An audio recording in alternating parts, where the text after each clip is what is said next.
In the province of Ser, Yang City, brothers, after 3 days of labor, this 110 replica toy model of an elderly man's vehicle is finally complete.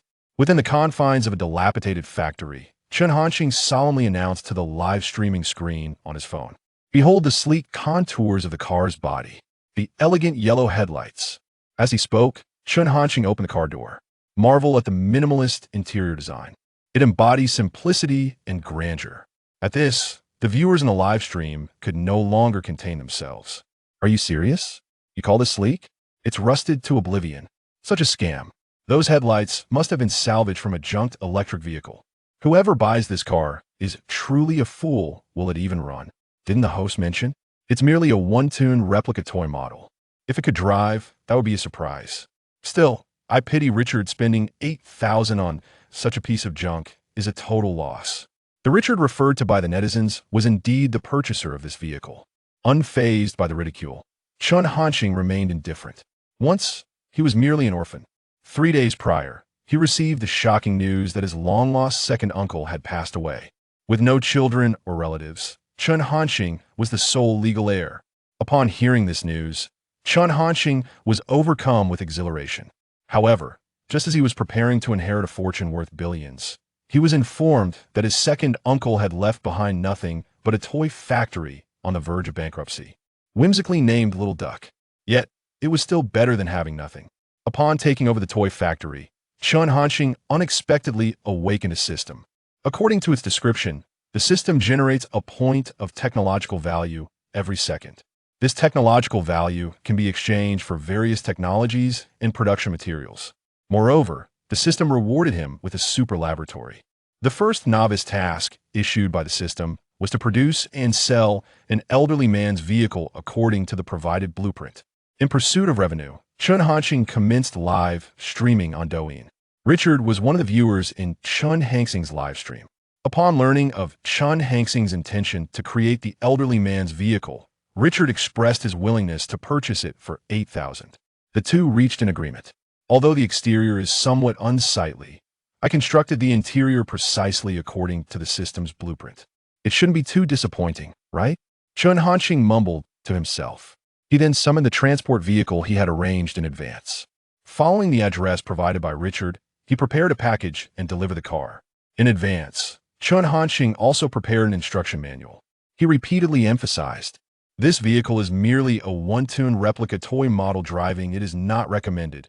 Not recommended. Not recommended. Should any accidents occur, the buyer shall bear full responsibility." There was no other choice. After all, it was just a toy factory. Manufacturing cars is illegal. Even an elderly man's vehicle is no exception. To fulfill the system's task, Chun Hanxing had no alternative but to proceed in this manner. Having concluded his broadcast, Chun Hanxing addressed the few dozen viewers in the live stream. "Gentlemen, today's session comes to an end. If you wish to customize any toys, feel free to message me privately. Little Duck is at your service." Upon hearing this, the viewers could not help but jest. "I will keep watching to see who the next big fool is." The host products are not even fit for dogs. For a moment, it became difficult to discern whether Little Duck referred to the host profession or the name of a factory. Disregarding the audience's reactions, Chun Hanxing exited the live stream. "Congratulations, host, on completing your first task. Reward: 1 million technological points. Production of technological points per second increased to 2. As this is the host's first completed task, a beginner's reward is triggered, a golden treasure chest. Do you wish to open it? Open it." Without hesitation, Chun Hanxing responded.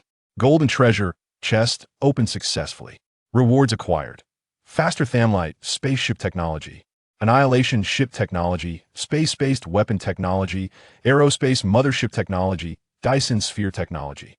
Wow! Chun Hanxing could not help but exclaim inwardly. Faster thamlite spaceship, annihilation ship, space-based weapons, aerospace mothership, Dyson sphere. Was this an invitation for him to ignite an interstellar war? After a moment, Chun Hanxing regained his composure. These technologies felt impossibly distant. He glanced at the materials required for their manufacture. The sheer number of technological points required made his scalp tingle. It was far beyond what Chun Hanxing could currently manage. System: open the personal information panel. Name: Chun Hanxing. Age: 18 task. None technological points. 1,010,002. Master technologies. Super doubling version of the Elderly's Joy technology. Faster than light spaceship technology. Annihilation ship technology. Space-based weapon technology. Aerospace mothership technology. Dyson sphere technology. The super doubling version of the Elderly's Joy was a gift from the system to assist Chun Hanxing in completing his tasks. The vehicle given to Richard was made using this technology. The materials required to exchange for that vehicle left Chun Hanxing with only 10,000 technological points after days of accumulation. In pursuit of quickly producing that vehicle, Chun Hanxing had worked through the night. Without further contemplation, he began to catch up on sleep. Time passed, and suddenly, a knock at the door roused Chun Hanxing from his slumber. Opening his eyes, he felt irritable at the interruption of his pleasant dreams. Typically, no one ever visited this decrepit toy factory. "I'm coming," he replied with impatience. Upon opening the door, the sight before him startled Chun Hanxing. Standing at the entrance were two uniformed police officers. "Is there something you need?" he quickly inquired. "You are Chun Hanxing, correct?" Chun Hanxing nodded. The officer continued. "Mr. Chun, you are suspected of illegal production, endangering others' lives and societal safety. Please come with us." Chapter 2. An Elderly Joyride. The Sensation of Driving a Supercar? Upon hearing this, Chun Hanxing was momentarily taken aback.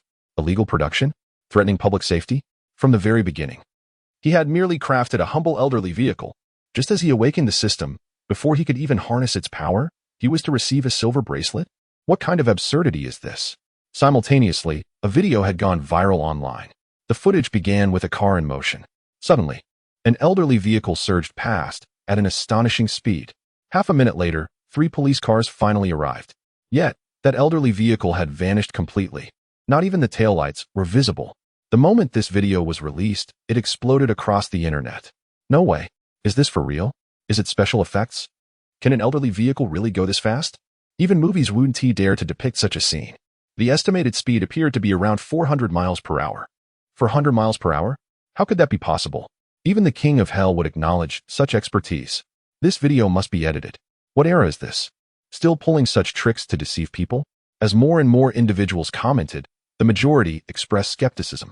After all, who would believe that an elderly vehicle could reach 400 miles per hour? Wouldn't that mean it would take off directly?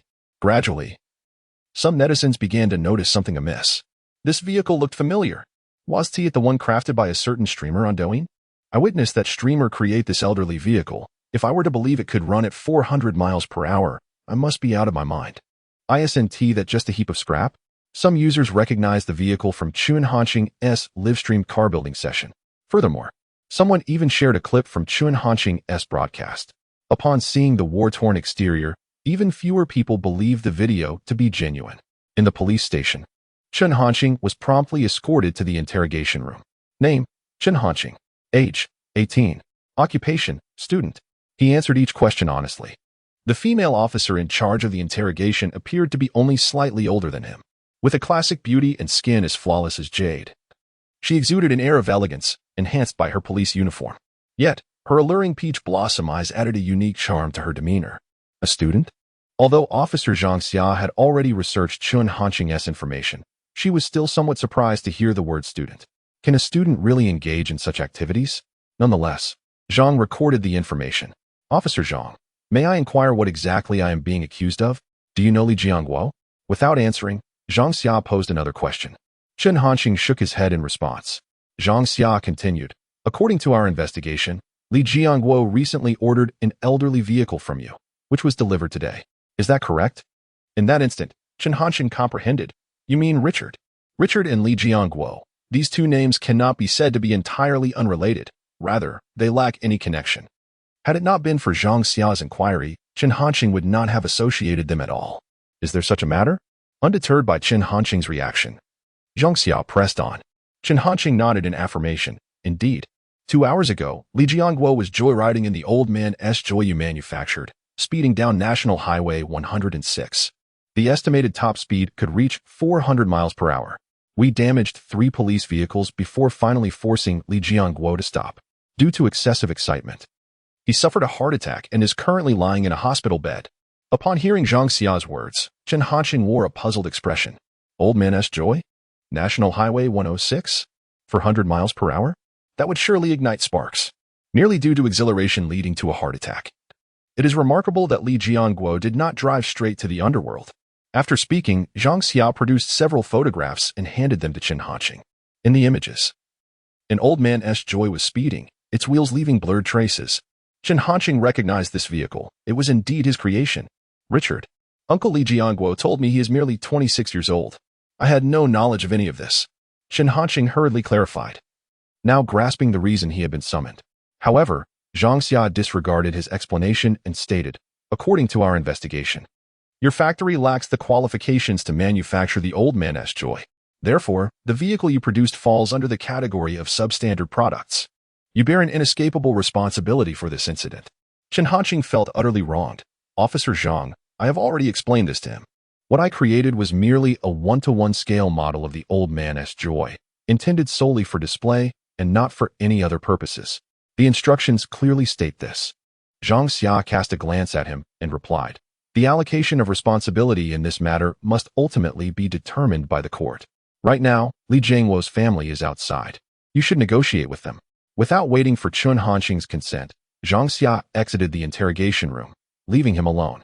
Chen Hanqing was at a loss for words. And what about Uncle Li? At his age, still engaging in street racing. Simultaneously, Chen Hanqing felt a twinge of surprise. He had not anticipated that the supercharged blueprints for the old man's joy provided by the system would prove so formidable.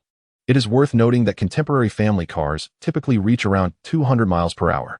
Among electric vehicles, particularly the Tesla model, the maximum speed is approximately 300 miles per hour, and that is merely theoretical.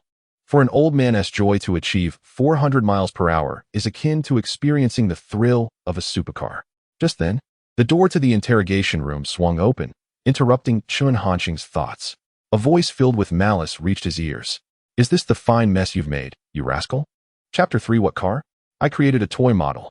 Chen Hanqing gazed toward the entrance. A stout, balding middle-aged man dressed in a black shirt was walking in.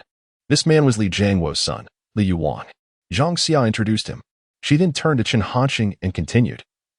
This is the one who sold the toy to the old man Li Jianguo. Li Yuan cast a disdainful glance at Chen Hanqing. So, it's just a young punk. Why didn't you bring your elders along? Chen Hanqing frowned slightly. Li Yuan gave him a decidedly unpleasant impression.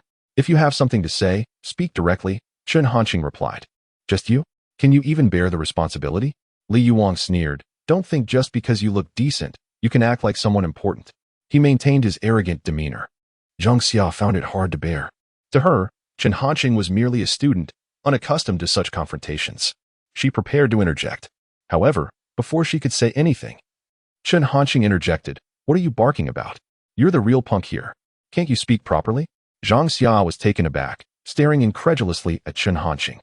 Wasn't a typical university student supposed to be the kind who would merely complain about a late delivery and forget to say thank you? Why was Chen Hanqing so different? Initially, Chen Hanqing did feel a pang of guilt. After all, Li Jianguo's coma had something to do with him. However, Li Yuan did not seem like someone there to discuss matters amicably. Besides, the responsibility was not solely his. If only Li Jianguo had heeded advice, it would not have come to this. Chen Hanqing could not tolerate Li Yuan's words. Li Yuan was momentarily taken aback by Chen Hanqing's retort. Do you even know who you are talking to? Go ask around in Yanqing. Do you have any idea what happens to those who offend me? To prevent further escalation, Zhang Xia interjected first. Mr. Li, please mind your language. This is the Public Security Bureau, not a place for you to cause trouble. She then turned to Chen Hanqing. You should also say less. Chen Hanqing could sense that Zhang Xia was defending him, so he refrained from speaking. Li Yuan shot a fierce glare at Chen Hanqing and declared, before coming here, I had someone calculate the costs. My father's hospital bills, mental distress compensation, and lost wages amount to a total of 500,000. You might as well prepare to sell your house. After saying this, Li Yuan left without another word. Looking at the stunned Chen Hanqing, Zhang Xia reassured him, you merely modified the product without authorization. It's not as severe as he claims. If, as you say, the incident was due to Li Jianguo's mishandling, the worst that could happen is the cancellation of the transaction, and the money would be refunded to him. Zhang Xia's words were more of a comfort to Chen Hanqing. Such matters were indeed difficult to define. If Li Yuan truly leveraged connections, he could easily blame Li Jianguo's misfortune on the toy Chen Hanqing created. Chun Hanxing found himself in a predicament. Refund? Absolutely not. There was no way he would return the money he had earned through his own efforts. Upon hearing this, Zhang Xiao was rendered speechless. She had already proposed the most favorable outcome, yet unexpectedly, Chun Hanxing showed no inclination to refund even a penny. Was this truly a university student? He resembled more of a heartless businessman. After signing the statement, Chun Hanxing departed, riding his second-hand bicycle towards the toy factory. At that moment, as the video garnered immense popularity, the account for his toy factory, whimsically named Little Duck Toy Factory, witnessed a surge in followers. The numbers skyrocketed from 50,000 to 60, 70, 80, and even 100,000. This figure was escalating rapidly. Numerous netizens inundated Chun Hanxing's private messages with scathing remarks. However, amidst this, alternative opinions began to surface online. Folks, I had professionals verify that video. It seems genuine. No way. Is this for real? A 400-mile senior car? Seriously? This must be a ploy orchestrated by the blogger. I'm from Yangsheng. My brother is in the traffic police. And I can confirm that what the first commenter said is indeed true. As such sentiments emerged, an increasing number of people began to harbor doubts. Could it be that the video was indeed authentic? A 400-mile senior car? An hour later, Chun Hanxing returned to the factory. Though referred to as a factory, it was merely a large courtyard with several dilapidated buildings. There were no workers. Chun Hanxing was the sole occupant, temporarily setting aside thoughts of Li Jiangguo. Chun Hanxing opened Douyin, preparing to commence a live stream. However, upon observing the back end, he was taken aback. The follower count had surged to 200,000. Private messages flooded in, exceeding 99. Yet, upon reviewing the contents of these messages, Chun Hanxing frowned. In addition to the vitriolic comments from those criticizing him as a heartless manufacturer, there were numerous inquiries about car orders. Host: I'll pay 30,000 to reserve a car. I'll offer 100,000. No other reason. I simply adore the senior car. Following the Wuling Hongguang.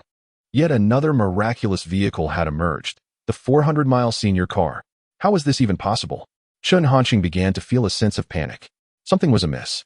If this situation continued to unfold, he would undoubtedly be implicated in the unlawful manufacture of vehicles.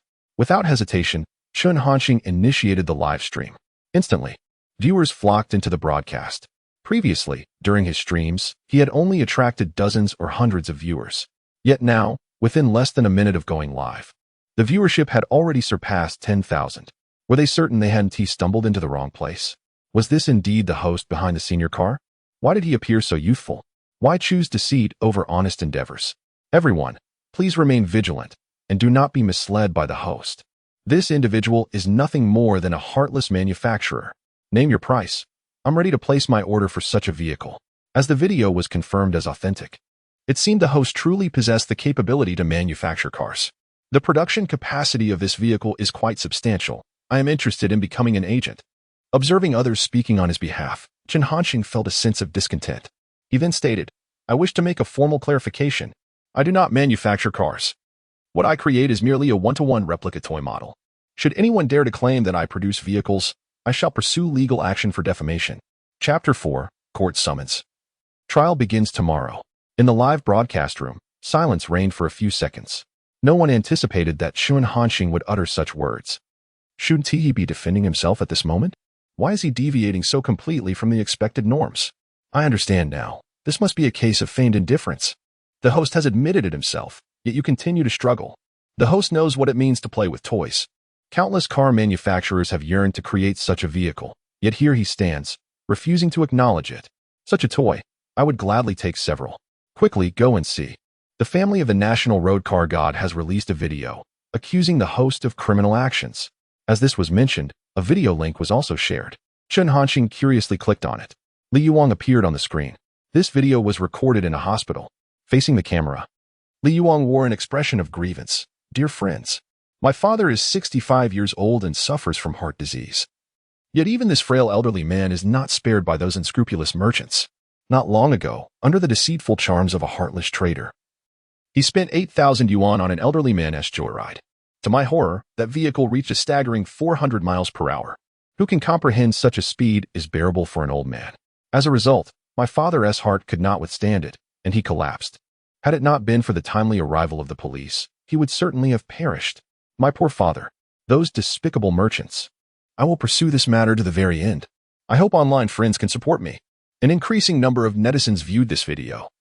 Finally grasping the gravity of the situation, Chen Hanqing's face darkened. This was nothing short of blatant slander. I am merely creating toys, Chen Hanqing declared, witnessing his fury. The netizens could no longer contain themselves. I finally understand why the host insists that he is producing toys. To be fair, the host does bear some responsibility in this matter. An elderly man riding at 400 miles per hour is indeed excessive. Could it be that the heartless merchant he mentioned is you, the host? I recognize that individual. He is the owner of the Yangqing Changxing Group, quite influential in the area. However, even now, many still believe this is merely a tactic employed by Chen Hanqing to garner fans. Meanwhile, at the Xiaomi headquarters, I have reviewed your proposals. They bear little distinction from the current electric vehicles on the market. The only differences are in aesthetics and interior design, with no upgrades in core technology whatsoever. At Xiaomi, we aim to redefine electric vehicles. If we proceed according to your plan, how can we expect to redefine anything? Lei Busi exclaimed, his voice laced with anger as he slammed the documents down on the table. Following the setback of the first-generation Xiaomi car, the Mi 7, Lei Busi had reflected deeply on their failures. I vow to create an unparalleled automobile within the realm of new energy. However, despite the substantial investment of billions in research and development, we have yet to achieve any groundbreaking advancements. Observing this, the dozen or so technical executives seated below could not help but shrink in their seats, fully aware of Lei Bus's expectations. To redefine new energy vehicles necessitates significant technological innovation, yet such advancements are seldom easily attained. Noticing the silence, Lei Bus reiterated, I shall grant you one more week. You must present me with a feasible plan. Otherwise, you shall all be dismissed. At that moment, Lei Bus's demeanor starkly contrasted with his online persona. Upon returning to his workstation, Sun Yin opened his computer, feeling the weight of immense pressure as the head of the technical department. Suddenly, a notification appeared. Sun, you must see this video. The message was sent by one of his subordinates, accompanied by a video link. Upon clicking, it redirected to Douyin. Sun Yin was displeased. Even at such a critical juncture, his team had the audacity to indulge in Douyin. He felt a surge of frustration, ready to reprimand the employee, when an astonishing scene unfolded before his eyes. From the vehicle in the video, a fleeting shadow dashed past, vanishing at the end of the road. After several viewings, Sun Yin discerned that it was an elderly scooter. He was incredulous. As a professional in vehicle manufacturing technology, he could immediately ascertain that the speed of that scooter must have reached 400 miles per hour. How could an elderly scooter achieve such velocity? The notion was simply unfathomable. Then, a thought struck him. He leapt to his feet and made his way towards Lei Bus's office. Upon reaching the door, he couldn't afford to knock and burst in instead. The door slammed open, startling Lei Bus. Before he could utter a word, Sun Yin exclaimed excitedly, Boss. WeVE found it. WeVE discovered the solution. Lei Bus furrowed his brow. It seemed implausible that Sun Yin could have found a solution so swiftly after their meeting. Was he being fooled? Sun Yin presented the video to Lei Bus. After watching, Lei Bus displayed a similar expression of astonishment. Quickly, contact the owner of that vehicle. No matter what it takes, we must acquire that car. This is the future of new energy vehicles. Being from a technical background himself, Lei Bus could discern the significance. That elderly scooter was undoubtedly electric. Achieving such incredible speed while maintaining stability demanded exceptional performance from the vehicle. Moreover, it was merely an elderly scooter. Not even the most prestigious automobile companies in the world could accomplish such a feat. The more he pondered, the more exhilarated Lei Bus became. Yang City, Changxing Group. Lawyer Zhao, will this matter be successful? Li Yuang inquired of the middle-aged man in a suit sitting opposite him. This gentleman, known as Zhao Tianhua, is one of the most renowned lawyers in Yancheng, specializing in commercial disputes. With over 20 years of experience, he boasts a remarkable record of victories. Zhao Tianhua was specifically engaged by Li Yuang to confront Chen Hanqing. After Li Yuang recounted the details of the situation, Zhao Tianhua exuded confidence. Rest assured, Mr. Li, I will ensure that young man is left destitute. Given Li Yuang's stature in Yangqing, acquiring information about Chen Hanqing was not a daunting task. Upon discovering that Chen Hanqing was an orphan who had recently inherited a toy factory, Li Yuang felt completely at ease. Such an individual, lacking power and influence, was indeed easily manipulated, truly deserving of the title of Yangqing's foremost lawyer. Exceptional, Li Yuang lauded. The two men found immediate accord, and Li Yuang swiftly leveraged his connections to initiate a lawsuit in court, specifically instructing that the hearing be scheduled for the following day. The thought of Chen Hanqing daring to speak to him in such a manner at the police station filled Li Yuang with indignation. He was unwilling to delay any further. Under Li Yuang's direction, that afternoon, the court summons was delivered to Chen Hanqing's toy factory. Chapter 5. 100 million. Order a Lao Tu Lo. Upon glancing at the court summons, Chen Hanqing felt a twinge of surprise. He had not anticipated Li Yuang's swift actions. However, Chen Hanqing remained unfazed. He had already briefed Richard about the situation. That vehicle, or rather, the model, was not designed for driving, to safeguard against any eventualities. He had even prepared a product manual, along with chat records that would serve as compelling evidence. As for the issue of unauthorized production, Chen Hanqing was indifferent, at worst. The toy factory would be shut down. Presently, the technological prowess he possessed could astound the world. One could only imagine how many would seek his expertise then. Opening the system panel, vast swathes of ethereal information emerged in Chen Hanqing's mind. Name, Chen Hanqing. Age, 18. Technology value, 1070 000 22222. Mastered technologies, Super Double Version Lao Tu Lu technology, Light-Speed Spaceship technology, Star Destroyer technology, Space-Based Weapon technology, Aerospace Aircraft Carrier technology, Dyson Sphere technology. Having completed the task of manufacturing and selling Lao Tu Lu, Chen Hanqing's technology value production rate had surged to 2 points per second. However, according to prior system notifications, each item could only receive one order. Thus, recreating Lao Tu Lu would no longer yield rewards. Currently, the matter involving Li Jianguo had ignited a wildfire across the internet. Grandpa Li had been bestowed the title of the National Highway Car God. 65-year-old grandpa racing on national highways. Who would believe Lao Tu Lu could reach 400 miles per hour? Heartless merchants producing substandard Lao Tu Lu, consuming one grandpa per 100 kilometers. Such topics proliferated endlessly. Chen Hanqing's Douyin followers had surged from 200,000 to 800,000. Surely, by tonight, he would surpass the million mark. Yet, numerous online critics continued to berate Chen Hanqing. Heartless merchants would meet their demise. The vehicle was practically ready for takeoff, and they still claimed it was a toy? Have some shame. The market in Huagua had been ruined by people like you. This must be a publicity stunt. Lao Tu Lu reaching 400 miles per hour? Absolutely impossible. In their quest for fame, they would resort to any means.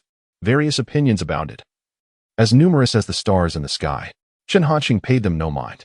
His primary task now was to secure the next order.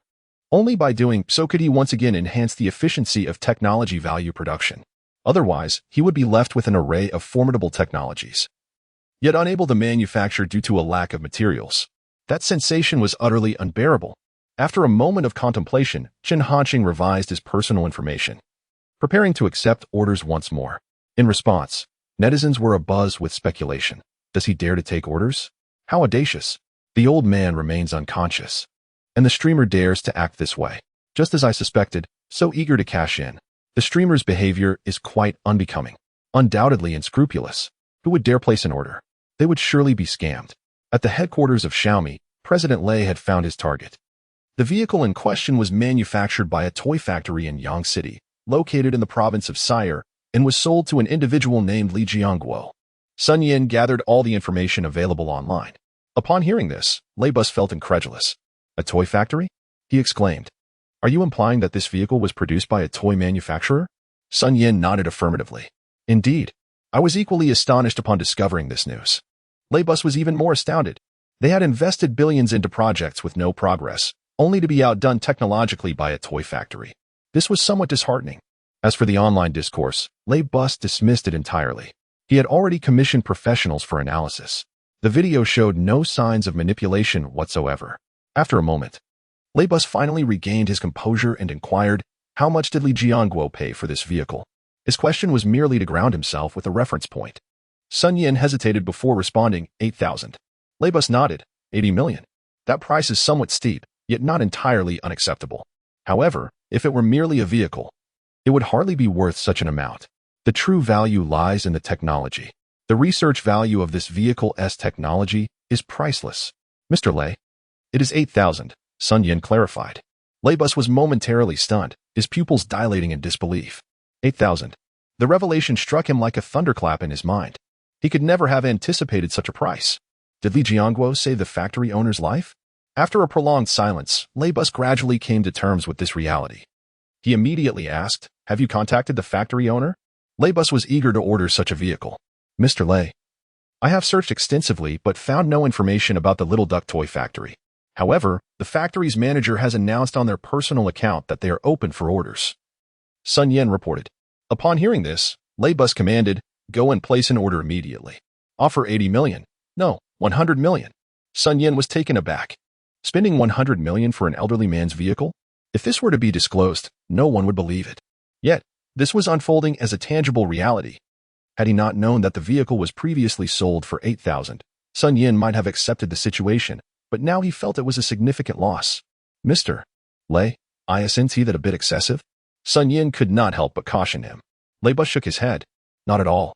Once the owner of the toy factory accepts the order, they will announce this matter online. By then, the value created for Xiaomi will undoubtedly far exceed this amount." In truth, Laybus harbored an unspoken thought. He was willing to offer such a high price to convey his sincerity. The factory head capable of producing such a vehicle must surely be an extraordinary individual. The future project of new energy vehicles from Xiaomi may prove immensely beneficial. Sun Yen swiftly grasped the situation and refrained from further comments, immediately proceeding with the necessary actions. As for whether the Little Duck Toy Factory would accept this order, Sun Yen harbored no concerns. After all, it amounted to a staggering 100 million. Unless the owner was lacking in judgment, rejection was simply not an option. In Yanqing, within the confines of the Little Duck Toy Factory, Chun Hanqing received a private message. "Greetings, I am the head of the technical department at Xiaomi Company. We wish to collaborate with your esteemed company and hope to place an order for a similar model of the online Lao Tulu new energy vehicle from your factory. We are prepared to offer a price of 100 million.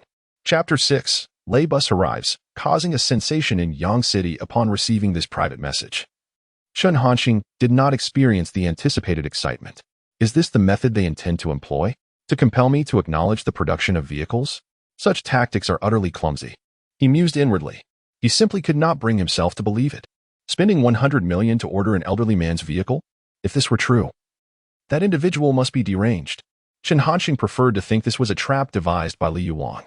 As the clock struck 10 in the evening, Chun Hanqing remained fixated on the private message interface, yet failed to discover a suitable order. Disheartened, he exited Douyin. According to the court summons, he was to appear in court the following day. Wasting no further time, Chun Hanqing prepared for a shower and then to sleep. Meanwhile, in the capital, at the headquarters of Xiaomi, Sun Yen gazed at the read receipt on the Douyin private message interface with a complex expression. Initially, upon witnessing such a situation, Sun Yen had assumed the person responsible for the duck toy factory was simply stunned, unsure of how to respond. After all, what toy factory would have a 100 million yuan order? However, as time passed, Sun Yen began to sense something amiss. Several hours had elapsed since he sent the private message, yet the recipient remained unresponsive. Surely, one could not remain dumbfounded for such an extended period? Sun Yen found himself perplexed. After all, it was a staggering sum, even if one feared being deceived. Wouldn't they inquire further? Could it be that they felt no temptation at all? That seemed implausible. At that moment, the company staff had already left for the day, leaving only Laybus to work late alongside Sun Yen. Still no response? Laybus inquired. Sun Yen nodded. Laybus remarked, "It appears that the owner of this factory is not as we imagined. Indeed, someone capable of producing such new energy vehicles would not continue to operate a small factory if they were truly motivated by wealth. They could have easily scaled their business if they wished." Sun Yen nodded in agreement. This explanation seemed the most plausible. "Lay, should I personally travel to Yang City?" Sun Yen proposed. Laybus declined. "You cannot manage this alone. We shall go together." Sun Yen was taken aback. Laybus was among the elite entrepreneurs of Huagua. Countless individuals wished to meet him, yet few could achieve that. Yet now, Laybus intended to visit a toy factory owner that sounded rather dubious. If news of this spread, it would surely astonish everyone. However, recalling the terrifying capabilities of that elderly man's vehicle, Sun Yen felt there was merit in such an endeavor. "Very well, Lay. I will arrange for a private jet," Sun Yen responded. Laybus nodded. Half an hour later, Laybus, Sun Yen, and a secretary departed from the capital airport aboard a private jet. Yang City was merely a small town in Serre Province, lacking its own airport. Thus, they would first travel to Zheng City and then transfer to reach Yang City. 2 hours later, the plane landed in Zheng City. Despite Lei Jun's efforts to remain low-key, he was soon discovered. News of his unexpected appearance in Zhengqing spread rapidly online, accompanied by blurry photographs that, nonetheless, unmistakably captured his presence. What could have drawn Lei Jun to Zhengqing? Was he contemplating an investment? Following the initial failure of Xiaomi's first automobile venture, it was unlikely that he would simply retreat. Surely, something significant was afoot. What could possibly warrant his personal involvement? Oddly, there was not a single bodyguard in sight. It seemed as though Lei Jun was deliberately evading attention, which felt rather peculiar. Reports emerged of Lei Jun being spotted on the high-speed train, igniting a flurry of speculation regarding his intentions. Is there truly a need for such haste? Sun Yan remarked. He could easily rest in Zhengqing for the night before heading to Yangqing. The clock was nearing 1 in the morning. Even if they departed for Yangqing at this hour, there was no chance of meeting the head of the Xiaoya toy factory. Lei Jun glanced at Sun Yan and replied, while resting for the night wouldn't be detrimental. It is essential for him to witness our sincerity. Sun Yan was somewhat taken aback. He understood the significance Lei Jun placed on the technology of the old man vehicle.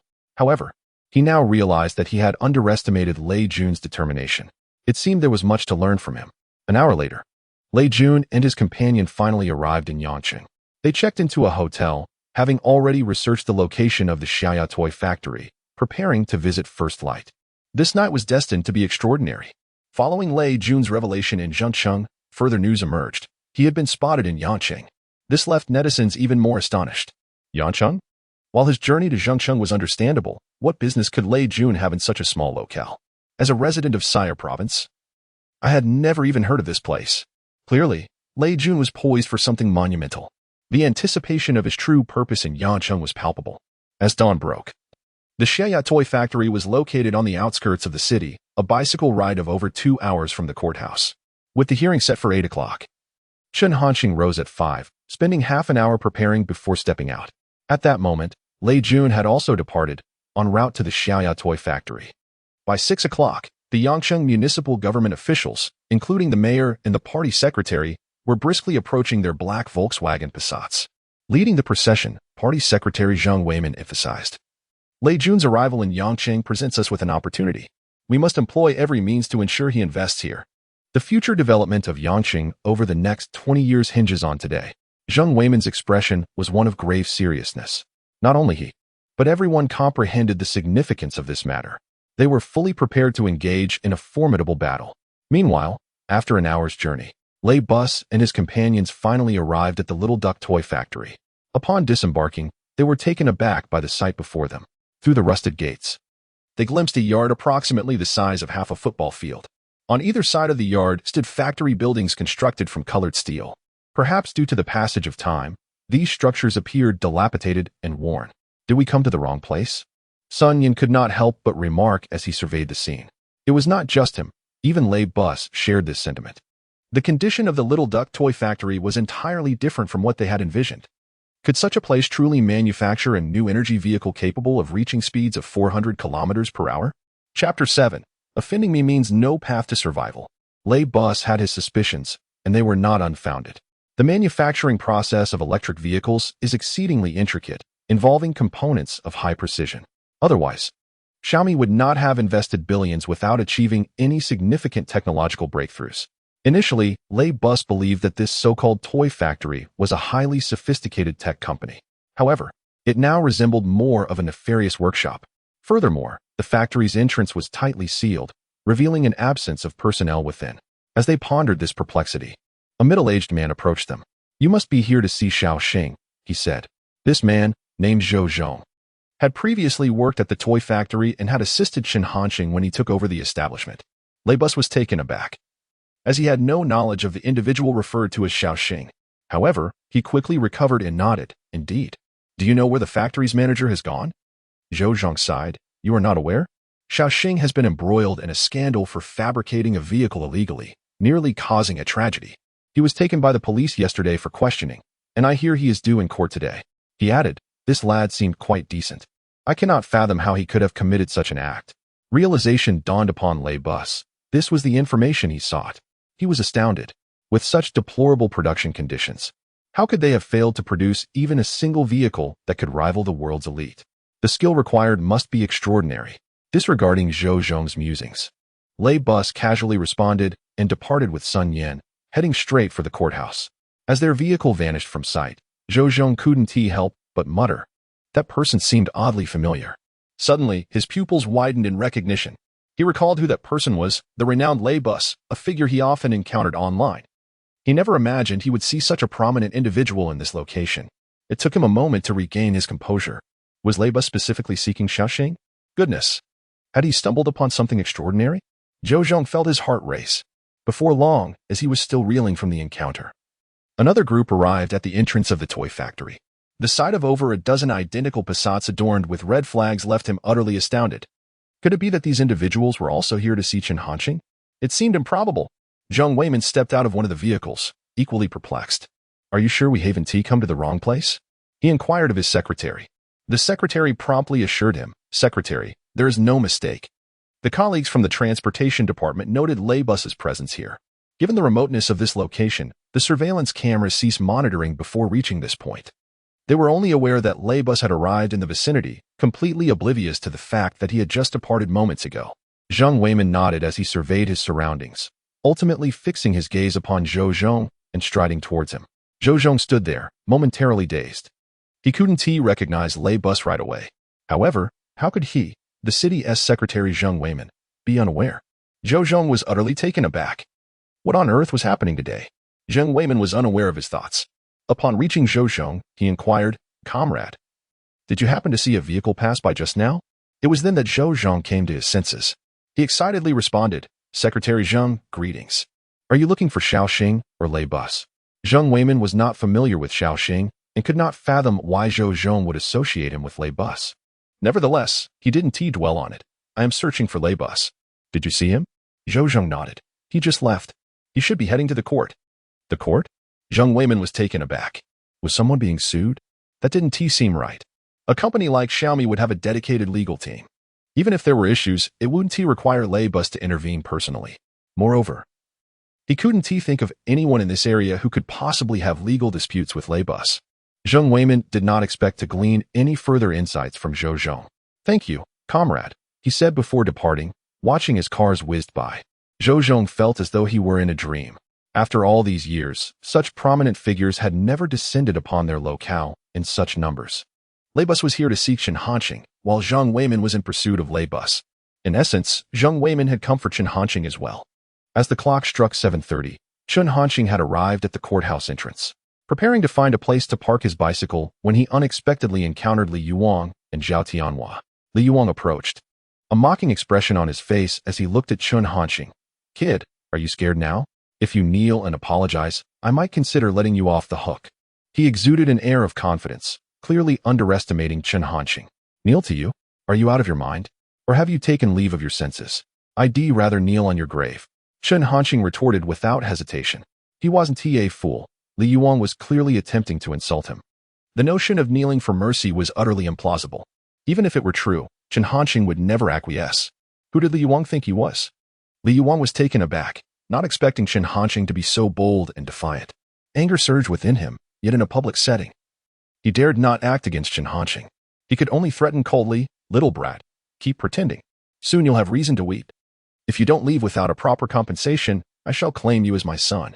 Chen Hanqing scoffed. You? Aspire to be my son? How optimistic of you. Li Yuang was taken aback by Chen Hanqing's sharp tongue. He intended to retort, but was halted by Zhao Tianhua behind him. Mr. Li, there is no need to waste words on him. Soon enough, he will learn that not everyone is meant to be trifled with.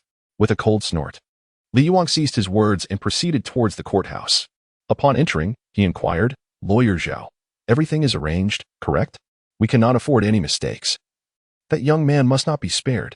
Zhao Tianhua nodded. Rest assured, Mr. Li. All connections have been well established. Only then did Li Yuang express satisfaction. In truth, he felt no apprehension. The presiding judge in this case was, after all, a cherished friend of his. Observing Chen Hanqing's figure, Li Yuang silently scoffed. A fool unaware of his own peril. Offending me will render you without refuge in the entire Yang city. Chapter 8. Oh, how difficult it is to seek you. Meanwhile, outside the courthouse, the old man's joy incident has sparked considerable uproar online. Yangqing Television has dispatched a dedicated team of presenters to cover this unfolding story, with Zhang Ji serving as the reporter in charge. At this moment, She addresses the camera. Dear viewers, you have just witnessed that the two main individuals involved, Chin and Lee, have entered the courthouse. Yangqing Television will continue to provide live updates on this developing situation. Inside the live broadcast studio of Yangqing Television, a multitude of netizens have flocked to the scene. In a brief span of time, the number of concurrent viewers has exceeded 100,000. The comments section is abuzz with excitement. Yangqing Television has such a beautiful host. I request the contact information of the charming anchor. From what I understand, that factory owner is bound to lose. An old man's joy leading to such chaos is truly unprecedented. The anchor merely aimed to make the toys more realistic. What wrong has he committed? The comments vary widely among the viewers. While an increasing number of individuals believe in the authenticity of the video, the majority still feel that Chen Hanqing cannot evade the repercussions of the law. At this juncture, Lei Bus and his associates arrive at the courthouse. Surveying the surroundings, Sun Yin realizes that they have ultimately arrived a moment too late. Boss Lei, what shall we do now? Without a hint of hesitation, Lei Bus responds, we wait. However, Lei Bus himself is feeling a sense of urgency. The journey from the capital to Yangqing has proven to be unexpectedly arduous.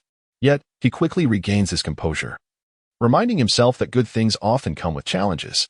As long as he can obtain the desired technology, all will be worthwhile. In the live broadcast studio of Yangqing Television, the camera shifts, capturing Lei Bus in the frame. Instantly, the entire studio erupts with excitement. Is my vision deceiving me? Is that really Lei Bus? I was skeptical when I heard he was in Yangqing, but it turns out to be true. Could it be that this incident has attracted even Lei Bus? This is quite unusual. The host should interview Lei Bus. Clearly, Lei Bus's unexpected appearance in the live studio has caught everyone off guard, leaving them puzzled about the reason for his presence. Although this incident has garnered significant online attention, it hardly seems sufficient to warrant the attention of a heavyweight like Lei Bus. Zhong Ji is taken aback, but after her initial shock, excitement takes over. Securing an exclusive interview with Lei Bus would undoubtedly propel her career to new heights. With the encouragement of the online viewers, she gathers her courage. However, just as she prepares to approach him, a convoy of several vehicles suddenly pulls up. Upon stopping, Zhang Weiman emerges from one of the cars, making a beeline for Lei Bus. Everyone is startled by this commotion. A black Passat, who among the governmental elite has arrived? My goodness, the upper echelons of Yangqing have come. I find myself utterly bewildered. Could someone enlighten me as to what exactly is transpiring? Is it merely the creation of an elderly gentleman's amusement that warrants such a stir among the masses? It goes without saying that these individuals have undoubtedly come seeking the illustrious Lei Busi. But what could Lei Busi possibly want in return? This defies logic. The crowd is enveloped in disbelief. Zhong Ji shares in the astonishment. After a momentary lapse of concentration, she dismisses her previous thoughts. If it were just Lei Busi, the worst that could happen would be a rejection. However, the circumstances have changed. Offending the powerful figures of Yang City is no trifling matter. Meanwhile, Zheng Weiman and others approach Lei Busi, welcoming him warmly to Yang City. We apologize for not receiving you properly, Zheng Weiman states, extending a courteous handshake. Having navigated the commercial landscape of Huawei for many years, Lei Busi easily deduces their identities. No need for such formality, he replies. After exchanging pleasantries, Zhang Weiman inquires, Mr. Lei, is there a specific purpose for your visit to our Yang City? His eyes are filled with eager anticipation, hoping to hear that Lei Busi has come to invest. Lei Busi, equally exhilarated, responds, I have come to seek an individual, someone capable of revolutionizing the development of new energy vehicles. Zheng Weiman is taken aback. A person capable of transforming the realm of new energy vehicles? Such talent exists in Yang City? How could he, as the city's mayor, have never heard of them? Time swiftly passes. Inside the courthouse, after an hour of deliberation, a final verdict is rendered. The transaction between the parties is deemed invalid, requiring Chen Hanqing to refund the 8,000 yuan received and to recall the defective products. Due to violations in production, the Little Duck Toy Factory is ordered to cease operations for rectification, and compensation of 500,000 yuan is to be paid to Li Jianguo. Everything aligns with Li Yuang's demands. As Chen Hanqing exits, his expression darkens. Should he unveil a certain technology to slap these individuals in the face? He contemplates. With the technology at his disposal, the mere announcement of it would undoubtedly attract the attention of the relevant authorities. In that case, the events that transpired here would be rendered insignificant. Just as Chen Hanqing ponders this, Li Yuang approaches him, saying, Young man, you still have much to learn if you wish to contend with me. Li Yuang is brimming with pride. Chen Hanqing dismisses him with indifference, simply retorting, "Get lost." Without allowing Li Yuang another chance to speak, he strides out. At the entrance, Zhang Shi spots Chen Hanqing and immediately addresses the audience. "Dear viewers, the verdict has concluded. I, Xiao Zhong, will take you closer to the accused factory director." She then moves toward Chen Hanqing. However, before she can approach, someone beats her to it. It is Lei Busi. Having previously watched Chen Hanqing's live broadcast, Lei Busi comprehends the entire situation and can readily identify him as the person he seeks. Upon reaching Chen Hanqing, Lei Busi firmly grasps his hand. "Director Chen, at long last, I have encountered you. The search has been a veritable ordeal." In this moment, Lei Bus is not feigning. His emotions are palpably heightened. He is on the verge of tears. The viewers in the Yanqing live broadcast room were utterly astounded by this scene. It was simply beyond belief. In the next instant, the entire comment section erupted. "Goodness! Could this be a fabrication? Lei Bus is actually here to seek out that unscrupulous host." Judging by Lei Bus's demeanor, he appears to be a lovesick admirer. What on earth is happening in this world? Who can elucidate the situation for me? Did Lei Bus travel all the way from the capital solely for him? That individual possesses little more than a handsome visage. What is the host dawdling for? Hurry up and go over. Chapter 9. Why didn't you mention this earlier? At this moment, Chen Hanqing found himself rather bewildered as he scrutinized the middle-aged man before him. Clad in a blue shirt and denim jeans, the figure gradually coalesced with someone from his memories. "You are Mr. Lei from the Xiaomi Group?" Chen Hanqing exclaimed in astonishment. Mr. Lei immediately countered. "It is too formal to call me Mr. Lei. If Director Chen does not mind, you may simply refer to me as Xiao Lei." Mr. Lei was exceptionally excited, momentarily at a loss for words. At this juncture, Zhang Shi, accompanied by a photographer, approached. Upon hearing Mr. Lei's words, the viewers in the live stream could scarcely believe their ears. "Xiao Lei? Is this for real? No way. Could this be an imposter? Did I mishear? Is this truly the notorious host?" The way Mr. Lei reacts, it's as if he is his godfather. What on earth is happening in this world? Mr. Lei's reaction was utterly unexpected, sending waves of astonishment throughout the audience. Zhong Ji stood frozen, unable to articulate the interview questions she had meticulously prepared. She never anticipated that Mr. Lei would be so humble. After several moments of silence, Chen Hanqing finally asked, "Xiao, Mr. Lei, is there something you wish to discuss with me?" He was puzzled, as he had never had any prior interaction with Mr. Lei. How could he suddenly be summoned? Without hesitation, Mr. Lei responded, "Director Chen, I would like to order a vehicle that you manufacture. One of those online types." Chen Hanqing quickly grasped the situation. Although the court's verdict had been rendered, he was not prepared to concede defeat and intended to appeal. Thus, he did not wish to acknowledge that he had indeed manufactured a vehicle. "Mr. Lei, I believe you are mistaken. I operate a legitimate toy factory. That vehicle is merely a 101 scale toy model. I apologize for disappointing you." Chen Hanqing declined. However, Mr. Lei was not one to easily relent. Though he did not comprehend Chen Hanqing's reasoning, he persisted, "Director Chen, I kindly ask you to reconsider. If you agree to produce such a vehicle, such a toy, Xiaomi is willing to offer 100 million for it." Chen Hanqing was taken aback. 100 million. He questioned whether he had misheard. Could that old man's vehicle truly be worth such a sum? Previously, he had sold it for a mere 8,000. What a loss. Suddenly, Chen Hanqing felt that his earlier refusal may have been a bit too decisive. After all, Mr. Lei had come all this way. Refusing him would seem rather unkind. Observing Chen Hanqing's silence, Mr. Lei continued, "Director Chen, your technology represents the future of new energy vehicles in Huagua. We need your assistance." The viewers felt as though shock was crashing over them like waves, each one more powerful than the last. They were finally beginning to comprehend the unfolding situation. However, netizens remain incredulous. This entire situation is simply too difficult to accept. Good heavens! Is Lei Busi truly intending to spend 100 million to purchase that old vehicle? Surely, such wealth should not be squandered in this manner. I mean, if that car were genuinely worth 100 million, how could the previous streamer have sold it for merely 8,000? This is evidently the last vestige of conscience in our nation. If that is the case, I would gladly take 100 of those vehicles. Allow me to enlighten you. I have long asserted that the performance exhibited by that old vehicle in the video is capable of surpassing all current electric vehicles in the world. What Lei Busi is drawn to is not solely the car, but rather the technology it embodies. At this moment, Li Yuang is utterly astounded. That vehicle, Lei Busi intends to spend 100 million to acquire it? Li Yuang suddenly feels that 500,000 is hardly enticing anymore. Mr. Lei, I possess an identical vehicle. The very one showcased in the video. If you are interested, I would be willing to sell it to you, Li Yuan exclaimed. Lei Busi cast a glance in his direction. He had already comprehended the unfolding events. Naturally, he harbored no fondness for Li Yuan. Moreover, his willingness to spend 100 million was not merely due to the car or its technology, but also because of the individual, Chun Hanqing. Li Yuan, however, was unwilling to relent. Mr. Lei, I do not require 100 million. 80 million. No, 50 million will suffice. He was indeed in a state of panic. Even 50 million was sufficient to pique his interest. At this juncture, Chen Hanqing interjected, that vehicle is now mine. It has nothing to do with you. This statement struck Li Yuan to the core. He felt that his previous actions were nothing short of foolish, an egregious display of naivety. To trade 100 million for a mere 50,000. This cannot merely be described as a loss. It is a catastrophic blunder. Reflecting on this, Li Yuan wished he could slap himself.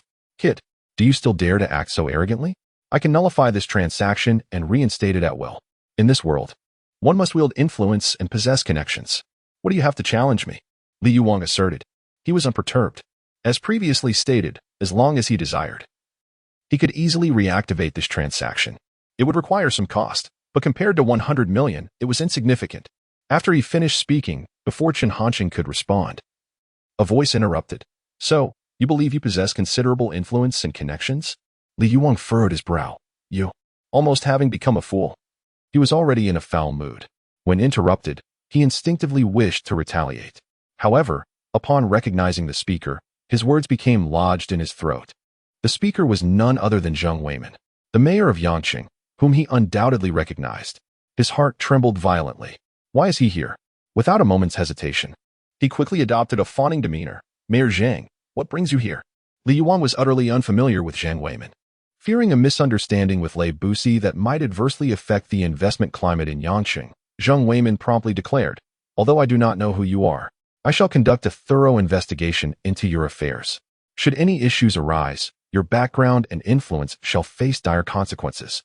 Li Yuan's countenance turned ashen. He had no doubt regarding the prowess of this secretary.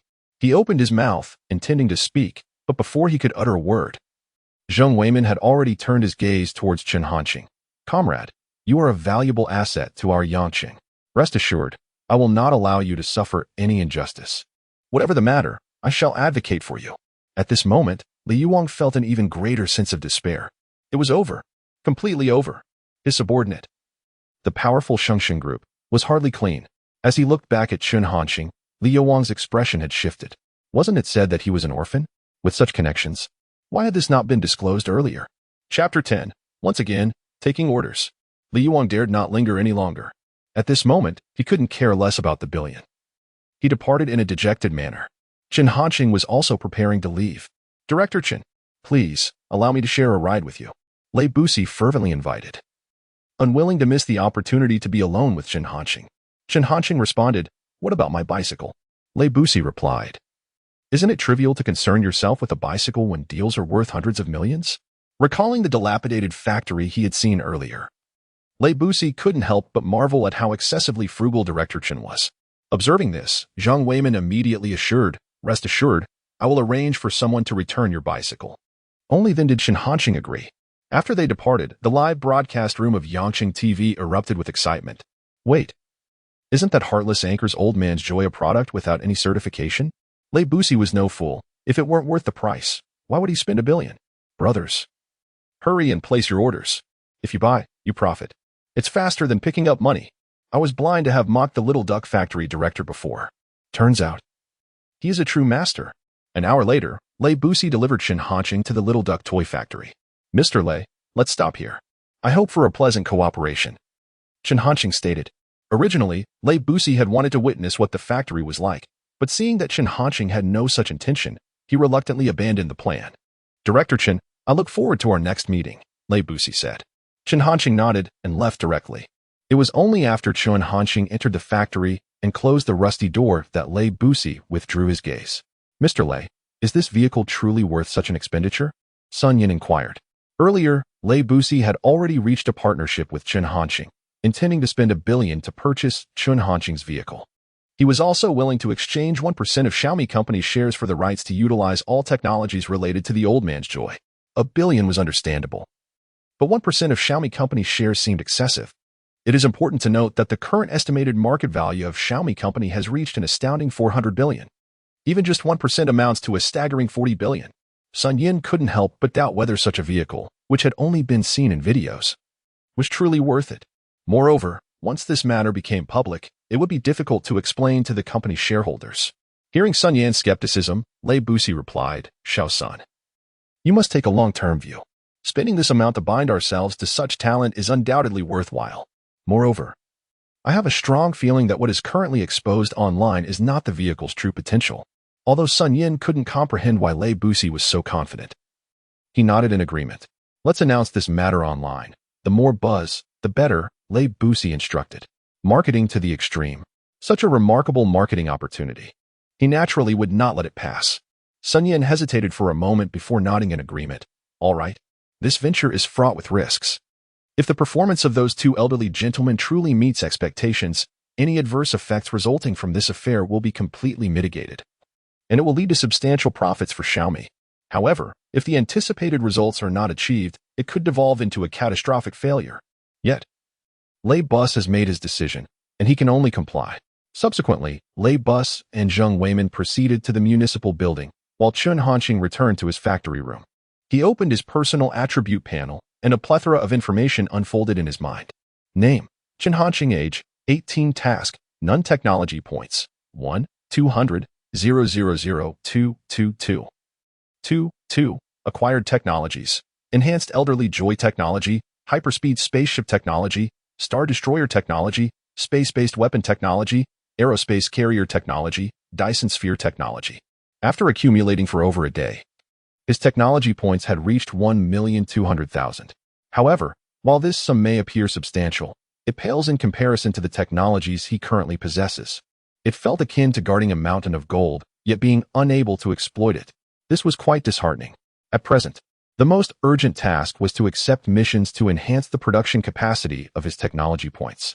Chun Hanqing accessed the Douyin backend. Following Lei Bus's authentication, there were no longer doubts about the value of that elderly joy vehicle. Brother streamer, I wish to procure an elderly joy. Father, foster father, I will offer 1 million. Can I order an elderly joy? I am a college student. Let me purchase first. As long as you can accept my order, streamer, I am willing to do anything. In his private messages, there were tens of thousands solely requesting to order an elderly joy. Moreover, this number continued to rise. Furthermore, after failing to receive a response from Chun Hanqing, numerous netizens began posting videos pleading to purchase the elderly joy. This quickly became a new trending topic, with countless followers.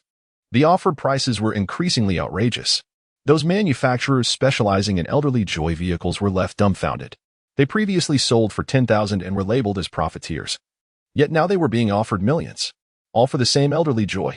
Is such a disparity truly necessary? Nevertheless, Chun Hanqing had no intention of producing more elderly joy vehicles. According to the system's rules, the same product can only trigger a reward once. What merit is there in creating more elderly joy? There is no technical complexity involved. Can't you all exercise a bit of creativity? Thus, Chun Hanqing decided to initiate a live stream to see if any unexpected gains might arise. The moment Chun Hanqing began the live stream, the viewer count surged past 100,000, and this number continued to escalate. I've waited so long. The streamer has finally gone live. It's him, the little duck. The man who has captivated even Lei Bus. YISNT the streamer accepting orders. I want to buy an elderly joy. What elderly joy? Have you ever encountered a vehicle exceeding 400 kilometers per hour, the so-called old man's joy? That is unequivocally the car of my dreams. Father, please create one for me. The comments flooded in, all fervently requesting the old man's joy. Chun Hanqing had to admit, brothers, the creations I manufacture are all bespoke, with only one made. If anyone wishes to order something else, feel free to express it. If it is appropriate, I shall take the order. However, the netizens evidently were not impressed. What bespoke version? If you can create the first one, you can certainly create a second. This rationale from the host is rather dismissive. I simply desire the old man's joy. I know this is merely a tactic of scarcity marketing. Please, dear host, have some compassion. Chun Hanqing was utterly speechless. At that moment, a comment caught his eye. Dear host, my best friend is getting married in a week, and I would like to order a mech for her. Instantly, Chen Hanqing's eyes lit up. A mech. Previously, he had encountered this technology in the system's marketplace. It required 600,000 tech points. This netizen, named De Xiaomei, had piqued his interest. Your order is accepted. Chapter 11. Have you lost your mind? 8 million for a model? Upon hearing this, every viewer in the live stream was momentarily taken aback. The tide of comments began to shift. The host had indeed accepted the order, but alas, it was not for me. Day's little sister? Is this truly the Day's little sister I know? It is indeed her. What is this old woman doing here? Stirring up trouble? Gifting a mech for a friend's wedding? What on earth is this? Is the host serious? Building cars and constructing mechs are entirely different endeavors. Clearly, an old vehicle could fetch a handsome price, yet you choose to fabricate a mech. Is this not a misallocation of efforts? Although Day's little sister's appearance astonished many viewers, the event did not generate significant uproar. After all, even Lei Bus had referred to himself as Little Lei in front of Chen Hanqing. A Day's little sister hardly amounted to much. What truly left the audience in shock was Chen Hanqing's audacious undertaking. Accepting orders for mechs? Even the most advanced electric vehicles are still tangible in daily life. Yet mechs exist solely within the realm of science fiction. In the face of widespread skepticism, Chen Hanqing remained unfazed. Do not speak of mechs. Given sufficient materials, he could even construct a starship. Before returning, Zheng Weimin had already instructed that Chen Hanqing's factory could continue operations. Presently, Chen Hanqing was the golden goose of Yang City. Zheng Weimin eagerly anticipated that Chen Hanqing would orchestrate some significant move to attract other capital magnates. This would undoubtedly yield immense benefits for Yang City. Chen Hanqing prepared to connect with Day's little sister. Having accepted the order, it was only natural to inquire about the client's specific requirements. Meanwhile, in Day's little sister's live stream, oh my goodness, I just came from Little Duck's live stream, and it truly is you, old woman. Ordering a mech? How outrageous. You think you can place an order for a mech from a factory that only builds old vehicles? One dares to place an order, and the other dares to accept. At this moment, Day's little sister felt somewhat bewildered. Initially, she had merely been jesting. She never anticipated that Chen Hanqing would genuinely agree. However, she quickly regained her composure. So what if I ordered a mech? I like it. I am willing. I truly admire this group of bold souls. As soon as she finished speaking, a notification appeared. Little Duck Toy Factory requests to connect with you. Day's little sister was taken aback by Chen Hanqing's swift response. Nevertheless, the order had been placed. She chose to accept the connection. In the next moment, Chen Hanqing appeared on Day's little sister's live stream screen. Upon seeing Chen Hanqing, the viewers erupted with excitement. Wait, are you all serious? It is indeed him, the one who builds old vehicles. Ignoring the crowd's reactions, Chen Hanqing addressed her. Hello. Is this regarding the mech you ordered? Day's little sister's eyes locked onto Chen Hanqing, and after a few seconds of stunned silence, she responded flusteredly. Yes. That is correct. A blush crept onto her face. Witnessing this scene, the barrage of comments surged wildly. No, could it be that I am mistaken? Is the older woman actually feeling shy? After watching the stream of the young lady for such an extended period, this is the first time I have witnessed her in this state. Is she perhaps experiencing a moment of infatuation? Astonishingly, the older woman is indeed capable of feeling bashful. In the face of mockery, the young lady remains unfazed. She composes herself and responds directly. What's wrong with being shy? As a girl, isn't it only natural to feel bashful in the presence of a handsome man? During the live stream, the young lady has encountered Chen Hanqing before. However, the impact at that time was nowhere near as potent as this face-to-face interaction. Now, Chen Hanqing is eager to secure a deal. Ignoring the young lady's reaction, he promptly inquires, may I ask what your requirements are for this mech? This question had indeed not crossed the young lady's mind. After a moment's contemplation, she replies, it should be aesthetically pleasing, preferably the kind that girls would adore. Larger, akin to those Transformers. Upon hearing the young lady's description, Chen Hanqing has begun to formulate an idea. All right, I will calculate the quotation for you. The young lady nods, having already made up her mind. Based solely on Chen Hanqing's appearance, she is determined to place an order for this mech. Not long after, Chen Hanqing completes the calculations. Looking over the list of expenses, he states, the total cost amounts to 8 million. Since this is a custom order, a deposit of 4 million is required upfront. Additionally, once the order is confirmed, it cannot be cancelled. Is there any issue? Without a moment's hesitation, the young lady responds, no problem. Her eyes remain fixated on Chen Hanqing. barely registering what he has said. Chen Hanqing nods. I will send you the bank account number shortly. The product will be delivered in 1 week. Please note, all products manufactured by our facility are one-to-one replicas, and we do not recommend using them for any other purpose. After finishing his statement, Chen Hanqing abruptly ends the stream. Once his figure vanishes, the young lady regains her composure. By this time, the live chat is in an uproar. Wait, does the host imply that he's going to create a mech model? What model could possibly be worth 8 million? Is he joking? Can he really produce a transformer? For those upstairs, transformers are Autobots. They have no relation to mechs. 8 million could buy a house. How can a mech model be priced so exorbitantly? The older woman is about to be swindled. It's still not too late to cancel the order. After all, she hasn't made the payment yet. Everyone is questioning Chen Hanqing. The price of 8 million seems utterly absurd to them. Although Chen Hanqing's old man-ass toy sold for 100 million. Is manufacturing a car the same as creating a mech? All believe that at most, Chen Hanqing would produce a simple shell with basic programming. The young lady also comes to this realization. The comments from the netizens are not without merit.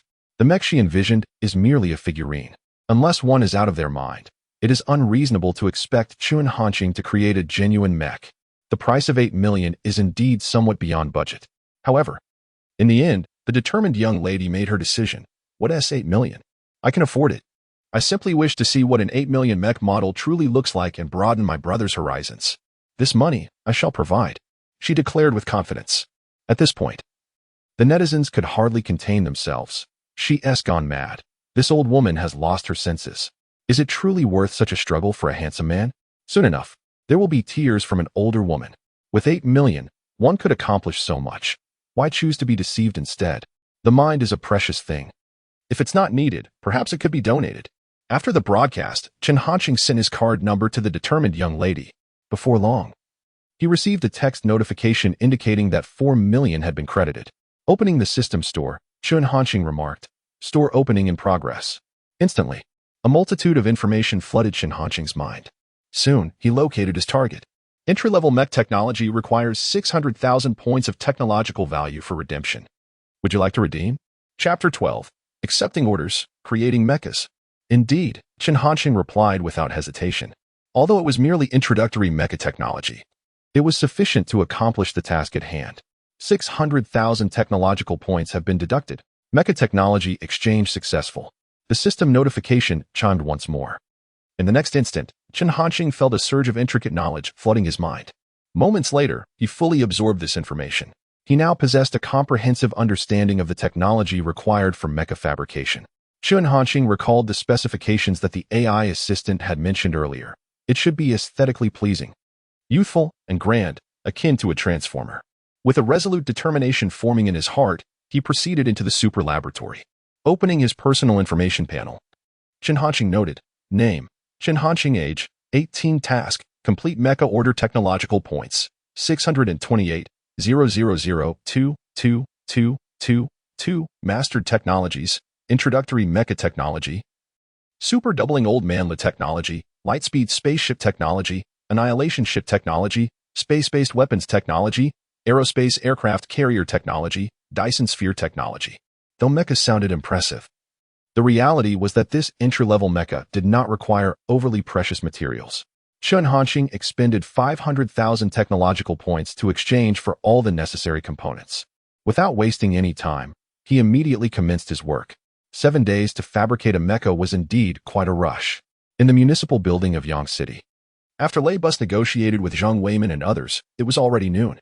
Leibus did not decline the investment proposals from Zhang Weiman and his associates. He agreed to establish a small automobile factory in Yang City. Upon hearing this news, Zhang Weiman was nearly overwhelmed with joy. Initially, he had only hoped for Leibus to invest in a project worth hundreds of millions. He never anticipated such a substantial commitment from Leibus. An automobile factory represented investments in the tens or even hundreds of billions. The significance of such a factory for Yang City was paramount. It would create countless job opportunities, along with considerable annual tax revenues. The more Zhang Weiman contemplated, the more exhilarated he became. He felt an overwhelming urge to exclaim, President Lei is truly magnanimous. After escorting Leibus out of the municipal building, the officials of Yang City could no longer contain their excitement. This is wonderful. Yang City is on the path to recovery. Once the automobile factory is completed, Yang City is sure to develop rapidly. Lei Bus's arrival was remarkably timely. With this factory, the lives of the citizens of Yang City would undoubtedly improve. Not only Zheng Weimin, but everyone shared the same sentiments. At that moment, someone approached Zheng Weimin, saying, "Secretary Zheng, this is all your achievement." Zheng Weimin paused in surprise, then shook his head. "This matter is not solely my doing. It involves all of us." Though elated, Zheng Weimin remained grounded. The image of Chen Hanqing surfaced in his mind. Zheng Weimin understood that Lei Buxi's prompt agreement was largely influenced by Chen Hanqing. He instructed the industrial and commercial department to expedite the completion of the factory's qualification procedures for Comrade Chen Hanqing. Furthermore, the matter concerning Li Yuang must be thoroughly investigated, regardless of his formidable background. At this moment, Comrade Chen Hanqing embodies the future of Yangqing, and no one must obstruct its development, Zheng Weimin solemnly emphasized. The attendees recognized the gravity of the situation and nodded in agreement. Afterward, Lei Buxi and Sun Yin returned to the hotel. Although they had acquired the aging vehicle, the necessary judicial processes meant that it could not be immediately transferred into their possession. Meanwhile, under Lei Buxi's directive, Sun Yin had disseminated the news online regarding the billion-yuan purchase of the vehicle, along with the allocation of 1% of Xiaomi's shares to the unscrupulous manufacturer. This revelation swiftly captured the attention of netizens, igniting a surge of interest. Upon hearing the news, all netizens were astounded. It was indeed a significant miscalculation. Lei Buxi seemed bewildered. "Initially, I believed that 1 billion was the limit, but it turned out to be merely an appetizer. 1% of Xiaomi's shares translates to over 4 billion. What was once a dubious manufacturer had suddenly transformed into a wealthy benefactor. I had previously spoken too loudly, and now find myself apologizing to the streamer. Is it too late? Should the little duck streamer not mind? I would gladly pledge myself as a godfather." Everyone found it inconceivable that Lei Buxi would undertake such a bold maneuver. Other mobile and automotive manufacturers began to publicly comment online. Lian Xiang stated, "We understand Mr. Lei's sentiments. He is simply too eager to advance. However, expending such a significant sum on a vehicle with uncertain performance is rather impulsive." Xiaopeng remarked, "Although the vehicle reportedly achieves a speed of 400 kilometers per hour, its operational duration is minimal, and this technology remains unrefined and devoid of value." Future commented, "Congratulations to Mr. Lei for investing 1 billion alongside 1% of Xiaomi's equity to acquire an aging vehicle. Let us celebrate." Bayati added, "In the realm of new energy vehicles, we hold considerable expertise. If Mr. Lei genuinely requires assistance, he can procure technology from us, which would undoubtedly be more advantageous than purchasing the aging vehicle." Such high-stakes commercial battles often unfold in a remarkably unpretentious manner. These companies, of course, would not miss such a prime opportunity and directly engaged in scathing ridicule. That evening, Xiaomi stock plummeted by 5%, resulting in a market value evaporation of 200 billion. Simultaneously, the news of Chen Hanqing receiving orders for mecha manufacturing spread widely across the internet. Chapter 13. Impossible? Absolutely impossible creating mechs? Is it the kind of mech I envision? Surely the broadcaster is jesting. I've heard that those who placed orders spent 8 million. What a gullible fool. Only an idiot would believe this. It is clearly a scheme to extract money. I now harbor doubts that the so-called old man's vehicle is as miraculous as the legends suggest. Could it be that Lei Buxi has been deceived? The internet is rife with skepticism. Chen Hanqing has been wholly absorbed in the super laboratory, oblivious to the happenings outside, dedicating his time solely to the construction of mechs, save for sleep and meals. Before long, the next day arrives. In the hospital, the comatose Li Jiangguo suddenly opens his eyes. Upon awakening, he takes a deep breath, exclaiming, "What an exhilarating experience." Li Jiangguo marvels at his own revival. The doctor, perplexed by Li Jiangguo's reaction, quickly regains composure and proceeds to conduct a thorough examination. At Yangqing television station, upon receiving news of Li Jiangguo's awakening, the management promptly decides to send Zhongji to interview him. This time, the interview is to be conducted live. As viewers catch a glimpse of the live stream introduction, they flock to the broadcast, eager to witness the man who has recently been elevated to an almost divine status online. How does this elderly man, who has allegedly outpaced 3 police cars, truly exist?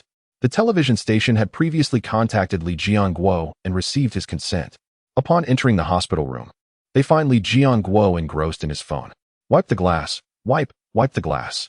Noticing Zhong Ji and her crew, Li Jiangguo pauses for a moment, then shuts off his phone, feigning nonchalance. However, astute viewers discern a discrepancy. If I am not mistaken, the old man was watching a video of beautiful dancers. I recognize that music. Indeed, the National Highway Car God enjoys watching beautiful videos. I too appreciate such content. I am the National Highway Car God. Viewers express their sentiments in unison. Zhang Ji, however, does not allow the atmosphere to linger in this direction. Mr. Li, we are from the television station. We had previously contacted you regarding an interview. Li Jiangguo nods in acknowledgement, deliberately avoiding any mention of his earlier viewing habits. As long as he remains unembarrassed, the awkwardness belongs to others. Zhang Ji had prepared her interview questions in advance. After politely inquiring about Li Jiangguo's health and confirming his well-being, she swiftly transitions to the main topic. Mr. Li, are you aware of the events circulating online? Li Jiangguo nods. What are your thoughts on this matter? Do you, like your son, believe that the manufacturer of that old man's vehicle should bear full responsibility? Zhang Ji inquires further, echoing the concerns of the viewers, who eagerly await the perspective of the individual at the center of the controversy. Son? What son? I have no son, Li Jiangguo declares. Everyone is taken aback. This statement took everyone by surprise. The situation began to grow increasingly intriguing. No son? Then who was the one accusing the Little Duck Factory director? Zhang Ji harbored the same doubts. Under her persistent inquiries, Li Jiangguo finally revealed the truth. It turned out that, due to certain special circumstances, he had long severed his father-son relationship with Li Yuwang. In fact, when mentioning Li Yuwang, Li Jiangguo gritted his teeth in anger, exclaiming, "That scoundrel! He is no good. How did our Li family produce such a poisonous weed?" Zhang Ji remained silent. Viewers, this elder is quite fierce, cursing even his own kin. Unwilling to intervene in such familial matters, Zhang Ji pressed on. So, does that mean you do not endorse Li Yuwang's actions? Li Jiangguo nodded. The Little Duck Factory director had informed me well in advance. He clarified that it was merely a toy and not advisable for operation. It was my own impulsiveness that led me to try it out. What does it have to do with anyone else? At this revelation, the viewers could no longer contain themselves. They finally understood the truth of the matter. It turned out that everything the Little Duck Factory director said was indeed true. They had misjudged him. They wondered if it was still possible to apologize to the Little Duck Factory director at this point. Zhang Ji nodded. She too was reluctant to believe that Chen Hanqing was truly a heartless businessman. After all, with such handsome features, how could he possibly be a villain? Mr. Li, while your driving skills are impressive, do you not realize that speeding is against the law? A full 400 miles per hour is exceedingly perilous, Zhang Ji remarked. Li Jiangguo appeared utterly perplexed. What 400 miles? I am unaware. Zhang Ji was equally baffled. Did you really drive that old man's vehicle at 400 miles per hour? In pursuit of you, the 3 police cars behind were rendered useless. Li Jiangguo's expression turned peculiar. After a moment's hesitation, he spoke, "In truth, I fainted shortly after getting in. The car operated itself." Zhang Ji was momentarily taken aback. Her pupils dilated. Her face was a canvas of astonishment. For a moment, she found herself at a loss for words. The viewers were equally in an uproar. What? Did I hear that incorrectly? The car operated itself? How could that be possible? In the video, that old man's vehicle executed smooth overtakes. Feats even seasoned drivers could scarcely achieve. Are you telling me it was the car itself? Goodness. Is this what they call driverless technology? If true, the research value of this vehicle is simply incalculable. I initially thought 400 miles per hour was astonishing. Little did I know the true marvel lay ahead. This segment of the live stream was recorded by viewers and disseminated online. Instantly, it sent shockwaves across the internet. The highway god awakens, claiming no association with the matter. After achieving a speed of 400 kilometers per hour, the old man's vehicle astonishingly unveils driverless technology. Such topics rapidly surged to trending status. Soon after, they dominated the charts. Those who come across this message are left in awe, observing the gradual recovery of Xiaomi's stock price. Those automotive companies that once mocked Lei Jun can no longer remain complacent. If this is indeed true, it would be revolutionary for the entire automotive industry. The future, impossible. Absolutely impossible. Such a level of autonomous driving technology will not materialize for at least the next 20 years. Xiaopeng. This must be a publicity stunt by Lei Jun. A marketing ploy taken too far.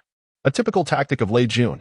By Yachty, I urge netizens to remain discerning and rational online.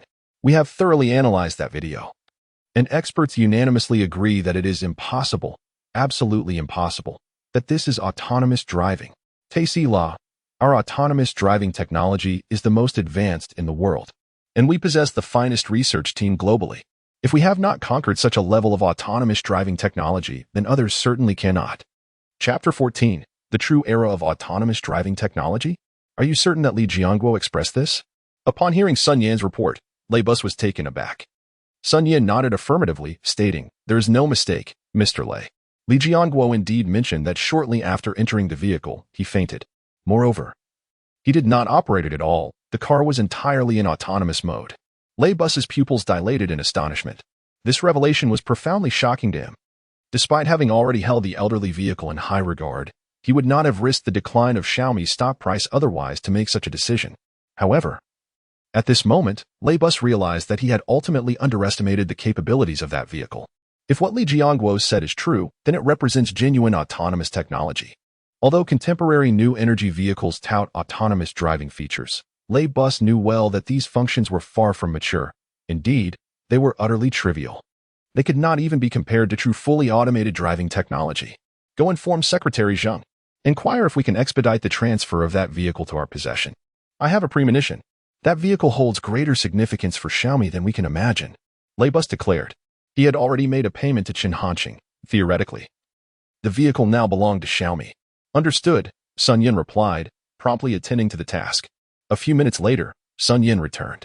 Mr. Lei, Secretary Zheng has informed me that the vehicle's procedures have been completed. It will be arranged for delivery to us shortly. Hearing this, Lei Bus was elated. Excellent. I can hardly wait. I will head downstairs to wait. Simultaneously, Lei Bus did not forget to notify Yangcheng Television. Have them send reporters over. I wish to conduct a live test of our Xiaomi concept vehicle's performance. Sun Yan was momentarily taken aback. Xiaomi concept vehicle? But he quickly comprehended that Lei Bus was referring to the elderly vehicle crafted by Qin Hanqing. Having witnessed Lei Bus's unconventional methods before, Sun Yan promptly complied with the directive. As for whether Yangcheng Television would agree, Lei Bus was unconcerned. This was a rare opportunity. If publicized, undoubtedly, major media outlets across the nation would flock to the event. Yangcheng Television, being in close proximity, was fortunate to have this chance. Indeed, upon receiving the news, the director of Yangcheng Television was exhilarated. He immediately pledged to arrange for the best reporters to be present. Subsequently, he dialed Zhong Ji's number. At that moment, Zhong Ji had just concluded her interview with Li Jianguo. Still somewhat dazed, she found the interview to be entirely different from her expectations. It had unveiled a significant breakthrough, genuine autonomous driving technology. Due to this revelation, a multitude of individuals flocked to the live broadcast room of Yangcheng Television, causing the viewership to surpass 2 million. This was a milestone that even Yangcheng News had never achieved. Is this the conclusion? Surely. We should continue the interview a while longer. Perhaps we might unearth even more sensational news. It is within this very live broadcast room that rumors of autonomous driving technology have emerged. We are eager to witness the prowess of the National Highways automotive deity. The viewers are all aflame with excitement, yet they express their discontent at the conclusion of the interview. The number of online participants in the live stream is steadily declining, an inevitability one cannot escape. Although Zhongji possesses remarkable beauty, it pales in comparison to the allure of such groundbreaking news. Observing the rapid decrease in online viewers, Zhongji, despite having mentally prepared herself, feels a twinge of disappointment. Just then, she hears the ringing of her phone. Upon seeing that it is the station director calling, she does not hesitate to answer. The voice on the other end is that of the director. Reporter Zhang, hurry to XXX Hotel. Lei Bus has invited us for an interview. Zhongji is momentarily taken aback, her heart racing. Lei Bus. Could it be that she is truly going to interview such a prominent figure? The director elaborates on the details, heightening her excitement. After hanging up, she immediately addresses the viewers in the live stream. Dear audience, we are about to conduct a live interview with Lei Bus. He will be testing the new concept car from Xiaomi. The mere mention of Lei Bus and the new concept car strikes a chord with the viewers. The once calm live stream erupts into fervor once more. When did Xiaomi unveil a new concept car? Could Lei Bus be referring to that old vehicle? Goodness.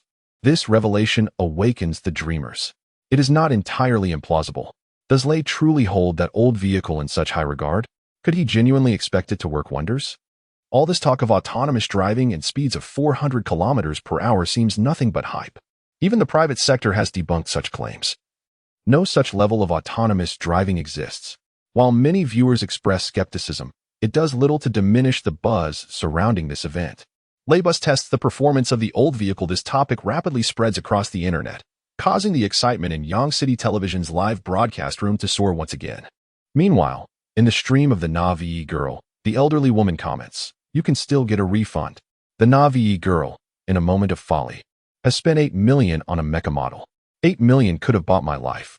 One glance at a handsome face, and she is utterly captivated. Has she been deceived? Greedy manufacturers proclaim, "What I sell is not a mecha, but my beauty." Since the Navi girl decided to spend $8 million on a mecha model yesterday. Such remarks have permeated the live stream, leaving her feeling uncertain. Nevertheless, she remains unwilling to concede. "What are you barking about?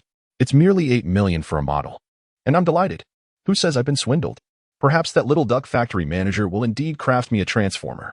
The viewers, however, remain unconvinced at this point. The elderly woman still shows no remorse.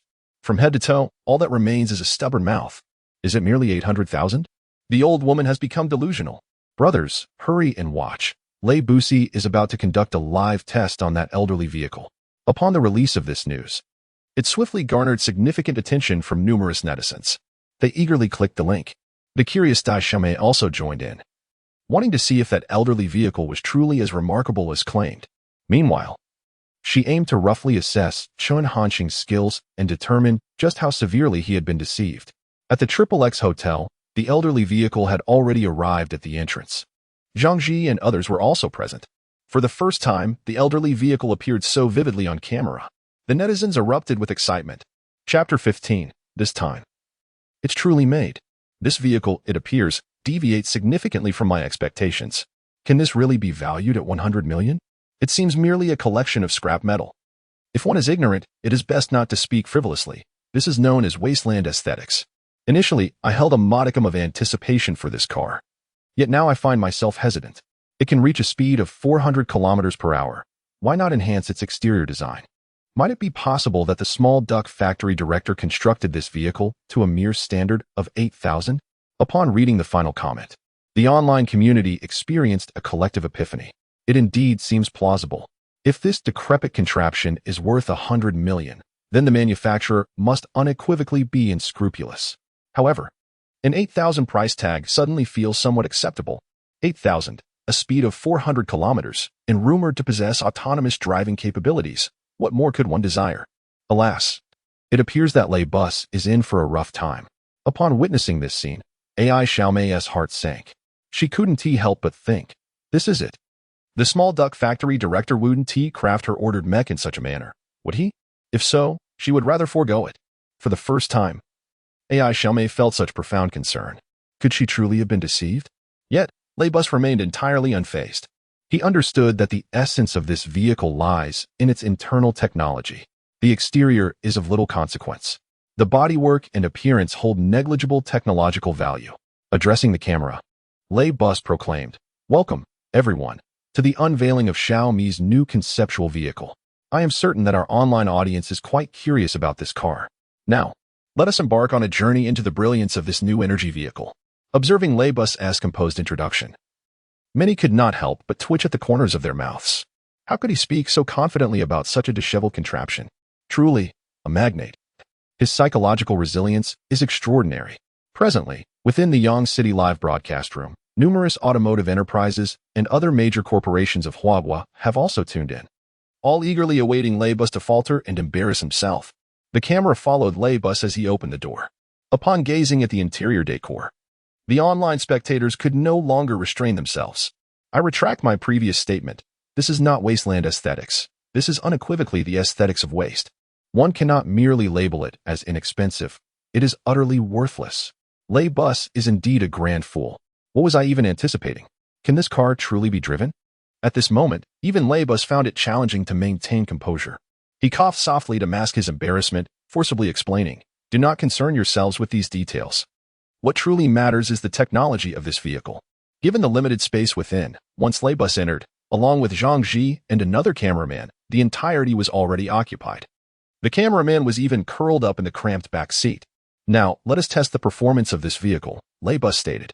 Upon hearing this, the online spectators were utterly astonished. Is Lei Bus planning to test drive it himself? Is he out of his mind?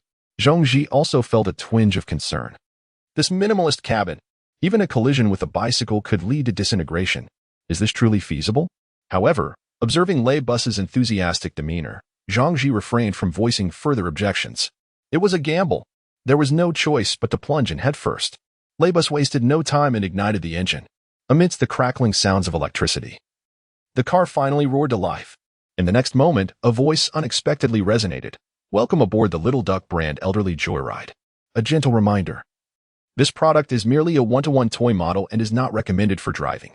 Should the owner insist on driving, all consequences shall be borne at their own risk. Would you like to continue driving? Lei Bus was taken aback. The voice lacked any stiffness, as if someone were genuinely conversing with him. Yes, Lei Bus replied. Command received. A further reminder, all actions taken by the owner are personal actions and are not associated with the company. Lei Bus could not help but murmur. How afraid is this factory director Chin of taking responsibility? Please select a driving mode, manual driving, autonomous driving. Autonomous driving. Received. Please choose an autonomous driving mode, normal mode, veteran driver mode, Akina mountain car god mode. Lei Bus was momentarily stunned. He had not anticipated such options. After a brief contemplation, he decided to start with the first mode and gradually explore. Normal mode. Upon his response, the voice immediately chimed in. Normal mode activated. Please fasten your seatbelt. Please select your destination. Note, all actions of the owner. Lei Bus had already communicated with Zhang Weiman and opted for a nearby, less trafficked road to be cordoned off for testing. Subsequently, the elderly joyride set off, cruising at a typical driving speed. Along the way, Lei Bus deliberately arranged obstacles, and the car navigated through them all with seamless safety. Goodness. Autonomous driving. Am I seeing things? This is true autonomous driving. A divine vehicle. This is undoubtedly a miraculous machine. How could this be? Isn't such technology supposed to exist solely in science fiction? Not only should one not judge a book by its cover, but this car also defies appearances.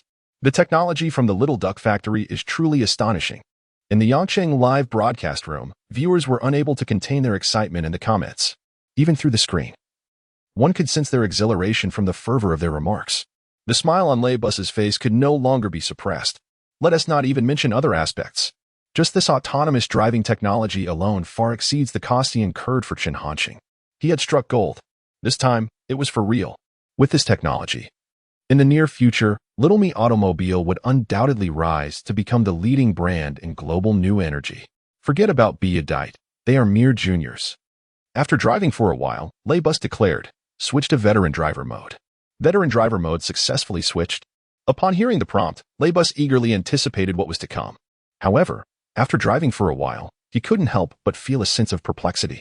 The vehicle, it seemed, had undergone no discernible changes.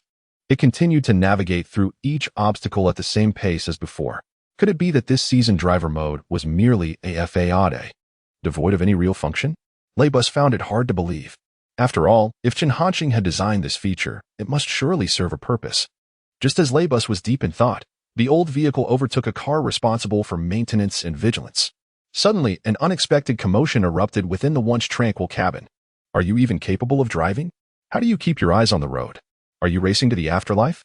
I could drive better with my feet. Chapter 16. A terrifying acceleration. Everyone was astounded. It turns out that the seasoned driver is truly an extraordinary one. Indeed, a master of the road. Haha. The Little Duck factory manager certainly knows how to stir things up. I adore this mode. I shall never fear road rage again. Once Lei Bus realized what was happening, he immediately declared, switch to the Akina Mountain God of Cars mode. Inside the vehicle, a voice promptly announced, Akina Mountain God of Cars mode switched successfully.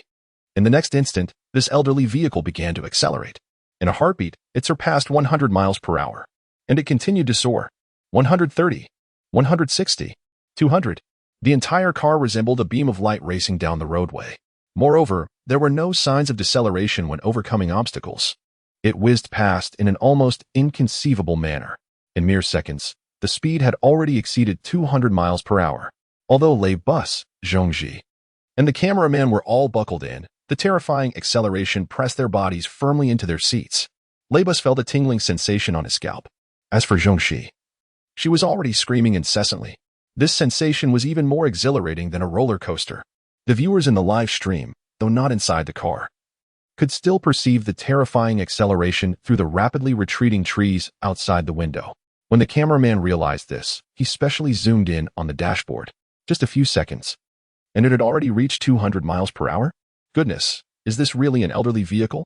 Even the acceleration of a top-tier sports car does not compare. Instantly, the allure of driving a Lamborghini faded, overcoming obstacles without reducing speed. This truly is the god of cars from Aquina Mountain. I want 10 of these elderly vehicles. The viewers exclaimed in amazement. The other car dealers in the live stream fell silent. They finally comprehended what they had missed. They were filled with envy towards Lei Bus. How could they not understand what this vehicle represented?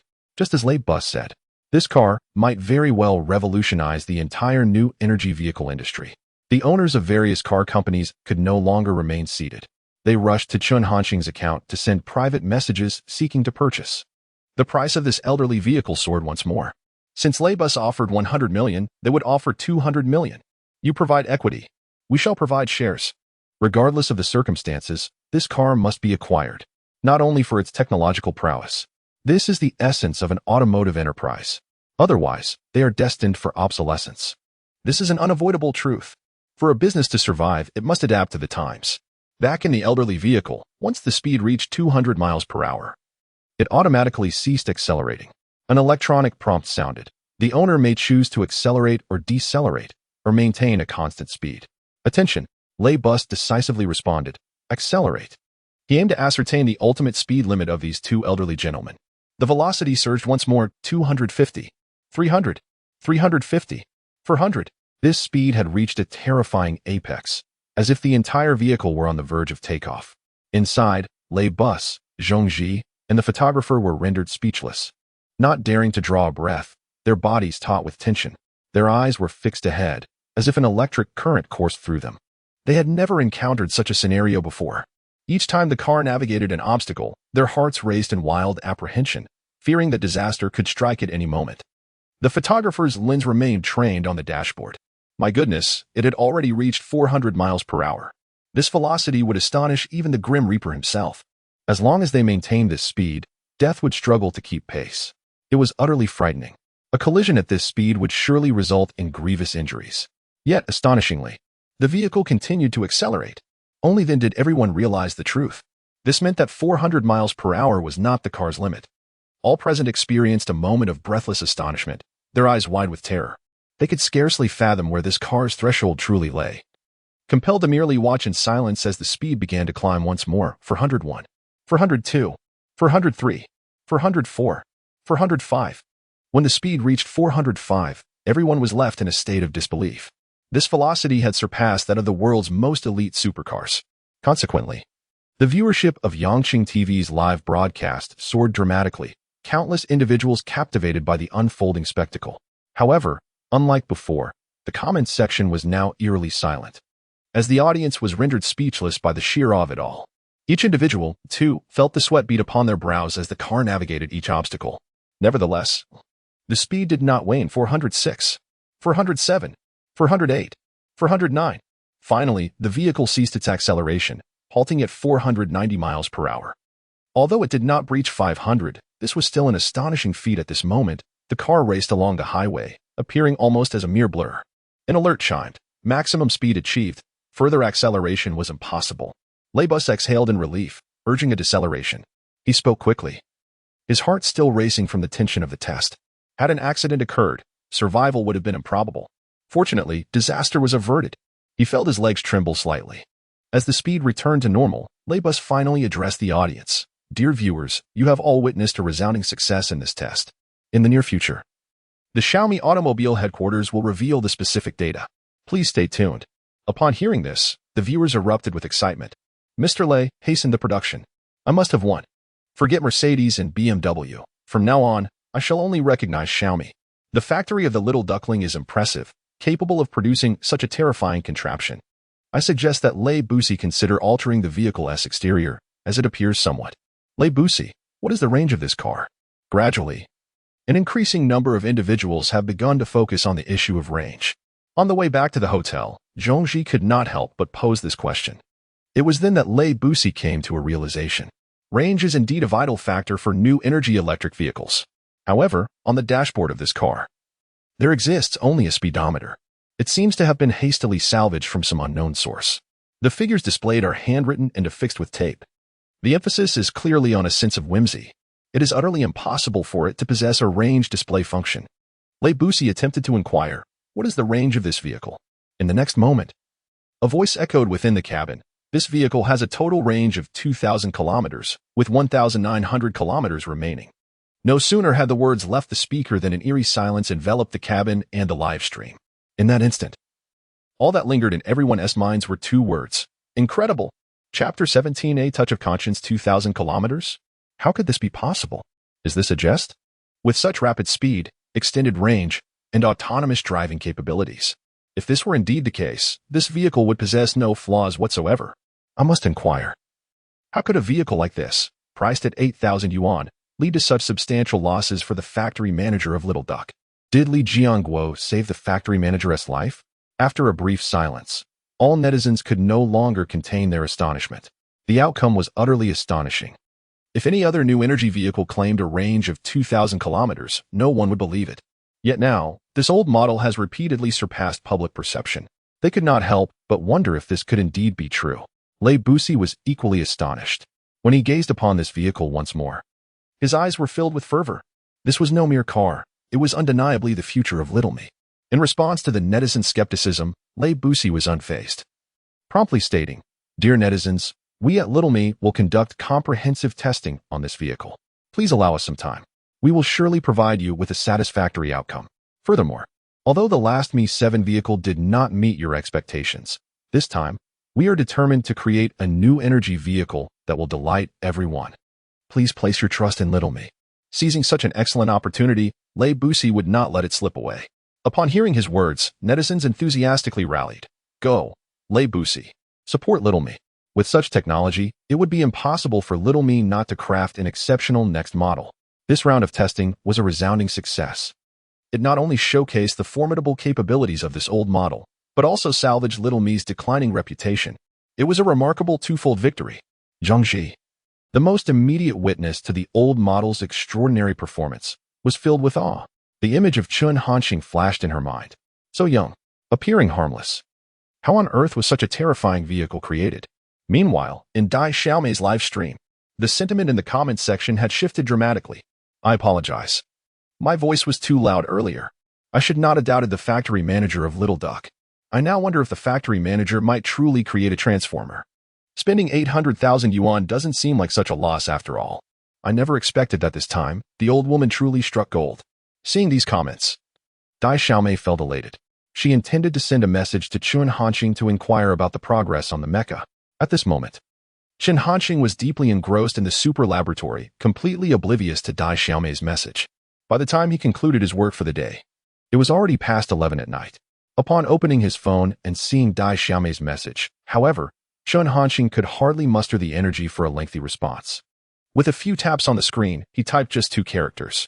Dai Xiaomei had been waiting since the morning until now, and she felt a sense of despair. This individual truly lacks any sense of service.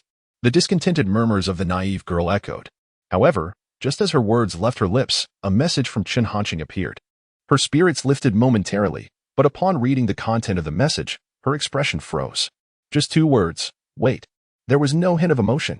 The naive girl found herself questioning how a person with a body temperature of 36 degrees could utter such frigid words.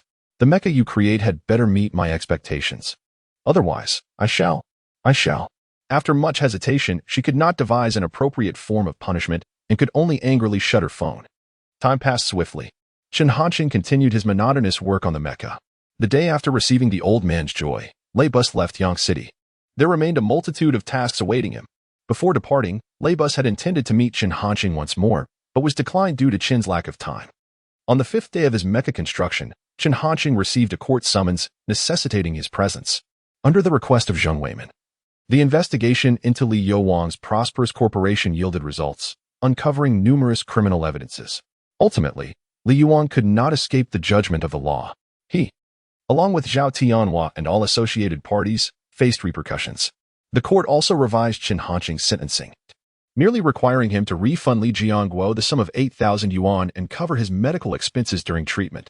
Although Li Jiangguo repeatedly declined, Chun Hanxing proceeded with the compensation. As the 6th day approached, it was agreed that the following day, Chun Hanxing would deliver the mecha to the naive girl. Yet, until now, there had been no sign of activity from him, leading to a swell of skepticism among many. The Little Duck Factory director challenges mecha construction. Or could it result in failure? Will it be a continuation of glory or a fall from grace? Such discussions dominated multiple media platforms. Chun Hanxing's mecha project had captured the attention of the entire internet. In the capital, at Huaguai University of Science and Technology, the foremost institution in the nation, a multitude of the world's elite scientific talents converged. Bai Hanyu awoke from her solitary dormitory, her fair legs gracefully descending from her bed, standing at 1.70 meters. Her figure was strikingly proportioned. The impressive curves were a remarkable sight for a doctoral student in mechanical engineering. After a brief wash, Bai Hanyu opened her computer and logged into her Douyin account. Outside of her academic commitments, she had created a mechanical knowledge-sharing account, quickly amassing 1 million followers thanks to her stunning appearance. It was the weekend, and Bai Hanyu prepared for a live-stream meeting. Before long, over 1,000 viewers filled the stream. Finally, Bai is live. I've waited so long. Goddess, good morning. You're so beautiful even without makeup. The comments section overflowed with praises for Bai Hanyu, leaving her somewhat troubled. She preferred to receive recognition for her technical skills rather than her looks. The purpose of creating this account is solely for the dissemination of knowledge. Thus, Bai Hanyu inquired, "Dear friends, do you have any questions pertaining to mechanical engineering?" Nevertheless, this did not alter the prevailing situation. The older gentleman in the live stream exhibited a marked preference for the presence of attractive women, which left Bai Hanyu feeling rather weary. Just as she contemplated ending the broadcast, a comment captured her attention. "Hello, dear host, may I ask whether it is possible, given our current technological advancements, to construct mechas akin to those depicted in science fiction films?" Upon reading this query, Bai Hanyu discerned that the individual must be a novice. Anyone possessing even a modicum of mechanical knowledge would never pose such a question. However, despite this, Bai Hanyu patiently replied, "From a theoretical standpoint, it is utterly implausible. Although humanity's technological prowess has experienced explosive growth over the past century, the kind of mechas portrayed in science fiction remains far beyond our grasp." She unequivocally dismissed the notion. Yet, the commenter was undeterred. "What are your thoughts on the recent viral phenomenon concerning the factory director who is building mechas?"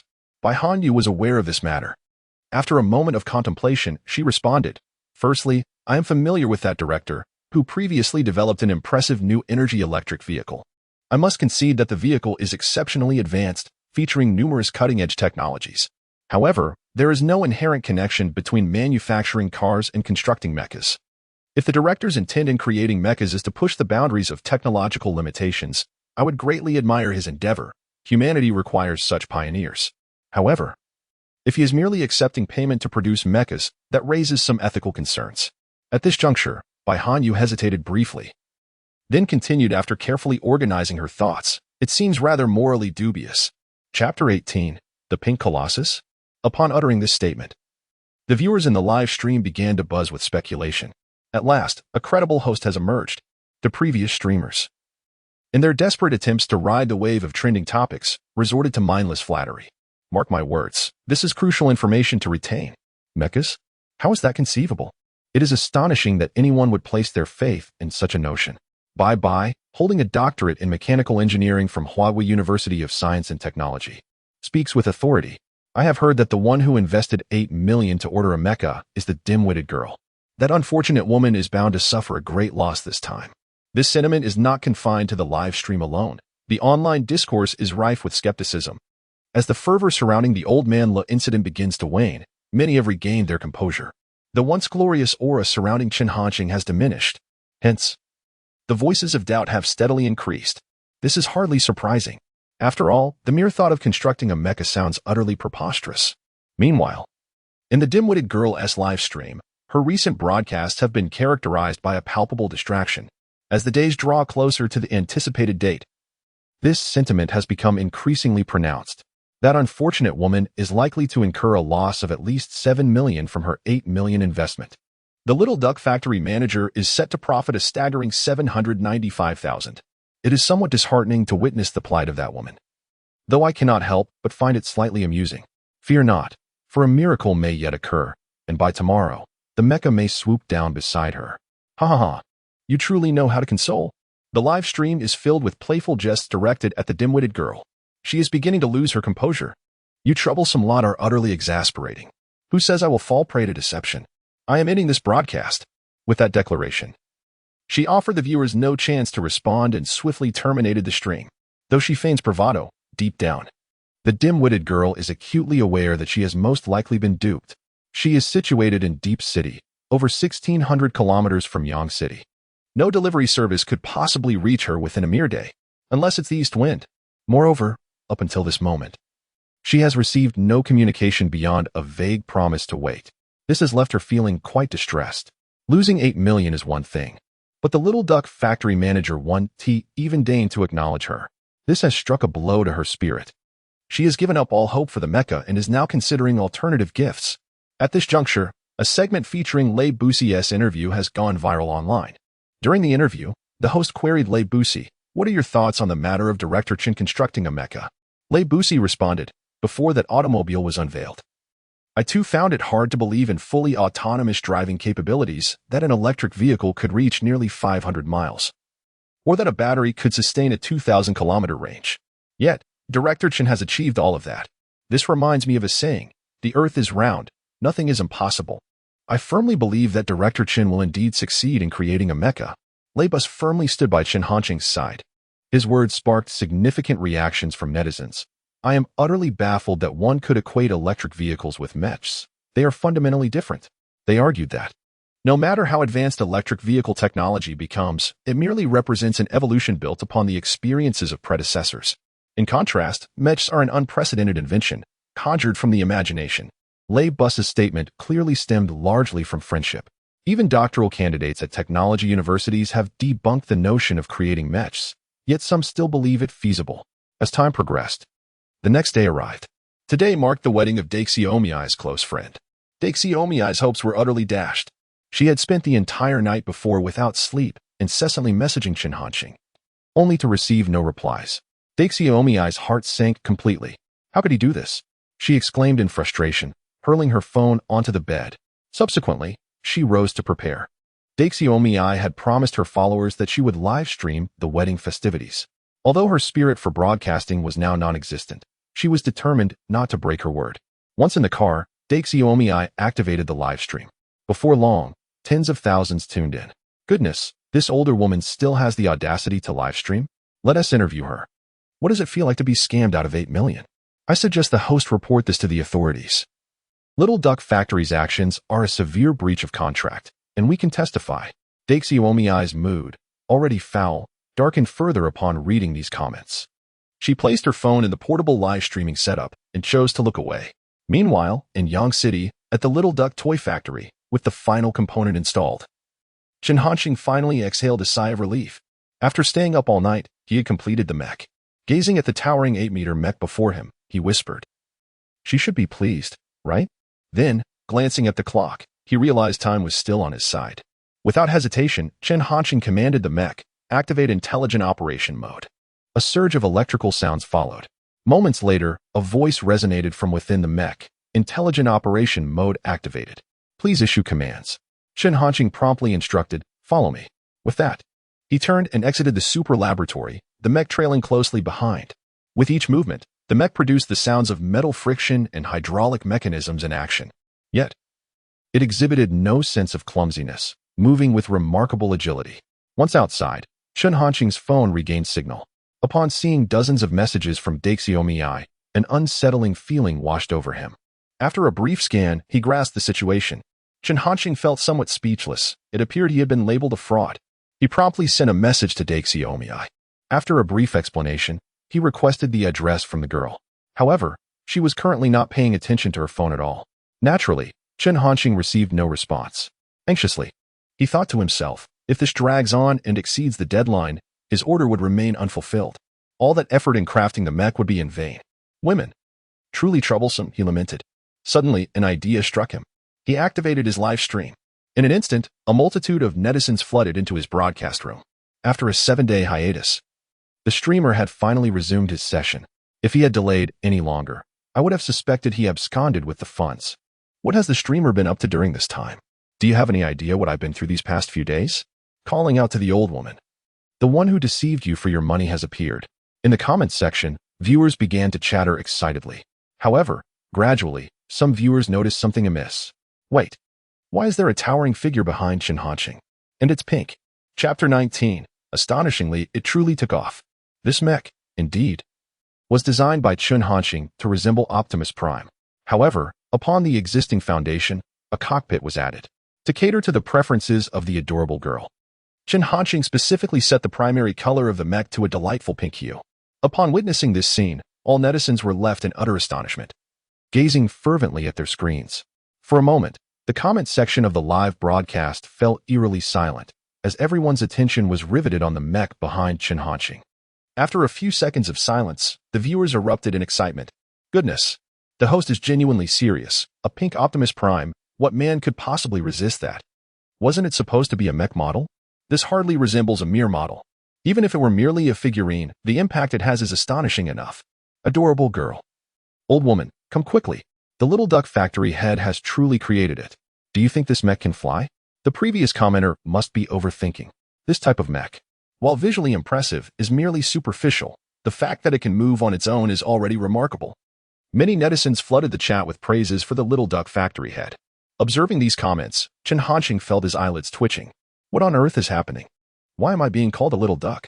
He was not fond of this moniker. Nevertheless, Chin Hanxing set aside his grievances and addressed the screen. Brothers, does anyone know the location of my client, adorable girl, at the wedding? The netizens began to contemplate. Could it be that the host intends to send the mech directly to the wedding? Has the little duck factory head made a mistake? Adorable girl isn't even in Yang City. Sending a package at this hour would be far too late. Many viewers shared this sentiment. However, some netizens provided Chin Hanxing with adorable girl's location, Deep City, XXX Hotel. Although adorable girl had not revealed this information voluntarily, clues could still be gleaned from her live stream. Chin Hanxing wasted no time and promptly instructed the mech. Auto navigation, Deep City, XXX Hotel. Commence automatic cruising. The sight of Chin Hanxing's actions left everyone bewildered. What on earth is the little duck factory head doing? Talking to the mech as if it will fly there on its own? I can hardly comprehend this. Is the host truly losing his mind? If this mech can indeed fly autonomously, I would gladly acknowledge him as my adoptive father. No one believed in the mech's capabilities. After all, if it could genuinely achieve self-flight, it would be utterly terrifying, far beyond their comprehension. Yet, despite such thoughts, their eyes remained glued to the live stream, fixated on the mech. Hearts pounding as if something extraordinary was about to transpire. Location locked. Automatic cruising initiated. Within the mecha, an electronic voice resonated. Countdown. 5, 4, 3, 2, 1. Engine ignition. The electronic voice ceased. In the next moment, a cacophony of metallic clashes erupted from the mecha, as if a sophisticated apparatus was rapidly activating. Bang! A muffled thud. To everyone's astonishment, blue flames erupted from the back of the mecha, accompanied by a surge of air. Boom! Under the gaze of all, the mecha ascended into the sky with an astonishing velocity, vanishing from the viewer's sight in the live stream. Everyone stood in stunned silence, unable to believe their eyes as they stared at the screen, their minds a blank canvas, with only one thought echoing within. Who am I? Where am I? What on earth has transpired? Moments later, the online audience finally regained their composure, and a chorus of gasps reverberated throughout the live stream. Goodness, am I seeing things? Did that mecha truly take flight? No way, the host is serious? Am I dreaming? This surely is just a one-to-one model? The Duck Factory's director is incredible. This feels like a movie come to life. The 8 million spend is absolutely worth it. A user recorded snippets of Chin Hanxing's live stream and shared them online, causing the hype to skyrocket. Every viewer was left dumbfounded, mirroring the astonishment of those in the live stream. At Huawei University of Science and Technology, Bai Hanyu was scrolling through Douyin when suddenly, her private messages surged with frantic notifications. Frowning, she opened the message interface to find countless fans reaching out to her. Bai Hanyu, you must check this out. Something big has happened. The unscrupulous manufacturer you mentioned has actually built a mecha. Is this PhD in mechanical engineering not as impressive as it seems? I am the adopted son of the Duck Factory's director. And you dare to speak ill of my father? Upon reading these messages, Bai Hanyu recalled the host she spoke of yesterday. She dismissed it at first. Her previous comments had been rooted purely in scientific analysis, devoid of any personal vendetta. Even now, she firmly believed that the host could not possibly have created a genuine mecha. This conviction stemmed from the knowledge she possessed, instilling confidence within her. Several fans even sent her video links. Curiosity piqued, Bai Hanyu clicked on one, revealing snippets from Chen Hanqing's live stream. Upon witnessing the mecha behind Chen Hanqing, Bai Hanyu paused for several seconds, yet quickly regained her composure. After all, models of such mechas did exist on the market, albeit as mere iron shells, hardly qualifying as true mechas. Although the mecha behind Chen Hanqing appeared significantly more sophisticated than the ordinary products available, it did not sway Bai Hanyu's opinion. If this could be considered a mecha, then true mechas would indeed be of little value. As Bai Hanyu observed Chen Hanqing pretentiously commanding the mecha, she found it somewhat amusing. This streamer certainly put in considerable effort, she mused. However, her amusement was short-lived. Bai Hanyu was taken aback as she witnessed the mecha in the video respond to Chen Hanqing's words. Bai Hanyu was astounded. It must be a pre-programmed response, likely limited to just a few phrases. Bai Hanyu forced herself to remain composed. After all, this was the only explanation that made sense. Rather than believing that Chen Hanqing had truly created a mecha, she preferred to subscribe to this notion. In the next moment, the mecha took flight, engulfed in blue flames. Bai Hanyu was utterly flabbergasted. Her eyes were glued to the screen, desperately trying to discern any clues. Yet, disappointment washed over her as she realized the mecha truly soared through the air, and at an astonishing speed. It felt as though she had been struck by lightning. A current surging through her body. The shock within her surged like a colossal tsunami. She replayed the video again and again, even though she was reluctant to accept it. She had to acknowledge the truth. The streamer, known as Little Duck, had indeed created a mecha. Finally, Bai Hanyu uttered 2 words. No way. Chapter 20. Initiating the highest level of air defense, Bai Hanyu felt as though her worldview had shattered. Until this moment, she had never imagined that someone could truly construct a mech. After a considerable time, she finally regained her composure.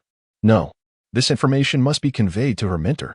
The realm of mechanical engineering in Hwagwa would undoubtedly experience seismic upheaval due to this revelation. Without a moment's hesitation, Bai Hanyu rose and departed. In Deep City, at the XXX Hotel, the dazed Xiaomei sat, occasionally displaying a flicker of grievance in her eyes. How could he treat me this way after I placed my trust in him? What a scoundrel! She muttered angrily under her breath, tearing apart the tissue in her hands to vent her inner fury. Unbeknownst to her, the mech she had ordered from Chen Hanqing had already taken flight.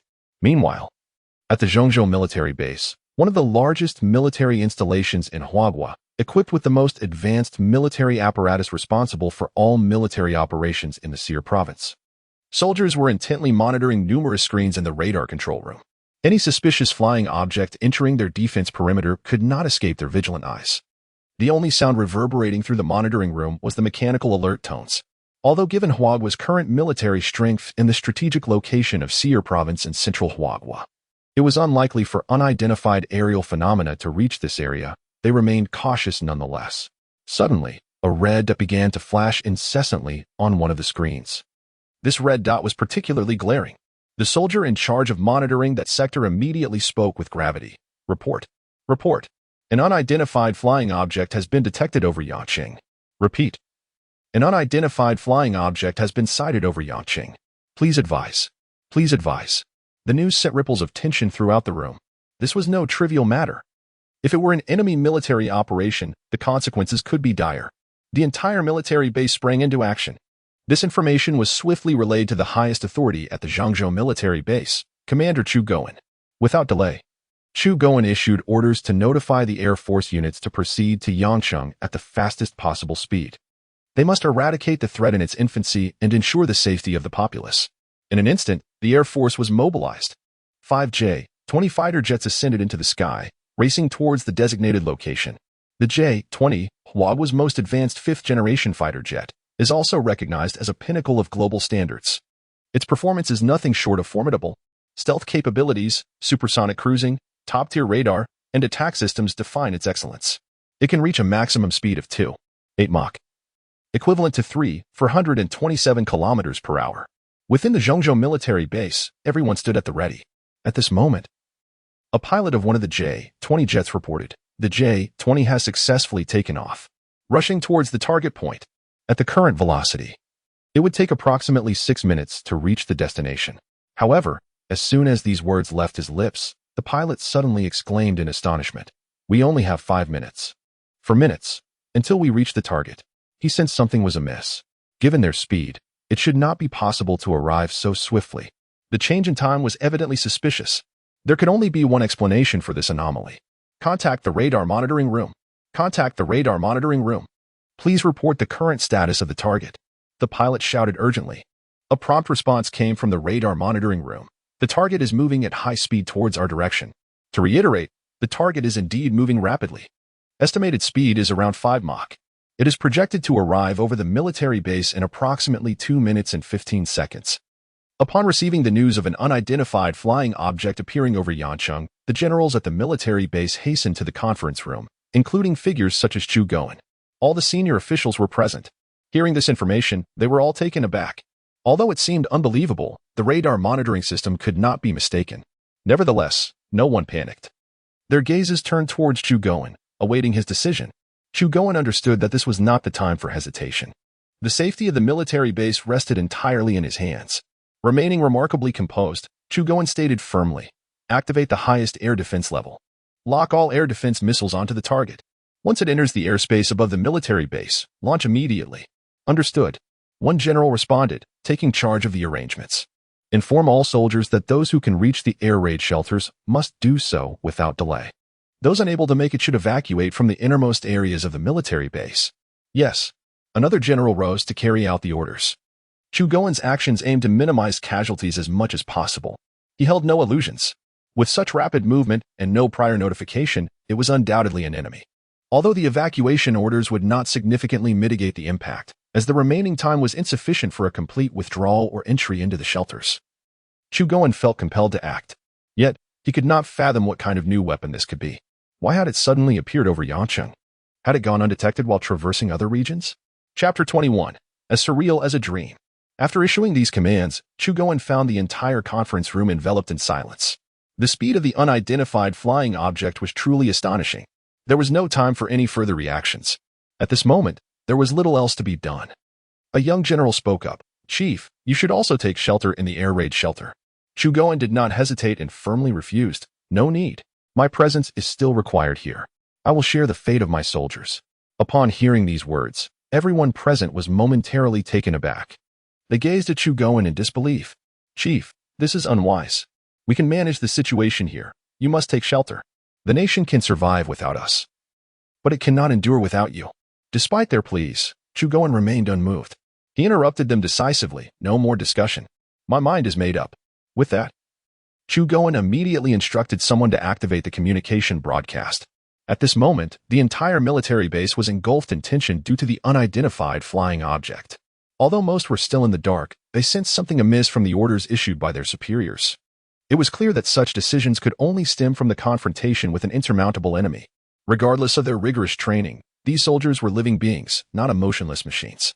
Nevertheless, they continued to carry out their orders in an orderly fashion. Amidst a cacophony of buzzing sounds, missile launch vehicles adjusted their angles, poised for action. Even the air raid shelters deep underground opened their heavy lids. Missiles, sharp as blades, stood ready to ascend into the heavens. Fighter jets rapidly took off, embodying the imminent threat of a formidable adversary. At that moment, voices echoed from the communication devices and loudspeakers. "Soldiers, this is Chu Goen. We are facing an immense crisis. There is a possibility of death. However, take heart. I stand with you." Chu Goen did not conceal the gravity of the situation. He had to prepare for the worst. Upon hearing this news, the soldiers found a sense of calm. If someone as significant as Chu Goen was unafraid, what was there for them to fear? After Chu Goen had spoken, he sat quietly, his expression resolute. 2 minutes swiftly passed. The communication device relayed a report from the radar monitoring room. The unidentified flying object would enter the airspace of the military base in 10 seconds. 10, 9, 8. The countdown echoed continuously. Everyone's hearts raced in tandem. This countdown resonated in the ears of every Air Force pilot and those at the Air Defense Command. 7, 6, 5. The Air Force pilots and the soldiers at the Air Defense Command positioned their fingers on the launchers. As soon as the countdown concluded, they would launch an attack without hesitation. At this moment, the pilots were able to see the unidentified flying object swiftly approaching them. Initially, it appeared as a mere speck. But in the blink of an eye, that dot rapidly magnified. One of the pilots sensed something amiss and let out an exclamation. More and more people began to notice the anomaly. their astonishment echoing throughout the air. The true form of the unidentified flying object was fully unveiled before their eyes. Everyone felt an overwhelming incredulity. It was, in fact, a colossal mech. Those pilots familiar with Transformers recognized it instantly. It was none other than a pink Optimus Prime. Everyone was taken aback. No one could have anticipated witnessing such a phenomenon in reality. The sensation was beyond description. Every heart was racing with fervor. At that moment, the countdown concluded. Although the form of the unidentified flying object was utterly unexpected, no one dared to let their guard down. In an instant, fighter jets began to unleash torrents of fire. The air-to-air missiles mounted on them were simultaneously launched. The ground-based air defense system sprang into action. Missile after missile was shot into the sky. Their target was the mech. The missiles, trailing long flames, surged towards the mech at an astonishing speed. A dense array of missiles nearly formed a vast net in the air. However, at that moment, the mech astonishingly accelerated once more. Its speed was so great that it shattered layers of sound barriers. Before anyone could react, it vanished entirely into the sky. In that instant, everyone was left dumbfounded. Silence enveloped the crowd as they absorbed the terrifying scene they had just witnessed. From the moment the mech appeared to its abrupt disappearance, it had all transpired in a mere few seconds. Yet, those fleeting moments would be etched into the memories of countless individuals for a lifetime. Moments later, the pilots were the first to regain their composure. They were the most direct witnesses. Initially, they had believed that this would surely end in sacrifice. To their astonishment, it concluded so abruptly. Their tension gradually eased, yet the shock on their faces lingered. Finally, one person broke the silence. What on earth was that? More and more voices joined in, expressing their disbelief. Was that truly a transformer? Such a thing exists in this world? In that fleeting moment, I felt as though I had genuinely seen Optimus Prime. No, it merely resembled Optimus Prime. I would say it looked more like a mech. Goodness, that was exhilarating. Where on earth did that come from? At that moment, the missiles, having lost their lock on the target, began to detonate in the sky as their kinetic energy was exhausted. The booming sounds were relentless. The surging flames illuminated the entire sky, transforming it into a fiery sea. Fortunately, these missiles were far from the fighter jets. Otherwise, it would have resulted in immeasurable losses. In the conference room, Chu-Goen was also somewhat bewildered. Upon realizing that the unidentified flying object was not targeting the military base, he felt a sense of relief. However, when he learned that it was, in fact, a colossal mech, Chu-Goen was utterly taken aback. What on earth? A mech? In that fleeting moment, Chu-Goen even questioned the reliability of his own hearing. Once he regained his composure, he promptly commanded, initiate an immediate organization of order within the military base.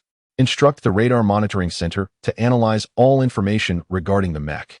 Report to me at once upon gathering any intelligence. Inform the Shinong military base that the mech appears to be heading in their direction. The assembled generals promptly took their orders and dispersed. With the conference room now empty except for Chu-Goen, he could no longer contain his emotions and murmured, "A mech? This feels like a dream." Subsequently, Chu-Goen dialed a phone number. This matter transcended his capacity to manage. It was imperative to report to higher authorities. Chapter 22. The Arrival of the Mecha. In the city of Yang, at the Little Duck Toy Factory, Chen Hanqing collapsed into slumber after dispatching the mecha. Following a night of intense labor, his body was utterly exhausted. Little did he anticipate that the mecha he had created would instigate such a colossal blunder. According to its specifications, the mecha maintained a cruising speed of 5 Mach, with a maximum velocity reaching 9 Mach. However, due to material limitations, it could not sustain this top speed for extended periods. Based on Chen Hanqing's calculations, his current location was over 1,600 kilometers from the XXX Hotel in Deep City. Even at a standard cruising speed, it should arrive within 15 minutes. This transaction should not suffer any delays. If Chu-Goen were to learn of Chen Hanqing's thoughts, he might very well spit out a mouthful of blood and fury. All this excitement for a mere 8 million business deal? One of his missiles cost more than 8 million. Now, 7 minutes had elapsed since the mecha commenced its journey. Time was more than half gone. The mecha had completely exited the territory of Serre Province and entered the domain of Shinong Province, thanks to Chu-Goen's prior warnings.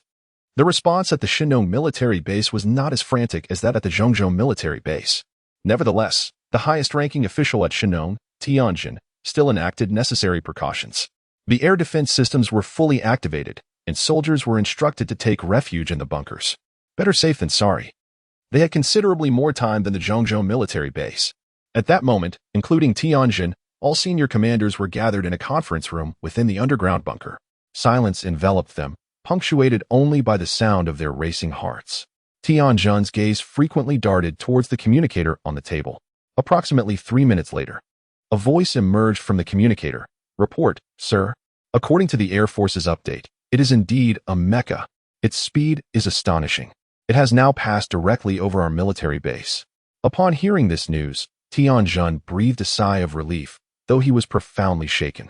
Initially, he had harbored some skepticism upon receiving the news from the Zhangzhou military base. After all, the emergence of a mecha was exceedingly hard to believe. However, that doubt had now dissipated entirely. After a moment of contemplation, Tianjun spoke. A mecha? That is indeed a valuable asset. I wonder where it originated. If only we could acquire a few for our own use. The attendees exchanged incredulous glances. This man was even more reckless than Chu Goen, a true hot-blooded warrior. As if acquiring a few would suffice. Just this one instance had already caused a tremendous uproar throughout the entirety of Huaghua. If Tianjin were to get his hands on several, it would undoubtedly create a worldwide sensation. Meanwhile, at the highest military command center of Huaghua, Rong Haobo was momentarily taken aback after hearing his secretary's report. Are you certain that Chu Goen referred to a mecha? One that can fly? The maximum speed can reach 9 Mach? Rong Haobo holds significant authority in Huaghua. He prides himself on possessing extensive knowledge of all advanced weaponry around the globe. However, the sudden emergence of this mecha left him utterly bewildered. Is there truly such a thing in the world? The secretary nodded. Chief, he indeed claimed so. Rong Haobo fell silent, his expression growing solemn. Despite the incredulity that washed over him, he understood that Chu Goen would never dare to fabricate such a report. He was acutely aware of what this mecha represented. This was an unprecedented occurrence in human history. It would undoubtedly have a terrifying impact, potentially upending the existing arms industry. This was unequivocally a transcendent weapon of mass destruction. Although he could not fathom why the mecha had appeared in Huaghua, nor from where it had originated, his analysis of the available information suggested that it likely bore no ill toward Huaghua. In other words, the creators of the mecha harbored no malice against Huaghua. Otherwise, the nation would have already faced an attack. Swiftly, Rong Haobo made a decision. Notify the satellite monitoring station. Immediately locate the mecha as soon as it lands. Dispatch the military without delay. It is imperative that we retrieve the mecha. Failure is not an option. The secretary stood ramrod straight, his demeanor grave, and promptly responded, yes. Rong Haobo continued. Additionally, instruct the satellite monitoring station to ascertain the point of origin of the mecha.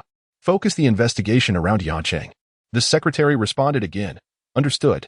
At that moment, above the Zhangzhou military base, the simultaneous detonation of numerous missiles had created a significant commotion.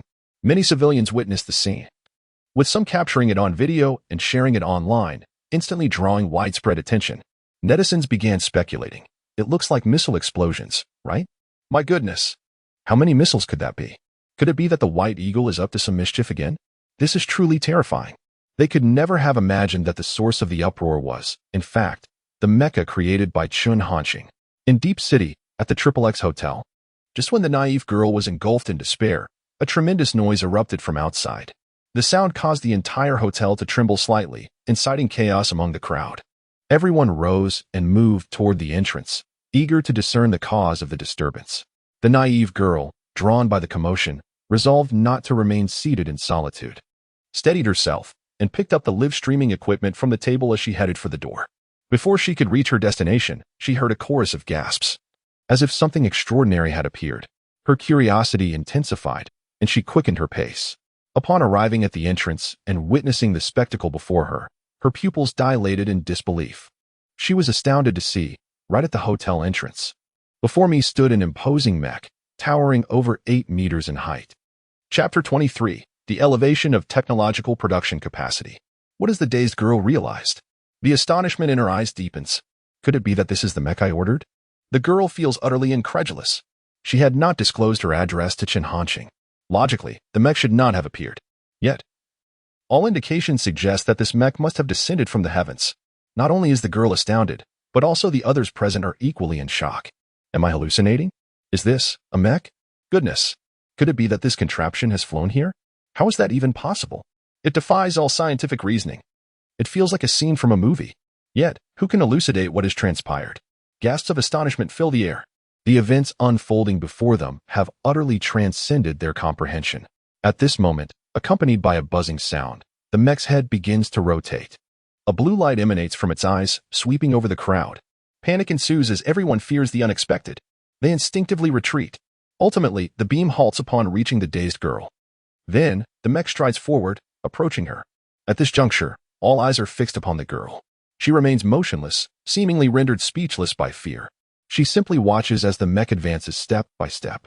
With each thud of its footfall, a symphony of mechanical sounds reverberates, evoking a profound sense of science fiction. When the mech finally stands before the girl, a voice resonates. The Little Duck Toy Factory is at your service. The mech has been completed. Please verify receipt. A solemn reminder, all products produced by our factory are one-to-one toy models, intended solely for display. We bear no responsibility for any issues arising from improper use by customers. Everyone is left in a stupor. They stand there, dumbfounded, gazing at this unbelievable spectacle. The girl is the most profoundly affected. At this moment, her mind is a blank slate. Everything has occurred too abruptly. Just moments ago, she was berating Chin Hanxing as a rogue merchant. Now, the mech has truly arrived. Moreover, its performance and appearance far exceed her expectations. Finally, the crowd begins to react. Goodness. Goodness. This is indeed a real mech. The kind seen in movies. Is this what the girl ordered for 8 million? My heavens. Is this truly the technology of our time? I had previously mocked the girl for being foolish. Now, I realize that I am the one with the flawed reasoning. It is not just them. The audience in the girl's live stream is also witnessing this scene. Their reactions are even more fervent. I feel as though I am dreaming. The Little Duck Factory is extraordinary. They truly accomplished it. From Yang City to Deep City. A distance of over 1,600 kilometers. Did it really fly all that way? How fast must it have been? It is utterly unbelievable. Previously, I was utterly blind to the truth, mistakenly branding the Little Duck Factory's director of fraud. With such formidable mechas, conquering the world would be but a trifling matter. The excitement among the populace was palpable, an uncontrollable surge of emotion enveloping all. An internet user captured snippets from the live stream and shared them online, instantly garnering immense attention. The fervor escalated rapidly, sweeping across the internet with a wave of astonishment. In Yang City, at the Little Duck Toy Factory, a notification resonated in Chin Hanxing's mind. Congratulations, host, you have completed the mecha order. You have earned 1,000,000 technology points. With the technology points generated per second now elevated to 5. The system's prompt jolted Chin Hanxing awake from his slumber, instantly dispelling any remnants of sleepiness. A look of joy illuminated his face. Although this time there was no reward chest, the successful completion of the order was gratifying enough for Chin Hanxing. He exhaled deeply. Reflecting, at last, it is done. System, open the personal information panel. Instantly, a plethora of ethereal data materialized before Chin Hanxing's eyes. Name, Chin Hanxing. Age, 18. Mission, none. Technology points, 2, 337, 600, 5, 5, 5, 5. 5. Acquired technologies, beginner mecha technology, super doubling elderly joy technology, lightspeed spaceship, annihilation starship technology, space-based weapons technology, aerospace aircraft carrier technology, Dyson sphere technology. Previously, after redeeming the materials necessary for mecha construction, Chin Hanxing was left with just over 120,000 technology points. However, after a week of accumulation, combined with the recent reward of 1 million technology points, his total had soared to over 230,000, a historic high. In former times, this would have filled Chin Hanxing with elation. Yet now, the technologies for lightspeed spacecraft loomed over him like insurmountable mountains, their terrifying technology point requirements daunting. Even now, they remained an unattainable goal. The materials in the system's marketplace were priced based on rarity. For instance, the majority of materials required for mecha construction were commonplace steel. Thus, the technology points needed were relatively modest. However, if one were to exchange the same volume for gold, or even more precious materials than gold, the technology points required would be an entirely different concept. Chin Hanxing sighed, recognizing that the revolution had yet to succeed. The system still required perseverance. He resolved to seek out additional missions. Little did he know, the mecha had stirred an unprecedented commotion, simultaneously at the supreme military command of the Huan Nation. Chief Rong Hao furrowed his brow as news arrived from the Satellite Detection Center. They had successfully pinpointed the mecha's location, within a hotel in Deep City. Please advise, he prompted. Rong Hao pondered briefly. Deep City? Landed in a hotel? The perplexity of the situation eluded him. Yet, he quickly dismissed further contemplation on the matter. Once they secured the mecha and identified its creator, all questions would inevitably be answered. He commanded, inform the military of Deep City. Immediately dispatch troops to the designated location. We must not be complacent. This mech must not encounter any unforeseen circumstances. Remember, treat this matter as if it were a war. It is of paramount importance to the entire nation of Hua. Chapter 24. There are actually tanks. Indeed, the secretary replied, preparing to depart. At that moment, Ronghwa spoke again. What progress has been made regarding the origins of the mech? A fleeting expression of peculiarity crossed the secretary's face. We are still investigating. I will report to the chief as soon as there is concrete news. Ronghwa nodded, refraining from further inquiries. After the secretary had left, he picked up a secure phone and dialed a number. Once the call connected, he introduced himself. This is Ronghwa. Chief, what are your instructions? A calm voice responded from the other end. Immediately contact the top scientists in various fields across Huagua. Those in the capital must be summoned to the highest military command post in secrecy. This is an order. Upon acquiring the mech, he needed to ascertain its detailed capabilities without delay. Ideally, he would gain direct control over this technology, and for that, he required the expertise of those scientists. Understood. The voice on the other end replied before promptly ending the call to make arrangements. At Huagua University of Science and Technology, Bai Hanyu inquired, Teacher, does such technology truly exist in this world? This question had weighed heavily on her mind. Sitting before Bai Hanyu was an elderly woman, appearing to be in her 60s. She had a slender visage and short, graying hair, exuding an air of sharpness. Her name was Sun Xueping, a genuine luminary in the field of mechanical science in Huagua. A foundational figure. Even on a global scale, she was an undeniable authority. Additionally, Sun Xueping was an academician at the Chinese Academy of Sciences, having received nearly every honor possible. In response to Bai Hanyu's query, Sun Xueping did not provide a direct answer. Her gaze remained fixed on the screen of her phone, which displayed footage of Chen Hanqing commanding the mech to take flight. She had watched it numerous times. A solemn expression filled Sun Xueping's eyes. Observing this, Bai Hanyu chose to remain silent, patiently awaiting the outcome. Finally, Sun Xueping set down her phone, rubbing her weary eyes, and remarked, the mech did indeed ascend according to the command, with no other anomalies. As for the technology employed, I cannot comprehend it. The individual who constructed this mech possesses an understanding of mechanical science far beyond my own. One could even assert that he surpasses any expert in this field known to the world today. Bai Hanyu's heart raced at this revelation. Initially, she had harbored doubts, suspecting that the broadcaster had employed some unseen means. However, upon hearing Sun Xueping's words, she completely dismissed that notion. In this matter, Sun Xueping was the authority. At that moment, Sun Xueping felt a surge of excitement. Could it be that this young man truly created the mech? Even she found it difficult to believe. Bai Hanyu nodded in affirmation. Without hesitation, Sun Xueping declared, let us purchase tickets at once. To Yangqing, the youth are indeed formidable. This is the future of our great nation. I must personally visit. I have numerous questions to pose to him. Bai Hanyu stood there, utterly stunned, at a loss for words. Just yesterday, she had accused Chen Hanqing of being unscrupulous, yet today, such an event unfolded. This left Bai Hanyu feeling exceedingly awkward. What is the matter? Sun Xueping inquired. Just as Bai Hanyu was about to respond, the phone in Sun Xueping's office rang. She gestured for Bai Hanyu to remain silent. Upon answering the call, Sun Xueping stated, this is Sun Xueping. As she listened to the voice on the other end, her expression grew serious. After a brief pause, she replied, understood. I shall comply with the arrangements. Once she hung up, noticing her mentor's grave demeanor, Bai Hanyu asked, Teacher, is there something amiss? Sun Xueping explained, I have received an urgent, unavoidable task. I cannot go to Yang City for the time being. Bai Hanyu sighed in relief.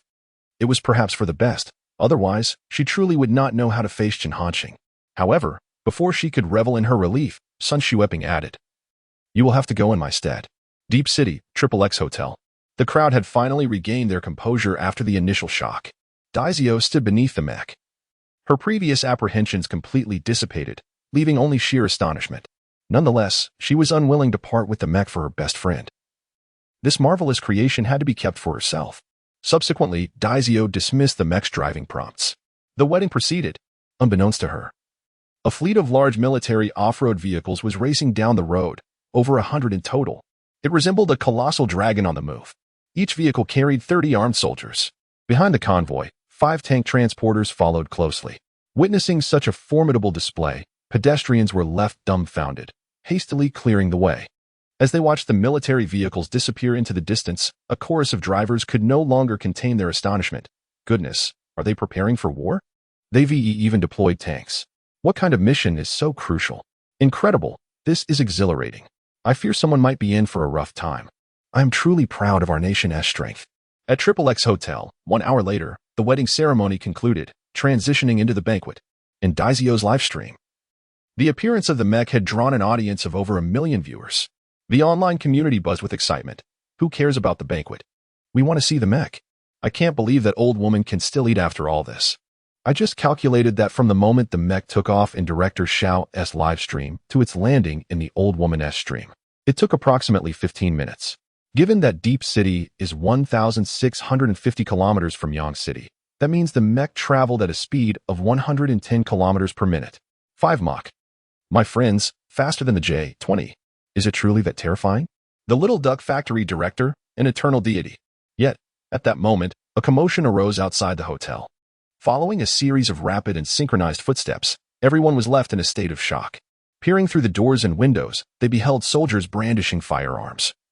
Aiming at the hotel, they appeared to be encircled. Moreover, it was reported that a tank was spotted. None had ever witnessed such a spectacle. Instantly, a wave of trepidation swept over the crowd, leaving them trembling in fear. No one could fathom the nature of this dire situation.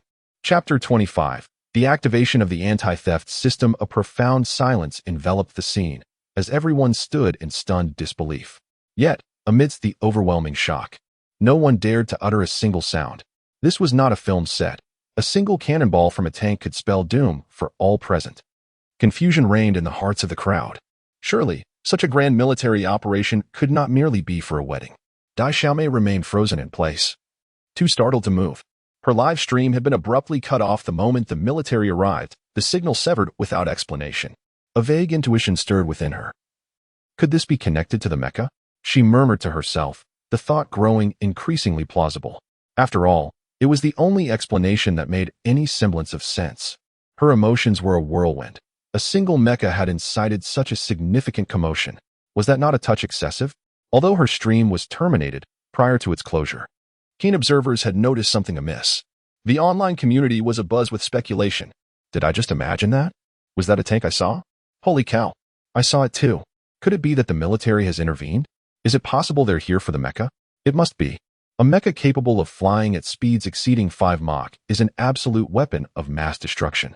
This news swiftly spread across the internet, garnering increasing attention. The mecha's popularity soared once more, reaching the status of household knowledge. At this moment, outside the XXX Hotel, hundreds of soldiers had encircled the mecha, their expressions a mix of awe and astonishment as they gazed upon the colossal machine. Even the bravest among them appeared diminutive in its shadow. Song Chao, the commander of this operation, fixed his gaze intently on the mecha, his eyes brimming with vigilance. While others were unaware of the mecha's nature, he understood all too well. This was the terrifying contraption that had caused a stir at the Zhongzhou military base. If the mecha were to go haywire, even their numbers would be insufficient to contain it. First, we must calm the people inside the hotel to prevent any chaos, Song Chao instructed. Understood. The soldiers responded promptly. Once more, Song Chao turned his attention to the mecha, gesturing for the troops to advance cautiously. As they drew nearer, his heart raced with trepidation. After a few moments of observation, upon confirming that the mecha posed no immediate threat, he exhaled in relief and ordered, "Bring the crane over. We need to load this mecha onto the transport tank." Upon hearing the command, soldiers swiftly mobilized to make the necessary arrangements. Before long, the crane and transport tank arrived simultaneously. They secured steel cables to the mecha, preparing to exert force for the lift. Seeing this, Song Chao felt a pang of uncertainty. Had there been a misunderstanding? The mecha appeared unremarkable at first glance. Was this truly capable of flying at 5 Mach? Just as this thought flickered through his mind, the mecha sprang to life. An electronic voice emanated from within, declaring, "External danger detected. Suspected theft detected. Please advise. An external threat has been identified." The sound reverberates incessantly. The position of the mech's eyes emits a red beam. It weaves dangerously between soldiers, cranes, and tank transporters. Everyone is startled. Song Chao's pupils dilate with alarm. His heart races. Yet, recalling the orders received, he knows he must retrieve the mech at all costs. gritting his teeth.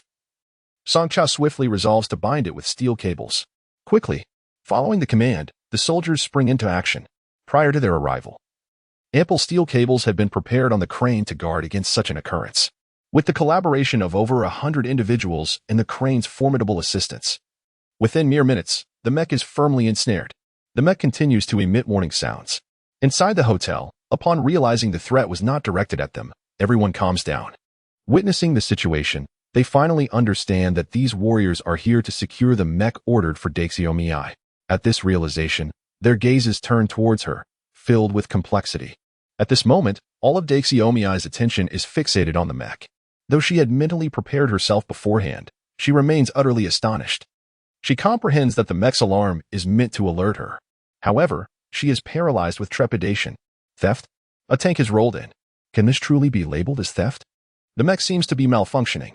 Suddenly, the original alarm shifts in tone. Alert. No response detected. The automatic anti-theft function is about to activate. Warning. The following actions pose certain danger. Please evacuate immediately. The red light emitted by the mech begins to flicker erratically. Song Chao is taken aback. Yet, he dares not gamble. He immediately instructs everyone to retreat. All eyes are fixated on the mech. Moments later, the automatic anti-theft system activates. To their astonishment, the steel cables that had ensnared the mech are abruptly severed. They have proven utterly ineffective. In that instant, Song Chao finally comprehends the terror of the mech. Subsequently, from within the mech, numerous spiky appendages, resembling tentacles, emerge and writhe. There are hundreds of them. With a hissing sound, they plunge deep into the ground. Dozens of meters below, the mech appears to have rooted itself, immovable. Song Chao breathes a sigh of relief. Fortunately, the anti-theft system has not harmed anyone. Just moments ago, when he saw those tentacle-like spikes, he broke out in a cold sweat. Thank goodness they only penetrated the earth. If they had struck the soldiers, it would have been devastating. Simultaneously, Song Chao finds himself in a quandary. Now, moving this mech is beyond their capabilities. Could it be that the mission is destined to fail? Song Chao felt a surge of unwillingness.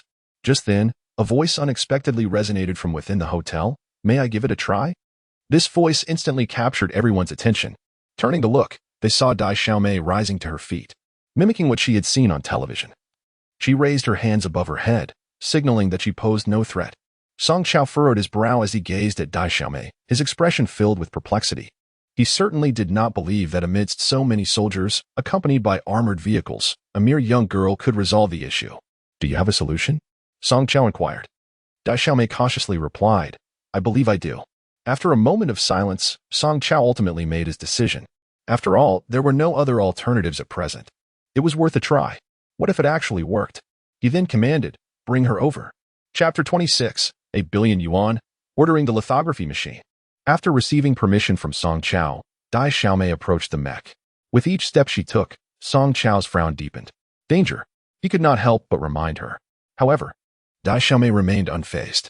Once she reached the appropriate position, she stood firm, all the warriors' gazes fixated on her, perplexed as to what this young girl could possibly accomplish. Harboring no expectations. Deactivate the anti-theft function, Dai Xiaomei commanded. Song Chao was left utterly speechless. Initially, he had been curious about her approach, but he never anticipated that she would attempt to operate it through voice commands. Was this a joke? If she succeeded, he would gladly swallow the mech. Not only Song Chao, but others shared the same sentiment. However, in the next moment, an astonishing event transpired. A voice emanated from the mech. Command received. Anti-theft function has been disabled. The tentacle-like iron hooks embedded deep underground were uprooted. The mech returned to normal, facing Dai Xiaomei. Pilot mode can now be activated. Shall I proceed? Dai Xiaomei shook her head. Do not activate it. Silence. Everyone fell silent, their eyes wide open in disbelief at the unfolding scene. Song Chao felt a buzzing in his head. No way, it was deactivated just like that? So simple? And she could pilot it. Why was there no such step when they faced it earlier? After a long while, Song Chao finally regained his composure. He could sense that this mech undoubtedly shared an undisclosed connection with Dai Xiaomei. He approached her, first offering a salute. Comrade, we may need to trouble you to accompany us. In the capital, at the highest military command center of Hua country. Elder Rong's eyes sparkled with excitement upon hearing from his secretary that news had emerged regarding the mech's origins. Quickly, speak. Rong Haobo urged, struggling to contain his excitement. Without delay, the secretary reported, it flew out from a toy factory in Yancheng named Little Duck Toys. Upon hearing this, Rong Haobo was taken aback. A little duck toy factory? He had contemplated numerous possibilities, even considering it could be some extraterrestrial artifact, but this was beyond his imagination. Is this toy factory the one I understand it to be? Rong Haobo inquired, grappling with disbelief at such an unexpected revelation. The secretary nodded, detailing all the information gathered. From the inception of the Old Man Latoy to the mech order placed by the internet streamer Daishime, completed this morning, and then launched into the skies. Rong Haobo was already aware of the subsequent events. He was utterly astonished. His face wore an expression of sheer incredulity, his eyes wide as saucers. Observing Rong Haobo's reaction, the secretary was not surprised. The news was indeed staggering. It took a long while for Rong Haobo to gradually regain his senses. He trembled as he spoke. This is truly astonishing. The secretary responded with bewilderment. He lowered his head, pretending not to have heard. Was this truly within his realm of comprehension? It was the first time he had witnessed Rong Haobo express such sentiments. Following that, Rong Haobo began issuing commands. Prepare the private jet for me. I wish to meet this Director Chun, accompanied by experts. The secretary was momentarily taken aback. He had not anticipated that Rong Haobo would make such a decision. Given Rong Haobo's esteemed position in Huagua, every action he took resonated with countless individuals. Under normal circumstances, he should not leave the capital unless absolutely necessary. However, at this moment, the secretary could not help but interject. Rong Haobo anticipated the secretary's thoughts and, before he could finish, interrupted him with a firm tone. Go arrange it. This matter warrants my personal attention. Perhaps Director Chen will usher in a new era for Huagua. Seeing this, the secretary could only nod in agreement. Understood. At this point, Rong Haobo was already well acquainted with all the information regarding Chen Hanxing. He could hardly fathom how an 18-year-old university student had achieved such feats. If this mecha could be mass-produced, the implications would be profound. It would mark a milestone in the history of global weaponry. In Deep City, at the headquarters of Huawei, although the military had implemented a news blackout regarding the operation at the XXX Hotel, and all witnesses had signed confidentiality agreements, Huawei still managed to acquire relevant information. Upon learning of this development, Chairman Ren Hongfei immediately convened a meeting. At that moment, all the prominent figures of Huawei gathered in the conference room. Their attention fixed on Ren Hongfei, who sat at the front. Everyone, I trust you are all aware of the reports regarding the director who built the mecha? Ren Hongfei inquired. Upon hearing this, the attendees were filled with confusion, unsure of why he posed such a question. Nonetheless, they began to voice their opinions. While we may not know the exact specifications of the mecha, it is evident that the military's interest is significant, suggesting it is no ordinary invention. The director's technical prowess is indeed commendable. In my view, the mecha may not be as extraordinary as imagined. Although it can fly, there are already personal flying devices in development. The principles behind the mecha's flight should be similar. A 15-minute journey from Yang City to Deep City seems implausible. I have serious doubts about the authenticity of this claim.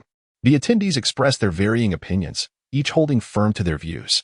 They were aware of the military's actions but remained in the dark regarding the true capabilities of the mecha. Their skepticism was not unfounded, given that the concept of a mecha was utterly bewildering. Within their understanding, current human technology seemed incapable of such advancements. Ren Hongfei listened quietly, allowing the voices of the assembly to fade away. He then spoke again. I wish for this factory director to assist us in producing a lithography machine, offering a sum of 1 billion, along with 1% of Huawei's shares. Upon hearing this, everyone gazed incredulously at Ren Hongfei. After a brief silence, the meeting room erupted into chaos. Mr. Ren, this may not be appropriate. I believe that breakthroughs in lithography technology still depend on Tianyi Microelectronics. Huawei has already established a partnership with Tianyi Microelectronics. Pursuing this course of action now is rather ill-advised. That factory is merely a toy manufacturer. Even if they possess some technology, it is certainly limited. I propose we instead procure a new energy vehicle akin to a Libusi from them, which would undoubtedly benefit our automotive project at Huawei. But as for the lithography machine, perhaps we should reconsider. Chapter 27, this time. Something civilian regarding Ren Hongfei's proposal to Chen Hanxing to manufacture a lithography machine. The overwhelming majority present expressed dissent. Even those who remained silent merely exhibited reticence. Ren Hongfei was not taken aback by this reaction. He had anticipated such circumstances prior to making his decision. At present, China lags significantly behind the world's foremost advancements in lithography technology, particularly concerning the pressing issue of 5 nanometers lithography machines. This technology has remained elusive to the nation. And lithography machines are indispensable tools in the production of semiconductors. To address China's predicament in the chip sector, Huawei has already forged a collaboration with Tianyi Microelectronics to jointly develop a 5nm lithography machine. Tianyi Microelectronics is undoubtedly a leader in the field of lithography machines within China. Nevertheless, despite investing over 100 billion yuan, a breakthrough in this technology has yet to occur. Now, Ren Hongfei astonishingly places his hopes on the proprietor of a company whose name evokes frivolity. How could they possibly accept this? At that moment, Ren Hongfei's voice resonated, interrupting the murmurs of the assembly. He cast his gaze across the faces in the room and stated solemnly, "This matter is a notification to you all, not a subject for discussion." His tone carried an undercurrent of anger, compelling the assembly to silence their discontent. Subsequently, Ren Hongfei began to delegate responsibilities. Ideally, he would have preferred to consult Shen Hanqing directly, but due to pressing obligations, he was compelled to assign the task to Yang Wuxian, the head of the technical department and a trusted confidant. After issuing his instructions, Ren Hongfei concluded, "All right, this matter is settled. You may all return to your duties." With that, he departed. Once he had left, the previously quiet conference room erupted into a cacophony of whispers. What has President Ren done? He is willing to trust the director of a toy factory? It's absurd. While that director is adept at producing new energy vehicles, can lithography machines be compared to automobiles? I truly cannot fathom how someone as astute as President Ren could undertake such a dubious venture. In Yang City, Shen Hanqing awoke to find it was already afternoon. He opened his phone and accessed the back end of Douyin. Instantly, his eyes widened in astonishment. Originally, due to the Old Man Lu incident, the account of his toy factory had amassed over 200,000 followers. However, now, his follower count had surged to over 20 million, a tenfold increase. Rather than feeling elated, Shen Hanqing sensed something amiss. Following the typical pattern, with success comes an impending crisis. He opened his private messages, and with each glance, his frown deepened. "Director Little Duck, regarding the missile explosion incident, could it be that your mech is involved? You ought to investigate, as your mech has drawn the attention of the military. Numerous netizens have reported witnessing a mech soaring overhead. Streamer, is it true that the mech you created can fire laser cannons? Brother Little Duck, I too desire a pink mech." The information is exceedingly convoluted, rife with truth and falsehood. Some netizens have even provided videos and images. Shen Hanqing exited the private message and opened the recommendation interface. A video materialized before him. A toy factory owner constructing a flying mech? Allegedly, it has even caught the military's attention. Today, let us delve into this matter. This streamer is quite a renowned internet celebrity on Douyin, now capitalizing on the hype. This only heightened Shen Hanqing's unease. He lacked the inclination to continue watching. His fingers scrolled. Have you all heard? Someone has actually created a mech. Next, with humanity's current technology, is it truly feasible to construct a mech? Next, a mech? Is it a concealed secret weapon or a product of extraterrestrial civilization? Shen Hanqing scrolled through dozens of posts, over half of which pertained to mechs. This is disastrous. It seems this time, things have spiraled out of control. He was uncertain if anyone would believe him when he claimed it was merely a toy. Shen Hanqing felt somewhat disoriented. He had only napped for half a day. Why did it feel as though a century had passed? After a moment of contemplation, Shen Hanqing resolved to go live. On one hand, regardless of whether others believed him, he needed to clarify this matter. He must assert that it is indeed a toy, a flying toy, which should, perhaps, still be somewhat reasonable. On the other hand, Shen Hanqing was also preparing for his next task. He had already contemplated this. He could not afford to create anything akin to a mech again. The risks were too substantial. He intended to take on some civilian toy orders. With a decision made, Shen Hanqing wasted no time and swiftly initiated the live stream. Within mere minutes, the viewership in Shen Hanqing's live room soared to over 200,000. Moreover, this number continued to rise exponentially.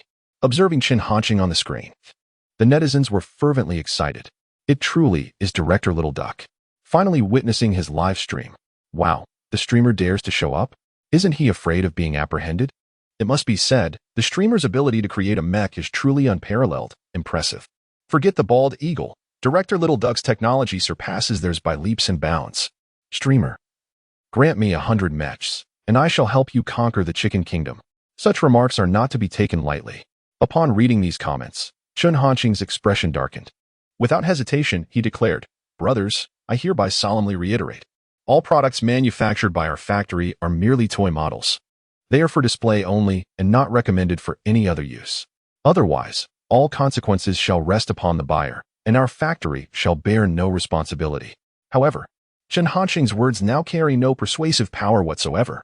The netizens are utterly incredulous and instead indulge in mockery. I comprehend. I fully understand. They are merely toys. A vehicle that can reach 400 miles per hour is a toy, and a flying mech is still a toy. I eagerly anticipate what the Little Duck factory director will create next in the realm of toys. Faced with such ridicule, Chen Hanqing could only sigh in resignation. Refraining from further explanation, in an effort to divert the netizens' attention, he stated, "Dear netizens, if there is anything else you wish to order, please feel free to express it. If it is suitable, I shall accept the order. This time, I intend to create some civilian toys." Indeed, upon hearing this, the netizens became animated. Name your price. I desire a moving Kakarot robot. Can the host create an 80-meter mech, akin to those in Pacific Rim? I want a laser gun. One capable of taking down a tank. Is there any device that controls people? This time, the netizens did not fixate solely on vehicles or mechs as they had previously. Yet, Chen Hanqing found no joy in their comments. Observing these responses, he felt that his situation was becoming increasingly precarious. Moments later, a particular comment caught Chen Hanqing's attention. "Host, I am a farmer. Could I perhaps order a multifunctional agricultural drone?" Suddenly, Chen Hanqing's eyes lit up. At last, he had encountered someone reliable. It was indeed him. Chapter 28. What features are possible? Dear Xiaoxiaoka, I have accepted your order, Chen Hanqing proclaimed. Instantly, the live stream erupted with excitement from all the viewers. Xiaoxiaoka? Let me see who this fortunate individual is. Who has been graced with such extraordinary fortune? Is my catgirl robot unworthy? Goodness, if I am not mistaken. The order the host has taken this time is for an agricultural drone. Last time it was a mech, and now it's a drone. The host truly is a multifaceted talent. I cannot fathom what the host is incapable of creating. Everyone eagerly anticipated the nature of the drone that Chen Hanqing would produce. Although agricultural drones are not a rarity and have long been invented, given the experiences from the previous two creations, no one believed that Chen Hanqing would craft something ordinary. Disregarding the crowd's reactions, Chen Hanqing continued, Xiaoxioka, are you available at the moment? I would like to connect with you via video to confirm the specifics of the drone order. At that moment, in a rural area of Haching, Longzhong Province, Ming Qing stared blankly at his phone. His online alias was indeed Xiaoxioka. Currently, he was in the live stream of the Little Duck Toy Factory. Just a while ago, he had merely attempted to place an order, never expecting to be selected. Upon hearing Chen Hanqing's words, Ming Qing quickly tidied his hair and checked the mirror to ensure he looked presentable before commenting, sure. Moments later, he received a notification. The Little Duck Toy Factory invites you to connect. Do you agree? Taking a deep breath, Ming Qing clicked yes. In the next instant, the screen, which had previously shown only Chen Hanqing, now displayed another figure. Hello, host, Ming Qing greeted, feeling somewhat awkward in front of so many viewers. Hello, Chen Hanqing replied. May I ask what your requirements are for the agricultural drone? Without wasting any time, he immediately delved into the matter. Ming Qing was taken aback. He had not yet contemplated this issue in depth. After a moment of reflection, he responded, it shouldn't be too large. It needs to be capable of spraying pesticides. The greater the payload, the better. This summarized the mainstream features of agricultural drones. A higher payload was his primary request, as it would alleviate the frequent need for replenishing the liquid. Chen Hanqing maintained a calm demeanor. Noticing that Ming Qing had fallen silent, he inquired with curiosity, is that all? If that were the case, there would be no room for Chen Hanqing to showcase his creativity. It was merely an ordinary drone. What was there to create? Moreover, the system would likely deem this task unqualified. Seeing Ming Qing nod in agreement, Chen Hanqing found himself at a loss for words. He reiterated, dear viewer, you can indeed unleash your imagination. Any feature is possible. This time, Ming Qing was perplexed. In his understanding, drones had only limited applications. What more could they possibly do? However, after listening to Chen Hanqing's words, Ming Qing pondered for a moment. Finally, he tentatively inquired, weeding? Chen Hanqing immediately nodded, indeed. Anything else? Tilling? Yes, continue. Harvesting wheat? That is feasible. Cutting down trees? No problem. Is there anything more? Ming Qing was utterly astounded. He simply could not fathom what a drone with such capabilities would look like. Observing Chen Hanqing's relentless enthusiasm, he could only suggest, how about you just improvise, broadcaster? Chen Hanqing nodded in agreement, certainly. At that moment, Chen Hanqing resembled a robotic order taker devoid of emotion. "Let me calculate the quote for you," he stated. Upon hearing this, the viewers in the live stream grew increasingly excited. Attention, the broadcaster is about to reveal the price. While the products from Little Duck Factory might be expensive, they were undoubtedly worth every penny. Everyone shared this sentiment. After a brief moment of calculation, Chen Hanqing finally declared, "The total is 10 million. A deposit of 5 million is required in advance. Do you have any concerns?"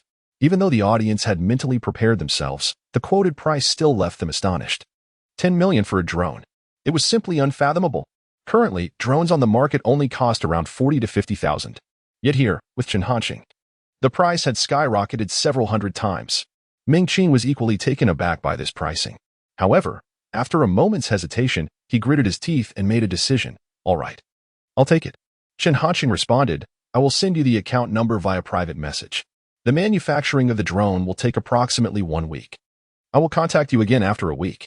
After saying this, Chen Hanqing added, "A friendly reminder, all products produced in our factory are toy models. Apart from being ornamental, we do not recommend using them for any other purpose. Any subsequent occurrences are the buyer's responsibility. Our factory bears no liability."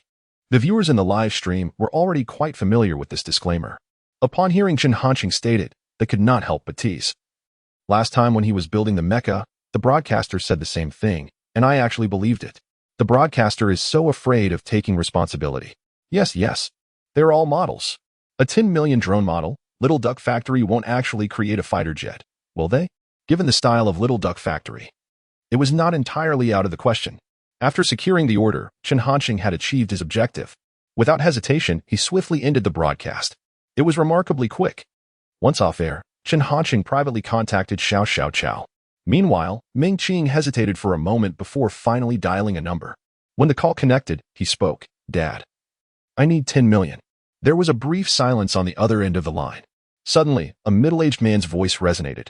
"This is the final warning. If there are further losses, it is best to withdraw promptly. Additionally, your mother's birthday is in 6 days. Make sure to be there on time." Ming Qing hesitated for a moment before nodding. "All right." After uttering those words, he hung up the phone.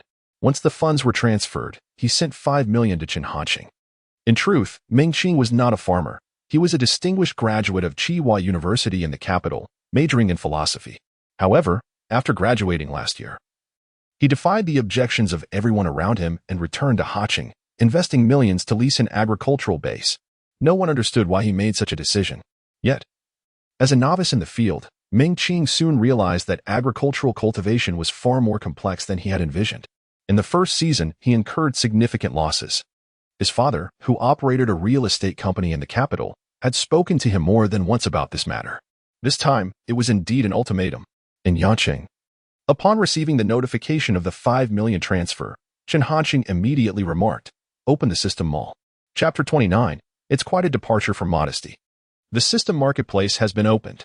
Instantly, a vast array of ethereal information flooded Chen Hanqing's mind. Soon, he identified his target. Upgraded drone technology.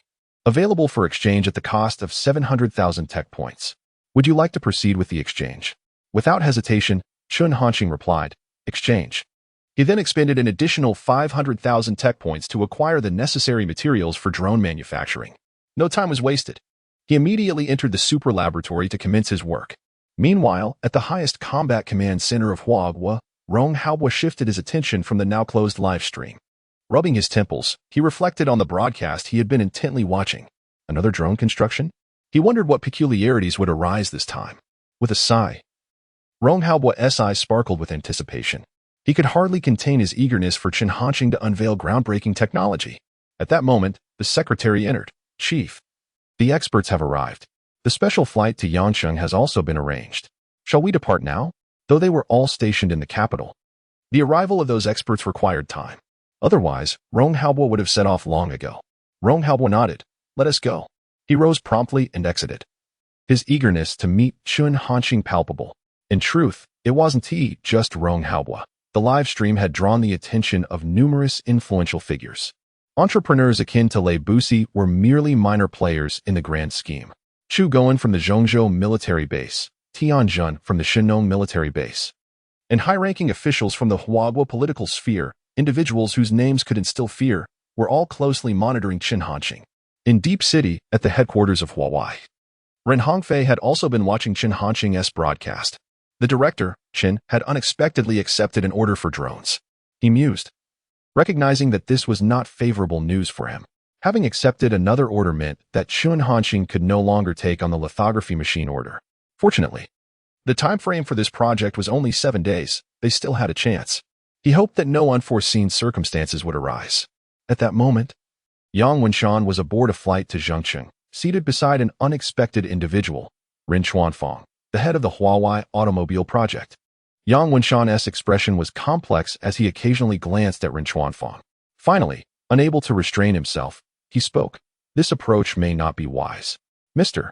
Ren instructed us to be particularly courteous to Director Qin to ensure he agrees to produce the lithography machine. Your actions, however, before he could finish, Ren Chuanfang interrupted. Enough.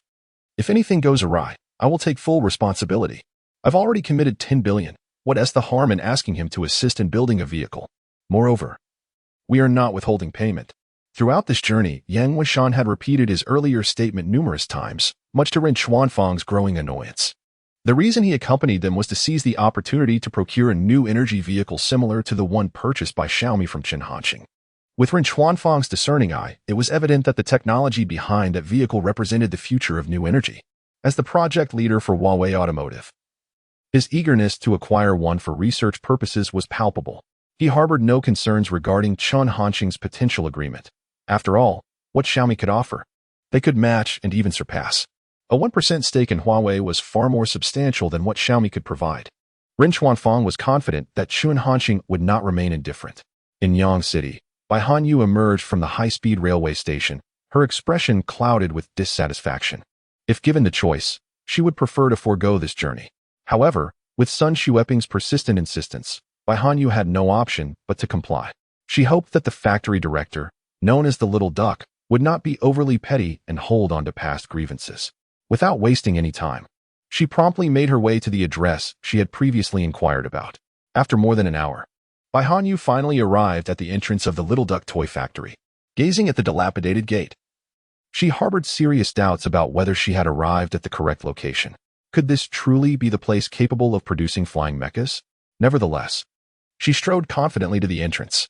Noticing that the gate was locked from the inside, she called out, "Is anyone there?" Her voice resonated throughout the factory. Yet there was no response. Undeterred, she repeated, "Is anyone there? I am looking for Director Qin." Still, the silence persisted, deepening her suspicion that she might indeed be at the wrong place. Just as she contemplated leaving, a middle-aged man named Zhou Zhong approached from a distance. Upon reaching a certain proximity, Zhou Zhong inquired, "Young lady, are you also here to find Xiaoxing?" Xiaoxing? The mention of that name momentarily startled Bai Hanyu. Quickly regaining her composure, she replied, "I am here to see Director Qin. May I ask, is this where mechas are manufactured?" To be cautious, she posed the question. Zhou Zhong was taken aback. "Mechas? What mechas? Young lady, have you been watching too many movies?" Bai Hanyu was taken aback. Just when she thought she might have come to the wrong place, Zhou Zhong continued, "Previously, Xiaoxing did manage to create an old man's joyride. However, due to that incident, he was taken away by the police. Later, Lei Busi and Secretary Zheng personally visited. As for the mechas you mentioned, I am unaware of them." In an instant, Bai Hanyu dismissed the notion of leaving. This was precisely the place she sought. As for the middle-aged man's ignorance regarding mechas, she was not surprised. While the number of people disconnected from the internet was dwindling, they certainly still existed. "Do you know if the people inside are present?" Bai Hanyu promptly inquired. Zhou Zheng responded, "They should be at work." Xiaoxing is indeed a workaholic. When immersed in his duties, he often finds himself leaving the workplace well past 10 o'clock. The factory is quite noisy. Even if one shouts, he is unlikely to hear. Bai Hanyu is left speechless. It is only a little past 5 in the afternoon. They must endure until after 10. There are still more than 5 hours to wait. After a moment of hesitation, Bai Hanyu resolves to remain patient. Time swiftly passes, and 3 hours have flown by in the blink of an eye. Yang Wenshan and Ren Chuanfang have just disembarked from the high-speed train. Initially, they had intended to take a private car, but to save time, they opted for the train from Zheng City. Such is the disadvantage of small towns. Even flights cannot reach them directly. Ren Chuanfang cannot help but complain. Yang Wenshan chooses not to engage with this remark, but instead turns to Ren Chuanfang, stating, "I am here on a mission from General Ren. Everything must take precedence over my task. Ren Xuanfang impatiently nods, acknowledging understood. At that moment, over 20 black Passats enter their line of sight. With Ren Xuanfang's discerning eye, he immediately recognizes them as vehicles belonging to the Yangqing government. To his surprise, their intelligence seems rather keen. They must be here to find us, Ren Xuanfang muses. After all, their status is not insignificant within Huawei's upper echelons. Arriving in Yancheng certainly warrants such a reception. However, the spectacle appears a tad ostentatious, somewhat lacking in subtlety. Yet, what Ren Xuanfang did not anticipate was that these vehicles would pass directly by him without stopping. Chapter 30. The development of the lithography machine. Ren Xuanfang stood in a state of bewilderment, struggling to comprehend the unfolding situation. Wasn't someone supposed to be here to meet us? Despite the clarity of the circumstances, he could not help but inquire, surely there must be someone of greater importance? Yang Wenshan, however, remained unfazed. Let us proceed. It is paramount that we locate Factory Director Chen first. After their departure, Zheng Weimin and his colleagues arrived at the station, disembarking from their vehicle. This occasion was far more ceremonious than when Lei Bus had visited. Zheng Weimin and the others awaited at the entrance, their serious expressions tinged with an undeniable excitement. Have all security measures been arranged? Zheng Weimin confirmed. The chief of the Yangqing Police Department assured him, rest assured, Secretary Zheng. The area has been placed under strict surveillance. Our plainclothes officers are stationed nearby, ready to apprehend any suspicious individuals at a moment's notice. Zheng Weimin nodded, fully aware of the gravity of the situation. While others remained oblivious, he understood the true identity of the impending visitors. Should any mishap occur in Yangqing, they would all bear the consequences. The others were filled with curiosity. They had received a last-minute notification regarding the arrival of an important figure, yet the specifics remained undisclosed. Who could be deemed worthy of such careful attention? An hour later, Rong Haobo and a dozen experts finally arrived. Accompanying them were over 20 plainclothes bodyguards. All of Rong Haobo's entourage were pivotal figures in Huagua. Any incident involving them would result in a monumental loss, not only for Yangqing, but also for Zhengqing, which had promptly initiated its own security measures upon receiving news of their arrival. As Rong Haobo and his team disembarked from the plane, they were escorted by special police for added safety. To ensure security, all high-speed trains servicing their route had been halted for an entire hour. The once crowded exit now hosted only their group. Recognizing the gravity of the moment, Zheng Weimin and his colleagues advanced towards Rong Haobo. Elder Rong, greetings. I am Zheng Weimin, the secretary of the Yangqing Municipal Committee. Welcome to Yangqing. His demeanor and gestures exuded utmost respect. Rong Haobo nodded amiably, replying, I appreciate your hospitality. Zheng Weimin quickly responded, Elder Rong, you flatter us. It is our honor to have you in Yangqing. It was only at this moment that the senior officials from Yangqing comprehended the identity of their esteemed guest, their pupils dilating in shock and their hearts racing. They dared not breathe, having underestimated the significance of the visitor. This was none other than Rong Haobo. The presence of such a formidable figure in Yangqing raised many questions. Without further delay, Rong Haobo stated, let us proceed to the Little Duck Toy Factory. It was then that the group realized the reason behind this visit. It was for Chen Hanqing. The astonishment within Zheng Weimin was overwhelming and difficult to contain. Previously, he had intended for Chen Hanqing to attract more individuals to Yang City, thereby fostering its development. Little did he anticipate that Chen Hanqing would draw in this true heavyweight. Very well, please proceed. Zheng Weimin forcibly restrained his excitement as he led the group towards the Little Duck Toy Factory. At this juncture, the clock had already struck 9. Chen Hanqing emerged from the super laboratory, planning to retire early this evening. Upon returning to his room, he commanded, open personal information panel. Instantly, a plethora of ethereal data materialized in his mind. Name, Chen Hanqing. Age, 18. Task, manufacture drones. Technological value, 1-610-000-55555. Mastered technologies, upgraded drone technology, beginner mech technology, super double version of elderly leisure technology, light speed spaceship technology, star destroyer technology, space-based weapon technology, aerospace mothership technology, Dyson sphere technology. At present, Chen Hanqing could garner 430,002 celestial values daily.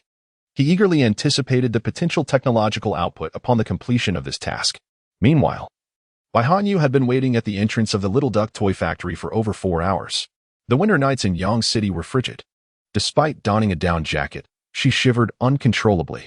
Finally, she noticed the lights in the room illuminate. Without a moment's hesitation, Bai Hanyu prepared to call for assistance. However, before she could utter a word, a bright spotlight suddenly shone upon her, momentarily blinding her.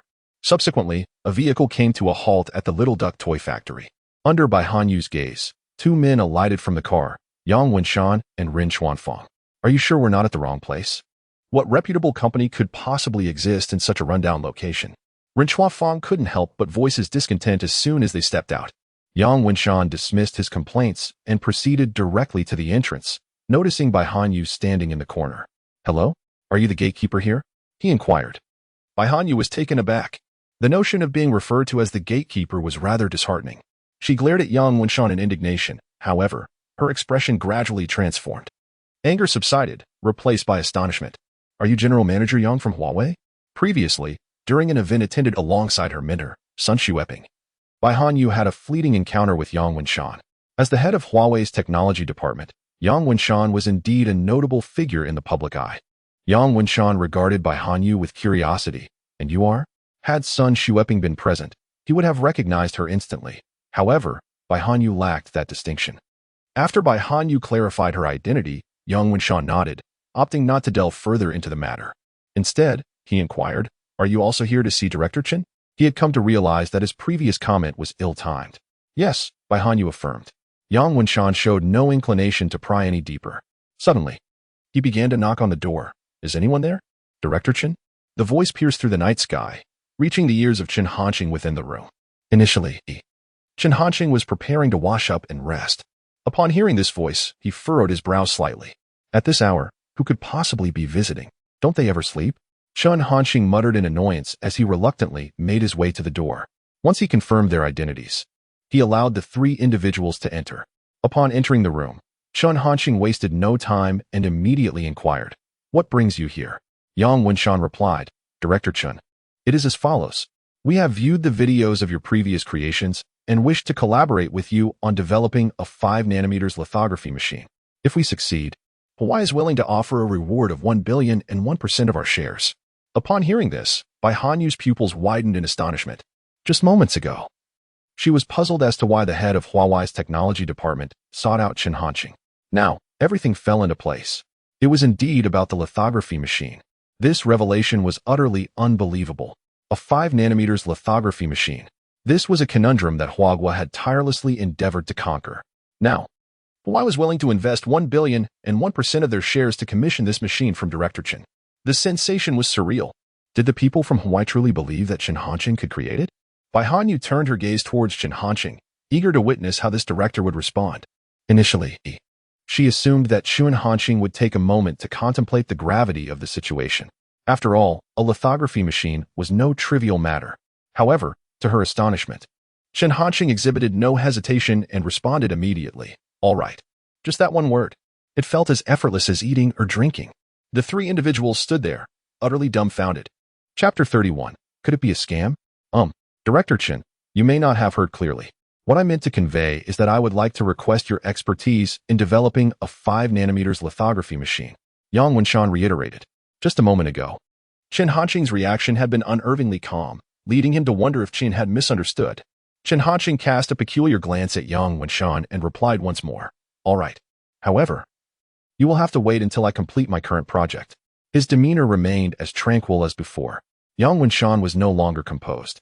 Initially, he had anticipated that this matter would necessitate extensive discussions and meticulous planning before any consensus could be reached. He had never expected it to be this straightforward. In an instant, he found himself at a loss for what to do. Bai Hanyu looked at Chen Hanqing in disbelief. She could not fathom where Chen Hanqing found such confidence. After all, it was a lithography machine. Although Chen had successfully developed technologically advanced electric vehicles and mechas, that did not imply he possessed the expertise to fabricate a lithography machine. At that moment, Rin Chuanfang furrowed his brow. He had harbored doubts about Chen Hanqing from the outset, and now his skepticism only deepened. This reaction did not seem professional at all. Could it possibly be a ruse to extract money? Rin Chuanfang pondered, unable to restrain himself from saying, Director Chen, before we proceed with the lithography machine, we at Huawei have an additional requirement. Chen Hanqing frowned and inquired in a low voice. What requirement? From Rin Chuanfang's tone, Chen could distinctly sense a hint of disdain. Undeterred by Chen Hanqing's reaction, Rin continued. You must also manufacture an electric vehicle similar to the one sold to Xiaomi. This is a supplementary condition. He spoke as if issuing a command. In Ren Chuanfang's view, this condition was not excessive. Since Chen Hanqing could produce one for Xiaomi, he could surely do the same for them. It was merely a matter of willingness. With $1 billion in funding and the lure of a 1% stake in Huawei, he doubted Chen Hanqing would refuse. Ren Chuanfang's confidence radiated as he fixed his gaze on Chen Hanqing. I will not agree. Chen Hanqing responded without hesitation. Ren Chuanfang was taken aback. He had not anticipated such a blunt refusal from Chen Hanqing. I can pay 100 million, the same price as Lei Busi, Ren Chuanfang asserted. His air of perceived control irked Chen Hanqing immensely. This was hardly a supplicant's demeanor. Chen Hanqing spoke again, not for sale. Those 2 words were sufficient to convey his resolute stance. Ren Chuanfang's fury nearly overwhelmed him. As the chief officer of Huawei's automotive project, he was undoubtedly a titan of commerce. It was no exaggeration to say that even Zhang Weimin would treat him with respect. Yet now, he found himself so condescended to by the director of a mere toy factory. He struggled to accept it. At this moment, Yang Wuxian began to feel anxious. Not wishing to see the situation escalate further, he interjected, Director Chen, it's all right. Our visit this time primarily concerns the lithography machine. The production of new energy vehicles is of little consequence. This is his task. Chen Hanqing stated bluntly, I will provide you with a card number. If you wish to order the lithography machine, a deposit of half the amount is required. Once the agricultural drone order is completed, I will proceed with your request. Now, please take your leave. Chen Hanqing was unwilling to engage in further conversation with him. The 10 billion was not of significant importance to him. With the 1 billion provided by Lei Busi and a 1% equity stake from Xiaomi, Chen Hanqing had more than enough funds. His agreement to manufacture the lithography machine was twofold. It allowed him to take on a task and enhance the production capacity of technological value. And he held a favorable view of Huawei. However, Ren Chuanfang's behavior had already begun to irritate Chen Hanqing. The fact that he had not directly dismissed them was a measure of restraint. Although Yang Wuxian felt somewhat uneasy about the request, he did not argue with Chen Hanqing and simply nodded. All right. I apologize for the trouble, Director Chen. He intended to report back to Ren Hongfei after returning, leaving the decision about the deposit to him. However, Ren Chuanfang had a different perspective. With a scoff, he remarked, to demand half a deposit before confirming whether it can be produced is rather audacious. Director Chen, how can I be certain that you are not a fraud? Yang Wuxian's heart sank at that moment. It was over. This essentially marked the collapse of negotiations. Director Chen, he immediately thought to explain. But Chen Hanqing did not afford him the opportunity to finish. Are you out of your mind? You came to me to manufacture the lithography machine. If you fear I am a fraud, then do not come. The atmosphere became palpably tense, a standoff ensued. Ren Chuanfang sneered derisively, you really consider yourself a significant figure. Do you truly believe you surpassed the experts at the Huaka Institute? I doubt it. Without you, we can still produce the lithography machine. With that, Ren Chuanfang departed. Yang Wuxian found himself in a dilemma. At this juncture, any further words would not penetrate Chen Hanqing's current state, and remaining here served no purpose. Director Chen, please do not be upset. He does not hold the authority to make decisions. I will report the matter to General Ren and ensure you receive a satisfactory explanation. After a few attempts to persuade, seeing that Chen Hanqing remained unresponsive, he turned to leave. Chen Hanqing cast his gaze toward Bai Hanyu, who had not moved. Aren't you going with them? He inquired. Bai Hanyu shook her head. I am not affiliated with them. Chen Hanqing, puzzled, understood after listening to her explanation. The mech is not with me, and I have nothing further to discuss with you. Please take your leave. Chen Hanqing issued the dismissal firmly, devoid of any emotion. Bai Hanyu, however, was reluctant to depart so easily. She hesitated for a moment and said, in fact, I have another matter to discuss. Previously, I mentioned online that you lacked integrity. I apologize for that. Bai Hanyu initially believed that Chen Hanqing was aware of this incident. However, to her astonishment, Chen Hanqing wore a look of confusion and replied, I am not what you claimed. Bai Hanyu finally realized that the situation was not as she had imagined. It was hard for her to believe that Chen Hanqing was oblivious to this matter. How could he possibly not know? This left Bai Hanyu feeling exceedingly awkward. Seeing her remain silent, Chen Hanqing continued, Now, I need to sleep. Please leave. Bai Hanyu felt deeply wronged. She had waited at the door for over 4 hours, intending to apologize. And this was the outcome she received. A wave of sorrow washed over her, and she could not help but feel tears welling in her eyes. Chen Hanqing, unable to maintain his composure, said, "No, please don't cry. I haven't done anything to you. If others see this, they might misunderstand." Yet, it seemed Bai Hanyu did not hear him, as her tears continued to fall uncontrollably. In exasperation, Chun Hanxing could only say, "All right, you should go back for now. Tomorrow, we can talk again. If you have any questions, I will do my best to answer." Hearing this, Bai Hanyu finally felt a sense of satisfaction. Yang Wenshan and Rin Xuanfang were just approaching the entrance. Rin was truly incredulous, believing that such a person could produce a 5 nanometers lithography machine. Rin Xuanfang continued to grumble, while Yang Wenshan remained silent, having nothing to say to him. He merely wished to return and report this matter. At that moment, a row of black Passats came to a halt in front of the toy factory. They recognized these vehicles as those belonging to the high-ranking officials from Yangcheng they had seen at the train station. Chapter 32, The True Big Shot. Rin Xuanfang was initially taken aback. How did they arrive here? He murmured, sensing that something was amiss.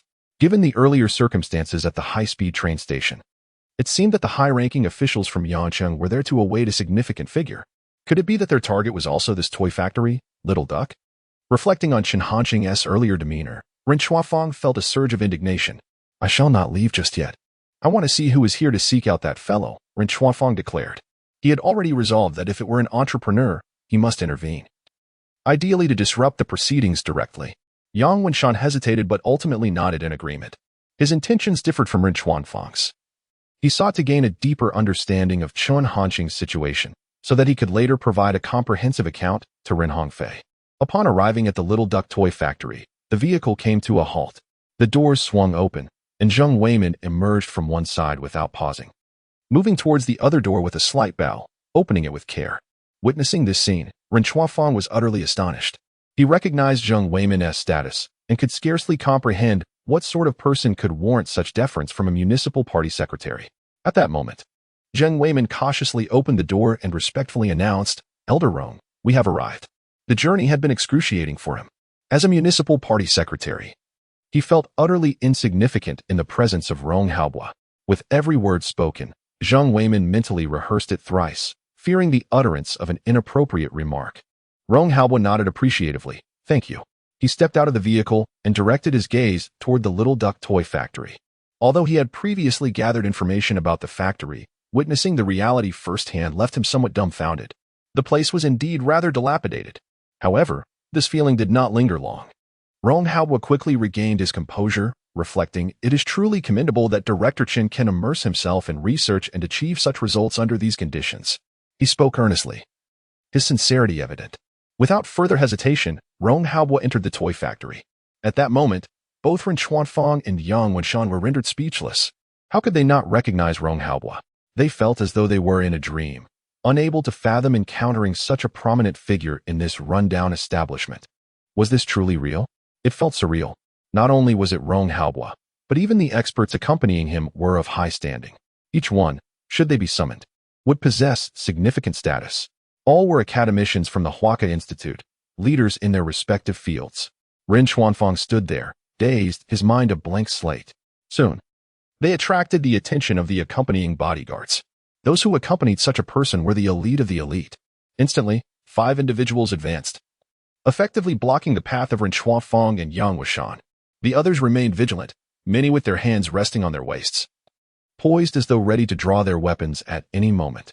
Rin Xuanfang and another individual were utterly petrified. From the expressions of the bodyguards, it was evident that should they exhibit any sign of impropriety, those men would not hesitate to resort to lethal force. "Do not act impulsively. We mean no harm," Yang Wenshan stammered, raising his hand in a gesture of peace. He proceeded to clarify their identities, stating, "We are representatives of Huawei Company, here to discuss collaboration with Director Chen." Only after confirming their identities did the bodyguards relax their vigilance. This time, Rong Haobua had come to Yangqing incognito. To prevent any leaks, Yang Wenshan and Rin Xuanfang were instructed to remain temporarily on the premises. Naturally, they dared not voice any dissent. Surviving this encounter was a stroke of immense fortune. The commotion outside caught the attention of Chen Hanxing. "Wipe your tears. I shall see what is happening," he declared. Stepping outside, upon witnessing the scene, he was momentarily taken aback. In the courtyard stood Rong Haobua, accompanied by experts, bodyguards, and a host of high-ranking officials from Yangqing. There were at least 70 or 80 individuals. The toy factory had never seen such a gathering, even at its zenith. Chen Hanqing scrutinized the crowd carefully. Upon spotting Zheng Weimin, he felt a slight sense of relief. Secretary Zhang, is there something amiss? He inquired. Zhang Weimin glanced at Rong Haobo before responding. Director Chen, Elder Rong wishes to see you. Elder Rong? Chen Hanqing was momentarily bewildered by the unfamiliar name. Just as he pondered this, Rong Haobo approached. Despite his silver hair, each step he took was resolute and commanding. Chen Hanqing studied him, his initial confusion gradually transforming into disbelief and astonishment. This elder, how could he not be aware of who he was? He was undoubtedly a figure of great significance. Chen Hanqing was perplexed as to why this esteemed individual had come here. Just as he was lost in thought, Rong Haobo stood before him. Director Chen. I am Rong Haobo. It is a pleasure to finally meet you, he said with a smile. In the presence of such a prominent figure, Chen Hanqing dared not be presumptuous, promptly replying, Elder Rong, please call me Chen Hanqing. Is there a matter you wish to discuss? He could not fathom the reason for Rong Haobo's long journey. Rong Haobo did not answer directly, but playfully suggested, shall we step inside to converse? Only then did Chen Hanqing realize, please, after you.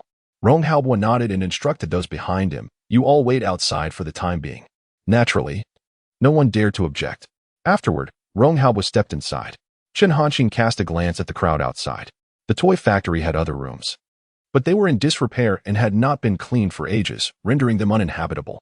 Reluctantly, he had no choice but to allow them to endure the discomfort outside. The room where Chen Hanqing resided was modest, merely a single occupancy chamber. Upon entering, Rong Haobo immediately spotted Bai Hanyu seated on the single bed. He was momentarily taken aback, suddenly sensing that perhaps his arrival was ill-timed. Bai Hanyu, too, had noticed Rong Haobo, yet she was entirely engulfed in shock. Her eyes fixated on him as she sought confirmation that she was not mistaken. In that moment, it seemed as though she had lost her ability to articulate. Her chest rose and fell rapidly, rendering her incapable of uttering a single word. When Chen Hanqing followed suit and entered the room, Rong Haobo, with a smile, inquired, is she your girlfriend? Chen Hanqing shook his head, replying, not at all. We just met this evening. Rong Haobo mused silently, the audacity of youth. Chapter 33, The World-Dominating Weapon. After much explanation, Chen Hanqing finally elucidated the matter to Rong Haobo. The ensuing conversation was not one that Bai Hanyu could overhear, prompting Rong Haobo to request, could you kindly step outside for a moment? Bai Hanyu, of course, did not refuse, nodding her head like a chick pecking at grains. She rose and exited the room. Even after stepping out, Bai Hanyu was still processing the situation. She had just encountered Huawei, who had come to order a lithography machine from Chen Hanqing, and now she was faced with Rong Haobo. The revelation left her utterly astounded. She couldn't help but question, who exactly was Chen Hanqing? How could he attract so many prominent figures? At that moment, a voice brought Bai Hanyu back to reality. Hanyu? She turned to see her mentor, Sun Xueping, standing before her. Teacher, what are you doing here? Bai Hanyu exclaimed in surprise, never expecting to find Sun Xueping at this location. Wasn't it said that she was engaged in a secret mission? Was this the secret mission? Sun Xueping, however, remained remarkably composed. Upon learning that she had come to the Yangcheng Little Duck Toy Factory, she had anticipated the possibility of encountering Bai Hanyu. What she did not foresee was the circumstances under which it would unfold. At that moment, tears were still visible on Bai Hanyu's cheeks, raising Sun Xueping's suspicions about what had transpired in the room.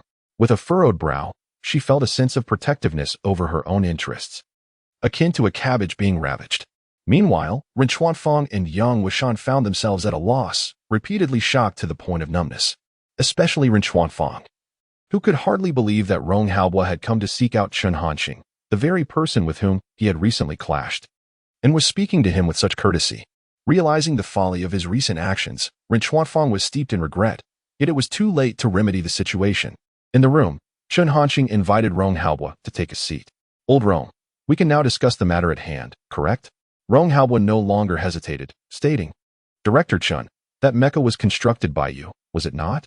Chen Hanqing nodded. He was not surprised by Rong Haobo's inquiry, given the events of recent times. He had anticipated that Rong Haobo's visit was related to the mecha. You must also be aware of the mecha's capabilities. Rong Haobo's demeanor grew serious. Chen Hanqing replied directly. At normal speed, it should reach 5 Mach. In an instantaneous burst, it can achieve 9 Mach. That's rather modest.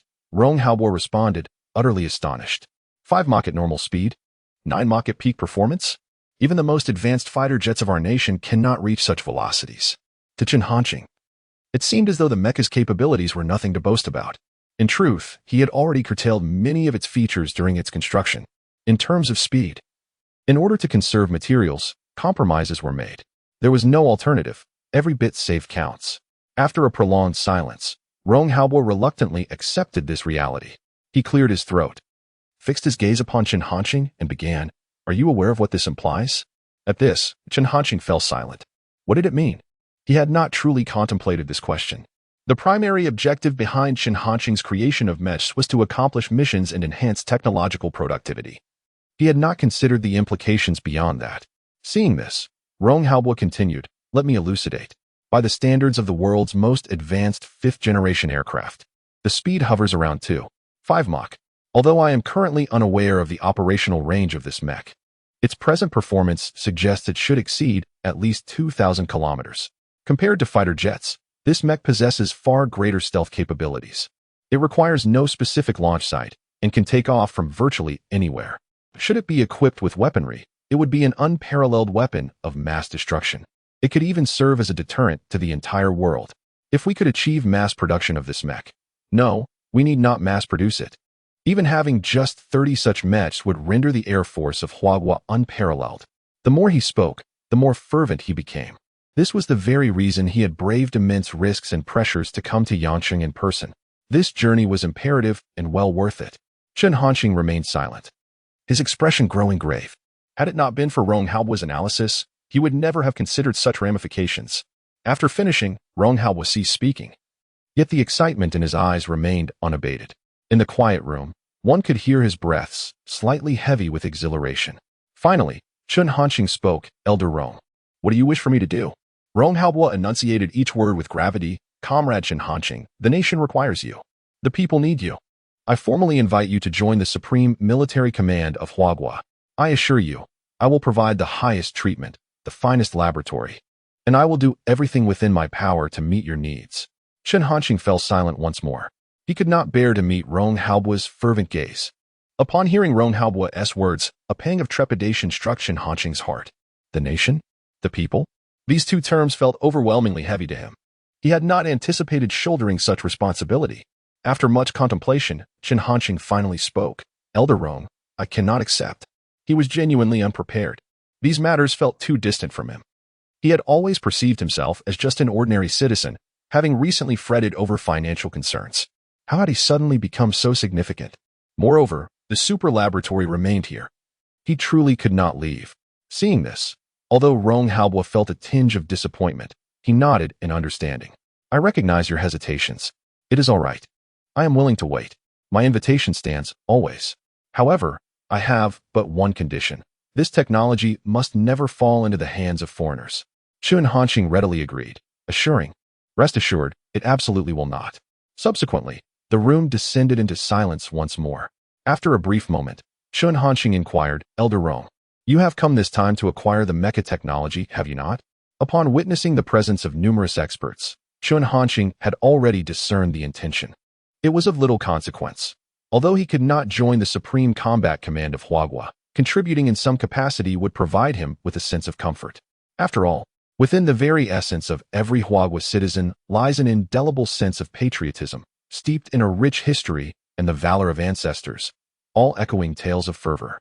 Rong Haobo did not deny this. "Indeed. Is that acceptable?" Chen Hanqing nodded in affirmation. "It is." Rong Haobo smiled. "Then I shall have these experts remain here to learn from you." However, upon hearing this, Chen Hanqing found himself in a quandary that may not be feasible. "I can certainly provide the blueprints for the mecha and hand over the core technical data to you. But those individuals cannot stay." Chapter 34. The Confession of Ren Hongfei. Since Chen Hanqing was willing to present these technologies, it was a clear indication of his sincerity. However, Rong Haobo could not comprehend why Chen Hanqing refused to allow the experts to remain. Nevertheless, witnessing Chen Hanqing's unwavering resolve, Rong Haobo refrained from pressing further. After all, everyone harbors their own secrets. Nodding in acknowledgement, the two engaged in conversation for some time longer. As they prepared to depart, Rong Haobo solemnly remarked, "Comrade Chen Hanqing, rest assured, the nation will not overlook your contributions." With that, he rose and exited the room. Chen Hanqing paid little heed to Rong Haobua's words. His willingness to surrender the technology was not driven by a desire for recompense. It stemmed solely from his own volition. Moreover, Rong Haobua's earlier statement seemed somewhat like a mere promise. Meanwhile, the experts outside had been waiting for nearly an hour. Upon seeing Rong Haobua emerge, their gazes turned expectantly toward him. Without offering an explanation, he simply stated, "Let us go." He intended to return that very night. The negotiations had concluded, and there was no longer any necessity to remain in Yangqing. Given Rong Haobua's stature, prolonged absence from the capital was unsuitable. As for the mecha technology data and blueprints, he and Chen Hanqing had agreed to complete them within a week. Upon hearing this news, the dozen or so experts were left bewildered. Were they really heading back already? It seemed they had accomplished nothing. Had they merely accompanied? The situation had unfolded quite differently from their expectations. Perceiving the thoughts of the crowd, Rong Haobua assured them, "Once we return to the capital, there will be ample work for you." Though uncertain whether this was merely a platitude, the group could only acquiesce. After escorting Rong Haobua to the entrance, he turned to Chen Hanqing and expressed, "I hope our next meeting will be in the capital." Chen Hanqing pretended not to understand and merely nodded. Bai Hanyu departed alongside Sun Xueping. Once they had left, the once bustling toy factory fell silent once more. Rin Xuanfang and Yu Yongwen, however, did not leave. They had signed a confidentiality agreement, and now they harbored no doubts about Chen Hanqing. Although they were unaware of the specifics of Rong Haobua's discussion with Chen Hanqing, his presence alone was sufficient to validate everything. Perhaps Chen Hanqing truly could manufacture a lithography machine. As Chen Hanqing prepared to return to his room, Yang Wenshan approached him respectfully, stating, "Director Chen, we were previously blind to the truth. Please do not take offense. Thus, let us continue our transaction. We only require the lithography machine, without any additional conditions." Although Ren Chuafang had previously clashed with Chen Hanqing in the eyes of others, he represented Hawaii in that moment.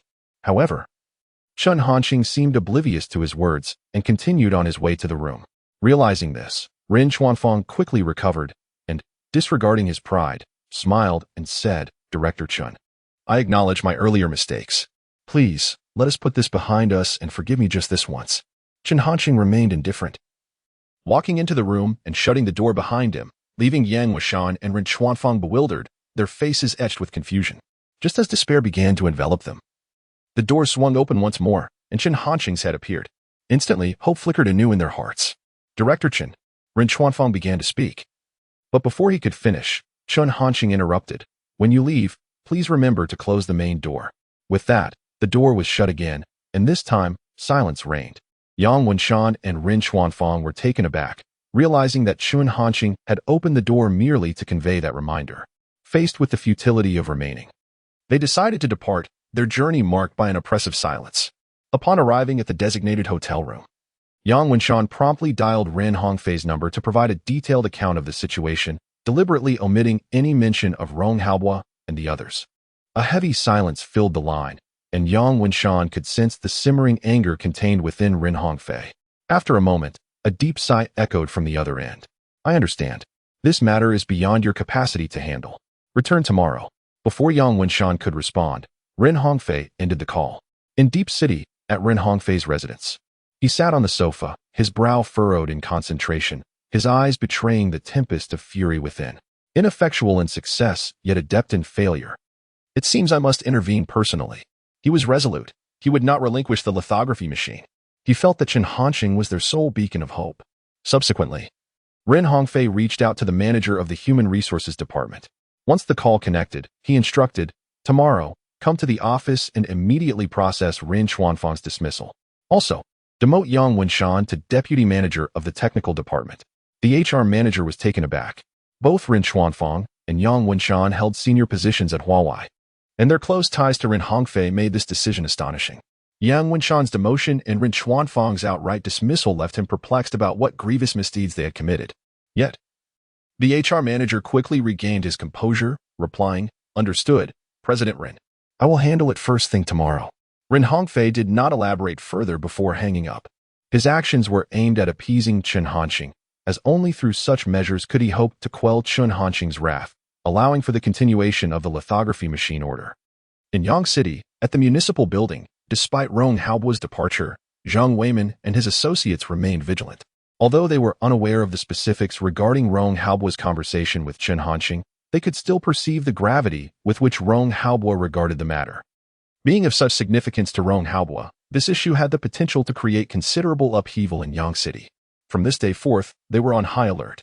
It is imperative to ensure the absolute safety of factory director Chen Hanqing and the toy factory, regardless of the challenges faced by Director Chen. We must do our utmost to resolve them. Is there any dissent among you? Zheng Weimin, without hesitation, addressed the assembly. The high-ranking officials of Yangqing, still reeling from the shock of Rong Haobuo's arrival, had no objections, all nodding in agreement. At that moment, a phone call came in. Zheng Weimin answered and said, "This is Zheng Weimin." A voice on the other end responded, "Comrade Zheng Weimin, greetings. This is Su Xiao." Zheng Weimin was momentarily taken aback. Su Xiao? The name was not unfamiliar to him. He was the director of the Public Security Department of Saya Province. Zheng Weimin, not daring to waste a moment, promptly replied, "Hello. Director Su." Su Xiao wasted no time and stated directly, "An order has been issued from above. It is imperative to ensure the safety of factory director Chen Hanqing of the Little Duck Toy Factory. Tomorrow, the Provincial Public Security Department will dispatch a special police unit specifically for this matter. I kindly request your cooperation from the Yangqing side." Upon hearing this, Zheng Weimin's heart trembled. The safety of Chen Hanqing had directly drawn the attention of the Provincial Public Security Department. Chapter 35. The intervention of the Huaca Institute. However, Zheng Weimin soon acquiesced to the matter. After all, even someone of Rong Haobuo's stature made a special trip to Yang City for Chen Hanqing. Thus, it seemed reasonable for the provincial department to undertake such an initiative. "Very well, Director Su. We will certainly cooperate fully." After concluding the call, Zheng Weimin informed the upper echelons of Yang City and ultimately entrusted the matter to Police Chief Ren Wuhan. In a residential community on People's Road in Yang City, Officer Zhang Xia had just returned home from her shift. She had heard whispers regarding Chen Hanqing. In Zhang Xia's understanding, it was merely that Chen Hanqing had developed a new type of electric vehicle, which had impressed Xiaomi and prompted Lei Busi to decide to establish a Xiaomi automobile factory in Yang City. The subsequent developments concerning the mecha remained uncertain.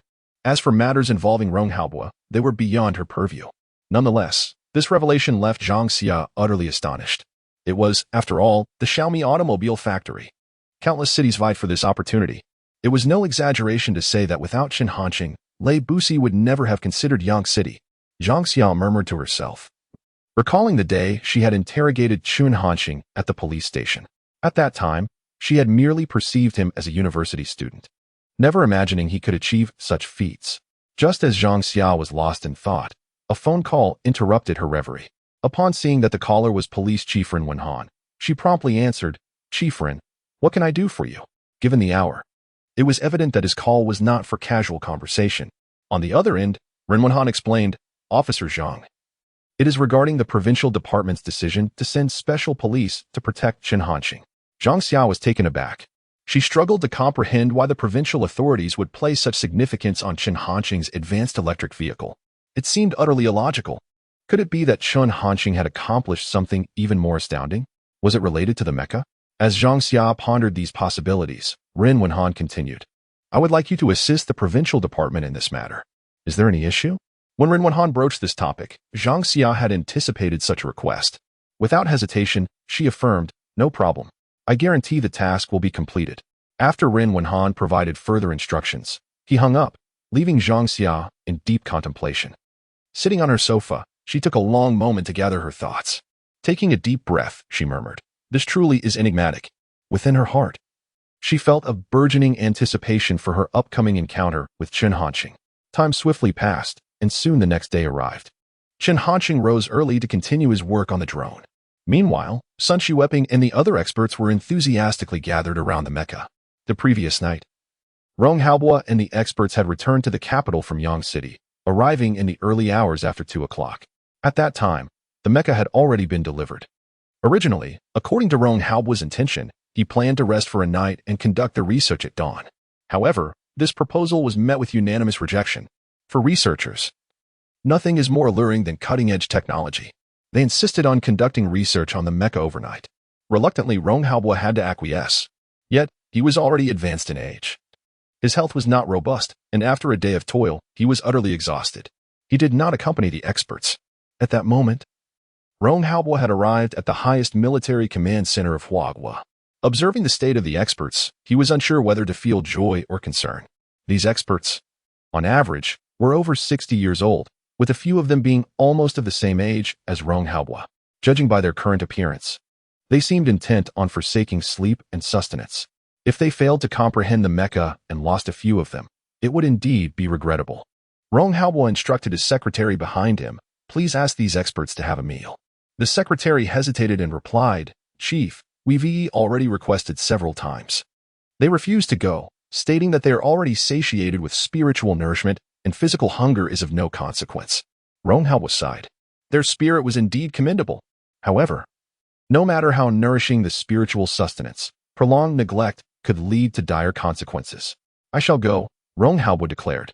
He approached the experts and, without directly expressing his thoughts, first inquired, "Gentlemen, have you made any discoveries?"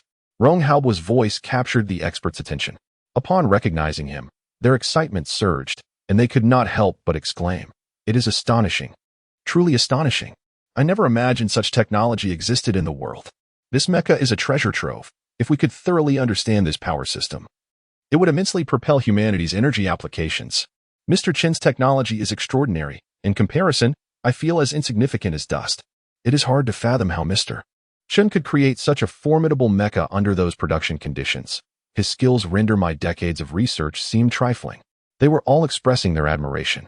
It was palpable that their respect for Chen Hanqing had reached its zenith. Even the way they addressed him had changed. In all of Huagua and indeed the entire world, the number of individuals treated with such reverence could be counted on one hand. Despite Rong Haobo having prepared himself psychologically, he still felt a jolt of shock. "It seems I have underestimated this mecha," Rong Haobo murmured. However, he did not reveal his feelings. Adopting a contemplative demeanor, he waited for the clamor to subside before asking, "In your opinion, how long would it take to thoroughly research and master these technologies?" Upon hearing this, the experts fell into silence. They exchanged glances, their expressions becoming complex. Thorough research, mastering application, they had no certainty whatsoever. In this formidable mech, the majority of its technology surpasses the capabilities of this era. With the knowledge they currently possess, many aspects remain incomprehensible to them. Observing their predicament, Rong Haobo continued, "Do you believe your bodies can endure until that time?" The experts finally grasped Rong Haobo's intent. Before they could respond, he added, "Therefore, heed my advice and go have a meal. Director Chen has assured me that within a week, he will have the mech's data and blueprints ready for me. Only then can we conduct a more thorough study." Upon hearing about the data and blueprints, the experts' eyes ignited with fervor. Reluctantly, they departed without further insistence. Rong Haobo stepped closer. The towering mech, exceeding 8 meters in height, loomed before him. A palpable sense of pressure enveloped him. Unlike the experts, Rong Haobo was not versed in technology. His thoughts were purely contemplative. How magnificent this mech would be if equipped with missiles, artillery, and other weaponry. Such is the simplicity of an old general's mind.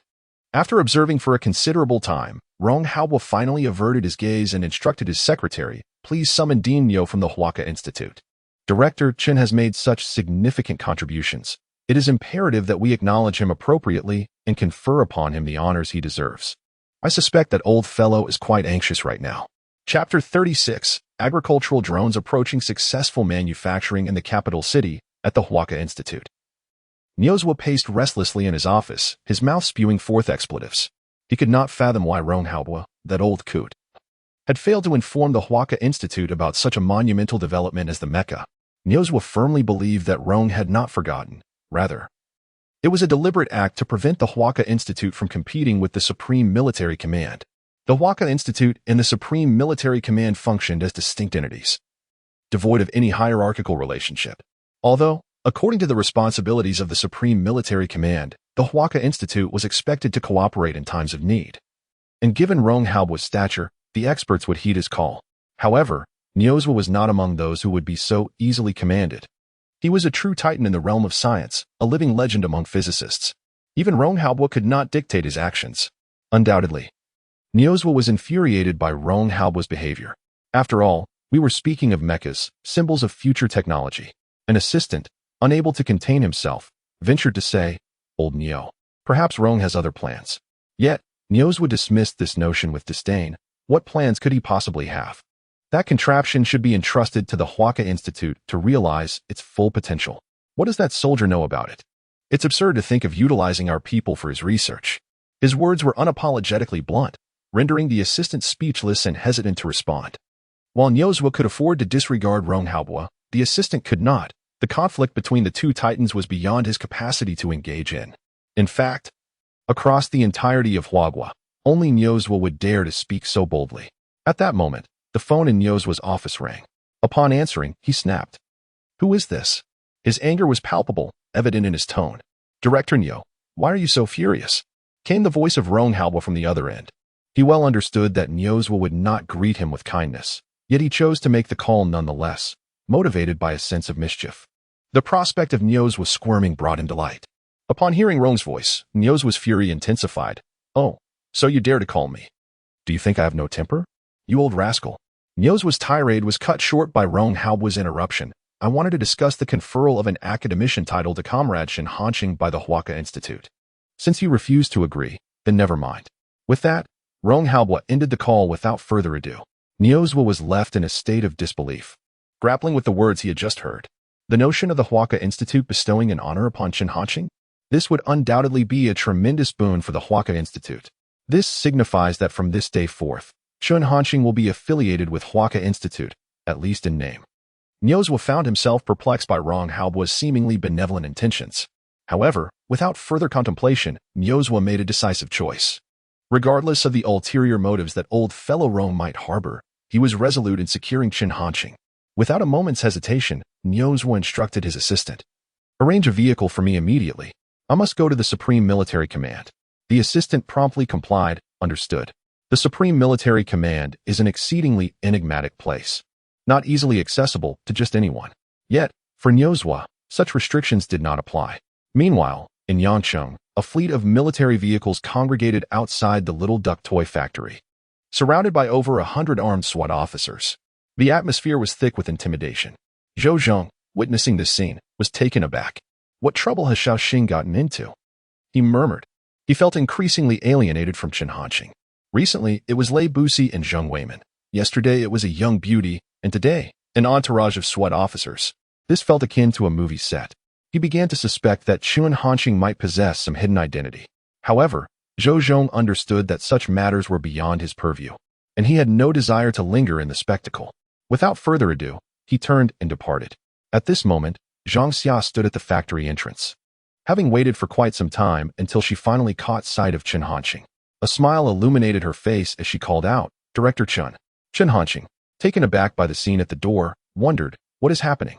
Even if they were to apprehend me, would it require so many personnel? What have I done to deserve this? Approaching the gate, he looked at Zhang Xia with confusion and inquired, Officer Zhang, is there something you need? Zhang Xia, noticing Shin Hanqing's unease, did not keep him in suspense and explained the situation. It was then that Shin Hanqing began to comprehend the circumstances.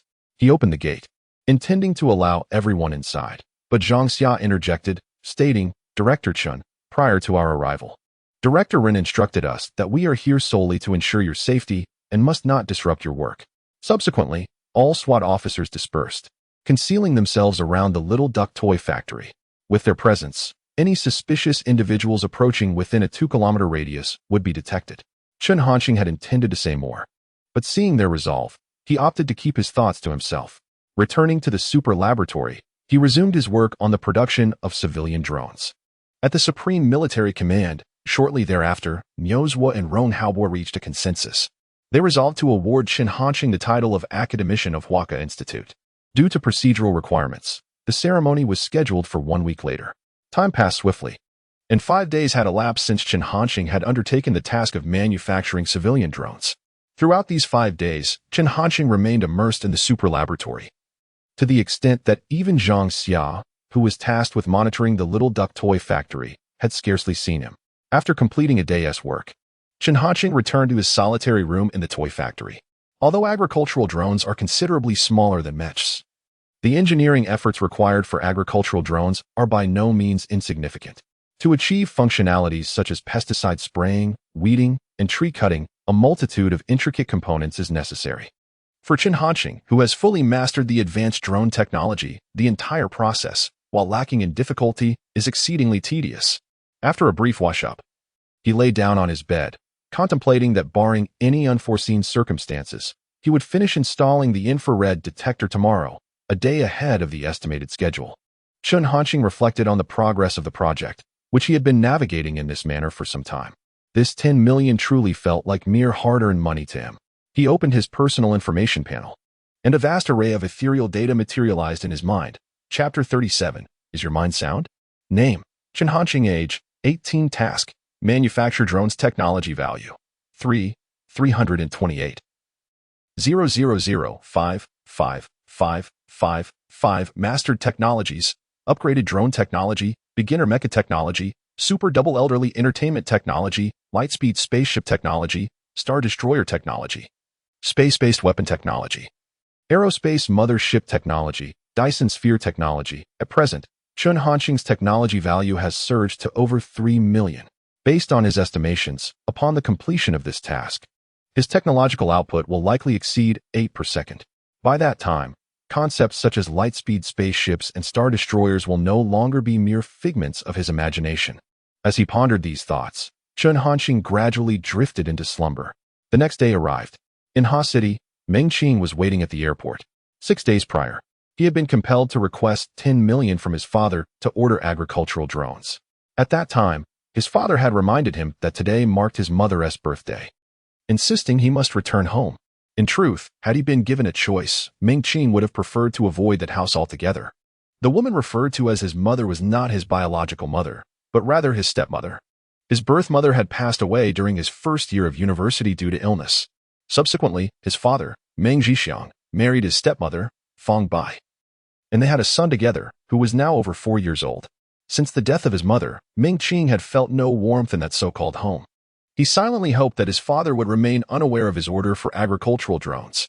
With a faint sigh, he muttered to himself. He was well aware of his father's temperament. If he were to find out, there would surely be turmoil. Shortly thereafter, Meng Qing boarded a flight to the capital. The journey from Ha City to the capital would take just over 2 hours. Meanwhile, the news of Chun Hanxing accepting orders for agricultural drones had ignited a frenzy across the internet. Following his prior ventures with elderly entertainment and mechas, Chun Hanxing had garnered significant attention. Now, the name Little Duck Factory Director had become an object of admiration for countless individuals. In fact, a dedicated forum had been established for Chun Hanxing, aptly named the Little Duck Forum. One could only wonder how such a forum had passed approval. Was there truly no suspicion that it might be a hub for illicit activities? Numerous bloggers were capitalizing on the hype surrounding this matter. Any video related to the Little Duck Factory Director's drone production would see an explosion in viewership. Countless netizens flocked to Chun Hanxing's private messages, expressing their anticipation. I can't wait for the Little Duck Factory Director's drone. The streamer is a timeless legend. Once the drones are produced, they will surely astonish the entire internet. It's been so many days without news. You're not really building a fighter jet, are you? Streamer brother. I'm a 3060. I too desire a mecha. In addition to these sentiments, many were inquiring about purchasing opportunities. The previous ventures with elderly entertainment and mechas had already attested to the value of Chun Hanxing's creations. The assurance of profit is absolute. Winning the lottery does not come as swiftly, although the authorities have since dispelled the rumors, affirming that the claims of Chun Hanxing's mecha being airborne, the military seizure of the mecha, and the missile explosions attributed to the mecha are mere fabrications. The online community remains unconvinced. Opinions regarding Chun Hanxing are rife with speculation, with some even asserting that he is not an ordinary person, but a reptilian being. They present videos and analyses with a semblance of credibility. Were Chun Hanxing to become aware of this, he would undoubtedly unleash a tirade of invective. You are the reptilian. Your entire family is composed of reptilians. 2 hours later, Meng Qing landed at the airport in the capital city. His father, Meng Zhixiang, did not come to greet him, opting instead to send a driver. Meng Qing harbored no discontent. After all these years, he had grown accustomed to it. Upon arriving at a luxurious villa, Meng Qing knocked on the door. The one who opened it was a young woman clad in opulent attire, appearing only a few years older than Meng Qing, around 30. This was his stepmother, Fang Bai. The moment she laid eyes on Meng Qing, a flicker of disdain crossed her gaze. She had never held any affection for him. However, Fang Bai swiftly masked her emotions. Donning a warm smile, Shao Qing, you've returned. Come in. We've been waiting for you. Meng Qing nearly nodded, acutely aware of Fong Bai's sentiments, but chose not to confront her. As he stepped inside, Meng Qing prepared to change into his slippers, only to discover that his pair was absent from the shoe cabinet. Frowning slightly, he chose not to react. He had long since grown accustomed to such neglect. Aunt Qing, could you please fetch me a pair of slippers? Meng Qing requested. Aunt Qing, his family's long-serving housekeeper, had been with them since his mother was alive. Oh dear. Xiao Qing, it's entirely my fault. Madam had instructed me to prepare them, but I completely forgot. I'll get them for you right away, Aunt Qing replied, her tone apologetic. Meng Qing understood that her words were merely an attempt to soothe him. Once he donned the slippers, Meng Qing ventured into the hall. Throughout his return, only Aunt Qing busied herself with preparations. Meng Zhixiang, a bespectacled, slightly plump middle-aged man, presented an image more akin to a cultured businessman than a nouveau riche, a reflection of his university education. At that moment, he was seated on the sofa, ostensibly supervising his slightly over 4-year-old brother, Meng Yang, as they watched animated shows, their laughter occasionally echoing through the room. Father, Meng Qing called out. Meng Zhixiang turned his head, responding with a measured tone, You're back. Meng Qing nodded. Come sit. Dinner will be ready shortly, Meng Zhixiang added. Meng Qing took a seat on the sofa, though at the farthest distance from both Meng Zhixiang and Meng Yang. Throughout the meal, Meng Qing remained largely silent, speaking only when absolutely necessary. Now, he yearned to depart post-haste. Even the rural landscapes of Ha City felt more inviting than this place. After finishing their meal, Meng Zhixiang finally asked Meng Qing, How is everything at the farm? Meng Qing responded, It's going well. I have already hired technical staff. We will surely turn a profit next year. However, upon hearing this, Meng Zhixiang furrowed his brow and remarked, I just don't understand. What is the appeal of farming? You are a talented graduate from Tsinghua University. You could pursue so much more. Listen to me. Sell that farm immediately and return to the capital. I will arrange a position for you in the company. This was a conversation they could never seem to avoid.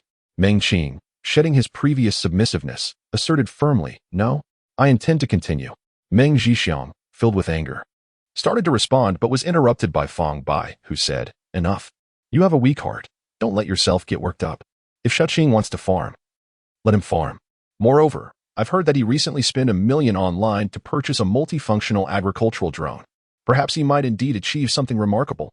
Instead of feeling grateful for Fong Bai's defense, Meng Qing furrowed his brow in concern. It seemed he had ultimately not managed to keep it a secret. Chapter 38. Testing agricultural drones. Upon hearing this, Meng Zhixiang immediately furrowed his brow. He turned his gaze towards Fong Bai and asked in a deep voice, You spent $10 million to order agricultural drones? What kind of drones are these? Fong Bai did not respond directly. Instead, she glanced at Meng Qing and, with a hint of apology, remarked, I'm sorry, Xiaoqing. I didn't realize you hadn't informed your father about this. Meng Qing, however, was unfazed, thinking to himself that he did not trust a word she said. This woman was clearly attempting to sow discord between him and Meng Zhixiang. Such incidents had occurred frequently in the past. Meng Zhixiang was growing increasingly impatient. What on earth is going on? Meng Qing knew he could no longer keep it a secret. Without needing Fong Bai to speak, he voluntarily recounted the events. After listening, Meng Zhixiang's eyes widened in disbelief as he looked at Meng Qing and exclaimed, The $10 million you asked for was intended for this? Meng Qing nodded. The fury within Meng Zhixiang could no longer be contained. I think you've lost your mind. $10 million for one agricultural drone. How could you even consider it? He berated angrily. That was $10 million. Although Meng Zhixiang was a real estate developer, the scale of his company could not compare to those of the larger firms. Spending $10 million like that was still quite painful for him. Meng Qing remained silent. Before deciding to disclose this matter to Meng Zhixiang, he had anticipated this outcome. However, Meng Zhixiang was not calmed. I see that I have been too lenient with you over the years. Don't bother farming that land anymore. Just stay in the capital and return that agricultural drone immediately. After Meng Zhixiang's words, Meng Qing shook his head in defiance. No, I've already sent $5 million to that factory director. The drone cannot be returned. Although his voice was low, the conviction in his words was unmistakable. At this point, you still dare to defend that fraud. How could I have given birth to such a child? As he spoke, Meng Zhixiang made a move to strike. Fong Bai watched from the side, having no intention of intervening. In fact, she was eager for this to happen. She thought to herself, it would be best if they could just fight it out. Perhaps it would lead to a complete severance of their father-son relationship. Then, All the family assets would belong to my son. Her eyes sparkled with delight at the thought. However, before Meng Zhixiang could take action, Aunt Qin stepped in to intervene. Mr. Meng, let us discuss this calmly. Gradually, Meng Zhixiang's anger subsided. Seeing this, Fang Bai felt a sense of disappointment. She cast a resentful glance at Aunt Qin. Nevertheless, Meng Zhixiang was not inclined to let the matter rest. He coldly addressed Meng Qing. You need to reflect on this properly. I will handle this situation. It won't be so easy to deceive me out of my money. Meng Qing chose not to elaborate further. Under the guidance of Aunt Qin, they returned to a guest room. Meanwhile, at the Little Duck Toy Factory in Yangcheng, Chen Hanqing had completed the manufacturing of the agricultural drone. This time, Chen Hanqing learned from the previous experience of being unable to locate the client and had secured the customer's phone number in advance. Upon exiting the laboratory, he immediately contacted Xiaoxi. As soon as the call connected, Chen Hanqing promptly inquired, "Is this Xiaoxi?" At that moment, Meng Qing was in the guest room. Puzzled by the unfamiliar number and the online moniker, he furrowed his brow and replied, "Yes, who is this?" On the other end of the line, a voice responded, "I am the manager of the Little Duck Toy Factory. The agricultural drone you ordered has been manufactured. Please provide me with an address, and I will send it to you. Do not forget to settle the remaining payment." Meng Qing was taken aback. He had not anticipated that the agricultural drone would be ready at this time. If Chen Hanqing were to send it to his current address, his father, Meng Zhixiang, might react unpredictably upon seeing it. Furthermore, given the current circumstances, he had no idea when he could return. There was no way for him to conduct an inspection of the drone. After a moment of silence, Meng Qing suddenly thought of something and said in a serious tone, "Hello, manager of the Little Duck Factory. Would it be possible for you to conduct a live test of the drone's performance? As long as you confirm that everything is in order, I will make the payment immediately." In the toy factory, upon hearing this request, Chen Hanqing instinctively frowned. A live performance test? He had never expected that Xiaoxi would propose such a request. If it were an ordinary toy, a live test would undoubtedly be acceptable. However, this toy was anything but ordinary. Glancing at the drone beside him, which stood over a meter tall and exuded a sense of advanced technology, Chen Hanqing hesitated, uncertain if the drone could withstand such scrutiny. After contemplating for a moment, he ultimately nodded. "All right. To fulfill the task, I must face it head-on." Moreover, countless individuals online were already following this matter closely, which would also serve as an explanation for the netizens. After hanging up the phone, Chen Hanqing wasted no time and immediately began the live broadcast. As events unfolded, Chen Hanqing's followers had surged to a staggering 80 million. Moreover, this number continued to rise. If this growth persisted, he was likely to become the most followed individual on Douyin, even surpassing CCTV. As soon as Chen Hanqing opened the live stream, countless netizens flooded into the broadcast room. Within just a few minutes, the number of online viewers reached 100,000. Observing Chen Hanqing on the live screen, the netizens erupted with excitement. The manager of the Little Duck Factory has finally reappeared. "Brother streamer, do you know how I've been coping during your absence?" "Streamer, what has to deal with the mecha? Please enlighten us. I heard that Daizio was taken away because of the mecha and hasn't returned since. Could it be that she was secretly executed? Is the manager of the Little Duck Factory going live to take orders again? This time, might you consider my catgirl robot?" The comments section of the live stream is incessantly refreshing, with a continuous influx of new viewers eager to witness the charm of the Little Duck Factory director. Simultaneously, the news of Chen Hanqing's return to broadcasting has caused a sensation across Huaghua. The highest military command center, the Huaka Academy, the Zhongzhou Military Base, the Shinong Military Base, the Deep City Military District, the Yangqing Municipal Building, along with numerous enterprises including Xiaomi and Huawei, have all flocked to the live stream, keenly observing every move of Chen Hanqing. Ignoring the reactions of online viewers, Chen Hanqing boldly declared, "Brothers, the agricultural drone toy is ready." In response to the request from the user Xiaoxi, "Today I will take everyone along to test the performance of this agricultural drone." Upon hearing this, the viewers' excitement remained unabated. "Is this the agricultural drone, worth 10 million? The host's words are indeed resolute. Even at this juncture, they still insist on calling it a toy. Let us test it quickly. We eagerly anticipate what surprises this host will bring us this time. What agricultural drone? It is more likely to be a combat drone." Chapter 39. Has the test become an auction? As Chen Hanqing perused the comments from netizens, an unsettling premonition washed over him. He regretted acquiescing to Xiaoxi's request for a live test. The criticisms raised by the online community were not without merit. This drone, upon scrutiny, simply did not hold up. To claim it was a combat drone, while not entirely absurd, still felt far-fetched. Yet, the events had unfolded. And there was no recourse for Chen Hanqing but to proceed with determination. He directed the camera towards the drone, which was making its debut, a creation of his own. Flanking the sides were 3 wings, reminiscent of feathers, arranged in a staggered manner. The rear featured a turbojet engine, and the entire structure was clad in an enigmatic alloy, exuding a futuristic aura.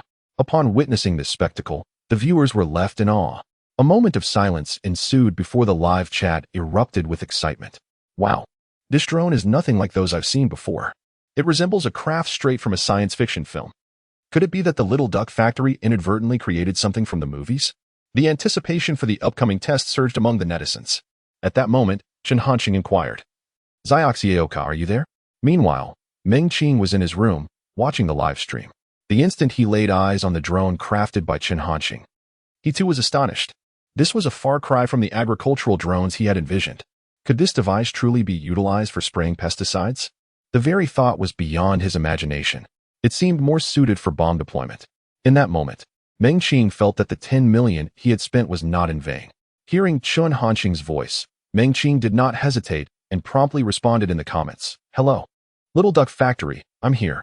Observing this, Chen Hanqing replied, "Are you available to connect now? It would facilitate better communication should any issues arise during the test." Hesitation flickered in Meng Qing's mind, but ultimately, he acquiesced. In an instant, Chen Hanqing sent a connection request.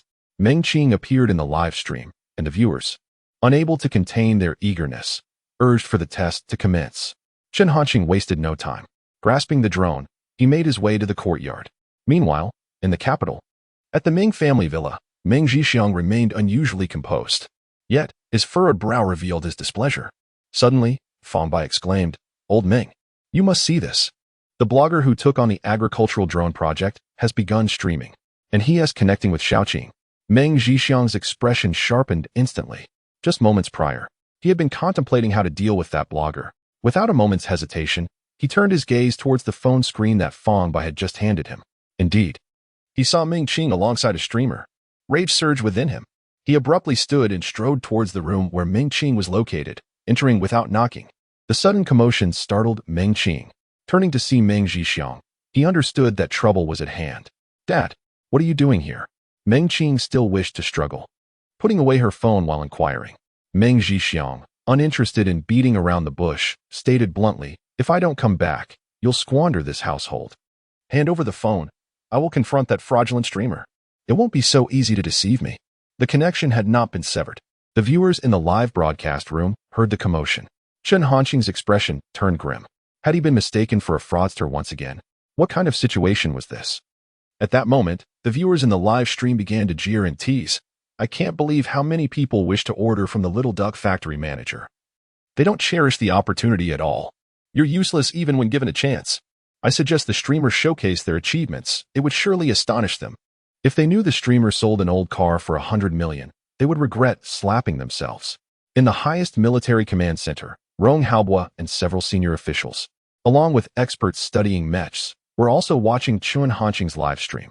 Upon witnessing the situation, they fell silent, each person looking bewildered, their emotions quite complex. How could someone personally invited by Rong Haobua be mistaken for a scammer? Where could one seek justice for this? At that moment, Rong Haobua remarked, "From the beginning until now, Comrade Chen Hanqing has endured countless misunderstandings. Yet, despite this, he has not given up, choosing instead to silently endure and carry on under the weight of it all. This spirit is truly worthy of our admiration." Upon hearing this, everyone was taken aback. Such an understanding perspective, truly commendable. Once they regained their composure, many echoed in agreement. Old Rong truly awakens the dreamers. One must admire that. Just as the crowd was buzzing with discussion, the camera in the live stream once more shifted to a small figure. However, this time, it was not Meng Qing but Meng Zhixiang. Frowning, Meng Zhixiang glared at Chen Hanqing, brusquely stating, "You are the one who swindled away 10 million. Chen Hanqing's demeanor darkened. Yet, being a client, he refrained from an outburst, opting instead to explain, that was all voluntary. There was no deceit involved. However, Meng Zhixiang would not relent. Stop with the specious arguments. I've encountered many like you. You lack any morals. You are a blight on society, a true scoundrel. Don't think I'm oblivious to your intentions. This amounts to commercial fraud. I can easily sue you. Refund that 5 million deposit promptly. And I will not pursue further responsibility. Otherwise, I will make you pay until you are destitute and facing imprisonment. At this point, Chen Hanqing was unwilling to concede. The more he thought about it, the angrier he became. Taking a step back felt like a greater loss. He retorted, "What the hell are you barking about? I'll tell you this. That 5 million deposit, I want to return a single cent. Go ahead and sue me. Whoever doesn't sue is a coward." Without granting Meng Zhixiang another opportunity to speak, Chen Hanqing abruptly terminated the connection. Although his actions were somewhat impulsive, he harbored no regrets. Observing Meng Zhixiang's demeanor, it was evident that even if he continued to yield, the order could not be fulfilled. As for Meng Zhixiang's threats of legal action for fraud, Chen Hanqing dismissed such notions with disdain. His actions were merely part of normal commercial conduct. Everything was consensual, devoid of any deceit. Refund? Absolutely out of the question. At that moment, the viewers in the live stream began to flood the comments with fervor. The factory director, the little duck, was spot on with his criticisms. Accusations of fraud? How utterly amusing. Who is that person? Do they have a screw loose? It's like the god of wealth himself was turned away. What a complete fool. Since he no longer desires it, can the host sell me the drone? I am willing to offer 10 million. I'll bid 100 million. Plus 1% of BIODS shares. Wow, this is indeed BIODS official account. What business does a car manufacturer have intruding here? We, at Lianxiang, will put forth 200 million along with 1% of the shares. Not only BIODI and Lianxiang, but many manufacturers also took notice. They began to send messages to express their interest in purchasing, with increasingly outrageous offers. A test live stream had transformed into a real-time auction with palpable excitement. Chapter 40. 600 kilograms? This defies logic. The atmosphere at the highest military command of Huagua was decidedly peculiar. The gazes of the assembly frequently darted towards Rong Haobua. Just moments ago, he had ardently lauded Chen Hanqing, proclaiming his steadfastness in the face of skepticism, his silent endurance, and his unwavering resolve to bear heavy burdens. Yet, Chen Hanqing's recent demeanor hardly reflected that quiet resilience. He had vocally condemned with unparalleled fervor. Rong Haobua could not help but sense the dissonance in the room. Feeling rather awkward, as the atmosphere grew increasingly tense, he sought to rectify his earlier remarks. In the face of humiliation, one must never bow down. One must persist in the struggle. This, too, is a commendable trait. Comrade Chen Hanqing is indeed worthy of our admiration. The audience was left in a state of disbelief, gazing at Rong Haobua in astonishment. Could one truly contrive such an explanation? Such is the ingenuity of old Rong. Although 1,000 words of dissent bubbled within their throats, none dared voice their thoughts, instead nodding in agreement. Ah, yes, indeed. Worthy of admiration, truly worthy. Old Rong is also someone we can learn from. Rong Haobua's lips twitched, yet he ultimately chose silence. Chen Hanqing's audacity was entirely unexpected. Meanwhile, Meng Zhixiang was equally flabbergasted. He had been the one deceived. Why did it seem as though he were the debtor? Were today's swindlers so brazen? As he regained his composure, the more he pondered, the angrier he became. This is the result of your actions, Meng Zhixiang remarked to Meng Qinghan before storming out. He was determined to confront that scammer. Upon reaching the lobby, Meng Zhixiang eagerly retrieved his phone and dialed a number without delay. Once the call connected, he greeted, "Hello, old Zheng." In Yancheng, at the municipal building. Zheng Weimin listened to Meng Zhixiang's voice with a complex expression. They were university classmates, maintaining contact over the years. When he had seen Meng Zhixiang in the live stream, he had been utterly taken aback. He never anticipated that this incident would intertwine with his old friend. The world is indeed small. Now that Meng Zhixiang was calling, Zheng Weimin could surmise the purpose.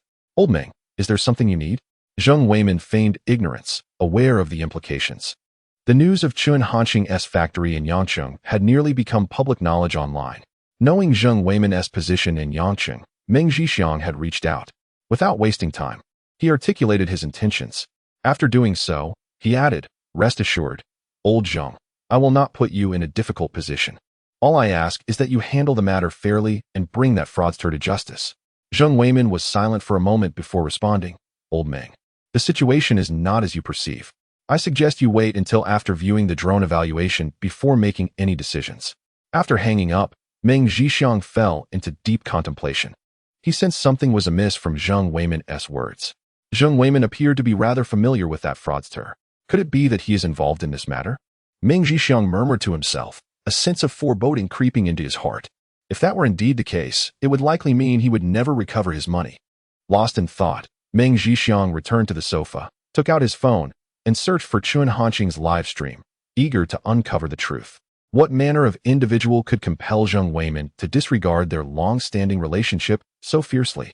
Initially, Meng Zhixiang believed that locating Chun Hanqing's live stream would prove to be a daunting task, as such swindlers typically do not possess the stature of major streamers. However, to his astonishment, Chun Hanqing's stream was remarkably easy to find. In fact, it was readily apparent as it topped the popularity charts.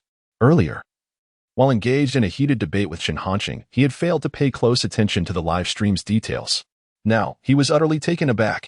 The online viewer count exceeded 100,000, a mere reflection of the limitations of the platform's display, not the actual number. It could very well be 1,100,000, or even 5 million. Given that the stream had reached the pinnacle of popularity, Meng Zhixiang understood that the viewership surely surpassed 1 million. A sense of dread washed over him. The situation deviated significantly from his expectations. Upon glancing at the comments below, his heart raced with anxiety.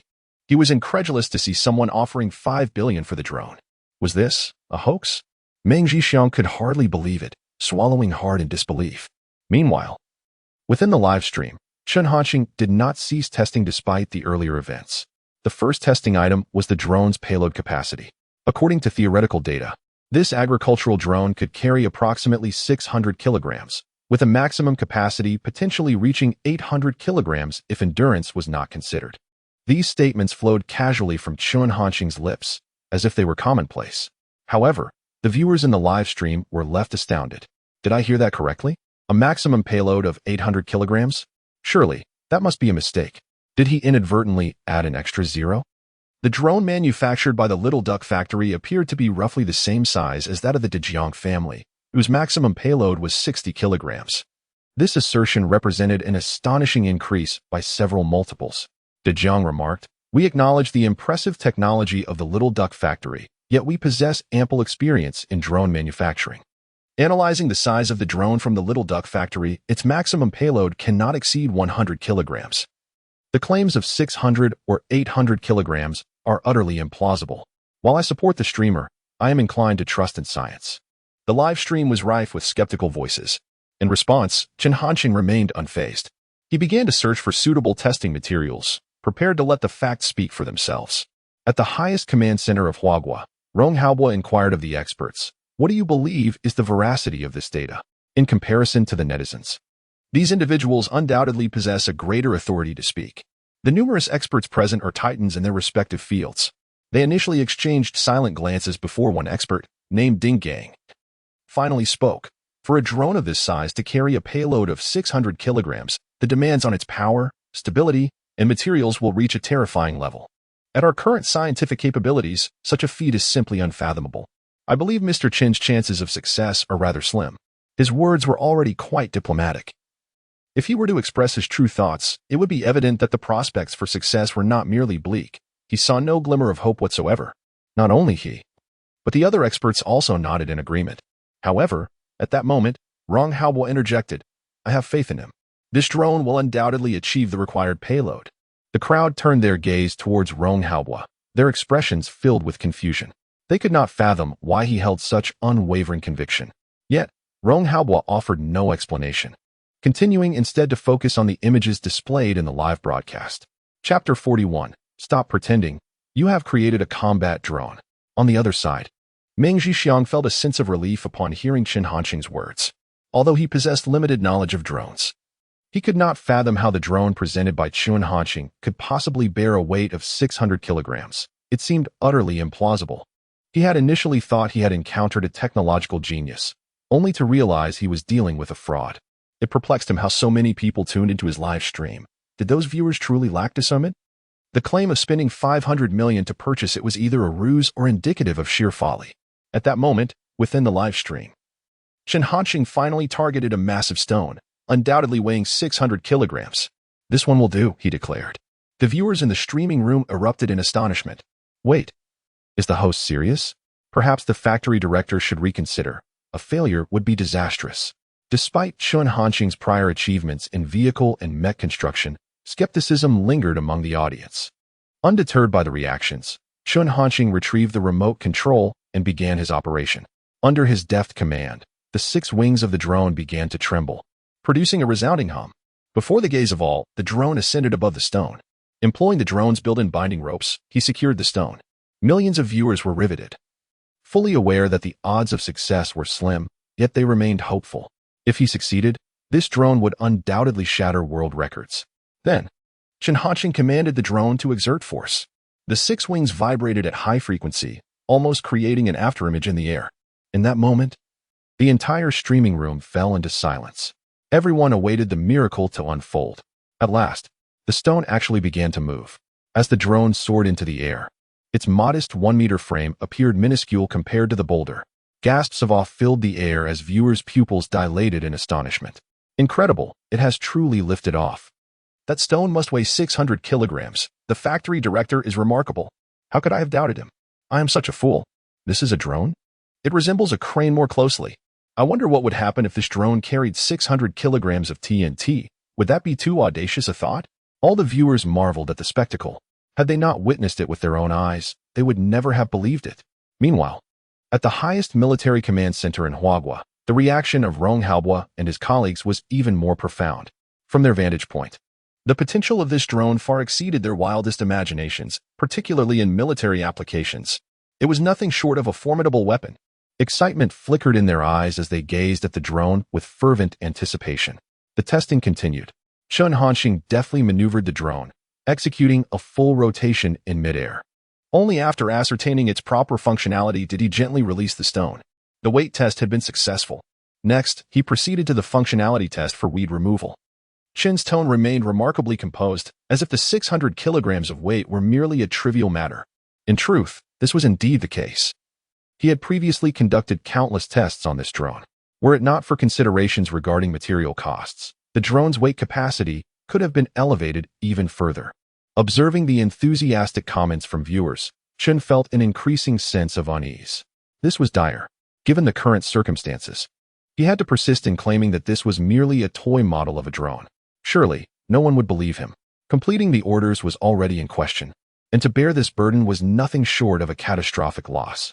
Yet, the situation had escalated to this point, leaving Chen little choice but to press on with determination. Regaining his composure, Chen introduced the agricultural drone. The model's weed removal feature utilizes an ultra-high-definition camera system for precise targeting.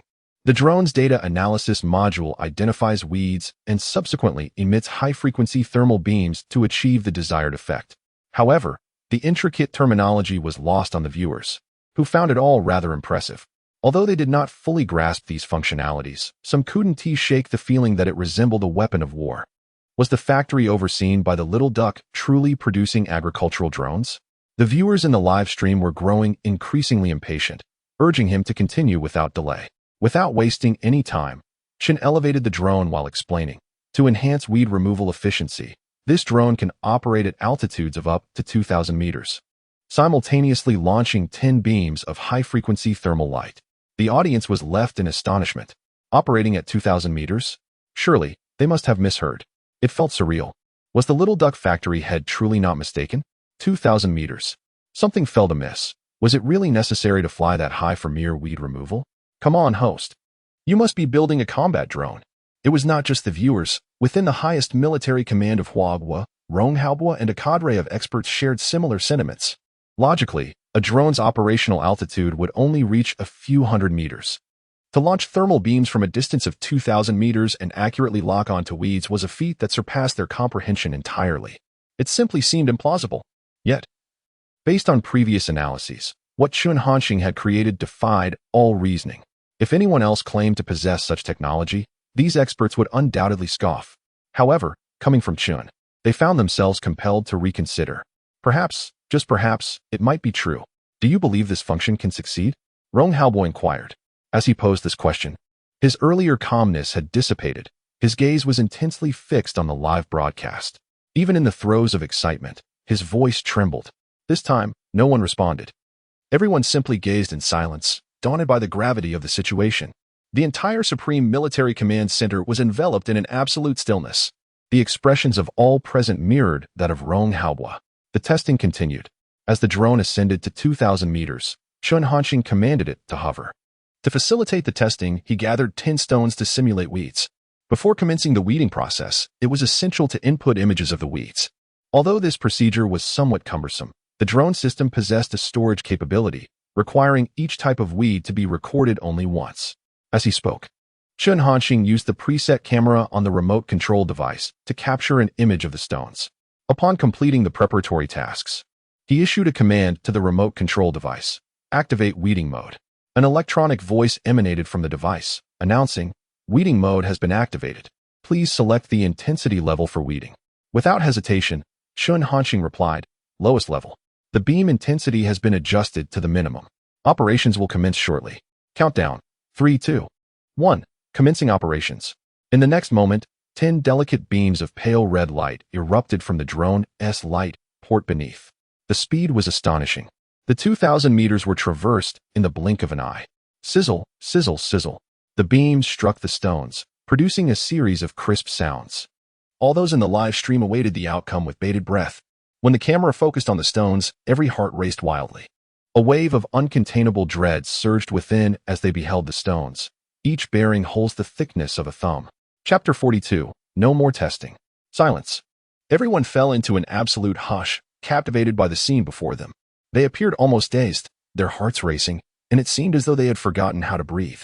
The once lively chatroom had descended into a profound stillness. Finally, after what felt like an eternity, the crowd regained their senses, and the chatroom erupted in fervor. Incredible! Incredible! Incredible! This was no mere beam. Ordinary bullets did not possess such power at 2,000 meters. The ingenuity of the Little Duck Factory was astounding. If this device could lock onto enemies for a photograph, wouldn't it eliminate targets with a single, silent shot? If I heard correctly, the host had just employed the lowest intensity of the beam, and even at that level, the power was staggering. What would the highest intensity unleash? A single shot could obliterate a tank? From the comments, one could feel the palpable excitement of the netizens. Despite their efforts to overestimate the capabilities of this drone beforehand, they were still nearly blinded by its brilliance. At the highest military command center of Huagua, Rong Haobwa could no longer maintain his composure. This was terrifying beyond measure. He couldn't help but exclaim. If anyone had heard Rong Haobwa speak such words in the past, they would have been utterly astonished. The Rong Haobwa they knew was filled with authority, never one to utter such sentiments. However, in that moment, no one cared about such decorum. All were immersed in profound shock. Quickly, inform Yang City. Prevent Comrade Chun Hanxing. This drone must not be tested any further. Rong Haobwa was the first to react, immediately issuing orders. Upon hearing this, the crowd slowly regained their composure. The secretary promptly responded, "Understood." After which, he went to make the necessary arrangements. Everyone recognized the gravity of the situation. This was not merely an agricultural drone test. It was clearly a revelation of Huagua's most secretive weaponry. It was evident to all that this drone transcended its agricultural purpose, emerging as a weapon of terrifying aerial combat strategy. Suddenly, Rong Haobwa had a thought. He strode purposefully to his office, picked up the phone, and dialed a number. Once the call connected, he stated, "This is Rong Haobwa. Get Niozwo on the line." On the other end, Niozwo's secretary was startled by the command. One could distinctly sense the ominous tone in Rong Haobwa's voice. Without hesitation, the secretary replied, "Honorable Rong, I apologize. Director Nio is not in." Rong Haobwa's brow furrowed deeper. This outcome did not surprise him. Although he had his suspicions, he could not help but inquire, "Where has he gone?"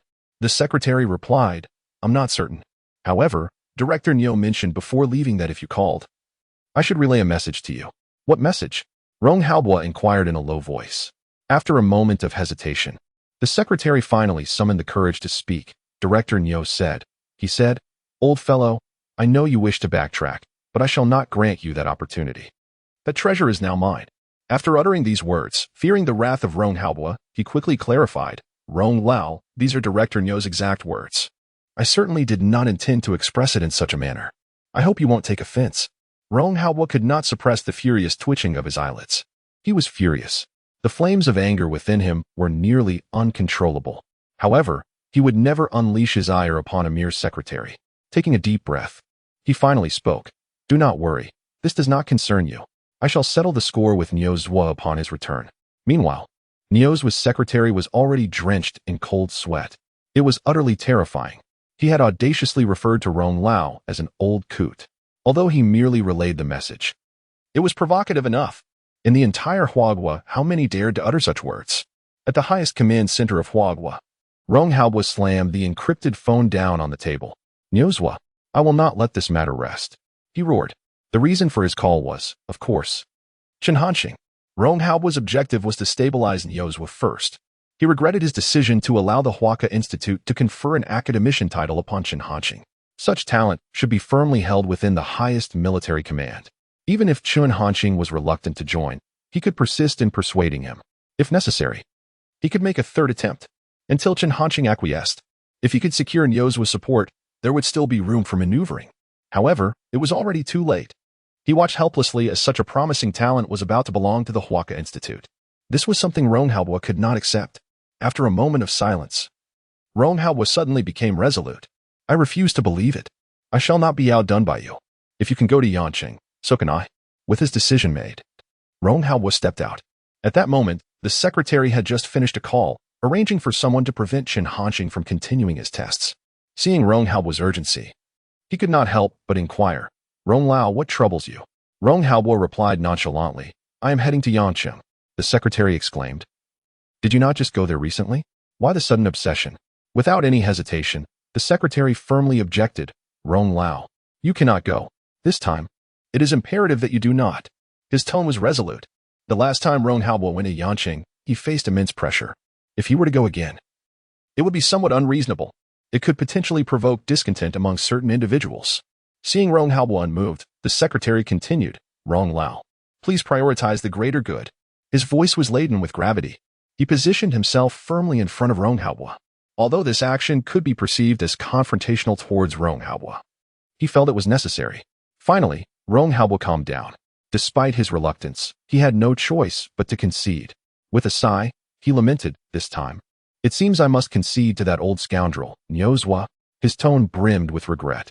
At that moment, Nyozwa was aboard his private jet, engaged in a conversation with his secretary via satellite phone. Did he truly say that?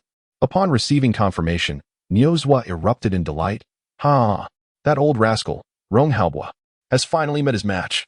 He dares to settle scores with me? By then, the precious Chenhanxing will belong to our Institute of Technology, and Rong will be groveling at my feet. Even if he had 100 times the courage, he wouldn't dare confront me. Nyozwa relished the thought of Rong Haobo's embarrassment, especially since it stemmed from his own actions. After ending the call, Nyozwa was in high spirits, eagerly anticipating his arrival in Yang City. In the capital, at the Ming family villa, Meng Zhixiang felt an overwhelming urge to slap himself. Having witnessed the terrifying capabilities of the drone, he finally grasped just how foolish his earlier actions had been. That drone was priced at a mere 10 million, practically a steal. No, it was as if it were free. With such formidable technology, reselling it could potentially yield returns in multiples of tens or even hundreds. Meng Zhixiang finally comprehended the magnitude of what he had missed. In the next moment, an idea struck him. He immediately sprang to his feet and rushed toward Meng Qing's room. In his excitement, he stumbled on the stairs, yet he paid it no mind, only wishing to find Meng Qing as swiftly as possible. Upon entering the room, without uttering a word, Meng Zhixiang enveloped Meng Qing in a warm embrace. My son, my brilliant son, you are truly a genius. Chapter 43. You may make a small profit, but I shall not suffer a loss. Meng Qing was utterly bewildered by Meng Zhixiang's actions. It had been countless years since he last experienced the warmth of his father's embrace. What astonished him even more was the praise Meng Zhixiang lavished upon him. For a moment, Meng Qing found himself at a loss for words. Dad, what is the matter with you? Meng Qing inquired. With palpable excitement, Meng Zhixiang exclaimed, It's the drone you ordered. Truly a wise purchase. As long as we can get our hands on that drone, we can sell it at a profit. Upon hearing this, Meng Qing understood the situation. The spark in his eyes dimmed once more, and the warmth in his heart dissipated swiftly. Breaking free from Meng Zhixiang's embrace, he responded, Just a moment ago, you spoke so harshly, calling him a scoundrel and a fraud, thereby canceling the transaction. That drone is no longer our concern. His tone was calm, devoid of any emotion. However, Meng Jixiang remained unfazed. Don't you have that streamer's number? Call him. I will speak with him. Meng Qing hesitated. The earlier encounter had left him feeling quite guilty towards Chen Hanqing. Now, witnessing the drone's formidable capabilities, he felt compelled to change his stance. Yet, such behavior was something he could not reconcile with his values. Seeing his reluctance, Meng Jixiang urged him, "What are you waiting for? Hurry and make the call. Once we have that drone, all your aspirations can come to fruition. You won't have to abandon the agricultural plantation. You can even expand it." The last statement stirred something within Meng Qing. Moreover, it had only been Meng Jixiang's unilateral decision. He had never explicitly stated his intention to forfeit the transaction. After a moment of contemplation, Meng Qing resolved to act. He retrieved his phone and dialed Chen Hanqing's number. In Yancheng, at the Little Duck Toy Factory, the online viewers in the live stream were fervently suggesting that Chen Hanqing test the weeding function at the highest intensity level. Naturally, Chen Hanqing could not acquiesce. He was all too aware of the capabilities of the drone he had created. If he were to conduct a test at the maximum intensity, it would yield results that were utterly indefensible. Although the viewers had largely come to the consensus that Chen Hanqing had constructed a combat drone, he still felt the need to resist the pressure.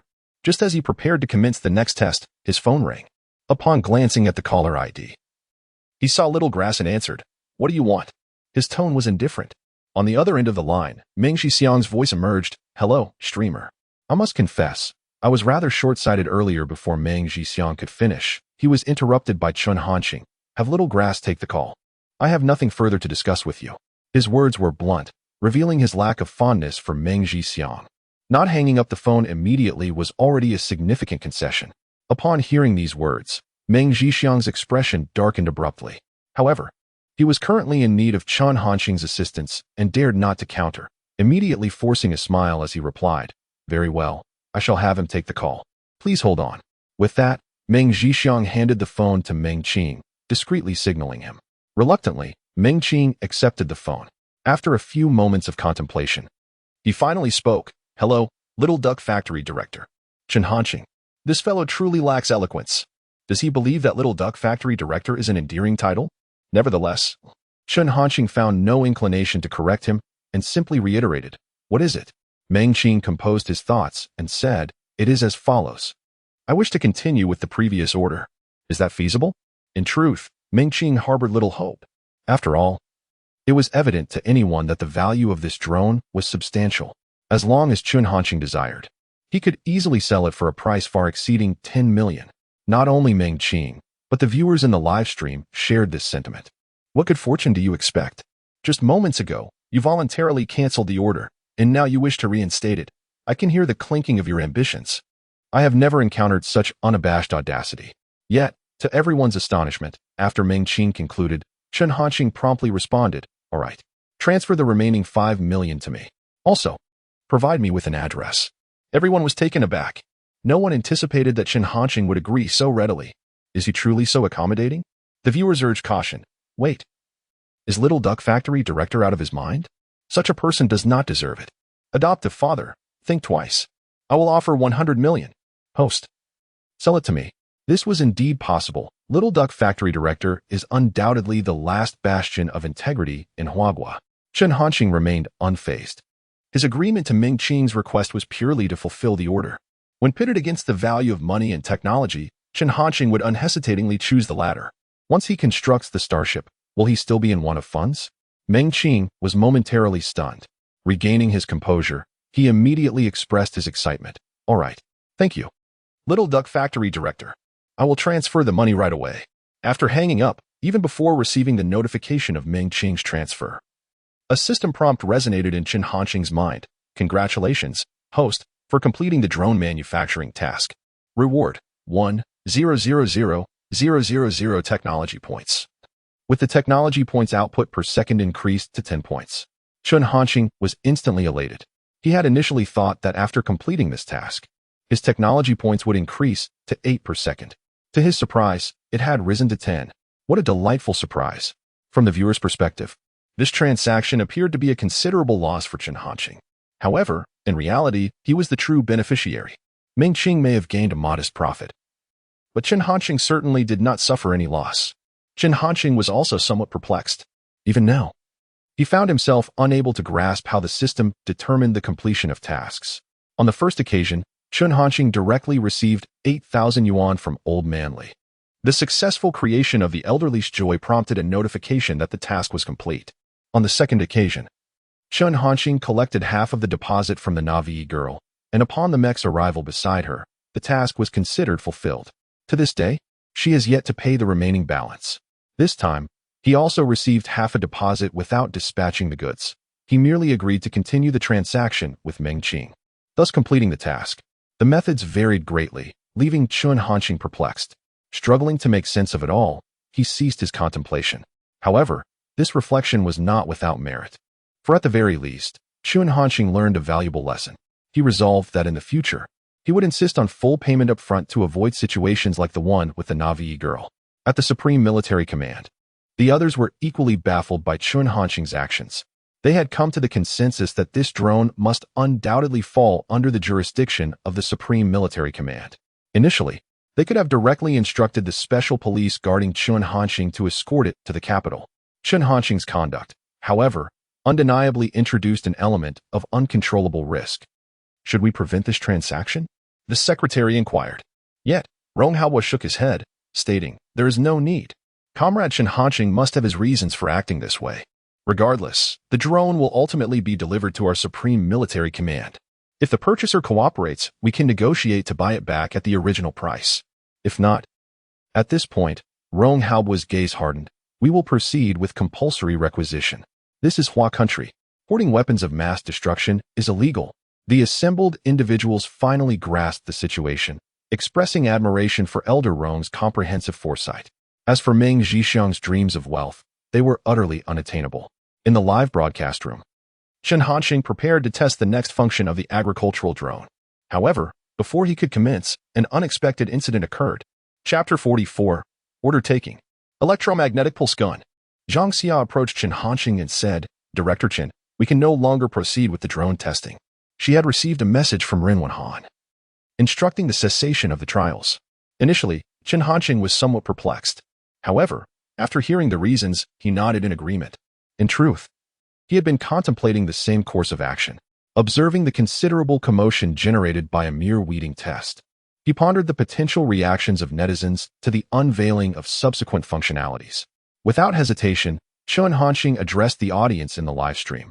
Brothers, due to certain insurmountable factors, this testing shall conclude here. We shall now commence the order-taking segment.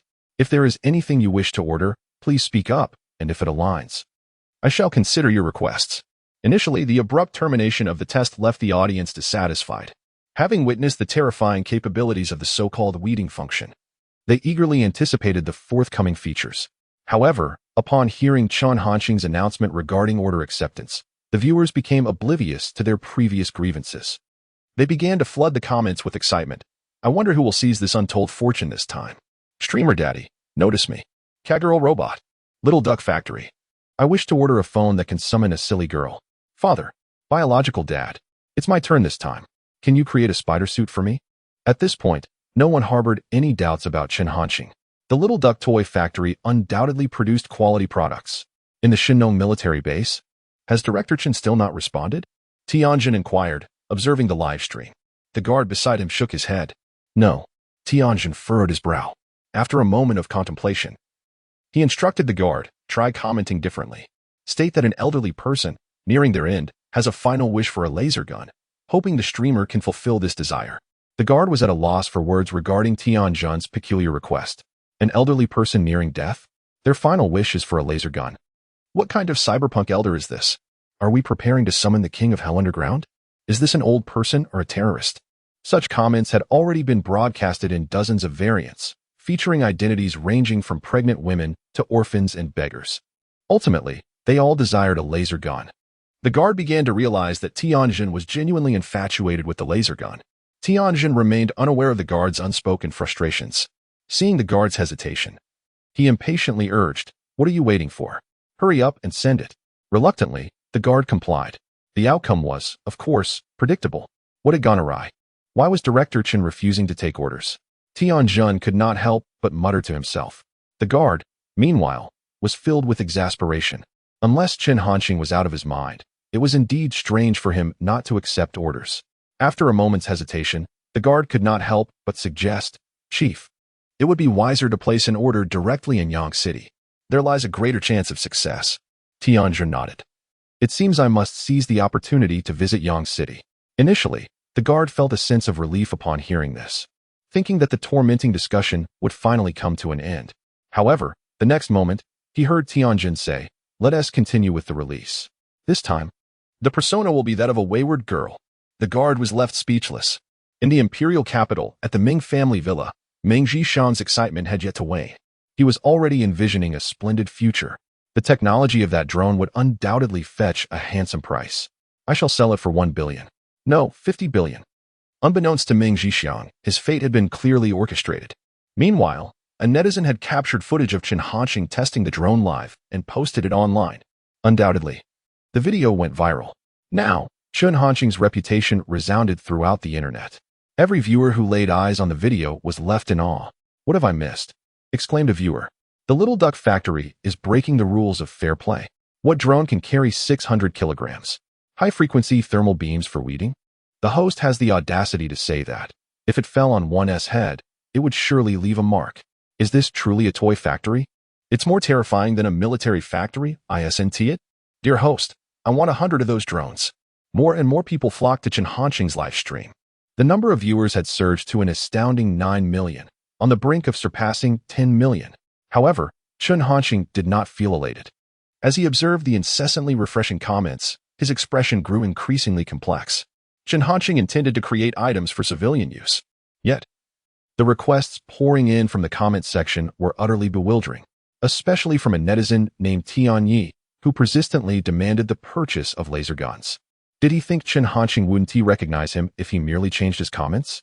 Not changing his account name, he persisted in this self-deception. Chen Hanqing nearly kicked that clueless netizen out.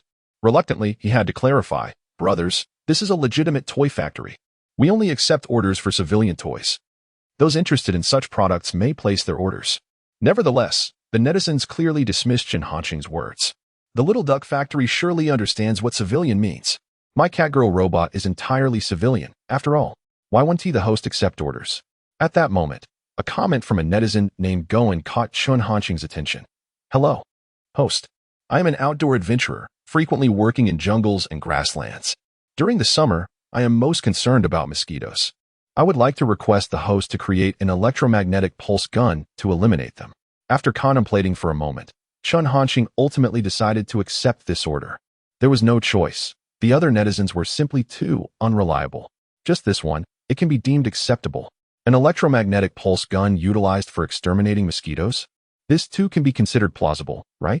Chen Hanqing murmured to himself, having exerted considerable effort to persuade his own mind.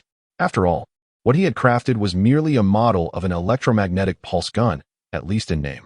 As for how the buyer chooses to employ it, that is no longer his concern. Moreover, he would clearly articulate in the manual that it is merely a toy model and not recommended for any other use. The manufacturer will not be held liable for any subsequent matters. With this resolution in mind, Chen Hanqing no longer hesitated and declared, to the netizen named Goen, "I accept your order."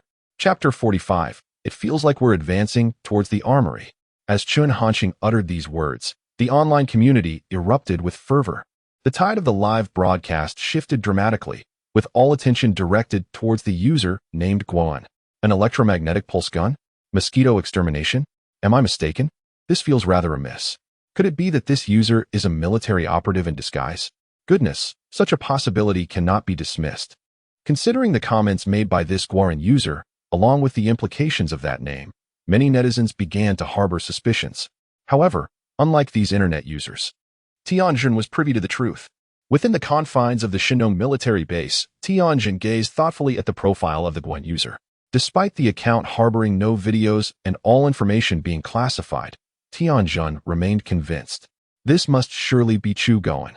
What nonsense about exploring jungles and grasslands? It could only be a mission.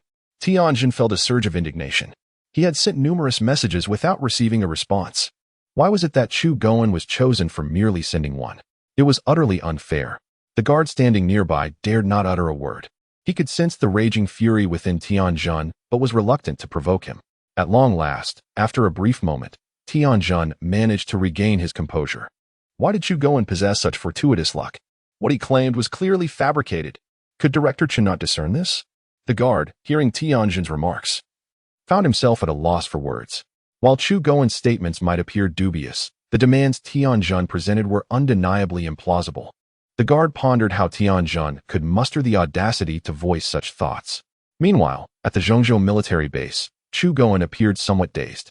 Indeed, the order for the electromagnetic pulse gun had originated from him.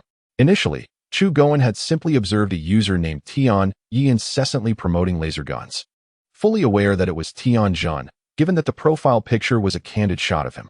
Thus, Chu Goen decided to try his hand at posting as well. To his astonishment, he was actually selected. This unexpected delight left Chu Goen momentarily disoriented. Regaining his senses, he could not help but ponder what requests he should make. After all, such an opportunity was rare and must be seized wisely. In Yangcheng, at the Little Duck Toy Factory, after confirming the order, Chun Hanqing initiated the subsequent arrangements. Is this Guoan user available for a connection? I need to discuss the specifics of the electromagnetic pulse gun with you. No sooner had Chun Hanqing finished speaking when a reply from Guoan appeared in the comments. Available. Anytime is convenient. Chun Hanqing sensed something amiss. He promptly clicked to invite a connection. However, unlike before, this time the screen was enveloped in darkness, devoid of any figure, just as everyone was left in confusion.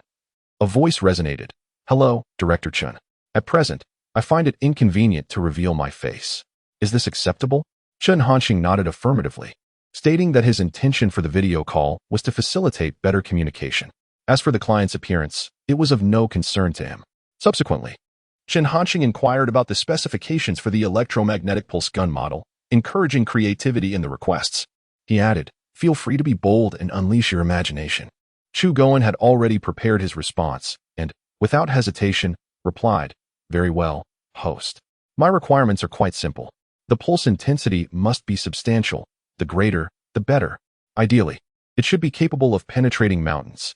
As an outdoor adventurer, I often travel to tropical countries where the insects are far more formidable than those in our homeland.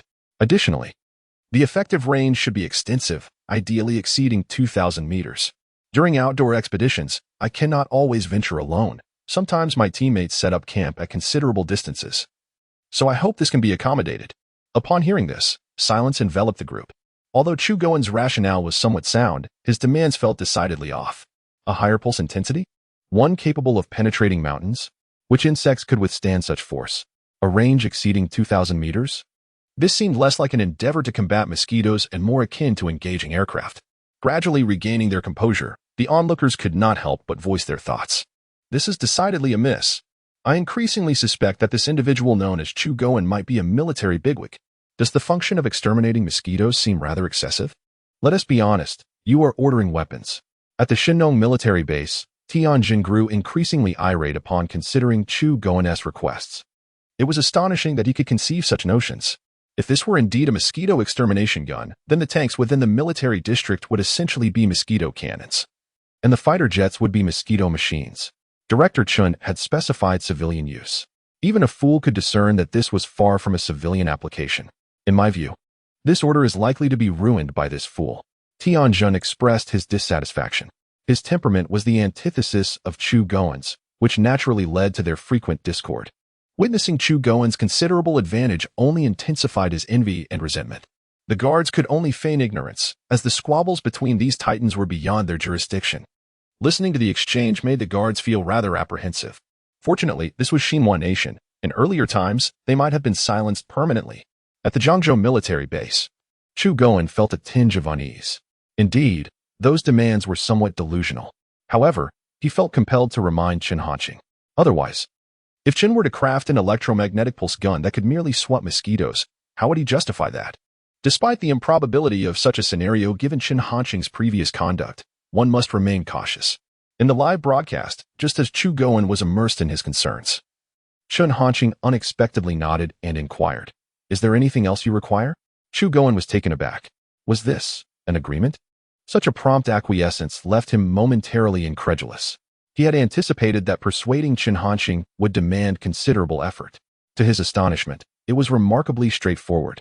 However, Recalling how Chen Hanqing accepted the task of crafting a mecha without hesitation, Chu Goen suddenly felt that perhaps it wasn't so difficult to embrace after all. Not only him, but the online audience was equally bewildered. Has he truly agreed? Is the Little Duck Factory head not going to ponder this further? The Little Duck Factory head seems quite confused. The private manufacture of weapons carries significant ramifications. One dares to propose such a request, while the other dares to accept it. Wasn't this supposed to be a toy factory? Why do I sense that the broadcaster is steering towards the realm of military industry? Chapter 46. The exchange of electromagnetic pulse gun technology within the Shinnong military base. Tianjin found himself utterly bewildered. How could this be? Was it really agreed upon so swiftly? The unfolding events were entirely divergent from his expectations. He even felt as if he had been played for a fool.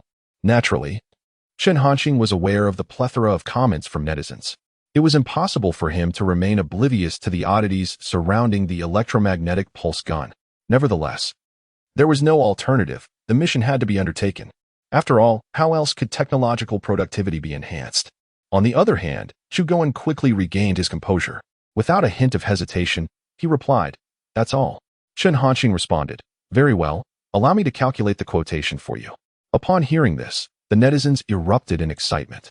Finally, the moment they had been eagerly anticipating had arrived.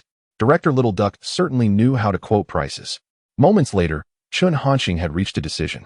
He spoke directly. "Considering your requirements, the total cost for the order of this electromagnetic pulse gun will be 15 million. 15 million. If it were merely for the function of mosquito extermination, it would undoubtedly be overvalued. However, if Chen Hanqing could indeed fulfill those demands, then 15 million would be an astonishingly reasonable price." Chu Goen, without a moment's pause, replied, "Agreed."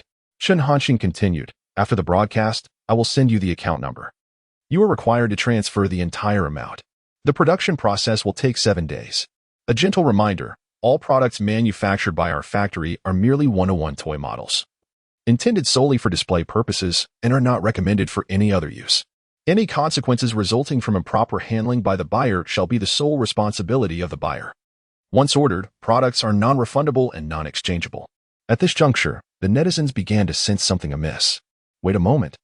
Hadn't Director Little Duck previously insisted on a 50% deposit? Why had it now turned into a requirement for full payment? Ordering an electromagnetic pulse gun for 15 million still felt like a considerable risk.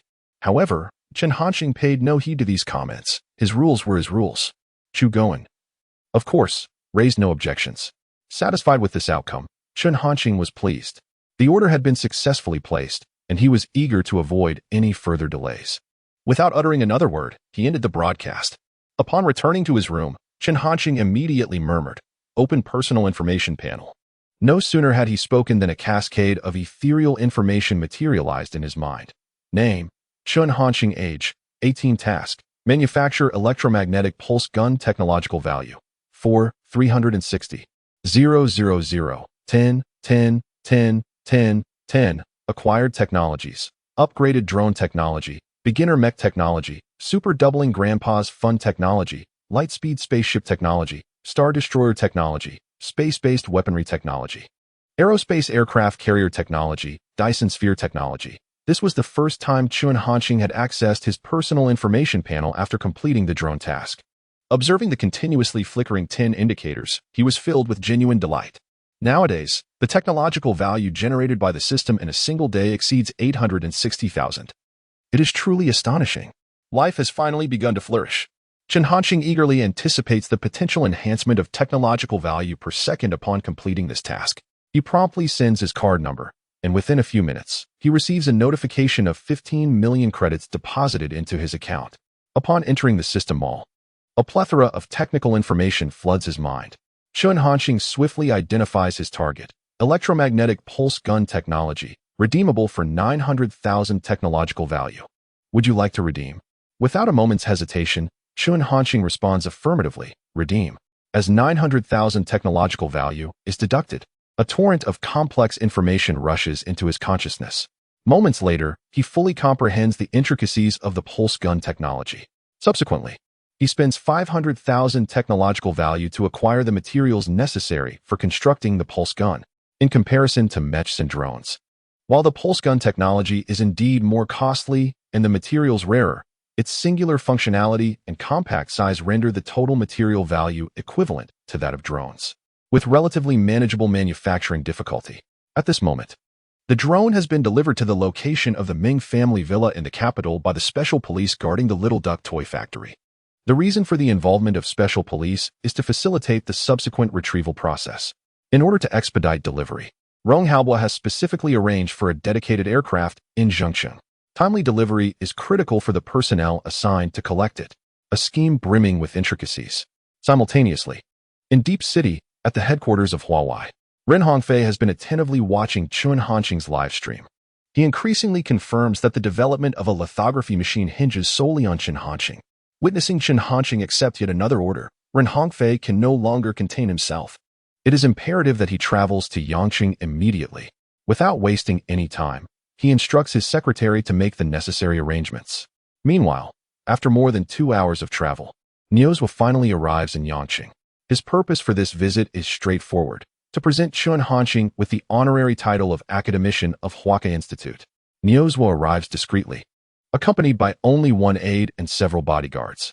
No one is aware that such a significant figure has come to Yangqing. As they travel toward the Little Duck toy factory, the accompanying personnel are filled with curiosity. They remain unaware of Niozwa's sudden visit to Yangqing.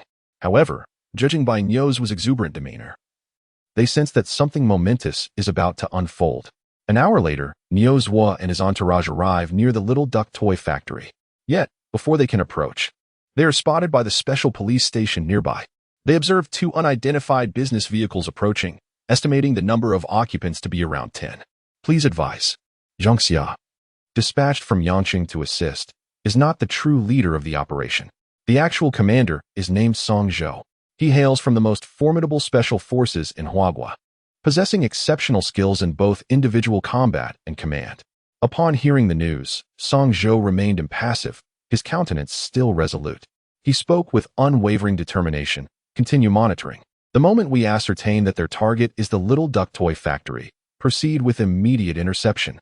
On the other end of the communicator, a soldier promptly acknowledged, understood. Unbeknownst to Niozwa, they were under surveillance. Inside the vehicle, Niozwa was eagerly anticipating his first encounter with Chun Hanqing. He was even contemplating what to say, pondering how he might make it easier for Chun Hanqing to be receptive. This time, Niozwa was resolute. No matter the circumstances, he was determined to win Chun Hanqing over to Huaka Institute. However, just as their vehicle approached the gates of the Little Duck toy factory, a sudden surge of plainclothes armed police officers rushed forth, surrounding their 2 vehicles in a tight encirclement. Chapter 47, gradually becoming absurd as Niozwa sat in the car. A frown immediately creased his brow. The few bodyguards accompanying him assumed a tense stance, their expressions abruptly turning serious. Although they were all highly trained special forces, they found themselves at a loss when surrounded by so many adversaries. Observing the throng of individuals, each one with their hands resting ominously at their waists, it was evident that they were preparing to draw weapons. Mr. Niu, one bodyguard began hesitantly, we will do our utmost to stall them. You. He paused, contemplating his next words, before continuing, you should leave as soon as possible. His lack of confidence was palpable. Yet, Niozwa remained unperturbed. He waved a dismissive hand and reassured them, there is no need to panic. This is Huagua. No criminal would dare commit such acts here. There must be some misunderstanding. His words were imbued with unwavering conviction. The bodyguards, upon reflecting on his statement, recognized the validity of his assertion. Without further hesitation, they exited the vehicle. The heavily armed police officers were also on high alert. Once the bodyguards stepped out, they immediately raised their hands in a gesture of peace. Everyone, please remain calm. We are from the Huaka Institute. The mention of the institute momentarily stunned the officers. Huaka Institute? Surely they were familiar with it.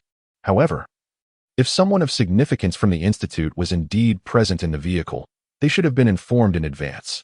With a mix of skepticism and hope, the 2 parties began negotiations. Upon learning that the occupant of the car was none other than Niozwa, the esteemed president of Huaka Institute, the expressions of the dozens of officers shifted dramatically. Their initial reaction was disbelief. How could such a prominent figure be here? However, once Niozwa emerged, they were compelled to accept the startling reality. As the president of Huaka Institute and one of the most renowned technological moguls in Huagua, Niozwa was a familiar face on television. How could they not have recognized him? Wang Ning, the officer in charge, felt his heart race. Just moments ago, he had been ready to confront this distinguished individual with a firearm. The thrill of the encounter was overwhelming. Wang Ning understood that this situation was beyond their jurisdiction. Thus, he addressed Niozwa. Mr. Nio, my sincerest apologies. Please wait a moment while I report this. Only after receiving Niozwa's consent did he act without hesitation. He swiftly retrieved his communicator and informed Song Zhou of the developments. Upon hearing the news, Song Zhou was equally taken aback. Are you certain it is President Nio from Huaka Institute? He inquired. Yes, Captain, Wang Ning replied earnestly. I witnessed it with my own eyes. Song Zhou's composure shattered. Hold on. Ensure Mr. Nio's safety at all costs. I am on my way. After concluding the communication, the astonishment on his face lingered. Song Zhou hurriedly made his way to the location reported by Wang Ning, grappling with the puzzlement of why Niozwa would visit this toy factory.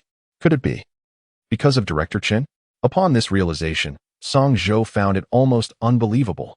However, aside from this, there was no better explanation. Song Zhou and his companions had merely received orders to protect Chen Hanqing, unaware of the reasons behind it.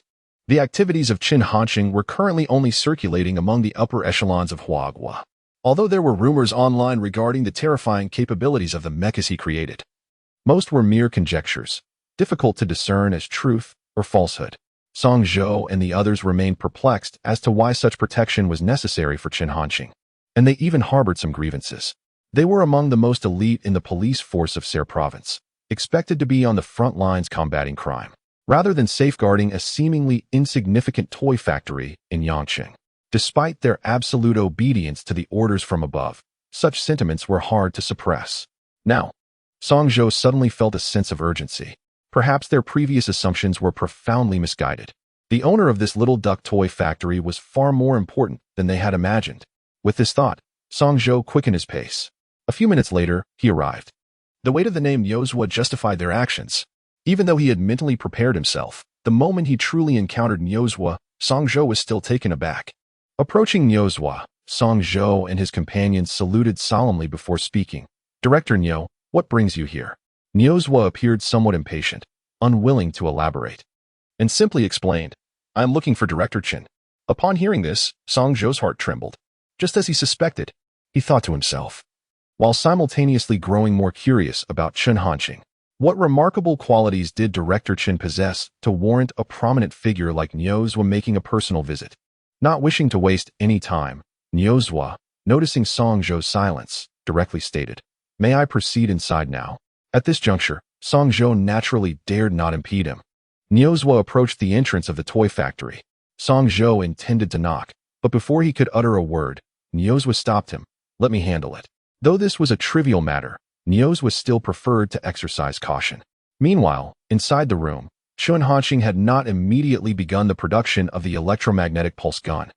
He was engrossed in Douyin, where a plethora of information about him was circulating online. Drone testing reveals alien technology. Little Duck Factory Director receives orders to manufacture electromagnetic pulse guns. Topics like these were trending highly. 8 out of the top 10 trending topics were related to Chen Hanqing. Netizens were commenting fervently. Wait, an electromagnetic pulse gun?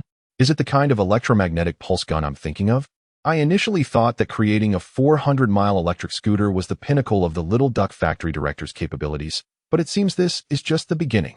From mechas to drones, and now to electromagnetic pulse guns. Isn't this a bit too vast a leap? The Little Duck Factory Director is impressive. I genuinely cannot fathom what he is incapable of creating. The situation has gradually become absurd. The number of followers continues to swell. Among them, there are, of course, voices of skepticism. However, these dissenting opinions are utterly drowned out by the overwhelming praise for the remarkable comments of the Small Duck Factory Director, leaving no trace of resistance whatsoever. This situation does not bring joy to Chen Hanqing. He longs to exclaim, this is truly just a toy factory. We solely produce toy models. The clients are the ones causing me distress. Yet, Chen Hanqing understands that uttering such words now would elicit no belief from anyone. Thus, he quietly suppresses this thought. At that moment, he suddenly hears someone outside calling for Director Chen to open the door. Reluctantly, he puts away his phone and strides toward the entrance. From a distance, Chen Hanqing spots an elderly figure surrounded by a throng of armed police officers. Initially, he does not recognize the person, his expression marked by confusion. Suddenly, a realization strikes him. His pupils constrict sharply. This elderly man, he has seen him on television. It is the esteemed director Nyozwa of the Hwaka Institute. Chapter 48, The Honorary Award, Academician of the Hwaka Institute. Chen Hanqing was taken aback. However, he quickly regained his composure. After meeting Rong Haobua, he had developed a certain immunity to such high-caliber figures, preventing him from becoming overly flustered. Without hesitation, he took a few brisk steps toward the door, swiftly opened it, and greeted, "Hello, old Nyo." His tone was imbued with profound respect. From the moment Chen Hanqing appeared, Nyo's gaze scrutinized him intently. Although he had already been briefed on Chen Hanqing's background, he was still astonished upon seeing him in person. Chen Hanqing was remarkably youthful. The more Nyozwa observed, the more satisfied he became, unable to suppress his sigh of relief. What a fortunate find. Old Rong must be beside himself with joy. Nyozwa then addressed Chen Hanqing, "Director Chen, good to meet you. I have long heard of the genius emerging from Yang City. It is a pleasure to finally meet you." As he spoke, he stepped forward and shook Chen Hanqing's hand vigorously, his smile radiating warmth. In his expression, there seemed to be a hint of flattery. Song Zhou and the others were left utterly astonished. This Nyozwa, the esteemed director, was nothing like the imposing figure they had seen on television. Shouldn't such a prominent person exude an air of authority? Yet now, he appeared almost foolishly cheerful.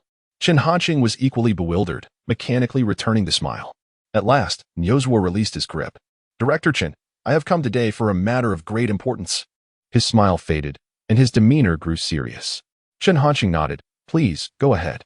He was not surprised. A figure of Nyozwa's stature would certainly not make a visit without purpose. Nyozwa fixed his gaze on Chen Hanqing, enunciating each word with gravitas. "Comrade Chen Hanqing, on behalf of the Hwaka Institute, I formally bestow upon you the honorary title of academician. We thank you for your contributions to the development of our nation." Upon hearing these words, everyone present was rendered speechless. Their expressions were filled with disbelief, struggling to comprehend the gravity of the moment. Could it be? Awarding the title of academician to Chen Hanqing? Such a young individual had never before been honored in this manner in our nation. This was unprecedented. No one anticipated that Nyozwa's visit was for such a momentous occasion. The atmosphere fell into a profound silence, as if the very air had been sucked away. All eyes were fixed intently on Chen Hanqing, their minds blank with astonishment. Chen Hanqing himself was utterly taken aback. After a moment of contemplation, he hesitated, a troubled expression crossing his face as he spoke. "Old Nyo, this seems rather inappropriate. I feel I am not yet deserving of such an honor." This was not a mere act of modesty. He genuinely felt unworthy. After all, he had merely created a few vehicles, mechas, and drones. How could that qualify him for such a prestigious title? The suddenness of the event left him struggling to accept it. Meanwhile, Song Zhou and the others were equally overwhelmed. He is an esteemed academician from the Huazhong University of Science and Technology, representing the pinnacle of honor within the scientific community of Huagua. Yet, to everyone's astonishment, Director Chen has declined the offer. It feels surreal, akin to a dream. However, Nyozwa is not taken aback. Aware of Chen Hanqing's previous rejection of Rong Haobua's invitation, he had anticipated this possibility. Nyozwa had prepared himself in advance, stating, "Comrade Chen Hanqing, your accomplishments are entirely deserving of the Academician's Medal.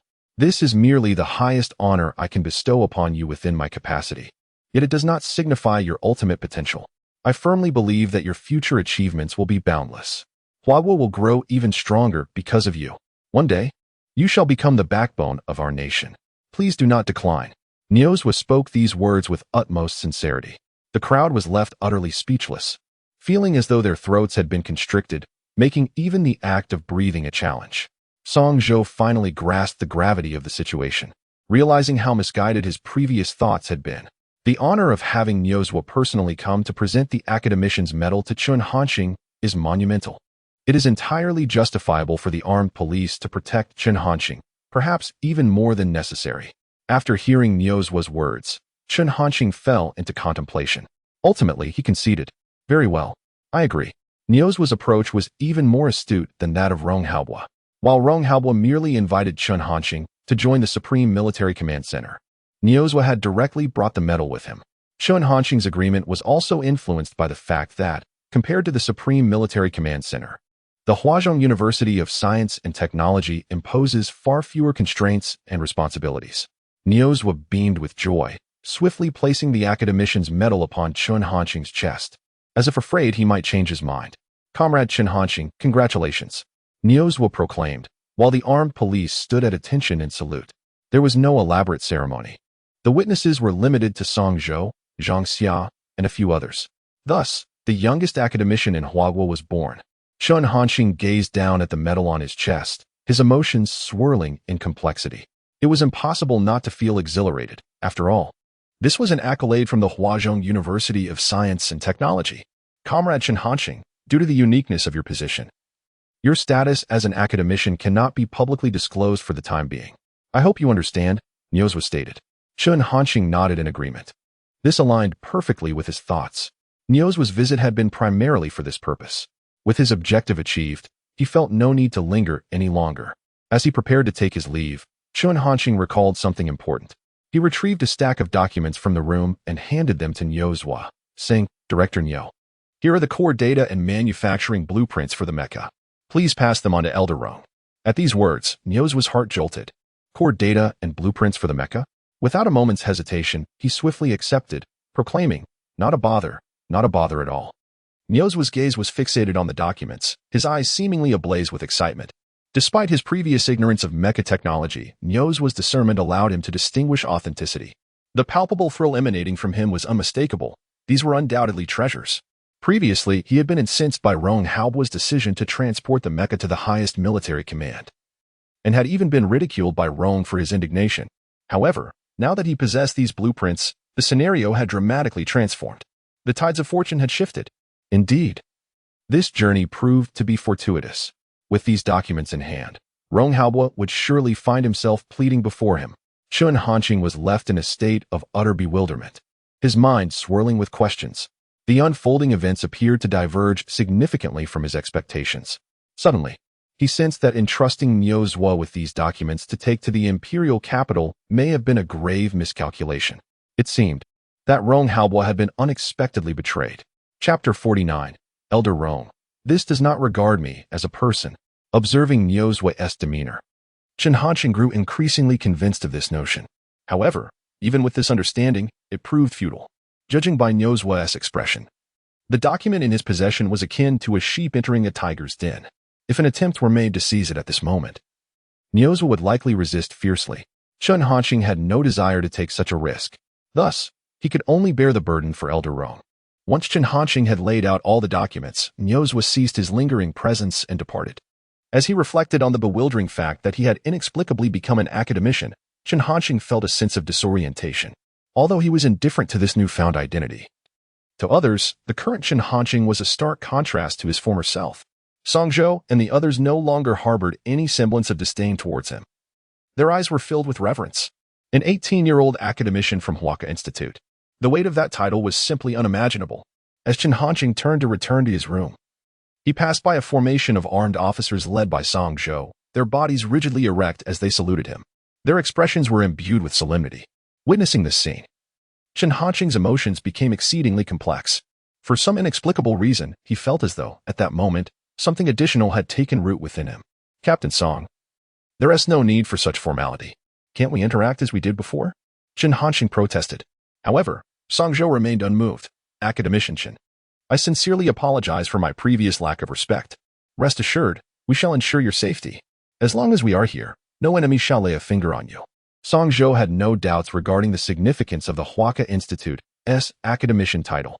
Although he was uncertain why Niozwa had made such a decision, he was convinced that Chen Hanqing would undoubtedly make extraordinary contributions to Huagua. That was sufficient for him. Chen Hanqing's lips moved, yet ultimately, he refrained from voicing his thoughts. He understood well that no matter what he said now, it would not alter Song Zhou and the others' perceptions. With a soft sigh, he nodded and reluctantly entered the factory. He was unwilling to squander any more time and proceeded directly to the super laboratory to commence the development of the electromagnetic pulse gun. Only through such endeavors did Chen Hanqing feel that the academician's medal was less burdensome. In contrast to Song Zhou and the others, Zhang Xia's emotions were even more intricate. She was profoundly shocked by Niozwa's decision to bestow the academician's medal upon Chen Hanqing. Just not long ago, Chen Hanqing had merely been a college student interrogated by her. Facing Li Yuang, he had even needed her assistance to advocate for him. Yet now, how much time had passed since then? Chun Hanxing had transformed into a figure she could only look up to. She found it impossible to reconcile the current image of Chun Hanxing with his former self, feeling a profound sense of disconnection. Her gaze remained fixated on Chun Hanxing's retreating figure, lingering even after he entered his room. It was not until a considerable time had elapsed that Zhang Xia regained her composure, murmuring to herself, "This is just too much to bear." However, despite the circumstances, Zhang Xia was not disheartened. In her eyes, there flickered an unmistakable blaze of determination. At the highest military command center of Huagua, the secretary hesitated, saying, "Elder Rome, I have something to report to you." His expression was filled with an air of peculiarity. Observing the secretary's demeanor, Rong Haobo felt a twinge of confusion.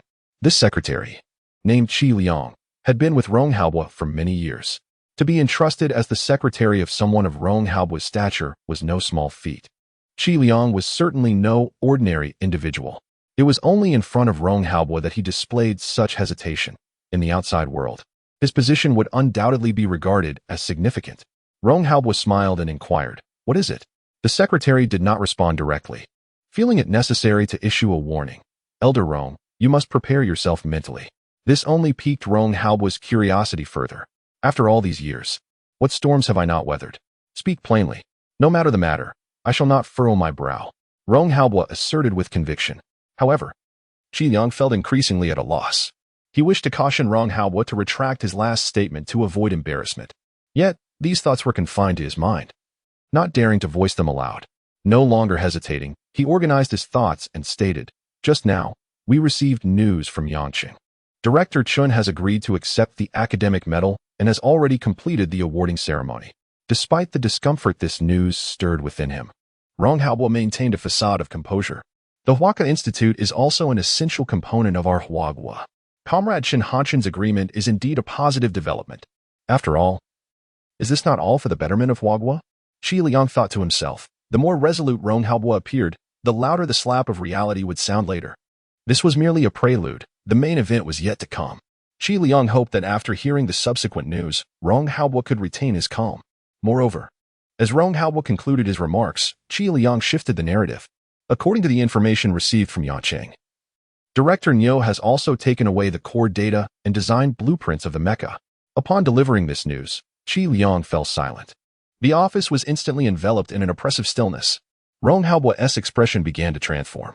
From initial calmness to confusion, then to disbelief, and ultimately, to an uncontrollable fury. This transformation occurred in mere moments.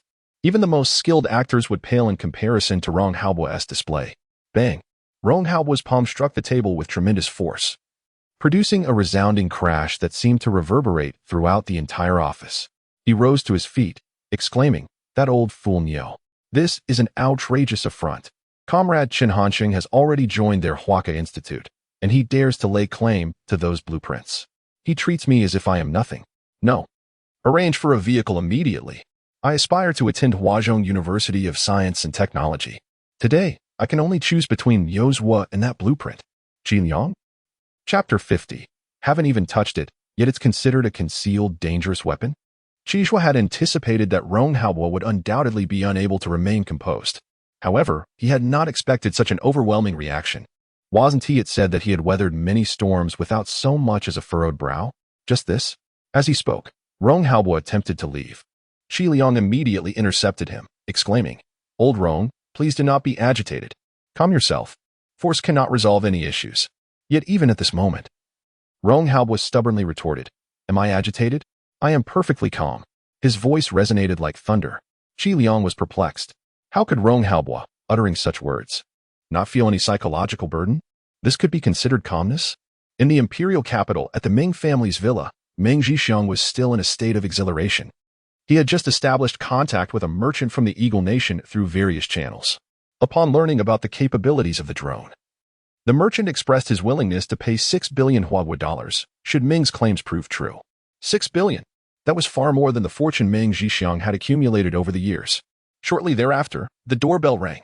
Meng Zhixiang became even more animated. To him, it sounded like the arrival of a deity of wealth. Without a moment's hesitation, he rose and made his way to the door. However, upon opening it, he was taken aback. Standing at the entrance were two armed officers clad in camouflage. "Officers, may I assist you?" Meng Zhixiang inquired. striving to maintain his composure to avoid revealing any signs of unease. The two armed officers had indeed come from Yang City, tasked with delivering the drone. One officer, glancing at him, coldly inquired, "Is this Little Grass?" Chen Hanqing was unaware of Meng Qing's original name, thus, the address still bore the name Little Grass. Meng Zhixiang was momentarily stunned. Little Grass? What on earth was that? However, before he could respond, Meng Qing, who had approached from the hall, interjected, "That would be me." Meng Zhixiang regarded Meng Qing with a look of confusion, then turned to the armed officers. The officers wasted no time. Upon receiving the confirmation, they stated, "Hello. The drone you ordered from the Little Duck Toy Factory has arrived. Please take delivery." As they spoke, they presented the package drone to Meng Qing. Stunned by the sight, Meng Zhixiang was left speechless. Armed officers delivering packages? What kind of operation was this? Role-playing? Was the courier industry so extravagant nowadays? Although countless thoughts flashed through Meng Zhixiang's mind in that instant, he quickly reined them in. Nothing was more important than the drone. His gaze suddenly became fervent, intensely fixated on the drone, eager to reach out and accept it. Yet before he could make a move, one of the armed officers stopped him. It must be signed for by the recipient. Upon hearing this, Meng Zhixiang felt a twinge of dissatisfaction. However, faced with the two imposing couriers, he dared not utter a word. He could only urge Meng Qing, "What are you still dawdling for? Sign for it quickly." Meng Qing regained her composure, took the pen, and signed for the package. "That should be fine now, right?" Meng Zhixiang remarked, simultaneously reaching out again in an attempt to grasp the drone, yet he was thwarted once more. "Just wait a bit longer. It should be arriving soon," a soldier from the armed police stated. Meng Zhixiang was taken aback. Arriving soon? What is arriving? He was utterly perplexed, unable to comprehend what was being said. Growing increasingly impatient, Meng Zhixiang could not help but exclaim, "What are you doing? Do you believe I will file a complaint against you?" He had mistakenly taken these two armed police officers for actual couriers. The two officers exchanged glances with Meng Zhixiang, their expressions akin to that of observing a fool. "A complaint? For complaints, please dial 110. Otherwise, going elsewhere is utterly futile." Time swiftly passed. 5 minutes later, a fleet of police vehicles roared into view. Even from a distance, the sound of sirens was audible. Meng Zhixiang's eyes brightened, and he threatened, "If you do not hand over the package, I will call the police." In truth, Meng Zhixiang was merely trying to intimidate them. He did not genuinely dare to follow through. He understood well that the drone was contentious. If it fell into the hands of the police, who knew what might transpire? Initially, Meng Zhixiang thought that merely uttering the word police would at least compel these two couriers to yield, if not outright concede. Yet to his astonishment, the two men exhibited no reaction whatsoever. They remained utterly composed. After casting a glance at him, one of them spoke, "Rest assured, there is no need to hurry. The police will be arriving." Meng Zhixiang felt a wave of unease wash over him. What on earth was happening? Were they not of sound mind? He mused inwardly. However, as he pondered, he suddenly noticed the roaring police cars had come to a halt right outside his home. Meng Zhixiang was bewildered. He had only been speaking in jest. He had not genuinely called the police. Had the police become so diligent that they could act on mere speculation? He recognized the absurdity of this notion. Glancing at the two couriers, then at the police vehicles not far away, an ominous premonition gripped his heart. There was hardly time for Meng Zhixiang to react. After the police cars stopped, 5 or 6 dozen armed officers disembarked, each wielding a firearm. The leader, whom Meng Zhixiang recognized, was the head of the local police precinct. Named Yu Jingwei. Meng Zhixiang felt his heart race uncontrollably, his foreboding intensifying. Yu Jingwei approached the two armed officers from Yanqing and saluted them. They returned the gesture. "Comrades, you have worked hard. We will take it from here," Yu Jingwei declared. The two individuals nodded, relinquishing the drone into the hands of Yu Jingwei, finally exhaling in relief. Throughout their journey, they had been fraught with anxiety. Should any unforeseen circumstance arise, they would be in grave trouble. Yu Jingwei's expression mirrored their seriousness. At this moment, Meng Zhixiang finally understood. Those two were not mere delivery personnel, they were clearly armed police. The commotion had been orchestrated solely for the drone. Meng Zhixiang found it perplexing. Why go to such lengths? The drone was already in their possession. Was it truly necessary to bring it here for a formal receipt? Such bureaucratic absurdity was intolerable. Meng Zhixiang felt a sense of despair. The prospect of losing 60 billion was unbearable. Just then, Yu Jingwei approached Meng Zhixiang and stated, "Hello. You are suspected of concealing dangerous weapons and leaking state secrets. Please accompany us for further inquiry." The connection between Meng Jixiang and the foreign merchant was evidently not lost on them. Upon hearing these words, Meng Jixiang was utterly bewildered. He could hardly believe it. Concealing dangerous weapons? Was that referring to the drone? Setting aside the debate over whether the drone constituted a dangerous weapon, he hadn't even touched it, let alone concealed it. And as for leaking state secrets, where did that accusation even stem from? This is a grave injustice. Meng Jixiang protested. However, before he could resist, he was shackled with silver handcuffs and taken away. Yu Jinghui issued the command. Meng Jixiang was far from innocent. A fleet of police cars departed in succession, with the two so-called delivery personnel following suit, leaving only Meng Qing, dumbfounded, standing at the doorway. In Yang City, after more than 3 hours of travel, Ren Hongfei finally arrived at Yang City High-Speed Railway Station from Deep City. To ensure a smoother journey, he was accompanied by Yang Wenshan, who had previously visited and was subsequently demoted to deputy manager of the technical department. The two wasted no time and promptly headed to the Little Duck toy factory. This time, they were determined to secure the 5nm lithography machine. Chapter 51, Drones, Maximum Power Test. Throughout the journey, Ren Hongfei wore a grave expression, enveloped in silence, lost in contemplation. Faced with such a demeanor from Ren Hongfei, Yang Wenshan dared not even breathe. Simultaneously, he silently prayed that Director Chun would acquiesce this time. Otherwise, his fate could be dire. Previously, he had already faced repercussions from the company due to this matter. Should he fail again? Who could predict whether Ren Hongfei might choose to dismiss him in a fit of anger? As this thought crossed his mind, Yang Wenshan stole a glance at Ren Hongfei, grappling with confusion. Why was Ren Hongfei so certain that Chun Hanqing could produce a 5nm lithography machine? An hour later, they arrived near the Little Duck toy factory. As expected, they were met with resistance. The sudden appearance of dozens of armed police left Yang Wenshan astonished. The last time he visited, there had been no such arrangements. Had it been like this before, even with 100 times the courage, he would not have dared to confront Chun Hanqing.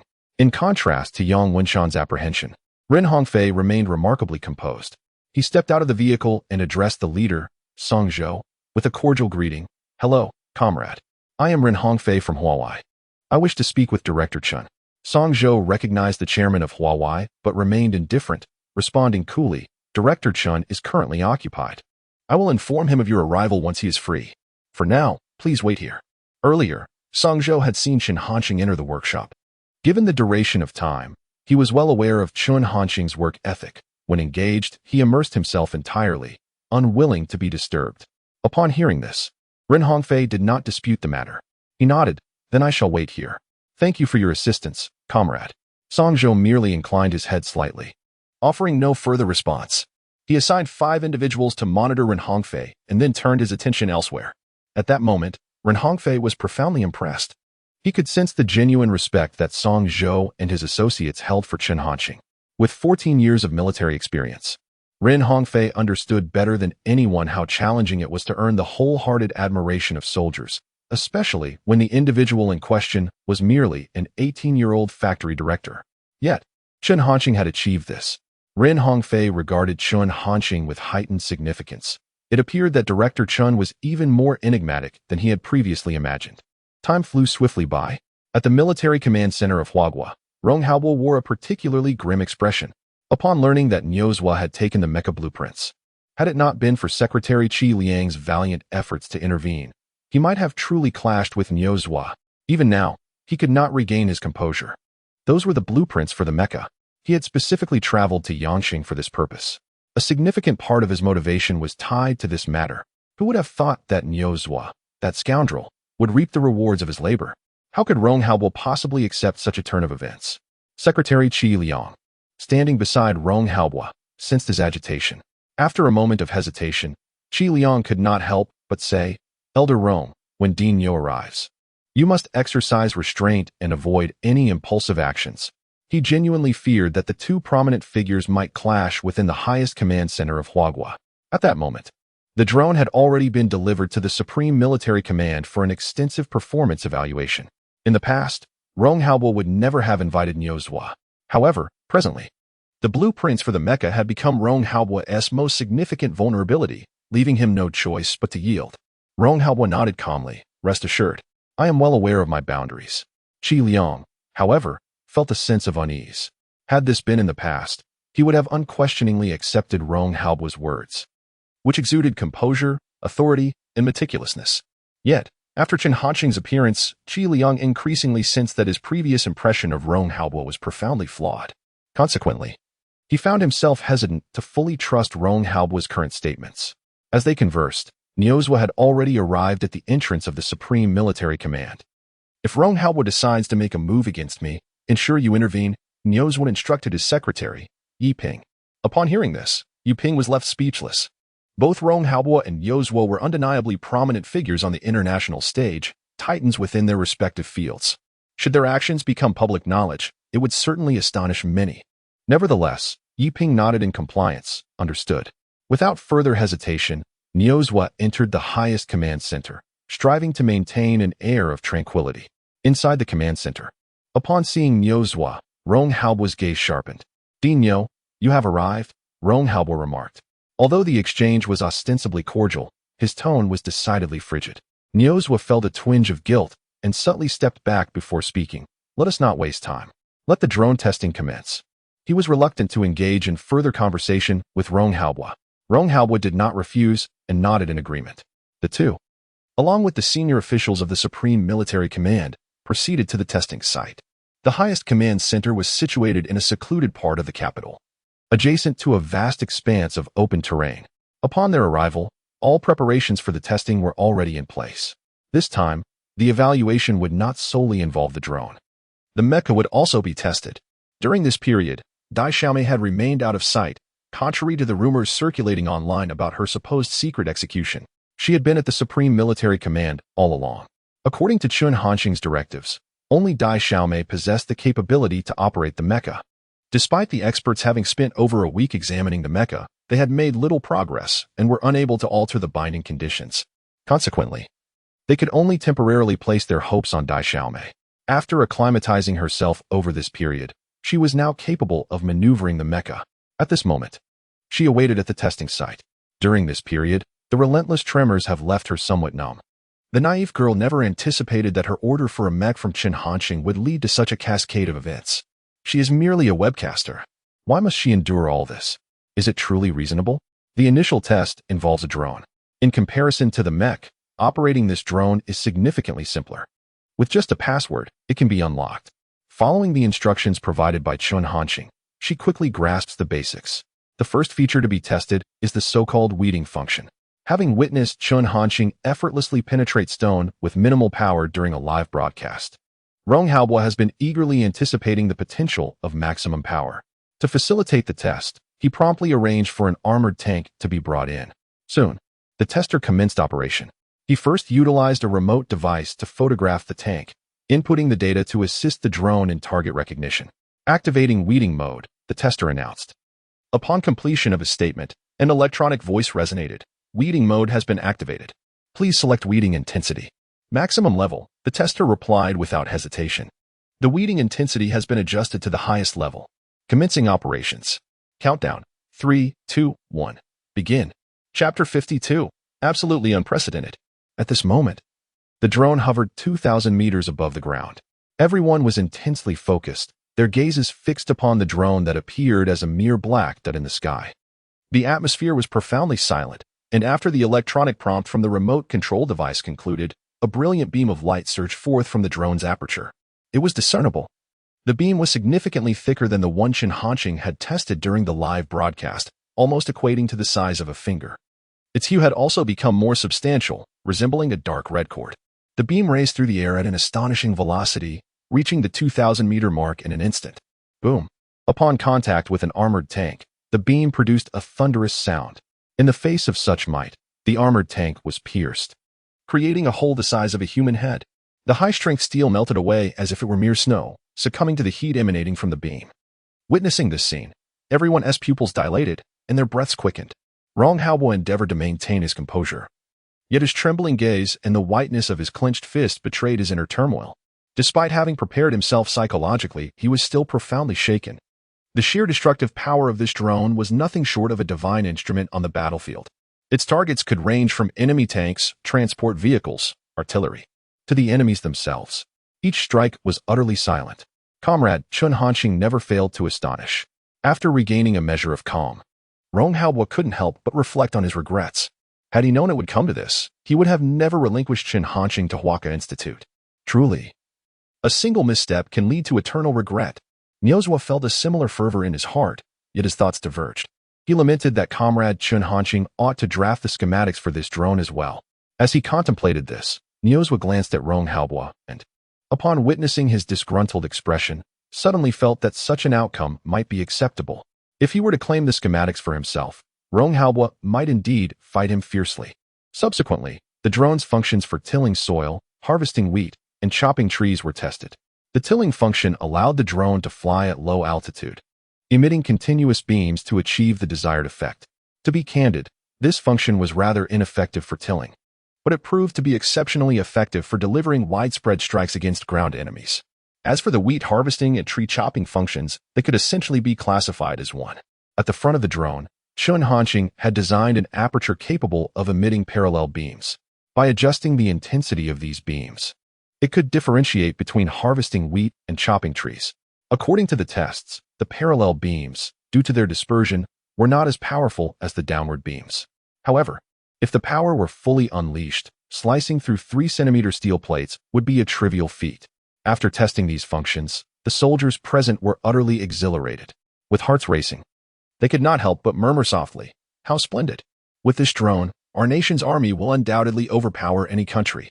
What are the so-called rooster and bald eagle? Each one of them is nothing but trash. Let them come at us together." With automatic targeting for precise strikes, indiscriminate assaults, and parallel barrier sweeps, it is truly unimaginable that a single drone could possess such a multitude of functions. Moreover, each feature is executed with such perfection. The genius who designed this drone is undoubtedly a weapon prodigy. This is a strategic weapon. All the soldiers share this sentiment. If only they knew that the creator of this drone was merely a toy factory. The so-called weapon genius is just an 18-year-old university student. The strategic weapon they speak of is, in fact, an agricultural drone. The precise strikes are intended for weeding, the indiscriminate assaults for loosening soil, and the parallel sweeps for tree cutting. One wonders how they would feel upon discovering this truth, whether they could accept such a revelation. The reality is indeed harsh. Furthermore, there is another crucial feature, the speed of this drone. This is what Rong Haobo is most concerned about. A war drone must possess not only formidable combat capabilities, but also significant speed. Rong Haobo could not help but furrow his brow. If the maximum speed could reach 200 miles per hour, no, 150 miles per hour, this drone would be invincible. He silently hoped. Generally, small military drones, such as those designed by Chen Hanqing, have speeds ranging from 100 to 240 kilometers per hour. If it can only manage 150 kilometers per hour, that would be merely average. Yet, the terrifying combat capabilities of this drone could completely offset any shortcomings in speed. What worries Rong Haobo is that this drone's speed might be disappointingly low. After all, Chen Hanqing had designated this drone for agricultural and civilian purposes. Civilian small drones typically operate at around 40 kilometers per hour. If that were the case, it would pose a significant problem. Such speed would be akin to crawling before warfare weapons, easily targeted and shot down. No matter how fearsome the weaponry functions may be, it would avail nothing. As Rong Haobo pondered, a tester approached him, reporting, "Old Rong, everything is ready. Shall we commence the speed test?" Rong Haobo's expression grew solemn. Without a moment's hesitation, he replied, "Initiate the test." Then, under the tester's control, the drone's 6 wings, resembling those of a bird, began to vibrate. Compared to the propeller-driven small drones, this method generates less noise, allows for better concealment, and is more conducive to maneuverability. The drone's speed began to escalate. 30, 50, 70, 100. In the blink of an eye, before anyone could fully comprehend, the drone's speed surged to 100 kilometers per hour, and it continued to rise rapidly. 140, 180, 200. The tester was already beginning to feel exhilarated. He reported with a trembling voice, "Rong Lao, the drone's flight speed has reached 200 kilometers per hour. It continues to accelerate. The drone is still gaining speed." Upon hearing this, Rong Haobo's worries vanished entirely. Achieving a velocity of 200 kilometers per hour, this drone has surpassed the vast majority of military drones currently in existence worldwide. When considering its comprehensive capabilities, the drone crafted by Chen Hanqing is undoubtedly unparalleled. There exists no other drone in the world that can be compared to it. In fact, juxtaposing other drones with this one would be a sacrilege. At this moment, the drone's acceleration showed no signs of cessation. 200, 203, 300, 400. The test personnel were beginning to panic. A small drone capable of reaching 400 kilometers per hour? This is simply unprecedented. Chapter 53, Mass Production. The urgency for immediate production. Gazing at the number 400 displayed on the remote control device and the rapidly flickering images transmitted by the drone's camera, the tester was struck with astonishment. For a moment, silence enveloped the room, and all eyes were fixated upon him. Unable to contain himself, Rong Hao furrowed his brow and inquired, "What is the situation? What speed are we achieving?" Upon hearing this, the tester gradually regained his composure. He took a deep breath, suppressing the exhilaration swelling within him, and finally spoke, "Mr. Rong, the current speed of the drone is 400 kilometers per hour." Despite his efforts to remain composed, a tremor laced his voice. Rong Hao's pupils widened. Initially, he had merely hoped that the drone's speed would reach 150 kilometers per hour. 400 kilometers was beyond his wildest imagination. To Rong Hao, this was an extraordinary surprise. Such a terrifying speed, coupled with its formidable attack capabilities, rendered the drone an almost insurmountable presence on the battlefield. Unless it was targeted by missiles, even anti-aircraft artillery would be powerless against it. Not only Rong Hao, but all the senior officials at the command center shared in this sentiment. At that moment, Niozwa truly regretted his decisions. As the president of the Huaka Institute, he may not be a weapons expert, but he understood the immense value of this drone. If given the choice, he would go to great lengths, even beseeching Shinhanqing, to acquire the blueprints for this extraordinary machine. He would fight tooth and nail against Rong Hao to make it happen. The research value of this drone was simply immeasurable. Originally, the drone had ceased accelerating upon reaching 400 kilometers per hour. Just as the testers believed they had encountered the limit, a notification suddenly echoed from the control device. Conventional speed limit reached. Would you like to engage the turbojet propulsion system? This announcement left everyone in a state of shock. Turbojet propulsion system? An uncontrollable thought raced through their minds. Could it still accelerate? With this realization, their hearts raced with anticipation. The drone designed by Chun Hanqing, in addition to its 6 wings, indeed possessed 2 propulsion systems at the rear. However, many had assumed they were merely decorative. Now, the truth became clear. Decorative? Such a notion was utterly unfounded. Every element designed by Director Chen was essential. Though belatedly, the tester found himself at a loss for what to do next. He could only cast a glance at Rong Hao for guidance. Rong Hao nodded and solemnly commanded, "Continue the testing." Upon receiving the order, the tester no longer hesitated and began to operate the controls. After confirming the activation of the turbojet propulsion system, the previously tranquil engines at the rear of the drone, now out of sight, commenced a rapid rotation. A crisp hum emanated from within, and an invisible airflow began to pulsate and surge forth. The drone, initially fixed at a speed of 400 kilometers per hour, surged forward once more, resembling a streak of light as it relentlessly pierced the heavens. Like a sharp arrow, it resolutely plunged into the heart of the enemy. Meanwhile, the speed displayed on the remote control device in the tester's hand began to ascend once again. 402, 404, 406, 408, 500. In the blink of an eye, the drone's velocity surpassed 500 kilometers per hour. Mr. Rong, the speed has exceeded 500 and is still accelerating, the tester exclaimed, his astonishment causing him to feel almost numb. Rong Hao's gaze was grave, with a profound sense of shock swirling in his depths. This speed undoubtedly eclipsed all known small drones. In that moment, no one uttered a sound. Only heavy breaths and rapid heartbeats reverberated throughout the air. 505, 600, 605, 700, 705, 800. At last, the speed stabilized at 800 kilometers per hour. A voice emanated from the remote control, announcing, "The drone has reached its maximum speed." This declaration shattered the silence, igniting an eruption of excitement among the crowd. The astonishment within them could no longer be contained.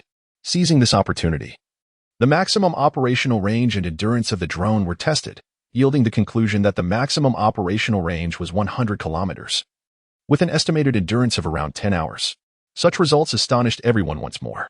My goodness, 800 kilometers per hour, such a terrifying speed.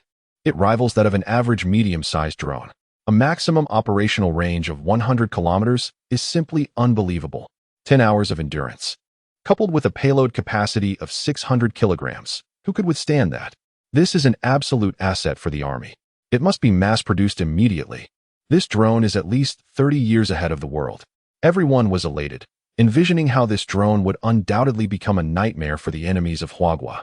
Its combat system, operational range, duration, and the terrifying payload capacity of 600 kilograms, with a maximum of 800 kilograms. Every conceivable function was of the highest caliber, devoid of any flaws. It was truly a hexagonal warrior. Huagua had gained another national treasure. Rong Haobo couldn't help but reflect. He had made a decision. Once the tests concluded, he would contact Chen Hanqing, setting aside his pride to request the drone's data and blueprints. This time, he could not allow Niozwa to take the lead. As he pondered, Rong Haobo glanced in Niozwa's direction, only to find him unexpectedly turned away, hastily making his way out of the highest military command center. Suddenly, Rong Haobo had an epiphany. His expression darkened, and he said coldly, "Dinyo, what are you in such a hurry for?" Niozwa continued walking, merely responding with indifference. "There are matters at Huaca Institute that require my attention. I cannot indulge you." Rong Haobo let out a cold snort, not believing a single word of Niozwa's statement. "Huaca Institute? I suspect you are heading to Yangqing instead," he asserted once more. This time, Niozwa finally reacted, halting his forward momentum. He turned to face Rong Haobo, his expression shifting with intensity as he declared fiercely, "Indeed, I am going to Yangqing. What of it? Don't think for a moment that I am unaware of your intentions. To be frank, Comrade Chen Hanqing is now affiliated with us at Huaca Institute. If he is willing to share his drone technology, it rightfully belongs to us, not to you or your esteemed command center." Chapter 54. It is an honor to protect Director Chen. Upon hearing these words, everyone was momentarily taken aback. They gazed incredulously at Niozwa, silently pondering. When did Director Nio become so audacious? Rong Haobo was equally taken aback. Once he regained his composure, a surge of anger welled up within him. However, before he could voice his indignation, his secretary, Qi Liang, whispered beside him, "Old Rong, exercise restraint. The blueprints for the mech are still in Director Nio's possession. If we push him too hard and he turns against us completely, the Hua Science Institute could very well conduct their own research. At that point, acquiring the mech technology will surely exact a heavy toll on us." Rong Haobo, despite his fury, was not blinded by rage. He recognized the truth in Qi Liang's words. Although both the Hua Science Institute and the Supreme Combat Command were departments of Huagua, they operated independently. Most matters could be handled autonomously, and as long as no lines were crossed, the state would not intervene. Thus, Rong Haobo understood that provoking Niozwa to the brink was not a wise course of action. The very audacity displayed by Niozwa stemmed from this reality. Taking a deep breath, Rong Haobo forcibly suppressed his anger and said, "Director Nio, there is no need for haste. We can make decisions after the mech testing is complete. I trust you wouldn't want to miss out on the testing of the mech either." Rong Haobo intended to stall Niozwa for the time being. Qi Liang finally breathed a sigh of relief, realizing that this household would inevitably fall apart without him. After hearing Rong Haobo's words, Niozwa pondered for a moment before making a decision. "Then I shall wait until the mech testing is complete before I proceed. I trust you dare not play tricks." This only intensified Rong Haobo's ire. He had never endured such humiliation. In their previous encounters, he had always held the upper hand, primarily due to his superior martial prowess. However, the situation had now changed. It seemed that Niozwa had grown more confident. Yet, Rong Haobo found himself utterly powerless against him. All of this was due to Niozwa having obtained the mech blueprints from Chen Hanqing. At this moment, Rong Haobo's heart was filled with despair. "Director Chen, how could you be so foolish?" Unwilling to witness Niozwa's vile demeanor, Rong Haobo commanded, "Bring the mech over." Soldiers immediately responded, "Yes." They turned and departed to make arrangements. At this juncture, everyone was eagerly anticipating the mech's arrival, which was classified information belonging to the Supreme Combat Command. Although it had been transported from Deep City for several days, only Rong Haobo and the upper echelons of the Supreme Combat Command, along with a select group of experts, had had the privilege of witnessing it firsthand. Others had only heard tales of it, having never laid eyes on it. The thought of the mech's imminent unveiling sent waves of excitement through the crowd. The drone tests had lasted approximately 2 hours. Meanwhile, in Yangqing, at the Little Duck Toy Factory, Ren Hongfei remained stationed at the entrance, standing straight by the vehicle, without making a single move. It is a matter of waiting with full dedication. Ren Hongfei is undoubtedly so. The others accompanying him could only follow suit, especially Yang Wenshan. Had it not been for his mismanagement alongside Ren Chuanfang, matters would not have escalated to this extent. The longer Yang Wenshan stood there, the more anxious he became. What if Ren Hongfei, in a fit of anger, chose him as the first target? Where could he seek redress then? Such a possibility was not out of the question. Director Chen, kindly show yourself. Yang Wenshan silently prayed. At that moment, the secretary approached Ren Hongfei and whispered, Mr. Ren, perhaps you should return to the car. Her tone betrayed a hint of concern. Even during the day, the winter sun in Yangcheng still bore a chill. The over 70-year-old Ren Hongfei was clad only in a black coat. The secretary worried he might not withstand it. Should Chun Hanqing fail to arrive in time, and they had to rush Ren Hongfei to the hospital, it would be quite troublesome indeed. However, Ren Hongfei unhesitatingly dismissed her suggestion with a simple, no. Just those two words. No further elaboration. His resolve was unmistakable. The secretary sighed softly, choosing not to press further. Given Ren Hongfei's character, once he had made a decision, any further persuasion would be futile. Outside the little duck toy factory, Zhang Xia was observing Ren Hongfei and his entourage. She found Ren Hongfei's actions somewhat surprising. He was, after all, one of the most renowned business magnates in Huagua. Even provincial officials would treat him with utmost courtesy. Despite Chen Hanqing's status as an academician, it should not warrant such treatment from Ren Hongfei. Furthermore, Chen Hanqing's academician status was still under wraps, known only to their small circle and not publicly disclosed. This indicated that Ren Hongfei's actions were not motivated by Chen Hanqing's title, but rather by the person himself. This made it even more commendable. After much contemplation, Zhang Xia ultimately sighed and entered the factory. At that moment, Chen Hanqing was in the super laboratory. Upon faintly hearing shouts, he paused his work. Exiting the room, he encountered Zhang Xia, who had just called for him. Furrowing his brows, Chen Hanqing inquired, Officer Zhang, what is the matter? Although he and Zhang Xia had grown familiar over their time together, and he had allowed her and her team to come and rest in the factory at will, being interrupted during work still irked him. Despite Zhang Xia's fair complexion, beauty, and long legs, which the winter uniform did little to conceal, Chen Hanqing remained indifferent. A woman would merely hinder his swiftness in action. Sensing Chen Hanqing's tone was off, Zhang Xia quickly replied, I apologize, Director Chen. It is about this. She then proceeded to inform him in detail about Ren Hongfei's visit. Chen Hanqing was not taken aback by Ren Hongfei's personal arrival. He had anticipated that Ren Hongfei would not relinquish the lithography machine. The previous failure had surely compelled him to take matters into his own hands. Given the significance of the lithography machine, his actions are indeed warranted. However, what Chen Hanqing did not anticipate was that Ren Hongfei stood patiently beneath the car for over 2 hours. Though Chen Hanqing found this behavior somewhat perplexing, he was nonetheless deeply moved. Please, Mr. Ren, come inside, Chen Hanqing said. Zhang Xia nodded and turned to exit. Approaching Ren Hongfei, Zhang Xia announced, Mr. Ren, Director Chen invites you in. Ren Hongfei cast a glance at Zhang Xia. He had naturally heard the commotion within the little duck toy factory and understood that this female officer had aided him. Thank you, Ren Hongfei expressed. Without further ado, he strode toward the toy factory. However, due to his prolonged standing, his legs had begun to feel numb. This sudden movement almost caused him to stumble and fall to the ground. Fortunately, Yang Wenshan reacted swiftly, supporting him and preventing an unfortunate encounter with the floor. Mr. Ren, are you all right? Perhaps you should rest for a moment? In your current condition, meeting Director Chen. Before Yang Wenshan could finish, Ren Hongfei interjected, I am fine. Once the numbness subsides a bit, he said, shaking off Yang Wenshan's support and making his way step by step toward the little duck toy factory. At that moment, Chen Hanqing awaited him in the courtyard. Upon seeing Ren Hongfei enter, he took a few steps forward. As they drew closer, before Chen Hanqing could utter a word, Ren Hongfei spoke first. Director Chen, greetings. I am Ren Hongfei from Huawei. I wish to apologize for the previous incident. As he spoke, Ren Hongfei prepared to bow in apology. Chen Hanqing quickly responded, stepping forward without hesitation to intercept him. Mr. Ren, there is no need for that. He held a measure of respect for Ren Hongfei, recognizing that this venerable figure had carried the banner of Huawei, bravely advancing the cause of Chinese semiconductor technology. Before Ren Hongfei could speak again, Chen Hanqing continued, Mr. Ren, I am aware of your purpose here. Let us discuss it inside. Ren Hongfei did not decline. Following Chen Hanqing into his modest office. Outside, Song Zhou and others observed the scene in silence.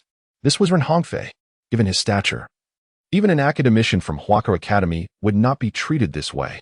They all felt that Chen Hanqing had once again shattered their perceptions. Chen Hanqing was even more formidable than they had imagined.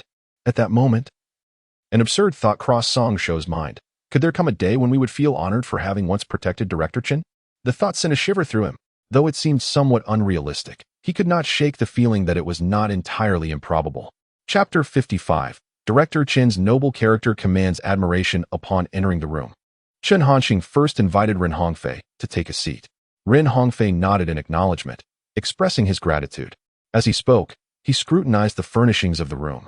His initial impression was one of stark simplicity. The entire space was exceedingly unadorned, bordering on the austere. This revelation caught Ren Hongfei by surprise. Given Chen Hanqing's current financial standing, particularly with the substantial order from Xiaomi, he could easily afford a luxurious lifestyle replete with opulent residences, extravagant cars, and glamorous companions. Yet, Chen Hanqing had chosen a different path, embodying a spirit of diligent perseverance in his scientific endeavors that was truly admirable. Ren Hongfei reflected on this and felt an increased respect for Chen Hanqing. Unaware of Ren Hongfei's inner musings, Chen Hanqing wasted no time and inquired, "Mr. Ren, you have come regarding the lithography machine, correct?" Upon hearing the question, Ren Hongfei snapped back to the present, collecting his thoughts. "Indeed, Director Chen, as you are undoubtedly aware, the current state of affairs in our country is critical. In the realm of 5 nanometers lithography machines, we find ourselves at a complete standstill, entirely dependent on foreign entities. Our nation urgently needs to break through this technological barrier." Ren Hongfei spoke with great seriousness. Chen Hanqing nodded, fully cognizant of the situation. This urgency was precisely why he had agreed without hesitation when Yang Wishan approached him previously.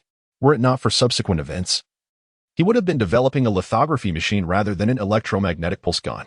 Before Chen Hanqing could respond, Ren Hongfei continued, "I am also aware that, given your character, you likely hold little regard for material wealth." Chen Hanqing was taken aback, his mind swirling with confusion. Character? What character? He struggled to comprehend the basis of Ren Hongfei's erroneous assumption.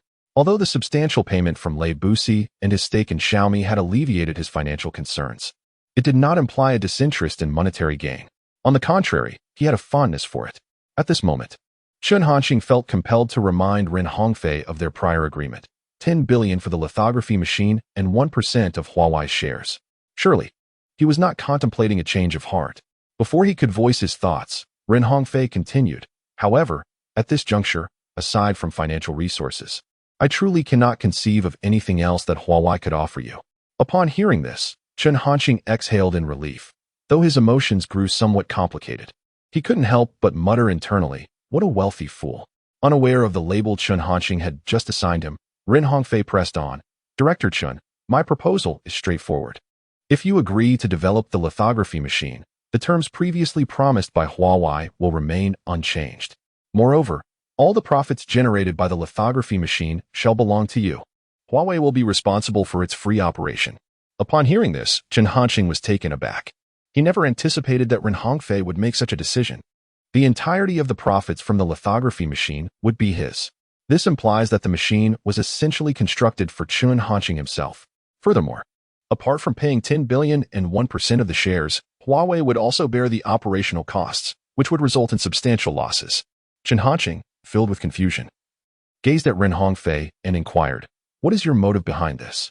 Ren Hongfei smiled and replied, "Our nation cannot remain in a state of stagnation. Someone must step forward. I am honored to be that individual." He spoke these words with an air of nonchalance, as if they were trivial matters. Yet, to Chen Hanqing, they carried immense weight, akin to a heavy hammer striking his heart. Previously, Chen Hanqing often encountered tales of selflessness and dedication online, but at that time, he felt little impact, having grown somewhat numb from the frequency of such stories. However, when such a scenario unfolded before him, he experienced true astonishment. It was as if an invisible force erupted before him.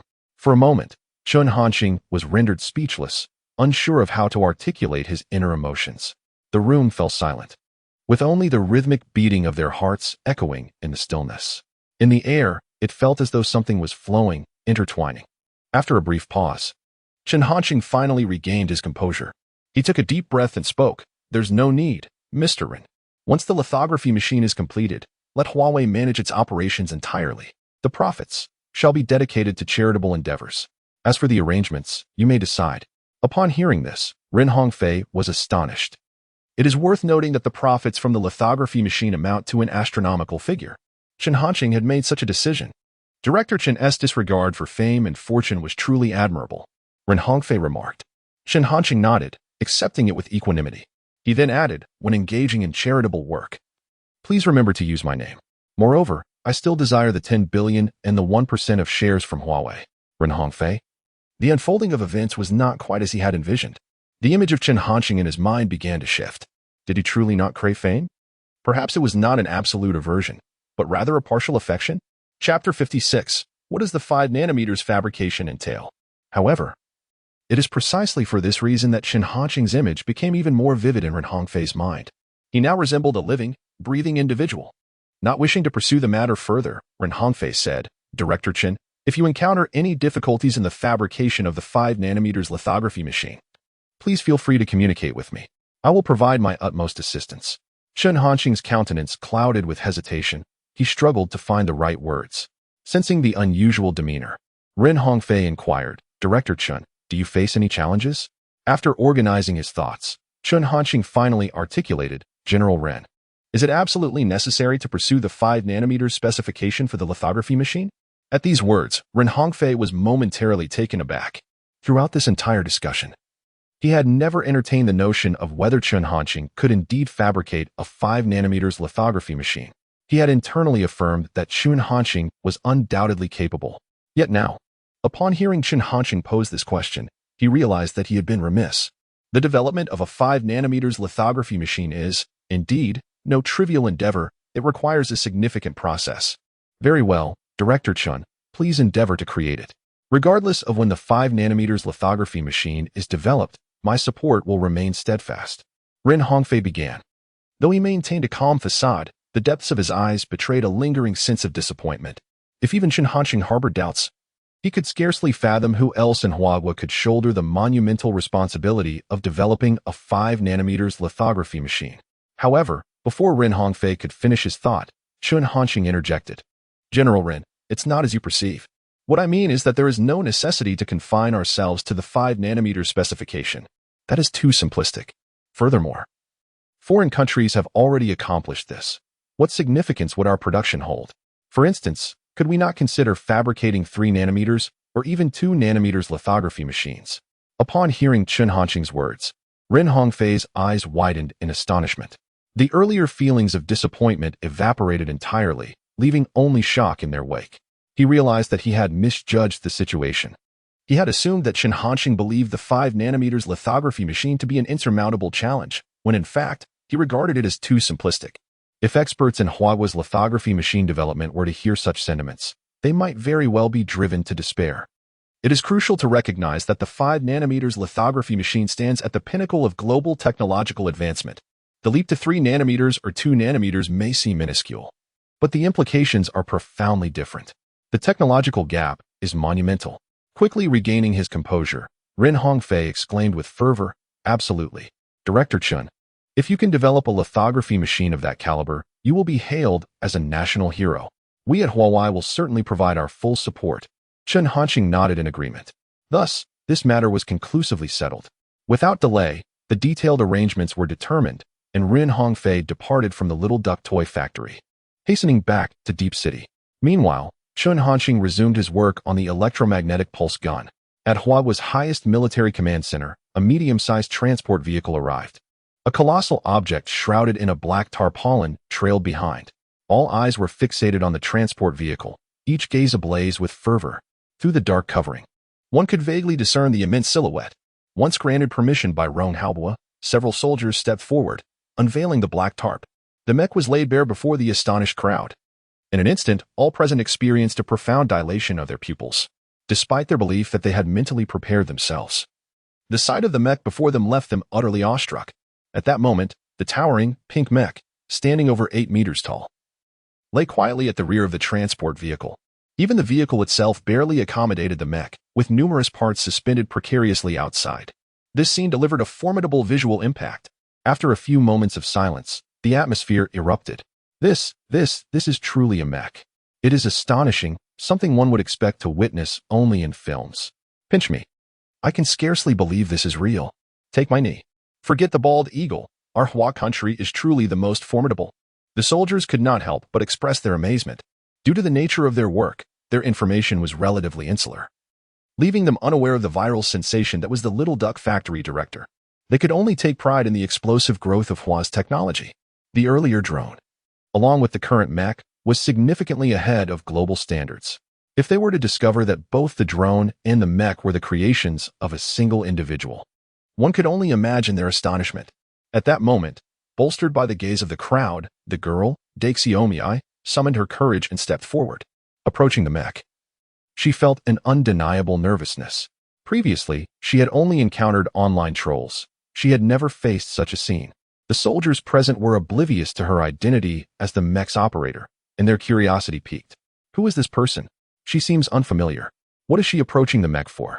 All were puzzled, trying to comprehend the unfolding situation. Steeling herself under their scrutiny, Daixiomi took a deep breath and addressed the mech. Start. Just those 2 words. Although her voice was scarcely audible, several individuals caught her utterance. Their confusion deepened. Start? What does that mean? Does she intend to activate the mech? To them, it seemed utterly implausible. Yet, in the next moment, the previously inert mech emitted a hum of activated electronic components. Soon after, a burst of blue light erupted from the mech's eyes. Identity verification complete. Activation successful. An electronic voice resonated from within the mech. Would you like to enter driving mode? During this time, Daixiomi had encountered countless such scenarios, and her initial trepidation had long since dissipated. Without hesitation, she calmly responded, Yes. Driving mode has commenced. The electronic voice concluded. The face of the mech automatically opened, revealing a cockpit. As the girl entered, the mech's visage retracted, reverting to its original form. In that moment, everyone was left astounded. The scene that had just unfolded was nothing short of science fiction. Even the most advanced Hollywood special effects could not replicate such a breathtaking spectacle. Remarkable. This mech is extraordinarily intelligent. I felt a profound envy as it was revealed that she was indeed the operator of this magnificent machine. Many whispered in awe. Subsequently, under her command, the mech rose with remarkable agility, disembarking from the transport vehicle. Each movement showcased the intricate interlocking of its various components. After executing several maneuvers under her guidance and confirming that everything was functioning smoothly, she announced, "The mech is operating normally. We may commence testing." Rong Haobo responded gravely. "Let the testing begin." Chapter 57. Approaching the territory of the Foot Basin Chickens. All eyes were fixed upon the mech. Upon receiving the command, the young girl wasted no time and immediately commenced operations.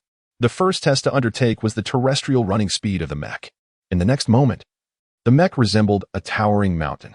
This colossal iron beast began to accelerate. Despite its immense weight, it was unfazed, swiftly propelling itself forward. With each footfall, the earth trembled beneath it. As it approached obstacles, the girl deftly maneuvered the mech to leap high into the air, akin to a great bird soaring through the skies. Upon landing, a flurry of displaced earth followed. Everyone stood in stunned silence. The mech had transcended their understanding. It was almost unimaginable to witness such a spectacle in reality, had they not seen it with their own eyes. Even Rong Haobo found it difficult to contain his excitement. This was his first true encounter with the mech unleashing its full power. He was riveted, not wanting to miss a single moment. After several minutes, the mech came to a halt. Through the communicator, the girl's voice declared, "The ground mode test is complete. Maximum speed, 500 kilometers per hour. Maximum jump height, 30 meters. Please advise." Her tone had taken on a solemnity that resonated with the gravity of the moment. Joyful emotion surged within each observer's heart. The mech's capabilities were truly impressive, akin to a terrestrial bulldozer. Moreover, the most formidable aspect of this mech was not its ground combat prowess, but rather its aerial capabilities. "Prepare yourselves. We shall commence the aerial test shortly," Rong Haobo instructed. "Understood," the girl replied, mimicking the responses she had observed over the past few days with commendable poise. A few minutes later, she signaled her readiness. The aerial test commenced. Fiery jets of crimson tinged with purple erupted from the mech's back. The terrifying thrust sent dust swirling into the air as the mech ascended. It shot upwards like a meteor, vanishing from sight in an instant. Inside the mech, the girl's emotions were a tempest of complexity. As one who feared heights to the extent of being terrified on a Ferris wheel, she had never anticipated such a day would come. It was utterly terrifying. Were it not for the inexplicable surge of crimson energy within her, she might have faltered and even succumbed to tears. Even now, fear caused her body to tremble slightly. Come on, you can do this. She repeatedly encouraged herself internally.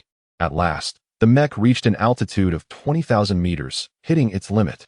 Gazing at the data displayed on the holographic screen, she reported, "The mech has ascended to 20,000 meters. We have reached the maximum altitude. Please advise." On the ground, Rong Hao's eyes sharpened upon hearing this figure. 20,000 meters. The altitude has surpassed the operational ceiling of the vast majority of contemporary fighter jets. Even the most advanced aircraft of the Huagua, the J-20, can barely reach such heights. Everyone clenched their fists tightly, filled with a palpable sense of anticipation. They were about to witness the birth of a national treasure. A moment of immense honor. Descending to a cruising altitude of 10,000 meters, Rong Hao commanded the test of the maximum operational range. Although the maximum altitude is 20,000 meters, most fighter jets typically cruise at around 10,000 meters due to environmental factors that render the higher altitude unsuitable for prolonged flight. Regarding the mech's speed, Rong Hao had heard from Chun Hanqing that its average speed is 5 Mach, with a maximum speed of 9 Mach. He had complete faith in this information and felt no apprehension. Upon receiving the command, Dai Xiaomei promptly replied, "Yes." She then initiated the descent of the mech. Upon reaching an altitude of 10,000 meters, she commenced cruising at a speed of 5 Mach, approximately 6,000 kilometers per hour. At such a terrifying velocity, the mech swiftly exited the boundaries of the capital. Rong Hao had already made arrangements with various military districts, ensuring this test would not cause the same uproar as before. The mech was traveling at 5 Mach, and everything was proceeding smoothly, Dai Xiaomei reported. At this moment, she managed to rein in her initial fears, no longer feeling as overwhelmed as she had at the outset. While not entirely devoid of sensation, she was able to maintain normal control of the mech as it continued its journey. 15 minutes later, at this astonishing speed, the mech was on the brink of entering the airspace of the Foot Basin Chicken.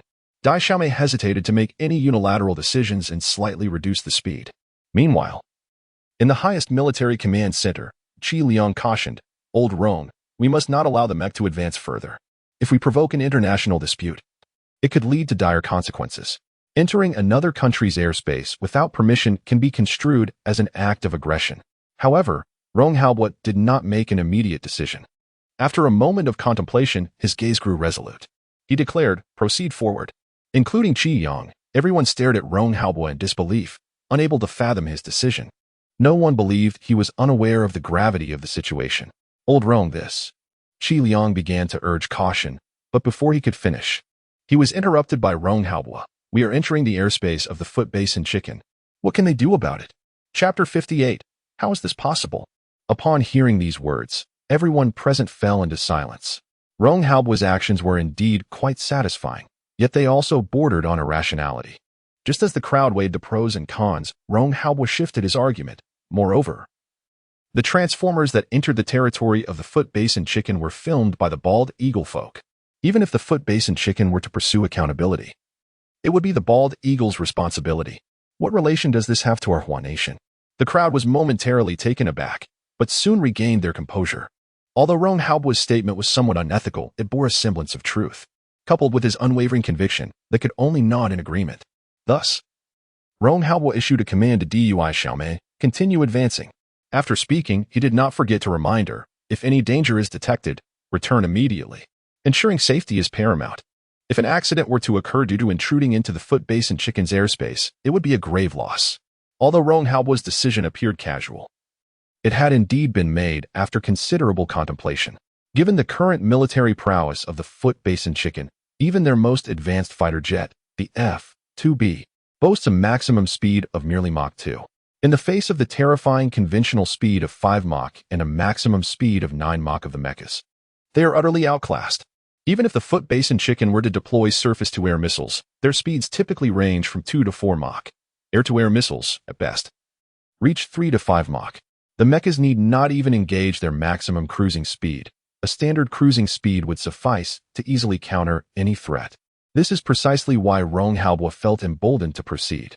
On the other hand, upon receiving the command, DY Xiaomei was equally exhilarated. To directly enter the airspace of the foot basin chicken? How thrilling. Could this be considered a form of resistance? The kind that would earn her a place on the family tree's first page? However, DY Xiaomei was also greatly concerned. Just not long ago, she was merely an internet streamer. How had everything changed so drastically in the blink of an eye? Could she truly bear such a significant responsibility? Humble DY Xiaomei sought comfort online. Yet, this sentiment was quickly dispelled. Yes, she replied. With that, she cast aside her worries and accelerated the mecha. Moments later, they entered the airspace of the foot basin chicken and continued cruising. At this time, two F-2B fighter jets of the foot basin chicken were executing their patrol duties. To them, this was merely routine. There would hardly be any anomalies. AMU Kuan, our great foot basin chicken empire's F-2B fighter jets truly represent the pinnacle of human technology. Every time I pilot one, I feel this sensation, exclaimed a pilot named Weno Taisuke. The AMU Kuan he referred to, known as AMU Mei, was the pilot of the other fighter jet. Indeed, flying this aircraft was a sheer delight. However, it was rumored that Huan Nation had developed the fifth-generation fighter jet. The J-20, claimed to be the pinnacle of the world, capable of reaching nearly 3 Mach, Mu Ming remarked. Although his words appeared to express awe at the technological prowess of the Huan Nation, there was a distinct absence of the reverence one might expect. Instead, his tone was laced with derision. Weno Taiyu scoffed, that arrogant bunch from Hua. I have no faith in their claims. He further elaborated. I've heard of something they call the War Deception Bureau, dedicated to disseminating false information to intimidate the world. It was evident that Weno harbored a profound disdain for Hua. AMU Ming chuckled, foolish Hua people. They revel in such self-deceptive antics. This sentiment was not isolated to the two of them.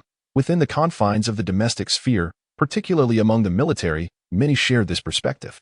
Even to this day, their impression of Hua remained one of ignorance and backwardness. When discussing any advanced technology from Hua, their immediate reaction was disbelief. How could Hua possibly be worthy? At that moment, a flashing red suddenly appeared on the radar of the fighter jet. The cockpit was illuminated by flashing red lights. Weno and AMU's expressions instantly shifted to one of gravity. Report. Unidentified flying object detected. Distance from our position, 150 kilometers. Please advise. Weno Taiyu reported. 150 kilometers. That is the maximum range detectable by the F-2B fighter. Soon, he received a response from the Domestic Air Force Command. Approach the target. Ascertain the nationality of the aircraft. Proceed with interception immediately. Engagement allowed if necessary. Weno Taiyu affirmed. Understood. But just as he finished speaking, his pupils dilated in shock. Impossible, he exclaimed.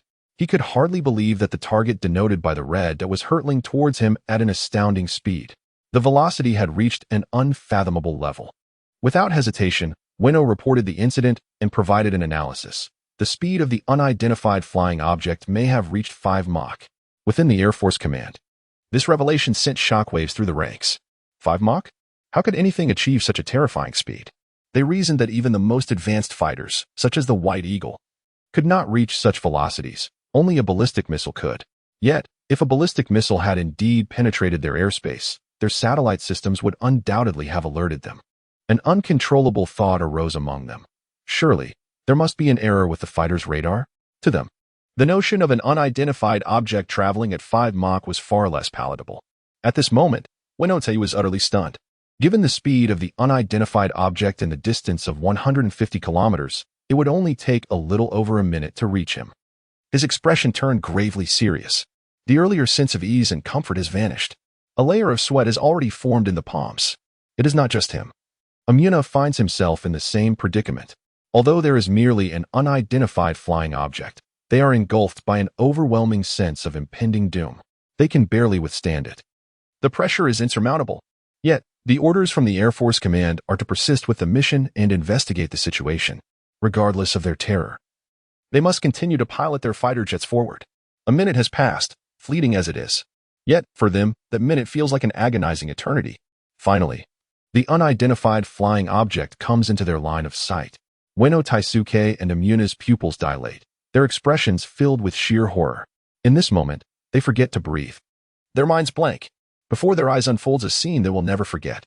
Against the backdrop of the azure sky and fluffy clouds, a colossal pink pillar of light is soaring rapidly. The spectacle defies description. transcending mere astonishment. Both are rendered speechless. A pink pillar? What on earth is happening? Even the appearance of a spaceship would be more palatable. This is simply beyond comprehension. Chapter 59. Call Headquarters. Call Headquarters. What on earth is this? Weno Taisuke exclaimed, unable to contain the shock surging within him. Call Headquarters. Call Headquarters. That unidentified flying object resembles a pink transformer. It is now less than 30 kilometers away from our position. Please advise. Weno Taisuke, not daring to waste a moment, reported the incident to the Air Force Command with the remnants of his sanity. Upon receiving the report, Jiang Binxiang, the head of the Air Force Command, was utterly taken aback. A pink transformer? This must be a joke. As a leader well-versed in the air forces of the present day, he had never encountered such a phenomenon. Which nation has developed transformers capable of achieving speeds of 5 Mach? Yet, under these circumstances, Jiang Binxiang comprehended that Weno Taisuke could not possibly be lying. He had no choice but to accept this unsettling reality. What on earth is happening? He seethed. His astonishment intertwined with fury, rendering his expression somewhat grotesque. This defies all scientific reasoning. The command center fell into silence, with no one daring to speak, all equally bewildered. However, Jiang Binxiang soon regained his composure. He promptly issued orders, continue surveillance, warn the unidentified flying object to vacate our airspace. Should this prove ineffective, initiate an immediate attack. After issuing these commands, he instructed the personnel at the airbase to provide immediate support. Dozens of fighter jets soared from the nearby airbase, heading towards the target. The entire Air Force Command of the Kappa Basin became tense with the news of the mech. At that moment, Daisuke also noticed the Kappa Basin's fighter jets and immediately reported to the highest military command. Although Rong Haobo had commanded Daisuke to enter Kappa Basin's airspace, it was largely for show and not an actual intent to engage in conflict. Despite the mech's capability to completely outpace the Kappa Basin's fighter jets in speed, it lacked corresponding combat functionalities. Should a confrontation with the fighter jets occur, escape seemed to be the only viable option. Without hesitation, Rong Haobo stated, withdraw the fighter jets from the combat zone immediately. Do not engage in direct confrontation with them. On the other side, Daisuke received the order, aligning perfectly with her own thoughts. She was not a soldier. The mere idea of piloting a mech against the Kappa Basin's fighter jets was unfathomable to her. She immediately attempted to maneuver the mech to turn away. However, as the mech drew nearer to the Kappa Basin's fighter jets, Daisuke became increasingly anxious, unable to maintain her composure. In a flurry of hasty maneuvers, the mech not only failed to turn but also began to accelerate. From a mere 5 Mach, the velocity surged directly to an astounding 9 Mach. Under this terrifying acceleration, the mech sliced through the air, shattering layers of sound barriers. At this moment, the girl, Daixiomi, was gripped by a heightened sense of anxiety. How could she possibly turn her head? Her mind was a chaotic whirlwind, already lacking proficiency in operating the mech. She was now utterly bewildered, behaving like a complete novice behind the wheel. Meanwhile, the dual opposite, Weno Taisuke and Amuna, were even more stricken with trepidation. No, trepidation was an understatement. Fear was far more appropriate. Just imagine, a mech, the likes of which one only sees on television, hurtling towards them at a horrifying speed, shrouded in layers of sound barriers. The imagery evoked a visceral sense akin to Sadako crawling out of the screen. Who could withstand such a sight? It was only natural to feel fear. The enemy was advancing upon them. Fire. Quick, fire. Weno Taisuke and his companion immediately commenced their assault. The aircraft's cannons unleashed torrents of flames, while bullets rained down like a deluge. The air-to-air missiles locked onto the pink behemoth, trailing long tails of fire as they surged towards the mech. However, whether it was the cannons or the missiles, under the mech's terrifying 9 Mach velocity, they were utterly ineffective. They were destined to miss their mark. The missiles could not lock onto their target, resulting only in explosions in midair, while the mech had already closed in on the fighter jet. In that instant, Daixiomi surrendered. She shut her eyes. Weno Taisuke, on the other hand, had his pupils dilate, his gaze illuminated by the fiery glow of the missile explosions. The silhouette of the mech loomed larger and larger until it collided with the fighter jet. Baka. Boom. A thunderous roar echoed across the sky. At that moment, time seemed to freeze. Amuna stood dumbfounded, unable to comprehend what he was witnessing. The F-2B fighter jet, a pride of the Chicken Empire, was obliterated by a seemingly nonsensical pink mech of unknown origins. Yet, before Amuna could grasp the gravity of the situation, he witnessed the mech emerge unscathed once more. How could this be possible? Amuna gasped. That was a fighter jet. While its speed could not compare to that of the mech, its defensive capabilities were formidable. Even if it fell short of the mech's prowess, it shouldn't have emerged unscathed. Amuna was overwhelmed with shock and fear, but in the next instant, he cast those thoughts aside. The mech was charging towards him again. Amuna sought to escape. But there was no time. This time, it was certain death. In a final desperate attempt, Amuna summoned all his strength and screamed into the communicator, calling headquarters. Calling headquarters. The mechanized suit harbors significant hostility towards our side. It seems to have been specifically designed to target the Chicken Empire. Its speed far exceeds 5 Mach. Remain vigilant. Remain vigilant. The Chicken Empire is in grave peril. The communications from the Chicken Air Force Command suddenly cut off, leaving only the static hum of electrical interference. Everyone is plunged into profound shock. At this moment, no one doubts the veracity of this news. In the airspace of the Chicken Empire, indeed, a pink mechanized suit has emerged. Even more astonishing is its speed. Initially, a velocity of 5 Mach was already hard to fathom. Yet now, they hear that it surpasses that by a considerable margin. Which nation has developed such a terrifying weapon? The balance of global air power may well be upended by its emergence. Moments later, Jiang Baixiong finally regained his composure. He could not help but murmur in disbelief. Not just him, but all the high-ranking officials present at the Chicken Air Force Command shared the same sentiment. A thick sense of crisis loomed over their hearts. Jiang Baixiong dared not waste any time. He immediately commanded, "Inform the military headquarters of this matter at once. This is a grave crisis for the Chicken Empire."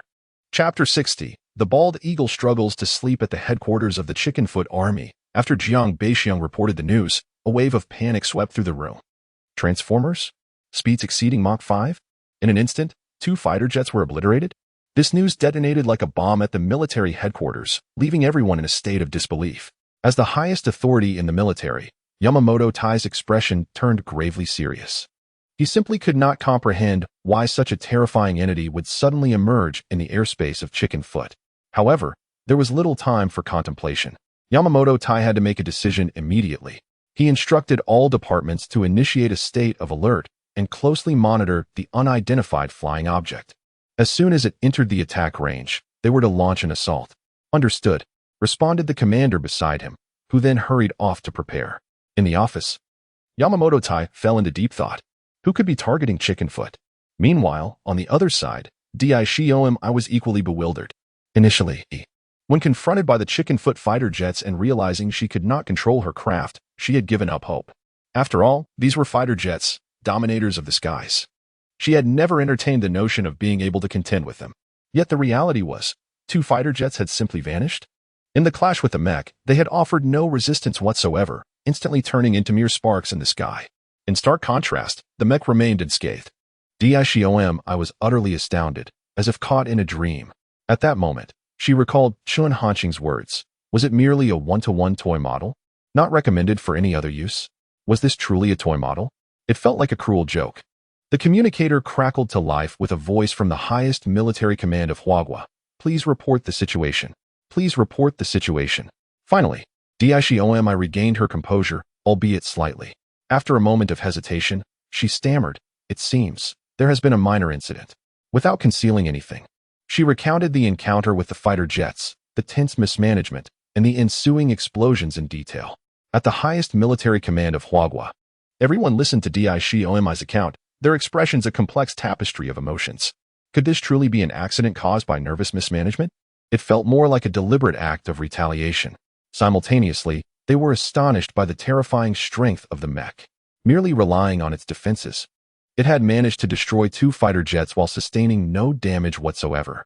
What level of horror could be unleashed if it were equipped with a weapon system? It was simply unimaginable. After a brief pause, Rong Hawa took a deep breath and spoke. "Do not linger in the airspace of Chickenfoot. Return immediately." The communicator echoed with Dishiomi's voice. Understood. A profound silence enveloped the scene. Upon witnessing Rong Hao's decision, the crowd collectively exhaled in relief. Their concerns were palpable. They feared that in a moment of impulse, Rong might command the mech pilot, the Danish sister, to engage in a cataclysmic confrontation with the adversary, leading to disastrous consequences. No one anticipated that what was intended as a mere test of combat range would nearly escalate into a full-scale war. Beyond mere astonishment, Rong Hao was filled with elation.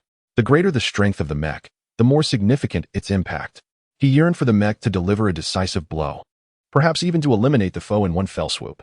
Rong's gaze shifted to Nyozwa, who immediately sensed a shift in the atmosphere. "What are you plotting?" Nyozwa warned. "If you dare to lay a hand on me, I assure you, the mech blueprints will remain out of your reach." His apprehension was genuine. He feared that Rong, having witnessed the true terror of the mech, might be unable to contain his excitement and forcibly reclaim the schematics. Rong Haobo offered no reply, but took a few steps forward, standing directly before Nyozwa. The latter instinctively retreated, eyeing Rong with caution. At last, Rong spoke. "Director Nyo, you have witnessed the capabilities of this mech. I trust you understand its significance to our nation. Now is not the time for us to squabble over personal gains. The Supreme Combat Command is willing to extend its utmost support to the Hwaka Institute, facilitating swift advancements in mech research to elevate our Air Force to new heights." Rong's words were imbued with sincerity, and his earnest gaze locked onto Nyozwa's.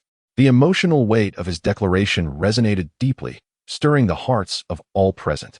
Nyozwa was taken aback by Rong's unexpected pronouncement, and a complex array of feelings washed over him. He felt a sense of joy at Rong's stance. Yet he grappled with the reality that, despite Hwaka Institute housing the nation's premier research team, it lacked the military-industrial might that the Supreme Command could mobilize. Collaboration between the two entities indeed represented the optimal solution. However, Nyozwa also felt a pang of discomfort, with Rong having already articulated his sentiments. What more could he add? It seemed as though all accolades were directed solely toward Rong Haobo. How could he reconcile this? Was it merely his patriotism, his noble intentions, or his perceived superiority that warranted such praise? Yet, in that moment, Nyozwa recognized he had little choice. Facing the expectant gazes around him, he nodded. "Very well. Everything is for the sake of the nation." The assembly echoed their agreement, all nodding in unison. Unbeknownst to them, Qi Liang, positioned at the back, silently breathed a sigh of relief. He had feared a confrontation when he saw Rong approach Nyozwa, ready to intervene if necessary. Fortunately, such an altercation did not transpire. Qi Liang had indeed been anxious for Rong's well-being. With the mech's terrifying speed, the Danish sister swiftly maneuvered it out of the adversary's airspace. By the time the enemy air force arrived, they were met with nothing but empty skies. The headquarters of the Chicken Empire was equally perplexed by the outcome. Yamamoto let out a sigh of relief, yet was consumed by an extraordinary rage. "Baka, launch an investigation. Our Chicken Empire shall not endure such indignity without consequence. Whoever is responsible must pay the price." This matter loomed over the hearts of those at the headquarters like a perplexing enigma. Although the situation had departed from the Chicken Empire's airspace, the testing had not ceased. It continued within the borders of Hwagwa. Ultimately, a revelation emerged. The mech created by Chun Hanxing boasted a maximum endurance range of 28,000 kilometers and a combat radius of 14,000 kilometers. This news sent shockwaves through the highest command center of Hwagwa. A combat radius of 14,000 kilometers. What does this signify? It is merely around 12,000 kilometers from the coastal cities of Hwagwa to the western coast of the Bald Eagle. This mech can entirely bring the western coast of the Bald Eagle within its striking range. With its terrifying speed, even at a standard Mach 5, it would take only about 2 hours to reach the western coast of the Bald Eagle. If the Bald Eagle were to become aware of this information, they would likely find themselves unable to sleep. Chapter 61. The Bald Eagle. This cannot be true. It is imperative to regard the research on mechas as the foremost priority of the Hwagwa nation. We must swiftly conquer this technology and commence production. Rong Haobo commanded. In unison, the crowd responded, yes. They shared the same sentiment. The mere thought of countless mechas soaring from Hwagwa, instilling awe across the globe, was exhilarating. Meanwhile, at the Bald Eagle National Science Foundation, a national-level department, the standing of the Science Foundation is akin to that of the Hwagwa Academy of Sciences. Lewis Simpson, serving as the highest authority, was presently in his office, immersed in contemplation over various data. Suddenly, a knock echoed at the door. Lewis spoke in a deep voice, "Please enter." Upon receiving permission, the door swung open. Secretary Tyron stepped inside. "Mr. Simpson, I apologize for interrupting your work, but there is a matter I must report to you." Lewis Simpson nodded. "Please proceed." Secretary Tyron produced a tablet device and presented it before him. He activated a video for playback. This footage depicted Chun Hanxing testing a drone. As adversaries, the Bald Eagle's interest in events occurring in Hwagwa was only natural. Previously, This video had garnered significant attention in Hwagwa. Tyron's ability to obtain it was hardly surprising. Initially, Lewis Simpson failed to comprehend the relevance of Tyron showing him this. A yellow-skinned monkey. What was there to behold? It was merely a drone. The bald eagle was undoubtedly at the forefront of military drone technology globally. Had the Hwagwa Academy of Sciences released the video, he might have felt some intrigue. However, this particular video struck him as tedious. As he pondered, Lewis couldn't help but furrow his brow. Just as his impatience grew, the drone in the video unleashed 10 faint crimson beams. They struck a rock, creating a gaping hole. "Oh my God, how is this possible?" Lewis Simpson exclaimed, his face etched with disbelief. His gaze resembled that of one who had encountered a monster. Yet, he swiftly rationalized, this video must be fabricated. Hwagwa could not possibly possess such drone technology. Lewis Simpson had always held a dismissive view of Hwagwa. Tyron, however, was not surprised by his remarks. With a serious demeanor, Tyron stated, "That is not the case, Mr. Simpson. I have had professionals analyze this video, and it bears no signs of manipulation." Lewis Simpson pondered, has Hwagwa's video production technology advanced to such a degree that it can evade our detection? Tyron. He was at a loss for words. That was not the point he intended to convey. Lewis was well aware of Tyron's thoughts. Nevertheless, when faced with the prospect of Hwagwa developing such formidable drones, he preferred to cling to this explanation. In regard to Hwa Nation, how could they possibly develop drones more advanced than theirs?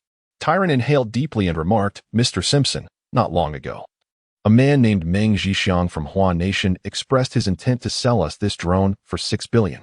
However, we can no longer reach him. I suspect he has been taken by the Hwa military, which further substantiates the authenticity of this drone. I believe we must take this matter seriously." Under the auspices of the White Eagle National Science Foundation, there are designated individuals operating as merchants, tasked with scouting emerging cutting-edge technologies worldwide. The merchant who was in contact with Meng Zhixiang is one of Tyron's subordinates. Upon hearing this, Lewis Simpson's demeanor grew grave. His pride rendered him unable to accept being admonished by a mere secretary. "Mr. Tyron, please be mindful of your position," Lewis Simpson said in a low voice. Tyron replied, "I apologize, Mr. Simpson. I was merely too anxious." Lewis responded, "I understand your sentiments. However, I must convey this. The Hwa people are the most cunning nation in the world. Their greatest skill lies in deception. You must learn to exercise rational judgment and not trust them easily." Tyron recognized that given the current circumstances, no matter what he said, he could not alter Lewis Simpson's perspective. He could only swallow the words that hovered on the tip of his tongue and nodded, saying, "I understand." Tyron initially intended to leave, but was halted by Lewis Simpson's voice. "Is there a considerable belief in this video among the people of Hwa Nation?" Tyron nodded affirmatively, "Indeed. Almost all netizens are aware of it. Moreover, the scientist who developed this drone is currently working on an electromagnetic pulse gun. This information is hardly a secret. It is no surprise that he can uncover it."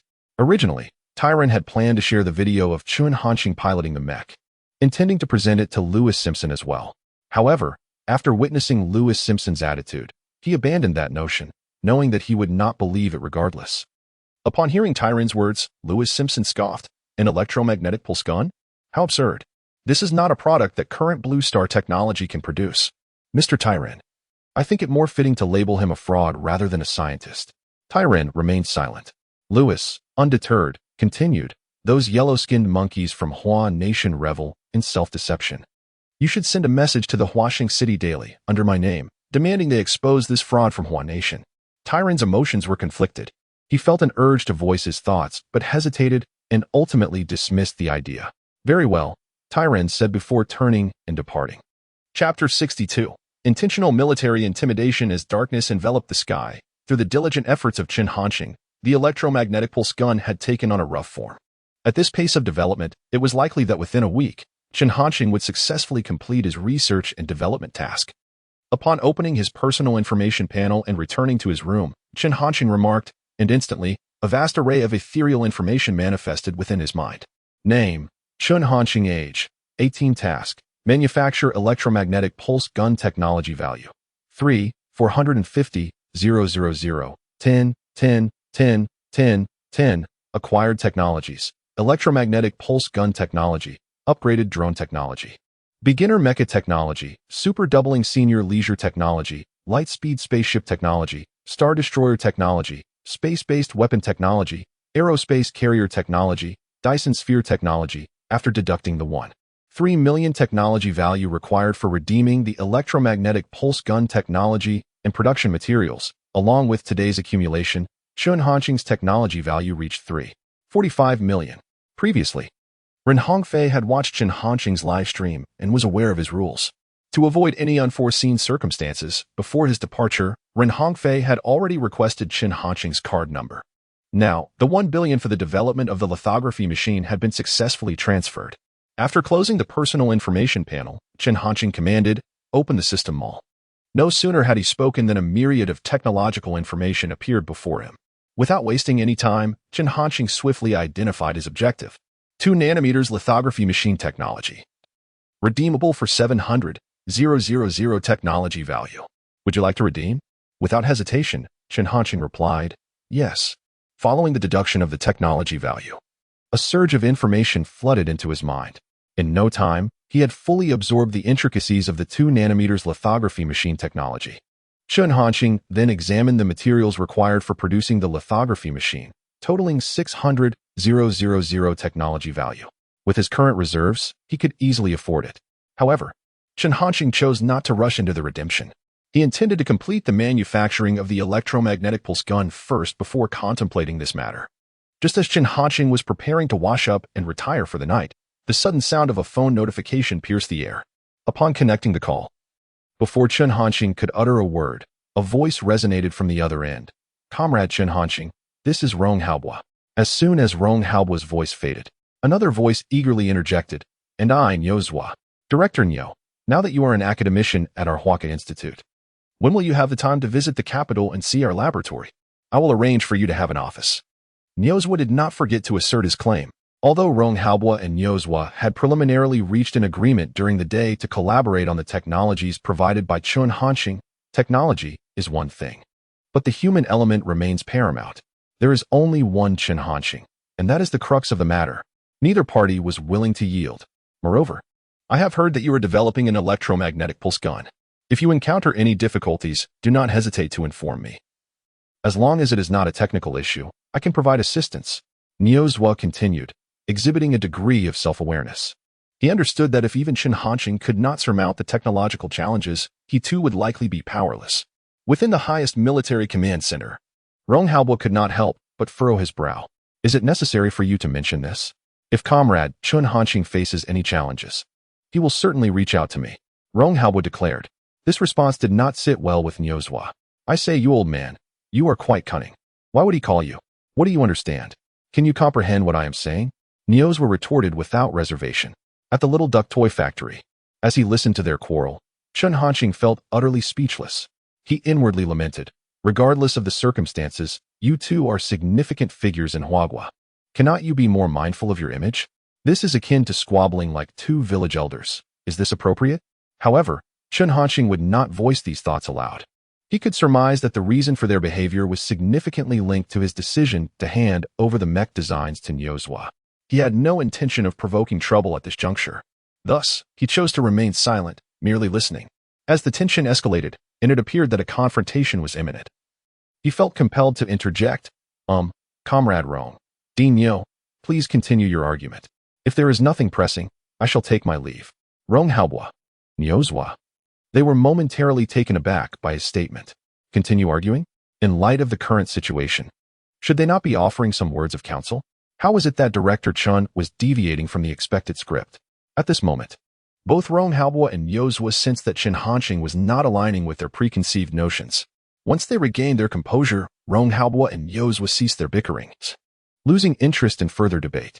Without wasting any more time, Rong Haobua addressed the matter at hand. "Comrade Chun Hanqing, we require the schematics and core data for that drone." He did not beat around the bush. "Understood." Chun Hanqing responded directly, which took Rong Haobua by surprise. However, drawing from the previous experience of receiving mech designs and data from Chun Hanqing, Rong Haobua quickly adapted. "Comrade Chun Hanqing, feel free to express any request you may have." He felt it inappropriate to accept without giving something in return. The technology behind the drone was invaluable. Should Chun Hanqing wish to profit from it, he could undoubtedly command a staggering price. Yet Chun Hanqing replied, "For now, there is no need. I have not yet formulated any requests." I will inform you once I have. As he spoke these words, his tone was calm, yet within that tranquility, one could sense an unwavering resolve. Rong Haobua had intended to say more, but upon witnessing this, he abandoned that notion. Instead, he remarked, "Comrade Chen Hanqing, Haobua is fortunate to have you." What a tremendous stroke of fortune. Rong Haobua spoke with utmost seriousness, and he was not alone. Niozwan nodded in agreement beside him. Chen Hanqing remained silent, unsure of how to respond. Could such matters truly escalate to this degree? Chen Hanqing felt an immense weight of pressure. Subsequently, Rong Haobua brought up the technology of electromagnetic pulse guns, to which Chen Hanqing also acquiesced. Once the manufacturing was complete, he would hand over the technology for their research. Only then were Rong Haobua and his companions satisfied. By this time, it was already past 11 in the evening. Without further delay, the call was swiftly terminated. The production of electromagnetic pulse guns is an exceedingly laborious task, and Chen Hanqing felt somewhat fatigued. After completing his evening routine, he immediately sought rest. Meanwhile, across the vast ocean, morning had dawned. Following the directives of Lewis Simpson, Tyron had contacted the Huaxing City Daily the previous day to convey Lewis Simpson's intentions. As the head of the Eagle Nation's Science and Technology Foundation, Lewis Simpson wielded considerable influence. In today's edition of the Huaxing City Daily, a front-page headline emerged: Mechs? Electromagnetic pulse guns? A certain major nation deliberately engages in military intimidation. Chapter 63. Such deceit should not be tolerated. In this news report, it explicitly names a certain great nation, Haobua. Experts from the Bald Eagle have meticulously analyzed the impracticality of creating mechs and electromagnetic pulse guns from various perspectives. They have even concluded that, given the current technological capabilities of Blue Star, it is utterly impossible to produce such devices. Ultimately, they condemned Haobua for its deceit, asserting that attempting to enhance international influence through such means is a delusion. They urged the public and nations to remain vigilant and not to be deceived by Haobua. Upon the release of this report, it swiftly caused a sensation throughout the Bald Eagle. The internet was rife with ridicule. Oh, my God. The foolish Haobua people actually think they can accomplish this. Do they really believe this will instill fear in us, the Bald Eagle? It is hardly surprising. This aligns perfectly with the cunning nature of the Haobua people. It is truly incomprehensible that they believe their actions will be taken seriously. Anyone with even a modicum of common sense can discern the truth. Before long, the news from the Huaxing City Daily reached Haobua, igniting a similar uproar. Initially, due to previous events, netizens had little doubt regarding Chen Hanqing. They were eager to see what the electromagnetic pulse gun he created would look like. However, following this incident, the tide began to shift. Could it be that the factory owner, dubbed the Little Duck, is a fraud? While I also wish to believe in the Little Duck's integrity, I must concede that the analysis provided by the Bald Eagle's experts is not without merit. The inventions attributed to the Little Duck are fundamentally unscientific. An increasing number of netizens began to voice their skepticism. As dawn broke, Chen Hanqing rose early. After a light breakfast, he set about his day's work, entirely unaware of the online discourse. In truth, even if he were aware, he would be indifferent. The opinions of netizens hold no bearing on him. In fact, their disbelief might even be preferable. He has consistently emphasized that what he creates are merely toys.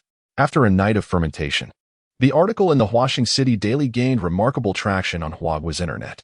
Initially, while some netizens expressed doubts, overall, the number of those believing in Chen Hanqing outweighed the skeptics.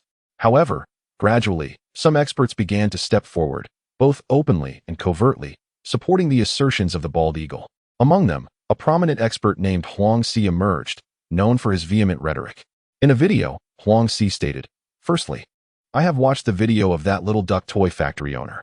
My assessment is that it is riddled with flaws. I simply cannot fathom how such a video has managed to circulate online for so long without being debunked. This is indeed a tragedy for all of Haobua. Here, I solemnly declare my stance. I vehemently condemn that factory owner, urging him to cease his deceit immediately. The citizens of our esteemed nation are not easily deceived." There is much more content in the video. Huang Si conducted a thorough analysis of Chen Hanqing's actions, labeling him as a dishonest streamer who, under the guise of exorbitantly priced gold and non-existent advanced technology, seeks to attract attention online and pursue unjust gains. Huang Si has maintained a significant presence online, claiming to be a graduate of the Massachusetts Institute of Technology and having previously worked in world-class laboratories. He frequently uploads videos analyzing international affairs, the comprehensive strengths of various nations, and advanced weaponry, amassing over 5 million followers. He even claimed that the prestigious Hwaka Institute invited him to join, which he declined. The public opinion has increasingly been swayed by those so-called experts led by Huang Si, who cast doubt and ridicule upon Chen Hanxing. Is it true? After all this time, it turns out he is merely a fraud? It seems implausible that anything could sell for millions, tens of millions, or even billions. Do they truly believe everyone is a fool? Such unscrupulous streamers should be banned immediately. Yet, is it not also true? Previously, Labus had personally sought out the owner of the Little Duck Factory. These events were witnessed firsthand. Could they be false? The news in the Huaxing City Daily explicitly stated that it was a form of military deterrence from a certain major power. It's quite understandable, with the nation involved. Who would dare to defy? Some ignorant netizens have even escalated this to a national level. Director Nyo, what is the situation with Huang Si? Did your Hwaka Institute truly extend an invitation to such a person? Rong Haobo inquired. Nyo's expression shifted as he disdainfully replied, invite him to join? What merit does he possess? Who knows what kind of person he is? Both men were well aware of the current online situation. Rong Haobo understood that Huang Si's claims of repeated invitations from Hwaka Institute, which he allegedly declined, were nothing but fabrications. However, seizing the opportunity, he couldn't resist taunting Nyo's a bit. Rong Haobo merely smiled, remaining non-committal. At this moment, seeing the two in silence, Qi Liang asked, Elder Rong, should we not suppress these rumors? They are detrimental to Director Chen's reputation. They all understood the truth about whether Chen Hanxing was a fraud. However, those netizens were oblivious. Moreover, with the incitement from the so-called experts online, it is easy for emotions to be swayed. Rong Haobo shook his head, decisively rejecting Qi Liang's suggestion. Qi Liang intended to speak but suddenly recalled something, halting his words. Yet, Nyo's could not contain himself. He frowned and asked, why not? Nyo's was evidently dissatisfied with Rong Haobo's decision. Rong Haobo glanced at him, and from that look, Nyo's sensed a hint of contempt. Nyo's was instantly infuriated. But before he could articulate his thoughts, Rong Haobo interjected, this is a perfect opportunity to uncover some pests. Some individuals, accustomed to servility, delight in undermining others. Such morally reprehensible behavior is intolerable. Although Rong Haobo spoke with composure, a chilling aura of severity flickered across his expression. Chapter 64. Incomprehensible, utterly incomprehensible. Upon hearing these words, Nyo's was momentarily taken aback. He finally grasped the intentions of Rong Haobo. Initially, Nyo's believed that Rong Haobo intended to allow those fraudulent experts online to maliciously defame Chen Hanxing. However, it now appeared that Rong Haobo aimed to seize the opportunity directly. It was likely that, in the near future, individuals like Huang Si would joyfully acquire silver bracelets. You are indeed ruthless. Observing your bushy brows and bright eyes, I never anticipated such cunning malice within you. Nyo's couldn't help but express his astonishment. Rong Haobo, at this moment, he was tempted to deal with Nyo's as well. Naturally, that was merely a fleeting thought. In an instant, he dismissed the notion. Subsequently, Rong Haobo instructed Qi Liang beside him, ensure that the cyber monitoring department closely observes those experts who publicly defame Comrade Chen Hanxing. Gather evidence of their collusion with foreign entities. Await my command to initiate arrests. Qi Liang nodded in agreement. Certainly. This poses no difficulty. With the cooperation of the cyber monitoring department, they will undoubtedly be silenced without a trace. The previous inaction was merely a matter of choice. A few pests could not disrupt the grand scheme. They could be dealt with at any time if necessary. Now, however, as they targeted Chen Hanxing, Rong Haobo resolved to no longer tolerate it. At present, the experts like Huang Si were still indulging in this feast of defamation against Chen Hanxing. Unbeknownst to them, they had already been marked. After finalizing this matter, Rong Haobo turned to Nyo's and inquired, how is the research on the mecha technology progressing among your colleagues at the Hwaka Institute? Nyo's replied, last night, I convened the foremost experts at the Hwaka Institute. We should have some promising leads now. After testing the mecha, Rong Haobo reluctantly decided to send it to the Hwaka Institute for further research. He had to admit that, in terms of research equipment and conditions, the highest military command center could not compare with the Hwaka Institute. Rong Haobo nodded. Let us go take a look. He could hardly contain his anticipation. He eagerly awaited the day when Hwaka would master mecha technology and begin manufacturing mechas. Although Chen Hanxing had already demonstrated the ability to construct mechas, it was impractical to rely solely on him for production. The strength of one individual is ultimately limited. Moreover, in Rong Haobua's vision, Chun Hanxing was designated as an innovator and pioneer. The subsequent large-scale manufacturing tasks should not fall upon Chun Hanxing's shoulders. It was akin to a terrifying machine. Chun Hanxing was the precise core processor of that machine. Niozwa did not refuse. He nodded in agreement, and the two made their way toward the Huaca Institute. After nearly 2 hours of travel, they finally arrived at their destination. Upon disembarking, Rong Haobua and Niozwa headed straight for the Mecha Research Workshop. According to Niozwa's arrangements, the Huaca Institute had prioritized the research on mechas, the best equipment, the finest laboratories, the most exceptional expert teams. To this end, they even went so far as to halt several critical projects. At the forefront of the mech project is Sun Xueping, renowned as one of the most esteemed mechanical science experts in Huagua. Sun Xueping possesses the credentials for such a role. At this moment, she and her team were scrutinizing the blueprints and core data provided by Chun Hanxing, their brows furrowed in concentration. The atmosphere in the laboratory was palpably tense, almost suffocating. Just then, Niozwa and Rong Haobua, both dressed and prepared, entered the room. Approaching Sun Xueping, Niozwa inquired, "Professor Sun, how is the progress coming along?" Sun Xueping did not respond immediately. Instead, she exchanged glances with the other 20-odd experts present. Their expressions were peculiar, tinged with confusion. After a brief moment, Sun Xueping took a deep breath before replying, "Director Nio, the blueprints and data for the mech contain numerous elements that we simply cannot comprehend. We are utterly at a loss." Her tone was laced with helplessness, and she felt a profound sense of defeat. Upon first encountering the blueprints, she had been utterly bewildered. The complexity rendered her incapable of understanding, leading her to momentarily question her own expertise. Upon hearing this, Niozwa was taken aback. He had not anticipated such a response. They could not comprehend? These were the foremost scientists in Huagua. Chun Hanxing had essentially imparted the manufacturing methods of the mech to them. Yet they were unable to decipher even the basics. This was truly unfathomable. Niozwa was not alone in his astonishment. Rong Haobua was equally shocked. His perception of Chun Hanxing was being dramatically reshaped once more, prompting him to internally marvel. It appears that Comrade Chun Hanxing's technology surpasses my expectations. While Rong Haobua felt a surge of delight at this realization, he was also troubled. If these experts could not grasp the intricacies of the mech, he could hardly fathom who in all of Huagua could shoulder this monumental task. It could even be said that, on a global scale, there was scarcely anyone capable of thoroughly researching Chun Hanxing's blueprints. As these thoughts swirled in his mind, Rong Haobua furrowed his brow. At that moment, Sun Xueping interjected. "General Rong, Director Nio, we have not come away empty-handed. Please take a look at this." As she spoke, she clicked on her computer, turning the screen towards Niozwa and Rong Haobua. Both men's pupils constricted as they gazed at the screen, which displayed a model of the mech. It was evident that it had been constructed based on the blueprints provided by Chun Hanxing.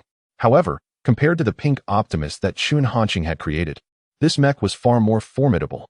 Its pure metallic hue, unadorned by any rendering, exuded an imposing presence, resembling a towering steel beast. The visual impact was striking. The most eye-catching feature, however, was the ominous cannon mounted on its back, the nature of which remained a mystery. However, it was immediately apparent that it was extraordinary. It seemed to contain an astonishing destructive power. Rong Haobua and Niozwa were both spellbound. Although Niozwa had previously examined Chun Hanxing's blueprints, they were merely individual components, not the complete mech model. He understood that this mech must be terrifying, yet he never anticipated it could be this formidable. Sun Xueping observed their reactions with keen eyes. Finding nothing surprising, it was all within the realm of expectation. When the experts present first beheld this mech model, they exhibited a similar response. This was crafted by enlisting the expertise of numerous designers, meticulously constructed in secrecy based on the mech blueprints provided by Director Chun. Ultimately assembled by Professor Lee from our mech team, Sun Xueping explained. She recognized the significance of this mech, which necessitated utmost caution in its handling. Furthermore, to ensure absolute confidentiality, every participating designer had signed a non-disclosure agreement. Rong Haobua and his companion finally regained their composure. "So, does this mean that the mech designed by Comrade Chun Hanxing originally possesses an offensive system?" Rong Haobua could not help but confirm. Sun Xueping nodded affirmatively, indeed. "Moreover, this offensive system surpasses all weapons within our comprehension. Its power is beyond imagination." The joy on Rong Haobua's face was unmistakable and uncontainable. Excellent. This is truly remarkable, he exclaimed with enthusiasm. With this, the mech is devoid of any shortcomings. Chapter 65. What do they know? Initially, Rong Halbo had been troubled by the weapon systems of the mechs. The currently known combat weapons were, in essence, incapable of matching the terrifying capabilities of the mech. However, upon viewing the mech model, all his worries dissipated. Yet, a moment later, it dawned on him that, given the current expertise of these specialists, replicating the mech was utterly impossible. Where could he possibly voice his grievances? Observing the mech model left Rong Halbo feeling even more distressed, as if his heart were bleeding. It was akin to guarding a mountain of gold, yet being unable to exploit it.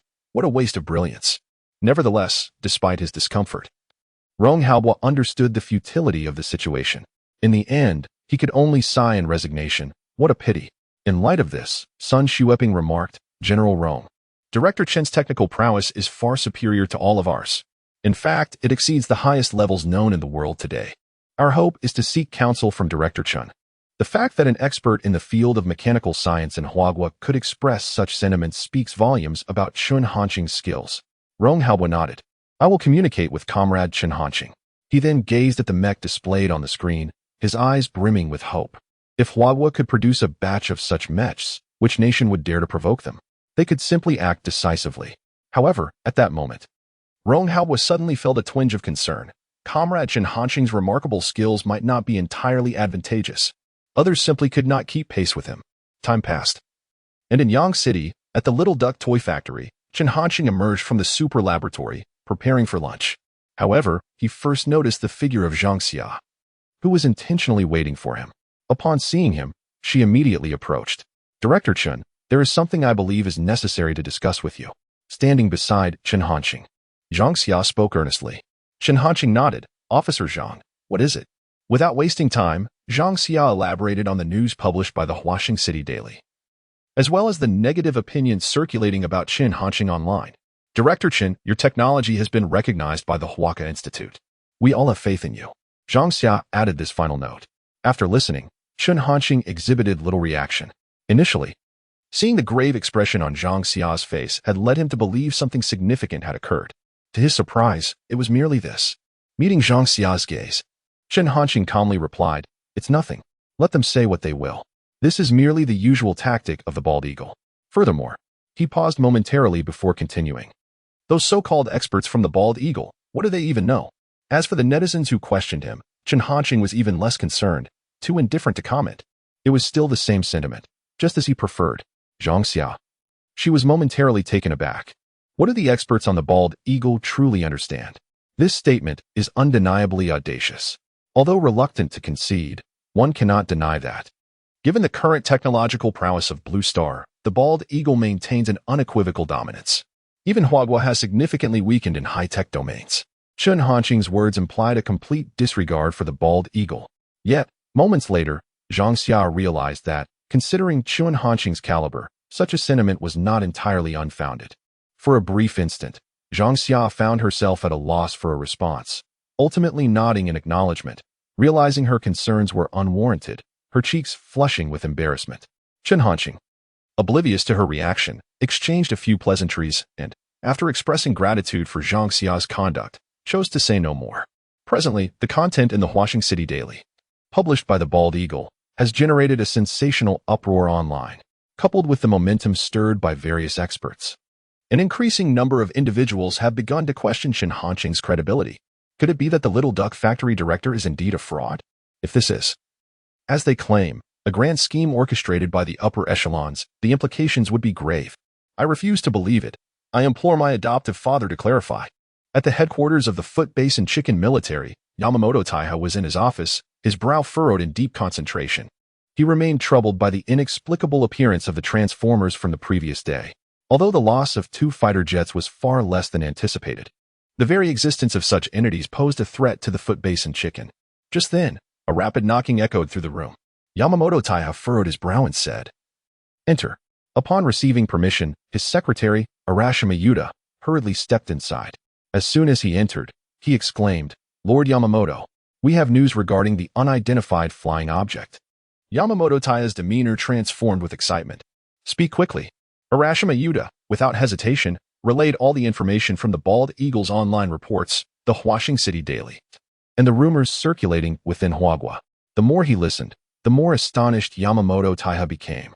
Once Arashima Yuta finished, he could no longer contain himself.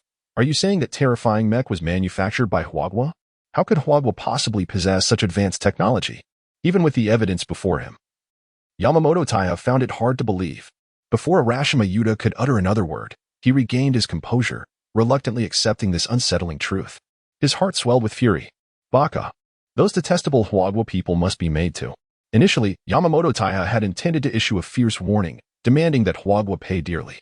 Yet, as the words lingered on his lips, he swallowed them back. The fear he had experienced at the hands of that mech rendered him speechless. Demand payment? Do they even have the standing to do so? With the current strength of the foot base and chicken, there was no inherent advantage against Huagua. Now, with Huagua's formidable mechs in play, any comparison was utterly futile. However, to simply swallow this indignation was not something Yamamoto Taiha was willing to do. After a moment of contemplation, he made a resolute decision. Addressing his secretary, Arai Yuta, he commanded, "Notify the Ministry of Foreign Affairs. Let them condemn the actions of Huagua. Expose the malevolence of Huagua." These words were articulated through gritted teeth. Were it any other nation, he might not have been so incensed. But this was Huagua. Such behavior was utterly intolerable. Upon receiving the directive, Arai Yuta promptly replied, "Understood." He then turned and exited to make the necessary arrangements. Before long, the Ministry of Foreign Affairs of Djibouti released a statement. Yesterday, a pink, transformer-like flying object from Huagua intruded into our airspace without permission. In response to our expulsion efforts, they not only disregarded our actions, but also destroyed 2 of our cruising fighter jets. Such conduct from Huagua is exceedingly reprehensible. This constitutes an act of aggression against our nation. We hereby issue our profound condemnation. Huagua must provide Djibouti with an explanation. Upon the release of this announcement, it triggered a sensation across the entire blue planet. Nations were taken aback, shaken by the unexpected turn of events. Simultaneously, many found it difficult to accept. A pink, transformer-like flying object? Was Djibouti truly serious? It felt somewhat absurd. P.S. I extend my belated wishes to all readers. Happy New Year! May the coming year bring you great fortune, prosperity, good health, and the fulfillment of all your desires. Chapter 66. Ensure the safety of Comrade Chen Hanxing. The Bald Eagle. National Science Foundation. Lewis was in his office, dismissing the so-called mech discussed by Tyron as inconsequential. In Lewis's perception, it was unfathomable for the Bald Eagle to create such technology, let alone Huagua.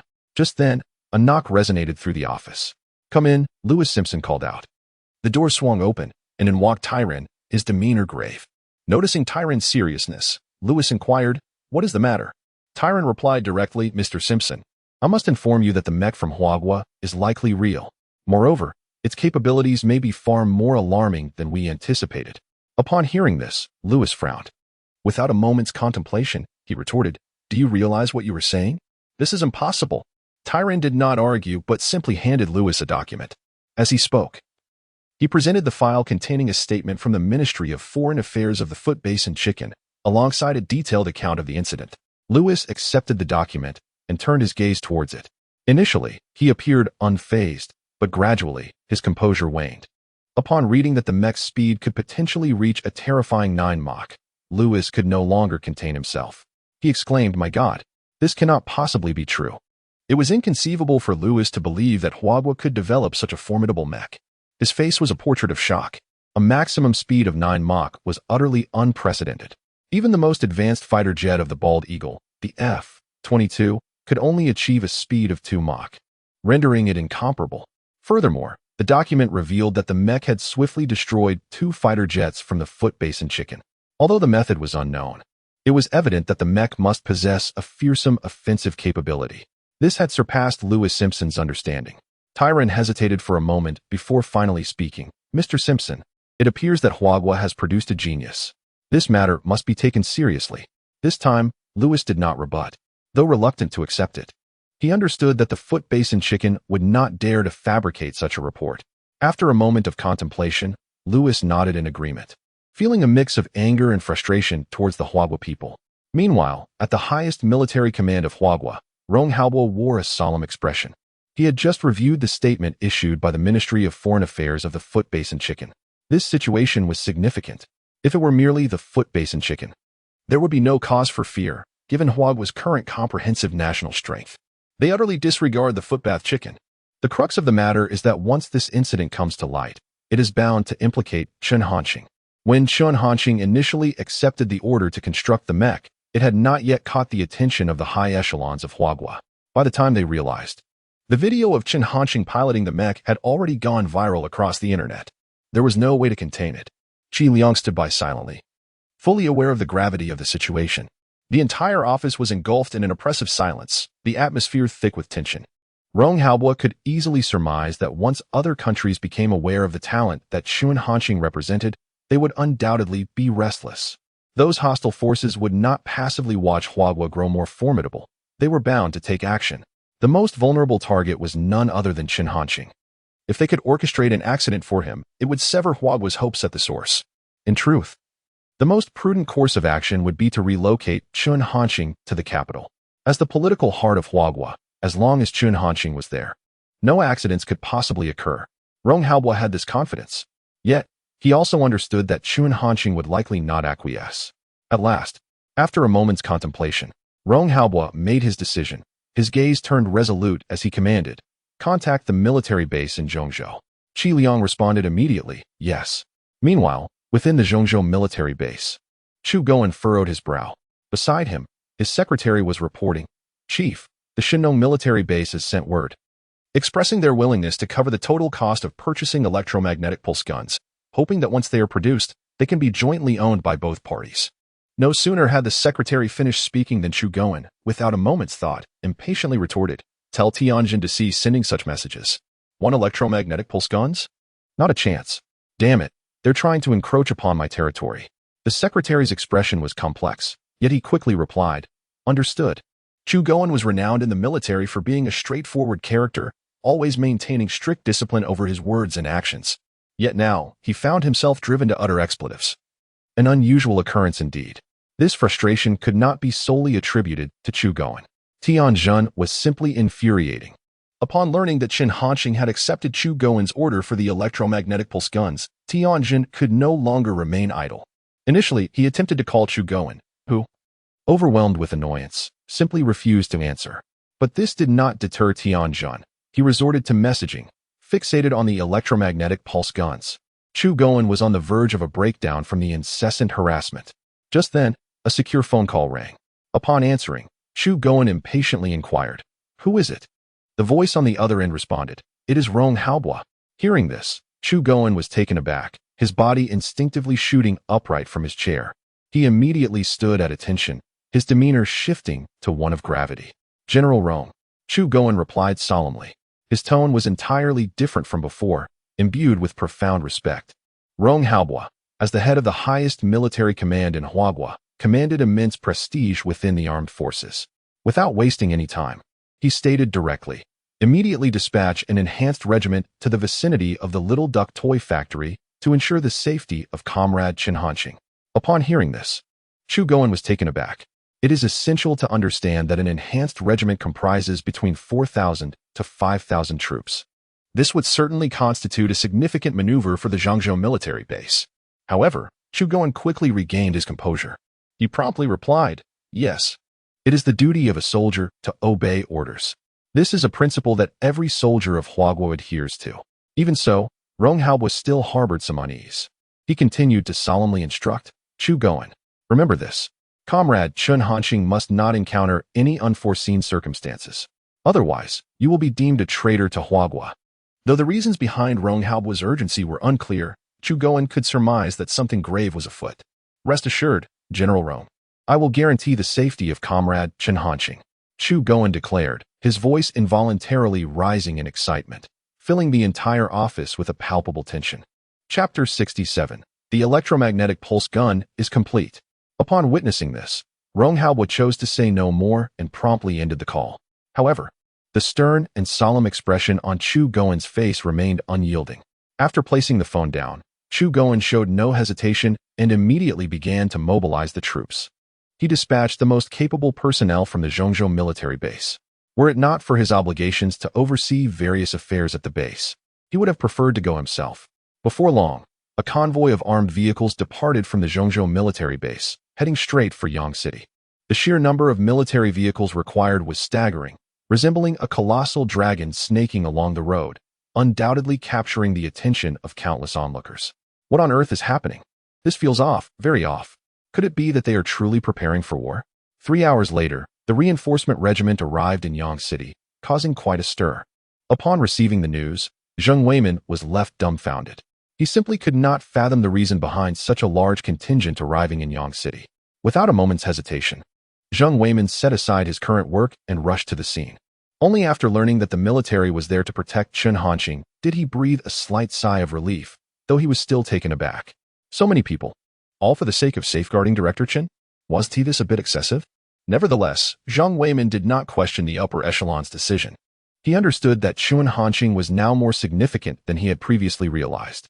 Simultaneously, in accordance with Rong Hao's suggestion, the diplomatic office of Huagua issued a statement. We sternly warn the Foot Basin Chicken that without concrete evidence, they must refrain from maliciously defaming our nation. We reserve the right to hold the Foot Basin Chicken accountable for the damage to our reputation, should they fail to comply. We do not rule out the possibility of employing forceful measures. Initially, many countries had yet to recover from the shock of the message released by the Foot Basin Chicken. They certainly did not anticipate that Huagua would drop such a heavy bombshell. Many believed that, in line with Huagua's previous conduct, even if they did not admit wrongdoing, they would not react so vehemently. Yet this time, Huagua was undeniably resolute, almost to the point of being unreasonable. At the military headquarters of the Foot Basin Chicken, Yamamoto Tai was utterly displeased upon seeing Huagua's announcement. Naturally, he was dissatisfied with Huagua's response. Baka, foolish Huagua people, how dare they provoke our great Foot Basin Chicken empire? Yamamoto Tai could not contain his fury.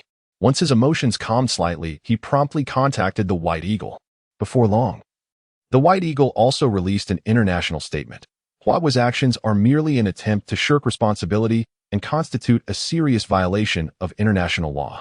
We strongly condemn Huagua's behavior and demand that they acknowledge their errors and take responsibility for their misdeeds.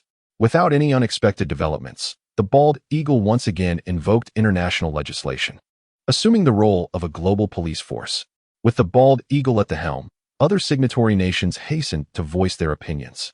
The Galactic Rooster declared, the Hua Nation's attempt to evade responsibility through such means is utterly futile. The John Bull asserted, the Hua Nation must be held accountable for its unjust actions. The Hans Cat remarked, the actions of the Hua Nation raise suspicions of an arms race. The already tumultuous situation on Blue Planet became even more turbulent due to these events. In response to the overt and covert threats from these countries, the Hua Nation remained unfazed, merely publishing an article in the Citizen's Daily the following day. After 74 years of relentless progress, a great power rises. We shall sweep away the humiliation of history and return to battle whenever necessary. The announcement sent shockwaves across nations, leaving them astonished. No one anticipated that the Hua Nation would make such a decision. Was this the clarion call for war? The situation continued to escalate. Initially, it circulated only among high-ranking officials, but gradually it spread online. Upon seeing the news, netizens from the Bald Eagle expressed disbelief. OMG, what does the Hua Nation intend to do? Are they truly unafraid of igniting a third world war? Does this mean the mechs are real? This is astonishing. What kind of technology do those individuals in the Hua Nation possess? The creators of those mechs are akin to demons. If this indeed leads to war, they will surely face dire consequences. Everyone lamented the situation. The initial skepticism towards Chen Hanqing gradually faded, and they were compelled to confront this reality. Before long, the news reached the Hua Nation, where public opinion underwent a complete reversal. I knew that the Little Duck Factory head could not be a fraud. How dare those so-called experts question my adoptive father? The head of the Little Duck Factory is formidable, sweeping away the humiliation of history and returning to battle. Well said. Destroying 2 fighter jets of the Foot Basin Rooster? That is truly gratifying. I suggest we bomb the Foot Basin Rooster's Dongxiong next time. The 1,400 million people of the Hua Nation stand ready to respond. Who could refuse such an opportunity right at the front of the family tree? Beyond marveling at the might of the mechs created by Chen Hanqing, the predominant sentiment was one of resistance, with increasingly outrageous claims made by many. It seemed that everyone was eager to pilot the mechs and deliver a stern punishment to the foot basin rooster at the earliest opportunity. This is quintessentially Hua. Indeed, the most fervent hawks reside among the populace. The experts from Huangxi were left utterly dumbfounded. They had never anticipated such a rapid turnaround. Initially, they had successfully incited dissatisfaction among Hua netizens towards Chen Hanqing. However, due to the foot basin rooster's blunders, their efforts fell flat, akin to divine intervention. Now, Huangxi truly understood the meaning of fearing not a godlike opponent, but rather a pig-like ally. Where could they seek justification for this? The highest military command of the Hua nation was fully aware of the online developments. Putting down the document in hand, Rong Haobo turned to Qi Liang and commanded, "Notify everyone. Immediately apprehend these insidious elements of Huagua identified in the documents." Qi Liang nodded without hesitation, promptly turning to exit and make the necessary arrangements. Initially, Rong Haobo intended to wait a little longer to see if any larger fish would emerge. However, as events unfolded, it became evident that Huangxi and his associates could no longer stir any significant turmoil. Thus, the time had come to reel in the net. A few hours later, the official account of Huagua News released an announcement. Today, a significant case revealing the infiltration of hostile foreign forces has been uncovered. 13 fraudulent experts, led by Wan Huang, have long been disseminating messages detrimental to the harmony and stability of Huagua Online. Upon investigation, they have been confirmed as spies of a foreign nation. The evidence is irrefutable, and arrests have been executed. The announcement concluded with a list of names, with Huangxi occupying the foremost position. The remaining individuals were those who had recently been the most vocal in their criticism of Chen Hanqing. Following the release of this information, a sensation erupted online. Had the state finally taken action? It turned out that they were traitors. I loathe traitors above all else. I nearly fell for their deceitful ruse. Such individuals deserve to be executed without hesitation. Undoubtedly, the state holds a profound affection for the Little Duck Factory director. In Yancheng, at the Little Duck Toy Factory, time raced forward. At this moment, 5 days had elapsed since Chen Hanqing began the production of the electromagnetic pulse gun. Within the confines of the super laboratory, Chen Hanqing lifted his head, exhaling a long breath of relief. A glimmer of excitement danced in his eyes. The electromagnetic pulse gun had finally been completed. Chapter 68, Relaunching. Shocking the world. At long last, it is accomplished, Chen Hanqing reflects with a sense of awe. He is naturally aware of the international events that have transpired during this period. On the very night the enhanced team arrived in Yang City, Rong Haobo engaged in a conversation with Chen Hanqing. Aside from elucidating his reasons, Rong Haobo also conveyed the desire of Sun Shueping and others to communicate and seek guidance from Chen Hanqing. To this, Chen Hanqing did not decline. Furthermore, during these 5 days, he had meticulously organized the drone schematics and core data, which consumed some time. Otherwise, the electromagnetic pulse gun could have been completed much sooner. Upon exiting the super laboratory, Chen Hanqing returned to his room and opened his personal information panel. As his words fell, a plethora of ethereal information materialized before him.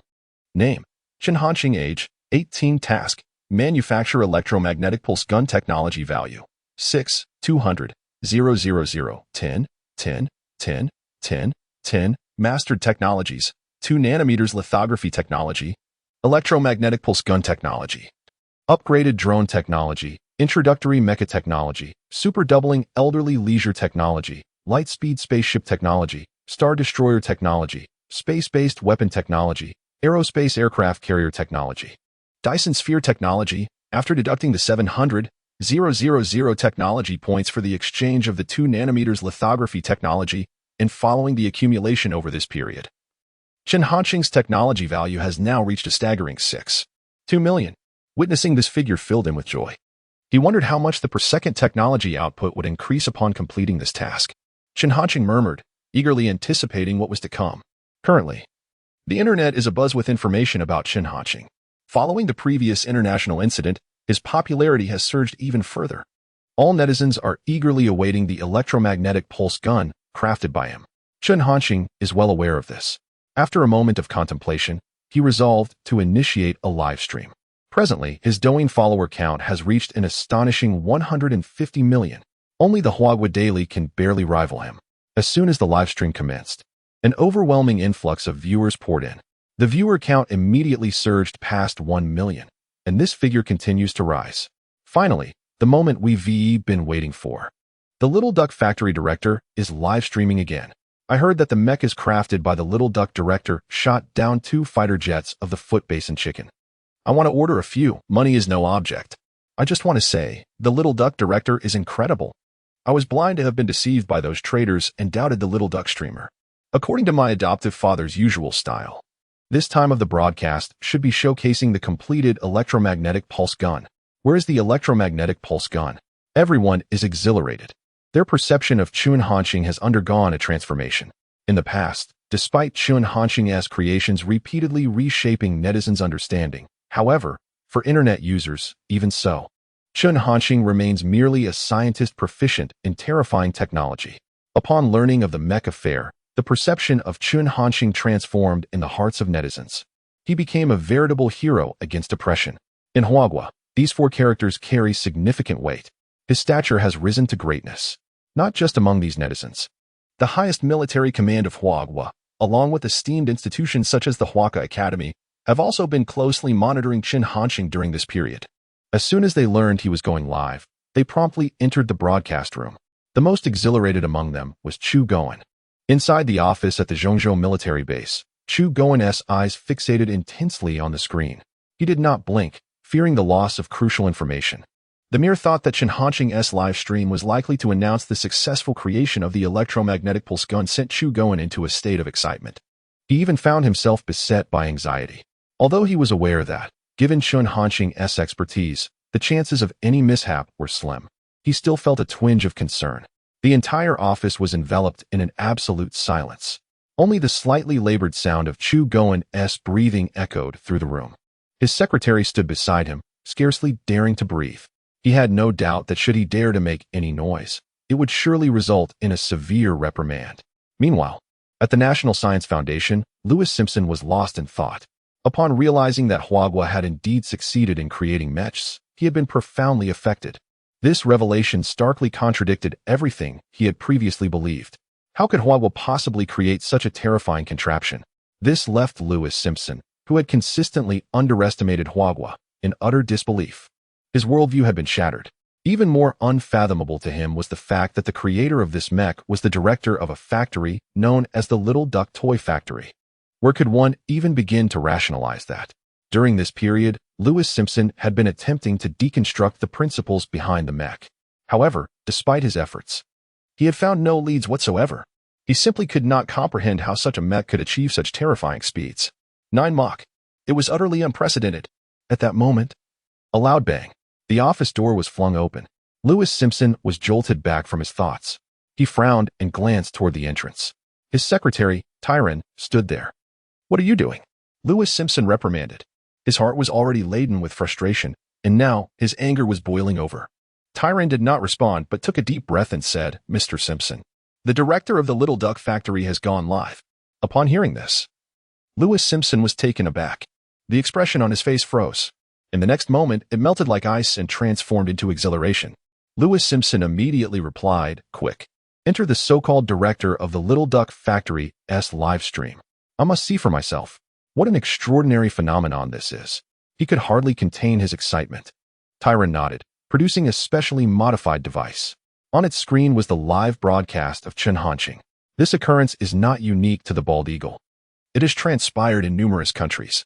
Presently, the reputation of the Little Duck Factory director has permeated the upper echelons of various nations. Everyone is eager to witness the so-called prodigious scientist from Huagua. Unbeknownst to Chun Hanxing, his broadcast has already caused a tremendous stir within the confines of Blue Star.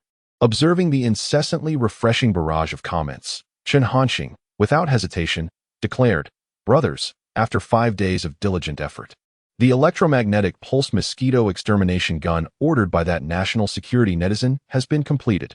Upon hearing this, although the netizens had somewhat prepared themselves psychologically, they could not suppress their exhilaration. "I knew it. The Little Duck Factory director would not disappoint. Foster father, can you build my cat girl robot next? It's my turn now. I want to see, I want to see, I want to see. Little Duck Factory director, hurry and show us the electromagnetic pulse gun. Let us behold its marvel." The anchor's bravado was astonishing. Even at this juncture, he still referred to it as a mosquito extermination gun. The Little Duck Factory director certainly knows how to eliminate mosquitoes. Since Chun Hanxing had resolved to broadcast, he had no intention of concealing the electromagnetic pulse gun. However, the moment he unveiled the completed weapon, everyone was left utterly astounded. Chapter 69, Task Completion, Technological Production Capacity Enhancement. No. This electromagnetic pulse gun does not quite align with my expectations. Perhaps, just perhaps could it be that the factory director, the Little Duck, has encountered a setback? To be frank, this electromagnetic pulse gun appears anything but futuristic. What a disillusionment. This is not the electromagnetic pulse gun I envisioned. Moments later, the online community began to comprehend the situation and could not restrain their discussions. The electromagnetic pulse gun presented by Chun Hanxing is undeniably diminutive. It is merely the size of a standard handgun. Its overall design is rounded and compact, possessing an almost endearing quality, coupled with its red and blue color scheme. The impression it leaves is rather indescribable. It stands in stark contrast to the futuristic electromagnetic pulse guns depicted in science fiction films that the online users had imagined. Not only the netizens, but even Chu Goen appeared momentarily dazed. His expression was one of indescribable peculiarity. Surely, the factory director could not have intended this electromagnetic pulse gun to be a mosquito exterminator? That cannot be right. I had conveyed my expectations to him quite clearly. It must possess significant power and a considerable range. Can this contraption truly meet those criteria? Chu Goen could not help but murmur to himself. The secretary hesitated for a moment, but ultimately decided to speak. It may merely appear this way. In reality, its power might indeed meet your esteemed expectations, Chief. However, even the secretary found it hard to believe his own words, which sounded more like a means to placate Chu Goen. Nevertheless, Chu Goen nodded and replied, I trust Director Chen. Lewis Simpson, representing the Bald Eagle and the National Research Foundation, was currently quite pleased. Oh dear God, is this what they call an electromagnetic pulse gun? I believe my son might enjoy this toy. His tone dripped with sarcasm. Upon seeing the electromagnetic pulse gun for the first time, Lewis Simpson was convinced that this so-called factory director of the Little Duck had indeed failed. The Bald Eagle had previously entertained the notion of creating an electromagnetic pulse gun, but ultimately abandoned the idea due to the limitations of their technology. Lewis Simpson was acutely aware of the complexity involved in crafting an electromagnetic pulse gun, which necessitates numerous intricate components. It is simply inconceivable for it to be of such a size. Not feeling satisfied with his previous remarks, Lewis Simpson continued, It seems this so-called prodigious talent from manhwa is nothing extraordinary after all. In Yancheng, at the Little Duck Toy Factory, Chun Hanxing was not taken aback by the reactions of the netizens. He calmly explained, considering that particular national security netizen would likely need to carry numerous items during outdoor expeditions if the electromagnetic pulse mosquito exterminator were too large. It would increase his burden. Upon hearing Chun Hanxing's explanation, the netizens' discussions intensified further. Although the Little Duck Factory director's considerations were indeed thoughtful, I suspect that this was not what that national security individual had hoped to witness. It seems only the Little Duck Factory director still believes that the national security netizen is an outdoor adventurer. Subsequently, netizens fervently urged Chun Hanxing to test the capabilities of the electromagnetic pulse gun. Although the device appeared unimpressive, they still harbored hopes. What if it succeeded? However, without a moment's hesitation, Chun Hanxing outright declined their requests. Previously, when the drone was completed, he had acquiesced to a similar demand from a user named Little Grass. Testing the drone's weeding performance during a live broadcast, which caused an immense uproar. The incident led to an immediate suspension, thereby tarnishing the reputation of the Little Duck Toy Factory irrevocably. Nowadays, the online community has taken to referring to the Little Duck Toy Factory as the Little Duck Armory. Should he proceed with testing the electromagnetic pulse gun, it would only solidify that moniker. Chun Hanxing was not inclined to do so. Inevitably, in light of his refusal, the skepticism surrounding the electromagnetic pulse gun among netizens intensified. Unperturbed, Chun Hanxing remarked, Brothers, this time, I will not be accepting orders. I have already undertaken a project to manufacture a 2 nanometers lithography machine model. Please await my good news. Initially, the netizens were perplexed by Chun Hanxing's cancellation of orders. But upon hearing his subsequent announcement, their confusion morphed into disbelief. Did I mishear? The Little Duck Factory head claims he will produce a 2 nanometers lithography machine? ISNT the most advanced lithography machine in the world only 5 nanometers? What on earth is this 2 nanometers? From electric scooters to mechas, then drones, electromagnetic pulse guns, and now a lithography machine. Many believed the little duck factory head was taking quite the gamble. Comments flooded in, questioning the feasibility of a 2 nanometers lithography machine, which, to them, seemed unattainable for the current state of Blue Star. Coupled with the recent events surrounding the electromagnetic pulse gun, doubts about Chun Hanxing were rampant. Yet, he made no effort to clarify. After offering a few vague reassurances, he ended the broadcast. In the room, Chun Hanxing was profoundly affected by this live session. His gaze flickered as he murmured, "It appears I must be cautious in accepting orders from now on." Although those led by Rong Haobo prioritized Chun Hanxing's safety, should adversarial nations perceive him as an unavoidable threat, even an enhanced battalion would struggle to guarantee his absolute security. One missile could obliterate everything. This reality weighed heavily on Chun Hanxing, for life is paramount. Presently, the doubts stemming from the electromagnetic pulse gun incident might actually serve him well. Reflecting on this, Chun Hanxing found himself bewildered. How had he so unwittingly narrowed his path? After all, he merely operated a toy factory. Why was it so hard for anyone to believe that? Temporarily setting aside this thought, Chun Hanxing contemplated, perhaps it would be prudent to develop a defensive apparatus. This, for him, was not an insurmountable challenge. However, the foremost priority now is to fulfill the order. Chun Hanxing wasted no time and reached out directly to the national security contact. Chu Goen had been anticipating Chun Hanxing's call. Although he harbored some doubts regarding the efficacy of the electromagnetic pulse gun, he certainly had no intention of retracting his order. The location of the Zhengzhou military base is classified information and must not be disclosed lightly. Chu Goen had already arranged for an alternative suitable address. Chun Hanxing meticulously packaged the electromagnetic pulse gun and entrusted it to the responsible soldiers for dispatch. At this juncture, such matters were no longer a concern for Chun Hanxing. Once he had given his instructions, a notification chimed in Chun Hanxing's mind. "Congratulations, host, for completing the task of manufacturing the electromagnetic pulse gun. Reward, 1,000,000 technology points. The system's technology point generation rate has increased to 20 per second." Upon hearing this announcement, Chun Hanxing was momentarily stunned. In the next instant, his eyes sparkled with uncontainable elation. Chapter 70, The Exoskeleton Mecha Project. Chun Hanxing had not anticipated that upon completing this task, the productivity of his technological value would ascend to an astonishing 20 points per second. In comparison to before, this marked a remarkable doubling. At this moment, Chun Hanxing realized that his daily harvest of technological value would exceed 1,700,000. He felt as though the technology of the Star Destroyer was no longer a distant dream. After a brief moment, Chun Hanxing gathered his thoughts and accessed the system marketplace. He murmured to himself, recalling that he had previously expended 700,000 to exchange for the 2 nanometers lithography technology. Now, with the fabrication of the electromagnetic pulse gun completed, he was on the verge of embarking on the lithography task.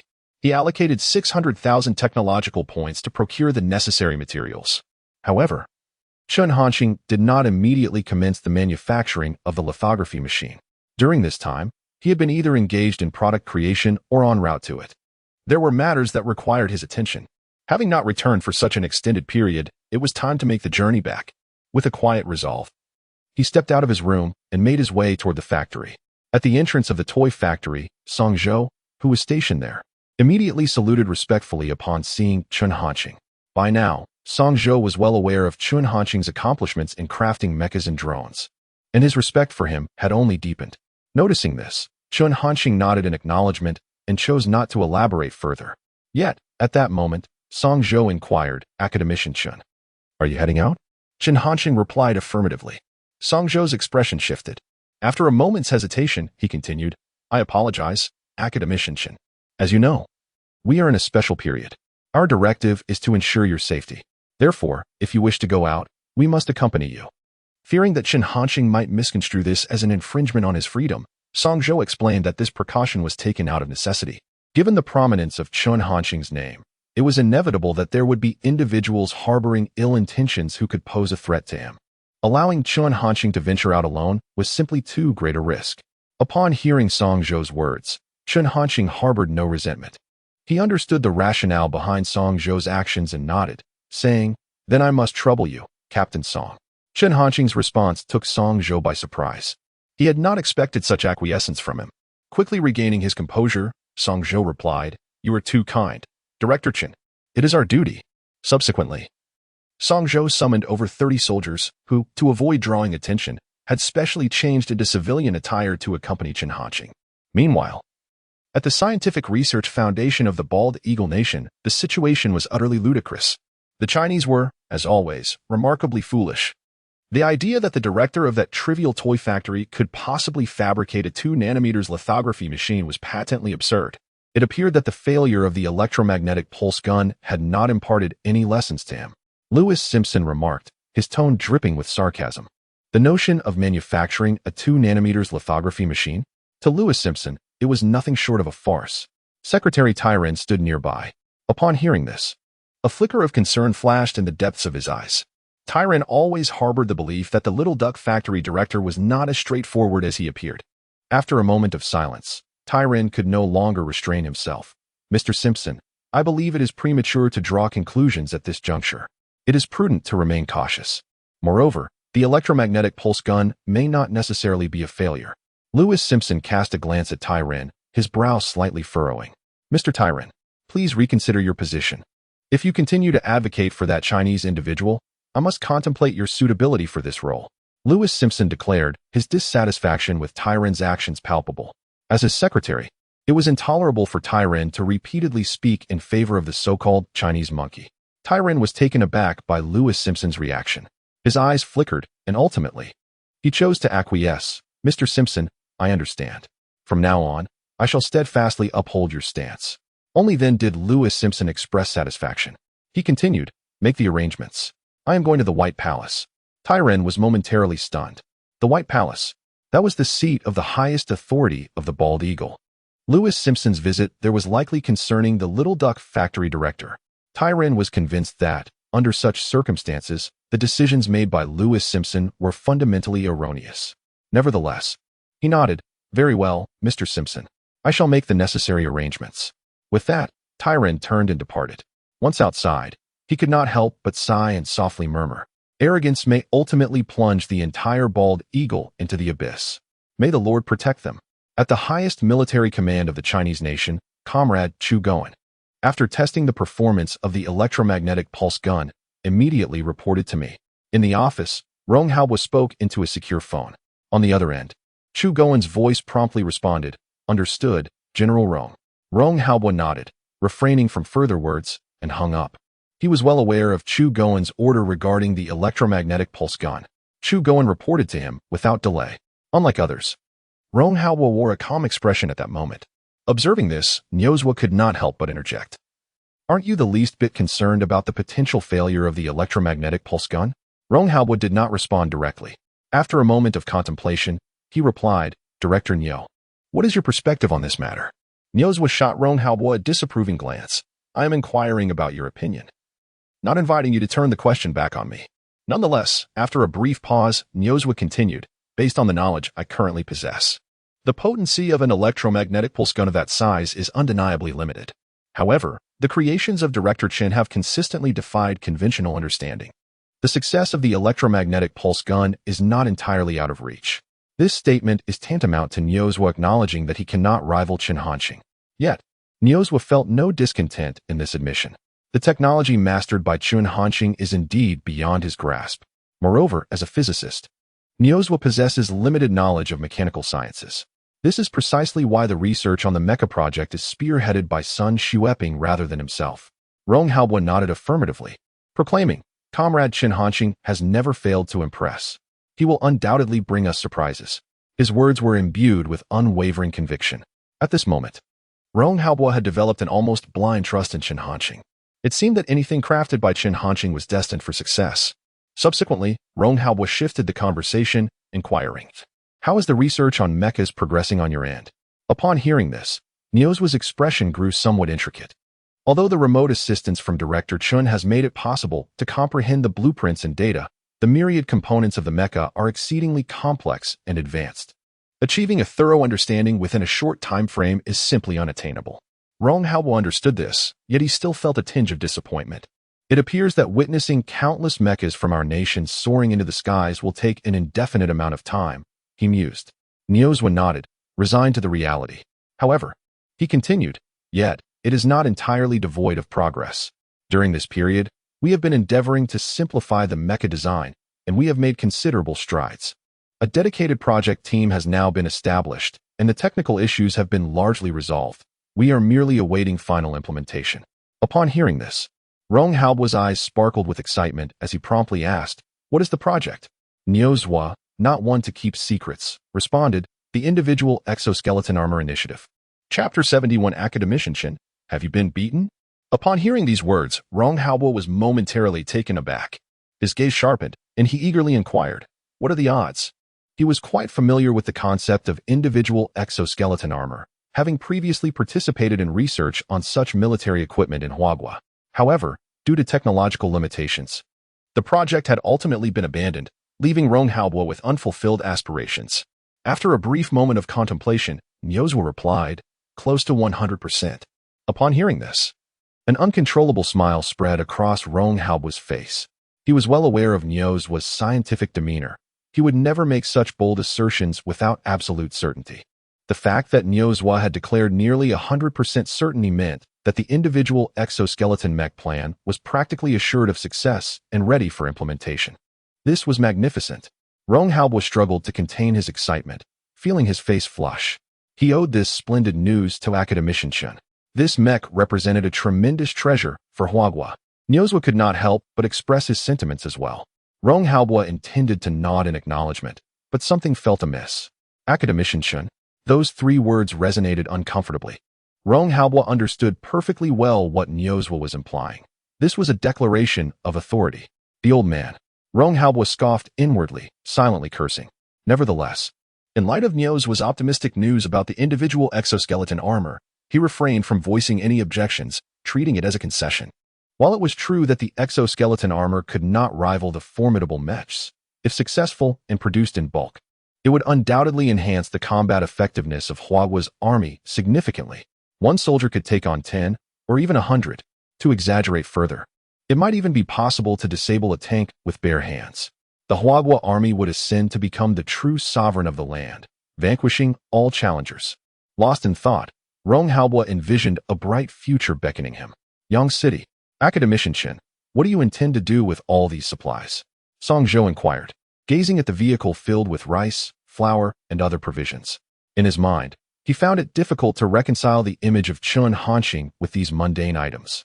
Chun Hanxing did not respond directly, merely stating, "You will find out shortly." Sensing Chun Hanxing's reluctance to elaborate, Song Zhou wisely refrained from pressing further. Meanwhile, Zhang Xia, seated behind them, exhibited a flicker of intrigue, his expression somewhat enigmatic, as if he had recalled something significant. Before long, the vehicle halted in front of an establishment named Guangsha Orphanage. Despite its name, the orphanage bore no resemblance to the grandeur suggested. Within the walls stood only two dilapidated structures, their once vibrant red plaster long since peeling away, and the entrance gate was adorned with rust. At first glance, it evoked a profound sense of desolation, were it not for the second floor where quilts could be seen hanging out to dry. One might easily assume that this place had long been abandoned. Song Zhou and the others instinctively turned their gazes toward Chun Hanxing, their eyes filled with curiosity. "This is the place where I grew up. Since I can remember, I have been in this orphanage. Were it not for Director Yang, I might not have survived to this day." Before they could pose their questions, Chun Hanxing spoke first, his tone calm as if he were recounting the affairs of another. Despite having mentally prepared himself, his words still startled Song Zhou and the others. They had never anticipated that the omnipotent Director Chun, the youngest academician at Huaca Academy, had such a past. Song Zhou had intended to say something, but before he could utter a word, Chun Hanxing interrupted, "It's not as dire as you think. My childhood was quite joyful, and I suppose I turned out all right." Upon hearing this, everyone nodded silently, their respect for Chun Hanxing deepening. To grow up in such an environment, yet maintain one's mental health, is no small feat. Achieving such remarkable success at his age is even more commendable. "Let us go?" Chun Hanxing declared, showing no inclination to dwell on the past. After speaking, he strode forward, and the others followed suit. Upon reaching the door, Chun Hanxing knocked vigorously without hesitation, proclaiming, "I have returned." Why is the door closed in broad daylight? Truly, he couldn't help but voice his complaint. Song Zhou, Zhang Xia, the others. None of them expected Chun Hanxing to act in such a manner. This was entirely different from their preconceived notions. They had anticipated a heartwarming scene, yet it now resembled a gang demanding repayment. The tragic narrative they had constructed in their minds of Chun Hanxing's triumphant return, filled with gratitude, shattered in an instant. Before long, the once rusty door creaked open, revealing a figure. It was an elderly woman, likely in her 60s, her hair gray from the trials of life, and her face etched with deep wrinkles. This was Director Yang Mei, as Chun Hanxing had mentioned. Initially, her expression was somewhat kind, but upon seeing Chun Hanxing, her demeanor shifted dramatically. "Chun Hanxing, where have you been all this time? You still remember to come back?" she scolded, grasping his ear with one hand while delivering a few sharp pats to his back with the other. Witnessing this, the group gasped in surprise. Was academician Chun being reprimanded? Throughout the entirety of Huagua, few would dare treat Chun Hanxing in such a manner. Even prominent figures like Rong Haobua and Nios would treated him with utmost respect. However, Director Yang was unfazed by those matters. "Old Yang, what are you doing? After all this time, I finally return, and this is how you treat me?" Chun Hanxing struggled. Yet, the more he did so, the angrier Director Yang became. "Just answer me. How long has it been since the holiday? Not even a letter." Although these words were a rebuke aimed at Chun Hanxing, everyone could sense the underlying concern. Their relationship resembled that of a mother and son. Chun Hanxing did not conceal the fact that he had taken over his grandfather's toy factory. Naturally, he chose to omit the subsequent matters regarding the production of the elderly's amusement devices. Nevertheless, upon hearing this, Director Yang's anger did not subside. "Grandfather? Where did you get a grandfather? Taking over a toy factory? What a coincidence. Don't try to deceive me." She did not believe Chun Hanxing's claims at all. Helpless, Chun Hanxing could only turn his gaze towards Song Zhou and the others behind him. "If you don't believe me, you can ask them." It was then that Director Yang looked towards Song Zhou and the rest. She did not speak, but scrutinized them intently. That gaze made Song Zhou feel rather uncomfortable, as if he were a wayward friend caught in the presence of a parent. Chapter 72. Immediate Testing. Song Zhou, hailing from a background as a Special Forces soldier, has encountered countless perilous missions. Regardless of how daunting the circumstances, he has never known fear. Yet now, under the scrutinizing gaze of Director Yang, he finds himself somewhat intimidated. "Greetings, Director Yang," Song Zhou stammered. "I can attest that what Director Chen has said is entirely true. We are all employees of Director Chen." After much contemplation, he finally conjured a reasonably suitable justification. The others nodded in agreement, signaling their support. Director Yang's expression softened, and she released her grip on Chun Hanxing's ear. "Is that so?" she inquired, her tone probing. The crowd nodded vigorously, akin to chicks pecking at grain. A smile finally graced Director Yang's face. "I never anticipated that Chun Hanxing's claims would indeed hold merit." No more lingering at the doorway. "Come inside." Yet, the group remained motionless, their gazes fixed on Chun Hanxing. Given the current situation, without Chun Hanxing's affirmation, they felt too apprehensive to enter. "Old Yang, I picked up a few items on my way here," Chun Hanxing remarked. He then turned to Song Zhou and the others, saying, "Captain Song, could you assist in bringing them down?" Only then did Chun Hanxing realize his faux pas, having inadvertently referred to Song Zhou in a familiar manner. He glanced at Yang Mei, and upon seeing no sign of disapproval, he breathed a sigh of relief. Indeed, suddenly, Song Zhou responded with a voice that rang out with strength. He raised his hand, poised to salute. Fortunately, Chun Hanxing reacted swiftly, clearing his throat to prompt Song Zhou. Realizing his error, Song Zhou quickly altered his gesture to a scratch of his head. At this moment, Yang Mei finally sensed something amiss. She scrutinized Song Zhou, then turned to Chun Hanxing, inquiring, "Is this the head of your security team? He certainly resembles one." Chun Hanxing. He was at a loss for words but nodded nonetheless. He previously served in the military. Initially, Chun Hanxing pondered how to navigate this misunderstanding. To his surprise, Director Yang had filled in the blanks herself. Upon hearing this, Director Yang regarded Song Zhou with a look of satisfaction. "Excellent. Having served in the military is a commendable trait. This young man appears quite promising." At this moment, Song Zhou felt utterly dismayed. The head of the security team?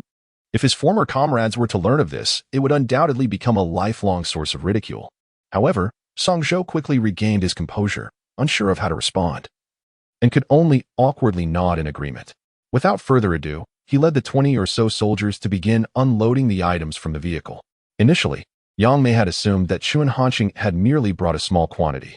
Gradually, she realized how mistaken she was. The items Chun Hanqing had brought were far from trivial. They were indeed several truckloads. Although none were particularly valuable, the sheer volume was astonishing.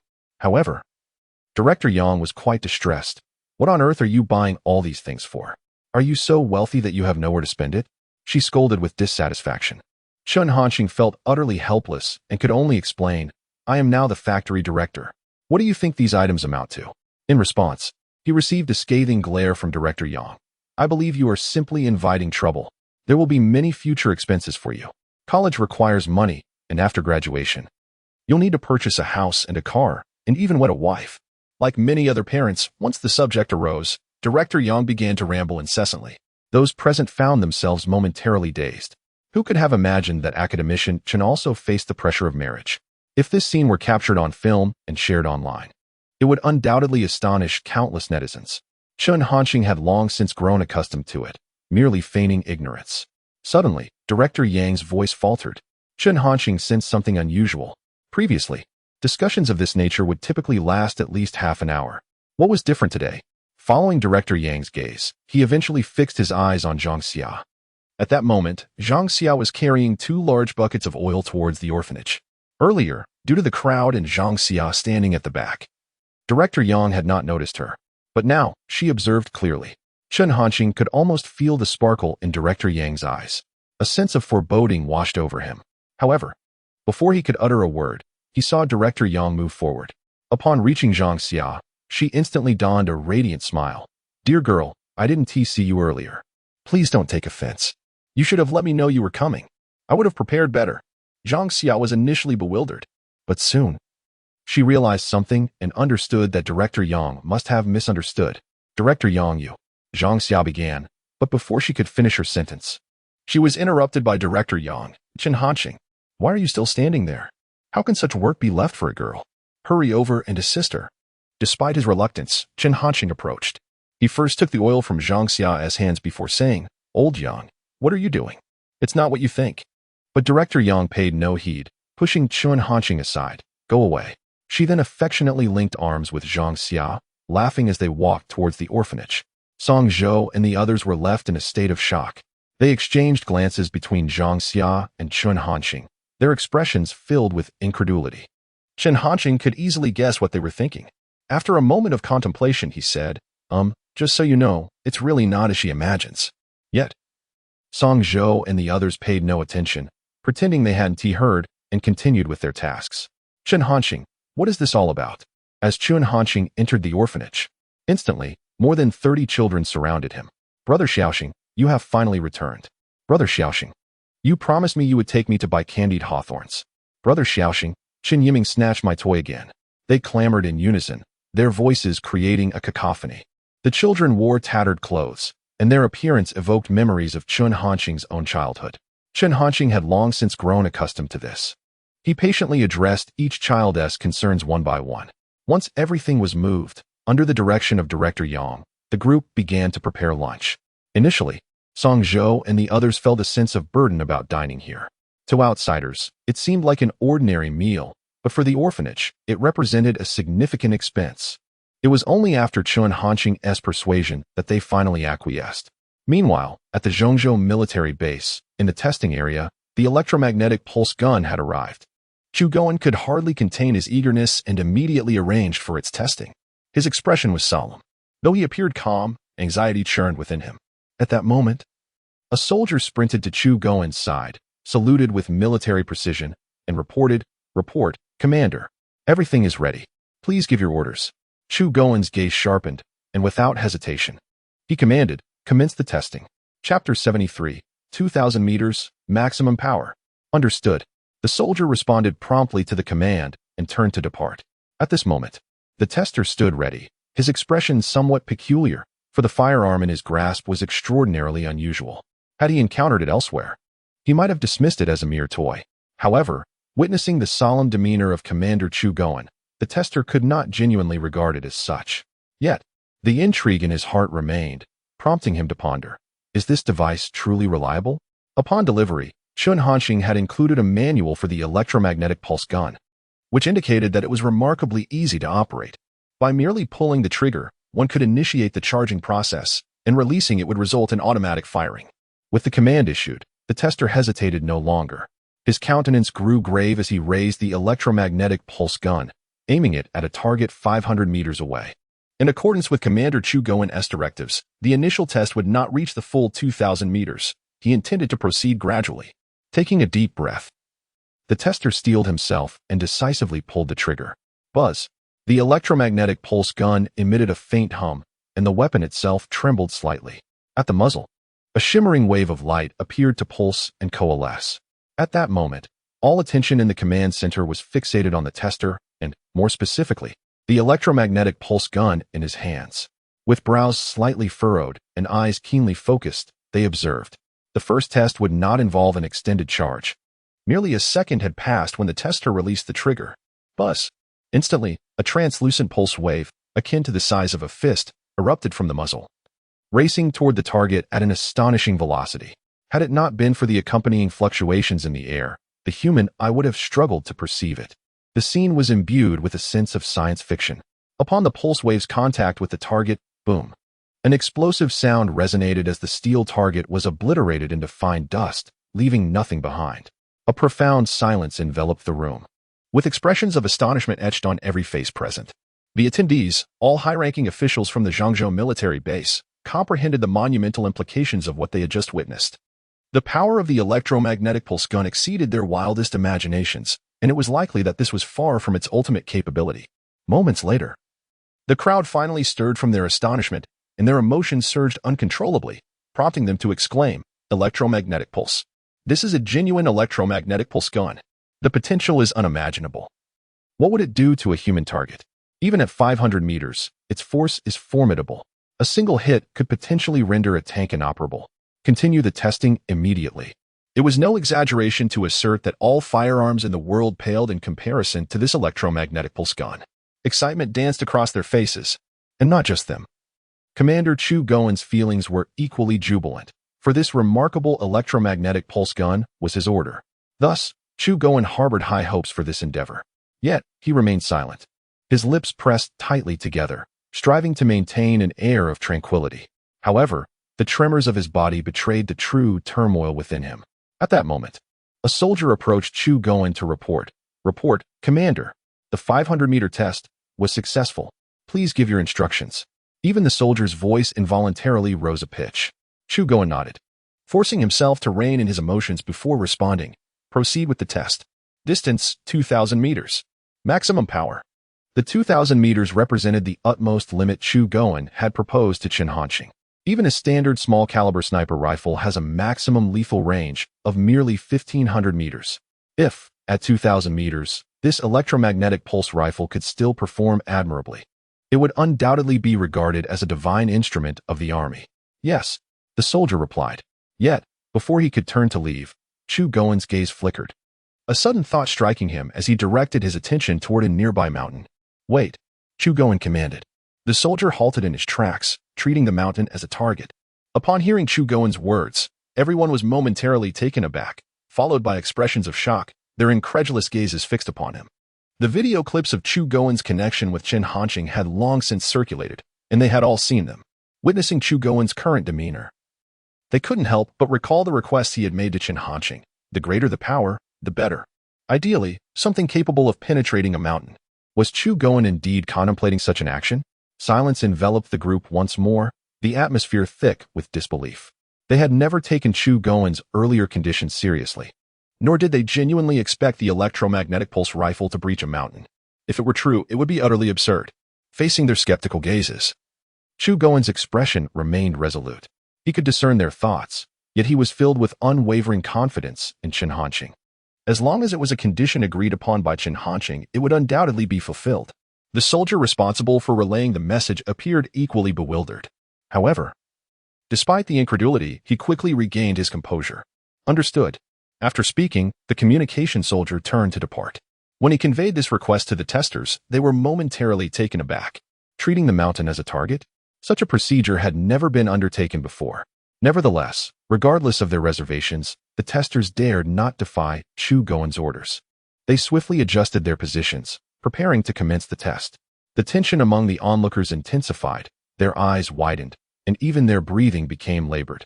Although they believed the likelihood of success in this test was slim, anticipation lingered, even if it fell short.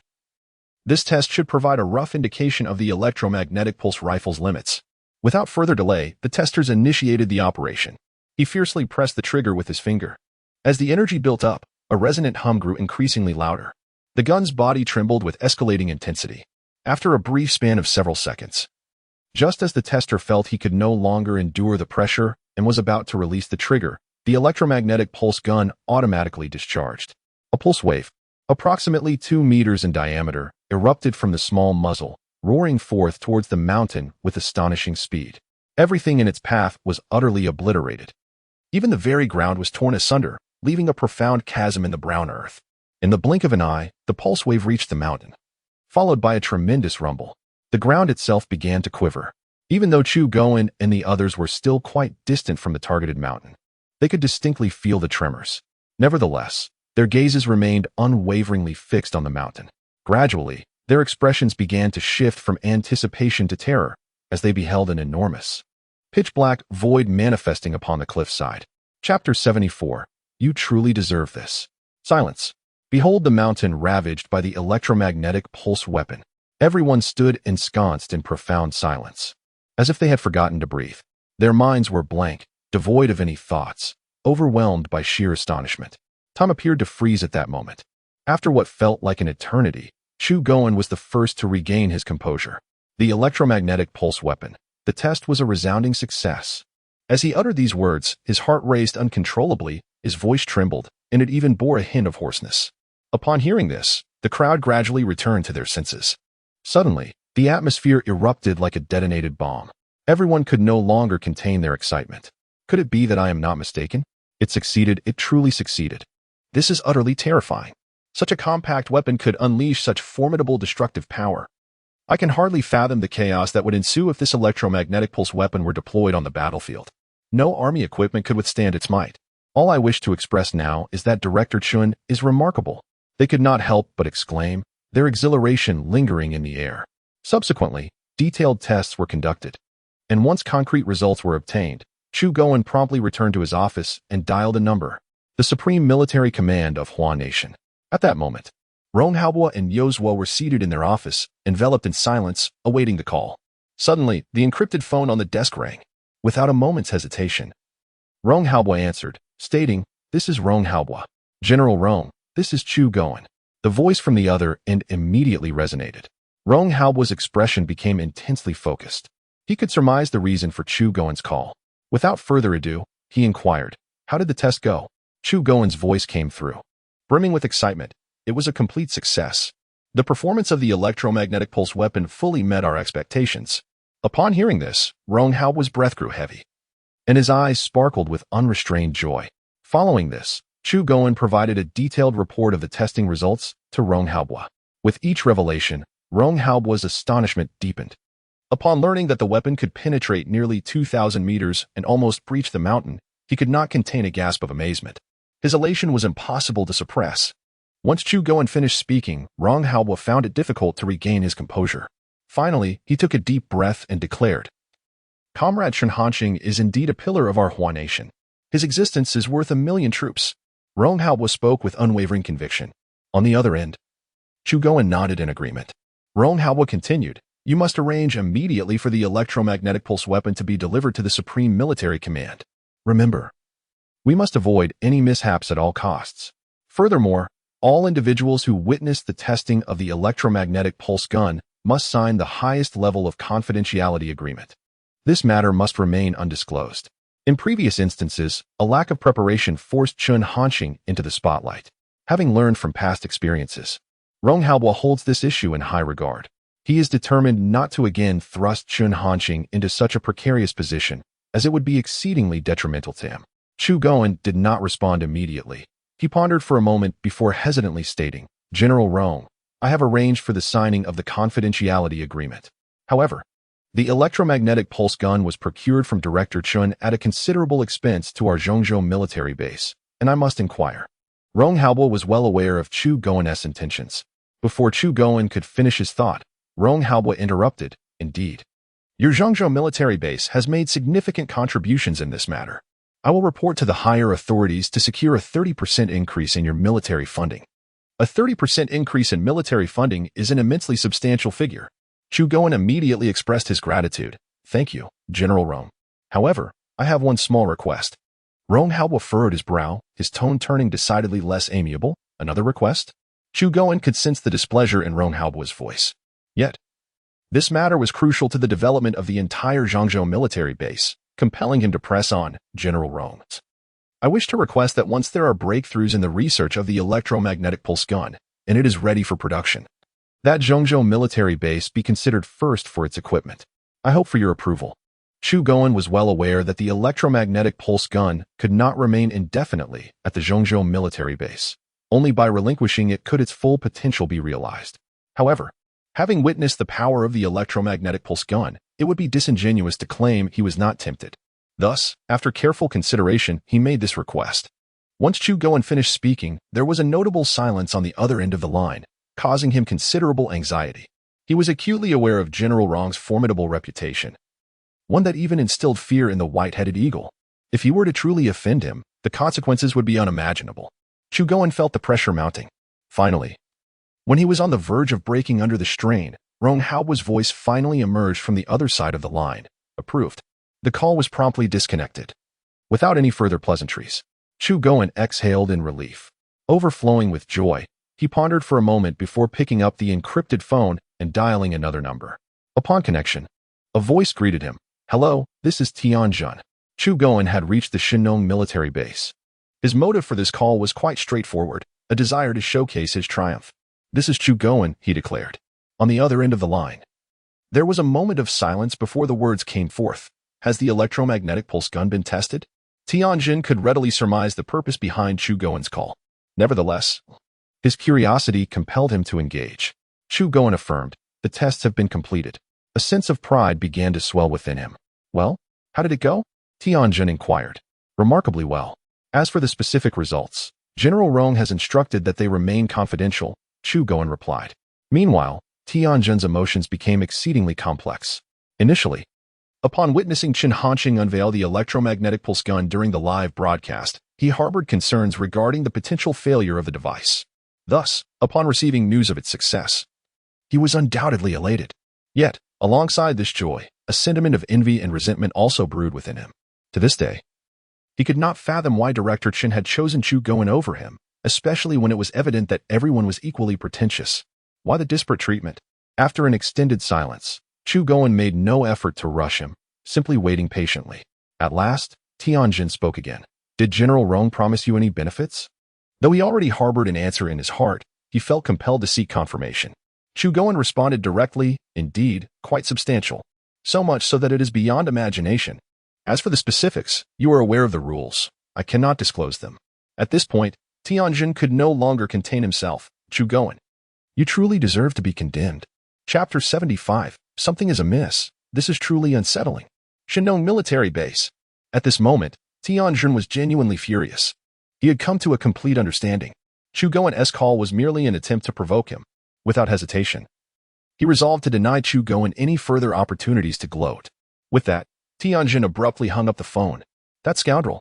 Was it not merely due to Director Chen that he secured his orders? Without Director Chen, what would he amount to? In his office, Tianjin unleashed another tirade of curses. He was overwhelmed with the impulse to confront Chu Goen at the Zhengzhou military base, ready to engage in a life-and-death struggle. Aware of Tianjin's envy, Chu Goen still dared to act in this manner. He truly regarded him as insignificant.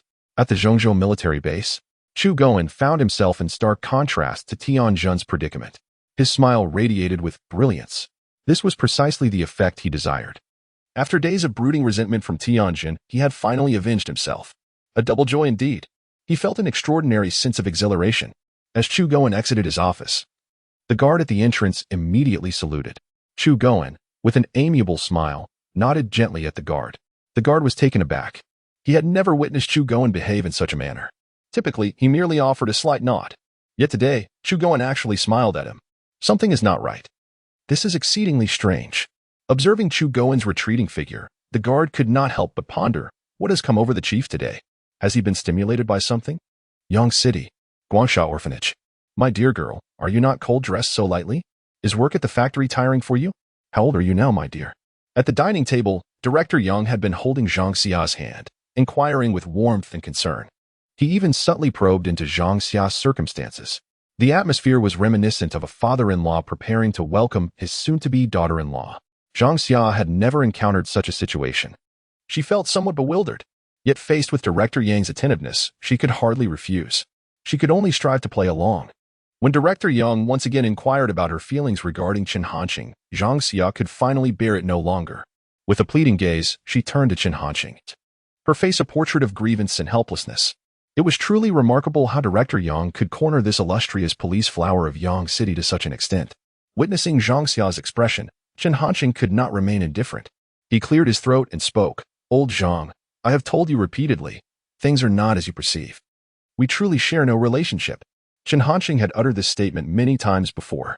Yet, as with previous occasions, it was utterly futile. Director Yang shifted his focus slightly from Zhang Xia, turning his gaze towards Chen Hanqing. The warmth on his face vanished in an instant. You have no say here. Just eat your meal quietly. If you do not wish to eat, then get out of my sight. Director Yang declared emphatically. Chen Hanqing found himself at a loss for words, wishing to articulate more, yet he was rendered mute by the inherent authority of Dean Yang, which had loomed over him since childhood. He cast a glance at Zhang Xia, a silent plea for fortitude. The hearts of Song Zhou and the others were repeatedly jolted by the unfolding situation. Was this truly something within their purview? They dared not entertain thoughts of mere spectacle. Instead, they buried themselves in their meals like emotionless automatons.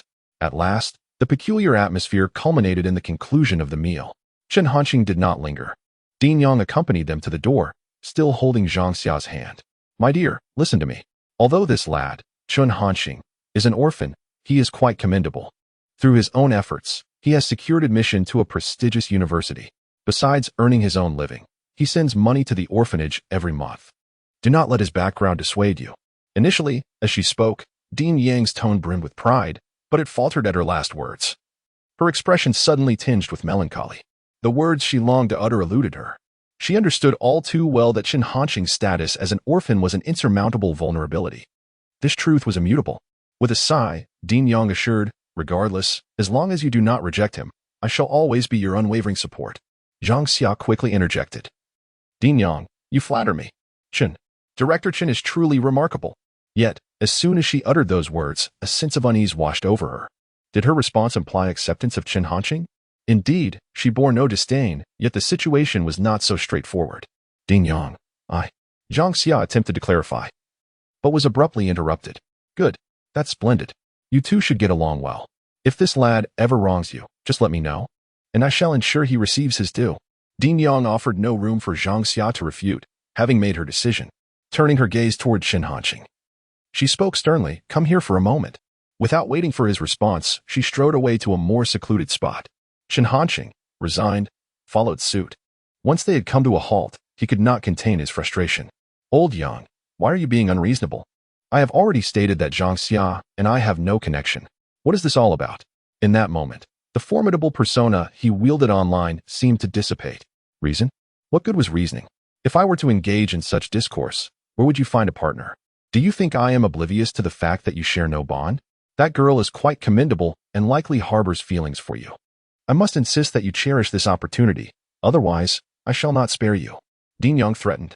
Chen Hanqing could only shake his head in disbelief. Before he could respond, Dean Yang continued, furthermore, you need not send any more money to the orphanage.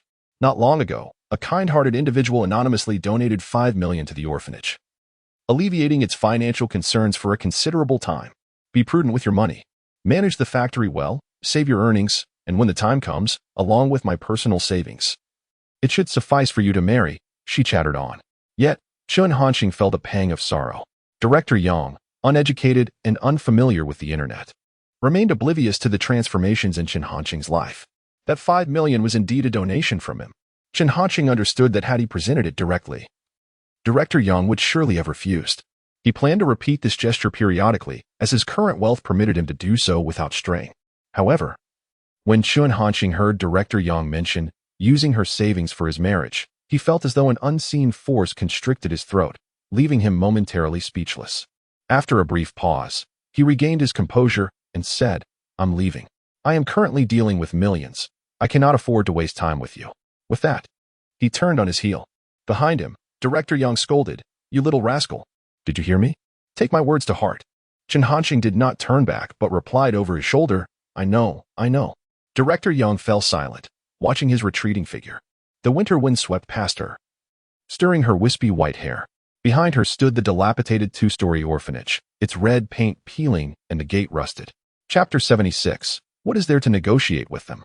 In the vehicle on their way back, Chen Hanqing fell into a contemplative silence. The others noticed his unusual demeanor and ceased their chatter.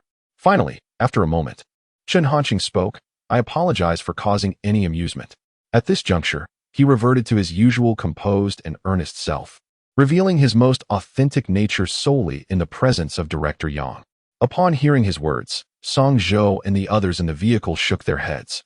"Academician Chen, you are being too modest. It is our honor to accompany you on this journey," declared Song Zhou, with the others nodding in agreement. Chen Hanqing merely acknowledged them with a nod, choosing not to pursue the topic further. His gaze then shifted to Officer Zhang Xia. "I truly apologize, Officer Zhang. Director Yang has a peculiar disposition. Please do not take her words to heart," he expressed. Zhang Xia shook her head in response. "It's quite all right, Director Yang." She hesitated momentarily, organizing her thoughts before continuing. "Director Yang is actually quite pleasant." Chen Hanqing refrained from elaborating, his eyes flickering with unspoken thoughts as the atmosphere grew quiet once more. Suddenly, Zhang Xia spoke again. "In truth, I still find you to have been more endearing during your time at the orphanage." After uttering this, Song Zhou and the others exchanged incredulous glances with Zhang Xia. To describe Chen Hanqing with the term endearing seemed rather incongruous, especially following the recent events involving Director Yang. It was hard not to misinterpret her words. Realizing the peculiar attention from her companions, Zhang Xia finally recognized her blunder. Her eyes widened in alarm, and a blush crept onto her fair cheeks as she hastily clarified. At that time, Director Chen appeared more genuine, making it easier for others to feel a connection and fondness. Song Zhou and the others were left in stunned silence, pondering whether she had inadvertently revealed her true feelings. At this moment, Zhang Xia's face was aflame, and her attempts to clarify only intensified the awkwardness. Chen Hanqing, feeling somewhat at a loss, interjected, "Officer Zhang, I understand your sentiment. Perhaps I was more aligned with what one would expect at that age." It was then that everyone finally grasped the reality. Chen Hanqing was merely 18. His extraordinary actions often overshadowed his youth. After he spoke, Zhang Xia immediately nodded, seizing the opportunity to further her point. She cast a glance at Song Zhou and the others, who promptly turned their attention to the window, clearly signaling their intent. Wei Haven T heard a thing. However, their avoidance only deepened Zhang Xia's embarrassment. Understanding that such matters were inherently complex and likely futile to clarify, she chose to remain silent. Not long after, they arrived back at the little duck toy factory, and Chen Hanqing headed straight into the super laboratory. The research and development of the lithography machine has commenced. Meanwhile, Song Zhou has reported Chen Hanqing's recent actions. At this juncture, Chen Hanqing holds immense significance for Huagua. The Guangsha orphanage shares a close connection with Chen Hanqing. Such matters warrant notification to the higher authorities. At the highest military command center of Huagua, Rong Haobua and Niu Zhua have yet to fully recover from the exhilaration brought by the successful fabrication of the electromagnetic pulse gun. They are eager to witness the sensation of piercing a mountain with a single shot. It is truly unimaginable without having witnessed it firsthand. Just then, a knock resounds at the door. "Come in," Rong Haobua calls. Upon receiving permission, the office door opens, revealing Secretary Qi Liang. Approaching Rong Haobua, he states, "Old Rong, we have received news from Yanqing regarding Director Chen." Rong Haobua's expression immediately sharpens. "Speak quickly." At this moment, any news pertaining to Chen Hanqing is of paramount importance to Rong Haobua. However, Qi Liang does not respond directly. He glances at Niu Zhua, who, feeling displeased, interjects. "What do you mean by this? Should I step out? Director Chen is one of our own from the Huaka Institute. Do you intend to keep me in the dark? Have you not clarified your standing?" Niu Zhua's tone is unyielding and his frustration is palpable. Qi Liang hastily clarifies, "Director Niu, you misunderstand. That was not my intention." He certainly cannot concede. Niu Zhua is not one to be trifled with. Should he seize upon any misstep, there would surely be repercussions. At this moment, Rong Haobo interjects. Enough. Speak plainly. What is the matter? With this, Nyozwa lets out a cold huff and refrains from further comment. Qi Yang, unwilling to delay, elaborates on Chun Hanqing's visit to the orphanage today. Upon concluding, Rong Haobo nods in acknowledgement. He is not taken aback. Long before he learned of Chun Hanqing's creation of the mech, Rong Haobo had accessed his records. He is aware of Chun Hanqing's background as an orphan. And to ensure utmost confidentiality, he had assigned the highest security clearance to Chun Hanqing's file.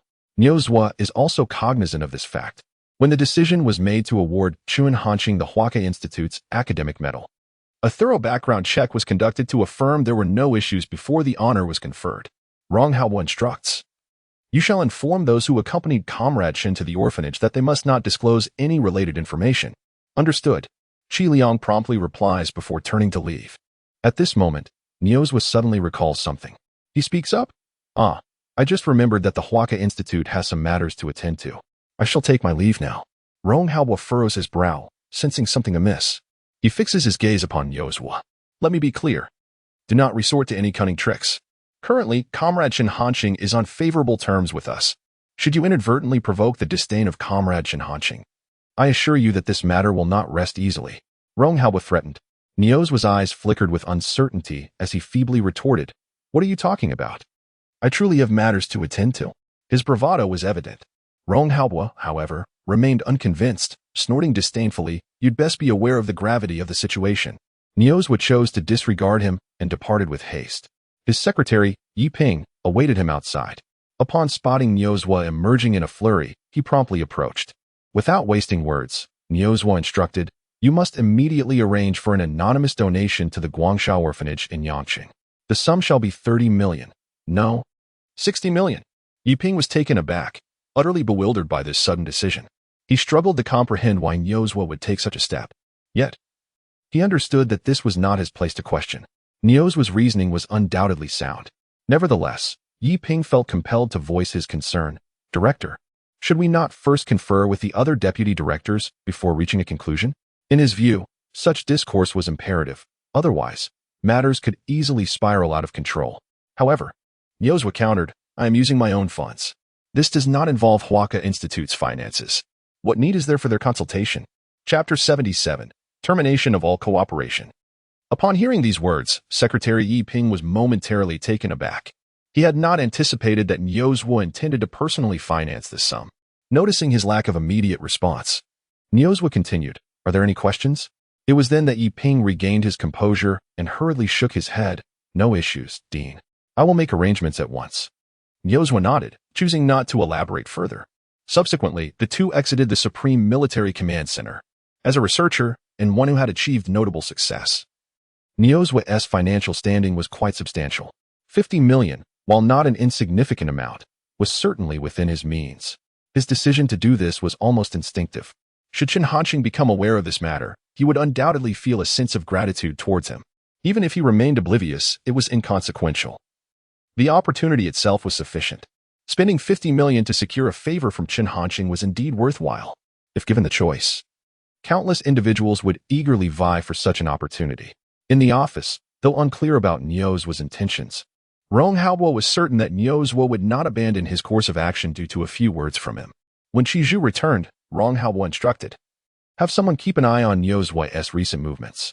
I am quite curious to see what this old fellow intends to do. In the depths of the city, at the headquarters of Huawei, a gathering of high-ranking officials, including Ren Hongfei, convened in a conference room. President Ren, not long ago, Tianyi Microelectronics conveyed that your actions have caused them considerable distrust, leading to a crisis of confidence within the industry. They demand a satisfactory explanation from you. Began a senior executive named Qin Bo. This was the central topic of the meeting, and those present were already aware of this information, thus no one was surprised. Their gazes turned to Ren Hongfei, anticipating his decision. Ren Hongfei's eyes flickered with contemplation as he refrained from an immediate response.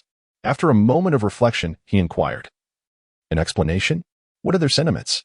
Qin Bo replied, According to our well-connected contacts at Tianyi Microelectronics, their stance is that we can only choose one between the Small Duck Toy Factory's director and Tianyi Microelectronics for the joint development of lithography machines. This information was not previously disclosed. Hearing this, everyone was taken aback. The situation had escalated to an unexpected severity. The atmosphere in the previously tranquil conference room grew increasingly tense. Ren Hongfei surveyed the attendees and asked, "What are your thoughts on this matter?" The group exchanged glances before responding. Tianyi Microelectronics is the leading figure in the lithography machine sector in Huagua, and it is said they have made significant breakthroughs in lithography technology. I believe partnering with Tianyi Microelectronics would be far more reliable. Although it is true that the mechs, drones, and new energy vehicles produced by Director Chun are indeed remarkable and technologically sophisticated, the production of lithography machines is entirely unrelated to these endeavors. Moreover, didn't Director Chun previously fail in his attempt to create an electromagnetic pulse gun? The notion that the head of a toy factory would endeavor to manufacture a 2 nanometers lithography machine is utterly preposterous. This is a feat that the contemporary world cannot accomplish. It is a clear display of overestimating one's capabilities. Mr. Run, I implore you to immediately cease collaboration with Director Chun. This is undoubtedly the most advantageous choice for our company, Huawei. The majority of individuals share this sentiment. Very few support continuing cooperation with Chun Hanxing. Previously, when Ren Hongfei announced his intention to approach Chun Hanxing for the procurement of a lithography machine, he faced vehement opposition. Had it not been for Ren Hongfei's resolute determination, subsequent events would never have transpired. Ren Hongfei was not surprised by the reactions of the crowd. He had anticipated such a scenario. He remained silent, simply listening. After a moment, as the crowd gradually quieted, Ren Hongfei finally spoke. "Has everyone finished?" His tone was heavy, imbued with an unspoken authority. Without awaiting a response, he continued, "Since no one has spoken up, allow me to express a few words." Everyone listened intently, eager to discover the decision Ren Hongfei would make. The collaboration with Director Chun must not be halted, Ren Hongfei asserted, clearly stating his position. The agreement to have Chun Hanxing manufacture the lithography machine was something Ren Hongfei had fought hard to secure. To this day, he firmly believes that the hope for China's lithography machines rests squarely on Chun Hanxing's shoulders. He would never concede. The assembly was taken aback. They had not anticipated Ren Hongfei's unwavering stance. This decision, in essence, signified a complete severance from Tianyi Microelectronics, placing all their hopes on Chun Hanxing. The conference room erupted in a cacophony of voices. This was not the outcome they had hoped for. Silence, Ren Hongfei said impatiently, due to his imposing presence. Despite their discontent, no one dared to speak. "I am aware of your thoughts," Ren Hongfei stated. "Since Tianyi Microelectronics has made such a decision, let us acquiesce. I declare that, effective immediately, Huawei will terminate all collaborations with Tianyi Microelectronics, including but not limited to the development of the 5 nanometers lithography machine." Upon hearing this, the attendees could no longer contain themselves. "Mr. Run, this is not the way to proceed. What we should be doing is exploring every possible avenue to negotiate with Tianyi Microelectronics, striving to continue our collaboration rather than outright terminating it." "Mr. Ren, I absolutely disagree with this course of action. I cannot stand by and watch you plunge Huawei into despair. Is it really necessary to be this drastic?" They all voiced their objections to Ren Hongfei. Even those few who had just supported Chun Hanxing now fell into silence. Leading the charge was Yang Wenshan. He could hardly believe that Ren Hongfei would stand so resolutely by Chun Hanxing's side. Without allowing much time for discussion, Ren Hongfei abruptly interrupted them. "This decision is irrevocable. You only need to carry it out. Should any unforeseen circumstances arise, I shall bear the responsibility entirely." With that declaration, Ren Hongfei departed, leaving a group of Huawei executives exchanging bewildered glances. Before long, Huawei's official account announced, effective immediately, Huawei terminates all collaborations with Tianyi Microelectronics. Once this news was released, it rapidly ignited a frenzy across the internet. The netizens, upon reading this announcement, were left in utter shock. What on earth is President Ren doing? Terminating the partnership with Tianyi Microelectronics? Is he truly banking on that Little Duck Factory director to develop a lithography machine? Although the Little Duck Factory director is indeed impressive, Huawei's actions seem excessively impulsive. Wait, the Little Duck Factory director's electromagnetic pulse gun has already failed in development, and Huawei dares to take such a gamble? Isn't that tantamount to courting disaster? President Ren must be confused. I have done my research, and it is fundamentally impossible to develop a 2 nanometers lithography machine. Not even a miracle could achieve that. The waves of skepticism surged forth relentlessly. Chapter 78. I disagree. In Shanghai, at Tianyi Microelectronics, C.S. Siming sat in his office, his eyes fixed on the computer screen, wearing a grim expression. As the leader of Tianyi Microelectronics, he was utterly taken aback by Huawei's actions. He had not anticipated Huawei's decisiveness. Was Ren Hongfei out of his mind? C.S. Simon cursed under his breath, perplexed by Ren Hongfei's intentions. Did he truly expect the director of that toy factory to produce a 2nm lithography machine? Such a feat was utterly impossible. Despite being aware of Chun Hanqing's previous remarkable achievements, C.S. Simon remained unconvinced that Chun Hanqing could fabricate a 2nm lithography machine. He understood all too well the complexities involved in manufacturing such technology. If it were so easily attainable, China would not have been stymied by this technological bottleneck for so long. Not to mention, the 2nm lithography machine was but a distant dream. Even the current 5nm, 7nm, and even 14nm technologies were far from being within reach for complete domestic production in China. Presently, the finest lithography machine precision achievable by China was 90nm, a concept worlds apart from 2nm. Thus, C.S. Simon firmly believed that Chun Hanqing could never create a 2nm lithography machine. It was simply unscientific. At that moment, the secretary entered and said, "Mr. Xie, as per your instructions, the senior management has gathered in the conference room." Upon hearing this, C.S. Simon snapped back to reality, nodded, and without further hesitation, rose to leave his office. As he entered the conference room, all the senior executives of Tianyi Microelectronics turned their gazes toward him. C.S. Simon, with a solemn expression, took his seat at the head of the conference table. Wasting no time, he stated directly, "Ladies and gentlemen, I have summoned you today to discuss matters concerning Huawei." The room fell silent, as the attendees were caught off guard by the gravity of the topic introduced by C.S. Simon. Naturally, they had all seen the announcement released by Huawei. The following moment, the conference room erupted into fervent discussion. This time, Huawei has gone too far. Is Ren Hongfei out of his mind? How could he trust that so-called director of the trivial toy factory instead of us at Tianyi Microelectronics? Although the director may possess considerable expertise in military applications, military and civilian sectors are fundamentally different. Huawei must be held accountable for their decisions. Everyone was filled with indignation. As members of Tianyi Microelectronics, they found Huawei's actions utterly unacceptable. Even though they had contemplated abandoning further collaboration with Huawei when they learned of Ren Hongfei's decision to partner with Chun Hanqing, Huawei's preemptive strike had left them in an awkward position. C.S. Simon was highly satisfied with their reactions. All right. They did not allow the discussion to continue indefinitely. C.S. Simon spoke up, interrupting the conversation. In an instant, the office fell silent. Facing the gaze of everyone present, C.S. Simon declared, "I believe it is time to announce our breakthrough in 28nm lithography technology." Upon hearing these words, the crowd displayed expressions of surprise. The 28nm lithography machine represents Tianyi Microelectronics' latest technological advancement.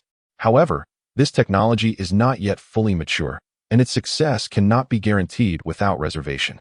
It may be a tad premature to make such an announcement. Yet, no one dared to voice dissent. They tacitly accepted C.S. Simon's proposal. They all understood that this was the only course of action to reverse the current situation. Henceforth, their concerns would no longer revolve around themselves, but rather around Huawei. Once the decision was made, it was too long before Tianyi Microelectronics released an official statement. "Recently, our company has achieved a significant breakthrough in 28nm lithography technology. We anticipate that by next year, we will be able to achieve full autonomy in production." The news sparked immediate and widespread attention. Many found it hard to believe.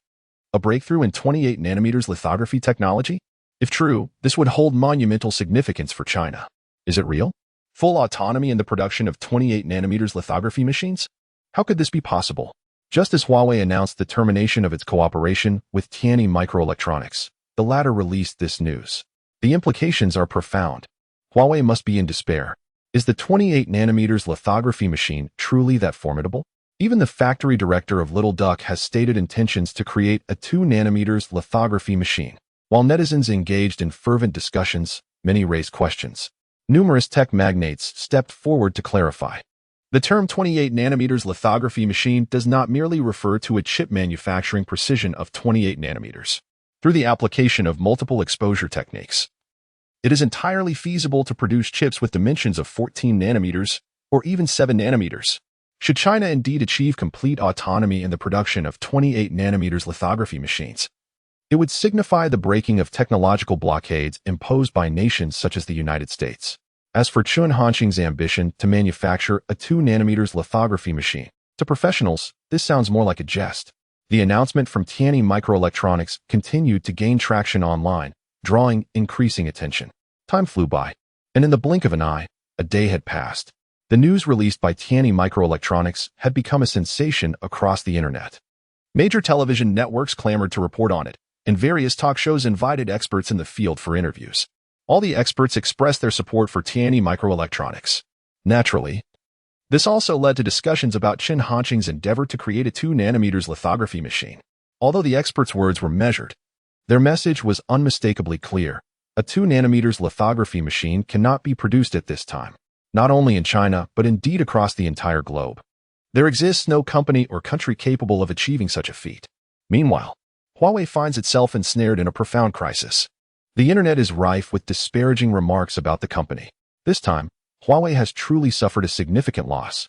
At such a critical juncture, to terminate the collaboration with Tianyi Microelectronics is indeed a grave misstep. President Ren appears to be in a state of confusion. How could he place his trust in that dubious factory director? A 2nm lithography machine? What is President Ren truly contemplating? It sounds utterly implausible. Now, due to the dissemination of knowledge by those experts, even the most ardent supporters of Chun Hanqing are beginning to harbor doubts. Can Chun Hanqing genuinely produce a 2nm lithography machine? In Shenzhen, at the headquarters of Huawei, President Ren, we cannot afford to let this situation persist. It is imperative to initiate negotiations with Tianyi Microelectronics immediately. Even if it incurs a cost, we must strive to continue our collaboration with them. This is undoubtedly the wisest course of action. Rather than in the conference room, as he reached this point, Qin Bo paused slightly. Then, with renewed determination, he continued, rather than placing our hopes in the hands of that toy factory director. Not just him. All the executives present at Huawei share this sentiment. They are genuinely alarmed. Ren Hongfei merely listened in silence. Once Qin Bo had finished speaking, he cast his gaze over the assembly. Only then did he respond, I do not concur with this matter. Chapter 79. At all costs, lock down Huagua. As Ren Hongfei uttered these words, his tone was remarkably calm. Yet, it was palpable to all present that within that tranquility lay unwavering resolve. Upon hearing this declaration, the gathered individuals experienced a palpable flutter of alarm. They could scarcely fathom that at such a critical juncture, Ren Hongfei would so decisively refuse. General Manager Ren, the current situation of Huawei is exceedingly perilous. If you persist in your obstinacy, it could lead to dire consequences. Qin Bo interjected urgently. However, before he could finish, Ren Hongfei interrupted him, saying, I am fully aware of what you are articulating. Qin Bo's words faltered.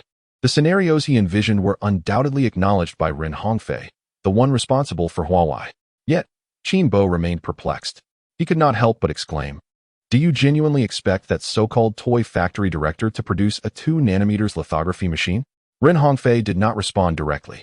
He fixed his gaze on Qin Bo for a moment before asserting, Director Qin will undoubtedly succeed. Qin Bo felt utterly helpless. He simply could not comprehend who had instilled such confidence in Ren Hongfei. An uncontrollable thought began to surface in his mind. Could it be that General Manager Ren has been bewitched? Not only Qin Bo, but everyone else was equally bewildered. Ren Hongfei was acutely aware of their thoughts and continued, Ladies and gentlemen, I understand that your intentions are for the benefit of Huawei. However, I implore you to trust me once more. This is a rare opportunity, not only for Huawei, but one that could influence the entirety of Huagua. Should we fail, I am willing to relinquish my control over Huawei and depart. This time, Ren Hongfei did not resort to a domineering demeanor to compel acceptance. He had employed such an approach twice before, and even he recognized the need for a more considerate stance. Upon hearing these words, everyone was taken aback. To relinquish control over Huawei? To voluntarily depart? They were utterly astonished that Ren Hongfei would make such a decision for Chun Hanqing. In the conference room, a profound silence enveloped the atmosphere. All eyes were fixed on Ren Hongfei, their gazes flickering as they grappled with their internal dilemmas. Finally, Qin Bo sighed and declared, General Manager Ren, I choose to stand by your side. With his endorsement, others quickly voiced their support. I stand with you, General Manager Ren. Tianyi Microelectronics is deliberately betraying Huawei. There is no detriment in refusing to collaborate with them. I refuse to believe that without Tianyi Microelectronics, Huawei would falter. I have faith that your decision, General Manager, will be sound. The sentiments of the group shifted under Ren Hongfei's influence. and their attitudes towards the matter transformed. Observing this, Ren Hongfei nodded, a glimmer of gratification illuminating his countenance. He could not help but silently muse, "Director Chen, you must not let me down." Although Ren Hongfei displayed unwavering resolve, he held a profound trust in Chen Hanqing. Nevertheless, faced with such circumstances, anyone would feel a sense of trepidation. The stakes are undeniably high. Concurrently, the Eagle Corporation issued an international statement. Effective immediately, the Eagle Chip Company will cease all chip sales to Huagua. The moment this news broke, it garnered immense attention. As the information reached our homeland, it incited a considerable uproar. Has the Eagle gone mad? To halt all chip sales to Huagua? They are willing to forsake such a substantial market. It seems this time the Eagle aims to completely suffocate Huagua's manufacturing sector, even resorting to self-destructive measures. Alas, many enterprises in Huagua are poised to enter a frigid winter. This detestable Eagle is deliberately contriving to undermine us.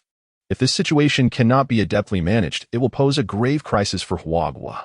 Netizens are abuzz with discussion. Previously, the Eagle had imposed chip sanctions on Huagua, but those were merely restrictions on high-end chips. This time is different. The Eagle is enacting a comprehensive embargo.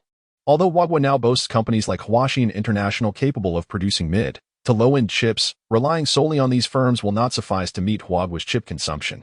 Currently, the domestic market share of self-produced chips in Huagua hovers around a mere 15%. The Eagle's maneuver is effectively driving Huagua to a dead end. Shortly thereafter, the Dutch company ASML also issued a statement. From today onwards, our company will cease all sales of lithography machines to Huagua and demands that all global customers who have purchased our lithography machines refrain from reselling to Huagua in any manner. Failure to comply will result in accountability. This news is equally explosive. ASML possesses the most advanced lithography manufacturing technology in the world. Previously, when the Eagle imposed chip sanctions on Huagua, ASML complied with the Eagle's directives, halting the sale of high-end lithography machines to Huagua. This time, the measures are even more drastic, imposing restrictions on all models of lithography machines. Furthermore, other premier lithography companies in the Blue Star region have also issued statements declaring they will no longer sell any models of lithography machines to Huagua. In the highest military command center of Huagua, Elder Rong stated, "This is the situation. The Eagle intends to lock us down at all costs." In the office, Secretary Qi Liang meticulously reported the unfolding international events to Rong Haobo. As he conveyed these words, Qi's expression was grave, his eyes flickering with indignation. Although matters of technology do not fall under the purview of the highest military command, this is a war without gunfire. For Huagua, it is of paramount importance. Perhaps even more perilous than direct confrontation. A single misstep could result in total loss. At that point, the Eagle shall not need to intervene. Chaos will ensue in the land of Hua. This is precisely the objective of the Eagle. Originally, Qi Liang envisioned that Rong Haobo would be exceedingly furious and distraught upon learning this news. However, the actual situation diverged entirely from his expectations. Although Rong Haobo's countenance was grim, his emotions were not as agitated as Qi Liang had imagined. After a moment, Rong Haobo remarked, "The Eagle is destined to lift a stone only to strike its own foot." Upon hearing these words, Qi Liang could not help but furrow his brow. He found it perplexing why Rong Haobo would make such a bold assertion. Could it truly be that all hope was resting upon Chen Hanqing?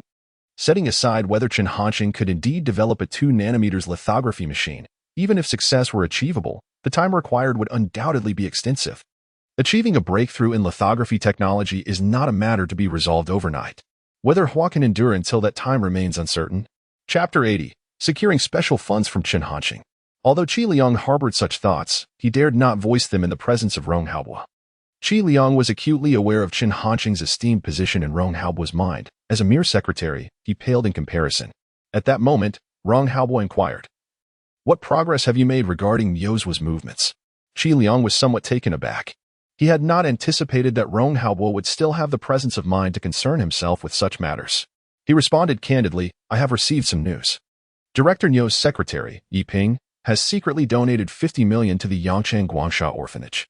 Qi Liang's tone was remarkably calm. In his view, this matter was trivial in light of the crises currently confronting Huagua. However, to his astonishment, Rong Haobo's demeanor altered dramatically upon hearing his words. "I knew it. That old scoundrel Niozwa has ulterior motives. This is what he is scheming. He truly will stop at nothing to ingratiate himself with comrade Chen Hanqing. he resorts to such tactics. Rong Haobo exclaimed in fury. Witnessing this scene, Qi Liang was left utterly dumbfounded, his expression one of sheer disbelief. Just moments ago, upon learning that the white-headed eagle and other nations had once again imposed comprehensive chip sanctions on Huagua, Rong Haobo had remained unperturbed. Yet now, upon hearing of Niu's 50 million donation to the orphanage with the intent to win over Qin Hanqing, Rong Haobo could no longer contain his emotions. Was this truly reasonable? Qi Liang felt as if his worldview had been shattered. Was this still the Rong general he knew? His image had crumbled. In truth, Rong Haobo's reaction stemmed from two factors. Firstly, it was his unwavering trust in Qin Hanqing. To Rong Haobo, anything that Qin Hanqing committed to was bound to be accomplished. He would not merely regard a 2 nanometers lithography machine as significant. Should Qin Hanqing proclaim a desire to construct a light-speed spacecraft, Rong Haobo would enthusiastically respond, "Comrade Qin Hanqing, please let me know how I may assist," and then eagerly await the outcome. The second reason was that such matters were not within the purview of the highest military command. Regardless of how anxious or enraged Rong Haobo felt, it would be of no consequence. However, Qin Hanqing's situation was different. It was intricately linked to Rong Haobo and the entire highest military command. Even though Qin Hanqing had now become an academician at the Huaka Institute, who decreed that an academician must be biased towards the institute, who said they could not join the highest military command. Understanding Niu's intentions, Rong Haobo was determined not to be outdone. "You must immediately submit a written request to the finance department. State that I require 60 million, no, 80 million in special funds. I refuse to believe that our highest military command cannot compete with their Huaka Institute." Qi Liang was once again astounded. He could not fathom that Rong Haobo would take such a course of action. After a moment of hesitation, Qi Liang could not help but remind him, "Old Rong, your actions. Can old Fu and the others agree?" The old Fu referred to by Qi Liang as Fu Jinyuan, one of the leaders of the Supreme Military Command, second only to Rong Haobo in rank. Rong Haobo, without any reservations, stated, "Disagree? Just say that this money is to assist Comrade Qin Hanqing, and let us see who dares to object." Qi Liang was momentarily speechless. At present, Qin Hanqing's name holds great prestige among the upper echelons of the Supreme Combat Command, and those individuals are true military magnates who hold him in high regard. If it were to be articulated in such a manner, there would indeed be no issues. Qi Liang's eyes flickered, and he remained silent for a while. Observing this, Rong Haobo inquired with curiosity, "What is it? Is there still a problem?"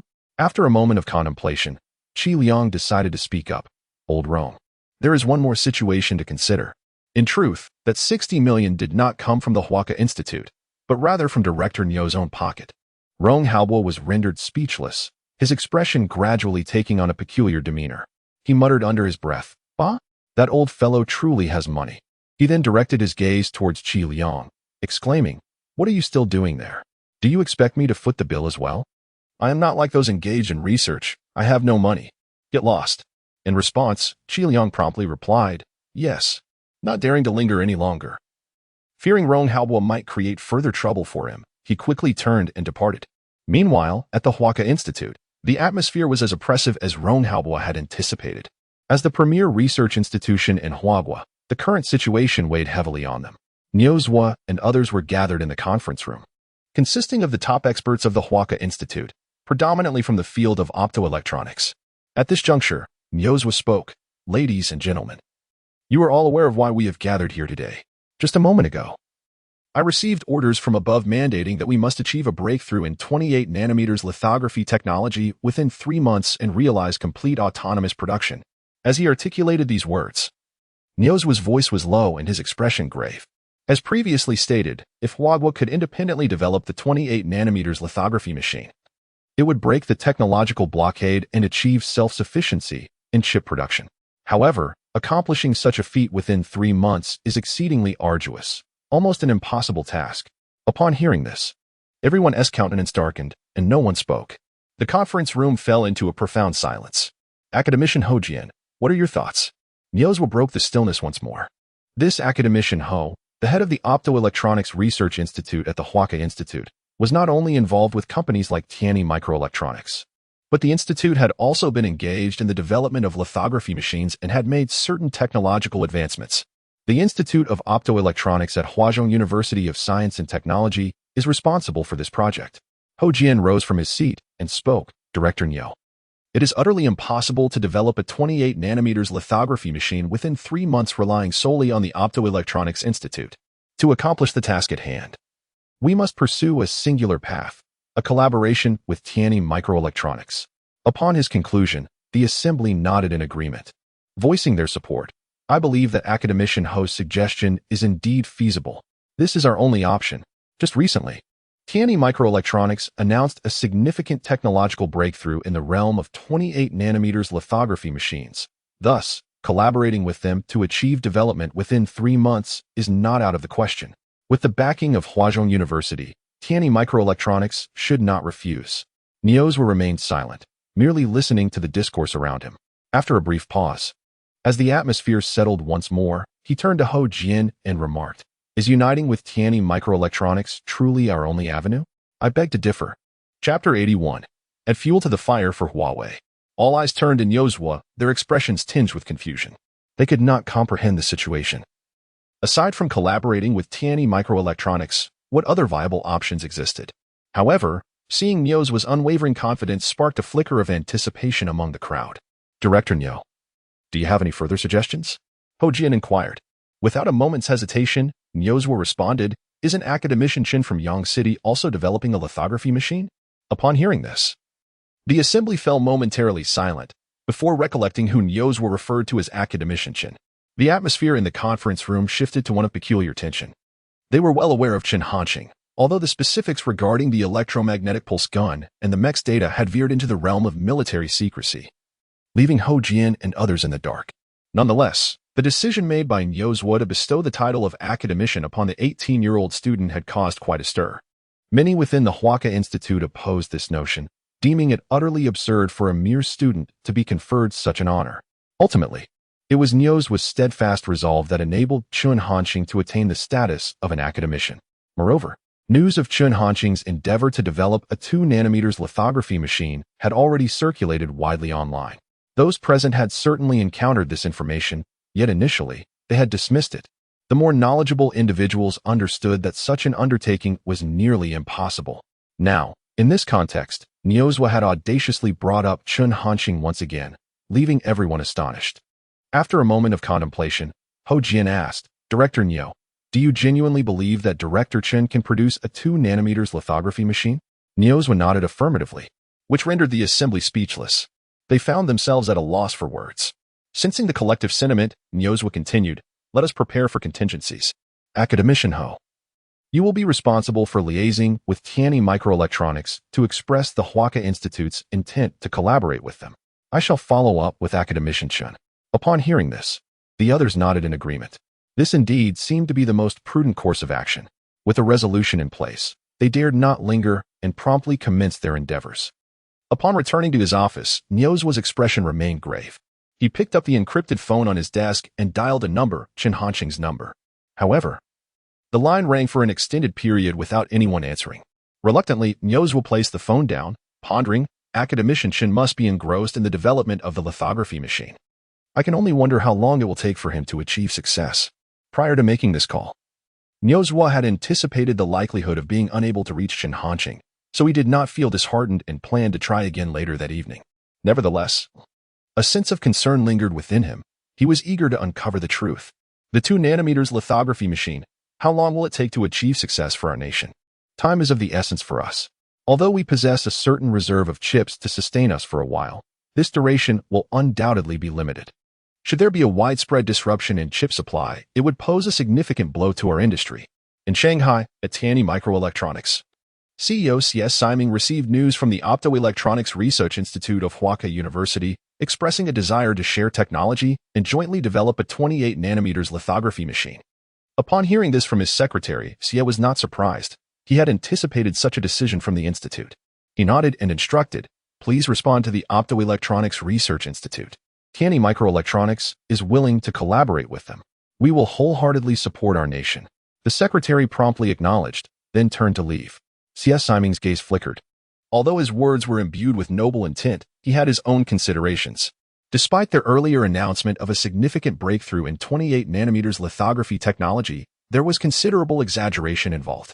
There remained a substantial distance before Tianyi Microelectronics could truly produce a 28nm lithography machine. Collaborating with the Huaka Institute would also be advantageous for them. Furthermore, there was another reason behind this decision. Before long, C.S. Simon had made up his mind. Huawei, Ren Hongfei, you will soon realize how misguided your decision to terminate the partnership with Tianyi Microelectronics was. He resolved to fan the flames of the current crisis faced by Huawei. Shortly thereafter, as per C.S. Simon's directive, Tianyi Microelectronics announced via their official account, our company has preliminarily reached a cooperation intention with the Optoelectronics Research Institute of Huaka University to jointly develop a 28nm lithography machine. We believe that through our collaborative efforts, we will undoubtedly achieve a breakthrough in this technology and realize autonomous production in the shortest time possible. In reality, major projects of this nature are not so straightforward. Numerous aspects require negotiation and refinement, and only upon the signing of a formal contract can the cooperation be deemed effective. Currently, both parties have merely agreed to the intention of collaboration, which does not equate to the commencement of actual cooperation. Tianyi Microelectronics had announced this too early, a fact that C.S. Simon was well aware of. Yet, he chose to proceed, aiming to further entangle Huawei in deeper troubles. C.S. Simon felt confident in his actions, knowing that the Optoelectronics Research Institute would undoubtedly rely on Tianyi Microelectronics for technical support. Even if the institute harbored some discontent, they would not dare to retaliate. Shortly after the announcement, it went viral across the internet. Presently, the topics of chips and lithography machines are the most fervent discussions. Netizens are abuzz with comments, noting that the Huaka Institute is collaborating with Tianyi Microelectronics. It appears that Tianyi Microelectronics truly possesses the capability to manufacture the 28nm lithography machine. With official endorsement, there can be no further dispute. With Huazhong University of Science and Technology and Tianyi Microelectronics involved, the notion that they could successfully isolate our great nation is utterly implausible. This situation must be deeply distressing for those at Huawei. Ren Hongfei's decision to procure lithography machines from the Little Duck factory director now appears to be an egregious error. It seems the Little Duck director is destined for a complete downfall. The repercussions swiftly extend to Hawaii and Shinhanqing, with Huazhong University's name attached. The online discourse is rife with skepticism towards Hawaii. Consequently, trust in Shinhanqing has also dwindled significantly. Meanwhile, in Yang City, at the Guangsha orphanage, Director Yang was left utterly astounded after hearing the words of the charity organization representative. Just yesterday, a generous benefactor donated 60 million, and today, another 80 million has arrived. In total, that amounts to a staggering 140 million. Director Yang could hardly fathom that the orphanage would experience such a day. It felt like a dream. She simply could not comprehend that there could be so many kind-hearted individuals. Chapter 82. 3 months? How unbearable that would be. After a considerable time, Dean Young finally regained her composure. Comrades, I kindly request that you transfer this sum to the previous account, she stated. The magnitude of this amount was simply overwhelming. Dean Young dared not keep it in her possession, to avoid any suspicion. She had not handled it herself and directly requested the charity organization to deposit it into the orphanage's account. The head of the charity organization nodded in agreement, understood. After completing the tedious formalities, the official took his leave. The charity organization would never dare entertain any ill intentions regarding this money. It originated from the highest military command in Huagua. To meddle with it would surely invite disaster. After escorting the charity head to the door, Dean Yang returned to the orphanage, still in a daze. 60 million? 80 million? The orphanage was on the brink of improvement? The very thought sent her heart racing. The exhilaration was utterly uncontrollable. This amount was astronomical for the orphanage. If managed judiciously, even the interest alone could liberate the orphanage from its financial plight. How could Dean Yang not feel elated? Yet, she was also filled with perplexity. Why would such a substantial donation suddenly appear without reason? There had already been 5 million. Was there a connection among these three sums? Dean Yang murmured, sensing something was amiss. However, she could never fathom that all this money was due to Shinhanqing. After much contemplation, she found herself at a loss. Temporarily abandoning her quest for understanding, she began to consider how best to utilize these funds. Previously constrained, she was now determined to provide the children at the orphanage with a better quality of life. As she pondered, a plan gradually took shape in her mind. Meanwhile, at Huaka Institute, Nios was sat in his office, his expression rather grim. Moments ago, his secretary Yi Ping had reported on the operations of Tianyi Microelectronics. which incensed him greatly. This Tianyi Microelectronics had the audacity to exploit Huaka Institute even before their collaboration had commenced. Who knew what other troubles they might concoct in the future? If it were up to me, I would forego any partnership with them altogether. With academician around, we need not worry about anything else, Niozwa asserted. Among all of Huagua, Niozwa and Rong Haobua certainly ranked among those who had the most faith in Chen Hanqing. These two were undoubtedly fervent admirers of him. Just as Niozwa remarked, were it not for the need to consider the opinions of other experts, he would have never entertained a partnership with Tianyi Microelectronics. Yuping listened silently, refraining from interjecting. This matter was indeed beyond his purview. Moreover, in Yiping's mind, he believed that although Tianyi Microelectronics' actions were indeed excessive, as long as they could assist Huagua in breaking through the 28 nanometers lithography technology, it might still be tolerable. Placing all hope on Chen Hanqing felt rather precarious to Yiping.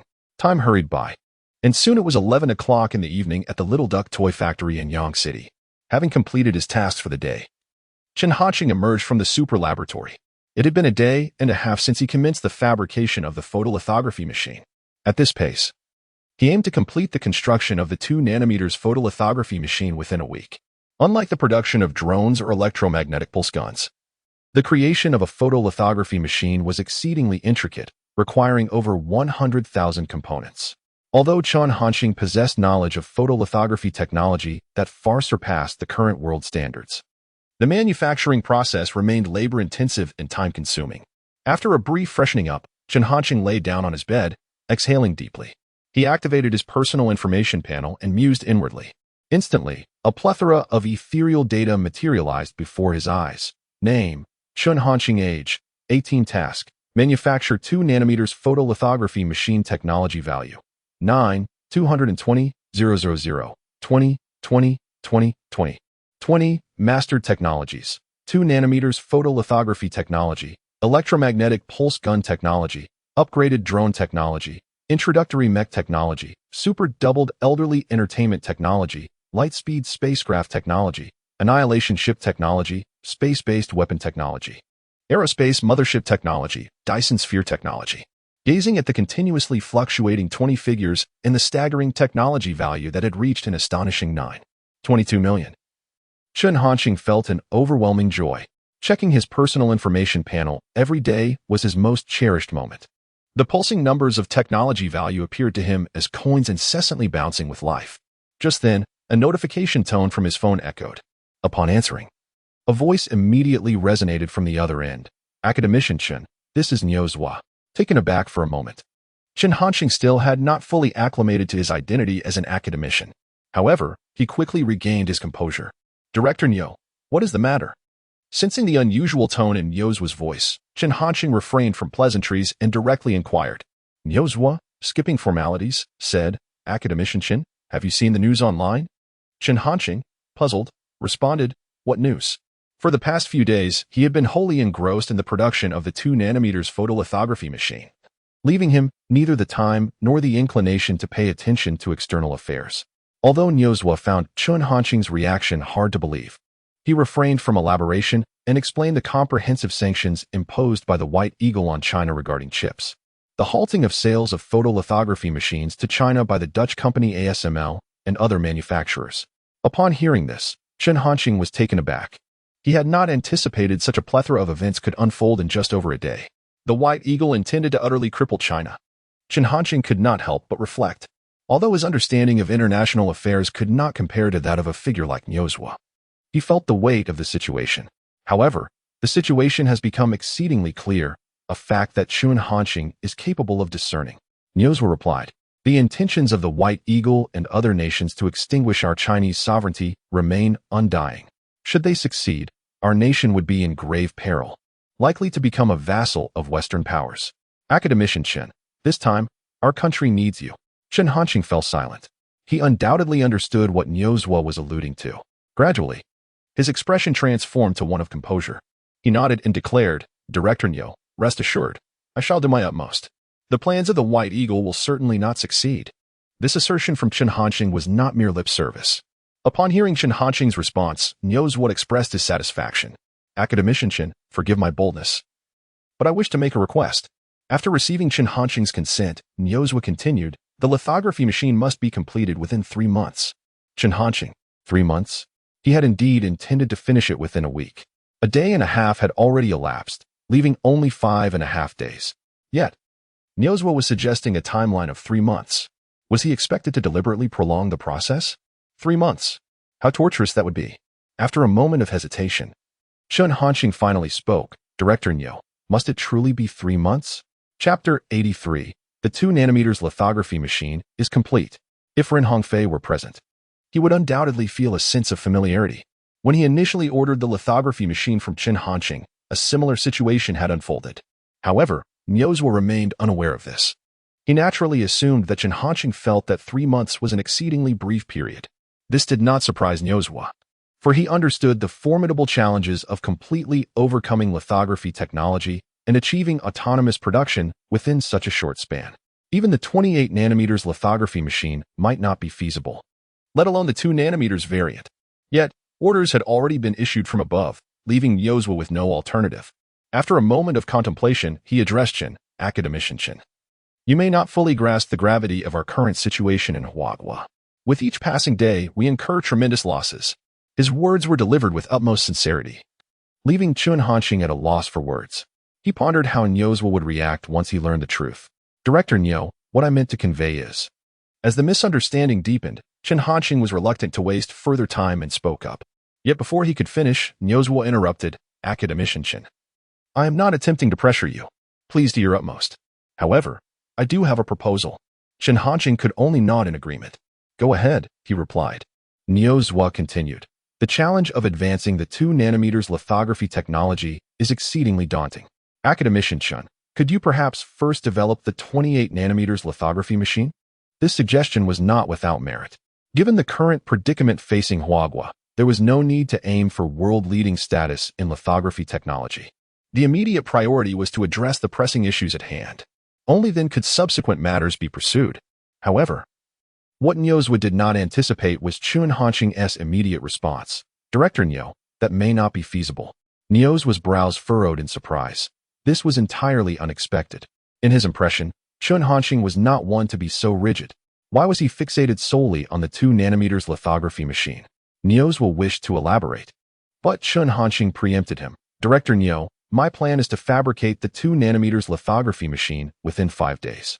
There is no need for 3 months, nor for a fallback to producing a 28nm lithography machine. Upon hearing these words, Nyozwa fell into silence, only able to sense the weight of his emotions through the heavy breaths transmitted over the line. Chen Hanqing did not intrude, patiently waiting. Finally, after a prolonged pause, Nyozwa's trembling voice emerged from the other end. Chen, academician Chen, I must not have heard you correctly. You said you would develop the lithography machine within 5 days? Although Nyozwa endeavored to contain his excitement, it was palpable in his voice, punctuated by numerous pauses within that brief statement. The tone of voice had noticeably changed. Chen Hanqing nodded, affirming, indeed. Although now stating that a 2nm lithography machine could be developed within 5 days is a mere half-day less than the previously planned week, it signifies little to me. It should be achievable. On the other end of the line, silence ensued once more. At long last, Nyozwa spoke again. A 2nm lithography machine? Chen Hanqing replied calmly. Yes, a 2nm lithography machine from the Huaca Institute. At this moment, Nyozwa could no longer contain himself. His eyes widened in astonishment, resembling a seismic event. His breath quickened, and the shock on his face was utterly uncontainable. This sudden revelation rendered Nyozwa's mind blank, as excitement surged within him like an overflowing tide. Wonderful! Absolutely wonderful! Nyozwa exclaimed, his entire being trembling with elation. Heaven bless Huagua. The crisis facing Huagua shall now be completely resolved. No, wait. Huagua is poised to dominate the chip industry on Blue Star. What of the White Eagle or the Dutch? Their technology pales in comparison to that of the 2nm lithography machine. Overcome with exhilaration, Nyozwa failed to moderate his voice. Prior to the call, he had instructed Yi Ping to stand guard at the door. Upon hearing the commotion, Yi Ping sensed something amiss and entered, catching the tail end of Nyozwa's remarks. He stood frozen in place, gazing at Nyozwa, who appeared almost mad. Huagua is set to dominate the chip industry on Blue Star? What audacity must one possess to utter such claims? Fortunately, it was nighttime, and the staff at the Huaca Institute had mostly left for the day, sparing Nyozwa from potential disgrace. Yiping soon regained his composure and rushed to Nyozwa's side, assisting him to sit down. Once Nyozwa had calmed somewhat, he inquired, "Director, what has happened?" Nyozwa merely waved his hand, dismissing the concern. "It's nothing. I just received some good news and became overly excited. Please step outside for now." Yiping was puzzled, wondering what news could evoke such a reaction from Nyozwa, but sensing his reluctance to elaborate, he tactfully refrained from pressing further. Nodding in acknowledgement that Nyozwa was genuinely fine, he turned to leave. The call remained connected, and Nyozwa remarked, "Academician, you are truly a savior for Huagua." In Yacheng, at the Little Duck Toy Factory, upon hearing this, Chen Hanqing immediately demurred, "Director Nyo, you flatter me. I am merely the head of a toy factory, and everything we produce is truly just toys." After a brief pause, Chen Hanqing reiterated his famous saying, "They are indeed merely toys." Nyozwa? After all this time, if he believed even a single word of Chen Hanqing's statement, it would indicate a lapse in judgment. Nevertheless, Nyozwa chose not to confront him, engaging in a few more pleasantries before finally ending the call. Chen Hanqing was already utterly exhausted. Before long, he succumbed to a deep slumber. However, Nyozwa was entirely different. He was engulfed in a whirlwind of excitement and exhilaration, rendering sleep utterly impossible. This night was destined to be sleepless for Nyozwa. As the news of the preliminary cooperation and tension between the Huaka Institute's Optoelectronics Research Institute and Tianyi Microelectronics continued to gain momentum, numerous companies began to curry favor with Tianyi Microelectronics. Indeed, some enterprises had already commenced placing orders for lithography machines with Tianyi Microelectronics. In an instant, the stature of Tianyi Microelectronics soared to new heights. Simultaneously, a delegation of experts from the Huaka Institute, led by Ho Jian, departed from the capital, heading towards the headquarters of Tianyi Microelectronics in Shanghai to discuss further collaboration. Time flew swiftly, and before they knew it, 5 days had passed. In Yangcheng, at the Little Duck Toy Factory, Chen Hanqing was in the super laboratory. Before him stood an object resembling a large iron box, approximately 5 meters in length and nearly 2 meters in height. Through Chen Hanqing's diligent efforts over this period, the 2 nanometers lithography machine was complete. Chapter 84. Why are brain circuits different from others? Without wasting any time, Chen Hanqing controlled the machinery of the super laboratory and delivered the 2 nanometers lithography machine to the factory. Subsequently, he dialed Ren Hongfei's number. In Deep City, at the headquarters of Huawei, the atmosphere had been exceedingly oppressive lately. It felt as though a shroud of gloom hovered over each employee. With the explosive rise of Tianyi Microelectronics, Huawei's situation had become increasingly precarious. Many of their former partners had withdrawn from collaboration, leading to a decline in Huawei's mobile phone and other business sectors. What was once hailed as a beacon of domestic products was now facing mounting skepticism. At that moment, Ren Hongfei was in his office. As the head of Huawei, he had been enduring immense pressure every minute of every day, and his appearance reflected the toll it had taken. He looked considerably haggard. Just then, the phone on his desk rang. Upon answering, he introduced himself. "Hello. This is Ren Hongfei." The voice on the other end responded, "President Ren, this is Chen Hanqing." Hearing that familiar voice instantly ignited excitement within Ren Hongfei, and he straightened up in his seat. "Director Chen, how is the development of the lithography machine progressing?"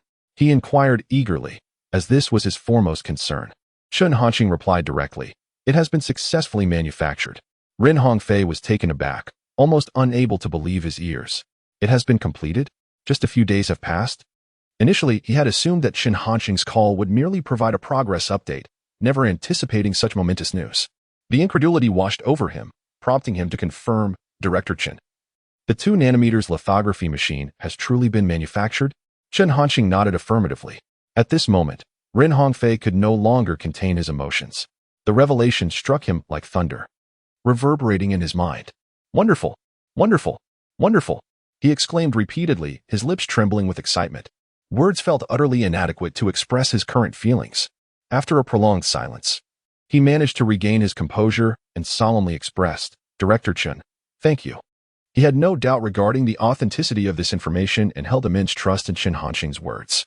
Chen Hanqing did not respond to the gratitude, but instead requested, "President Ren, please provide me with the delivery address." Ren Hongfei nodded eagerly, certainly. He was keen to see what the 2 nanometers lithography machine would look like. He relayed the address of Huawei's headquarters to Chen Hanqing. However, after finishing, Ren Hongfei suddenly sensed something amiss. Hesitating for a moment, He could not resist asking, Director Chun, how do you plan to ship the lithography machine? Chen Hanqing appeared puzzled, uncertain as to why Ren Hongfei posed that question. He nonchalantly stated, of course. We should use Debong for the large equipment. The prices at Shunfeng are exorbitant and simply not worth it. Ren Hongfei, despite having anticipated such a response, found himself at a loss for words upon actually hearing it. This was a lithography machine, the only one in the world, a 2 nanometers lithography machine. How could Chen Hanqing consider sending it via Debon Express? The reason for not using other services was solely due to their high costs. If others were to find out, they would undoubtedly be astounded. This was utterly reckless. Moreover, even if Chen Hanqing dared to send it, Debong Express would surely refuse to accept it. It is no exaggeration to say that this lithography machine represented the future of Huagua. Should any mishap occur during transit, selling off the entire Debong would not suffice for compensation. Noticing Ren Hongfei's prolonged silence, Chen Hanqing added, if you wish to specify a courier, it must be cash on delivery. Ren Hongfei? Now he was even more bewildered. He suddenly felt an overwhelming curiosity about how Chen, the factory director, thought. Why was his reasoning so different from others? It was surprising that he even thought of cash on delivery. How is that even relevant? Fearful that Chen Hanqing might utter another shocking statement, Ren Hongfei hurriedly interjected, how about this, Director Chen? I'll send someone to retrieve the 2 nanometers lithography machine. What do you think? Naturally, Chen Hanqing was pleased. He nodded in agreement. That works. After hanging up, Ren Hongfei remained in a complex state of mind. He couldn't help but exclaim, Director Chun is truly elusive. In Yangcheng, at the Little Duck Toy Factory, Chen Hanqing found Ren Hongfei's actions somewhat perplexing. It would have sufficed to send it directly by express. Why was there a need for a trip? Was that a waste of money? After pondering for a moment, Chen Hanqing dialed Niu's number. In the capital, at the Huaka Institute, after listening to Secretary Yi Ping's report on the ongoing negotiations with Tianyi Microelectronics, Niu scoffed. Tianyi Microelectronics is rather greedy. While Ko Jian and others were en route to Shanghai, they had initially assumed that the negotiations would proceed smoothly and that a formal collaboration with Tianyi Microelectronics would be reached in no time. However, the developments had diverged significantly from their expectations. In pursuit of greater benefits, Tianyi Microelectronics had proposed numerous conditions that were difficult for the Huaka Institute to accept. This had resulted in the negotiations dragging on for 5 days without success. After Niu spoke, Yu Ping nodded in agreement. It seems that getting Tianyi Microelectronics to relinquish their lithography technology is not going to be easy. Director, what should we do now? Niu did not respond. Instead, he gazed at the phone, lost in thought, murmuring softly, why haven't they called yet? Yi Ping. He felt utterly disheartened. Moments ago, while he was reporting the situation to Niu repeatedly gazed at his phone, seemingly lost in thought. Now, he remains in the same state. Can he not take this seriously? Yi Ping is perplexed. Whose call could be more significant than the collaboration between the Huaka Institute of Optoelectronics and Tianyi Microelectronics? Yu Ping could no longer contain himself and was about to remind him when suddenly the phone rang. Without a moment's hesitation, Niu swiftly answered the call. This is Niu. Is this academician Chen? He exclaimed with excitement. Due to the encrypted nature of the call, designed to prevent information leaks, it lacked many functions. He could only make and receive calls without knowing who was on the other end. Thus, Niu posed his question. Realizing this, Yi Ping's mind suddenly cleared. So, the director has been waiting for academician Chen? But what could be so urgent that it eclipses even the negotiations with Tianyi Microelectronics? Yi Ping pondered in silence. Suddenly, a thought struck him. His pupils dilated in astonishment. Yet, this idea was simply too incredible. Even Yi Ping found it hard to believe. Chapter 85. Directly upsetting the table yet, even with such thoughts, under the influence of Niu's emotions, Yi Ping found himself unable to restrain his own excitement. His gaze was fixed intently on Niu, eagerly anticipating the forthcoming news. This time, Niu did not allow Yi Ping to evade the matter. Academician Chen, how is the development of the lithography machine progressing? Niu inquired. Today marked the very deadline of 5 days previously set by Chen Hanqing during their telephone conversation. Niu had been awaiting this call with bated breath. Although he had adequately prepared himself mentally in advance, his voice trembled as he posed the question. After asking, Niu held his breath, as if the very passage of time in the office had come to a standstill. The tension in the air was palpable. It has been successfully completed, came Chen Hanqing's voice over the phone. Upon hearing this, a weight lifted from Niu's heart. He sprang to his feet. momentarily losing control of his facial expressions, his eyes betraying an uncontainable excitement. "Academician, I knew you would succeed," Nyozwa exclaimed, his grip on the phone tightening to the point where his knuckles turned pale, yet he felt nothing. Chen Hanxing, on the other end, responded with calm composure. He proceeded to inform Nyozwa that he had communicated with Ren Hongfei and was preparing to ship the lithography machine to Huawei. Nyozwa nodded, unconcerned. He was well aware of Ren Hongfei's capabilities. The 2nm lithography machine would pose no issues once in Huawei's hands. After a few more inquiries, Nyozwa finally ended the call. His exhilaration remained unbridled. "Wonderful. Absolutely wonderful. Academician Chen has never disappointed," he murmured repeatedly, allowing his inner emotions to surface. Yi Ping, however, was even more astounded. It succeeded? How could it be so soon? Academician Chen has actually developed the 2nm lithography machine? He marveled internally, overwhelmed by disbelief, feeling as though his very soul had momentarily departed. "What are you doing?" Nyozwa's voice jolted Yi Ping from his stupor. Regaining his composure, he turned to Nyozwa, who was regarding him with a curious expression. "I just mentioned that you should immediately arrange for a flight to Shenzhen. Why are you still standing there?" Nyozwa asked. Yi Ping, still reeling from the earlier shock, realized he had been too engrossed in his astonishment to heed Nyozwa's words. Recovering quickly, he nodded. "Understood, Director. I shall take care of it right away." With that, he hurried off to make the necessary arrangements, exiting Nyozwa's office. Yi Ping had thoroughly absorbed the news he had just received. His expression transformed from shock to sheer ecstasy. He seemed invigorated, as if he had been infused with a surge of energy. After Yi Ping departed, Nyozwa promptly reported this news to the higher-ups. Upon learning of it, they too were greatly stirred. They even contemplated visiting Shenzhen personally to witness the first 2nm lithography machine in China, and indeed the first in the world. However, due to their positions, such aspirations were inevitably unattainable. They could only instruct Nyozwa repeatedly. Any further updates must be reported immediately. After Nyozwa acknowledged, he ended the call. Subsequently, Nyozwa reached out to Ren Hongfei to discuss the notion of traveling to Shenzhen. Ren Hongfei did not decline and readily consented. Shortly thereafter, Yi Ping arranged for a private jet. Nyozwa wasted no time and headed straight to the airport. At this moment, he yearned to behold the 2nm lithography machine without delay. Accompanying Nyozwa were the foremost experts in optoelectronics and machinery from the Huaka Institute.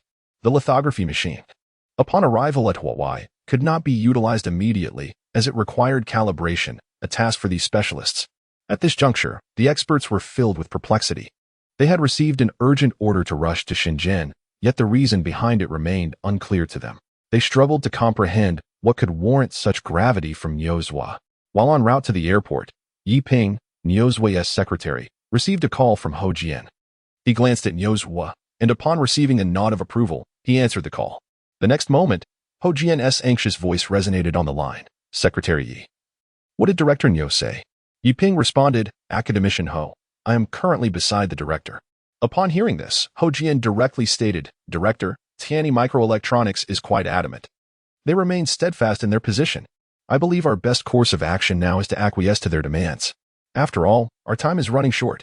As he uttered these words, Ho Jian's tone was rife with reluctance and indignation. The conditions set forth by Tianyi Microelectronics were exceedingly harsh. They demanded exclusive production rights upon the successful development of the 28nm lithography machine, splitting the profits with the Huaka Institute's Optoelectronics Research Institute 50-50.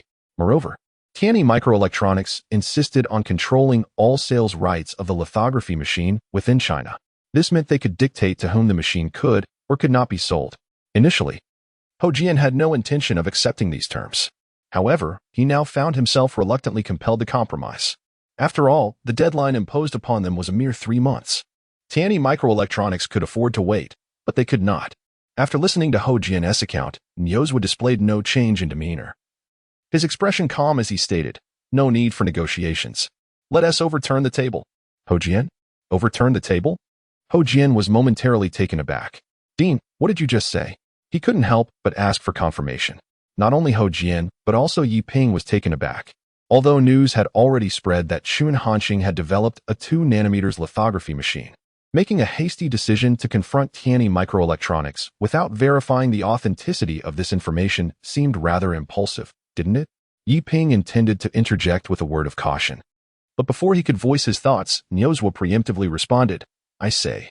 There is no need to negotiate with Tianyi Microelectronics any longer. Let us simply turn the tables. How dare they make such outrageous demands? Do they really think that without them, Wawa would falter? What nonsense! Nyozwood exclaimed in anger. The actions of Tianyi Microelectronics during this period had already left him thoroughly dissatisfied. Now that the dust had settled, he would not indulge Tianyi Microelectronics any longer. Meanwhile, on the other end of the line, Ho Jian was utterly stunned. He could not comprehend why Nyozwa had made such a decision. For a fleeting moment, Ho Jian even pondered whether this was a new negotiation tactic. Ultimately, he could only offer a few perfunctory remarks. As he looked at the disconnected phone, Ho Jian sighed inwardly, thinking, what kind of people are these? They are utterly unreliable. He had no intention of following Nyozwa's lead. On the other side, at Huagua's highest military command center, in the office, Rong Haobo was speaking on the phone. All right, I will immediately arrange for a transport plane. Moreover, I will personally go to Shenzhen. I will ensure the safety of the lithography machine. Chapter 86. Tonight, live order. This lithography machine is of paramount importance. Upon receiving the news, the higher-ups were not reassured by Huawei's own transport arrangements. Thus, this phone call ensued. After hanging up, Rong Haobo instructed his secretary. Qi Liang, you must immediately contact Huawei in Deep City. Inform them that our military will take charge of the lithography machine's transportation. Furthermore, arrange for a private jet to Deep City at once. Qi Liang, fully aware of the lithography machine's significance, wore a serious expression and without hesitation replied, understood. He promptly exited the room. Once he was gone, Rong Haobo dialed the phone number of the Zhangzhou military base. At the base, Chu Goen was in his office when the phone rang. Upon answering, he stated, hello, this is Chu Goen. The voice on the other end responded swiftly, Comrade Chu Goen. This is Rong Haobo. Chu Goen's demeanor turned grave. General Rong, what is your command? Without indulging in unnecessary pleasantries, he inquired directly. Chu Goen understood that Rong Haobo's call was not for idle chatter. You are to dispatch 2 military transport planes immediately to the nearest airport to Yang City. Additionally, arrange for 10 military transport vehicles to be sent to the Little Duck Toy Factory. Mobilize a battalion to escort the shipment. Ensure the utmost safety during this transport. No mishaps are to occur, Rong Haobo stated solemnly. Upon hearing this, Chu Goen's expression shifted dramatically. The Little Duck Toy Factory? Deploying 2 military transport planes and a battalion? This was a significant operation. Could it be that Director Chen has developed something extraordinary? He pondered inwardly. Without further contemplation, Chu Goen responded, yes. After hanging up the phone, Chu Goen suddenly had a realization. Could it be the lithography machine? As this thought entered his mind, his pupils dilated in shock. And he couldn't help but gasp in astonishment. The news of Chen Hanqing producing a 2 nanometers lithography machine was nearly common knowledge across the internet. Chu Goen had been closely following Chen Hanqing and was well aware of this development. However, unlike some online commentators who doubted Chen Hanqing's capabilities based on the opinions of certain experts, he had never imagined that Chen Hanqing could achieve this in such a short time frame.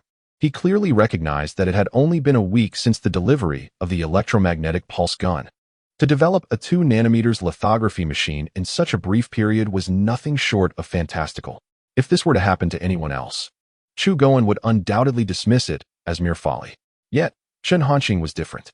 It seemed there was nothing that Chen Hanqing could not accomplish. Determined not to waste any time, Chu Goen immediately issued orders. Before long, 2 military transport aircraft departed from the Zhangzhou military base. This time, Chu Goen chose not the Zhongqing airport, but rather the closer Anqing airport to Yangqing. 10 military transport vehicles also made their way to Yangqing, followed by 50 troop carriers. On board were 500 armed soldiers from a battalion. As they journeyed towards Yangqing, these 60 military vehicles formed a striking sight. Along the route, onlookers couldn't help but marvel at the spectacle. So many military vehicles, what could be their purpose? With transport vehicles at the front and troop carriers at the rear, it was evident that something significant was at stake that warranted such meticulousness. Observing the direction of these military vehicles, it appeared they were indeed bound for Yangqing. Could it be? I had previously seen on the internet that a large convoy was heading towards Yangqing. What on earth was happening in that small place? Their questions remained unanswered. 3 hours later, the convoy arrived in Yangqing, directly stopping at the entrance of the Little Duck Toy Factory. Chu Goen had already briefed the reinforcement regiment stationed there beforehand. Upon seeing the items to be transported, everyone was taken aback. Initially, They had assumed that the military district's seriousness indicated something extraordinary. However, it appeared to be merely an unremarkable iron box, tall and long, but otherwise unremarkable.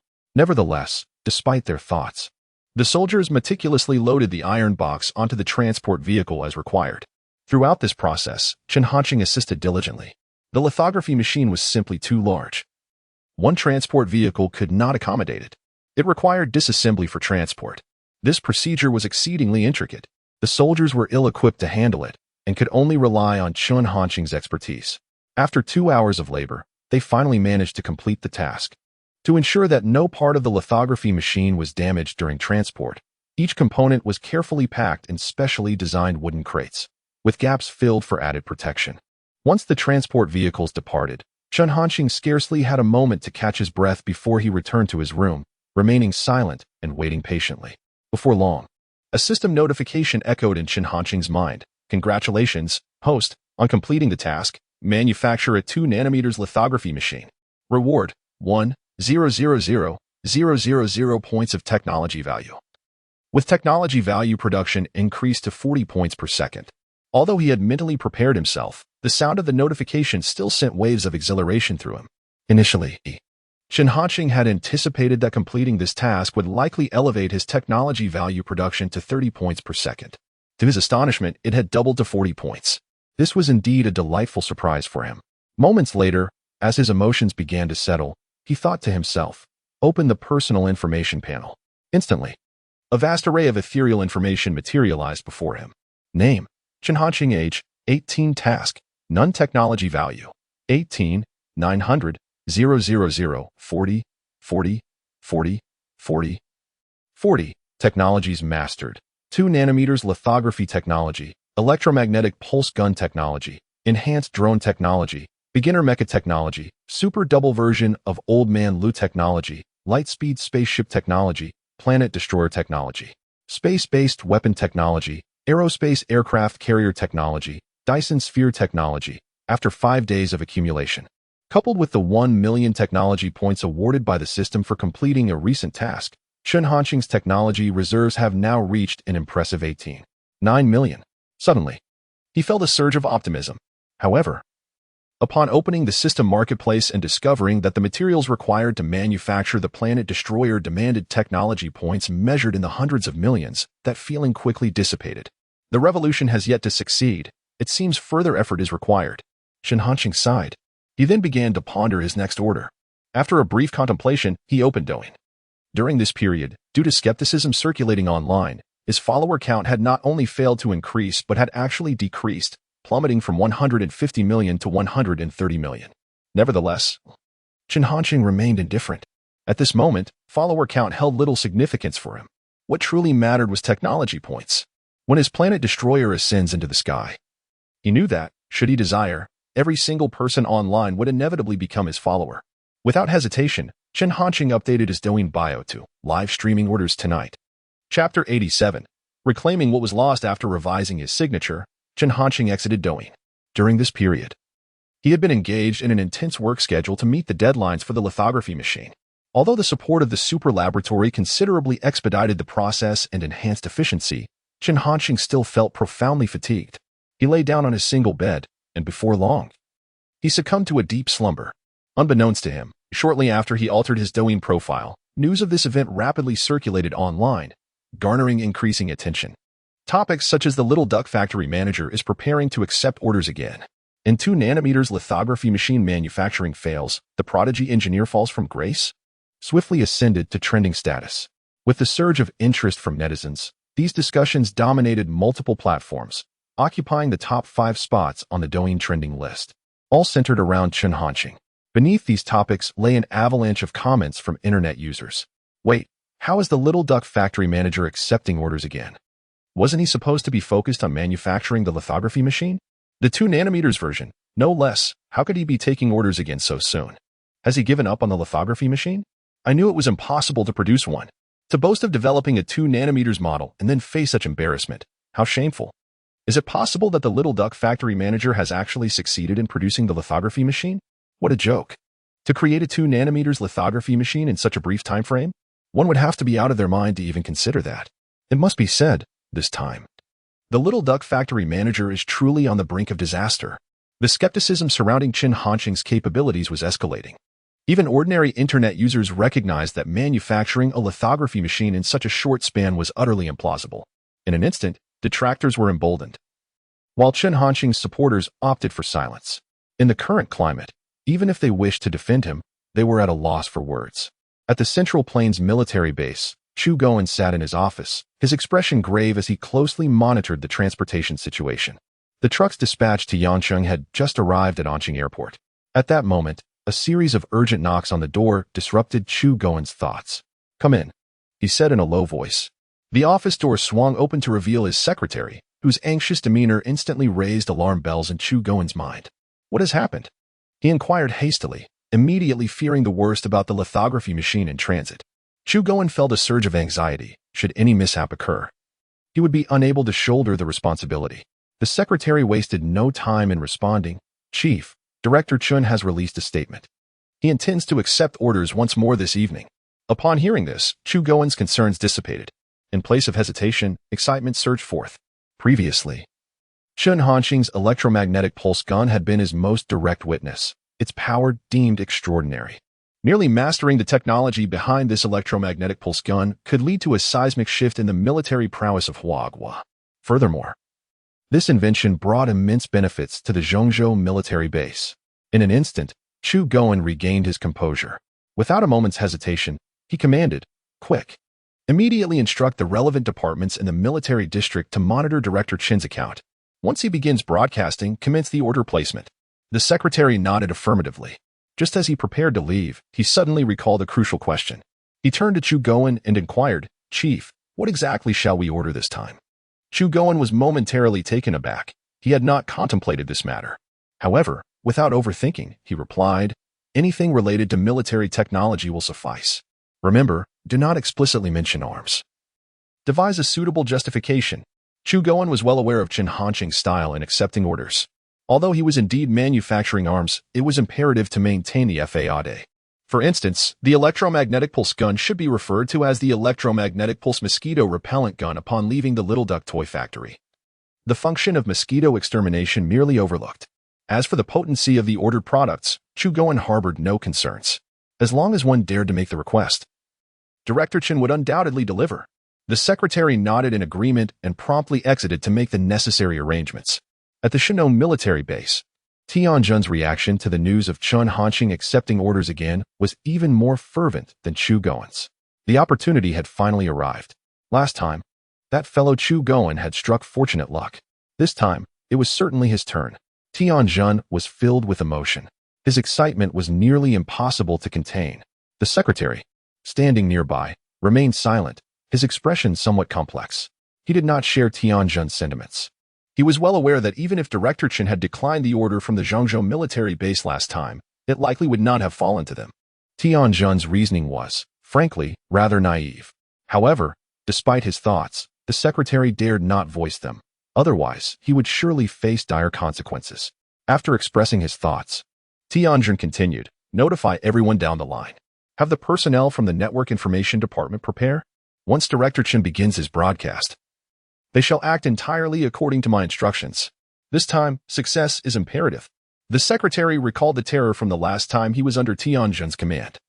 Remarks about pregnant women desiring laser guns, elderly individuals wanting laser guns, all such statements. If this were to repeat itself, then Director Chen's orders would surely remain beyond their reach. After much hesitation, the secretary ultimately resolved to offer a word of persuasion. "Well, Chief, perhaps it would be prudent to consult with everyone. After all, collective wisdom may yield a superior solution." He endeavored to phrase his suggestion delicately. Undoubtedly, Tianjin's prowess in military affairs is beyond question.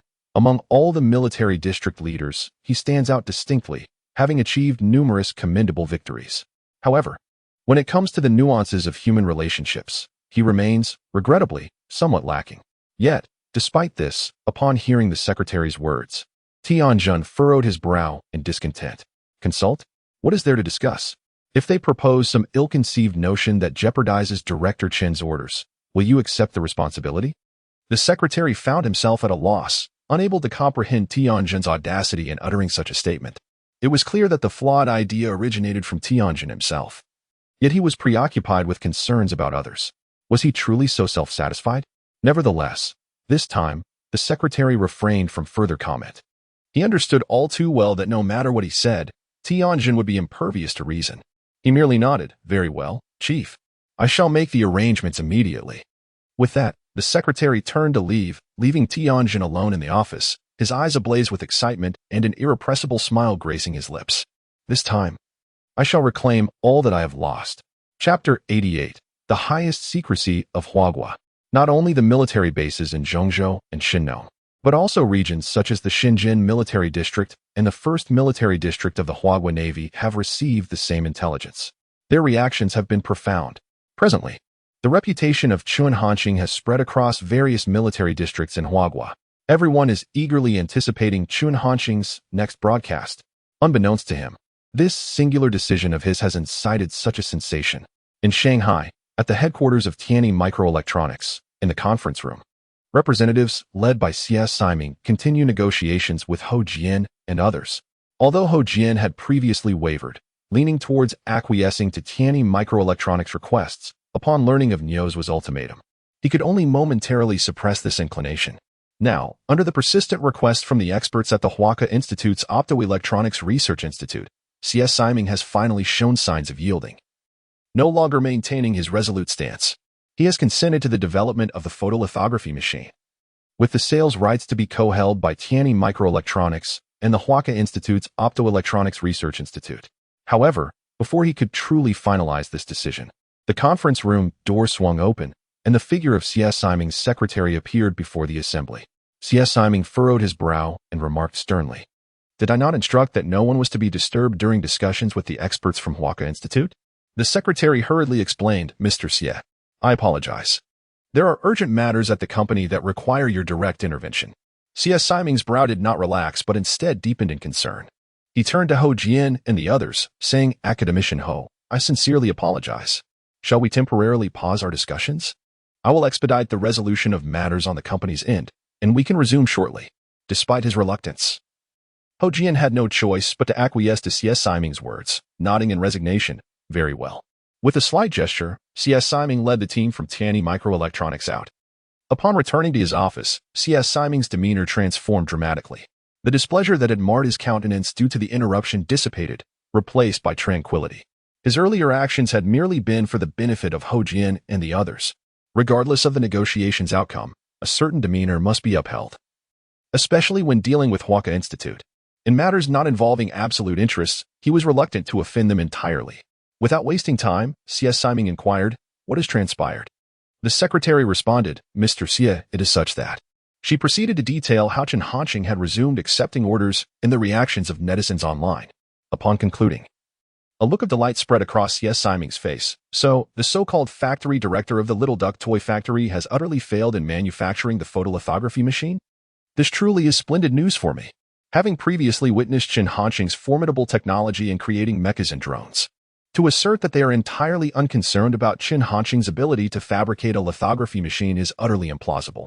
After all, from a commercial perspective, Tianyi Microelectronics and Chun Hanqing are indeed rivals. However, at this moment, CS Siming's apprehensions have completely evaporated.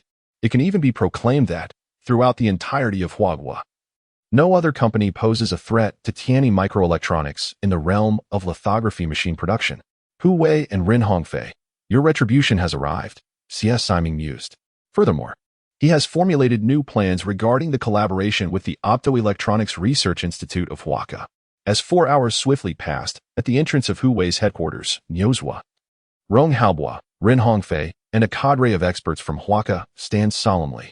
Initially, Niuzhua felt considerable dissatisfaction upon noticing Rong Haobo's presence. Yet now, he harbored no inclination to engage in verbal sparring with him, solely because the lithography machine is imminent.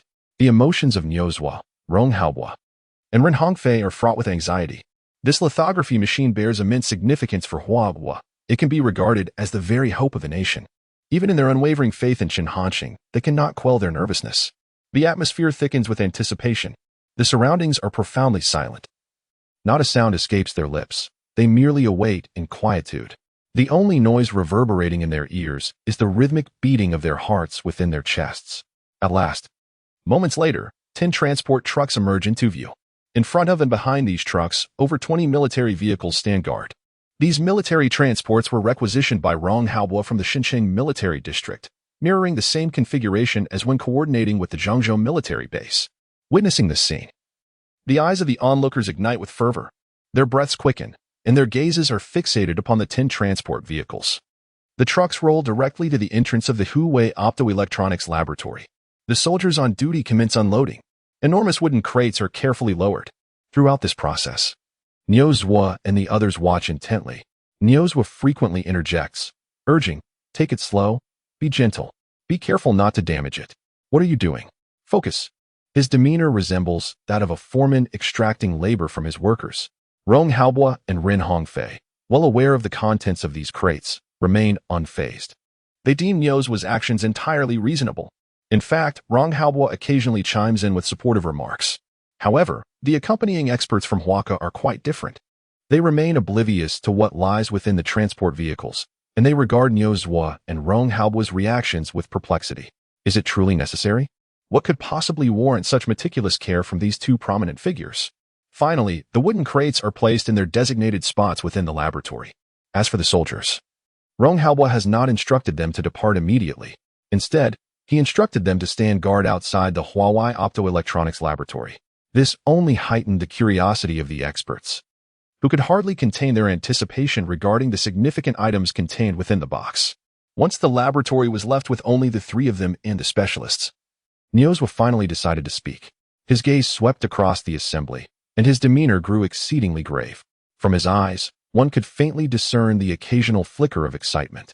"Esteemed colleagues," he began, "what you are about to hear constitutes the highest level of confidentiality for our nation. Until the government decides to make this information public, it must not be divulged.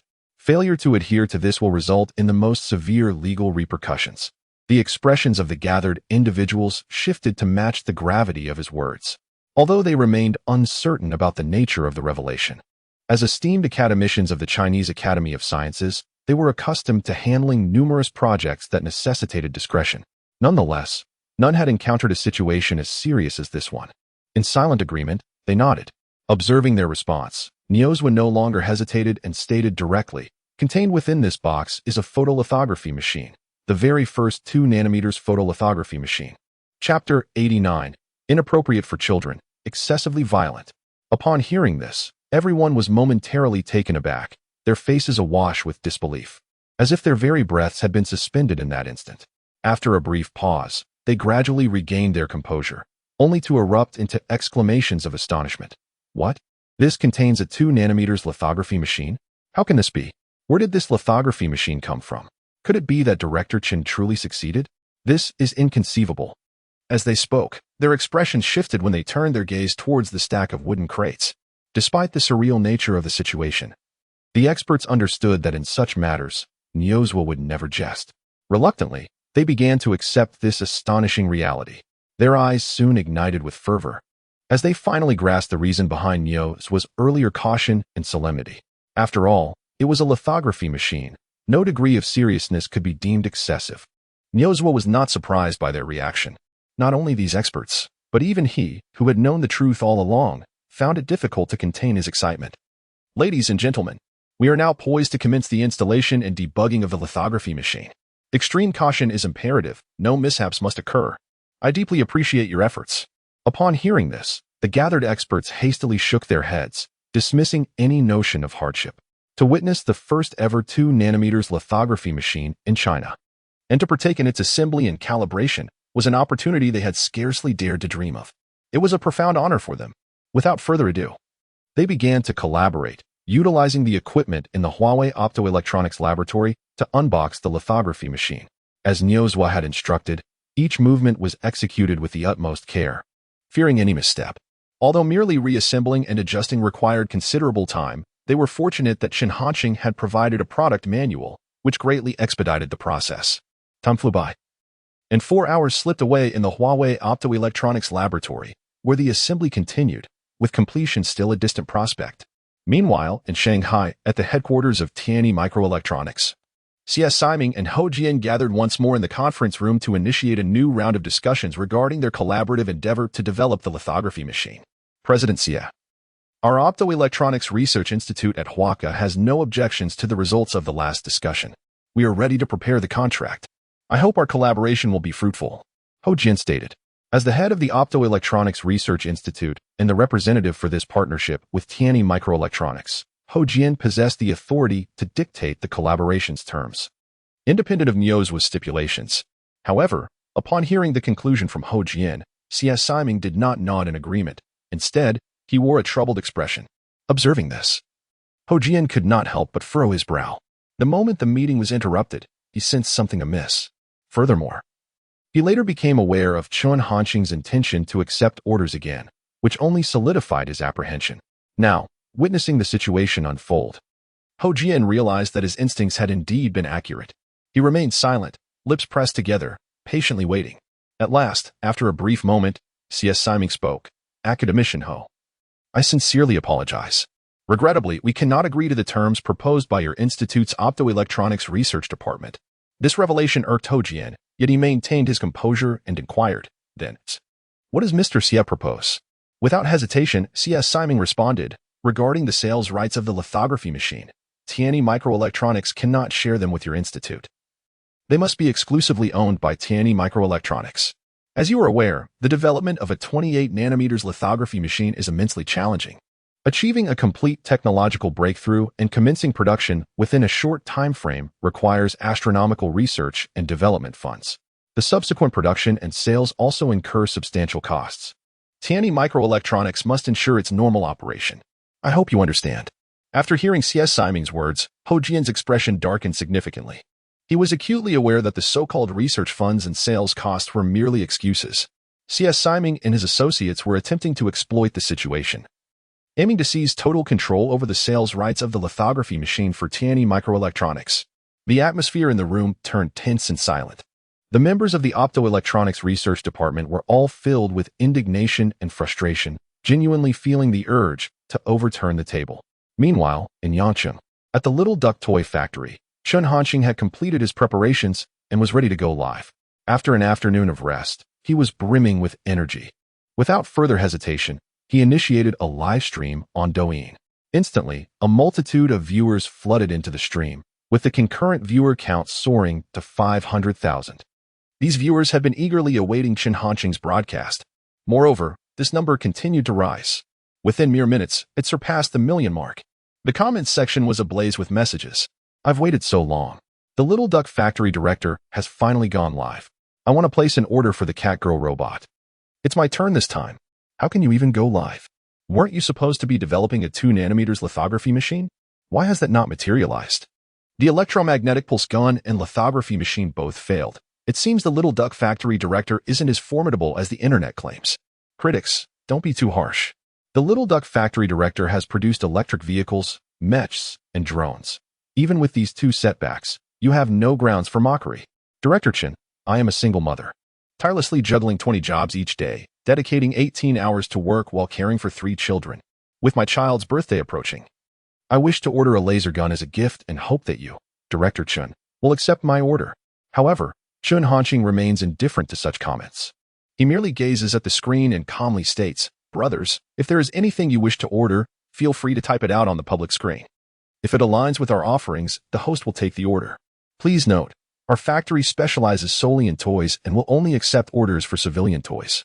Yet, no one seems to believe Chun Hanqing's final remark. The number of viewers in the live stream continues to swell, but Chun Hanqing does not share in the joy of this increase. After perusing numerous requests, he finds none suitable. They are either inappropriate for children or excessively violent. Most infuriating is a user named Tianyi, who incessantly spams requests for laser guns. He was the one last time, and now he is at it again, disrupting the atmosphere of the entire live stream. Chun Hanqing resolves to no longer tolerate this behavior. He clicks on the screen and expels Tianyi from the chat. Chapter 90. Order accepted. Underwater robot. Shenong military base. Tianjun was intently fixated on the screen. Beside him, the secretary was furiously typing on the computer.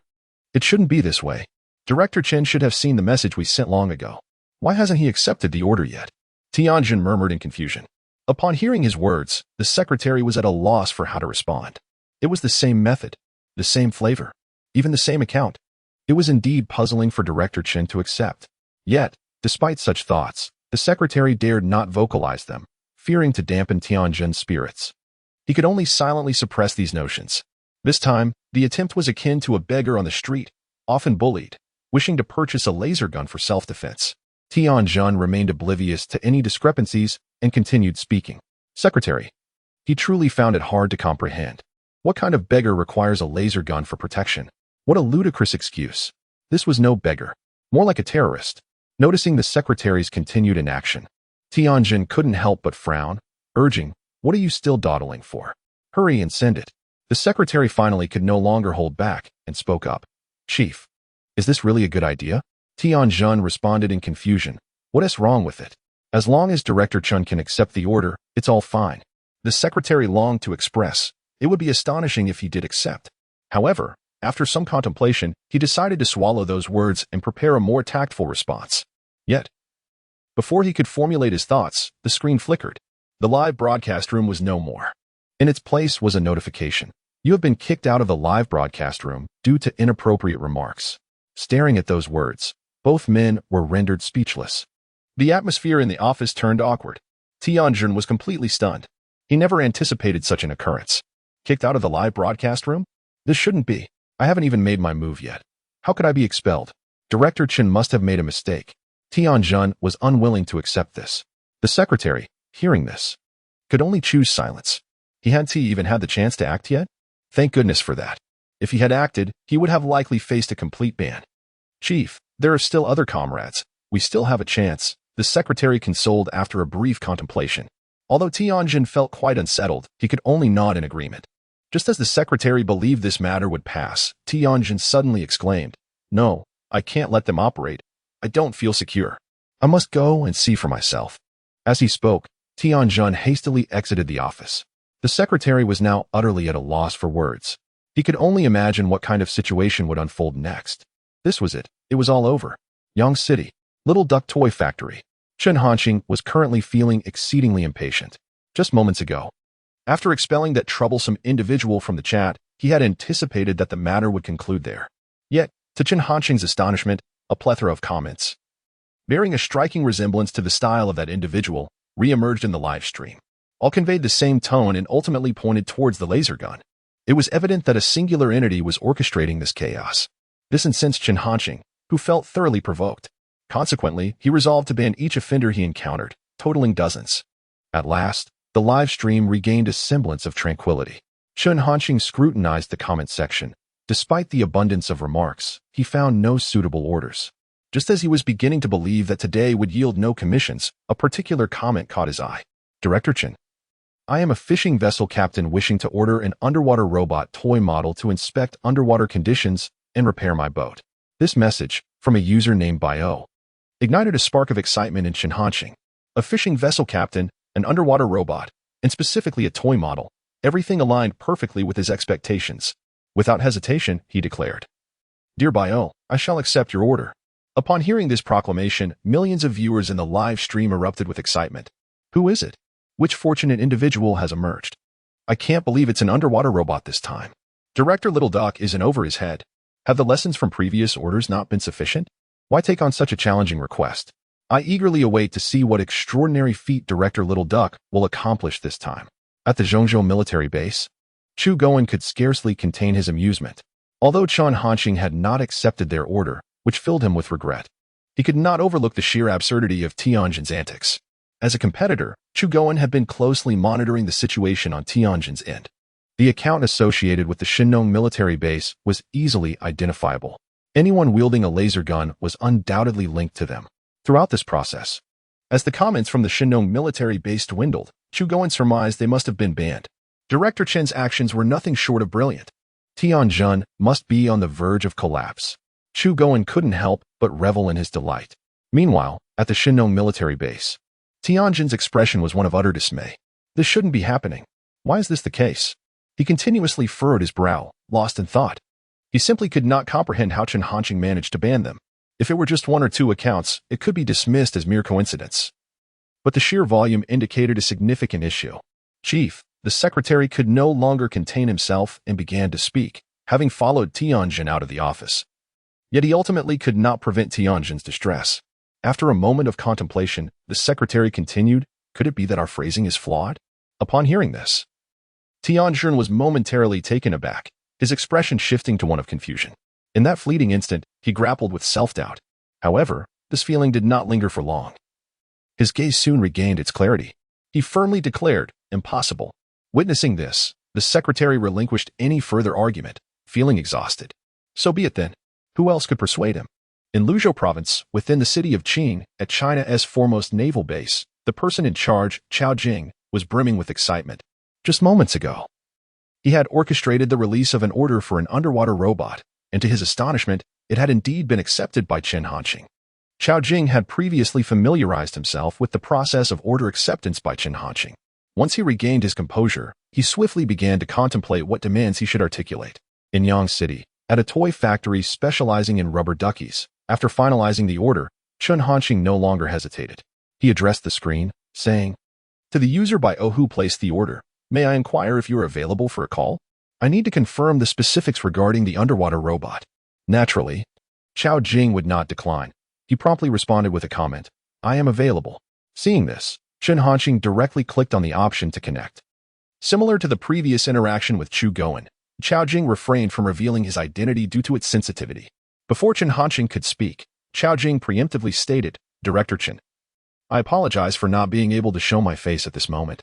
I hope you do not take offense." Chen Hanqing paid this no mind and simply nodded. He then inquired, "Do you have any specific requirements regarding the underwater robot?" After asking, he emphasized to alleviate any hesitation, "Please feel free to express anything." Chapter 91. Does Director Chen really not see the issue? Upon hearing these words, Chao Jing did not hesitate and promptly stated, "Director Chen, I do not have overly demanding expectations for this underwater robot. It should be capable of descending to depths exceeding 1,000 meters and performing underwater repair operations. As you are aware, Director Chen, our greatest fear during maritime activities is encountering problems with the vessel. The speed must be swift, the endurance extensive, and the operational range. No, the working scope must be substantial, which is paramount.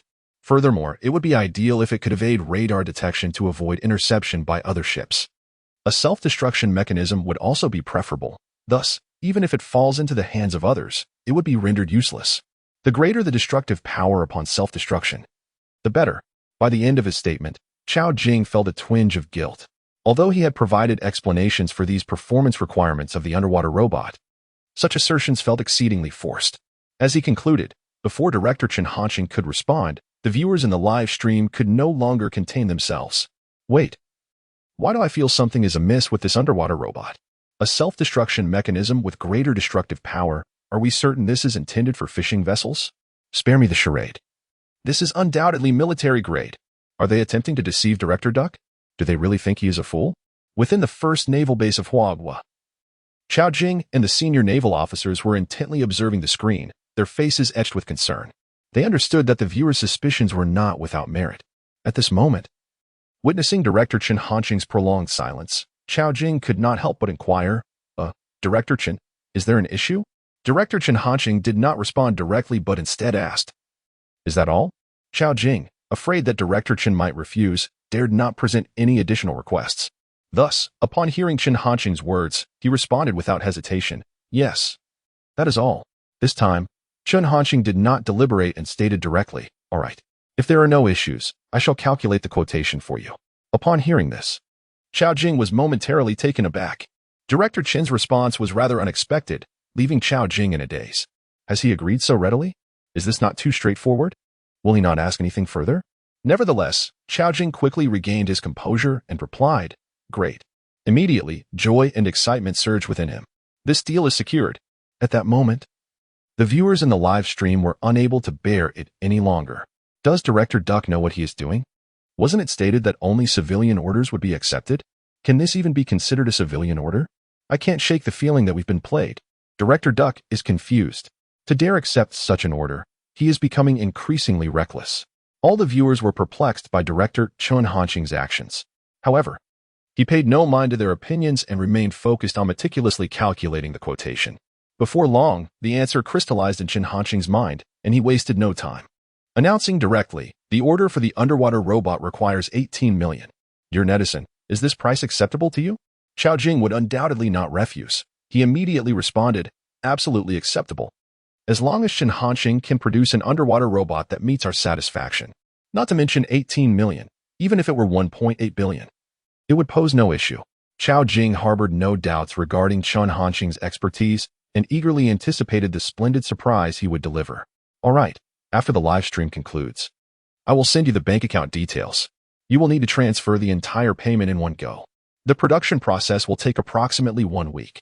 Please note that all items produced by our factory are merely toy models and are not recommended for any other use aside from decorative purposes. Should any accidents occur due to improper handling by the seller, our factory shall bear no responsibility, Chen Hanqing stated, although he knew that his words would hardly be believed. He felt compelled to issue the warning nonetheless. After all, he had said what needed to be said, whether others believed it was of no concern to him. At that moment, the comment section of the live stream erupted with excitement. Is it really that straightforward? Even at this juncture, they still claim to be a toy factory? Had this been before, I would have certainly thought the host was a fraud for charging 18 million for an underwater robot. But now, I can only anticipate the astonishing capabilities of the underwater robot he will create. Ignoring the viewers' reactions, Chen Hanqing's objective for this livestream had been achieved. Without a moment's hesitation, he ended the broadcast at lightning speed. Opening his personal information panel, Chen Hanqing mused within the confines of his room. Suddenly, a plethora of ethereal information materialized before him. Name, Chen Hanqing. Age, 18. Task, manufacture underwater robot. Tech value, 21 million, 40, 40, 40, 40, 40. Acquired technologies, 2 nanometers lithography technology, electromagnetic pulse gun technology, advanced drone technology, basic mech technology, super double version of the elderly leisure technology, lightspeed spacecraft technology, planet destroyer technology, space-based weapon technology, aerospace carrier technology, Dyson sphere technology. Upon witnessing the system interface confirm the successful acceptance of the underwater robot order, Chen Hanqing felt a profound sense of relief. From his understanding, this system did not simply accept any task without meeting its requirements. Otherwise, he could easily exploit the system by taking on simpler tasks to amass tech value production per second. After adding the white gull netizen's contact information, Chen Hanqing sent his bank account details. Before long, he received a notification confirming the arrival of 18 million. Following this, Chen Hanqing accessed the system marketplace and swiftly pinpointed his target. Advanced underwater combat robot technology costs 900,000 tech value to redeem. Would you like to redeem? In response to the request from the user known as White Gull, conventional underwater robots are simply incapable of meeting the demands. Thus, Chen Hanqing deliberately chose an underwater combat robot. He harbored no concerns about whether this choice would arouse suspicion, as long as he remained silent. Who could discern whether this underwater robot was truly capable of combat? As for the user White Gull, Chen Hanqing was not naive and could naturally perceive the underlying anomalies. Nevertheless, he remained indifferent. Without hesitation, Chen Hanqing affirmed, yes. With the deduction of technological points, a surge of information flooded into his mind. Once he fully assimilated this knowledge, he had entirely grasped the methodology for constructing an underwater combat robot. Subsequently, he expended 500,000 technological points to exchange for the materials required for its creation. Now, it was evening, and Chen Hanqing chose not to commence the manufacturing process immediately, opting instead to wait until dawn. At the Shinong military base, the identity of White Gull was undoubtedly Xiao Jing, the fishing boat captain. Underwater robots? What absurd justifications are these? Could Director Chen truly be oblivious to the discrepancies? Chapter 92. Is this lithography machine truly functioning? Tianjin could not contain his fury. He was genuinely discontented. Deep down, he believed that the justifications provided by Xiao Jing and his associates were utterly inferior to his own contemplations. Tianjin was perplexed. Why was Chen Hanqing neglecting his orders? Why had he effectively expelled his account? Yet, when it came to Xiao Jing, he readily accepted orders without hesitation. Was such differential treatment truly warranted? The secretary and others present, upon hearing Tianjin's words, fell into a profound silence. They had now completely relinquished any hopes of persuading Tianjin. After a brief moment, his mood began to slightly ameliorate. With a flicker of determination in his eyes, he declared, "We still have a chance. In a week, Director Chin will resume accepting orders. From this moment onward, I want everyone to brainstorm. By whatever means necessary, we must ensure that Director Chin accepts our orders next time. Before long, news of Chin Hanqing once again accepting orders for the underwater robot spread across the internet. Although his credibility had significantly diminished due to the lithography machine and electromagnetic pulse gun issues, discussions surrounding Chin Hanqing continued to generate considerable interest. In the office of the National Science Foundation, Lewis Simpson was listening to his secretary, Tyren, report on Chin Hanqing's renewed order acceptance. A smile crept across his face as he remarked, as I suspected. I knew this would be the outcome. The Chinese remain as obstinately foolish as ever. Do they truly believe they can develop a 2 nanometers lithography machine? It is utterly impossible. Upon hearing this, Tyren remained silent. Although he previously disagreed with Lewis Simpson's disdainful attitude towards China, he too did not believe that the factory owner of the small rubber duck toy company could genuinely manufacture a 2 nanometers lithography machine. Mr. Simpson, what should we do next? Tyren inquired. After a moment of contemplation, Lewis Simpson replied, I will communicate with the White House and request they continue to apply pressure on China. You should contact the Huaxing Daily and have them criticize China regarding the 2 nanometers lithography machine issue. After a slight pause, he added, this time, it's over for China. As he spoke, excitement gleamed in Lewis Simpson's eyes. From his perspective, this conclusion was justified. Lacking the support of a lithography machine, compounded by the White Eagle's blockade on China's chip industry, China's industrial sector was bound to suffer a tremendous blow.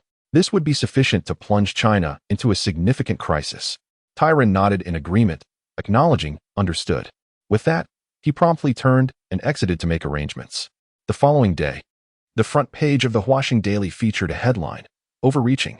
China actually aims to create a 2 nanometers lithography machine. This report mercilessly criticized China's top technologies, rendering them utterly incompetent. Finally, it was stated, without the advanced technological assurances provided by the eagle-headed West, China's industry would regress by at least 50 years. This announcement sent shockwaves through the international community. Countries that were already opposed to China quickly voiced their responses. In an instant, China found itself at the center of a storm. Everyone awaited China's reaction. However, time passed swiftly. 2 days elapsed without any response from the Chinese authorities. This silence not only failed to temper the eagle-headed nations, but rather emboldened them, with some even proclaiming that within 3 months, China would inevitably seek peace and request an end to the blockade. In Shenzhen, at the Huawei Optoelectronics Laboratory, after several days of relentless effort, the lithography machine was finally assembled and debugged. 3 days may seem lengthy, yet if this news were to leak, it would undoubtedly cause immense uproar. The lithography machine is not just any equipment. Take a smell from the Netherlands, for instance. Their lithography machines require a minimum of 6 months just for installation and adjustments once they reach their destination. In comparison, 3 days is hardly significant. Completing the task in such a short time frame is nothing short of miraculous. At this moment, Niuzhua, Ronghaobua, Renhongfei, and a host of experts gathered in the Huawei Optoelectronics Laboratory, gazing at the 2 nanometers lithography machine before them. Their expressions were complex, imbued with excitement and a hint of doubt. The machine appeared quite different from their expectations, resembling a sizable iron box akin to a bus, with visible welding marks in certain areas. It bore a stark contrast to the sophisticated machines they had encountered before, exuding an air of modesty. Director, is this lithography machine truly reliable? An expert could not restrain himself from asking. Despite having participated in the installation and witnessing the intricate components, he still found himself plagued by doubts. Niuzhua's eyes sparkled as he replied with unwavering conviction, there is no doubt. At that moment, any uncertainty in Niuzhua's demeanor vanished completely. He chose to place his faith in Chin Hanqing. Is everything ready? Niuzhua inquired next. The expert nodded. All preparations are complete. Taking a deep breath, Niuzhua's expression turned serious. Then let us commence the testing. This is the main event. Everyone held their breath in anticipation, quietly awaiting the outcome. One expert produced a pre-prepared 12-inch silicon wafer, the primary material for chip production. From a single 12-inch silicon wafer, approximately 500 chips could be manufactured. A lithography machine is capable of producing around 50 chips per hour. Thus, it would take 10 hours to exhaust just one silicon wafer at this rate. Moreover, this pertains to the production capacity of 5 nanometers chips. As for the 2 nanometers chips, they have yet to materialize, rendering their production capacity incalculable. However, It is widely assumed that the manufacturing duration will undoubtedly exceed that of the 5 nanometers chips. In Nyo's mind, if the 2 nanometers chip achieves a production rate of 20 units per hour, he would be thoroughly content. Following the operational guidelines provided by Chen Hanqing, the silicon wafers were conveyed into the lithography machine. Once the parameters were correctly adjusted, the machine commenced its operation. A mesmerizing blue beam flickered incessantly. The silicon wafers, under the machine's guidance, shifted and maneuvered continuously. All eyes were fixated on the meticulously functioning lithography machine, not a moment's distraction. The palpable tension in the air grew steadily. Yet gradually, an unsettling realization dawned upon the onlookers. Within the lithography machine, the blue light flickered with increasing rapidity. The chips below appeared to blur into afterimages. Everyone stood in stunned silence. How had the unfolding events diverged so drastically from their expectations? The astonishing speed surpassed their comprehension. A wave of uncertainty washed over the crowd. Is this lithography machine functioning correctly? Chapter 93. A perfect yield rate. Director, what on earth is happening? An expert could no longer contain his curiosity and inquired. All eyes turned toward Nyozwa, who, at that moment, was equally perplexed. With a hint of irritation, he replied, "How should I know?" Nyozwa's emotions were a tumultuous blend. Although he was not an expert in optoelectronics, it was evident to him that this situation was far from normal. Noticing the unusual tension in Nyozwa's demeanor, the others fell silent, refraining from voicing any further inquiries. After a moment of contemplation, Ren Hongfei speculated, could it be that the parameters of the lithography machine have been misconfigured? The operating expert shook his head in response, asserting, "That is impossible. I have followed the manual meticulously, and with years of experience in lithography research, I would never commit such a fundamental error." Ren Hongfei nodded, choosing not to elaborate further, and shifted his gaze to the lithography machine, whose blue light flickered with an increasingly rapid frequency. A flicker of doubt crossed his mind. Could it be that there is indeed a flaw in the lithography machine crafted by Director Chen? In truth, this unease was not limited to Ren Hongfei, it lingered in the hearts of all present. Despite their unwavering trust in Chen Hanqing, such thoughts inevitably crept in. The atmosphere in the laboratory grew stifling, silence enveloping the room as they waited. The soft hum of the lithography machine echoed in their ears, amplifying their anxiety rather than alleviating it. At long last, an hour passed, stretching out before them as though it were a century. Just as they felt they could no longer bear the tension, the lithography machine abruptly ceased its operations. The crowd stood in stunned silence, bewildered by the sudden turn of events, exchanging glances laden with concern. Nyozwa took a deep breath and suggested, "Let us examine the status of the chip fabrication." Initially, when he noticed the irregularities with the lithography machine, he held on to a glimmer of hope. After all, based on past experiences, Chen Hanqing's creations had always deviated from the norm. Yet now, despair gripped Nyozwa. The cessation of the lithography machine could signify one of two scenarios. Either the lithography process was complete, or a malfunction had occurred. Could a 12-inch silicon wafer truly be processed in just 1 hour? The very thought was unfathomable to Nyozwa. It was simply impossible. The likelihood of an issue arising was far greater. Upon hearing Nyozwa's directive, the expert did not hesitate. Nodding in agreement, he approached the lithography machine. Suddenly, a gasp erupted. How is this possible? The exclamation rang out like thunder, shattering the laboratory's tense atmosphere. Everyone turned to look. Before Nyozwa could utter a word, Rong Haobo inquired in a deep voice, "What has happened?" The expert who had gone to investigate did not respond immediately. His face was a mask of disbelief, his gaze fixated as if attempting to confirm a particular situation. The breaths of the crowd grew increasingly rapid as they observed the expert's prolonged silence. Unable to contain himself any longer, Nyozwa exclaimed, "For heaven's sake, say something. What is going on?" His heart raced wildly, leaving him with a parched sensation in his mouth. This outburst jolted the expert from his reverie. Turning to Nyozwa, his eyes widened in astonishment as he uttered, "Director, that 12-inch silicon wafer has been completely utilized." In that instant, it felt as though a weight had struck the chest of those present, rendering them momentarily voiceless. After a considerable silence, their emotions began to stabilize, leading to an eruption of astonished exclamations. "What? Did I hear that correctly? It's only been an hour. How is that possible? What kind of divine speed is this? I anticipated that this lithography machine would be faster than others, but I never expected it to be this swift. If this is true, then this lithography machine is at least 50 years ahead of the world." Nyozwa and Rong Haobo remained silent, yet the excitement in their eyes spoke volumes about their emotions, rivaling that of the experts present. Finally, After what felt like an eternity, the murmurs gradually subsided, and the experts turned their gaze back to Nyozwa, awaiting his next directive. Nyozwa, fully aware of their thoughts, wasted no time. He spoke decisively, determined the quantity of chips produced, send them for testing, ascertain the yield rate. The experts nodded in agreement. This was indeed the most crucial step. They began to collaborate, each movement executed with utmost care. Prior to this, everyone had donned cleanroom suits. As chip manufacturing is an exceedingly precise industry, even the tiniest speck of dust could lead to significant repercussions. The environment of the lithography machine's workshop demanded the highest standards.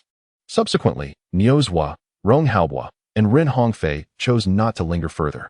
They exited the lithography workshop and left the laboratory, shedding their cleanroom attire, and awaited the results in the office. Silence enveloped them. None felt inclined to converse. Their hearts remained in suspense until the test results were revealed. At long last. After more than an hour, the office door swung open abruptly, and an expert appeared at the threshold, his face alight with excitement. Nyozwa and his companions had been anticipating this very moment, and they sprang to their feet, turning towards the expert. Nyozwa inquired, "What are the test results?" The expert struggled to contain his exhilaration, speaking with a slight tremor. "Director, from a single 12-inch silicon wafer, we have produced a total of 550 chips. Upon thorough examination, we can confirm that it is indeed a 2 nanometers process. The yield rate has reached." At this juncture, he paused momentarily, swallowing hard before continuing. "It has reached 100%. Boom. Nyozwa felt as if those few words were a thunderclap. It was as if a colossal bomb had detonated within his mind. In an instant, he appeared to have lost his capacity for thought, leaving his mind enveloped in an abyss of emptiness. His body trembled incessantly. The expert, witnessing this, could not help but feel a sense of concern. Given Dinyo's age, a moment's misstep could lead to his being overcome by excitement, which would be quite unfortunate. In truth, it was not only Nyozwa, Ronghaobwa, and even Rin Hongfei found themselves in a similar state. Fortunately, the expert's fears did not materialize. After a brief interlude, Nyozwa and the others gradually regained their composure. Academician Chun has truly delivered an astounding surprise. With this lithography machine, the rise of Huagua's semiconductor industry is unstoppable. The schemes of the Western powers, such as the White Eagle, are destined to be futile. Nyozwa articulated each word with emphasis. This was not the first time he had expressed such sentiments. During this period, Nyozwa and his colleagues had been mired in a sense of oppression. Huagua was facing an immense crisis, a war without gunpowder. These experts are the linchpin of the struggle. Now, Chun Hanxing has directly aided Huagua in securing victory. How could Nyozwa possibly contain his excitement? As he spoke these words, tears welled uncontrollably in his eyes. Chapter 94. An explanation? Do not rush. The other 3 individuals present nodded in agreement. At that moment, their admiration for Chun Hanxing reached new heights. Rin Hongfei's expression flickered, and tumultuous waves surged within his heart. As a purchaser of the 2 nanometers lithography machine, his feelings were more intense than those of the others. An uncontrollable thought arose in Rin Hongfei's mind. Could it be that Director Chun is indeed omnipotent? In less than a week, he had developed the 2 nanometers lithography machine from scratch. Not only that, but he also increased the production efficiency tenfold and achieved a yield rate of 100%. This was something Rin Hongfei had never dared to imagine before. Huawei, an enterprise long subjected to stringent sanctions by the White Eagle, had been devoted to the research and development of lithography machines. Rin Hongfei was acutely aware of the challenges involved in manufacturing such machines. It is no exaggeration to say that the achievements attained by Chun Hanxing are something that others could never accomplish in a lifetime. With an output capacity of 552 nanometers chips per hour, the daily production would amount to 13,200 units, and in a year, it would exceed 4.8 million units. This quantity could nearly satisfy the current demand for cutting-edge chips in Hua country. Furthermore, once the technology for the 2 nanometers lithography machine is established, the challenges of producing 14 nanometers and 28 nanometers lithography machines would be significantly diminished. One could almost assert that the difficulties faced by Hua country in the realm of chips would be resolved in a short period. Just then, a knock on the door broke the reverie. "Come in," said Ronghaobwa. Upon receiving permission, the office door opened to reveal Yiping's figure at the threshold. He sensed an unusual atmosphere in the office, but after a moment's contemplation, he spoke up. "General Rong, Xiaorun, I have some matters to report to the dean." After greeting them, he awaited Ronghaobwa's tacit approval before fully entering. The pressure he felt in front of Ronghaobwa was far greater than that experienced with Nyozwa. Nyozwa was merely a research expert, while Rong Haobo was a true military giant who had led hundreds of thousands in battle, capable of determining countless lives with a single word. Approaching Nyozwa, Yiping wasted no time and directly stated, "Dean, academician Ho Jian just called again. He said that if you do not make any further statements, he will sign a contract with Tianyi Microelectronics." Nyozwa responded only with indifference. "You need to call Ho Jian immediately." In Shanghai, at the headquarters of Tianyi Microelectronics, Ho Jian stood outside the conference room, his expression quite grim. For the past few days, the personnel from the Huaka Institute of Optoelectronics had been under immense pressure from Tianyi Microelectronics. No matter what they said, Tianyi Microelectronics remained resolute, insisting on acquiring all sales rights for the 28nm lithography machine. This situation was deeply troubling for Ho Jian, as he was reluctant to accept such terms. As time progressed, Ho Jian grew increasingly anxious. The current situation posed significant challenges for the Optoelectronics Research Institute of Huaka Academy. He found himself compelled to make a decision, which led him to place a call to his secretary, Yiping, preparing to acquiesce to the terms set forth by Tianyi Microelectronics. After all, producing the 28nm lithography machine was of utmost importance. Tianyi Microelectronics, for their part, would not dare to engage in actions detrimental to the entire nation of Huagua, regardless of their interests.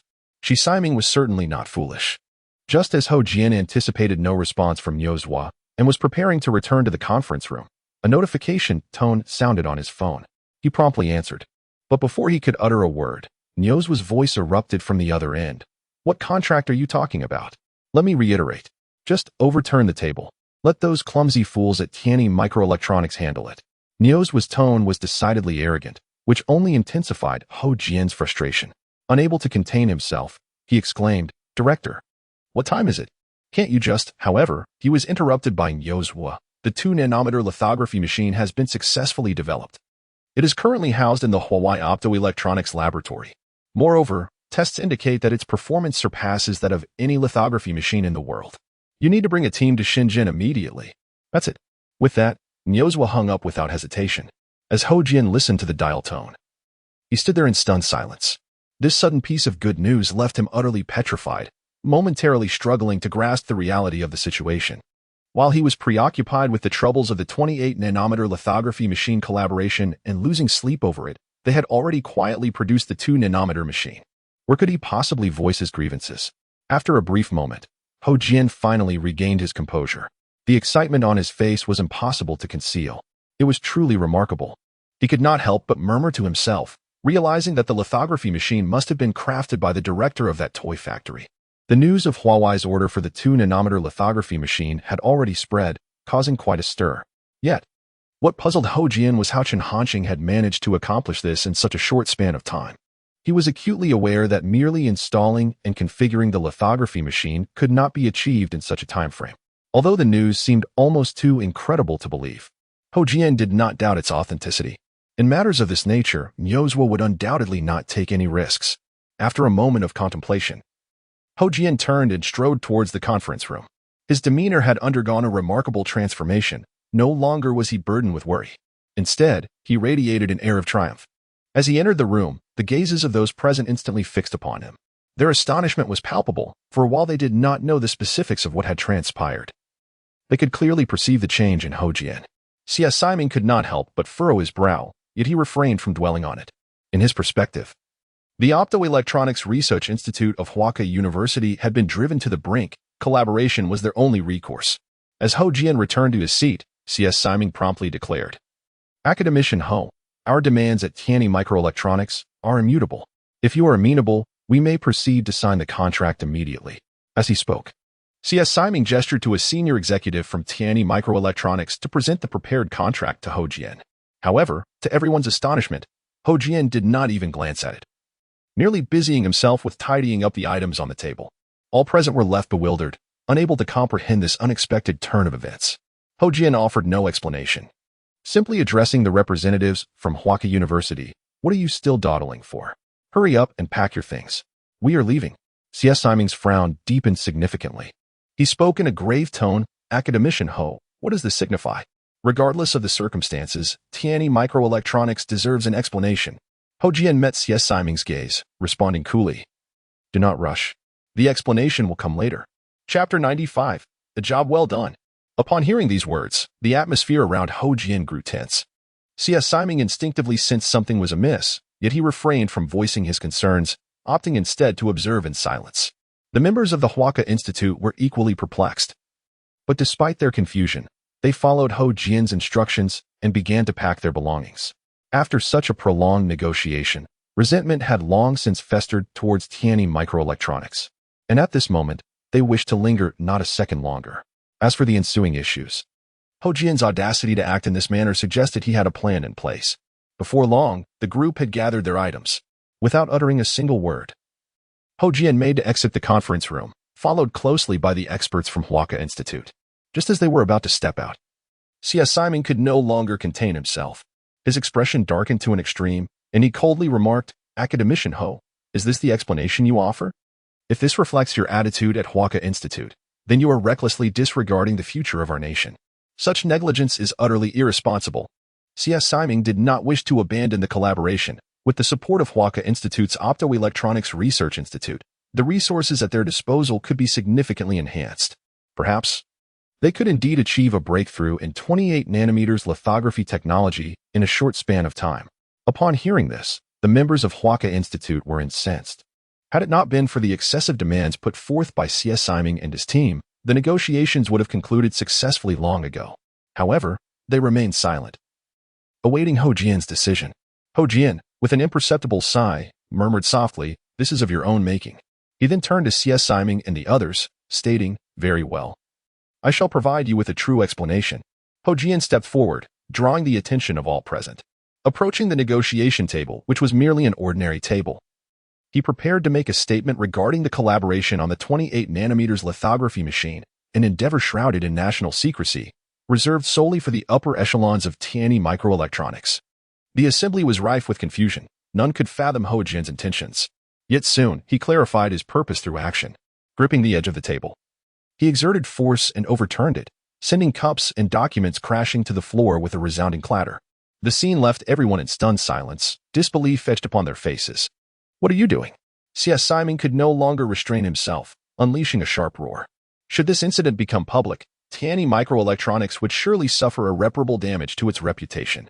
Ho Jian offered no reply, merely stating coolly, "From this day forth, the Optoelectronics Research Institute of Huaka will not engage in any collaboration with Tianyi Microelectronics. You would do well to consider your next steps." With that, he turned and exited the room. The experts from the Huazhong University of Science and Technology gradually regained their composure and followed Ho Jian out of the conference room. Once outside, their faces were adorned with excitement. Ho Jian's earlier actions had been incredibly satisfying. However, they did not lose their rationality, as concerns lingered in their hearts. At that moment, one expert could not restrain himself and inquired, "Academician Ho, what will we do about the 28 nanometers lithography machine? Do you have an alternative solution? After such an incident, our collaboration with Tianyi Microelectronics is undoubtedly doomed. Relying solely on the Optoelectronics Research Institute of Huazhong University to manufacture a 28 nanometers lithography machine in a short period is utterly impossible." Ho Jian was not a person prone to impulsiveness, so the expert naturally assumed that Ho must have had another plan in mind to act in such a manner. 28 nanometers lithography machine? What a piece of rubbish. Why even bother creating it? Ho Jian replied. Upon hearing this, everyone was taken aback. This response was entirely different from what they had anticipated. How could he dismiss the 28 nanometers lithography machine as garbage? Who had given him such audacity? Was Academician Ho perhaps under some sort of stimulus, leading to a lapse in judgment? The crowd could sense the thoughts swirling in their minds. Ho Jian, however, did not feel the need to clarify. He simply stated, "Let us go to Shenzhen. You will understand once we arrive." Inside the conference room, C.S. Simon and the others remained silent, their hearts brimming with indignation. Ho Jian's earlier behavior had undoubtedly been a slap in their faces. Finally, one person broke the silence, saying, "The people from Huazhong University are truly overstepping. This is a grave disrespect towards us at Tianyi Microelectronics." Upon hearing this, the others quickly echoed in agreement, exclaiming, "They've lost their minds. The people from Huazhong University must be insane. Do they not realize the significance of Tianyi Microelectronics in the creation of the 28 nanometers lithography machine? They will surely regret their decision today. Without them, We at Tianyi Microelectronics can still manufacture the 28 nanometers lithography machine. C.S. Simon listened quietly, choosing not to speak. An ominous premonition stirred within him. An instinctive sense that something was amiss. Ho Jian's reaction had been exceedingly peculiar. Just before stepping out to make a phone call, he seemed prepared to reluctantly compromise. Yet upon entering, he had completely transformed. Could it be that Huazhong University had indeed discovered an alternative solution? C.S. Simon pondered to himself. However, he could not fathom which company in the entirety of Huagwa could possibly replace Tianyi Microelectronics. With no clear direction, C.S. Simon decided to cease his contemplation on the matter. What was done was done. The most pressing issue now was to devise a strategy to minimize any unnecessary losses that Tianyi Microelectronics might incur due to this incident. After a moment of reflection, C.S. Simon instructed, immediately prepare the Public Relations Department. Draft a suitable statement. Without completely opposing Huazhong University of Science and Technology. Shift the entire responsibility onto the Optoelectronics Research Institute of the university. C.S. Simon remains composed. The Optoelectronics Research Institute is a national department, and severing ties with them would not be a prudent choice for Tianyi Microelectronics. C.S. Simon is well aware of this. Currently, rumors regarding a collaboration between the Optoelectronics Research Institute and Tianyi Microelectronics have been circulating widely online. Even Huazhong University must provide an explanation to the public. The reason for his preparations is to address the potential repercussions when the university makes an announcement. In Shenzhen, at the headquarters of Huawei, in the office. At this moment, Niuzhua is listening to the report from Ho Jian on his phone. Director, that's correct. We are now preparing to head to Shenzhen. The voice of Ho Jian comes through the phone again. Did you really flip the table on the spot? Niuzhua inquires. Ho Jian on the other end is somewhat speechless. Is this really the focal point of concern? He feels that Niuzhua's attention is somewhat misplaced. Nevertheless, Ho Jian nods. Yes. A smile spreads across Niuzhua's face as he immediately responds. Well done. Chapter 96, A Sword for Huagwa. This was a long-cherished ambition of Niuzhua. At last, it has come to fruition. Although it was not his own handiwork, it was enough to set his heart racing with excitement. After issuing a few directives, Niuzhua ended the call. Regarding the 2 nanometers lithography machine, he did not conceal any information from Ho Jian, nor was there any necessity to do so. As the head of the Optoelectronics Research Institute at Huaka, Ho Jian would be responsible for the subsequent collaboration on the 2 nanometers lithography machine with Huawei. Niuzhua then dialed the authorities of Huagwa, conveying the testing data of the 2 nanometers lithography machine. They had been eagerly awaiting the results. Upon hearing the news, they too were astounded and expressed their exhilaration, declaring, Comrade Chen Hanqing is the future of Huagwa. 3 hours later, Ho Jian and his colleagues arrived at the headquarters of Huawei. After signing a confidentiality agreement, Niuzhua finally disclosed to the gathered experts the urgent reason for their summons. However, he chose to withhold the information regarding Chen Hanqing, not revealing that it was he who had created the lithography machine. Upon learning that they would be involved in the work on the 2 nanometers lithography machine, disbelief washed over everyone. They were utterly shocked. A 2 nanometers lithography machine? Is it truly real? Am I dreaming? Could it be that Director Chen has succeeded in manufacturing it? The individual who crafted this machine is undoubtedly a hero of Huagwa. The excitement was palpable as everyone struggled to contain their emotions, exclaiming in astonishment. Despite Niuzhua's silence, they could surmise the identity of the machine's creator. When they observed Ho Jian's composed demeanor, it became evident that he must have been privy to this information beforehand. They also began to understand why Ho Jian had acted so boldly at Tianyi Microelectronics, feeling that perhaps he had been somewhat restrained in his actions. Subsequently, the experts were directly escorted to the Huawei Optoelectronics laboratory. They held no grievances about this arrangement. On the contrary, they were all brimming with excitement, eager to behold what the world's first 2 nanometers lithography machine would look like. As for Ho Jian, he remained behind, accompanying Niuzhua to a conference room. At this moment, Ren Hongfei and Rong Haobo were already waiting. Upon Niuzhua's entrance, he nodded in acknowledgement to both men before taking his seat and absorbing the atmosphere of the room. Ho Jian, feeling a sense of gravity, chose not to speak. Taking a seat at the end of the table, although he bore the title of an academician at Huaka and was the head of the Optoelectronics Research Institute, he found himself with little influence in this setting. Without wasting any time, Niuzhua initiated the discussion. General Ren, what are your thoughts on the collaboration between Huawei and the Optoelectronics Research Institute? After all, you are the true purchaser of the 2 nanometers lithography machine. Moreover, Relying solely on the Optoelectronics Research Institute of Huazhong University of Science and Technology, it is rather unrealistic to thoroughly grasp the technology of the 2 nanometers lithography machine and commence production within a short time frame. Therefore, collaboration with Huawei is undoubtedly necessary. Upon hearing this, Ho Jian silently reflected. Indeed, it seems to be so. He then cast a glance at Ren Hongfei, quietly murmuring, Huawei should not be as unreasonable as Tianyi Microelectronics, right? The negotiations with Tianyi Microelectronics over the past few days had left a significant psychological shadow on Ho Jian. However, he was not overly concerned. His trust in Huawei was unwavering, further compounded by the fact that this was a 2 nanometers lithography machine. The nation might tolerate Tianyi Microelectronics operating with the 28 nanometers lithography machine. But the circumstances surrounding the 2 nanometers machine are entirely different. This is truly a national treasure, the foundation for Huawei's future rise in the chip industry. The authorities would certainly not permit Huawei to overstep boundaries. Huawei could do without Huawei, but it cannot do without the 2 nanometers lithography machine. Upon hearing Niu's words, Ren Hongfei was not surprised. He had already been informed of the theme of this meeting in advance and did not ponder it further. Ren Hongfei directly addressed Director Niu, General Rong and Academician Ho, when we placed the order for the lithography machine. I had already promised Director Chen that Huawei would not seek any profit from this 2 nanometers lithography machine.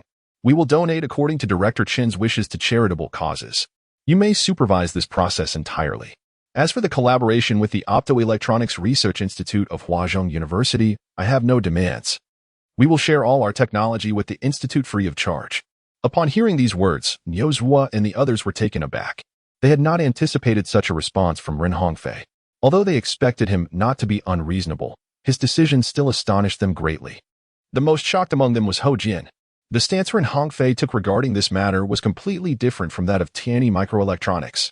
In comparison, Ren Hongfei's image shone even brighter. Mr. Ren, the nation will not treat you unfairly, Niu Zhuo spoke earnestly, standing up and extending his hand towards Ren Hongfei. He did not refuse Ren Hongfei's goodwill. This was indeed of utmost importance for Huawei at present. Ren Hongfei, equally solemn, rose to his feet and shook hands firmly with Niu Zhuo. Director Niu, you overstate my contributions. It is my honor to contribute to the nation. In truth, the one who deserves our gratitude is Director Chen. Without him, the 2 nanometers lithography machine would never have come into existence. Ren Hongfei remarked. Niu Zhuo nodded in deep agreement. Chen Hanqing is indeed a treasure to Huawei. With this matter settled, the subsequent cooperation details will be communicated by Ho Jian with the head of the Huawei Optoelectronics Laboratory. Currently, Niu Zhuo and Rong Haobo have been in Shenzhen for 3 days. The matter has concluded satisfactorily. They found no necessity to remain here any longer. In the capital, numerous matters awaited their attention, particularly for Rong Haobo. Each journey was accompanied by many who trailed anxiously behind him. Should anything untoward befall this individual, it would undoubtedly deal a tremendous blow to the nation of Huawei. On this occasion, Niu Zhuo shared the same private jet with Rong Haobo. On board, Niu Zhuo inquired, regarding the 2 nanometers lithography machine, should we announce it? This question had occupied his thoughts. Logically, with such a breakthrough, Huawei ought to proclaim it, delivering a resounding slap to the faces of those nations, especially the white-headed eagle, who claimed Huawei could not endure beyond 3 months. Now, not only was Huawei unscathed, but it had also developed the 2 nanometers lithography machine. However, if it were to be disclosed, it could potentially endanger Chen Hanqing. Given the events of recent times, it would be all too easy to connect the 2 nanometers lithography machine to Chen Hanqing. At that point, nations like the white-headed eagle would certainly be unable to tolerate the emergence of such a prodigious talent in Huawei. Rong Haobo's expression turned grave. After a moment of contemplation, he declared, we must announce it. Huawei possesses a sword. Naturally, it must be unsheathed. Niu Zhuo nodded, then asked, what about Academician Chen? This was the crux of the matter. Niu Zhuo had no doubt that Rong Haobo had considered this issue. Rong Haobo's gaze sharpened. Comrade Chen Hanqing is of utmost importance to our nation. Whoever dares to bring him harm shall face our relentless wrath. As Rong Haobo uttered these words, a palpable sense of foreboding began to permeate the entire cabin, as if the very air had turned several degrees colder. Chapter 97. Tianyi Microelectronics is on the path to self-destruction. After listening to Rong Haobo's words, Niu Zhuo felt a twinge of his emotions being stirred. Nevertheless, despite this, his heart remained heavy with concern. Perhaps due to the formidable influence of Huawei, other rival nations dared not overtly take action against Chen Hanqing. However, Underhanded maneuvers were undoubtedly inevitable. Although Chen Hanqing was currently under the protection of a strengthened team, absolute safety could not be guaranteed. Noticing Niu's demeanor, Rong Haobo was perceptive to his emotions. He then reassured, "Before we announce the news regarding the 2 nanometers lithography machine, we will undertake additional preparations to ensure Comrade Chen Hanqing's safety." Upon hearing this, Niu felt a sense of relief and nodded, choosing to remain silent. More than 3 hours later, their private jet landed in the capital. After parting ways, once Rong Haobo arrived at the highest military command center, he did not hesitate to make a phone call. Following a discussion, a decision was finally reached. Holding the phone, Rong Haobo responded with a grave expression. "I will speak with Comrade Chen Hanqing again," striving to persuade him to relocate to the capital. "If Comrade Chen Hanqing insists on remaining in Yangqing, we will have no choice but to proceed accordingly." After concluding the call, Rong Haobo dialed Chen Hanqing's number, but as expected, it went unanswered. He was not surprised. Knowing that Chen Hanqing was likely engrossed in work, a customary practice of his not to take calls during work hours, Rong Haobo remained unfazed, planning to call back later that evening. Meanwhile, shortly after returning to the Huaca Institute, Niu instructed someone to announce via the official account that, effective immediately, the Optoelectronics Research Institute of Huaca would collaborate with Huawei to jointly develop lithography machines, believing this would swiftly resolve Huawei's chip crisis. This announcement quickly created a stir. Initially, everyone expected Huaca to collaborate with Tianyi Microelectronics, but they were taken aback by this unexpected news. Given prior events, it was evident that Huawei and Tianyi Microelectronics were fierce rivals. Huaca's decision to partner with Huawei effectively signaled the collapse of any collaboration with Tianyi Microelectronics. What could have prompted such a turn of events? Wasn't Tianyi Microelectronics the chosen partner? Why had there been a change in plans? Earlier reports had indicated that representatives from Huaca had already engaged in discussions with Tianyi Microelectronics. Who could shed light on this situation? What actions had Tianyi Microelectronics taken to provoke such a decision from Huaca? In an instant, the online discourse was ablaze.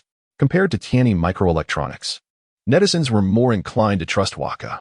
Consequently, Tianyi Microelectronics faced a barrage of criticism.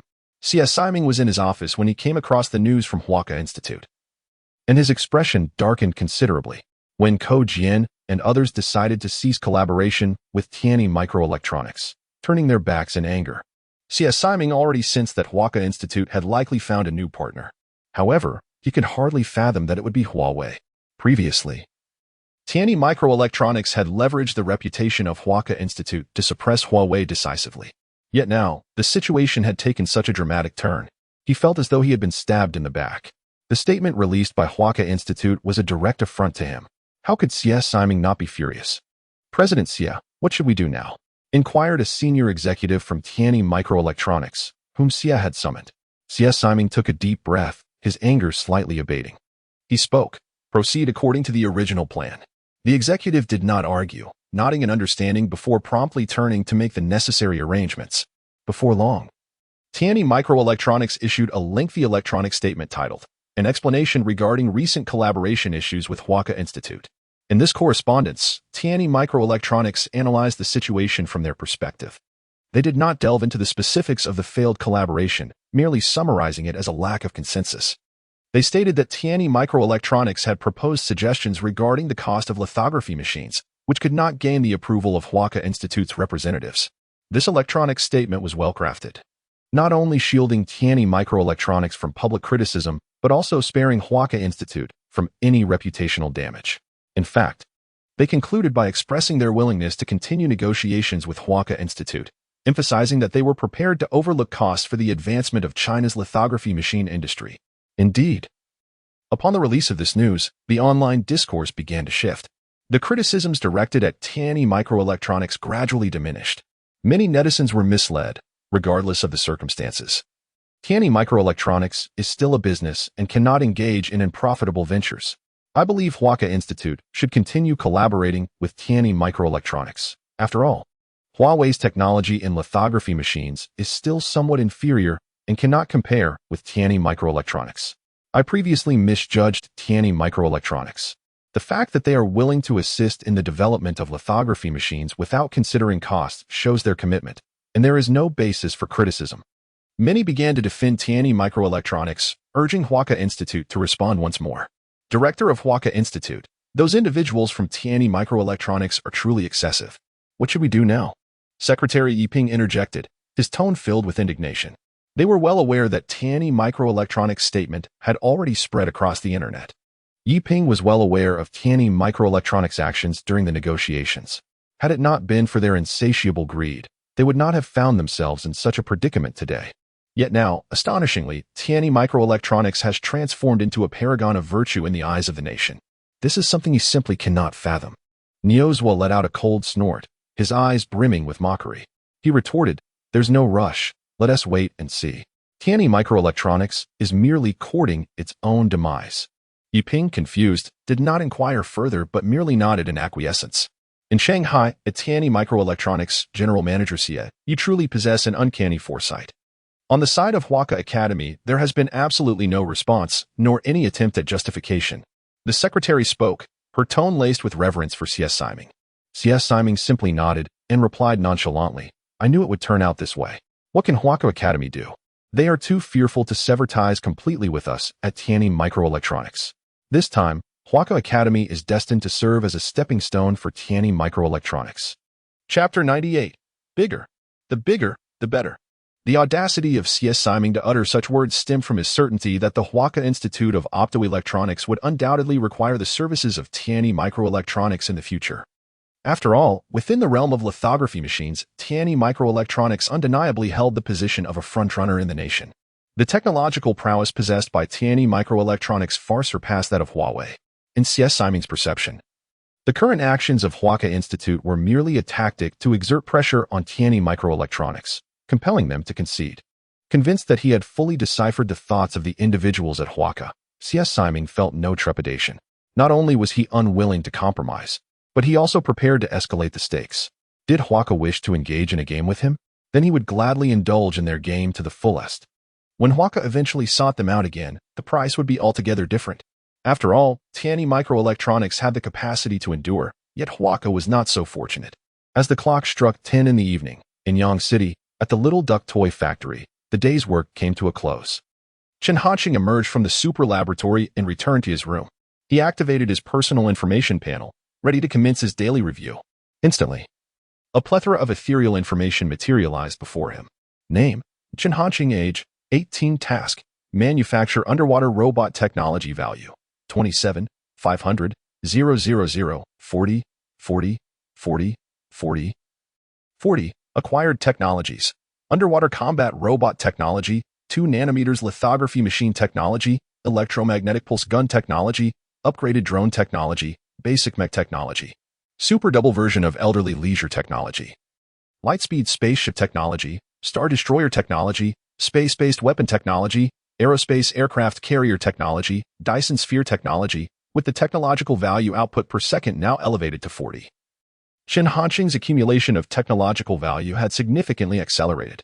Previously, after expending a total of 1 per million technological value on the underwater combat robot and its requisite materials, and following 2 days of accumulation, Chen Hanqing's reserve of technological value had now surpassed 27 million. He was one step closer to achieving his goal of manufacturing the Star Destroyer.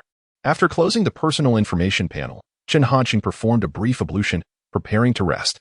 At that moment, the phone notification chimed. Upon answering, before he could utter a word, a voice resonated from the other end. "Comrade Chen Hanqing, this is Rong Haobua." Chen Hanqing was not surprised to receive a call from Rong Haobua. He calmly replied, "Old Rong, I have already begun drafting the blueprints for the 2 nanometers lithography machine, and I am currently organizing the core data. It will take approximately 8 more days." Instinctively, Chen Hanqing anticipated the purpose of Rong Haobua's call.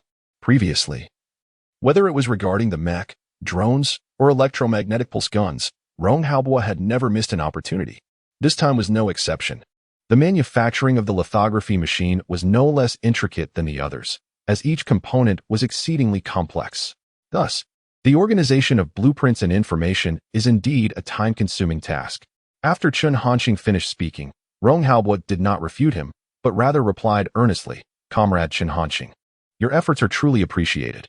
This statement was sincerely meant, as it was one of the primary reasons for his call, the manufacturing blueprint for the 2 nanometers lithography machine.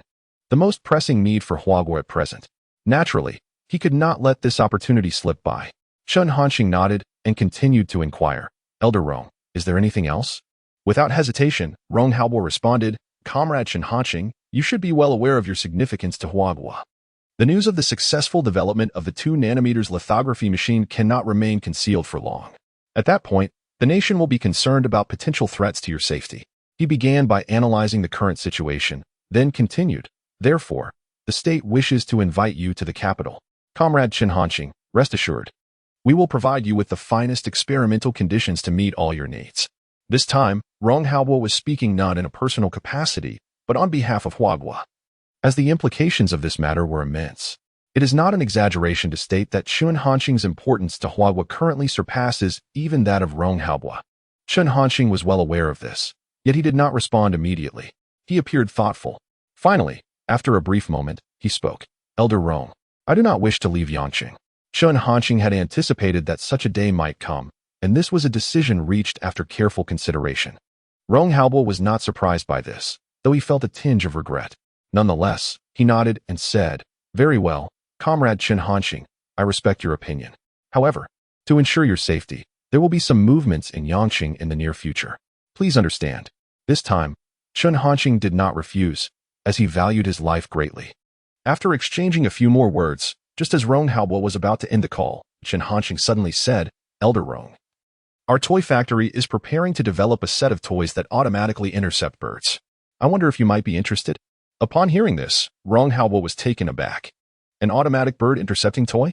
He understood all too well that, in accordance with Chun Hanxing's usual style, this so-called intercepting toy would surely entail more than merely intercepting birds. Once he regained his composure, Rong Haobo was filled with delight. Without any hesitation, he responded, I am indeed interested. Very much so. Chun Hanxing added, Well, Elder Rong, I have merely drafted a basic proposal. If you have any specific requests, please feel free to mention them. Rong Haobo did not hesitate and directly stated, Comrade Chun Hanxing, I have but one request. Thus, the automatic interception. The scope of the flying bird toy must be substantial. As for the rest, Rong Haobo harbors no concerns whatsoever. The products from the Little Duck Toy Factory are undoubtedly of exquisite quality. Rong Haobo holds no doubts regarding Chun Hanxing's capabilities. Just how large can it be? Chun Hanxing inquired. The concept provided by Rong Haobo was exceedingly vague, making it difficult for him to form a judgment. Rong Haobo replied, The larger, the better. Ideally, it should encompass 6 million square kilometers. Chun Hanxing? Upon hearing this figure, he was utterly stunned. 6 million square kilometers? Why not just say it encompasses the entirety of Huagua? Why beat around the bush? Chun Hanxing pondered that Rong Haobo might be quite audacious. However, he never anticipated just how bold Rong Haobo truly was. This demand seemed rather excessive. After speaking, noticing Chun Hanxing's prolonged silence, Rong Haobo felt he may have been a bit too carried away with his enthusiasm. Thus, he intended to amend his statement. Yet, before Rong Haobo could articulate his thoughts, Chun Hanxing interjected, No problem. Chapter 99, Construction of the Yangqing Military Base. Rong Haobo was utterly astonished. Chun Hanxing had actually agreed. He never anticipated such a response. Initially, he had merely spoken in jest, never truly believing that Chun Hanxing could indeed create an automatic interception system covering an astonishing 9,600,000 square kilometers, essentially the entire nation. Just moments prior, he had been prepared to mitigate his statement. Yet, unexpectedly, Chun Hanxing had truly acquiesced.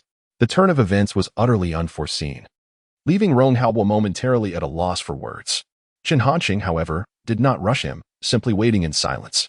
On both ends of the line, an air of stillness enveloped them. After a brief pause, Rong Haobo finally regained his composure, his expression brimming with excitement as he sought confirmation. Comrade Chun Hanxing, are you certain? Without a hint of hesitation, Chun Hanxing replied, Indeed. He continued, however, due to the complexity of the technology involved, the cost will increase.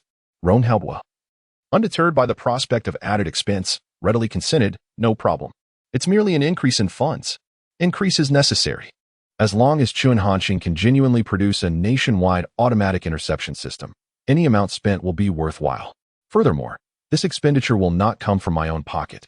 Chun Hanxing nodded, Very well. Let me calculate the price. Rong Haobo responded enthusiastically, All right. At this juncture, his anticipation was palpable. Not long thereafter, Chun Hanqing provided the answer, stating, to order this automatic bird interception toy, the total cost will amount to 60 million.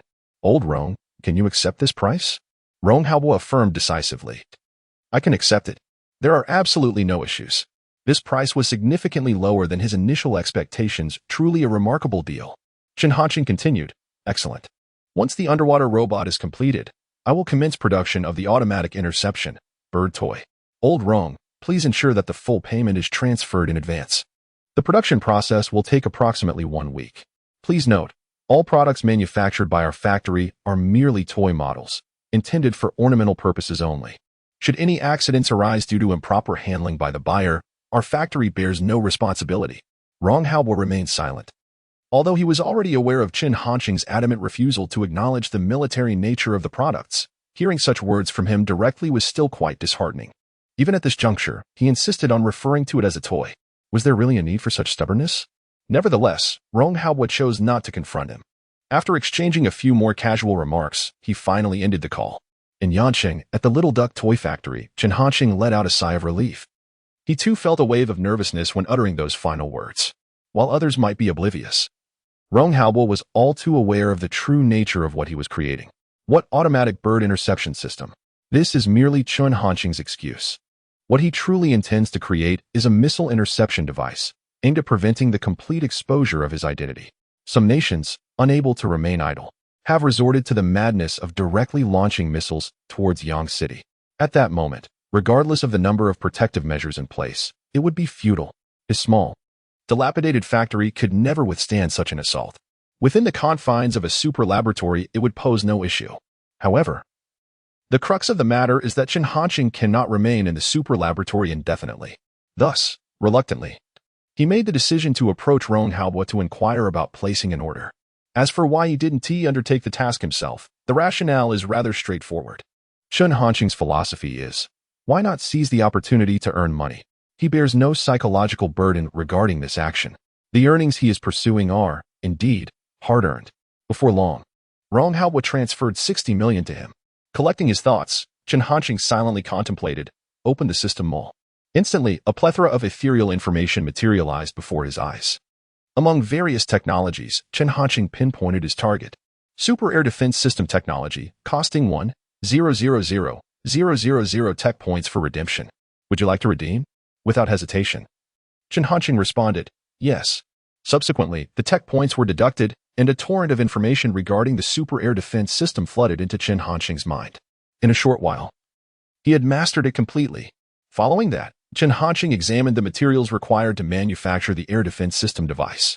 The total amounted to 2,000,000 tech points. This was undoubtedly the most expensive order since Chun Hanqing awakened his system. Given the extensive coverage area, the required tech points for materials were naturally considerable. Instantly, Chun Hanqing felt that 60 million seemed insufficient. He did not immediately redeem the materials. He resolved to first complete the underwater robot before proceeding with the redemption. Without further contemplation, Chun Hanqing soon fell into slumber. At the highest military command center of Huagua, although it was already deep into the night, Rong Haobo did not return home. He had an important task that required completion. Rong Haobo sat with a serious expression. Shortly, his secretary, Qi Liang, entered. He spoke. Old Rong, everything is prepared. The leaders of the 5 major military bases, including Zhongzhou, have all arrived. We can commence the video conference at any time.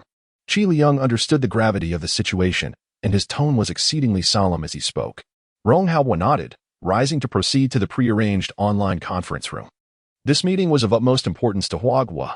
Therefore, all necessary security measures had been implemented in advance to ensure that no mishaps would occur. Let us begin. Rong Haobo instructed upon taking his seat. Qi Liang nodded and promptly initiated the video conference. Participants in this meeting included Chu Goen from the Zhongzhou military base. In the military base of Shinnon province, there stands Tian Zhan. At the Pasta province's military base, we have the esteemed Hu Hai. In the Anzhou province military base, one finds Chang Lin, and at the Luzhou province military base, there's Jia Haoyang. These individuals are the leaders of their respective military installations. Upon the arrival of General Rong Haobo, they promptly rose to their feet, offering a salute. General Rong. In his presence, they dared not exhibit any form of disrespect. General Rong nodded slightly and softly commanded, Please, take your seats. Upon hearing this, the 5 men cautiously lowered themselves into their chairs, adopting an impeccably upright posture. In the presence of Rong Haobua, they felt compelled to present their most commendable selves. Without wasting a moment, Rong Haobua stated directly, "Ladies and gentlemen, the purpose of your gathering here today is of utmost significance." The 5 members of Chu Goen maintained solemn expressions, fully cognizant that this assembly, convened specifically by Rong Haobua for a video conference, must pertain to a matter of great importance. Otherwise, it would not warrant such an extraordinary effort on his part. After a brief pause, Rong Haobua continued, following discussions at higher levels. It has been decided to establish a military base in Yangcheng to better ensure the safety of Comrade Chen Hanqing. Chapter 100, completed within 3 months. Upon hearing these words, the leaders of the 5 major military bases present were struck with astonishment. They had not anticipated such a decision. To construct a military base for the sake of protecting one individual? This was indeed rather outrageous. However, when they recalled that the individual in question was Chen Hanqing, a sense of understanding began to dawn upon them. Although the details remained confidential to the outside world, various tidbits regarding Chen Hanqing had already circulated among the upper echelons. The curiosity surrounding this prodigious talent from Huagua was palpable. The most eager among them were Chu Goen and Tianjin. The former, having directly witnessed Chen Hanqing's formidable technological prowess, recognized his significance. It was no exaggeration to assert that one Chen Hanqing was worth hundreds of thousands of soldiers. Chu Goen could hardly contain his excitement. He promptly declared, "General Rong, we at the Zhongzhou military base are willing to undertake the construction of the Yangqing military base." Chu Goen understood that this was an opportunity. Establishing a favorable rapport with Chen Hanqing would undoubtedly yield immense benefits.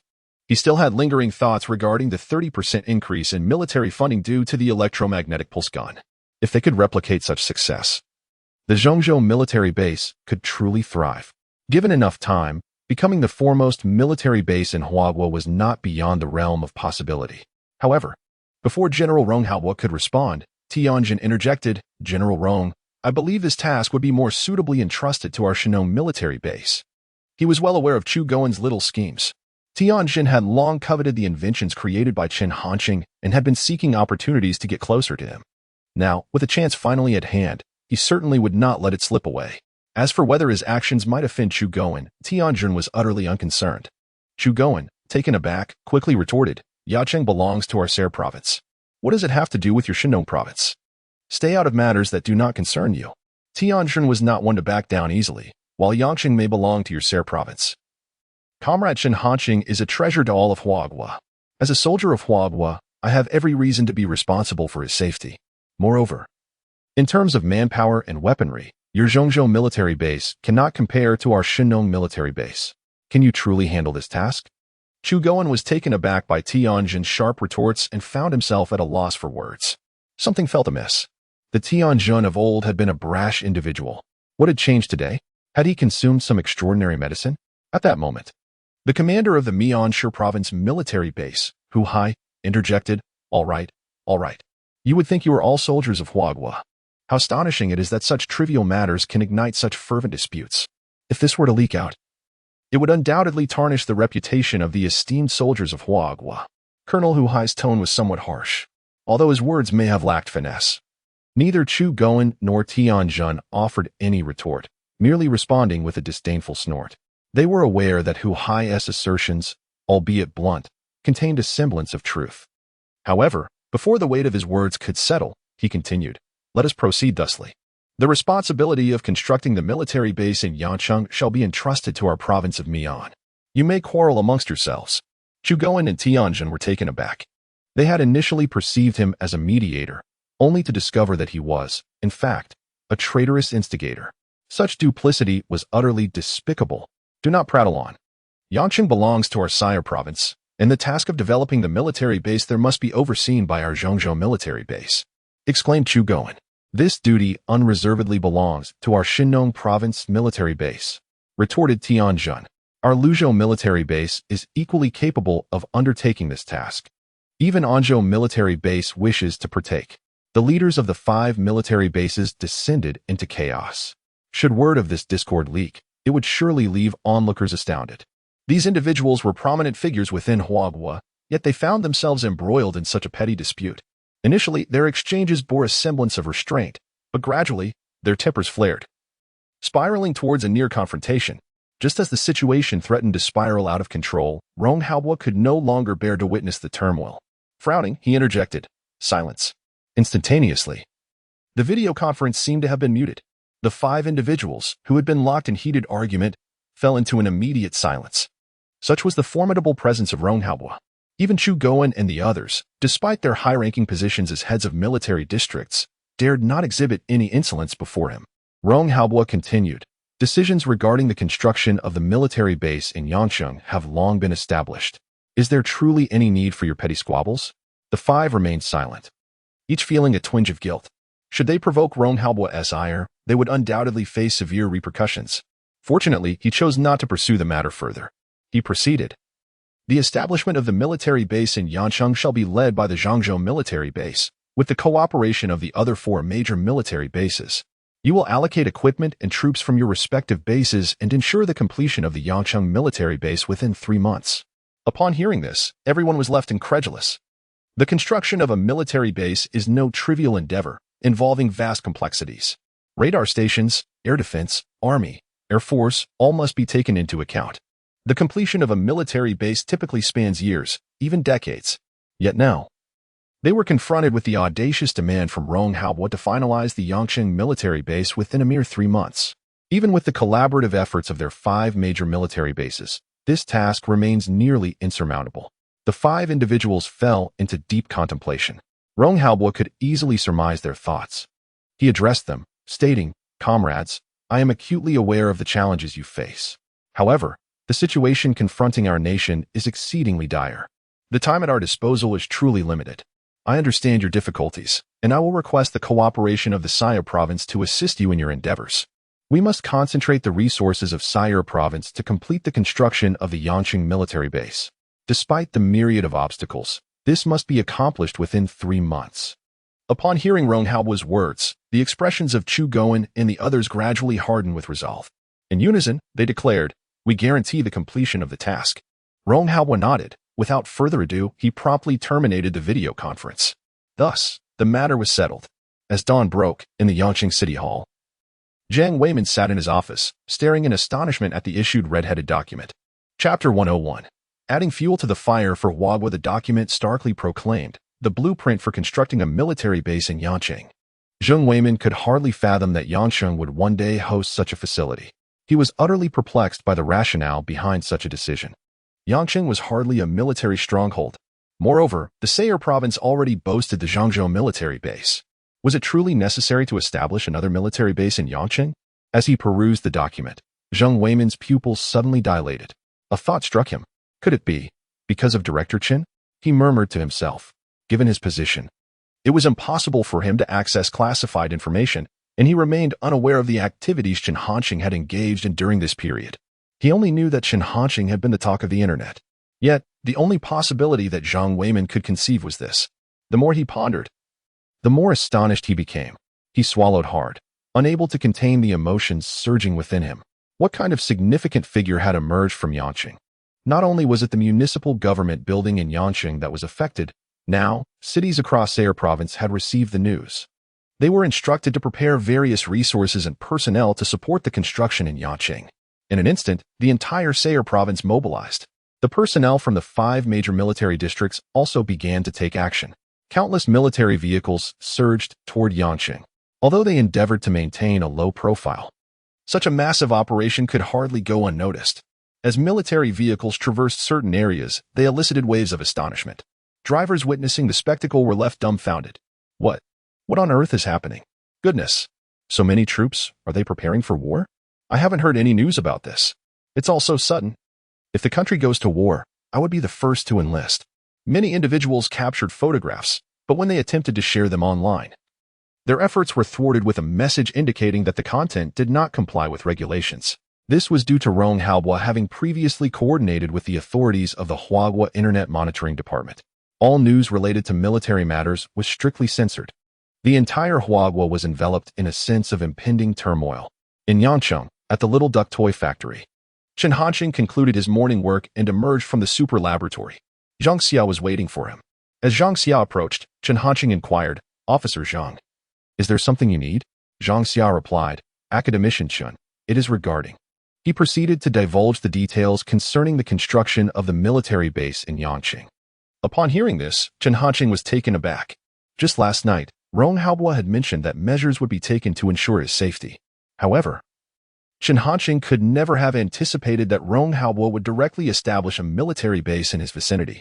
Wasn't this a bit too extravagant? After a moment, Chen Hanqing gradually regained his composure. He suppressed the astonishment within him and said calmly, "All right, I understand," without giving the matter much thought. After exchanging a few more words with Zhang Xia, Chen Hanqing returned to his room, his emotions unsettled for a long time. At the highest military command center of Huaghua, Secretary Qi Liang informed Rong Haobo, "The private plane has been arranged." Rong Haobo nodded in acknowledgement. "Let us depart." This time, he was indeed bound for Yangqing. Ordinarily, having just returned from Shenzhen, it would be unwise for someone of his stature to leave the capital so soon. However, there was a matter of utmost importance that required his attention. After deliberation, it was decided to bestow upon Chen Hanqing the National Medal of Huaghua, the highest honor the nation could confer, reserved for those who have made extraordinary contributions to national construction and defense. Given Chen Hanqing's contributions to Huaghua, he was more than deserving. Wasting no time, Rong Haobo rose and exited the office, with Secretary Qi Liang following closely behind as they made their way to the airport. At the White Eagle's Department of Defense, John Otis and several senior officials were convening in a conference room. "Mr. Simpson, could you please provide an analysis of Huaghua's current technological status?" John Otis inquired. Lewis Simpson, one of the participants, stood and bowed slightly to the assembly before responding, "Mr. Otis, gentlemen, our National Research Foundation has conducted a thorough analysis of Huaghua's situation. The conclusion is that, given Huaghua's current level of technology, it is absolutely impossible for them to make a breakthrough in lithography technology in the near term. Their domestic production capacity and chip reserves can only sustain them for 3 months at most. After that, Huaghua's industry will undoubtedly collapse, and it will become our vassal." His words were delivered with conviction. Despite his disdain for Huaghua, Lewis Simpson could not ignore the reality that, in the current geopolitical landscape, Huaghua stood as the White Eagle's greatest adversary. Understanding one's enemy is imperative, and he had not deluded himself into believing the White Eagle could disregard Huaghua entirely. Otherwise, he would not have risen to the position of head of the National Research Foundation. His conclusions were drawn from Huaghua's present circumstances. Initially, when the Huaghua Academy of Sciences decided to collaborate with Tianyi Microelectronics, Simpson had harbored some concerns. As Tianyi Microelectronics was a leading enterprise in the lithography field and possessed significant strength. However, upon learning that the discussions between the Huaghua Academy and Tianyi Microelectronics had completely fallen through, he felt entirely reassured. It was clear that Huaghua could not hope to achieve a breakthrough in lithography technology in the short term. The gathered crowd displayed expressions of excitement. "My goodness! What splendid news this is! The detestable Hua Nation, this is the punishment they rightfully deserve.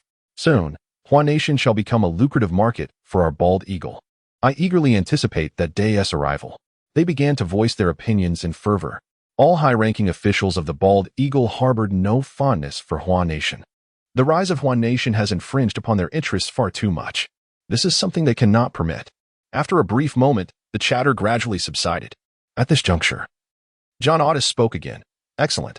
We must further inflame the situation for Hua Nation." Upon hearing this, the crowd was filled with confusion, unsure of John Otis' intentions. Without withholding any suspense, John Otis directly stated, "I propose we negotiate with the White Elephant Nation. We should urge them to instigate a localized conflict with Hua Nation over border issues. We, the Bald Eagle, shall wholeheartedly support the White Elephant Nation. In doing so, Hua Nation will find itself besieged by internal and external turmoil, drawing closer to a nationwide collapse." Chapter 102, The Awarding of the National Medal of Huaghua. Upon hearing John Otis's words, the dignitaries of the Bald Eagle Nation unanimously nodded in agreement, without a moment's hesitation. This was precisely the course of action they ought to pursue, consolidating all efforts to undermine Huaghua. Previously, the Bald Eagle had imposed extreme sanctions on Huaghua regarding semiconductor technology, to which Huaghua could not remain passive. In swift retaliation, Huaghua levied exorbitant tariffs on exports bound for the Bald Eagle. At present, Huaghua and the Bald Eagle are engaged in a battle of endurance. The victor will be the one who can withstand until the end. Hence, John Otis resolved to take action. With a decision made, he wasted no time and promptly initiated a call to negotiate with the White Elephant Nation. The White Elephant Nation, not being naive, understood the motives behind the bald eagle's actions and seized the opportunity to present a plethora of conditions. John Otis and his colleagues did not acquiesce immediately but resolved to visit the White Elephant for detailed discussions. Shortly thereafter, the bald eagle issued a statement. In the interest of maintaining world peace and promoting friendly exchanges between East and West, the bald eagle announced its intention to visit the White Elephant in the near future. The declaration caused an immediate sensation. Every nation could discern that the bald eagle's actions were aimed at exerting pressure on Hwagwa. The already tumultuous international situation grew even more chaotic. Meanwhile, on another front, after 3 hours of travel, Rong Haobwa arrived once again in Yangqing.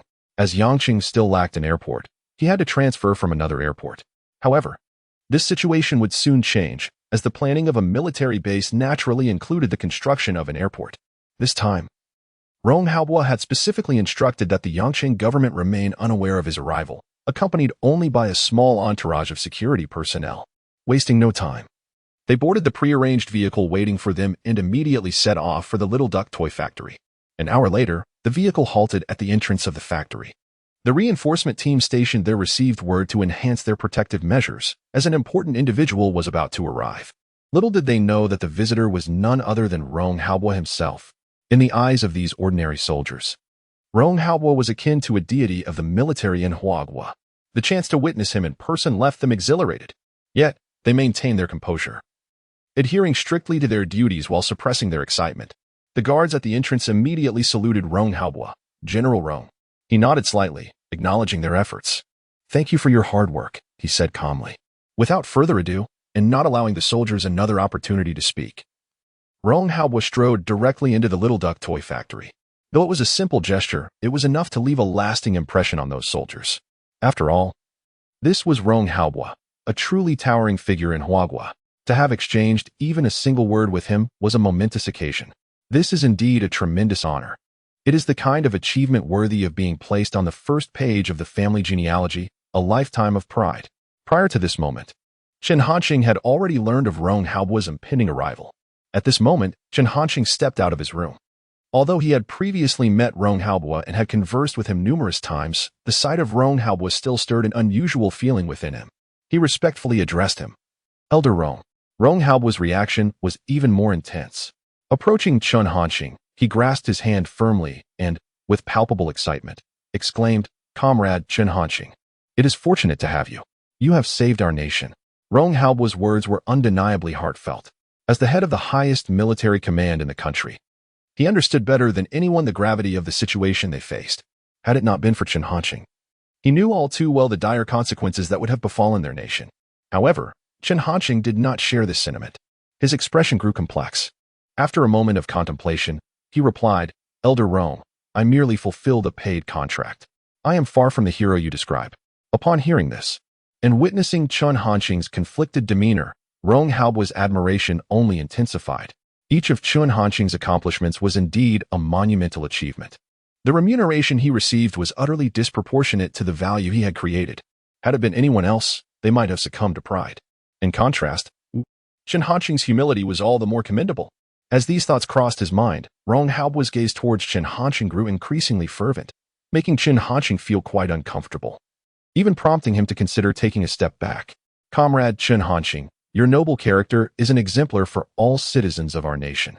Your contributions will surely be remembered," Rong Haobwa declared solemnly. His secretary, Qi Liang, nodded in agreement, clearly endorsing Rong Haobwa's sentiments. Chen Hanqing was left speechless. Why was the conversation veering towards noble character?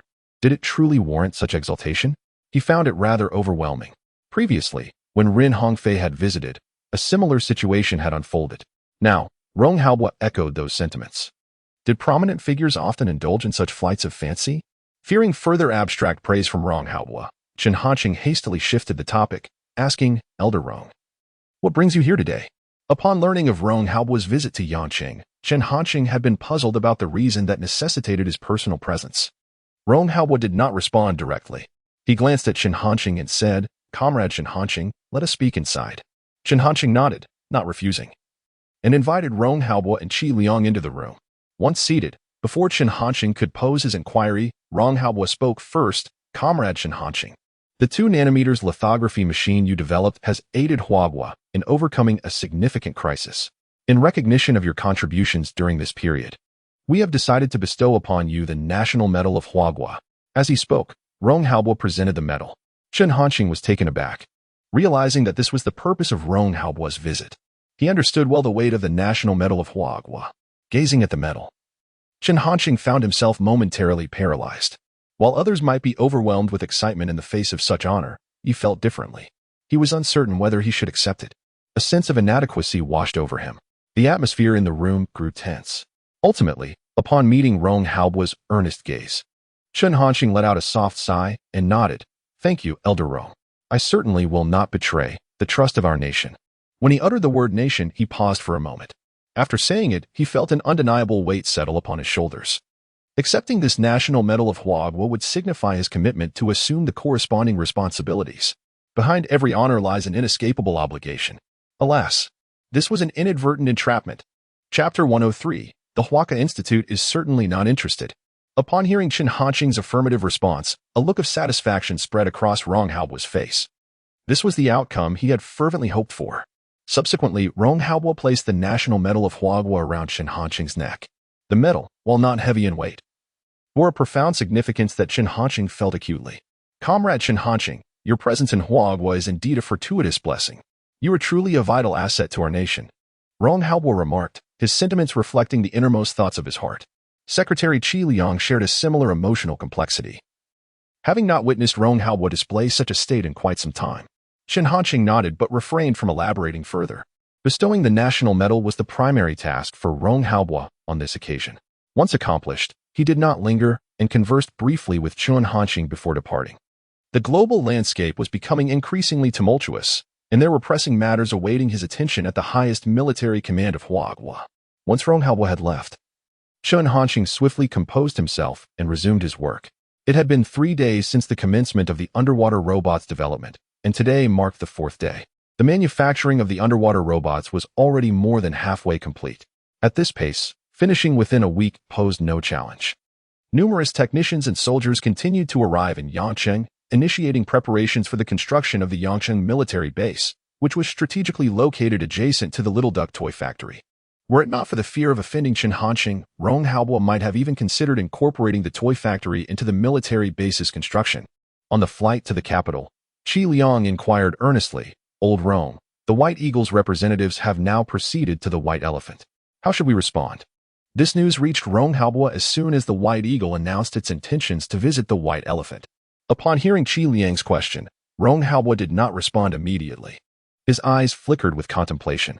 He was well aware of the White Eagle's motives for choosing to visit the White Elephant at such a juncture. It was merely a tactic to ally with the White Elephant in order to suppress Huagua, an age-old strategy of the White Eagle. Seeing this, Qi Liang chose to remain silent, patiently awaiting further developments. After a brief moment, Rong Haobo's demeanor shifted, his gaze growing resolute. He then declared with conviction, the White Eagle truly harbors an unyielding desire to undermine Huagua. Yet this time, they have miscalculated. Should the White Elephant dare to provoke us, let them witness the true strength of Huagua. As he spoke, his voice resonated with authority, each word imbued with a sense of determination. Qi Liang nodded, harboring no doubts regarding Rong Haobo's words. Furthermore, the White Elephant was but a mere insignificance.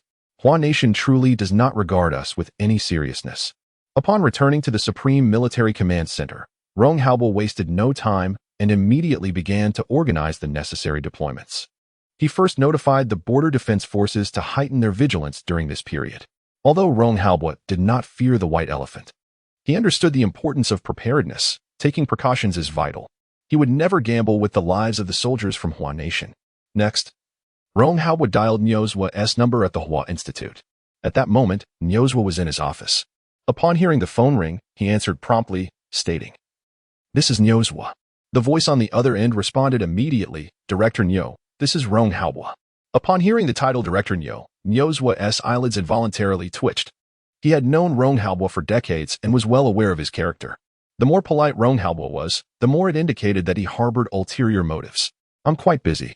Speak quickly," Nyozwa replied curtly. Rong Haobo, unfazed, continued, "It's nothing too pressing. I've heard that the Hua Institute has produced the first batch of individual exoskeleton armors. I wish to requisition them." Upon hearing this, Nyo's anger flared. He knew that whenever Rong Haobo sought him out, it was never for a trivial matter. So he was coveting the exoskeleton armor. Indeed.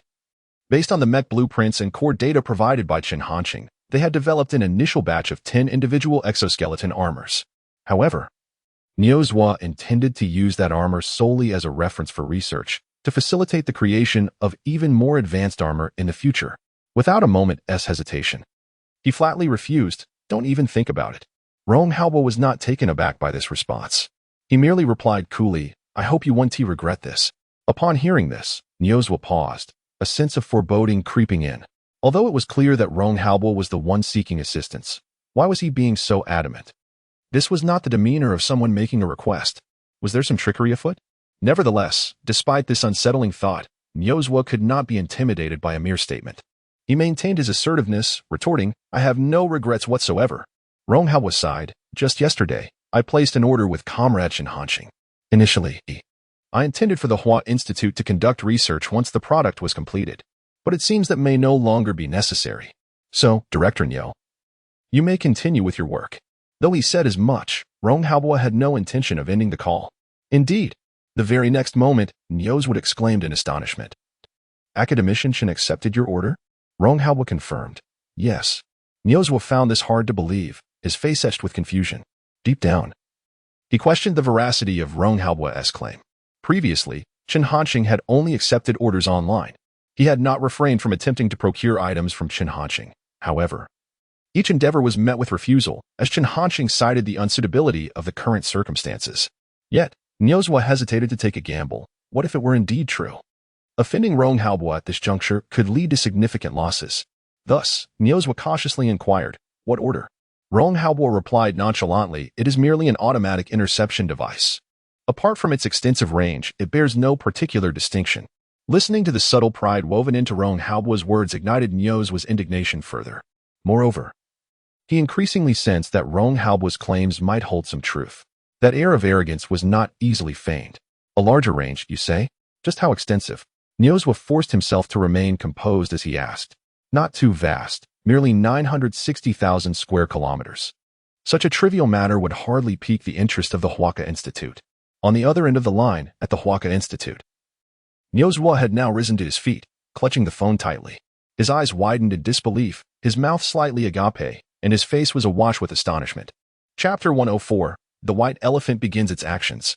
Nyo's was utterly astonished. He could scarcely believe his ears. 960,000 square kilometers? Surely, this cannot be a jest? On the other end of the line, witnessing the prolonged silence, Rong Haobo refrained from pressing Nyo's. He could easily imagine the state of mind Nyo's was in at that moment. Finally, after what felt like an eternity, Nyo's regained his composure. The voice from the other end, tinged with excitement, became somewhat shrill as he exclaimed, "Rong Haobo, are you joking? An automatic interception system covering the entire nation? How could that be possible?" This notion exceeded Nyo's comprehension.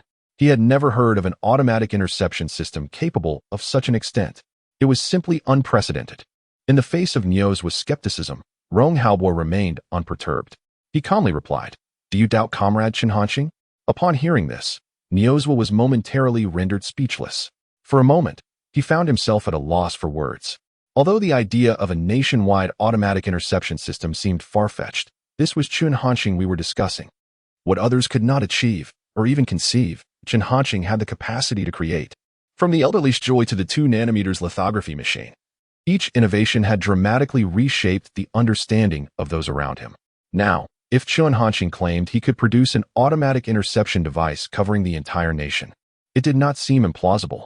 After a moment of contemplation, Nyo's reached a decision. "I agree to allocate that batch of individual exoskeleton mechas for your use. Once this automatic interception device is constructed by Academician Chen, it must be entrusted to us at the Huaca Institute for further research." By this point, Nyo's no longer harbored doubts about the authenticity of this matter. The automatic interception device was of utmost importance to the security of Huagua. Rong Haobo would never make light of such a significant issue.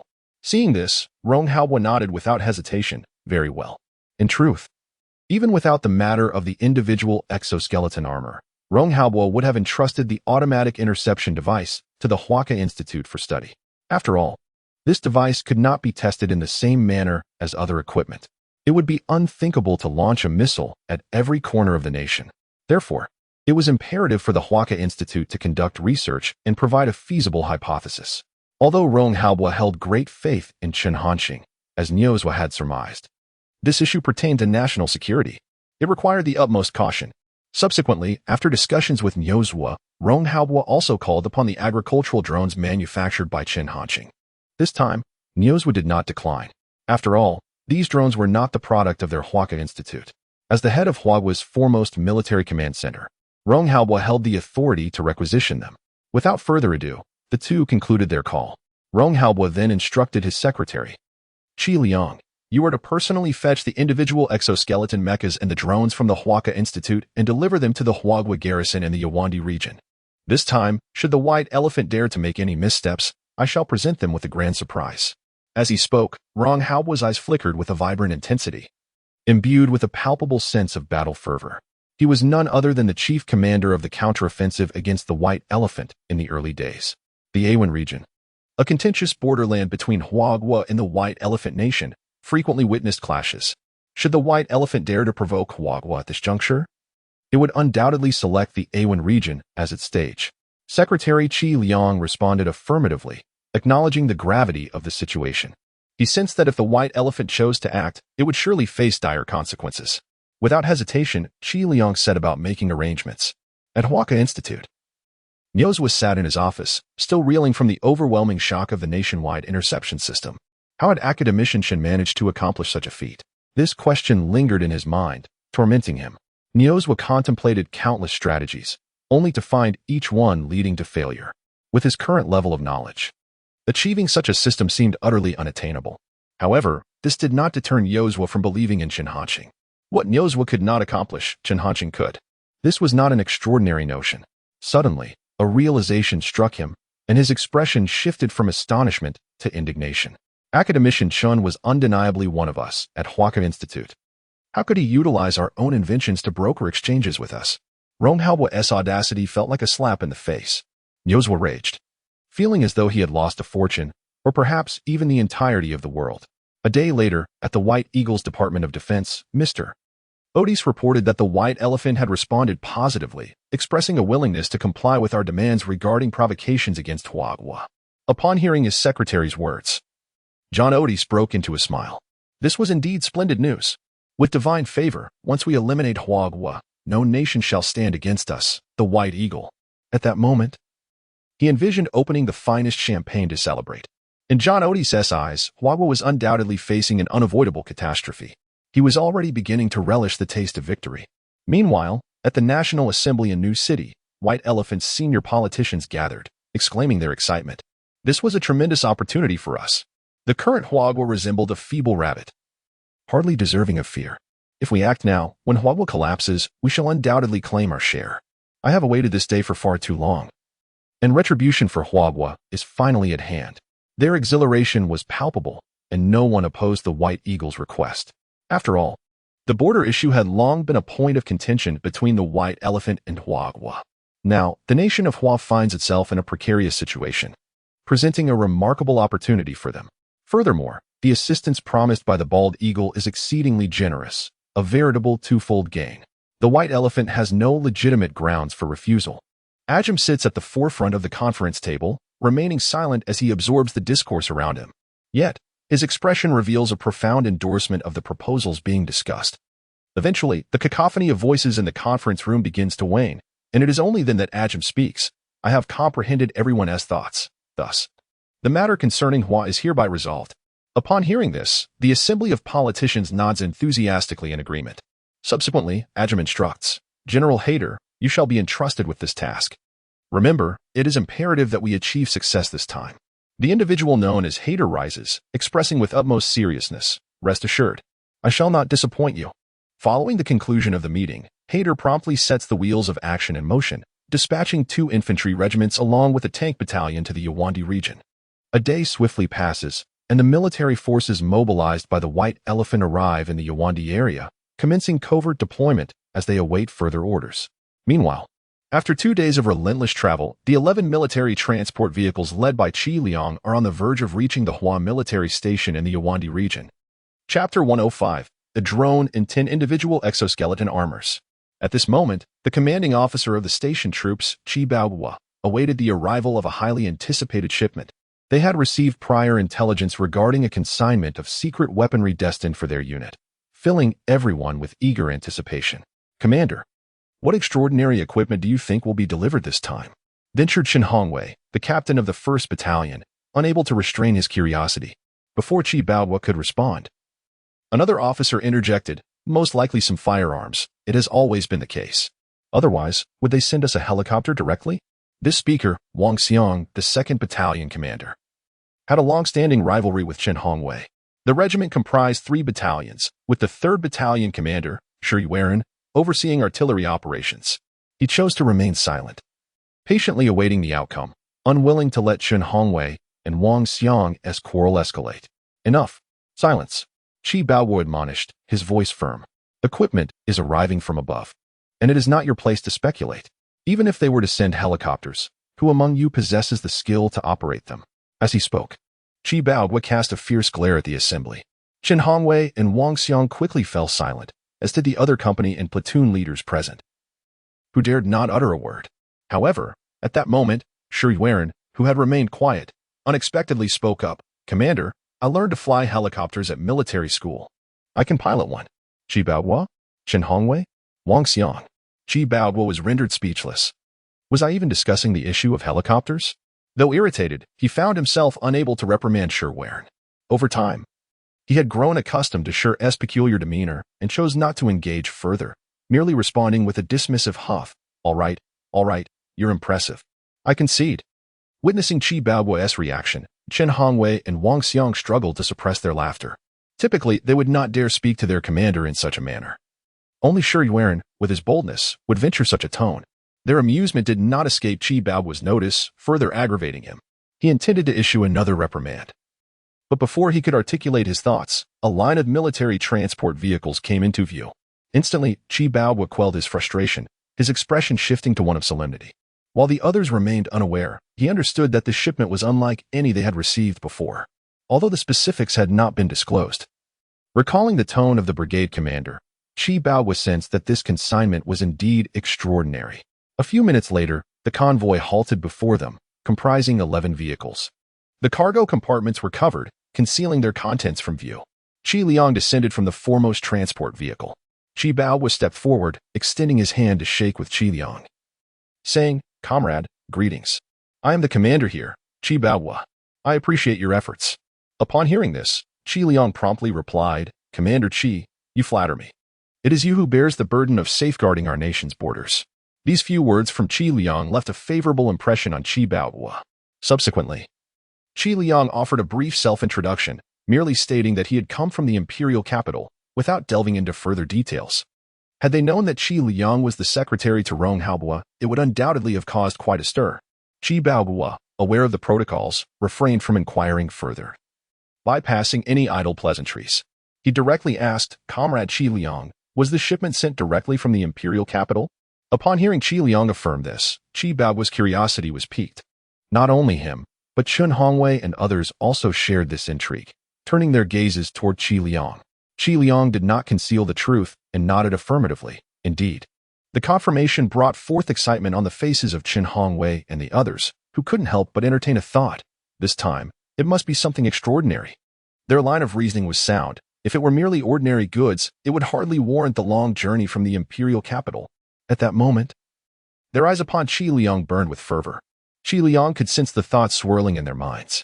However, the matters concerning the exoskeleton armor and drones were of paramount importance. He chose not to disclose them outright, instead stating, "Commander Qi, before delivering this equipment, I would like to speak with you privately." Qi Baohua, somewhat puzzled, wondered what equipment warranted such gravity. Nevertheless, he nodded in agreement. "Very well. Comrade Qi Liang, please follow me." As he spoke, Qi Baohua led Qi Liang to the command center. Shen Hongwei and the others watched the two depart in silence. Shortly thereafter, Qi Liang entered the command center, where Qi Baohua invited him to sit and poured him a glass of water. unable to suppress his mounting emotions any longer. Qi Baoguo inquired, "Comrade Qi Liang, may we discuss this now?" Qi Liang merely placed the glass on the table, showing no intention of moving. His expression was grave. He understood better than anyone the significance of the exoskeleton armor and drones. For the Huagua army, these two items were poised to become essential strategic assets. The exoskeleton armor, despite the Huaca Institute's intensive efforts, had only produced 10 units. One could say it was the prized possession of Director Niu. Had it not been for Rong Haobuo's exchange of Chun Hanqing's automatic interception device, Niu's Wiging would never have parted with it. As for the agricultural drone, even now, the Huaca Institute had yet to fully conquer its technology. Thus far, only the unit created by Chun Hanqing existed. If it were to go awry, it would undoubtedly spell a tremendous loss for Huagua. When Rong Haobuo resolved to bring forth this drone, he had made a momentous decision. Without delay, after a brief contemplation, Qi Liang nodded, addressing Commander Qi. "The higher-ups have tasked me with delivering 2 items, 1 drone and 10 individual exoskeleton armors." Initially, upon hearing about the drone, Qi Baoguo's eyes betrayed a flicker of disappointment. In today's world, drones are hardly a rarity. Even within their regiment, numerous drones exist, making such a grave demeanor seem unwarranted. However, upon hearing the latter part of Qi Liang's statement, his eyes widened in disbelief, staring intently at Qi Liang. In an instant, a tempest surged within Qi Baoguo's heart. After a moment, he regained his composure, and his gaze seemed to ignite with 2 flames of fervor. Fixating on Qi Liang, he trembled as he spoke, "Comrade Qi Liang, did you just mention individual exoskeleton armors?" Chapter 106. Individual heavy weaponry. Qi Liu was not the least bit surprised by Qi Baoguo's reaction. After all, the term individual exoskeleton armor carries a significant impact on one's imagination. Such marvels are typically reserved for the realm of science fiction. Without hesitation, Qi Liu nodded affirmatively. Qi Baoguo could no longer contain his emotions, instantly transforming into a whirlwind of excitement. "Wonderful! Absolutely splendid!" he exclaimed. "With this individual exoskeleton armor, it would surely terrify those vile creatures from the white elephant into submission." Qi Baoguo was exhilarated, seemingly envisioning the scene. Qi Liu merely smiled, choosing not to speak. Throughout the conversation, Qi Baoguo's focus remained solely on the individual exoskeleton armor, neglecting any mention of the drones. Having spent a significant period in this border region, they were largely oblivious to external affairs. However, Qi Liu understood all too well that the individual exoskeleton armor was merely a simplified version of Director Chen's mech technology. One could even argue it was a stripped-down iteration. Many essential functions had been sacrificed, resulting in a compromised product. In contrast, the drones were crafted by Chun Hanqing himself, and Qi Liu had witnessed their terrifying capabilities firsthand. It was no exaggeration to assert that a single drone, if utilized correctly, could effectively thwart an entire reinforced battalion, hindering their advance. Nonetheless, Qi Liu refrained from offering any warnings. The drones came with an instruction manual. When the time came, they would comprehend it. Even if Qi Liu explained it now, they might not believe him. "Comrade Qi Liu, let us not waste any more time. We must quickly inspect those supplies," Qi Baoguo urged, his mind fixated on the individual exoskeleton armor. Yet, Qi Liu shook his head, replying, "Commander Qi, now is not the opportune moment." Before Qi Baoguo could inquire further, Qi Liu continued. "Both the drones and the individual exoskeleton armor are still classified weapons of Huagua. We cannot afford to disclose them lightly. We must wait until nightfall for a discreet examination." Upon hearing this, although Qi Baoguo felt a twinge of reluctance, he recognized the significance of Qi Liu's words and could only nod in resignation. Meanwhile, on the other side, in the White Elephant sector of the Yuan region, 2 infantry regiments and an artillery battalion had arrived at their designated positions as instructed by Hayter. They were a mere 120 kilometers from the Huagua border. Given the marching speed of the infantry, if they were to march swiftly, they could reach the border within a day. At that moment, within the command center, Floss held the phone with a serious expression. From the other end, Hayter's voice resonated. "Huagua has only 1 regiment stationed in the Yuan region. In the face of our military strength and equipment level, they stand no chance of resistance. Remember, before the actual conflict begins, a compelling rationale must be established. Once the conflict commences, there should be no reservations. Swiftly annihilate the garrison of the Huan nation. Occupy the Yuan region," had issued the directive with gravity. Froz immediately nodded, responding, "Very well, General Had. Rest assured, I shall ensure the mission's success. This time, the Huan nation is destined to lose." Froz spoke with unwavering confidence. In preparation for this operation, the White Elephant had made extensive arrangements, sparing no expense. 2 infantry regiments, comprised of the White Elephant's most elite forces. Their armaments are among the finest in the world. The tank battalion is equipped with M1 Abrams main battle tanks procured from the Bald Eagle. Only 30 of these tanks exist in the entirety of the White Elephant, and all have been dispatched. They dare not underestimate the Huan nation. Had offered no further commentary, providing a few additional instructions before ending the call. He held no apprehensions regarding the impending conflict, believing that the Huan nation had no chance of victory. What troubled Had was the potential subsequent actions of the Huan nation. Should they escalate to a full-scale war with the White Elephant, relying solely on the White Elephant would be insufficient. However, this concern did not linger in Had's mind for long. Given the current state of the Huan nation, they would hardly dare to initiate hostilities. Their domestic crises remain unresolved. Should they recklessly embark on warfare, it would surely plunge the Huan nation into an abyss. Moreover, the entity most eager for the Huan nation's downfall is undoubtedly the Bald Eagle. The Bald Eagle would not remain passive. As long as the people of the Huan nation are not utterly deranged, they will have to endure this setback. Had mused, his face alight with exhilaration. Ronhalbwa. This time, I shall undoubtedly vindicate the dishonor. Upon uttering this declaration, Had's expression twisted, his eyes glimmering with malice. In the last century, the Huan nation and the White Elephant had engaged in a war. On that occasion, Had was the commander of the White Elephant, while Ronhalbwa led the forces of the Huan nation. Ultimately, the outcome was a devastating defeat for the White Elephant, shattering their aspirations of grandeur in merely a month. Had the Huan nation not decided to withdraw their troops at the last moment, the capital of the White Elephant would no longer be Xinshe. This incident had become a lifelong humiliation for Had, leaving him with psychological scars. The name Ronhalbwa became his nightmare. Now, at last, an opportunity for vengeance presents itself. How could Had not be exhilarated? Meanwhile, at the command center of the White Elephant in the Yuan region, after ending the call, Fers wasted no time in issuing orders. He instructed the stationed troops of the White Elephant to dispatch soldiers across the border the following day to provoke the Huan nation.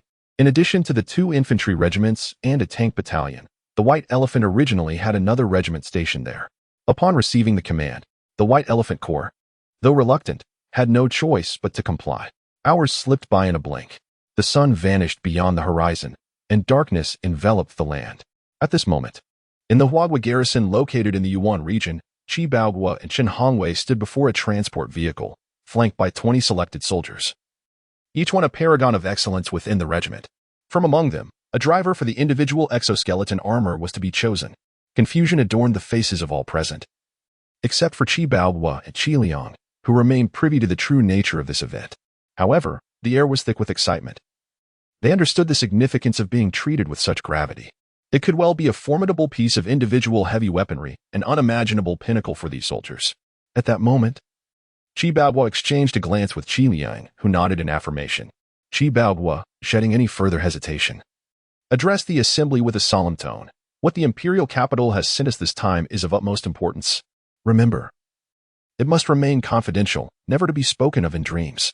Should anyone leak this information, I shall have their skin. The assembly was accustomed to Chi Baogua's manner of speech and harbored no discontent, nodding in agreement. With this understanding, Chi Baogua commanded the opening of the transport vehicle's cargo door. As the contents were finally revealed, all present stood utterly astonished. Chapter 107. Should it be so powerful? Before them stood a towering suit of steel armor, eliciting a collective breath-holding from all present. Their pupils dilated in disbelief, the atmosphere instantly turning silent. In that moment, the very air seemed to congeal. Even Chi Baogua, who had mentally prepared himself to some extent, could not contain his excitement upon witnessing this individual exoskeleton armor. At that moment, Chen Hongwei murmured in a daze, "Captain, is this real?" Chi Baogua remained silent, while Wang Xiang delivered a playful punch to Chen Hongwei. Feeling the sting, Chen Hongwei immediately retorted, "Wang Xiang, what are you doing?" Wang Xiang, unfazed, continued to gaze intently at the steel armor, whispering, "It's real. This is truly real." Upon hearing this, Chen Hongwei was momentarily taken aback. Regaining his composure, he could not help but exclaim, "If you want to try it, hit yourself. Why strike me?" As their playful banter continued, the group regained their composure, and exclamations of awe filled the air. "This is terrifying. The capital has actually sent us such equipment. The nation still cares for us. Our technology in Huagua is truly astonishing. They've even created things from movies. No one dare take this from me, or they shall face my wrath." The genius who crafted this armor is nothing short of remarkable. Qi Liang remained silent, absorbing the discussions around him. Had he seen the armor earlier, he would have shared the same excitement as the others. However, after witnessing the terrifying capabilities of the mech constructed by Chun Hanxing, he appeared far more composed. Although this exoskeleton armor was indeed impressive in comparison to that mech, it could only be considered inferior. After a considerable time, the crowd finally settled. They unloaded all 10 individual exoskeleton armors from the transport vehicle. In addition, there was another box containing the drones created by Chun Hanxing. Although no one spoke, their eyes remained fixated on the exoskeletons. The fervor in their gaze is unmistakable. Captain, you know me well. When it comes to physical prowess, I can confidently say that in our team, no one dares to claim the top spot over me. I believe I am the best candidate to pilot this armor. Shen Hongwei could no longer contain himself. Upon hearing his words, Wang Xiang also chimed in, Captain, you know my capabilities. When it comes to firearms and weaponry knowledge, I am undoubtedly the best in the team. Allowing me to pilot this armor would surely optimize its performance. I believe I am the ideal choice. Qi Baoguo could barely contain his frustration. Stop with the antics. I know exactly who should be chosen, he scolded. In truth, it was not just them. Even Qi Baoguo found himself quite tempted, eager to give it a try. Who could possibly resist the allure of armored vehicles? Upon hearing Qi Baoguo's reprimand, Chen Hongwei and Wang Xiang were filled with myriad thoughts yet could only remain silent. Those who had initially intended to voice their opinions also abandoned the notion. At that moment, however, a discordant voice broke through. Captain, you know me well. I can pilot an aircraft. Handling this armored vehicle will certainly pose no challenge for me. I believe I am the most suitable candidate. Chen Hongwei, Wang Xiang, others. The speaker was none other than Shuri Wen. Everyone was left speechless. Just as Qi Baoguo had finished speaking, here came an audacious challenge. How bold! Qi Baoguo furrowed his brow, casting a glance at Shuri Wen, his eyes betraying a hint of malice. He then declared, in that case, the drone shall be entrusted to Captain Shur. If you can pilot an aircraft, controlling a drone should be a walk in the park. Shuri Wen opened his mouth, wishing to protest, yet found himself at a loss for words. He felt as though he had become the target of scrutiny. The others struggled to suppress their laughter. Without further ado, Qi Baoguo swiftly selected 10 individuals, including Chen Hongwei and Wang Xiang. After meticulously reviewing the operational guidelines, they began donning the individual exoskeleton suits. As for Shuri Wen, he was left alone to study the drone, his solitary figure appearing rather forlorn. The individual exoskeleton suit developed by the Huaka Institute enveloped the entire body, complete with a helmet to protect the head. Before the eyes, a transparent display screen made of high-strength glass shimmered with various mech data, all while ensuring unobstructed vision, exuding an aura of science fiction. Before long, the 10 individuals were fully suited up, resembling figures of iron and steel before the onlookers. Those who had not been selected watched this spectacle, their hearts ablaze with envy, secretly hoping that someone would falter in controlling the armor, thus providing them with another chance. As the operational test commenced, upon hearing Qi Baoguo's command, everyone began to attempt maneuvering the exoskeleton suits. Designed with simplicity in mind, the operation of these suits was as straightforward as possible. As instruments of war, they were crafted to ensure ease of use while maintaining formidable power. In no time, the 10 individuals had adapted to the suits, beginning to walk in them. Initially, they believed that maneuvering such steel armor would require considerable physical strength. However, the reality was entirely different. The armor felt as if it bore no weight at all. In fact, with the assistance of the suit, they appeared significantly more agile. With each step taken, the hydraulic mechanisms of the armor would spring into action. Experiencing this extraordinary sensation, they were all utterly astonished. Undoubtedly, the performance of this armor exceeded their wildest imaginations, proving to be far more formidable than anticipated. Chen Hongwei suppressed the excitement surging within him, and with a flicker of determination, he assumed a leaping posture.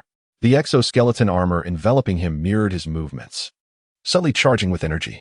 In an instant, Chen Hongwei propelled himself upward. With a resounding boom, his body soared several meters into the air, akin to taking flight. The onlookers gasped, their eyes wide with disbelief, as gasps of astonishment filled the air. How could this be possible? Incredible! No one had anticipated that this exoskeleton armor possessed such terrifying enhancements. Those who had not been chosen in the first round looked on with envy.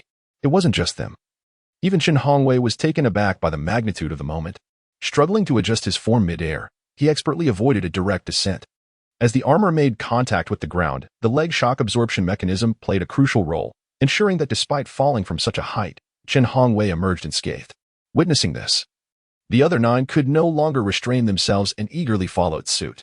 In an instant, the atmosphere shifted to one of peculiar excitement. Chapter 108, Still Accelerating. Every time the armor leapt and landed, Chen Hongwei and his companions would emit exclamations of delight, their expressions reminiscent of exuberant children. Witnessing this spectacle, Qi Baobo felt a profound sense of exasperation. This foolish group was utterly embarrassing. He could hardly contain his inner tirade. If it were only these individuals, Qi Baobo might have tolerated their antics, but Qi Liang was still present, a figure of considerable stature from the imperial capital. Should he form an unfavorable impression, their unit would undoubtedly face dire consequences. The mere thought of new equipment being preferentially allocated to other military divisions was enough to instill dread. Having witnessed the extraordinary capabilities of the individual exoskeleton armor, Qi Baobo brimmed with anticipation for the future innovations that Huaguo would develop. However, it was too late for Qi Baobo to intervene and halt Chen Hongwei and the others. He cast a glance toward Qi Liang, who maintained an unperturbed demeanor. Upon sensing Qi Baobo's gaze, Qi Liang returned it with a gentle smile. Reassured by Qi Liang's benevolent expression, Qi Baobo felt a measure of relief. Not wishing to prolong this farcical display, Qi Baobo finally raised his voice in admonition. Settle down. Upon hearing his command, Chen Hongwei and the others ceased their activities. Qi Baobo's words held weight, and the respect they held for their commanding officer was evident. They proceeded to prepare for the formal testing of the exoskeleton armor's performance.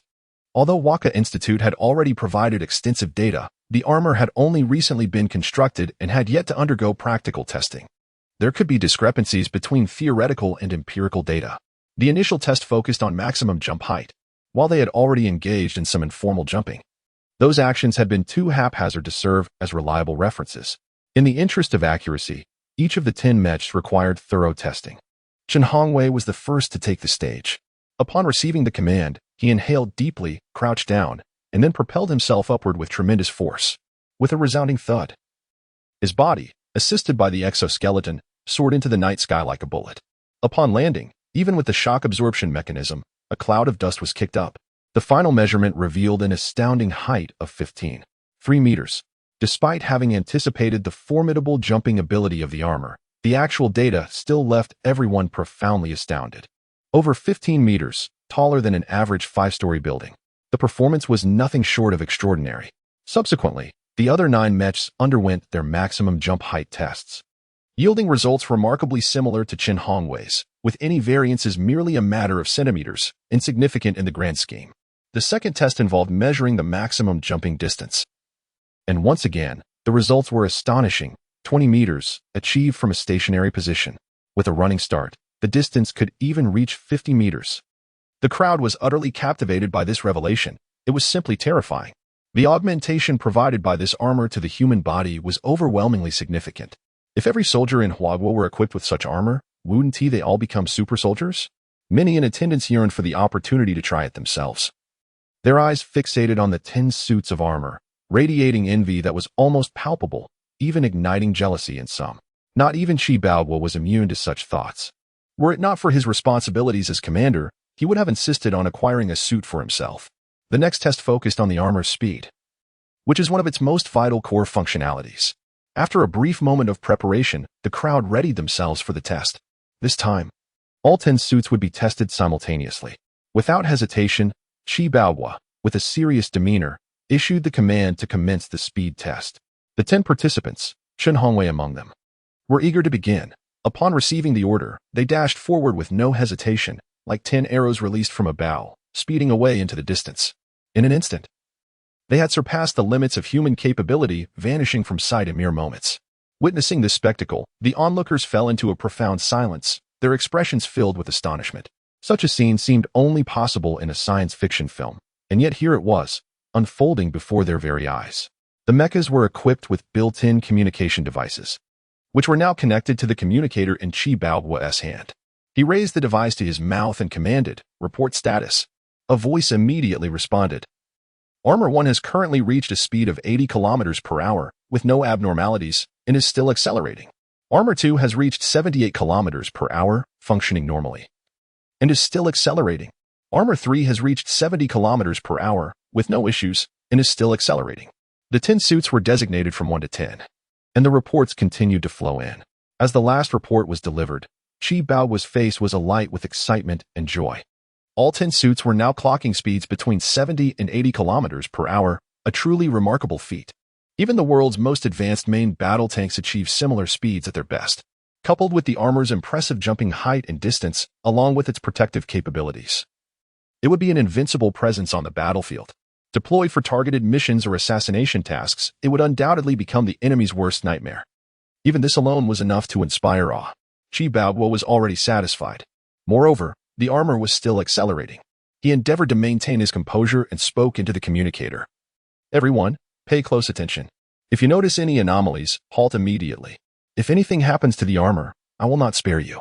In Chi Bao's mind, the significance of the armor far surpassed the lives of these soldiers.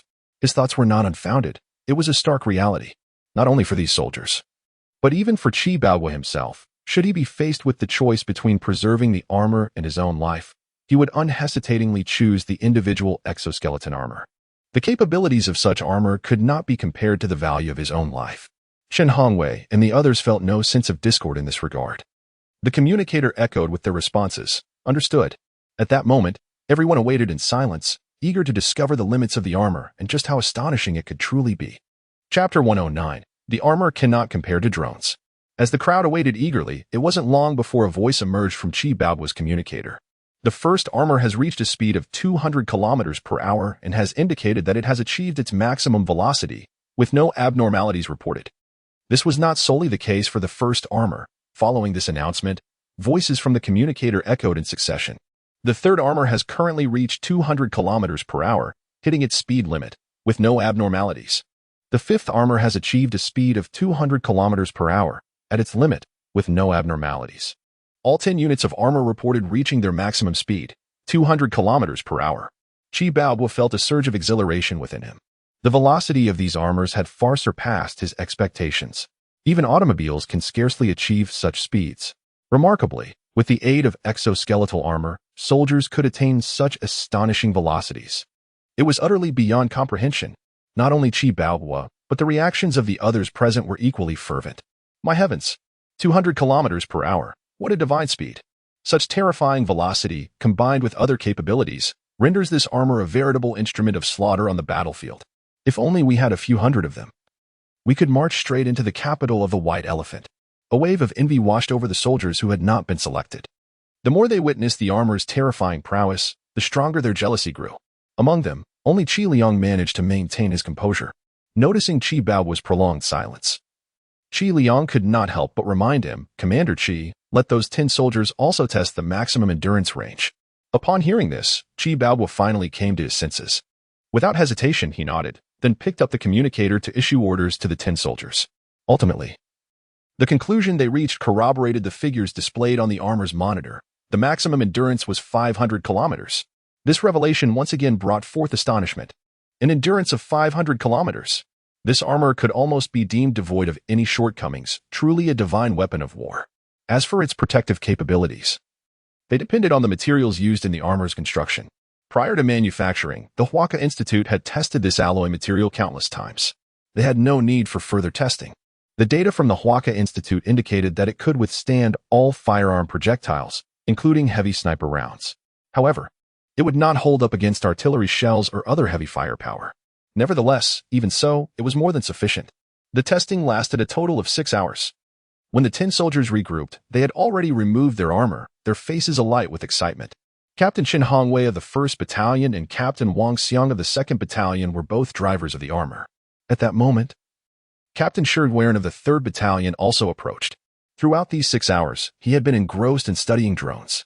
Chen Hongwei leaned closer to Shi Yuan and remarked, Captain Shi, it is truly unfortunate that you have not had the opportunity to pilot the exoskeleton armor. You cannot fathom how exhilarating it is. Though Chen Hongwei feigned regret, his tone was replete with boastfulness as he spoke to Shi Yuan with his head held high. Shi Yuan, however, chose to ignore him. At that moment, Wang Xiang interjected. Captain, what are you saying? The 3rd Battalion commander operates a drone. It just so happens that he is also a pilot. This is what we call specialization. He is perfectly suited for this task. Following this, Chen Hongwei and Wang Xiang shared a laugh, with Chen Hongwei chiming in, Indeed, Indeed. Specialization. That term is quite apt. Their rare consensus stemmed from the fact that the 3rd Battalion commander, Shuriwaran, was exceedingly unique within the regiment, regardless of whom he encountered. He exuded an air of indifference, even towards the regiment commander, Chi Baohua. Although everyone was aware of Shuriwaran's inherent disposition, no one truly minded. However, with a precious opportunity to jest at his expense, Chen Hongwei and his companions were not inclined to let it slip away. They were indeed joyful adversaries, comrades in arms with whom one could entrust their life. Behind them, others stifled their laughter. How could Shuriwaran not perceive their intentions? He did not refute them, merely casting a glance at Chen Hongwei and the others, calmly stating, "You know nothing. That armor cannot compare to the drone." Yet, at that moment, no one took his words seriously. Having witnessed the terrifying capabilities of the armor, everyone felt that a mere drone could not possibly measure up. They assumed Shuriwaran was merely being obstinate. However, they failed to notice the disdain flickering in Shuriwaran's eyes. When he uttered that statement, his tone was imbued with unwavering conviction. Initially, when assigned to operate the drone, Shuriwaran had indeed felt discomfort. However, upon comprehending the drone's capabilities, he was utterly astonished. This was no ordinary drone. It was, in fact, a super-strategic bomber. Not only could it execute wide-ranging assaults, but it could also deliver precise strikes with formidable power. The prowess of the drone was indeed terrifying, far surpassing that of the armor. Shuriwaran was acutely aware of the thoughts swirling in the minds of those around him and understood that no one believed his assertions. Nevertheless, he could not be bothered to elaborate further, opting instead for silence. At this juncture, Chi Baohua spoke up. "Let me reiterate. The matters concerning the mecha must remain confidential. No discussions, no leaks of any kind. Have you all understood?" The crowd responded in unison, "Understood." Chi Baohua nodded in satisfaction, dismissed. The armor and drones had already been stored away, awaiting orders. The group hesitated no longer and promptly turned to leave. This night could only be described as tense and exhilarating. Yet, following the exhilaration came an overwhelming fatigue, particularly for the 10 soldiers operating the exosuits. Although the assistance of the armor meant they did not expend much physical energy, their bodies moved in tandem with the mechs, which imposed a considerable burden. During the maximum endurance distance test, they had to pause several times before barely completing it. Now, all they craved was a restful sleep. However, Shuriwaran did not depart. He approached Chi Baohua and spoke earnestly. "Captain, I wish to report something regarding the drones." As he uttered these words, his tone was laden with gravity. Taken aback, Chi Baohua had previously dismissed the drones, almost forgetting their existence. Sensing Shuriwaran's intensity, he felt a flicker of curiosity. Could there be something remarkable about the drones? Quickly regaining his composure, Chi Baohua did not refuse and nodded in agreement. "Very well, proceed." Yet, Shuriwaran refrained from reporting directly. Instead, he gazed at Chi Baohua and said, "This matter is of utmost importance. It would be best to discuss it at the command center." Chapter 110. Fire Without Hesitation.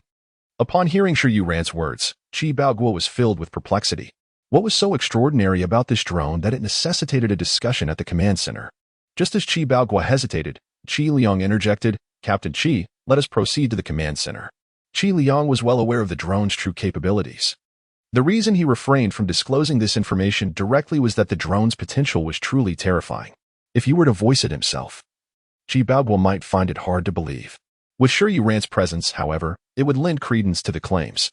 Surprised by this exchange, Chi Baohua glanced at Qi Liang and, noticing his expression, felt a slight jolt of realization. He was convinced that Qi Liang must possess some vital information. Thus, without further hesitation, he nodded and replied, "All right." The three of them then made their way to the command center. Their movements were observed by Chen Hongwei and Wang Xiang, who were preparing to depart. "Is Shuriwaran planning some sort of trick?" Chen Hongwei muttered anxiously, concerned that Shuriwaran might persuade Chi Baohua to alter the personnel controlling the drone. He certainly did not wish for such a situation to fall upon him. A drone cannot compare to armored vehicles. Wang Xiang frowned in response, declaring, "In any case, I will not relinquish my position." With that, he turned sharply and left. Chen Hongwei shared a similar sentiment. While they spoke, they were careful not to mention armored vehicles. Meanwhile, moments later, Chi Baohua, Shuriwaran, and Qi Liang arrived at the command center. As soon as they entered, Shuriwaran could hardly contain his excitement, exclaiming, "Captain, we have truly acquired a treasure this time." Chi Baohua felt a strange sensation within him. For so long, Shuriwaran had appeared almost expressionless. showing minimal emotional response to any situation. This was the first time he had witnessed such enthusiasm from Shi Ran. What exactly is going on? Chi Baoguo inquired. Without any pretense, Shi Ran detailed the drone's capabilities. The more Chi Baoguo listened, the more astonished he became.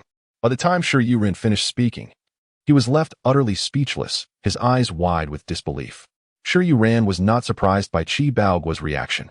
He himself had felt similarly when he first learned of the drone's frightening capabilities. The command center fell into a hushed silence, broken only by the sound of heavy breathing echoing in the air. Finally, after a considerable interval, Chi Baoguo managed to regain his composure. His gaze burned fervently as he turned to Shi Ran, unable to restrain himself from confirming, the drone speed can truly reach 800 kilometers per hour? Shi Ran nodded affirmatively. And its maximum operational range is 100 kilometers? Indeed. It can bear a payload of 600 kilograms? Correct. And its endurance can last for 10 hours? Chi Baoguo's breaths grew increasingly labored, and his eyes sparkled with fervor. As he spoke, his excitement was nearly uncontrollable. Shi Ran responded, although I have not tested the drone's endurance limit, I estimate it to be around 10 hours. At that moment, Chi Baoguo's body was already trembling slightly. He swallowed hard, paused for a moment, and finally asked, so, the weapon system is genuine? Before Shi Ran could respond, Qi Liang interjected, allow me to clarify this. Previously, at the Supreme Military Command of Huagua, extensive tests were conducted on this drone. One of the most crucial aspects was the weapon system, although Shi Ran also conducted tests. At the Supreme Military Command, they even used armored tanks as targets for accuracy testing, far surpassing what Shi Ran could achieve. Qi Liang then elaborated on the results of the previous tests. Upon hearing this, Chi Baoguo could no longer contain his astonishment. Heavens! This drone's performance is indeed terrifying. I was blind to think it was merely an ordinary drone. It turns out this is the greatest support the capital has provided us. At that moment, Chi Baoguo finally understood how ludicrous his earlier thoughts had been.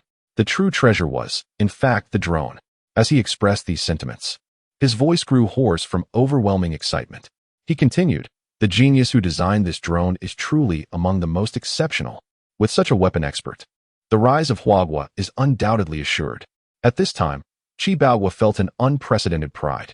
Having learned from Huagua's previous deficiencies in firepower, nothing instills confidence more than such advanced military equipment. Qi Liang remained silent, his emotions complex. It was indeed true that the designer of this drone was a genius, but he was by no means a weapon expert. Even now, Chen Hanqing insisted that what he created was merely a toy. At this thought, Qi Liang couldn't help but smile wryly, reflecting inwardly on how enigmatic Director Chen was. However, he had no intention of sharing these thoughts with Chi Baoguo and the others.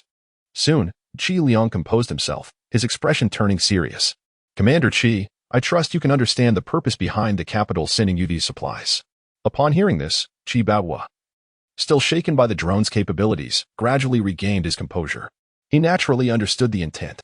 As border defense troops, their mission had always been singular, to protect Huagua's borders and resolutely defend every inch of land. Previously, the brigade commander had already instructed Chi Baoguo to follow the directives of comrades from the capital. Chi Baoguo straightened his posture and said, Comrade Qi Liang, please provide your guidance. Qi Liang did not decline. He nodded in acknowledgement. With a grave expression, he spoke, not long ago, the representatives of the White Eagle visited the White Elephant. It is speculated that, barring any unforeseen circumstances, their intention is to persuade the White Elephant to deploy troops, thereby exerting pressure on our borders with the Huan Nation. The location in question is likely the Yuan region. To this end, General Rong Haobo has issued a command. At this point, Qi Liang paused momentarily. Upon hearing the name Rong Haobo, Qi Baoguo felt a profound shock in his heart. As defenders of the border between Hua and the White Elephant, the weight of Rong Haobo in their minds was akin to that of Mount Tai. This general, who had vanquished the White Elephant within a month, was regarded as a military deity in their eyes. Not only Qi Baoguo, but even Shi Ran, who typically wore an expressionless face, exhibited reverence at this moment. Qi Liang did not linger in silence for long and continued, if the White Elephant's representatives cross our borders, we will issue 3 warnings. Should they fail to retreat, we will open fire without hesitation. As he uttered these words, even Qi Liang could not suppress the surge of excitement within him. The command center seemed to be enveloped in an atmosphere of impending conflict. Qi Baoguo and his companion stifled their excitement, raised their hands in a military salute, and responded in unison, yes. Chapter 111, this time, The white elephant may suffer after the instructions were conveyed. Qi Liang nodded and ceased further conversation. The three individuals departed from the command post, each retreating to their respective quarters. As dawn broke, following the directives of Fuluozi, 30 soldiers from the white elephant had already reached the borders of Huagua. The squad leader, Nunaka, wore an expression of grave concern, a sentiment echoed by the other members of the team. They were acutely aware of the perilous nature of their mission. Despite repeated assurances from their superiors that Huagua would not dare to retaliate, a sense of unease lingered, with determination gradually overtaking his anxiety. Nunaka inhaled deeply and spoke with resolute authority. Proceed forward. Without further hesitation, the 30 soldiers of the white elephant commenced their advance. Simultaneously, a battalion led by Chen Hongwei was stationed at the border. Typically, only a small unit patrolled this boundary, but on this day, Qi Baoguo unexpectedly ordered an increase in surveillance. Although Chen Hongwei could not comprehend the reasoning behind this directive, he complied without question, observing the tranquil border. He could not help but mused internally. Is the commander perhaps being overly cautious? How could the white elephant dare to provoke Huagua? Especially now that we possess those armored vehicles. The white elephant is insignificant.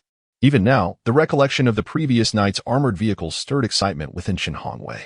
Just as he was lost in thought, a soldier approached briskly, saluted, and promptly reported, "Battalion leader, we have detected the presence of white elephant soldiers, approximately 30 in number, currently about 3 kilometers from the border and advancing closer."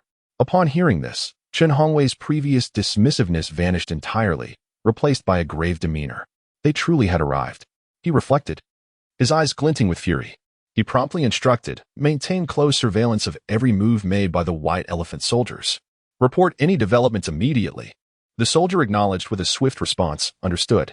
Before departing, furrowing his brow, Chen Hongwei wasted no time. He seized his communicator to contact the command post. At that moment, Qi Baoguo, Qi Liang, Wang Xiang, Shi Yueran, and others were all gathered within the command post, awaiting updates. Silence reigned, their expressions somber, the atmosphere thick with tension. Although it was anticipated that the white elephant would take action, the precise timing and scale of their mobilization remained utterly unpredictable. All they could do was wait. Suddenly, a voice crackled through the communicator. "This is Chen Hongwei, calling the command post, calling the command post." Qi Baoguo immediately responded, "This is the command post. What is the situation?" All eyes turned to the communicator, breath held in anticipation. Awaiting the next words of Chen Hongwei, they all sensed the gravity in his tone. In this critical situation, if there were no pressing matters, Chen Hongwei would not have contacted the command. Understanding the severity, he wasted no time in relaying the report from the soldier to Qi Baoguo in detail. After listening, Qi Baoguo's expression grew serious. Although only around 30 personnel had mobilized from the white elephant, their intentions were unmistakable. Without hesitation, Qi Baoguo spoke in a low voice, "Proceed according to the original plan." The communication device echoed Chen Hongwei's response, "Understood." After that, he fell silent. Previously, Qi Baoguo had informed Chen Hongwei of Rong Haobuo's directives. In the command center, it was indeed as anticipated. Qi Baoguo murmured, his emotions complex. Even Qi Liang's demeanor had taken on a somber tone. This matter was of utmost importance. If it continued to develop, there was a significant likelihood it could escalate into war. Commander Qi, the audacity of the white elephant in this endeavor surely indicates they have other reinforcements. We must prepare early and devise subsequent response plans.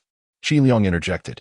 Qi Baoguo, Wang Xiang, and Shi Yueran all concurred with this assertion. They turned to Qi Liang. "Comrade Qi Liang, what are your thoughts?"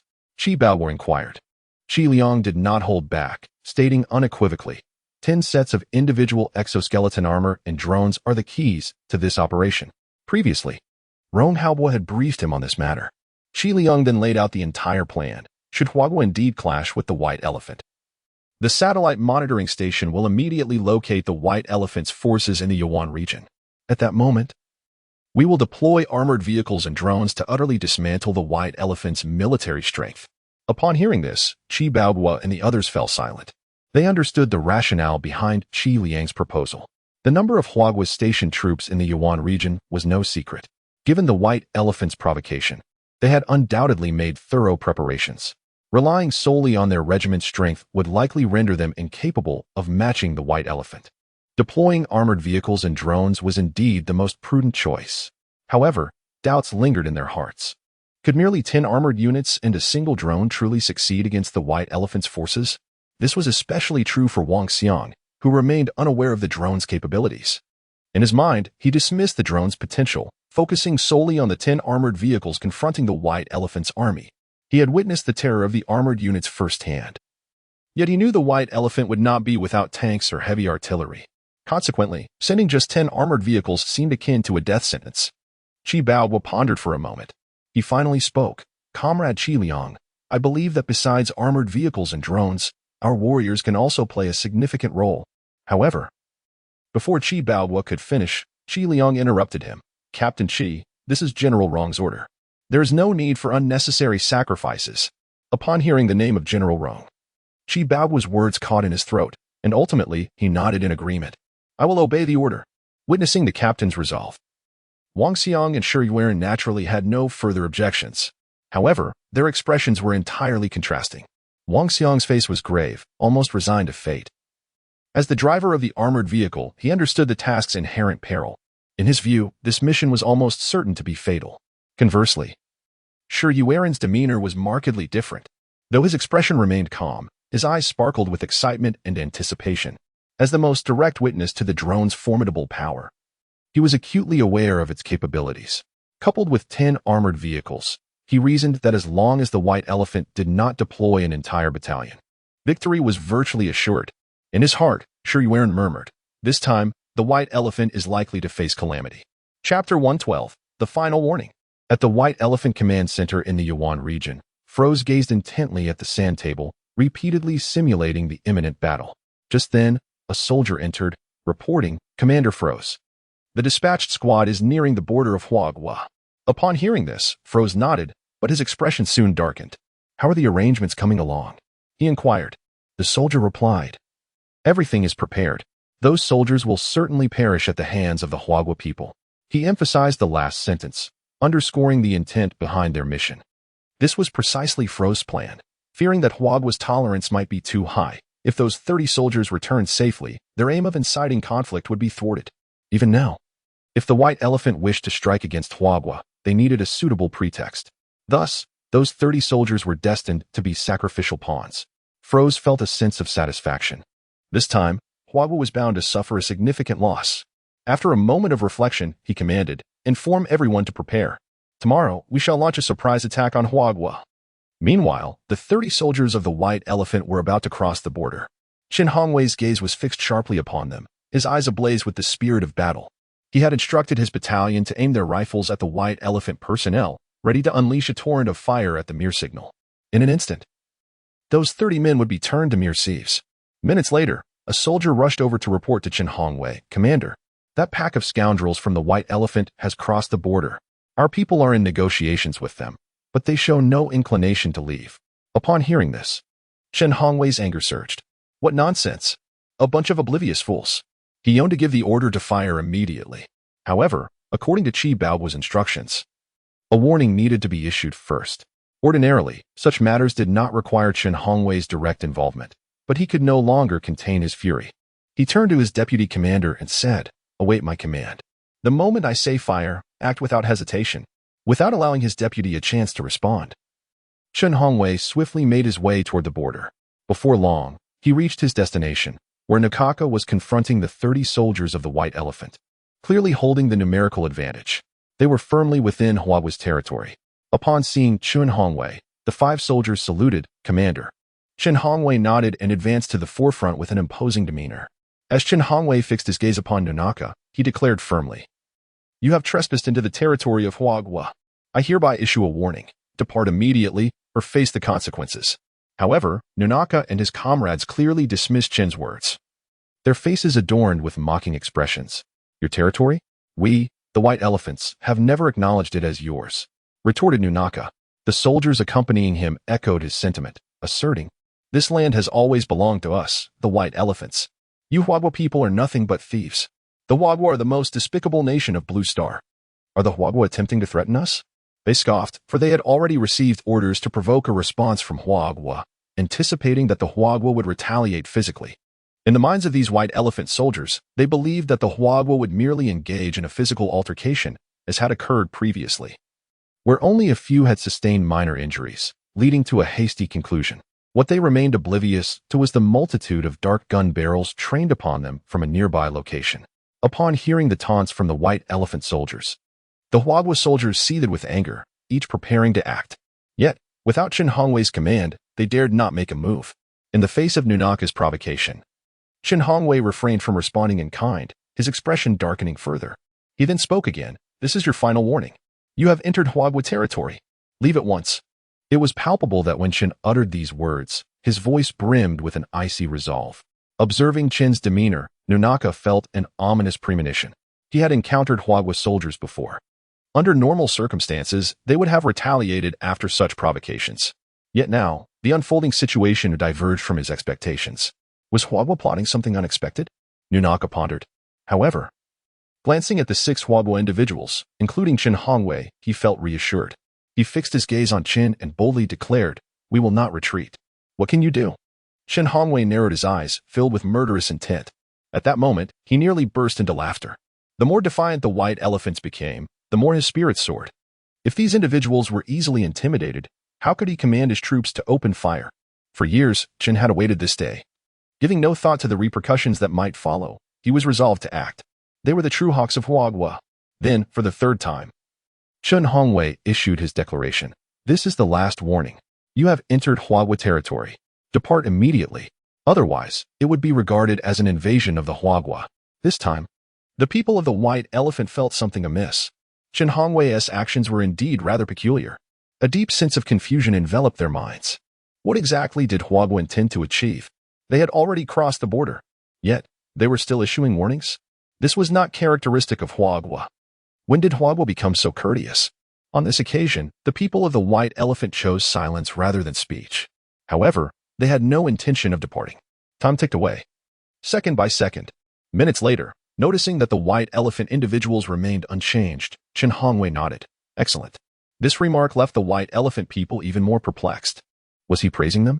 Not only them, but the soldiers of Huagwa were equally bewildered. In the next moment, Chen Hongwei turned directly to the remaining 5 Huagwa soldiers and commanded, "Move." "Move?" Upon hearing this, the 5 Huagwa soldiers were taken aback. They even questioned whether they had misheard. "Captain, this." One of them began to speak. Yet, before he could finish, he was impatiently interrupted by Chen Hongwei. "Did you not understand my words? Do you wish to die?" He was well aware of what these soldiers were thinking. Nevertheless, Chen Hongwei offered no further explanation, finding little desire to elaborate. In any case, it would not be long before bullets and blood would provide the answer. Chapter 113. 3, 2, 1. Fire. Witnessing the actions of Chen Hongwei and his companions, Nunaka furrowed his brow, observing their retreating figures. He could not suppress his murmurs. What on earth are these individuals from Huagwa up to? Their mission was to provoke the soldiers of Huagwa into taking action. Yet now, could it be that the mission is destined to fail? Nunaka was naturally unwilling to accept this. He derisively shouted, "Huagwa people, you timid rabbits. Hurry and vacate the Yuan territory." The white elephant soldiers behind Nunaka understood his intent and echoed his sentiments. "I knew it. These Huagwa individuals have long since lost their fighting spirit. Go back to your homeland and await the advance of our white elephant army. Such a Huagwa is utterly unworthy of being our adversary." The insults from the white elephant soldiers grew increasingly outrageous. The Huagwa warriors trailing behind Chen Hongwei could hardly tolerate such indignities, their expressions darkening to an extreme. They yearned to charge forth and confront those from the white elephant.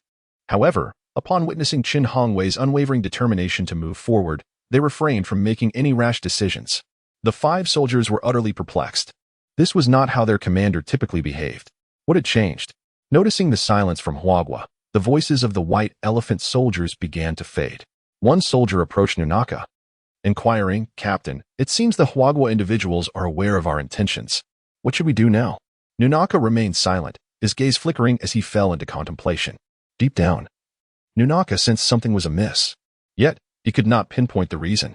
Unable to derive any answers from his musings, he attributed the unusual behavior of Huagwa to their insight into his plans. He then spoke in a measured tone. "Let us establish our position within Huagwa's territory. As soon as we spot their soldiers, we shall provoke them. I am eager to see just how long Huagwa can endure." He had resolved to endure a prolonged standoff with Huagwa. 30 white elephant soldiers received their orders and commenced preparations for encampment. Shortly thereafter, Chen Hongwei, leading the 5 Huagwa soldiers, finally halted. Assessing the distance, he concluded they were now out of the range of attack, no longer needing to fear collateral damage. "This will do," Chen Hongwei stated. The 5 Huagua soldiers remained bewildered, unable to comprehend the underlying motives of their commander. "Commander." One soldier finally mustered the courage to speak, but before he could finish, he witnessed Chen Hongwei produce a communication device. In that moment, Chen Hongwei's entire demeanor seemingly transformed, leaving the 5 soldiers in a state of stunned silence. The words of the soldier hung unuttered as they gazed on, entranced. Awaiting Chen Hongwei's next move, there was no hesitation. He raised the communicator to his lips, pressed the button, and spoke in a deep voice. "Attention. All personnel of the 1st Battalion. 3, 2. On the other end, the deputy battalion commander and others listened intently to the voice emanating from the communicator, their grips tightening around their weapons, fingers poised on the triggers. In that moment, they held their breath, as if the entire world had fallen silent, with only Chen Hongwei's voice echoing in their ears. 1. Finally, the countdown reached its conclusion. In the next heartbeat, Chen Hongwei uttered 2 words: "Fire." Though his voice was not loud, it was laced with a palpable sense of deadly intent. Upon hearing this command, the soldiers of the 1st Battalion instantly held their breath, without a trace of hesitation, their fingers pulling the triggers. Bang, bang, bang. The gunfire shattered the stillness of the atmosphere, tearing it apart in an instant. Flames erupted from the muzzles, and bullets rained down as if they were free, pouring forth with relentless vigor. The faces of all the soldiers bore expressions of resilience, intermingled with exhilaration. They had awaited this day for far too long. As border defenders, their guiding principle had always been singular: to resolutely protect the territory of Huagua, allowing not a shred to be taken. For years, the white elephant had provoked them time and again, and now the time had come for the white elephant to pay the price. Meanwhile, in an instant, the bullets reached their target. Nuo Naka finally grasped the situation. Understanding Chen Hongwei's earlier demeanor, it was as if thunder had exploded in his mind. How could this be possible? How dared the Huagua people act in such a manner? This was the last thought that lingered in Nuo Naka's mind. Even now, he found it impossible to accept. Previously, when faced with their provocations, the Huagua people had merely engaged in brawls. But at this moment, they unleashed a torrent of gunfire, a nature of confrontation that was entirely different, akin to declaring war against the white elephant. "Conceal." Quickly, Nuo Naka did not ponder for long. He reacted instantly, attempting to issue a command. However, just as he opened his mouth, several bullets surged into his body, spinning and creating gaping wounds, blood splattering. At that moment, it seemed Nuo Naka was instantly drained of strength, unable to utter another word. His pupils began to dilate, and ultimately, he could only succumb to his fate, falling with a sense of unwillingness. Until the very last moment, Nuo Naka could not comprehend why the Huagua people dared to act in such a way. What had emboldened them? In his fading vision, he caught a blurred glimpse of the 30 white elephant soldiers who had accompanied him, sprawled around him. Then, he was engulfed by eternal darkness.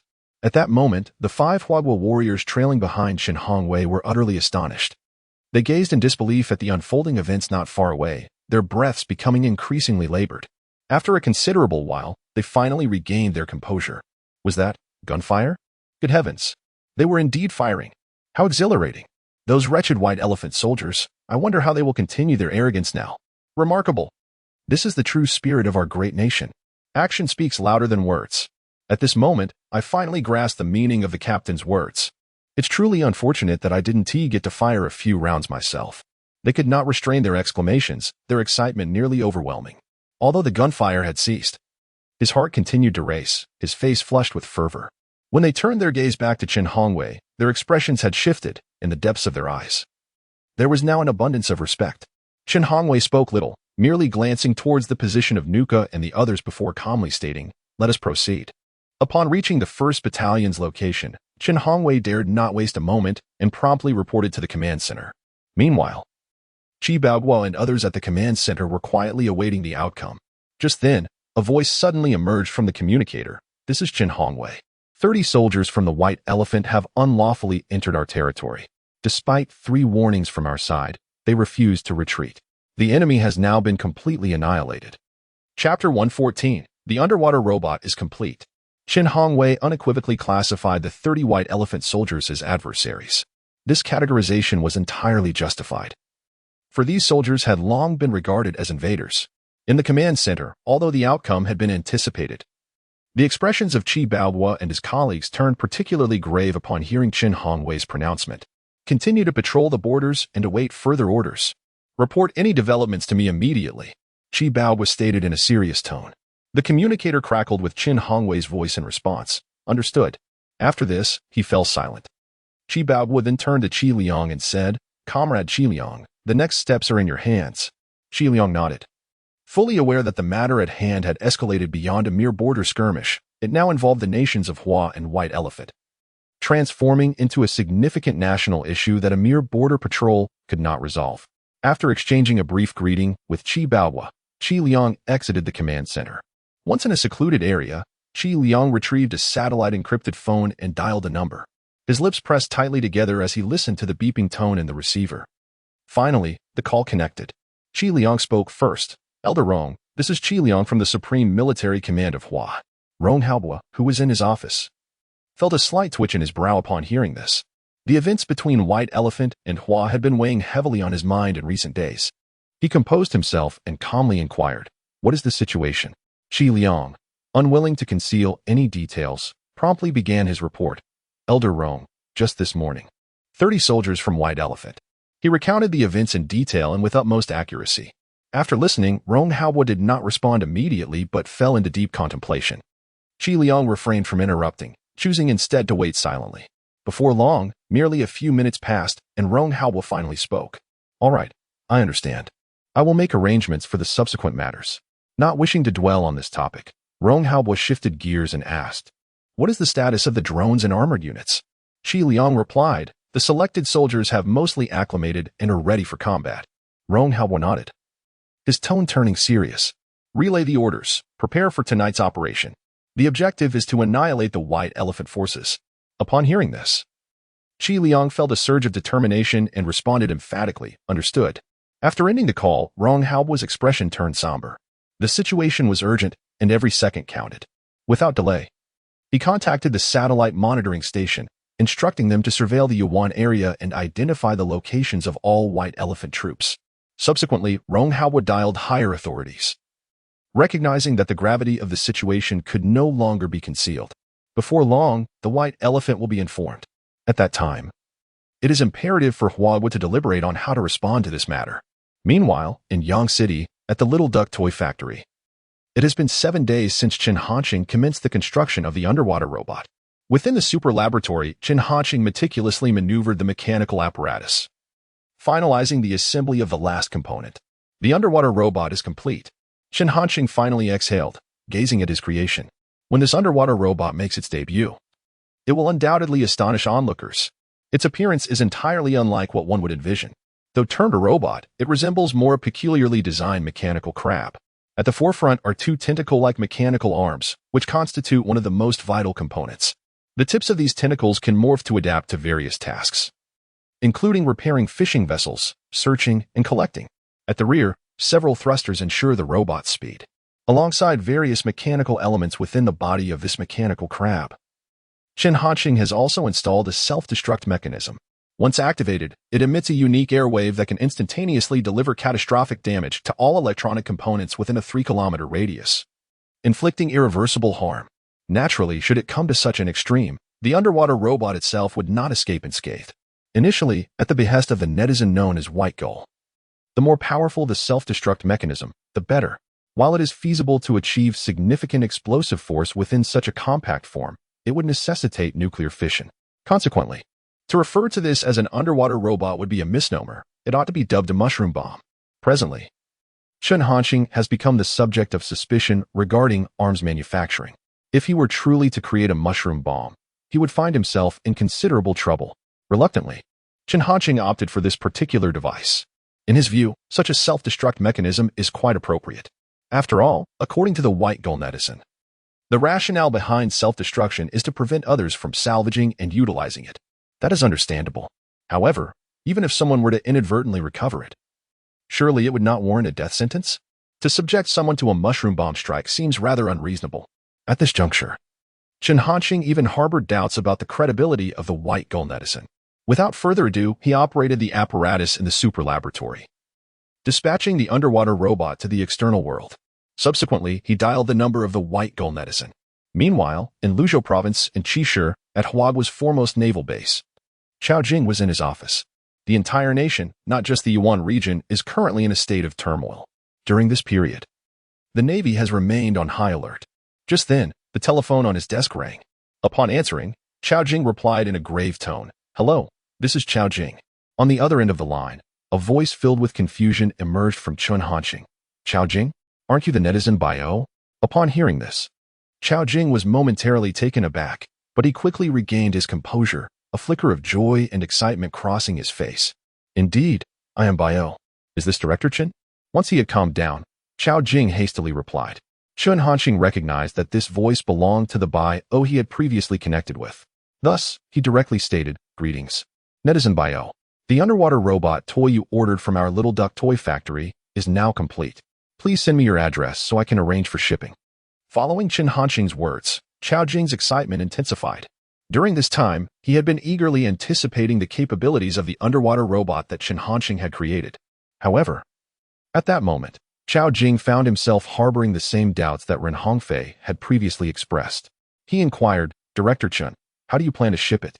This time, Chun Hanqing did not indulge in unnecessary chatter and simply replied, using Debong. Qiao Jing? Chapter 115. Rejecting Middlemen's Profit Margins. Upon hearing the name Debong, Qiao Jing was utterly astonished, his emotions mirroring those of Ren Hongfei moments prior. At the toy factory of Little Duck, Chun Hanqing, sensing the silence on the other end of the line, could not restrain himself from asking, "Is there a problem?" Qiao Jing quickly regained his composure and responded, "Well, Director Chen, given that this is a mechanical item, I worry that the delivery service might inadvertently cause damage during transport. How about I arrange for someone to collect it instead? What do you think?" Although Chun Hanqing felt that Qiao Jing was being overly cautious, he did not decline the request. "All right," Chun Hanqing nodded in agreement, recognizing that this would save him the shipping costs. It would be foolish not to agree. He then provided Qiao Jing with the address and promptly ended the call.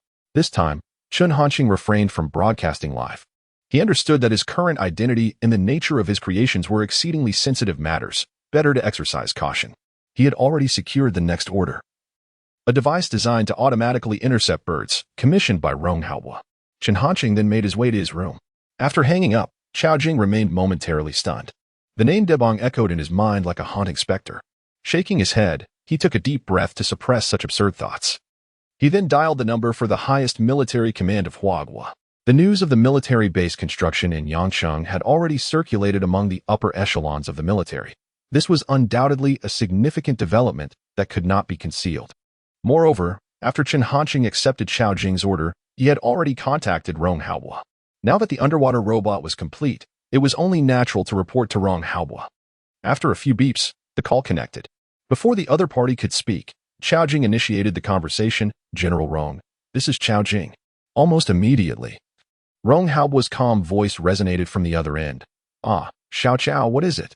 Given his status, it was entirely appropriate for Rong Haobo to address Qiao Jing in such a manner. Without wasting any time, Qiao Jing stated directly, "General Rong, Director Chen just contacted me. The underwater robot has been successfully developed." At these words, the previously serene expression on Rong Haobo's face vanished, replaced by unmistakable delight. "Excellent. Our Huagua Navy shall acquire yet another formidable weapon." Rong Haobo harbored no doubts about Chun Hanqing's manufacturing capabilities. He was confident that this underwater robot would bring forth yet another surprise. Qiao Jing nodded and then expressed his intention to send the underwater robot to the first Navy base. However, this time, Rong Haobo fell silent. Noticing the shift, Qiao Jing sensed something amiss. Rong Haobo has yet to express his stance. He hesitates to voice his thoughts, left in a state of profound anxiety. After a brief moment, he finally speaks. "Very well, I can agree. However, there is one point I must bring to your attention." His tone takes on a note of seriousness. Qiao Jing promptly responds, "Please, go on." Rong Haobo continues, "This underwater robot holds immense significance for the entire nation of Hua. Although it has been ordered by your first naval base from Director Chen, I hope that once the testing is complete, you will voluntarily submit the underwater robot for further research. Only then can its true value be realized." Rong Haobo genuinely feels a tinge of fear. If Qiao Jing were to receive the same treatment as Chu Goen, with a 30% increase in annual military funding, coupled with the possibility of other military bases successfully procuring products from Chun Hanqing, it would indeed be quite overwhelming. were it not for the pressing circumstances. He would have preferred to intercept the underwater combat robot directly from the toy factory, which would have been far more convenient. Upon hearing these words, Chao Jing surely comprehends Rong Hao's intentions. This is a clear warning. However, Chao Jing is no fool. He is aware of the substantial benefits Chu Goen secured for the Zhongzhou military base regarding the electromagnetic pulse gun, even if he does not know the specifics. Such a golden opportunity is not one he would easily forsake. Does he truly take him for a naive fool? Thus, after a moment of contemplation, Chao Jing speaks. General Rong, I understand your concerns, and I am willing to submit the underwater robot. Upon hearing this, Rong Hao feels a sense of relief. He cannot help but reflect. Chao Jing is indeed a person of integrity. Initially, Rong Hao believed he had secured a favorable agreement. However, before he could savor the moment, Chao Jing swiftly shifts the conversation, adding, But General Rong, you cannot treat us differently, can you? I do not seek much. Just arrange it according to the standards set for the Zhongzhou military base. At this, Rong Hao is rendered utterly speechless. What happened to the integrity he just praised? It appears he has merely been led on. He fears the implications of adhering to the Zhongzhou military base's standards. Of course, Rong Hao cannot acquiesce to such demands. After negotiations, they finally reach a compromise, an increase of 20% in military funding for the first naval base, sustained over 3 years. Along with the promise that once the technology for the underwater robot is perfected, Hua will prioritize supplying the first naval base. This arrangement barely satisfies Chao Jing. After concluding the call with the highest military command of Hua, Rong Hao's expression darkens.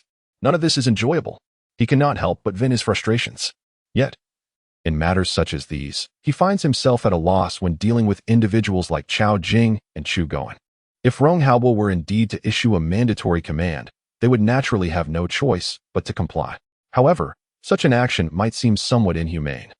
A thought emerged in Rong Hao's mind. In the future, the Supreme Military Command would procure supplies directly from Comrade Chen Hanqing, thereby eliminating the unscrupulous middlemen who profit from the price differences.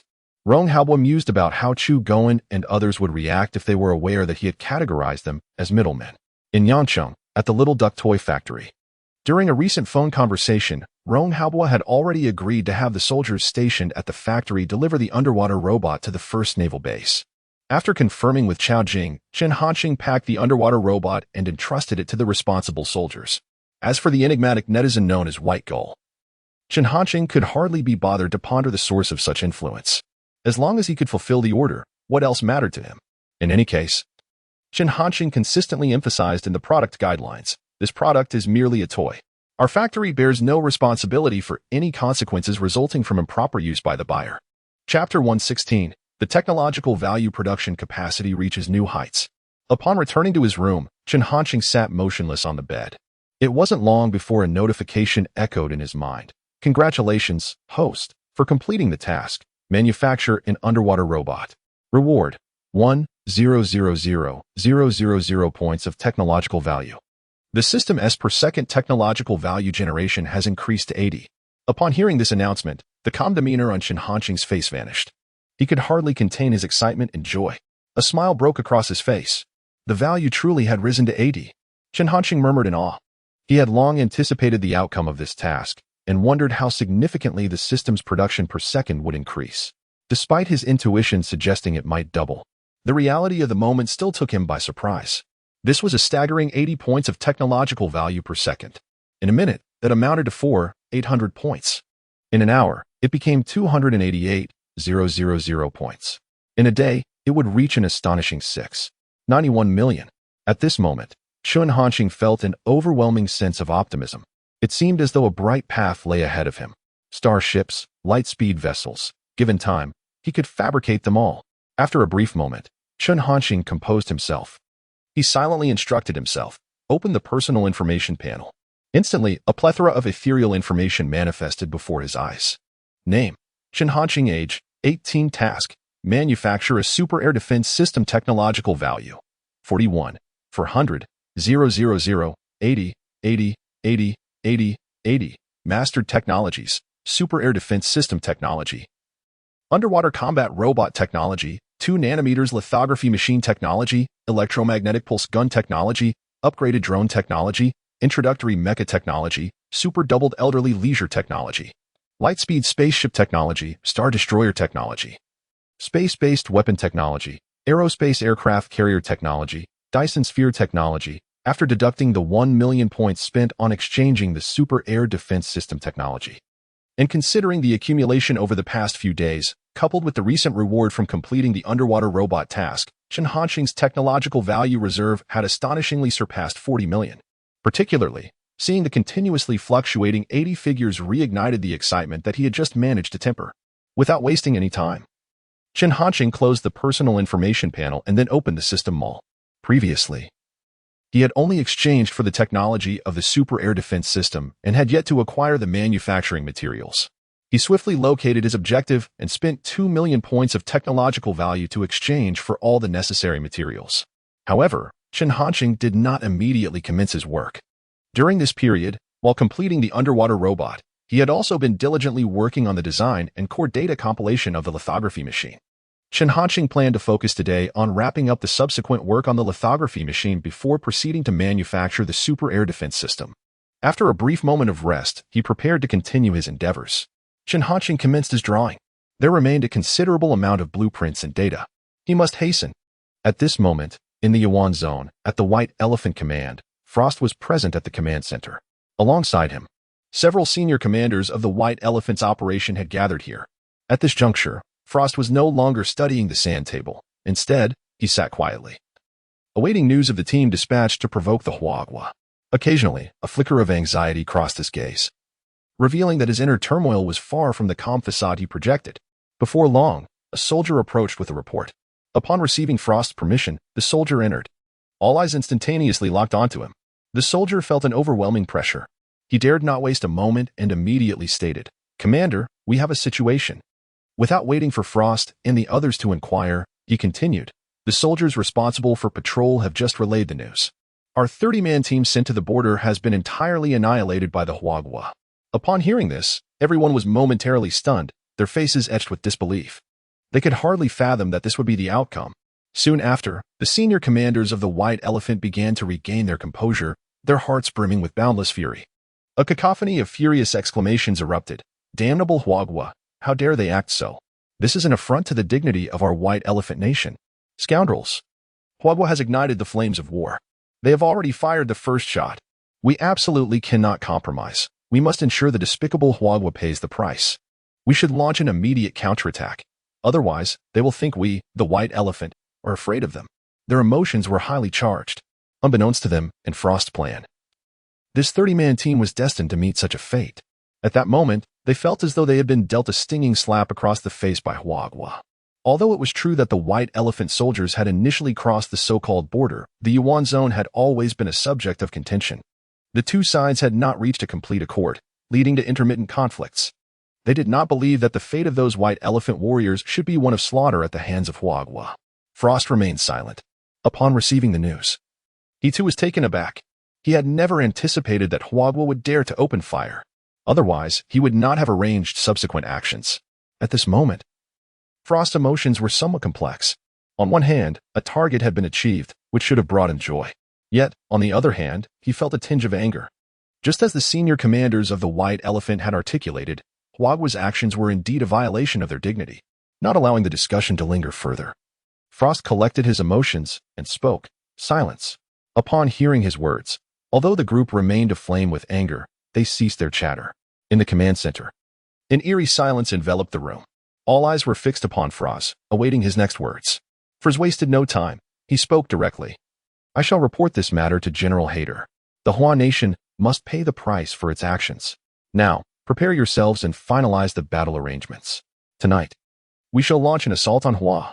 Initially, according to Frost's plans, the attack on the Hua forces in the Yuandi region was scheduled for the following day. However, the recent behavior of the Hua nation raised concerns for Frost. It was undeniably unusual. He feared that the Hua might be scheming something sinister. Any further delay could lead to unforeseen consequences. Upon hearing Frost's declaration, the assembled senior commanders of the White Elephant were taken aback, their hearts racing. They rose to their feet in unison, responding emphatically, "Understood." Subsequently, they dispersed to commence urgent preparations. As night fell, it marked the impending doom for the Hua border troops. Chapter 117. A tremor among all sides. In the capital of the White Elephant, New City, Hader was seated in the office of the military headquarters, contemplating the subsequent deployments following the White Elephant Army's occupation of the Yawan region. Given the current international climate, it was highly probable that Hwagwa would remain reticent. At this moment, Hader felt a sense of vindication. The White Elephant had the upper hand over Hwagwa. A smile crept across his face as he pondered this. Just then, the encrypted phone on his desk rang, pulling Hader from his reverie. Without hesitation, he answered the call. Before he could speak, a voice came through the line. General Hader. This is Froz. Upon hearing this, Hader's expression stiffened, and he immediately inquired, what is the situation on your end? Froz did not respond directly. Instead, he paused for a moment before solemnly stating, General Hader, there has been an incident. Hader's brow furrowed instantly. As he listened to Froz's report, his demeanor grew increasingly grave, his eyes flickering with a menacing glint. Damn it! How dare those foolish Hwagwa people? Hader cursed vehemently, his reaction mirroring Froz's initial shock upon receiving the news. He could hardly believe that Hwagwa soldiers had the audacity to open fire directly on White Elephant troops, resulting in the deaths of all 30 of their soldiers. Sensing Hader's fury, Froz refrained from speaking further. After a brief moment, as Hader's emotions began to stabilize, Froz continued, General Hader. My plan is to launch an attack on the Hwagwa border regiment in the Yawan region tonight. I will need your cooperation on this front. Prior to that, we must sow confusion among Hwagwa. Hader nodded, fully aware of how to proceed. Very well. I will ensure that we maintain a semblance of diplomacy during our international standoff, leading them to believe that the White Elephant has no intention of waging war, he declared.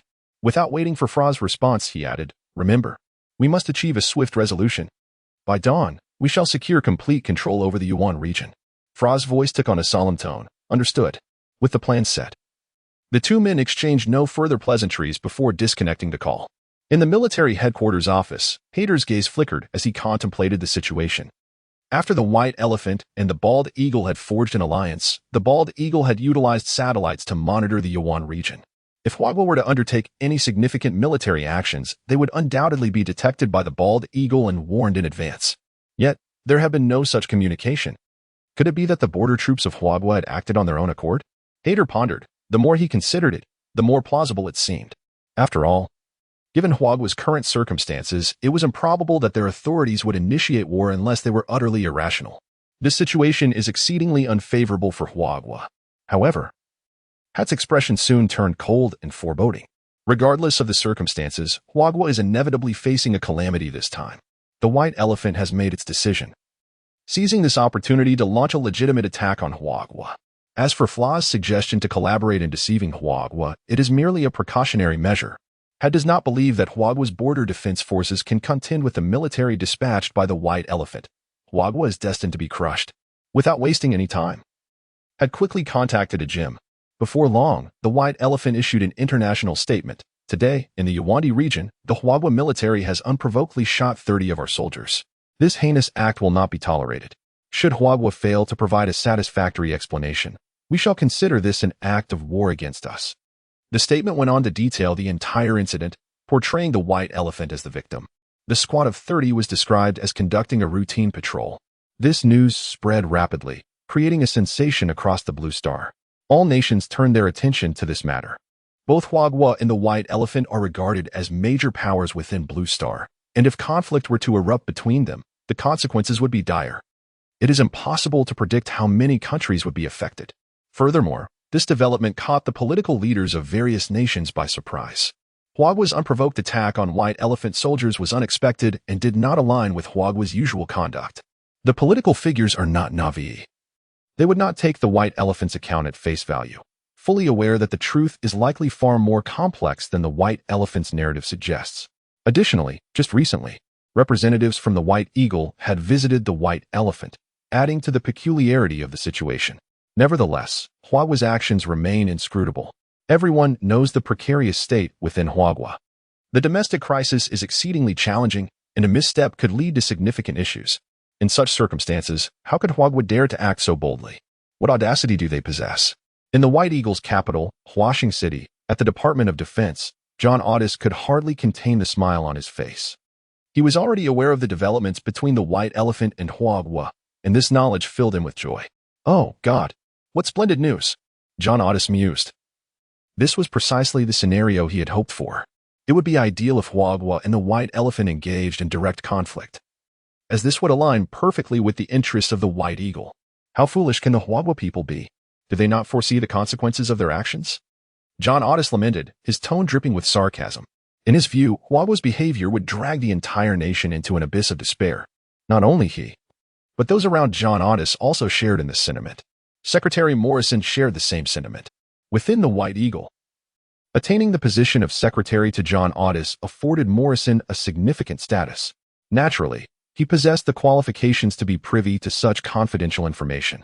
Without wasting a moment, John Otis promptly instructed Morrison, make the necessary arrangements. Have the diplomatic office issue a statement in support of the White Elephant and apply pressure on Huagua. Morrison immediately replied, understood, Mr. Otis. Without delay, he turned and exited to execute the arrangements. Shortly thereafter, an international statement from the White Eagle was released. Huagua has instigated conflict without cause, demonstrating gross irresponsibility towards the peace of Blue Star. We, the White Eagle, stand firmly with the White Elephant, employing all means necessary to safeguard national security. Even at this juncture, the representatives of the White Eagle did not hesitate to stoke the flames, seizing every opportunity.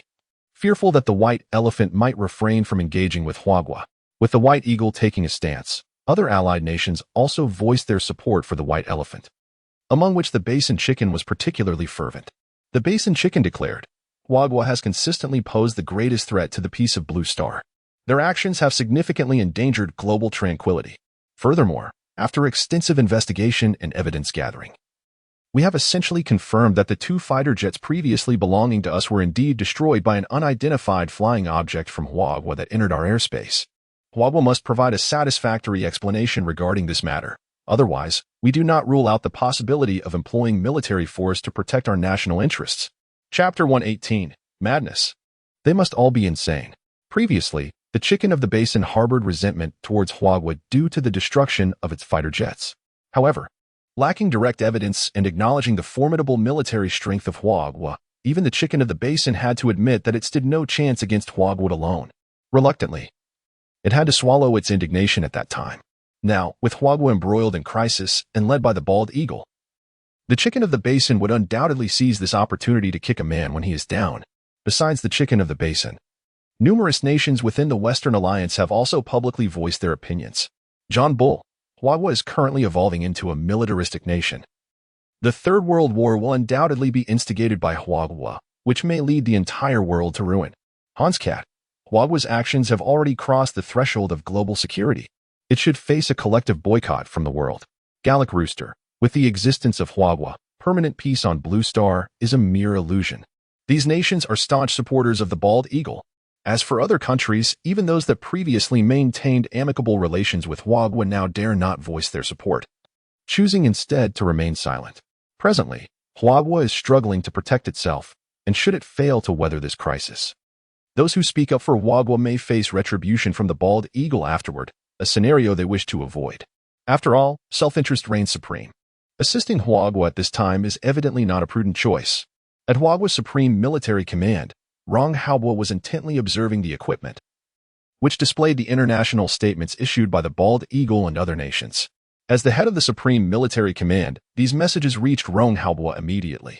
Upon seeing the declaration from the Chicken of the Basin, a glimmer of scorn flickered in his eyes. He then scoffed coldly, saying, "These bastards think that we, Huagua, will surely falter." Every Huagua citizen holds a special sentiment towards the Chicken of the Basin, and Rong Haobua is no exception. His feelings are even more intense. He began to contemplate whether to send the Mech to circle above the Chicken of the Basin, perhaps delivering some of Huagua's local specialties as well. However, for now, all Rong Haobua could do was entertain the thought. It was not feasible to execute such a plan. Yet, he was certain that a day would come. "General Rong, what should we do now?" inquired a senior officer named Ma Jianwei, who stood beside Rong Haobua. At present, Rong Haobua's secretary, Qi Liang, was commanding in the Yuan region, which left Ma Jianwei temporarily filling Qi Liang's role. Rong Haobua did not respond immediately. After a moment of contemplation, he finally said with a serious expression, "Help me contact the Foreign Affairs Office." Ma Jianwei replied, "Understood."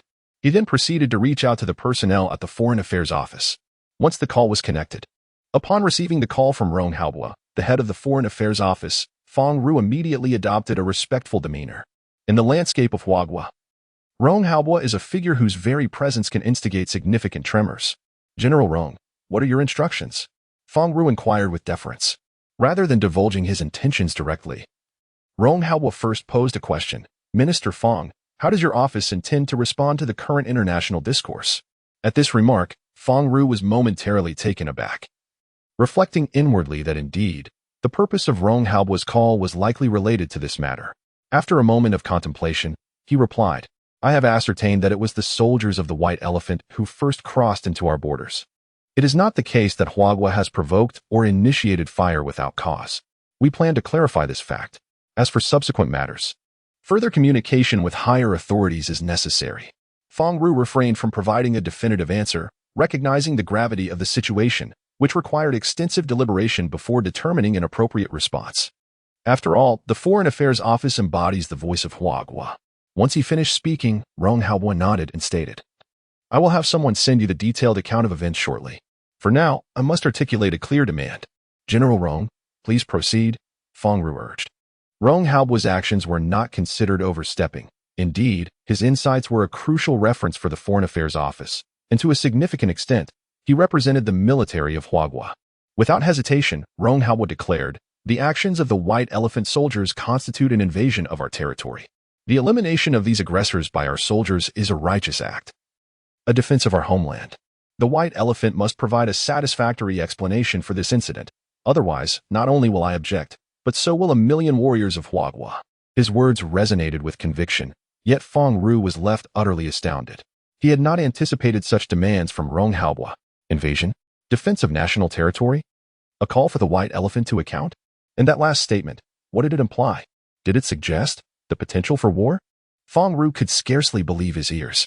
This was entirely contrary to his expectations. The goal should have been to avoid conflict at all costs.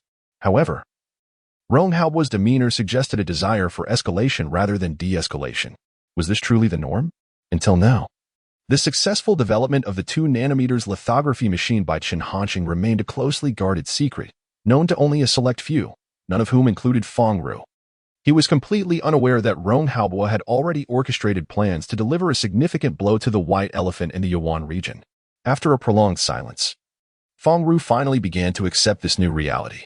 Regaining his composure, he spoke, Very well, General Rong. I shall take your words into consideration.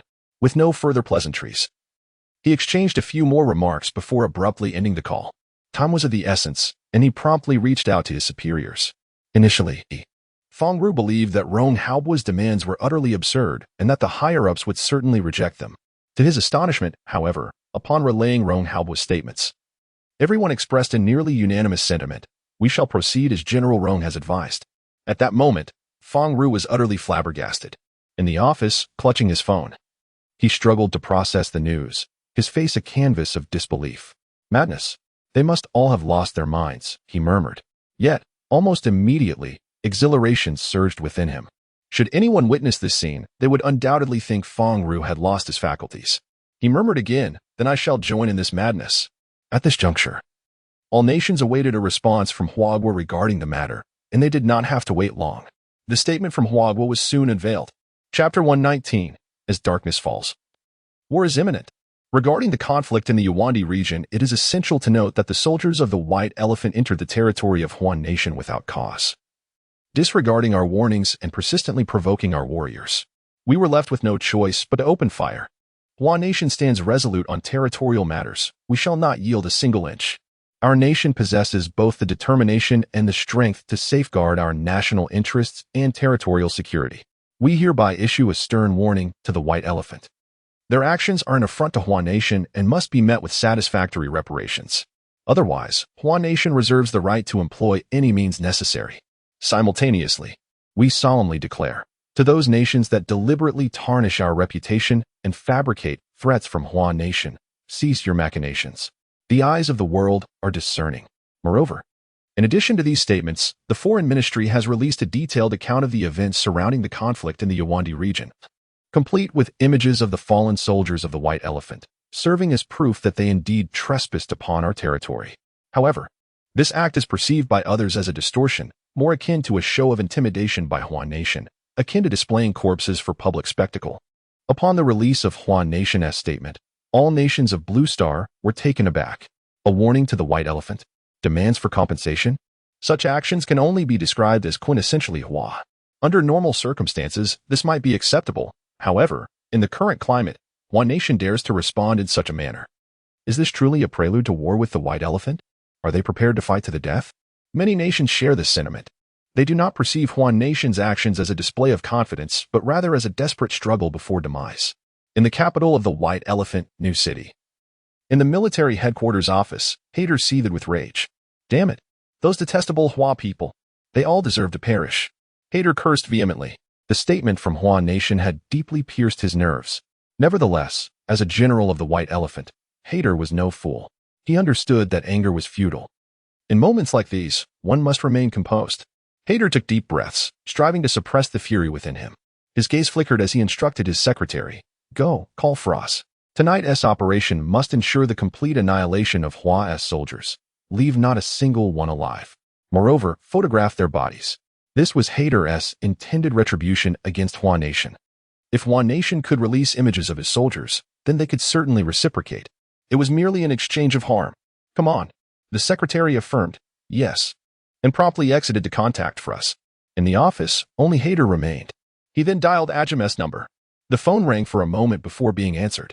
Hader spoke first. Mr. Ajim, this is Hader. His tone was grave. At that moment, the voice of Ajim resonated. General Hader, what are your intentions? Without any preamble, Ajim posed the question directly. He understood the implications of Hader's call at this critical juncture. Hader replied, Mr. Ajim, I believe we should deploy our troops en masse to the Yawandi region. We must remain vigilant, for the Huagwa might be driven to desperate measures. Ajim concurred wholeheartedly. Nodding in agreement, General Hader, I support your decision. Following their discussion, they resolved to mobilize troops immediately. Once the forces previously dispatched had seized control of the Yawandi region, they could establish a strategic foothold. Even if Huagwa were to act recklessly against the White Elephant, they would not be able to mount an effective response in the short term. What Huagwa lacked most was time. They need not worry about how to engage. As long as they could stall Huagwa, the prolonged delay would eventually lead to Huagwa's own downfall. Of course, once hostilities commenced, the support of the White Eagle would be indispensable. This had been a prearranged condition during prior discussions when the White Eagle's representatives visited the White Elephant. In the plans devised by Hader and Ajim, the conquest of the Yawandi region represented a pivotal element. Leveraging the geographical advantages of Yawandi would facilitate a smoother progression of subsequent defensive operations. This was, without doubt, the aspect they were least concerned about. With 2 elite infantry divisions and the most advanced M1 Abrams tank battalion of the White Elephant facing merely a border defense regiment from Huagwa, there was no cause for anxiety. The outcome would undoubtedly be a one-sided domination. After ending the call, Hader immediately set about making arrangements. Meanwhile, at the White Eagle's headquarters in Huashing City, a gathering of high-ranking military officials convened in the conference room. They were all acutely aware of the statement issued by Huagwa. The foolish Huagwa citizens, even at this juncture, failed to grasp the reality of their situation. Huagwa was on a path to self-destruction. I feel that I had previously overestimated Huagwa. A nation like this does not deserve to be considered our adversary. Huagwa, having not yet truly risen, has already succumbed to arrogance. They will pay an unfathomable price for this folly. The conference room buzzed with chatter, each face adorned with smiles. In this circumstance, it was precisely the scenario the White Eagle had longed for. Initially, based on their assessments, under the sanctions imposed on their chips, Huagwa would only endure for a maximum of 3 months. Yet, should Huagwa engage in warfare with the White Elephant, this timeline would surely diminish drastically, perhaps to 2 months. 1 month, or even 20 days. Such is the power of war. It can elevate a nation, yet it can also precipitate its rapid decline. John Otis remained silent. Listening to the discussion swirling around him, his brow furrowed slightly in concern. Unlike his counterparts, John Otis did not share their optimism. A sense of unease enveloped his thoughts. For he was the head of the Department of Defense. John Odysseus has been at odds with the Huagwa for many years. He certainly does not believe that the Huagwa people are fools. What, after all, are their intentions?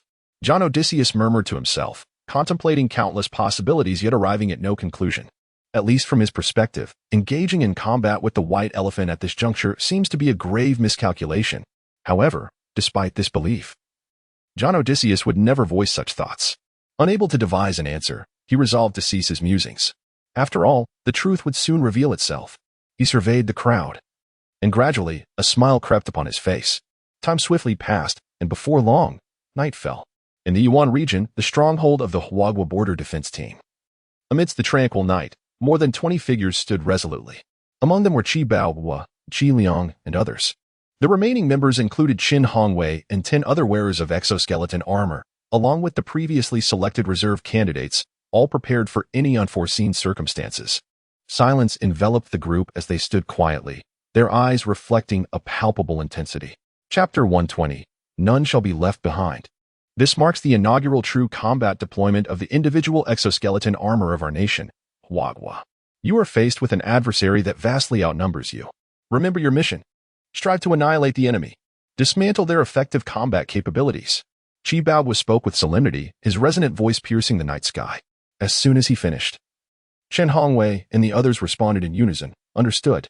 Their gazes were resolute, their expressions as unyielding as stone. Qi Liang observed silently from the side, his eyes flickering with contemplation. As the commander of this operation, particularly after learning of the international statement released by Huagua today, Qi Liang, despite his confidence in the individual exoskeleton armor and drones, harbored a tinge of worry. Until the moment when everything was truly settled, his heart remained in a state of suspense.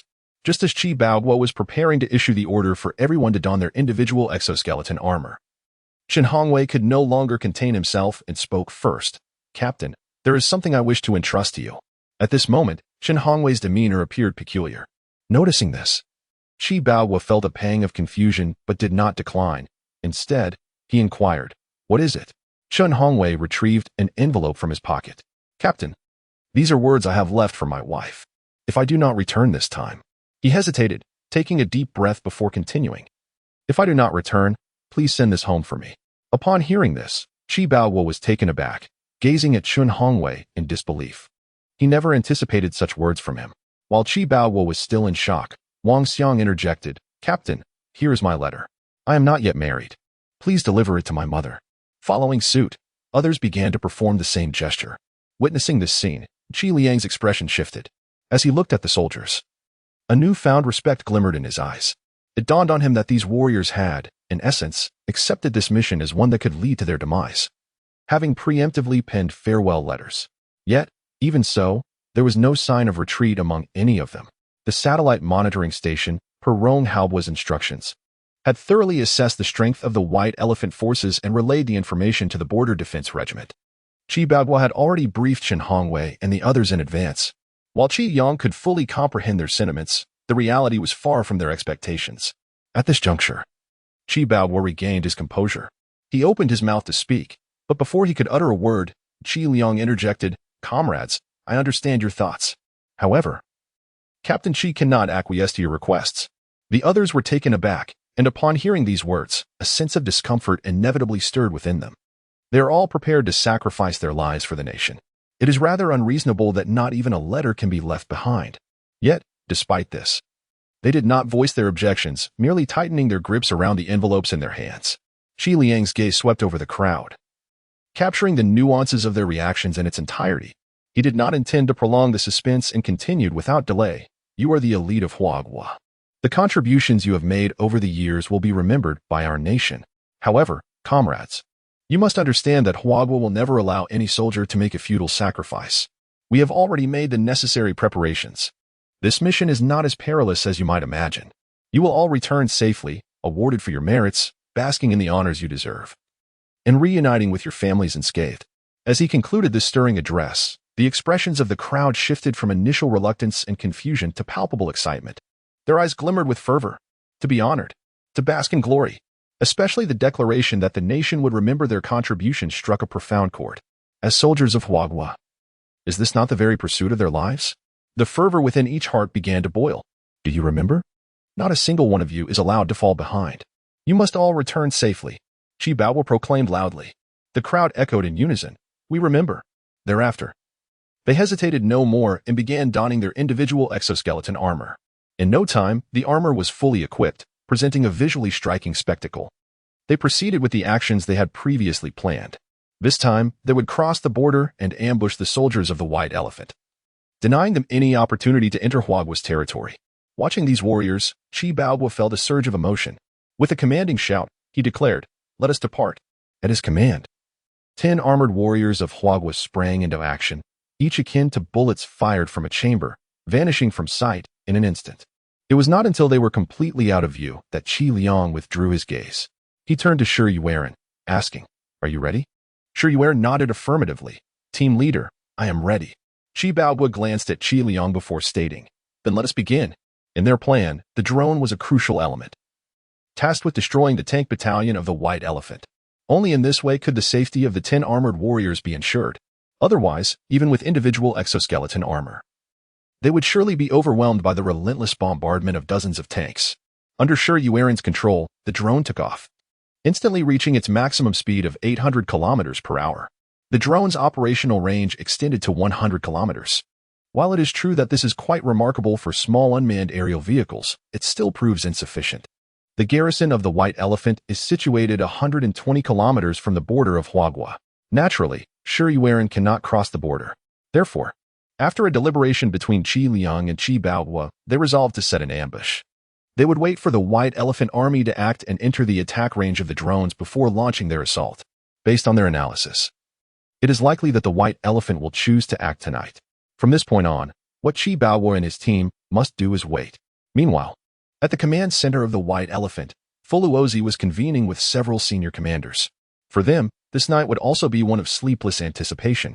At that moment, an officer approached to report. After receiving Fuluozi's permission, he entered the command center, saluted the assembly, and spoke. "Commander Fuluozi, all soldiers are fully prepared. Please give your orders." Fuluozi furrowed his brow, his gaze still fixed on the sand table at the center of the command room, and slowly uttered 2 words, "Commence action." "Yes," the officer replied, promptly turning to arrange the necessary preparations.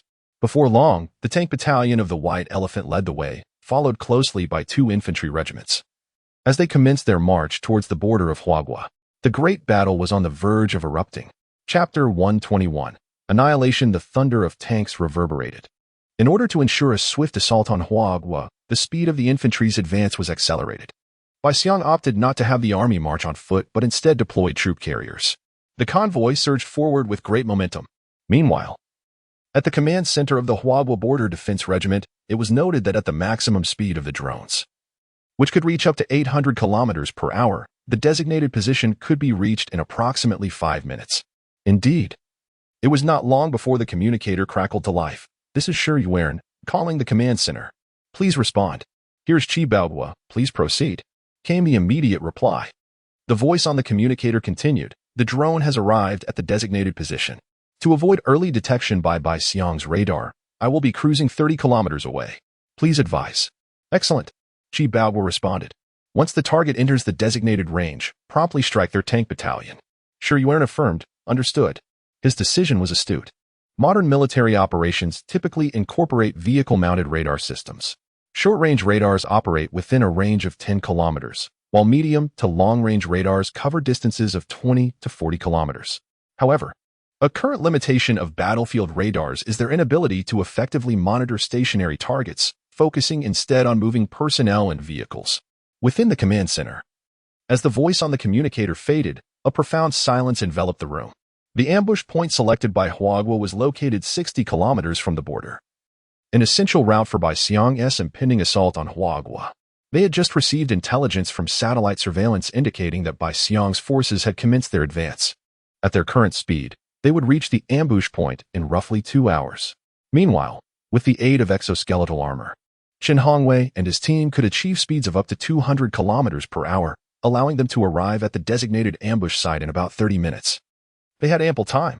As anticipated, half an hour after Chen Hongwei and his team set out, the command center received another message. The communicator announced, "This is Chen Hongwei, calling the command center. Please respond. Please respond." The leader of the 10-man armored squad was none other than Chen Hongwei, with Wang Xiang assisting him. It was evident that Chen Hongwei was slightly out of breath as he spoke. In their haste, they had sprinted 60 kilometers without pause. Even with the exoskeletal armor, fatigue was inevitable. "This is the command center. I am Qi Baoguo," he replied solemnly. Chen Hongwei continued, "Commander, we have arrived at the designated position. Please advise." Qi Baoguo nodded, maintain constant surveillance of the situation and keep communications open. As we await the information from the satellite surveillance, I will reach out to you. The closer we get to this moment, the more composed Chi Bao becomes, embodying the demeanor of a seasoned general. Indeed, after acknowledging, Chen Hongwei refrains from further discussion. Time passes swiftly, and an hour slips away in the blink of an eye. At this juncture, the army of the White Elephant, consisting of 10 soldiers clad in individual exoskeleton armor, is merely 30 kilometers away from Huagua, inside the temporary command vehicle, Anir. The leader of this operation for the White Elephant maintains a serious demeanor. Yet, occasionally, a glimmer of excitement flickers in his eyes. Anir eagerly anticipates the impending assault on Huagua. He contacts the vehicle's radar team to inquire about any anomalies. Upon his command, the soldiers beside him promptly begin their operations. Moments later, they report that there are no irregularities. This news further reassures Anir. The foolish Huagua people. They could never imagine that we, the White Elephant, would act with such decisiveness and launch an attack this very night. Anir snorts disdainfully, whispering under his breath, his face a canvas of contempt and mockery. The others in the command vehicle share the same sentiment. While they revel in their own machinations, they remain blissfully unaware that they have already entered Huagua's attack range. At the Huagua Command Center, Chi Bao inquires, "Comrade Qi Liang, shall we initiate the attack?" Just moments ago, they received information from the satellite surveillance, revealing that the White Elephant Army is now within the strike range of the drone operated by Shi Yuan. If they so desire, they can commence the assault immediately. At this moment, Chi Bao's expression betrays his excitement, despite his best efforts to conceal it. Yet, it is still perceptible. Not only Chi Bao, but the others present also gaze eagerly at Qi Liang, itching to launch an offensive. Qi Liang surveys the room, fully aware of their thoughts. However, he ultimately shakes his head. It is not yet time. Should we launch an attack now, if the White Elephant Army is intent on fleeing? There is a significant chance they will escape the drone's combat range. Relying solely on those 10 armored soldiers, it would be exceedingly difficult to capture them all. Upon hearing this, the expressions of the crowd shift to one of astonishment. Their gazes towards Qi Liang become complex. Until now, including Chen Hongwei and others. Apart from Qi Baohua and Shi Yuan, the border defense team remains oblivious to the true power of the drone. In their understanding, achieving victory in this battle is already a formidable challenge. They never anticipated that Qi Liang's thoughts were focused on the complete annihilation of the enemy. Is this not a bit overly ambitious? Such sentiments have reshaped Qi Liang's image in their minds. Initially, they perceived him as taciturn and uncommunicative. Some even regarded him with a degree of disdain. However, at this moment, they no longer harbored such thoughts. They could not help but marvel inwardly. This seemingly upright young man from the imperial capital turned out to be a formidable character. To be able to stand alongside Rong Haobua, Qi Liang undoubtedly possessed remarkable skills.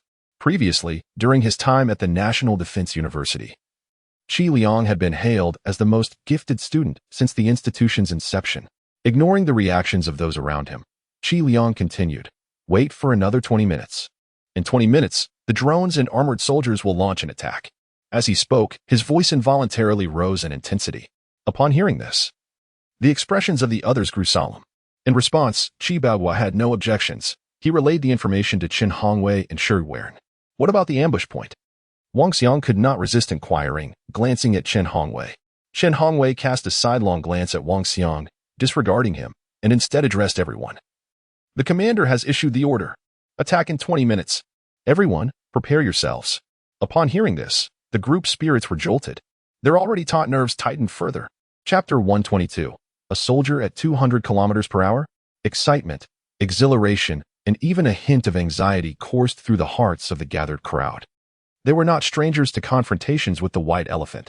Countless times, they had envisioned in their minds the scene of their nation clashing with the adversary, bravely fighting on the battlefield. Yet, the current situation was undeniably unique. Who among them would dare to deploy 10 soldiers against 2 infantry regiments and a tank battalion? Previously, such a notion would have been unthinkable, akin to a fantastical dream. Even with the exoskeleton armor, trepidation lingered. However, Wang Xiang found himself enveloped in a different sentiment. What was so remarkable about merely being in charge? He cast a sidelong glance at Chen Hongwei, inwardly murmuring his discontent. Why was Chen chosen for this leadership role instead of him? It seemed unfair for 2 battalion commanders to be treated so differently.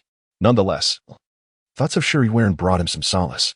After all, the latter had yet to see the battlefield. relegated instead to operating the seemingly futile drone from afar, truly the epitome of insignificance. At that moment, Shuyuan was diligently monitoring the surroundings through the drone's control system. If he were aware that Wang Xiang regarded him as a source of psychological comfort, he would surely find it absurd. The epitome of insignificance? He was, in fact, a crucial element of the ongoing operation. Earlier, Shuyuan had already input images of the M1 Abrams main battle tanks transmitted from satellite surveillance into the drone's control system. All that was required was for the White Elephant's tank battalion to enter the drone's attack range. He was confident that in an instant, he could obliterate them all.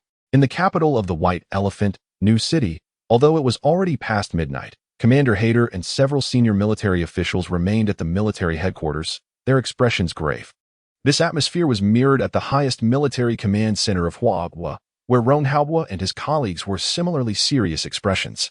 Despite being separated by over 3,000 kilometers, it felt as though both sides were locked in a distant standoff.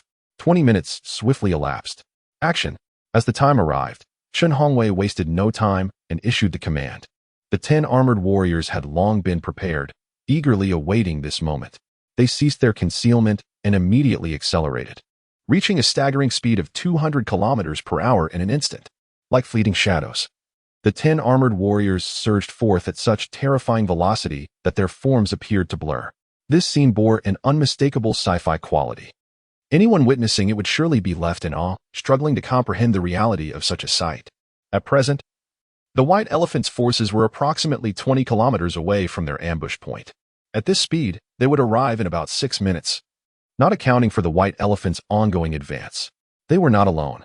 At the same time, Shuyuan was maneuvering the drone, hurtling towards the soldiers of the White Elephant without any reservations. Under Shuyuan's command, the drone, upon reaching its conventional speed limit, immediately activated its turbojet engine, accelerating to 800 kilometers per hour. Although the drone's cruising position was 30 kilometers farther from the White Elephant's forces compared to Chen Hongwei and his companions, it would still reach the enemy in approximately 4 minutes, arriving 2 minutes earlier than them. At that moment, the White Elephant command vehicle was still 80 kilometers from entering Huagua territory. As the distance closed in, Enier's excitement surged within him. Suddenly, a voice crackled from the communicator. "Commander, this is the radar monitoring center. We have detected 10 suspicious targets rapidly approaching our position at a speed of 200 kilometers per hour, currently 20 kilometers away. Expected to arrive in 6 minutes. Though Shuyuan's drone had already begun its operation, it had yet to be detected by the White Elephant's onboard radar due to the distance. Upon hearing this, Enier's expression hardened. 20 kilometers? The first thought that crossed his mind was that they had fallen into Huagua's ambush. However, he was also perplexed. In the complex terrain of the Yawandi region, what equipment could possibly reach 200 kilometers per hour? But this was not the time for contemplation. Enier promptly issued orders to the soldiers assisting him. Notify all troops, halt advancement, and prepare for combat. Once the enemy targets enter firing range, the tank battalion shall open fire and conduct a suppressive strike. The soldiers in the command vehicle responded immediately. Yes. Without delay, they began to deploy their positions. Enier then spoke into the communicator. Maintain close surveillance on the targets. Investigate thoroughly what is approaching us. The soldier responsible for radar monitoring fell silent for a moment before hesitantly reporting, "Commander, according to the radar system, it appears to be 10 soldiers." As he concluded, even the radar operator appeared uncertain. This information was simply too outrageous. Inside the command vehicle, Enier was left stunned, his face reflecting disbelief. 10 soldiers? At a speed of 200 kilometers per hour? Did they think they were superheroes? This revelation utterly surpassed Enier's understanding, and he found it hard to believe. Once he regained his composure, Enier's anger flared. He coldly admonished, "Before you speak such nonsense, could you please engage your minds? Continue the investigation. Should you dare to provide such erroneous messages again, I shall bring you before a military tribunal." In this circumstance, the soldiers responsible for the radar dared not utter a single retort. Indeed, following their response, silence ensued.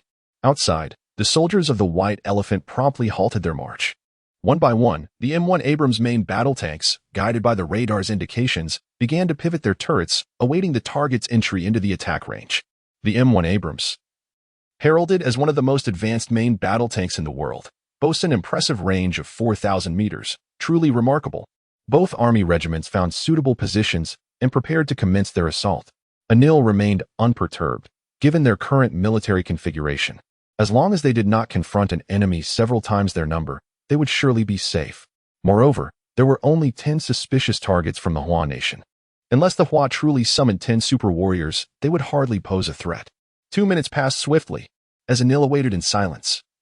The communicator crackled to life once more. "Commander, this is the radar monitoring center. The previous 10 targets were indeed individual soldiers. Additionally, an unidentified flying object has emerged. Its speed." The soldier's tone was laced with urgency. Pausing momentarily to take a deep breath, he continued, "The speed has reached 800 kilometers per hour. It is expected to arrive at our position in 2 minutes. Chapter 123. Attack. Commence the assault." Upon the emergence of this news, Anil was instantly thrown into disarray. 10 individual soldiers? Furthermore, an unidentified flying object with a velocity of 800 kilometers per hour? All of this transcended his comprehension. What on earth was Huagua up to? Anil murmured softly, his mind racing with a multitude of thoughts, yet ultimately he could not fathom the rationale behind it all. It was simply inconceivable that Huagua would be foolish enough to dispatch 10 soldiers and a drone to thwart them. Such an act would be tantamount to inviting death. Could it be that Huagua had indeed developed some newfangled equipment? Anil whispered. However, his gaze soon solidified with determination. Any scheme or trickery, when confronted with overwhelming firepower, would inevitably be reduced to ashes. Anil gritted his teeth resolutely. He did not dwell on the matter for long. He promptly began issuing commands. Notify the anti-aircraft artillery. Lock onto that unidentified flying object. Bring it down. Upon hearing these words, the soldiers assisting in the command immediately set about relaying the orders. Outside, the teams responsible for the anti-aircraft artillery began adjusting their equipment. 2 minutes, fleeting in an instant. According to radar readings, the unidentified flying object was likely a drone and was approaching their airspace, having now entered the firing range of the anti-aircraft artillery. Fire. With a decisive command. Several anti-aircraft guns unleashed their fury simultaneously, akin to enraged beasts roaring in unison. The dark cannon muzzles immediately belched forth brilliant flames, as shells soared into the sky in a dense cascade, illuminating the dark night like a torrential downpour. However, the formidable shells, despite their terrifying might, ultimately detonated mid-air. Unable to strike their target due to the drone's astonishing speed of 800 kilometers per hour, the officer in charge, unwilling to hesitate, promptly relayed this news to Anil. Incompetent fools. Anil raged from the command vehicle. This time, they had brought 6 anti-aircraft guns, with 6 artillery pieces firing in unison. They should have been able to establish a formidable fire coverage in a designated area. Yet, the fact that they could not even touch a single drone was utterly unacceptable to Anil. Continue the assault. We cannot allow that drone to complete its bombing run. He instructed, simultaneously, notify the tank battalion to disperse as much as possible. Anil's primary concern now lay with the tank battalion. According to Arnie's estimates, the mysterious drone's objective was likely their tank battalion. This represented the greatest threat to Huagua. Should the drone execute a suicide dive and destroy a few M1 Abrams main battle tanks, it would result in significant losses for the White Elephant. Understood. The assisting soldiers responded immediately. Following Arnie's orders, the tank battalion began to disperse. In Anil's view, these small drones, the most significant function is, indeed, self-destructive bombardment. However, there is one aspect that Arnie finds perplexing. Why has Huagua dispatched only a single drone? Even if this drone were to succeed, it would hardly impede their advance. It is strange, exceedingly strange. Just as Arnie was musing over this, a voice crackled through the communicator. Commander, 10 enemy infantry targets are currently 5 kilometers away and approaching our position. The mysterious drone has not plummeted in a suicidal descent. It remains suspended 2,000 meters above. Arnie's brow furrows deeper, a sense of unease gnawing at him. From the very beginning, Huagua's actions have consistently eluded his expectations. This incites a measure of panic within him. Nevertheless, he swiftly suppresses these emotions and commands the tank battalion. Prepare to fire. Once the enemy enters range, engage immediately. His options are now limited to this. Meanwhile, Yuan is deftly maneuvering the drone while relaying updates to the command center, targeting the White Elephant tank successfully. High-frequency thermal beams are fully charged and set to maximum power. Attack is imminent. Countdown 3, 2. In the command center, Chi Baohua and others sit in silence, attentively listening. Although the battle has only recently commenced, this moment represents a decisive turning point. Victory is assured. Without the heavy artillery of the tanks, The mere soldiers of the White Elephant stand little chance against Huagua's armored forces. Should they fail, even the enhancements of the powered exoskeletons cannot guarantee success in the face of 30 main battle tanks. The tension within the command center escalates. The communicator crackles. 1. Commence attack. Above the White Elephant forces, the drone, under Yueren's control, unleashes 10 crimson beams of light from its apertures, hurtling towards the locked-on tanks at a breathtaking speed. At this moment, Chun Hongwei and his team have also entered the tank's attack range. Thanks to their powered exoskeletons, they can perceive the unfolding situation through the transparent screens before them. Observing the red symbols representing the tanks continuously shifting, Chun Hongwei's expression darkens. He did not anticipate encountering tanks so soon. However, this is not the time for complaints. Chun Hongwei promptly instructs his team via the communicator, spread out, engage from different directions and infiltrate the White Elephant forces. Complete the mission to the best of your ability. With these powered exoskeletons, should they manage to penetrate the heart of the White Elephant army, they are certain to inflict devastating casualties. This is undoubtedly the wisest course of action at present. Upon hearing this, the crowd responded in unison, yes. At that moment, the White Elephant's tank was also poised to unleash its firepower. However, before they could mount a genuine assault, the high-frequency beams emitted by the drone had already arrived. The first 10 tanks at the forefront were the initial targets of the onslaught. The once formidable armor of the tanks, renowned for its defensive capabilities, appeared as fragile as paper beneath the intensity of the beams. Instantly, gaping holes the size of a human head were blasted through them. Fuel and other components were compromised, resulting in a sudden explosion. Boom, boom, boom. The deafening roars reverberated as the 10 tanks erupted almost simultaneously, transforming into 10 fiery orbs. The terrifying blaze nearly manifested into a wall of fire. The soldiers behind, witnessing this scene, were left utterly stunned. They were completely oblivious to what had just transpired, rendered motionless, like statues in disbelief. Chapter 124. The people of Huagua are indeed a horde of demons. What is happening here? These detestable Huagua people. What means have they employed? Was it those crimson beams of light just now? The enemy is in the sky. Fire. Quick, open fire. Moments later, the soldiers of the White Elephant finally regained their composure. They were profoundly shaken, unable to suppress their exclamations. In an instant, the ranks of the White Elephant army descended into chaos. At this very moment, 2,000 meters in the air, the drones launched another assault. Again, 10 beams of red light shot forth from the drones. Unsurprisingly, 10 tanks were struck, erupting into a cataclysmic blaze. The nearby White Elephant soldiers were directly affected, perishing in the explosion. At this point, everyone was left in utter disbelief. The terror of the drones was fully unveiled at that moment. The sound of the explosions also drew the attention of Chun Hongwei and his companions as they observed the transparent screen before them. The red markers representing the tanks curiously vanished by more than half. Chun Hongwei was filled with confusion. What could this mean? Could it be that an unforeseen incident occurred on the White Elephant's side? However, Chun Hongwei could not fathom what kind of accident could cause 20 tanks to vanish in such a short span. Were it not for the clear sound of the explosions he had just heard, he might have doubted whether this was a scheme of the White Elephant. Soon after, Chun Hongwei heard the voice of Wang Xiang through the communicator. What should we do now? Without hesitation, Chun Hongwei replied, proceed according to the original plan, disperse and infiltrate. This is the most prudent course of action. Chun Hongwei dared not take risks. Meanwhile, on the other side, Yueren was monitoring the battlefield in real time through the footage transmitted by the drones. Although he had been aware of the drone's terrifying capabilities beforehand, the conditions of the test could not compare to the reality of combat. Yueren maintained communication with the command center. He forcibly suppressed his excitement and spoke up. The second drone attack has been completed. Currently, 20 enemy tanks have been destroyed. The third attack is charging and will soon commence. In the command center, Qi Baohua and others were equally exhilarated. Each clenched their fists, their excitement impossible to conceal. Excellent.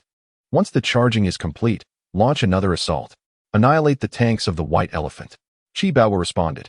Although he appeared calm on the surface, his trembling voice betrayed the turmoil within. Yes, Yueren affirmed. The charging time for the drones was fleeting. The third attack was initiated. At this moment, Chun Hongwei and his 10 armored warriors were also about to reach the battlefield from various directions. They happened to witness this scene. Chun Hongwei and his companions were all dumbstruck. Wait, is this the drone sent from the imperial capital? Goodness, Am I seeing things? This drone is truly remarkable. At last, I comprehend the meaning behind Comrade Chi Liang's words. He did not deceive us. He has indeed devised a strategy for our response. Previously, I mocked Sure Urand, only to realize that the fool was, in fact, me. They could not help but exclaim in astonishment.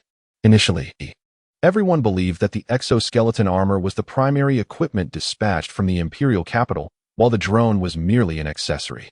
However, they have now come to understand. The drone is the genuine weapon of mass destruction. It possesses the capacity to instill fear even among its own allies. With the greatest threat, the tank, already neutralized by the drone, Chen Hongwei no longer harbors concerns. Within the armor, his eyes narrowed slightly, and he confidently declared, "Attack." In the command vehicle, Unir also received the news. "Commander, the drone from Huagua has utilized some unknown method to assault our tanks. Our entire tank battalion has been annihilated." Upon hearing this, Unir's mind erupted in disbelief. This is inconceivable. 30 M1 Abrams main battle tanks completely destroyed in such a short span? Such an outcome was utterly unacceptable for Unir. Nevertheless, he recognized that the soldiers would never dare to lie about such matters. Quickly regaining his composure, he commanded, "Artillery, unleash your full might. Bring down that infernal device from Huagua. All troops advance." I refuse to believe that the forces from Huagua could vanquish us so easily. Unir promptly issued his orders. In this dire situation, an offensive was the only viable choice. Yet, the communicator crackled with static. This indicated interference, a sign of unstable signals.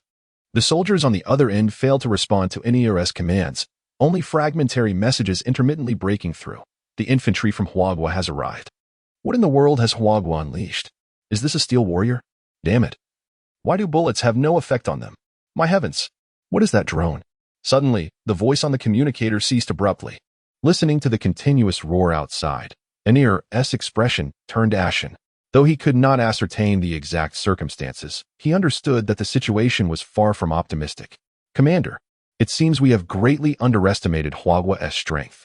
They must possess some terrifying technology unknown to us. We should retreat," a soldier assisting in command suggested. Unir, however, did not acquiesce. With furrowed brows, he insisted, "We cannot retreat. We have not yet lost. We must organize another assault." From the moment the battle commenced until now, only a few fleeting minutes have elapsed. Although the tank battalion has been utterly decimated, there remain several thousand soldiers. Unir could scarcely believe that they would be vanquished so swiftly. After uttering his thoughts, disregarding the reactions of the other soldiers in the command vehicle, Unir descended from the car. As he opened the door and gazed upon the battlefield ahead, he was left utterly astonished. Amidst the chaos of war, humanoid steel entities raced and leapt with astounding agility. When they charged, they resembled bulldozers on the battlefield, leaving any soldiers they collided with either dead or grievously injured. In their leaps, they soared effortlessly, covering dozens of meters as if they were taking flight. Other metallic beings wielded dual machine guns, unleashing a relentless barrage of fire. Before these formidable steel monstrosities, the white elephant soldiers had no means of resistance, akin to lambs awaiting slaughter. Bullets ricocheted off these metal giants, serving no purpose other than to spark fleeting flashes of fire. What left NER in a state of disbelief was the drone hovering above, which had seemingly activated a cleansing mode. Below it, waves of red light pulsated, striking the ground and instantly igniting explosions, reducing everything in its path to scorched earth. The white elephant soldiers were annihilated, their bodies reduced to mere fragments. This scene was overwhelmingly surreal, leaving NER rooted in place, unable to comprehend the reality before him. Suddenly, his expression hardened. His formerly unfocused pupils rapidly constricted as he noticed the drone advancing towards him. With its terrifying speed and lethality, escape was an impossibility. "Damn those Chinese. You are a horde of demons." Unir seethed. Yet, before he could finish his exclamation, the drone had already reached him, sealing his fate alongside the white elephant soldiers. Under the relentless fire, equality prevailed. All were destined to perish. Initially, the mere sight of armored steel in the drone had nearly shattered the morale of the white elephant soldiers. The sight of Unir's demise extinguished any remaining vestiges of courage. "We cannot hope to withstand these demons. We are all doomed here. Run for your lives. This is nothing short of hell. The Chinese are truly terrifying." The foolish individuals in the congressional building dared to oppose them. They were nothing but swine. In a frenzy of despair, the white elephant soldiers began their retreat. Meanwhile, The orders received by Qin Hongwei and his comrades were clear: annihilate the White Elephant forces entirely. They would not allow the enemy soldiers to escape. The battle raged on. Chapter 125. Everything is for Huaguo. Time flows on.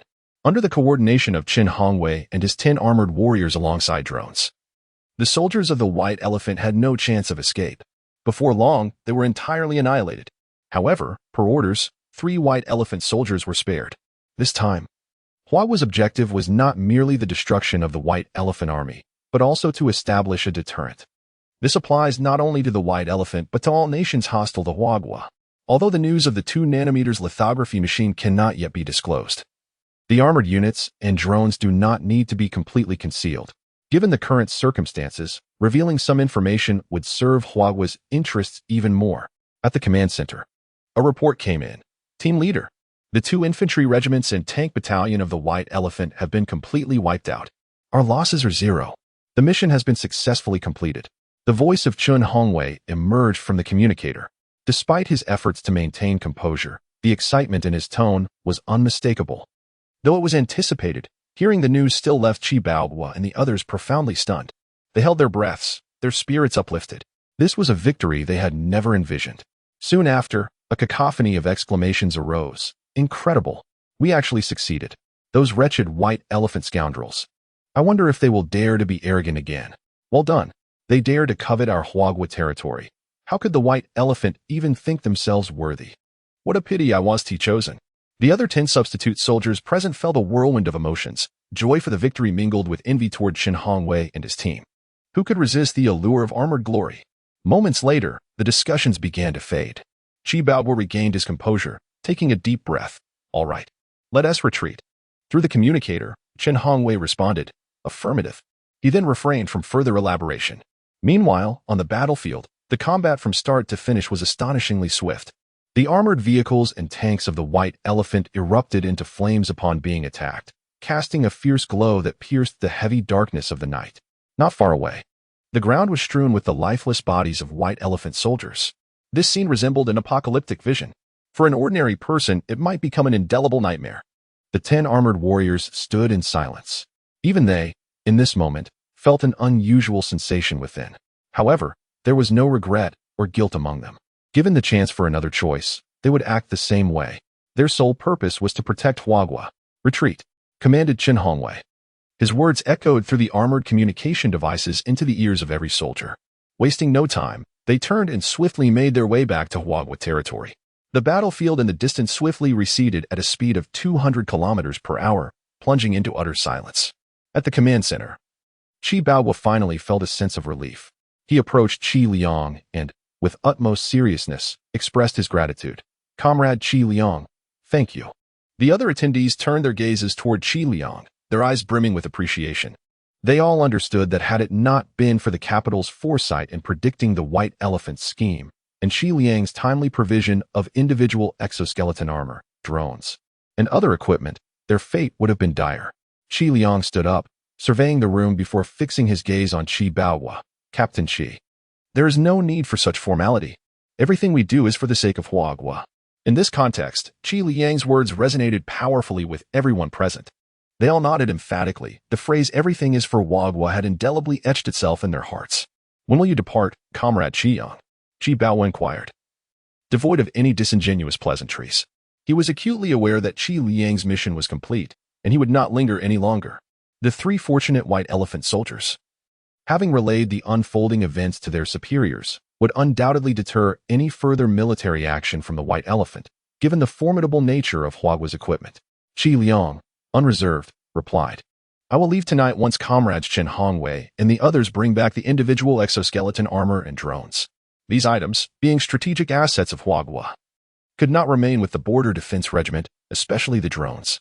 The decision by Rong Haobo to deploy them had entailed significant risk, as there was only one such drone in all of Huaguo. Should anything go awry, Nyozwa would surely confront Rong Haobo with fury. Fortunately, no such incident occurred. Qi Baoguo was somewhat surprised by the swift turn of events. However, he refrained from elaborating further, simply stating, Comrade Qi Liang, I look forward to our next encounter. Qi Liang smiled in response, saying, Indeed, but let it be at a victory celebration. Qi Baoguo returned the smile, seizing the moment.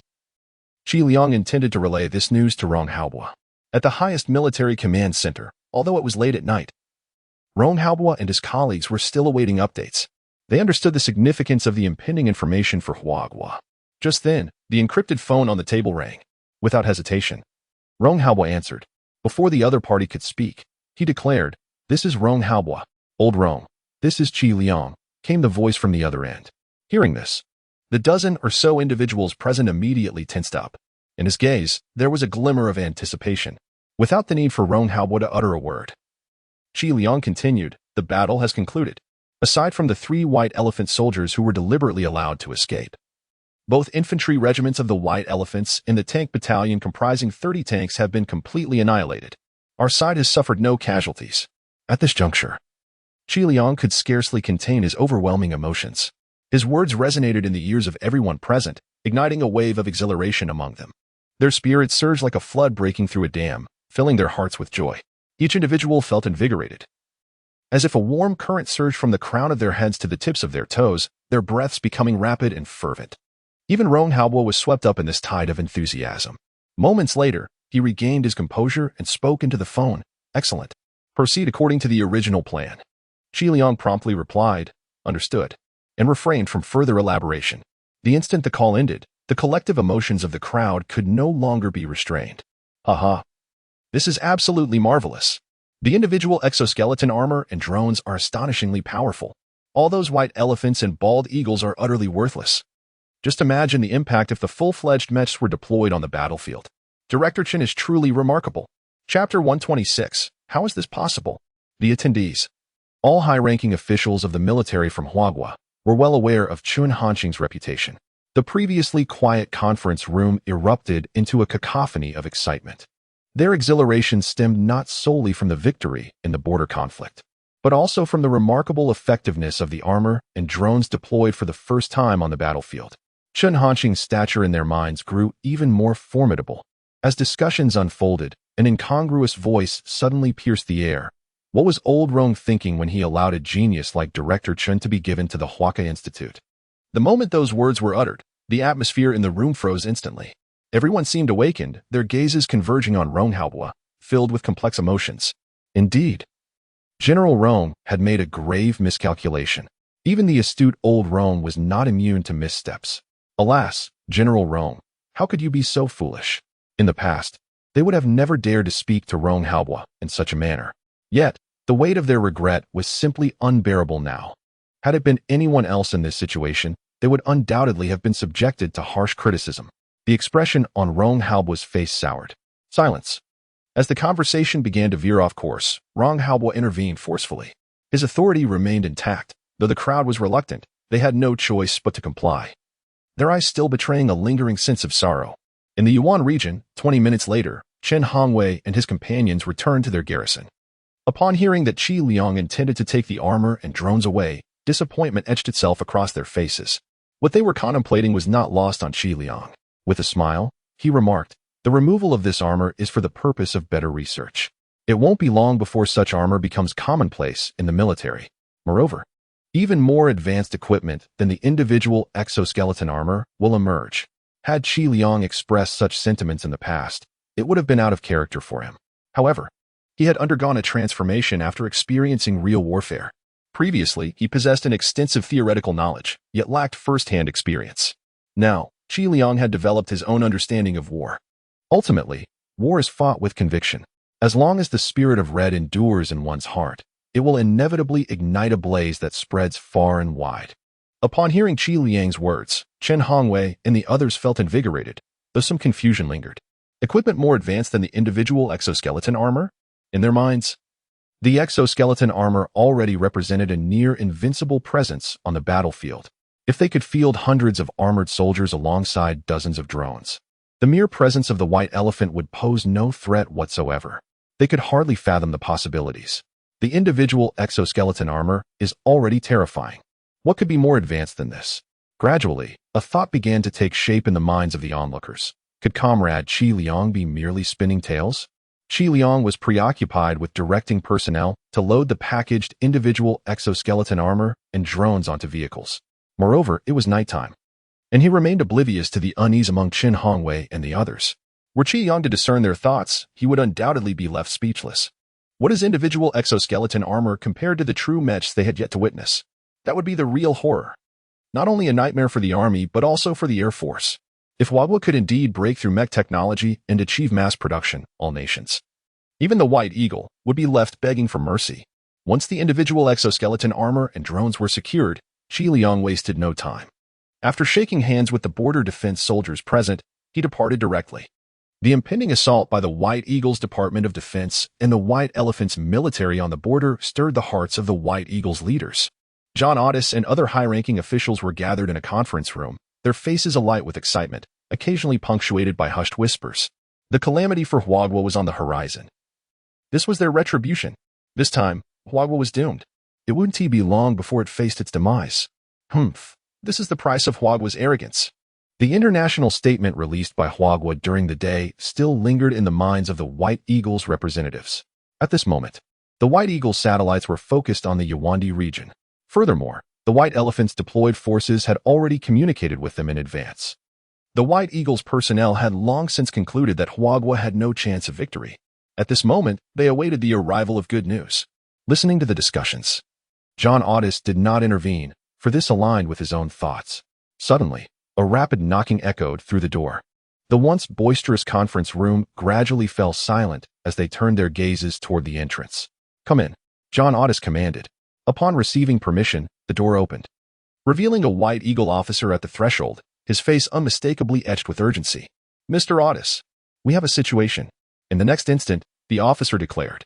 Upon hearing these words and witnessing the officer's demeanor, the hearts of those in the conference room sank. John Otis furrowed his brow slightly and inquired solemnly, "What has happened?" The officer, not daring to hesitate, replied immediately, "Mr. Otis, we have just received word from the satellite center. The forces dispatched by the White Elephant to attack Wagwa have been completely annihilated." Upon hearing this, the eyes of the White Eagle representatives widened in shock. The news struck them like a thunderclap, reverberating in their ears. Everyone was filled with disbelief. The army of the White Elephant has been completely annihilated? Just moments ago, they were awaiting news of victory. How could this be? There must be some mistake. What on earth has Huan Nation done? Who can elucidate the situation? Has Huan Nation secretly mobilized troops to the Yuan region? Why did our satellites fail to detect this? Could it be that Huan Nation has developed some new technology capable of completely cloaking our satellites? How could Huan Nation's technology achieve such a feat? Once they regained their composure, the high-ranking officials of the White Elephant military exclaimed in shock. Currently, the clarity of the White Eagle's spy satellites is more than sufficient to observe human figures on the ground. Logically, if Huan Nation were to deploy troops on a large scale, it should not have escaped their notice. John Otis was also filled with skepticism. Subsequently, the officer presented several images captured by the satellite to John Otis. Upon seeing the contents of those photographs, John Otis's pupils constricted in disbelief. This is impossible. Chapter 127. Is this still the China we once knew? John Otis exclaimed, his astonishment impossible to conceal. The assembly was taken aback by John Otis's unexpected reaction. Their curiosity piqued about the nature of the images he beheld. However, John Otis was not inclined to regard the reactions of others. His gaze remained steadfastly fixed upon the photographs, his shock intensifying, as if they concealed some dreadful secret. The meeting room descended into silence, the atmosphere growing increasingly peculiar. After what felt like an eternity, John Otis managed to compose himself. He raised his head, his expression grave as he surveyed the crowd. Then he spoke. "Everyone, take a look." As he spoke, he handed the photographs to the nearest person, who eagerly accepted them. Upon merely glancing at the images, he displayed an expression mirroring that of John Otis. "What on earth is this?" he gasped, igniting a greater curiosity among the others present. What peculiarities did these photographs possess to elicit such reactions? Their anticipation grew unbearable. As time passed, the photographs circulated among all present, and each individual who gazed upon them exhibited nearly identical expressions of disbelief. The scenes depicted were simply too surreal. The images portrayed a towering steel-armored figure leaping high into the air, seemingly suspended in mid-flight, while it effortlessly evaded a barrage of gunfire as if in a realm devoid of danger. Above, the drone emitted a crimson beam of light that struck a tank, obliterating it in an instant.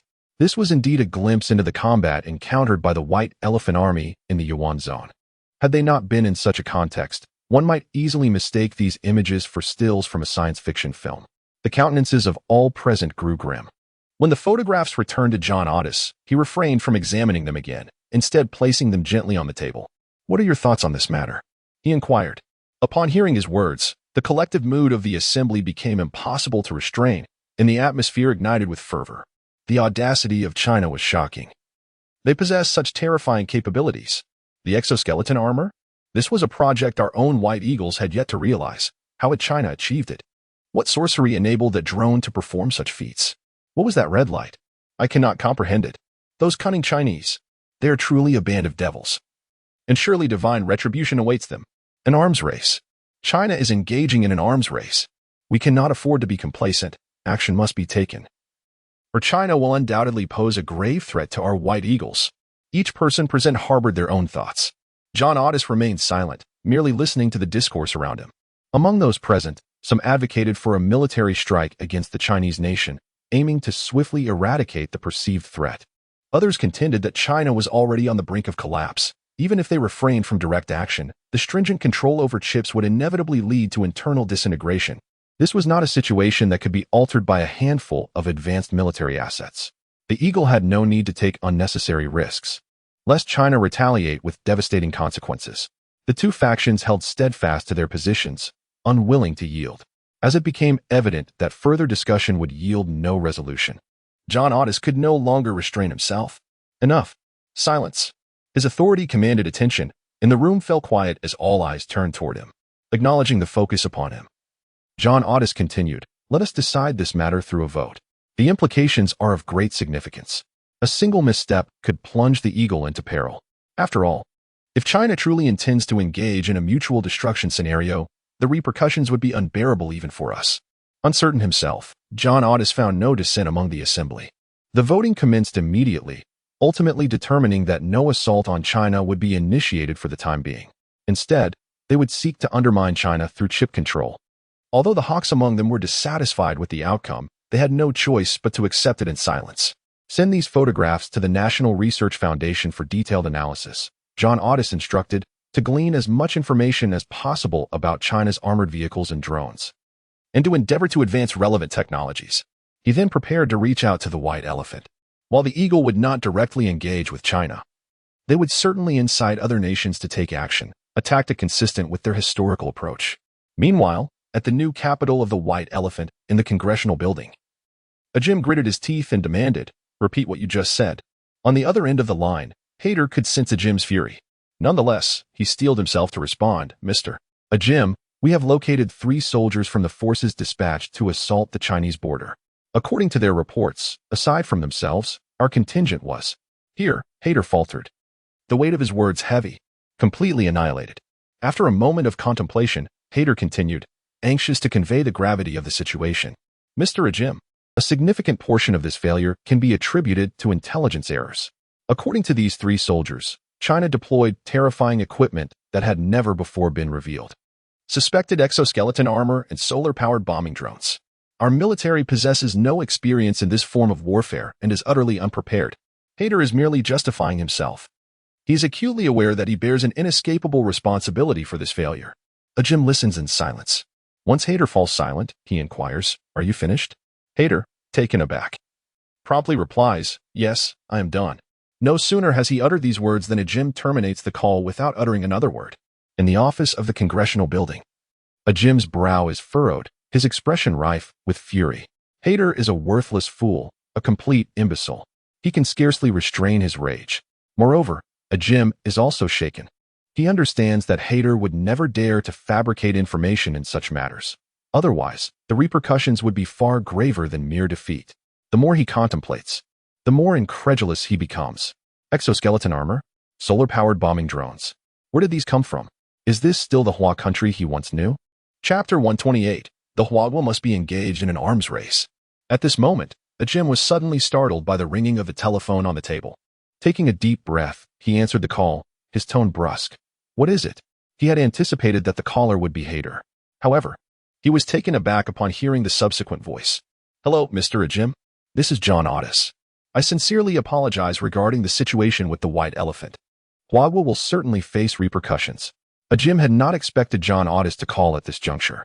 His feelings towards Audis were far from favorable, especially since, without the instigation of the bald eagle, they would not have so hastily resolved to take action against Huagua.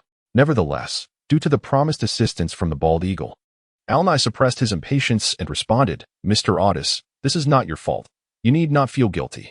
Audis's remarks were merely a formality. Noticing Ajim's response, he refrained from prolonging the topic and shifted the conversation. "Rest assured, Mr. Audis, the bald eagle will never go back on its word.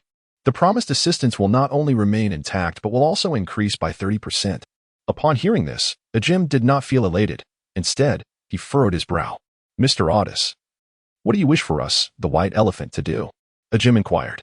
True to the bald eagle's self-serving nature, it was inconceivable that they would increase their support without ulterior motives. Feigning surprise, John Audis replied, "Mr. Ajim, we are your most steadfast allies. The bald eagle provides assistance without expectation of return." However, at this juncture, Audis abruptly shifted his tone, continuing, "This time, Huagua has truly crossed the line. They have committed utterly inhumane acts. If the white elephant does not take action, Huagua will undoubtedly escalate its aggression." Alnai remained silent, listening intently. He was not surprised by Audis's assertions. As soon as the call came through, Ajim had anticipated such a discourse. Now, instead of being incited to fury against Huagua by Audis's words, a cold smile crept across his face.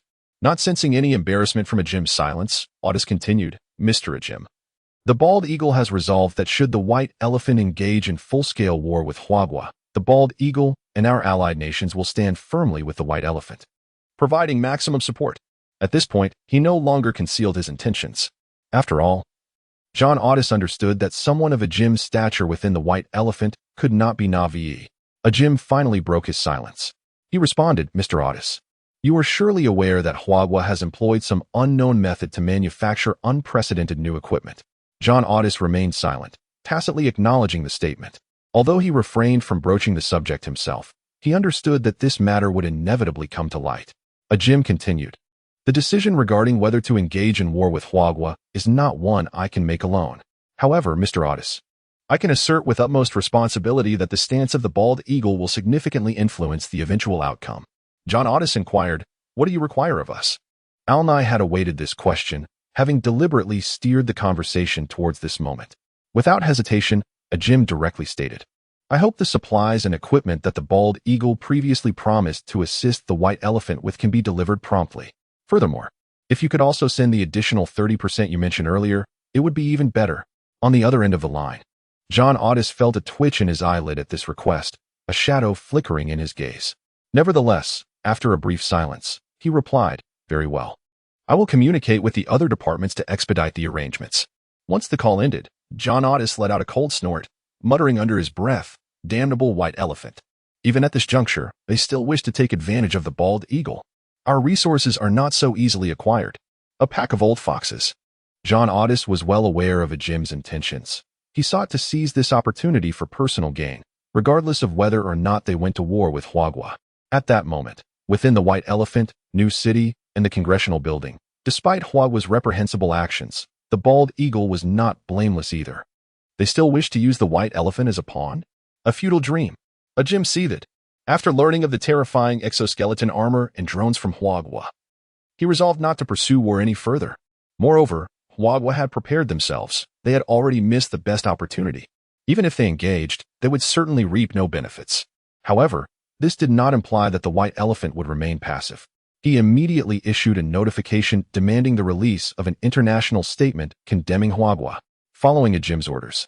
Shortly thereafter, the White Elephant released an international statement. Tonight, Huagua's secret research into exoskeleton armor and terrifying bombing drones unjustly attacked our border troops, resulting in significant casualties among our soldiers. Such actions by Huagua are utterly reprehensible and constitute an aggression against the White Elephant. In response, we strongly condemn Huagua. Should Huagua fail to provide a reasonable explanation, we do not rule out the use of force to safeguard our national security and interests. Although the White Elephant had no intention of engaging in full-scale war with Huagua, the international statement remained resolute. The necessary assertiveness must not falter. Shortly thereafter, the White Elephant issued a second international declaration, based on the accounts of the 3 fortunate surviving soldiers. They processed the information regarding the individual exoskeleton armor and drones before disseminating it.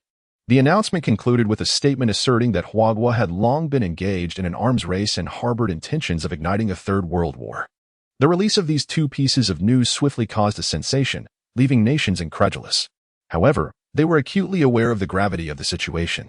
In no time, senior politicians across various countries convened to deliberate on the matter. How could Huagua have launched an attack on the White Elephant's border forces and achieved such a resounding victory? Wasn't Huagua grappling with a chip crisis? Drones? Exoskeleton armor? Surely, the White Elephant had made a mistake. These technologies were not supposed to exist in Blue Star at this juncture. The destructive power of drone bombardments rivaled that of small nuclear devices. While exoskeleton armor could hover at heights of 100 meters, the firepower it housed could even be compared to that of an enhanced battalion. Am I losing my mind? Or have the White Elephant's people gone mad? If Huagua truly possesses such technology, then we are doomed. Chapter 129. The Bald Eagle was betrayed. At the highest military command center of Huagua, Rong Haobua gazed at the information before him, his expression a tapestry of complexities. The antics of the White Elephant. After a moment's hesitation, he continued, the exaggeration is simply outrageous. Rong Haobua lamented, in an attempt to illustrate the supposed threat Huagua posed to world peace. The international statement released by the White Elephant grotesquely inflated the capabilities of drones and individual exoskeleton armor. While Rong Haobua could comprehend this manipulation, the notion that a drone could rival the destructive power of a small nuclear bomb, hovering 100 meters in the air with firepower akin to that of an enhanced infantry unit, left him incredulous. Wasn't this a tad too far-fetched? Rong Haobua found himself at a loss for words. He was not alone. The high-ranking military officials of Huagua present shared his sentiments, all astonished by the audacity of the White Elephant's actions. However, this sentiment did not linger for long. Rong Haobua remarked, regardless of the circumstances, our objectives have been achieved. With this latest maneuver from the White Elephant, I fear all nations hostile to Huagua will find themselves restless tonight. Upon hearing this, the others nodded in agreement. Rong Haobua's assessment was not without merit. At this juncture, matters had largely reached a conclusion. Qi Liang had already reported back, returning with exoskeleton armor and drones. As midnight approached, with no time to squander, Rong Haobua instructed everyone to disperse. Nonetheless, the aftershocks of this incident had yet to subside. They were still simmering. Meanwhile, at the headquarters of the Foot Basin Chicken military, a wave of panic ensued. The military leaders of Foot Basin Chicken were stirred by the international statement released by the White Elephant. How could those people from Huagua possibly develop such terrifying equipment? The White Elephant must be lying. Drones capable of attacks comparable to small mushroom bombs? Such a thing could not possibly exist. Given our relations with Huagua, should they rise, they would surely not spare us. Those detestable people from Huagua, they deserve to be punished. Voices of debate and condemnation echoed throughout the conference room. If any nation in today's world harbored the deepest enmity towards Huagua, it was undoubtedly Foot Basin Chicken. They were the last to wish for Huagua's ascendance. Compounding this, not long ago, Foot Basin Chicken had issued an international statement demanding accountability from Huagua for the previous attack on their fighter jets, threatening the potential use of force. Huagua, in turn, would certainly not overlook Foot Basin Chicken. Although Huagua was currently grappling with a chip crisis, given the present circumstances, it appeared that before Huagua could no longer sustain itself, it would be no arduous task to eliminate Foot Basin Chicken. Yamamoto Taiha, seated at the forefront, remained silent, his countenance grave as he listened to the discussions unfold. Upon learning of the statement issued by the White Elephant, Yamamoto Taiha was equally astonished.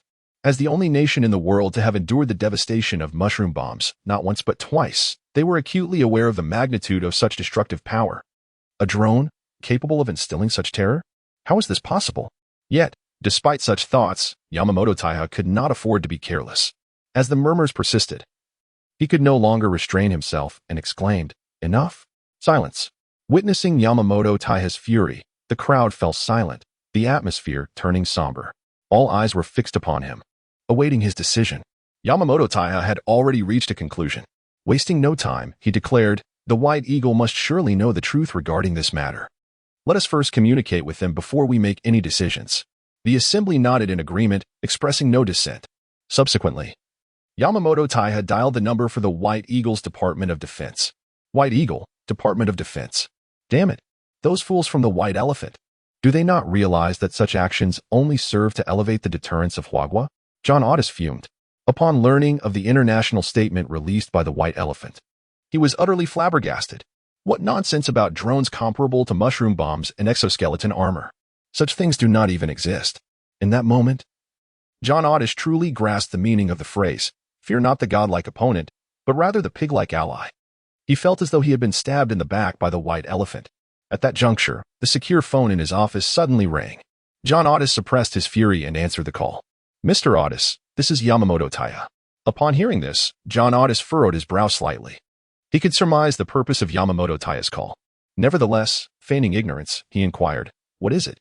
Without any superfluous words, Yamamoto Taya stated his intention directly. "Mr. Otis, I wish to ascertain the veracity of the international statement released by the White Elephant." Despite having mentally prepared himself, John Otis felt an irascible anger rising within him. Only a fool would believe such claims, he retorted, his tone decidedly unkind. However, Yamamoto Taya remained unfazed, continuing to press, "What is the truth?" This was one of the questions that concerned him most. John Otis did not respond, stating instead, "The White Eagle will soon release a public statement. Is there anything else you wish to discuss?" Sensing John Otis's impatience, Yamamoto Taiha refrained from elaborating further and simply replied, "No, thank you, Mr. Otis." John Otis offered no reply, abruptly disconnecting the call. Meanwhile, at the headquarters of the Foot Basin Chicken Military Intelligence, Yamamoto Taiha's expression darkened. Although he dared not speak out against John Otis, it did not mean he was devoid of anger. Yet, to be a subordinate, one must possess the awareness of being a subordinate. Even when subjected to scorn, he remained silent. At this moment, the military leaders present, known for their lack of insight, continued to gaze intently at Yamamoto Taiwa. Patience was required. Yamamoto Taiwa offered only a casual explanation, ensuring they would not wait long. Approximately an hour later, the White Eagle issued an international statement. This declaration elaborated on the events surrounding the Yawandi region and revealed data analyzed by the White Eagle's National Science Foundation regarding drones and individual exoskeleton armor, accompanied by numerous satellite images. In conclusion, it condemned the Huan nation. This information starkly contrasted with what the White Elephant had previously disclosed. Just as John Otis believed the situation might improve, it began to unfold in an unforeseen direction. The politicians of various nations were not naive. They had already harbored doubts about the White Elephant's announcements. However, following the release of the White Eagle's international statement, the existence of individual exoskeleton armor and terrifying drones in Hua was firmly substantiated. Although the data was not as outrageous as the White Elephant had claimed, it was nonetheless alarming. In an instant, the international landscape grew even more tumultuous. Chapter 130. Live ammunition. It must be live ammunition. In the blink of an eye, dawn broke after a hurried night. At the Little Duck Toy Factory in Yang City, Chun Hanqing had been diligently drafting the blueprints for a 2 nanometers lithography machine and organizing data throughout the previous day, unaware of the numerous events that had transpired. Now, having completed the organization of the blueprints and data, he tidied up briefly before stepping outside with the documents in hand. At that moment, Song Zhou was stationed at the entrance of the toy factory. Not far away, the Yang City military base was also under intense construction. It could now be said that the Little Duck Toy Factory was one of the safest places in the entire Ser province, and even in the whole of Huagua. As Chun Hanqing approached, Song Zhou quickly took a few steps forward to greet him. "Academician Chun," Song Zhou initiated the conversation. Chun Hanqing nodded and handed over the blueprints and organized data, saying, "Captain Song, could you please have someone deliver this to the Supreme Military Command in the Imperial Capital?" Upon hearing this, Song Zhou was momentarily taken aback. Deliver it to the Supreme Military Command? He felt that Chun Hanqing was perhaps overestimating his capabilities. That name was one he had only heard of at most. The thought of anything beyond that was simply beyond his imagination. Noticing Song Zhou's hesitation, Chun Hanqing inquired, "Is there a problem?" Originally, Chun Hanqing could have simply called Rong Haobua to have someone come and collect the documents. However, he thought that would be somewhat troublesome. After all, the military personnel were right outside. Handing it directly to them would suffice and save on phone expenses. It was truly a win-win situation. Upon hearing Chun Hanqing's words, Song Zhou finally regained his composure. "All right, I will report this immediately," he replied. Accepting the meticulously prepared blueprints and data files from Chun Hanqing, his expression was extremely serious. Though he had no idea what was inside, he dared not take it lightly. What could possibly warrant Chun Hanqing's request for delivery to the Supreme Military Command if it were not of great significance? Chun Hanqing nodded, opting not to say more, and turned back to his room to prepare breakfast. After he had completed his meal, he murmured to himself, "Open personal information panel." Instantly, a plethora of ethereal information materialized before his eyes.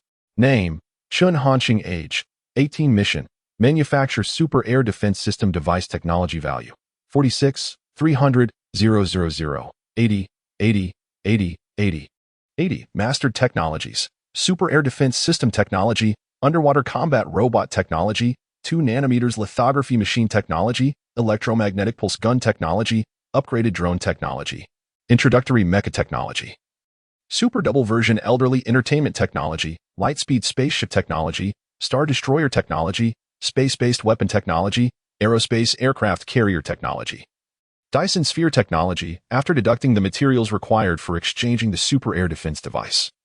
Chun Hanqing's technology value had increased by nearly 5 million after a day and night of accumulation. This sensation filled him with joy. He casually took a few bites of his meal. Just as Chun Hanqing was about to enter the super laboratory to commence the construction of the advanced air defense system, his phone suddenly chimed with an incoming call. He retrieved his mobile device and noted the caller ID, Yang Ma. It was none other than Director Yang Ma's call. Chun Hanqing felt a twinge of confusion. Why was she calling at this hour? Typically, Director Yang was aware of his busy schedule and would only call in the evenings. However, today felt different. Lost in thought, Chun Hanqing did not waste any time. Upon answering the call, he immediately inquired, "Old Yang, what is it?" On the other end of the line, there was a prolonged silence. Chun Hanqing's brow furrowed in concern, as a foreboding feeling washed over him. "Please, just tell me what's wrong. I still have work to attend to," he urged, attempting to mask his unease. After what seemed like an eternity, a cautious child's voice finally broke the silence. "Brother Xiaoxing, is that you?" "Xiui?" Chun Hanqing replied, recognizing the voice. It was Li Xiaoi, one of the children from the orphanage. The moment the child confirmed it was indeed Chun Hanqing on the line, his voice trembled with emotion. "Brother Xiaoxing, something has happened at home. When are you coming back?" A sudden jolt of alarm surged through Chun Hanqing. He had anticipated such a call. Without hesitation, he sprang to his feet and hurried out the door. As he walked briskly, he urged, "Xiaoi, please don't cry. Tell me what has happened." In his heart, Chun Hanqing had long considered the individuals from the orphanage to be his true family. How could he not feel anxious? Mounting his bicycle, he continued to converse on the phone while making his way outside. At that moment, Song Zhou was busy reporting information regarding the 2 nanometers lithography machine's blueprints and data, while Zhang Xiao was stationed at the entrance of the toy factory, waiting for Chun Hanqing's arrival. Seeing him approach, Zhang Xiao greeted him, "Academician, you." However, it seemed Chun Hanqing did not hear her words. As he walked straight past her, the words that Zhang Xiao had prepared to say were abruptly halted. It was only then that she noticed the expression on Chun Hanqing's face, lips pressed tightly, a countenance shrouded in frost, and eyes ablaze with fury. He appeared utterly transformed from his usual self. Zhang Xiao had never witnessed Chun Hanqing in such a state before, even during his previous encounter at the police station. When faced with Li Youang's insults, he had remained composed. Stunned and uncertain, Zhang Xiao stood frozen in place. Moments later, she regained her composure and quickly spoke into her walkie-talkie. "Captain Song, Academician Chun has left, and he is not in the right state. It seems something has happened." At that moment, Song Zhou had just reported this information to the provincial department. Regarding Chun Hanqing's situation, even the provincial officials had no authority to intervene. It would require further escalation. However, unexpectedly, such news arrived suddenly. "I am aware now." Song Zhou responded affirmatively. He immediately began notifying the reinforcement team stationed at the Little Duck Toy Factory. Commander Ding Guobiao, upon receiving this information, also felt a surge of tension. He promptly assured, "Comrade Song Zhou, rest assured, we will absolutely ensure that Director Chen remains safe." Although the reinforcement team possessed less knowledge about Chun Hanqing compared to Song Zhou and his companions, their orders were clear: to protect Chun Hanqing. This was their fundamental duty. Moreover, Ding Guobiao was no fool. The fact that such caution was exercised and a reinforcement team was assigned for protection indicated that this individual was of great significance to Huagua. Indeed, Ding Guobiao even speculated whether the military base was established due to the influence of this Director Chen. Without a moment's hesitation, Ding Guobiao began issuing commands. 1st Battalion, 2nd Battalion, 3rd Battalion. Assemble your personnel, and gather your equipment. Follow me. Remember, live ammunition is essential. Live ammunition. Chapter 131. The Forced Demolition of the Orphanage? The Supreme Military Command of Hwagwa. Good, good, good. The voice on the phone elicited a spontaneous exclamation from Rong Haobwa, who repeated the word thrice. He then instructed, immediately arrange for someone to deliver the items requested by Comrade Chun Hanxing to the Supreme Military Command. We must ensure that no unforeseen incidents occur. Rong Haobwa's tone was grave. On the other end of the line, they were discussing the matters entrusted to Song Zhou by Chen Hanxing. At this moment, the items sent by Chen Hanxing were unmistakably important. It was certainly the design blueprints and core data for the 2 nanometers lithography machine. This was a matter of vital significance to Hwagwa. Rong Haobwa felt compelled to act with utmost caution. He even contemplated dispatching an entire battalion to secure the delivery of these documents. After all, concerning the 2 nanometers lithography machine, any measure seemed justifiable. However, to avoid alarming anyone and drawing unnecessary attention, he refrained from such actions. After acknowledging his instructions, the person on the line hung up promptly to make arrangements without delay. Meanwhile, Rong Haobwa's heart brimmed with excitement. How wonderful it was to have Comrade Chen Hanxing on their side. With him, how could Hwagwa not rise to prominence? He couldn't help but reflect on this. Continuing his contemplation, Rong Haobwa noted that Chen Hanxing had now been awarded the National Medal of Hwagwa. The subsequent rewards for Chen Hanxing posed a conundrum as well. Perhaps they should grant him a military rank directly? Rong Haobwa mused. For him, this would indeed be a favorable outcome. After all, he had long regretted the decision to relinquish Chen Hanxing to the Hwaka Institute, having always harbored intentions of bringing Chen Hanxing into his fold.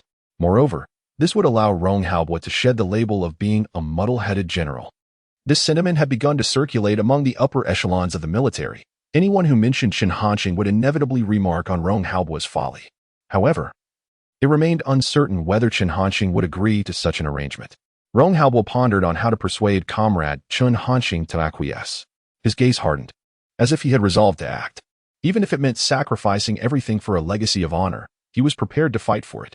At that moment, the telephone on the desk rang, pulling Rong Haobwa back from his reverie. Upon answering, a voice immediately resonated from the other end. General Rong, this is Fong Ru. What is your perspective on how Hwagwa should respond to the recent international opinions? Upon witnessing the international statements from the White Elephant and the Bald Eagle, Fong Ru understood that Hwagwa had undertaken significant actions. His tone was filled with deference.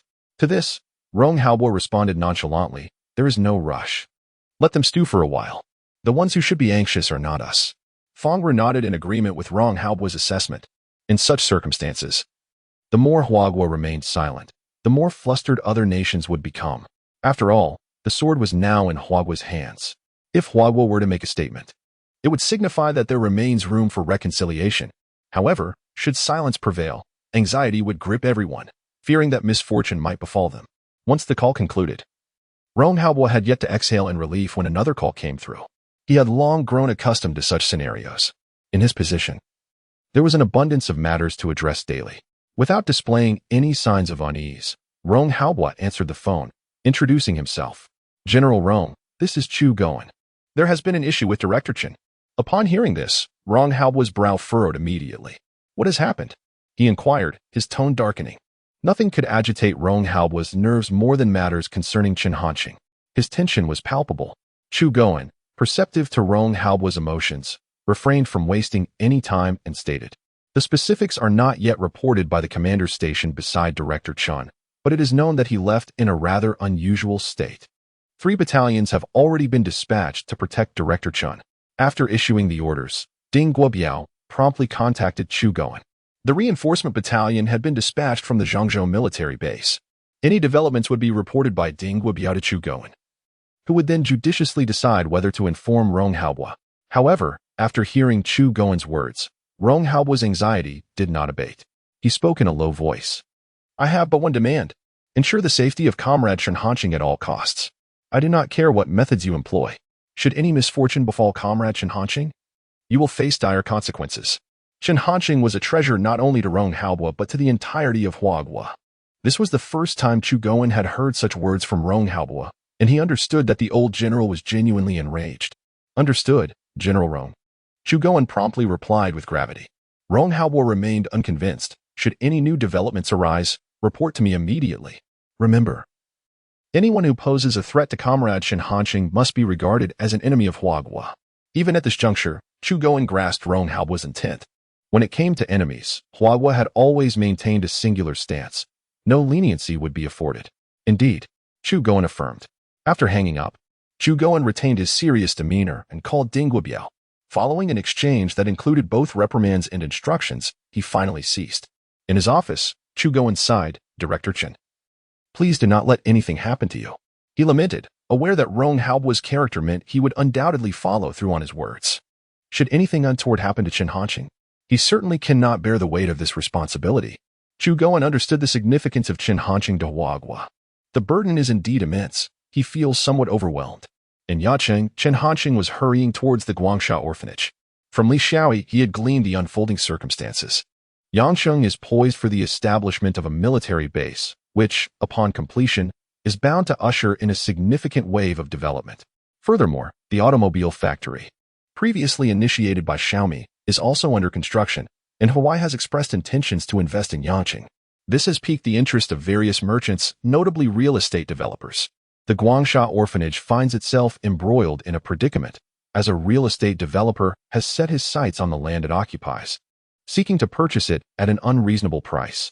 Director Yang naturally refused to acquiesce to such demands, while the developer remained unwilling to relent, leading to a dispute. This developer, seemingly in collusion with unknown parties, brazenly brought a group of individuals to the orphanage today to cause a commotion. This is not the first occurrence of such an incident. But this time, the situation is markedly different. Those individuals have lost their patience and are even contemplating forcibly demolishing the Guangsha orphanage. Chapter 132. Inspecting equipment and preparing for battle. According to Li Xiaoi's account, this incident had transpired several days prior. However, Dean Yang refrained from informing Chen Hanqing and instructed the other members of the orphanage not to disclose this matter to him either. Dean Yang's intention was clear. He aimed to shield Chen Hanqing from unnecessary involvement and potential harm. Furthermore, he did not believe that Chen Hanqing could make a significant difference. Even if Chen Hanqing had inherited a toy factory, it could not possibly compare to the influence of real estate developers, all of whom possessed formidable backgrounds. At this moment, Chen Hanqing was mustering all his strength, eager to reach the Guangsha orphanage as swiftly as possible. His demeanor was exceptionally grave, with his eyes ablaze with fury. Please let there be no trouble, he silently implored. Meanwhile, at the entrance of the Little Duck toy factory, Ding Guobiao and his 3 battalions had meticulously assembled their gear and set off. Observing the military vehicles roaring past, Zhang Xiao's expression turned solemn. After a moment's contemplation, she retrieved her phone and dialed the number for the Yangqing Municipal Building. Regardless of the circumstances, she was part of the Yangqing police force, and Chen Hanqing's situation was undoubtedly of monumental significance to the city. Given the current developments, it was evident that this matter could no longer be concealed, necessitating a heads-up to the authorities in Yangqing. At the Yangqing Municipal Building, Zheng Weimin had been radiating with vitality during this period. As Yangqing flourished, his status had naturally risen in tandem. Once merely an ordinary city, Yangsheng had elevated him from a simple municipal secretary to one of the most prominent figures among provincial leaders. Even when compared to the secretary of the provincial capital, Zhengcheng, he stood on equal footing. Suddenly, the phone in Zheng Weimin's office chimed.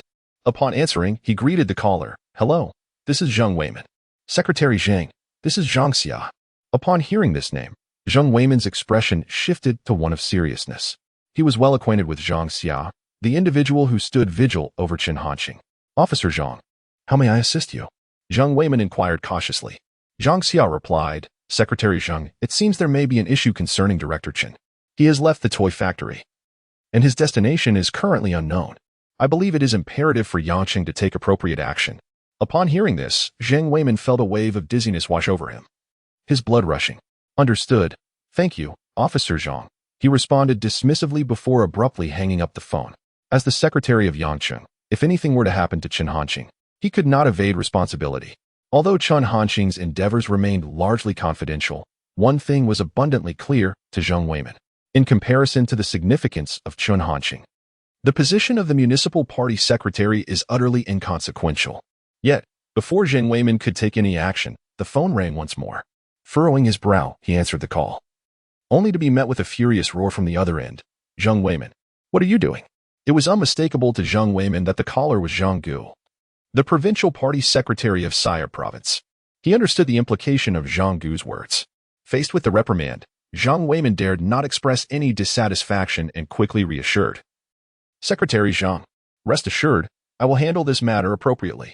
I will ensure that no adverse effects arise. In truth, Zhang Weimin felt quite wronged. The situation concerning Chen Hanqing was beyond his influence, and he was unaware of the reasons behind the unfolding events. However, instead of providing an explanation, he simply made a declaration. To his astonishment, Zhang Gu retorted, handle it appropriately? I do not care whether it will lead to negative consequences. But Comrade Chen Hanqing must not encounter any unforeseen incidents. Otherwise, you might as well return home to tend to cattle. With that, Zhang Gu abruptly ended the call. His stance unmistakably clear. Moments ago, he too had faced severe admonishment from his superiors, echoing sentiments akin to those he expressed to Zheng Weimin, albeit with a different consequence. While Zheng Weimin was advised to return home to tend to cattle, his superior was told to go home and mine coal. Ultimately, the distinction was negligible.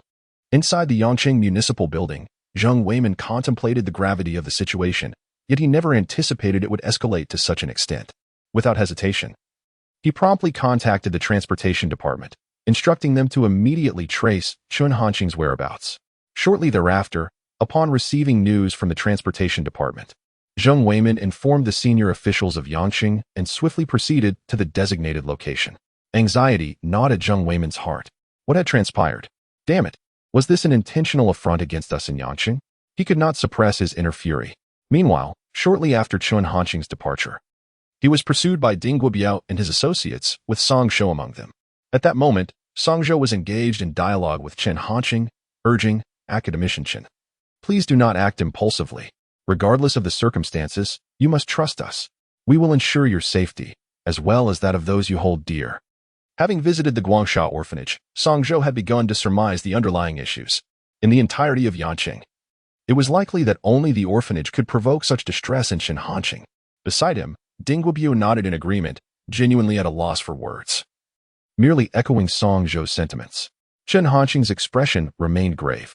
He was acutely aware that if the situation remained unclear, it would be challenging for Song Zhou and his companions to provide a satisfactory explanation. Certainly, the matter could not be concealed any longer. Upon arriving at the orphanage, all would be unveiled. Thus, Chen Hanqing did not impose any difficulties upon them and began, let us discuss this in the vehicle. Naturally, Song Zhou and the others had no objections. Once in the car, Chen Hanqing guided them while relaying the circumstances. Upon learning that there were individuals intent on forcibly demolishing the Guangsha orphanage, Song Zhou was consumed with indignation. His previous visit to the orphanage had profoundly affected him, and he could hardly fathom that such a calamity was now unfolding. Director Chen, you need not be overly concerned. The situation will not be as dire as it appears. Song Zhou reassured him, and there was merit to his words.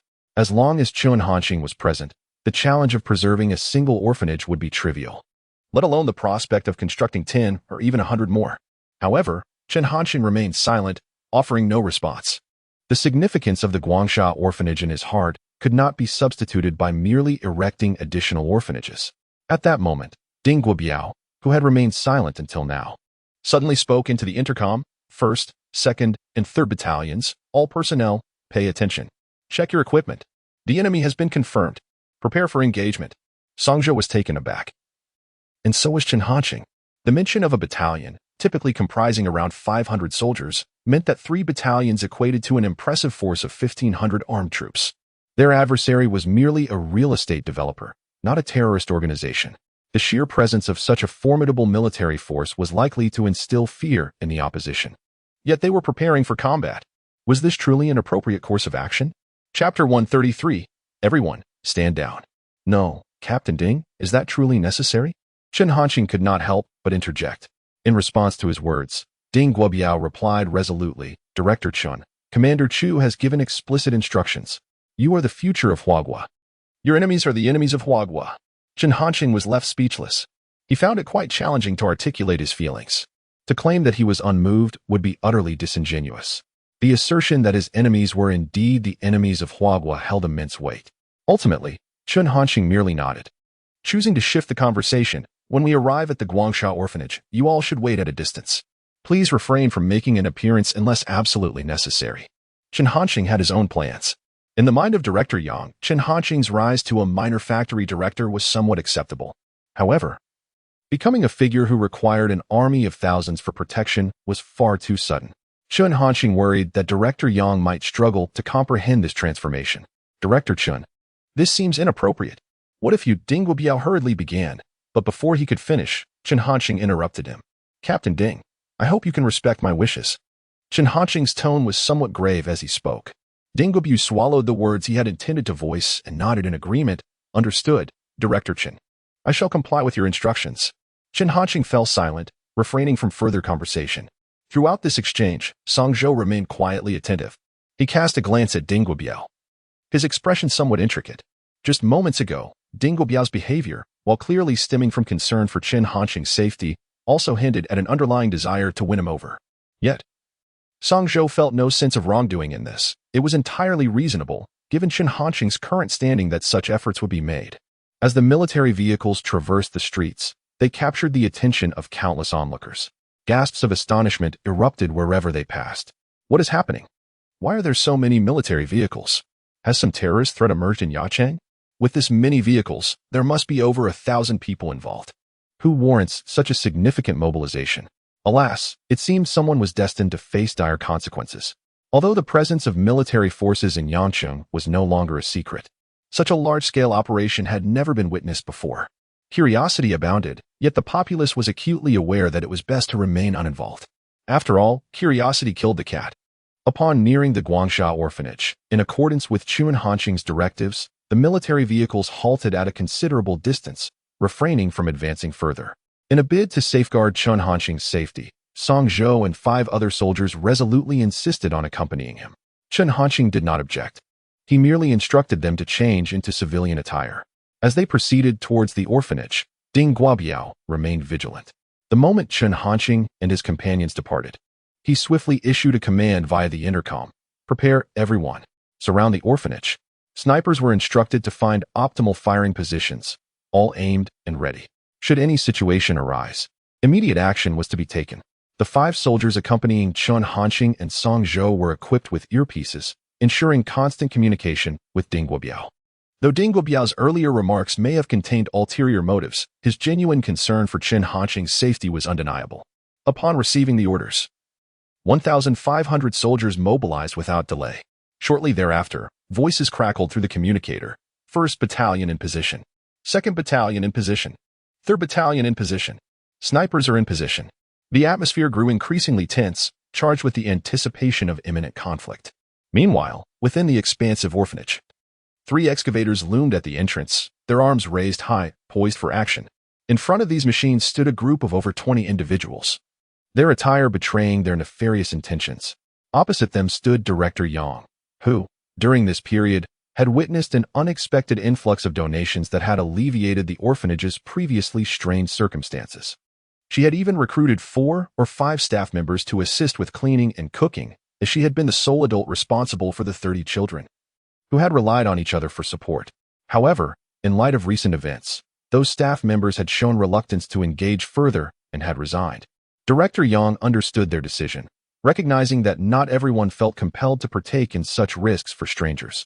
The children of the orphanage, meanwhile, stood in the courtyard, their eyes filled with fear as they observed the unfolding scene. This moment was profoundly poignant, as it seemed Director Yang, with her modest stature, shielded these vulnerable children from the perils of the outside world. I must say, Director Yang, now would be the opportune moment to relocate these children. Otherwise, should any unforeseen incident occur, we bear no responsibility. Among the group of over 20, a leading figure named Pan Guang stepped forward, his demeanor oozing malevolence. His tone was laden with threats, dismissing Director Yang and her charges with contempt. Director Yang's expression darkened as she realized that, with only herself and the 30 children of the orphanage, they stood no chance against Pan Guang and his associates. However, she did not falter. I have stated before, if you desire this land, that is acceptable. I do not seek your money. Simply provide us with another place to reside, and we shall leave. Otherwise, you will find it no easy task to dismantle this orphanage. Then go ahead and crush me with your body. Ding Yang's attitude was resolute. From the very beginning of our discussions, this was her unwavering demand. Logically speaking, this request was not unreasonable. Yet, even so, the real estate developer was unwilling to acquiesce.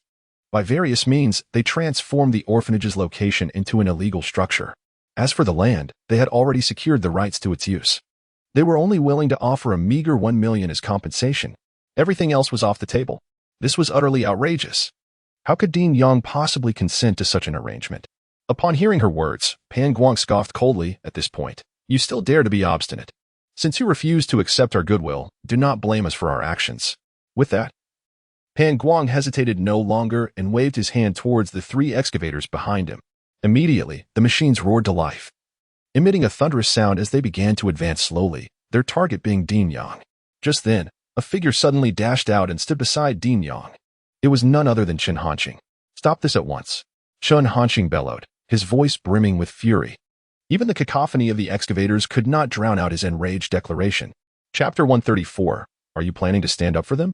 Shortly thereafter, Song Zhou and the others had also arrived, gathering beside Chen Hanqing. They discreetly placed their hands on their waists, poised to draw their weapons at a moment's notice to intimidate. On the other side, the observer relayed the situation to Ding Guobiao. Snipers! Snipers! Get ready. If we detect that those excavators pose any threat to Director Chen's safety, fire immediately. Blow their heads off. All the camps were on high alert, ready to seize control of the battlefield. At this moment, Ding Guobiao was truly anxious. He issued commands without hesitation. Now, he had largely understood the situation. He would not show any mercy to those who bully others with their power. Pan Guang and his crew were unaware that they were now teetering on the brink of life and death, with one foot already in the realm of the underworld. Brother Guang, what should we do now? A younger associate beside Pan Guang inquired. Pan Guang furrowed his brow, his gaze menacing as he assessed the suddenly emerged Chen Hanqing and his companions. Ultimately, he waved his hand, have the excavators stop. There was no other choice. Initially, his intention was merely to threaten and intimidate Director Yang. He did not dare to actually crush anything. Their plan was to wait until the operation began, then have someone pull Director Yang and the children out before proceeding with the demolition. By then, the building would be gone, and no matter how much Director Yang protested, it would be futile. This was a tactic they had executed countless times before, and they were quite adept at it. However, with the appearance of Chen Hanqing and his group, their plan was destined to fail. Unbeknownst to Pan Guang, this decision had already saved their lives. Once the excavators halted, Song Zhou and the others withdrew their hands from their waists. Upon seeing Chen Hanqing, Director Yang was taken aback. She hesitated momentarily before chastising him. Who told you to come here? Quickly, go hide in the courtyard. Leave this matter to me. Observing Director Yang's anxious demeanor, Chen Hanqing felt a sense of helplessness. With a wry smile, he replied, Old Yang, do you still think of me as a child? Don't forget, I am now the director.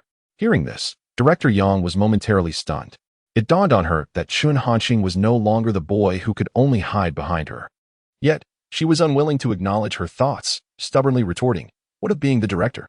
If you have the ability, then don't come back. Despite her words, Director Yang no longer insisted that Chen Hanqing leave. She then muttered, I told you not to let him know about this. Once I find out which little rascal is responsible, I will not spare him. Chen Hanqing had long since grown accustomed to Director Yang's demeanor. He remained silent, and she did not mind his lack of response. She cast a sweeping glance over Song Zhou and the others. Dean Yang still held a vivid impression of the security captain, Song Zhou. Naturally, she regarded the other 5 as part of the security team as well. However, her brows soon knitted together. What about that young Zhang? Why hasn't he come along? You aren't causing any rifts, are you? Chen Hanqing. The young Zhang referred to by Dean Yang was none other than Zhang Xia. Chen Hanqing had not anticipated that even at this juncture, Dean Yang would still concern herself with such trivial matters. Old Yang, to be more mindful. How many times must I reiterate? I have no ties with him. Stop worrying unnecessarily. Chen Hanqing could not help but express his frustration. Yet, Dean Yang replied, what do you mean by worrying unnecessarily? You deserve to remain a bachelor for life.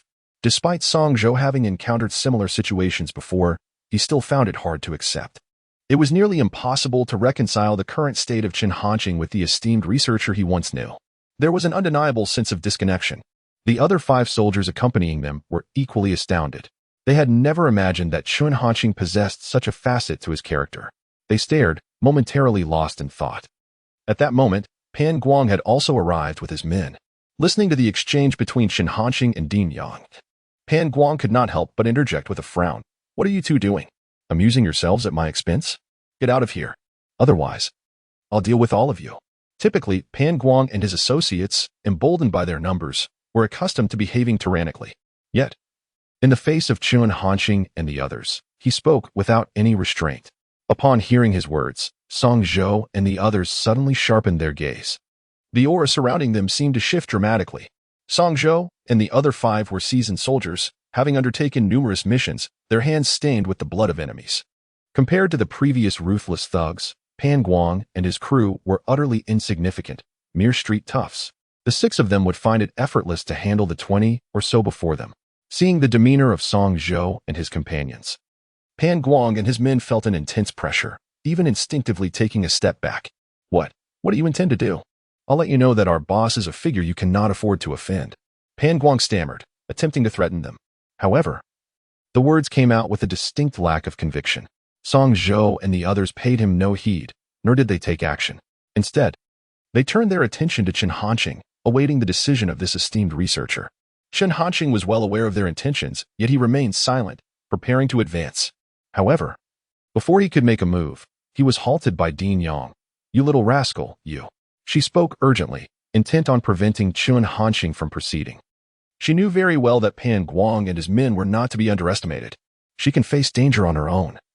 But allowing Chun Hanqing to confront it is out of the question. However, before Dean Yang could finish his words, he was interrupted by Chun Hanqing. Do not worry. Leave it to me. You have protected us for so long that your hair has turned gray. It is now my turn to safeguard you, Chun Hanqing asserted. Although his voice was not loud, it carried a compelling force that commanded respect. Dean Yang was taken aback, yet ultimately nodded in agreement, loosening his grip.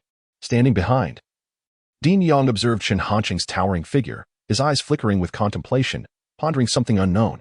Yet, her eyes were already slightly moist. Chun Hanqing strode confidently to the forefront, with Song Zhou and the others following closely behind, dispersing around him, poised to act and protect him at any moment. Upon seeing Chun Hanqing, one of Pan Guang's subordinates could not help but exclaim, Boss Guang, why does this person seem so familiar? Pan Guang nodded in agreement, sharing the same sentiment. However, he could not recall where he had seen him before. Yet, Pan Guang paid it no mind, dismissing Chun Hanqing as merely a university student, unlikely to pose any significant threat to them. Before Chun Hanqing could utter a word, Pan Guang sneered. What? Do you think you can stand up for them? You should take a good look at your own circumstances. Chapter 135. Depart immediately. Song Zhou and his companions were utterly taken aback. Pan Guang's remarks left them almost doubting their own ears, to the point of suspecting an illusion. What sort of character was Chun Hanqing? He was, after all, the youngest academician of the Chinese Academy of Sciences and a recipient of the National Medal of Honor. Even esteemed figures like Rong Haobo and Yozhua, true luminaries of China, treated him with utmost respect and deference. Yet now, he was being ridiculed and mocked by this insignificant individual before them. If courage were to be measured, it was they who truly embodied it. Silence enveloped Song Zhou and his companions, their astonishment palpable. Noticing their expressions, Pan Guang sensed something amiss.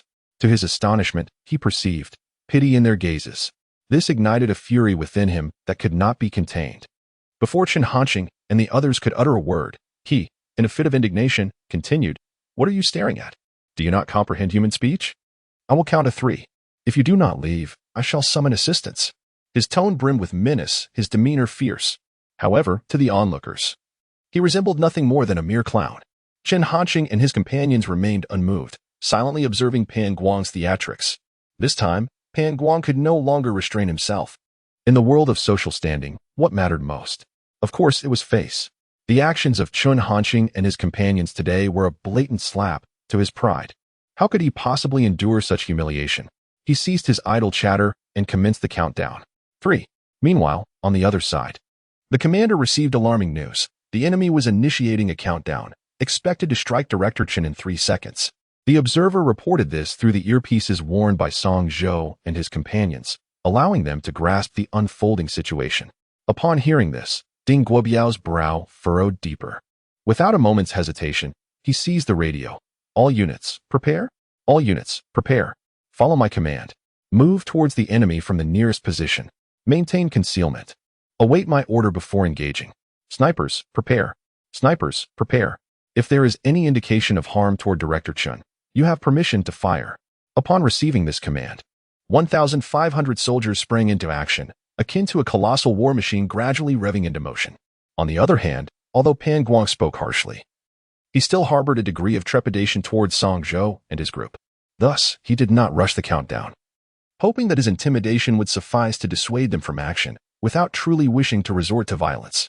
After announcing the first three, he observed that Chen Hanqing and his companions showed no intention of departing. Gritting his teeth, he pressed on two. At this juncture, Chen Hanqing could no longer contain himself. Now, at once, leave. I never wish to see you again. This matter, I shall refrain from pursuing for the time being. Chen Hanqing possesses his own considerations. In front of Director Yang and the 30-odd children from the orphanage, he is reluctant to witness any conflict unless absolutely necessary. However, to Pan Guang, Chen Hanqing's words are perceived as provocation. He snorts coldly and declares, "Everyone, attack. Let us see just how capable they truly are. 6 or 7 against our 20+. The advantage lies with us." Upon finishing his declaration, the ruffians beside Pan Guang begin to move, swiftly advancing towards Chen Hanqing and his companions. At this moment, in accordance with orders, the 3 battalions of the reinforcement team are already closing in on the orphanage's entrance. Armed soldiers, vigilant and poised, hold their breath in anticipation. Almost simultaneously, Ding Guobiao issues the command, "Action." Meanwhile, Song Zhou and 5 others have already encircled Chen Hanqing from behind, facing over 20 adversaries without any trepidation. Yet, at the rear, Director Yang's brow furrows deeply. "You little rascal, what are you still dawdling for? Run." She does not believe that these few individuals from Chen Hanqing's security team stand a chance against Pan Guang and his associates. However, as her words fall, her expression suddenly tightens, her gaze fixed in disbelief at the distance. Director Yang witnesses countless soldiers clad in camouflage, armed and fully equipped, advancing rapidly towards them. By their appearance, they are evidently targeting their position. These soldiers hold their rifles aloft, ready to fire at any moment. It is not just Director Yang who notices the anomaly. Pan Guang and his companions also observe with astonishment. For Ding Guobiao has long since given the order to encircle the orphanage, with many soldiers scaling the walls to infiltrate the premises and flank Pan Guang's group from the front. Aside from Chen Hanqing and Song Zhou, the children of the orphanage, Director Yang and Pan Guang's men are all rendered speechless. This scene is something they have only witnessed on television, and now it is unfolding before their very eyes. Naturally, Pan Guang and his companions halt their actions, stunned in place.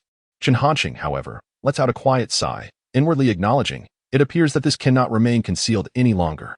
With events having progressed to this point, there is no way to change it. He can only ponder how to explain the situation in a manner that Director Yang would find more palatable. He cannot simply declare that he has developed mechas and lithography machines, becoming an academician at the Huaca Institute. This presents a dilemma for Chen Hanqing. The atmosphere on the scene grows tense. In merely 10 seconds, dozens of soldiers surround Pan Guang and his associates, while the remaining soldiers maintain a perimeter, providing comprehensive protection for Chen Hanqing, ensuring that there are no potential angles for a sniper. The entire vicinity of the orphanage is secured. It is undeniably transformed into a military stronghold with impenetrable defenses. At this moment, the emotions of Pan Guang and his companions were tumultuous and turbulent. Having navigated the world for many years, they fancied themselves seasoned veterans of grand spectacles. Yet, in stark comparison to the current scene, they suddenly realized that their past experiences were trivial. With dozens of menacing gun barrels aimed at them and surrounded by 1,500 soldiers, they recognized that few, if any, throughout the entirety of Huagua, nay, even the world, had ever been privy to such treatment. If this were to be divulged, it would surely be a tale to boast of for a lifetime. However, at present, their spirits were far from celebratory. They were utterly consumed by dread. Fear invaded every corner of their hearts, their bodies taut with tension, scarcely daring to breathe, lest the slightest movement invite catastrophe. Despite their best efforts to restrain themselves, driven by overwhelming terror, their bodies trembled uncontrollably, as if shaken like chaff. Indeed, nearly half of them had been so frightened that they lost control over their bladders. In this moment, Pan Guang exhibited none of his previous bravado. His complexion was ashen, beads of sweat cascaded down his brow, and his face bore no trace of color. At this juncture, even if Director Yang were as oblivious as ever, she would undoubtedly perceive the gravity of the situation. With an expression of profound complexity, she gazed at Chen Hanqing and, her voice quivering, inquired, What? What on earth is happening? Chapter 136. This is the end. Chen Hanqing knew that he could not escape this predicament. His gaze flickered as he looked at Dean Yang, pausing for a moment before responding. If I were to say that these are merely the security team of the toy factory, would you believe me? Dean Yang's expression shifted dramatically, her eyes ablaze with indignation. She felt that Chen Hanqing was treating her as a fool. The notion of the toy factory's security team? Unless her mind was truly clouded, it was simply implausible. In the past, she would have undoubtedly unleashed a barrage of harsh words upon Chen Hanqing. However, she restrained herself this time. Do not jest with me? Dean Yang said in a low voice. Chen Hanqing was acutely aware that she would not accept such an explanation. He refrained from elaborating and instead remarked, Old Yang. Once this matter is resolved, I will provide you with a thorough explanation. Dean Yang did not refuse, nodding in agreement and choosing to say no more. At that moment, Ding Guobiao arrived in a military vehicle. As soon as the vehicle came to a halt, he leaped out and rushed to Chen Hanqing's side, exclaiming, Director Chen, are you all right? Nothing unfortunate has happened, has it? As he spoke, Ding Guobiao scrutinized Chen Hanqing with great concern, his demeanor exuding exaggerated care. Chen Hanqing found Ding Guobiao's display somewhat exasperating. He could not help but respond, All right, Commander Ding. I am fine. Your performance is rather over the top. Upon hearing this, Ding Guobiao merely chuckled heartily, seemingly unperturbed by any embarrassment, his expression endearingly simple. What do you intend to do with these individuals? Chen Hanqing inquired. Only then did Ding Guobiao shift his gaze towards Pan Guang and the others, his eyes suddenly sharpening, though he had yet to speak. An undeniable air of authority emanated from him. At that moment, Pan Guang and his companions realized they had entangled themselves with someone they ought not to have provoked. They could clearly see that the familiar-looking young man was the true authority in this situation. Without a moment's hesitation, Pan Guang immediately pleaded with Chen Hanqing, Grandfather. I recognize my mistake. I was blind. Please, spare me. As he spoke, he fervently slapped his own face. The effort so intense that blood soon trickled from the corner of his mouth. In the realm of social maneuvering, individuals like Pan Guang, accustomed to the rough and tumble of life, possessed a certain acumen, albeit devoid of principles. They would resort to any means to secure their safety. Upon hearing Pan Guang's desperate plea, the others quickly followed suit, suppressing their terror. I was wrong. I genuinely regret it. Please do not resort to violence.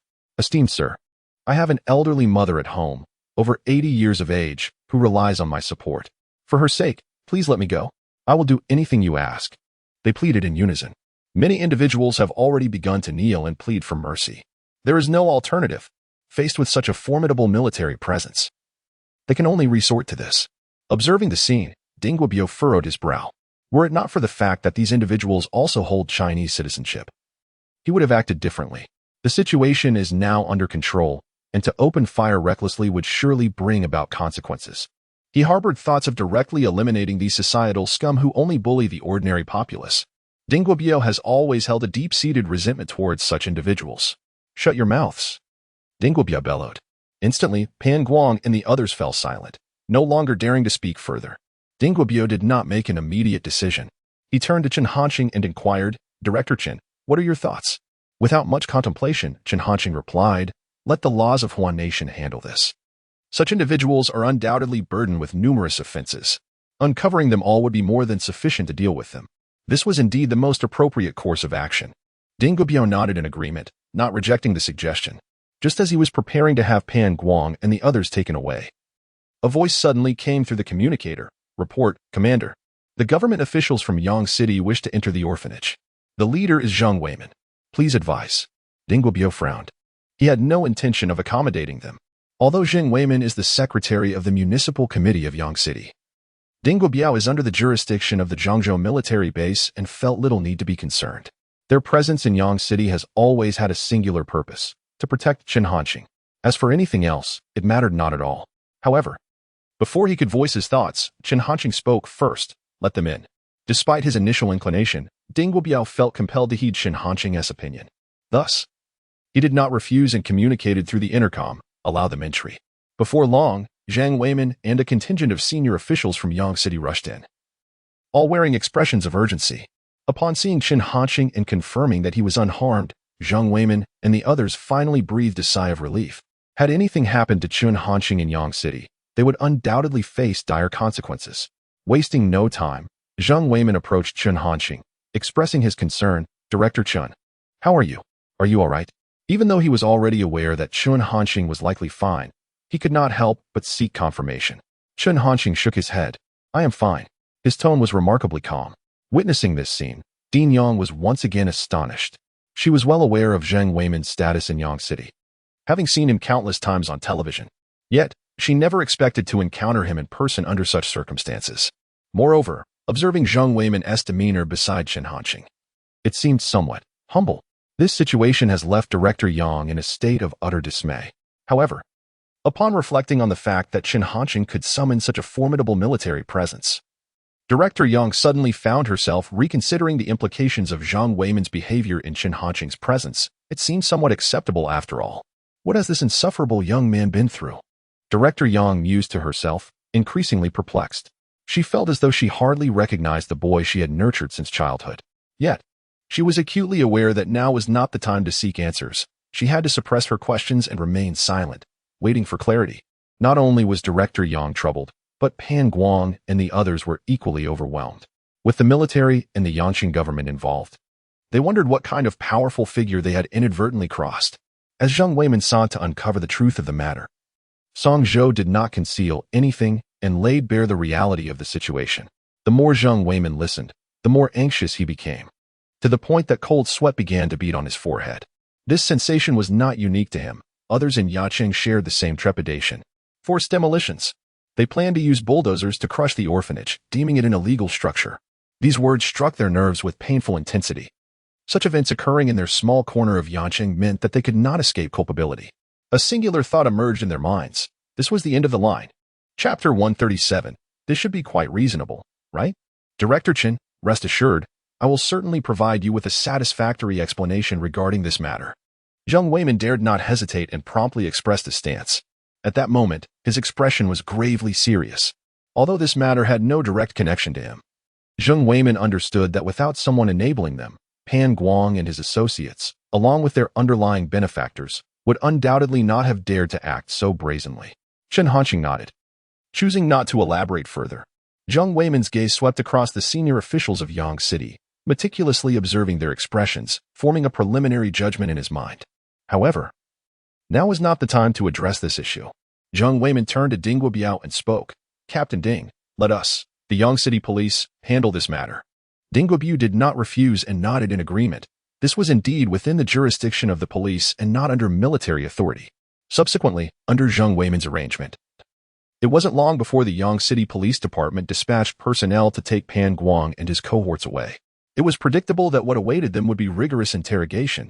The situation was too closely tied to Chen Hanxing to be suppressed. Pan Guang and all those behind him would undoubtedly be exposed and face legal repercussions. At that moment, Pan Guang finally recalled why Chen Hanxing looked so familiar. Wasn't he the director of the wildly popular Little Duck toy factory online? Previously, there had been rumors circulating online that this Little Duck director had caught the attention of military bigwigs. Initially, Pan Guang had dismissed such claims, but now he comprehended the reality. It was not merely that he garnered the attention of military leaders. He had indeed become one of them. To have over 1,000 people protecting him, what kind of status must one possess to enjoy such treatment? Pan Guang dared not ponder further, nor could he fathom it. Even as he was escorted into the police vehicle, his mind remained in a daze. The events of the day were utterly surreal. He could not comprehend how a mere orphanage could be intertwined with such significant figures. Had he known this would be the outcome, even if granted 100 times the courage, he would never have dared to undertake the forcible demolition of the orphanage. Wasn't that akin to courting death? Pan Guang, along with the 20 or so subordinates he had brought, was filled with regret. However, the deed was done, and it was too late for any words. What awaited them would undoubtedly be the arm of the law. After the police had taken Pan Guang and his group away, Zheng Weiman had initially intended to stay and do something, but was ultimately rebuffed by Chen Hanxing. Reluctantly, Zheng Weiman and his team had no choice but to depart. Before leaving, Zheng Weiman repeatedly assured that he would thoroughly investigate the matter until the truth was unveiled. Zheng Weiman's actions were, on one hand, an effort to mitigate his own responsibilities. After all, behind Chen Hanxing stood Rong Haobo. It is not an exaggeration to say that the matter has reached the ears of heaven. The situation surrounding Chen Hanxing is bound to attract widespread attention. Moreover, Jung Weimin is also concerned about preventing Chen Hanqing from harboring any resentment towards Huagua. However, at present, Chen Hanqing has no intention of speculating on Jung Weimin's thoughts. Instead, he is preoccupied with how to explain the situation to Director Yang. After bidding farewell to Zheng Weimin, Chen Hanqing approached Ding Guobiao, Captain Ding's. There is nothing more for you to do here. You may return now. Upon hearing this, Ding Guobiao was momentarily taken aback, but quickly responded, Director Chen. Our presence here ensures your safety. Chen Hanqing was not surprised by Ding Guobiao's statement. He had already devised a plan to address the situation, allowing Captain Song and his team to remain. Chen Hanqing understood that if no one were to stay behind, Ding Guobiao would certainly refuse to agree. After making this decision, Ding Guobiao intended to say more, but upon meeting Chen Hanqing's calm yet resolute gaze, he ultimately abandoned that thought, nodding silently, very well. Afterward, he turned to Captain Song. Captain Song, the safety of Director Chen is in your hands. Should anything arise, contact me immediately. Captain Song did not decline. Understood, Captain Ding. With matters clearly stated, Ding Guobiao did not linger. Once outside, he communicated through the intercom, attention all battalions. Retreat. Then, with a flicker of determination in his eyes, he added, snipers, remain in position and stay vigilant. If there is any threat to Director Chen's safety, you are authorized to engage. Only thus could he find peace of mind. Unbeknownst to Chen Hanqing, who was indifferent to Ding Guobiao's discreet maneuvers, the courtyard of the Guangsha orphanage, once crowded with 1,500 soldiers, had now returned to its spaciousness. Only Chen Hanqing, Director Yang, Captain Song, 6 others, and the children of the orphanage remained. Now, it was time to discuss what had transpired. Without waiting for Chen Hanqing to speak, Director Yang inquired, a question that had long been buried in her heart. Chen Hanqing did not answer directly. I am hungry. Why don't we have a meal first? Director Yang was well aware of Chen Hanqing's intention to delay the conversation. Anger surged within her, and she could no longer restrain herself. What is there to eat? You arrogant boy, you think you can fool me now. If you do not clarify what happened today, I will. I will. As she spoke with great vigor, her words faltered abruptly at the end. For a moment, Ding Yang found herself at a loss, pondering how she might exert influence over Chen Hanqing. Ultimately, with a determined resolve, she declared, I shall never allow you to return to the orphanage. Ding Yang was indeed agitated. Although she was acutely aware that, under the present circumstances, Chen Hanqing was unlikely to stray from the right path, her anxiety persisted, particularly in light of the recent events that had profoundly impacted her. With a sigh, Chen Hanqing ceased to conceal his thoughts. He found a suitable place to sit and began to narrate his story. However, when it came to discussing certain technical matters, he opted for discretion, choosing not to elaborate.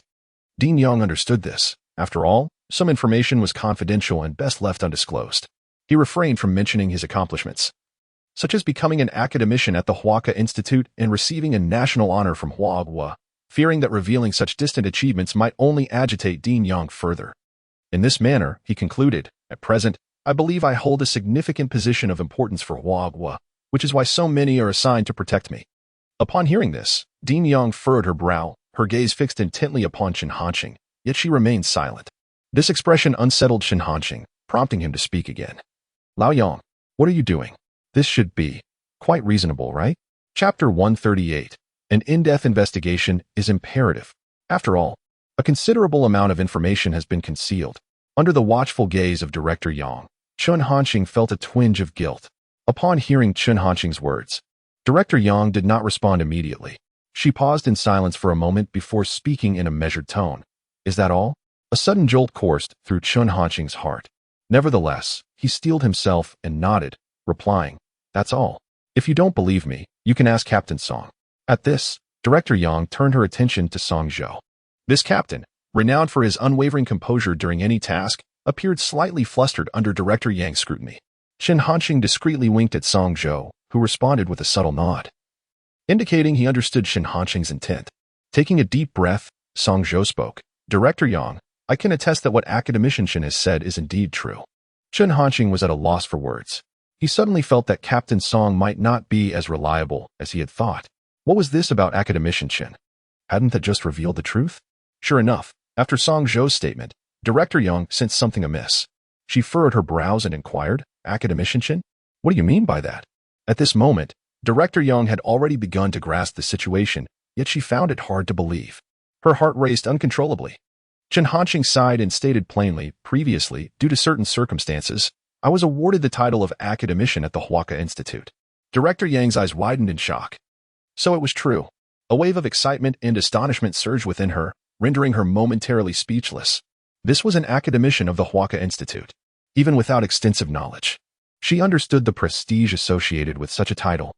What she did not yet comprehend was the profound implications of an 18-year-old being an academician. Otherwise, her astonishment would have reached new heights.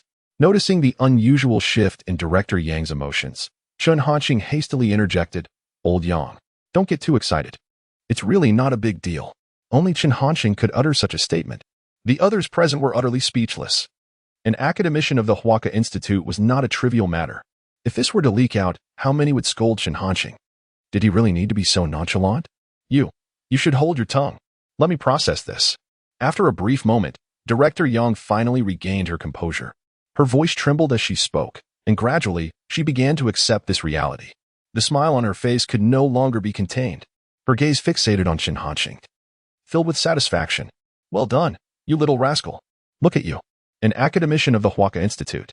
I never imagined that our orphanage would produce such an esteemed figure. Truly a matter of pride." Director Yang murmured incessantly. Throughout the years, although she had never explicitly mentioned it, she had always regarded Chen Hanqing with immense pride. One could even say she had treated him as her own. Now that she was aware of this, how could she not feel gratified? Ding Yang spoke, his eyes gradually reddening. Observing this, Chen Hanqing interjected, "Old Yang, what are you doing? Why the fuss, and why are you crying? There are so many outsiders present." The outsiders he referred to were naturally Song Zhou and the others. They did not perceive anything amiss with Chen Hanqing's statement. In the presence of Ding Yang and Chen Hanqing, they were indeed outsiders. Ding Yang, feigning toughness, retorted, "You little rascal, which of your eyes saw me cry?" "It's just the wind and sand making me squint." Being inherently strong-willed, she could never concede. This excuse was, of course, a well-worn cliché. However, Chen Hanqing did not call her out on it. He simply nodded and said, all right. I'm hungry. Can we start cooking now?" Ding Yang would not refuse. "All you think about is food. I must have owed you in my past life." As she spoke, she turned towards the kitchen. Although she expressed dissatisfaction, the dishes she prepared were all Chen Hanqing's favorites. Taking advantage of this moment, Chen Hanqing approached the group of children from the orphanage, who were oblivious to the significance of the recent events.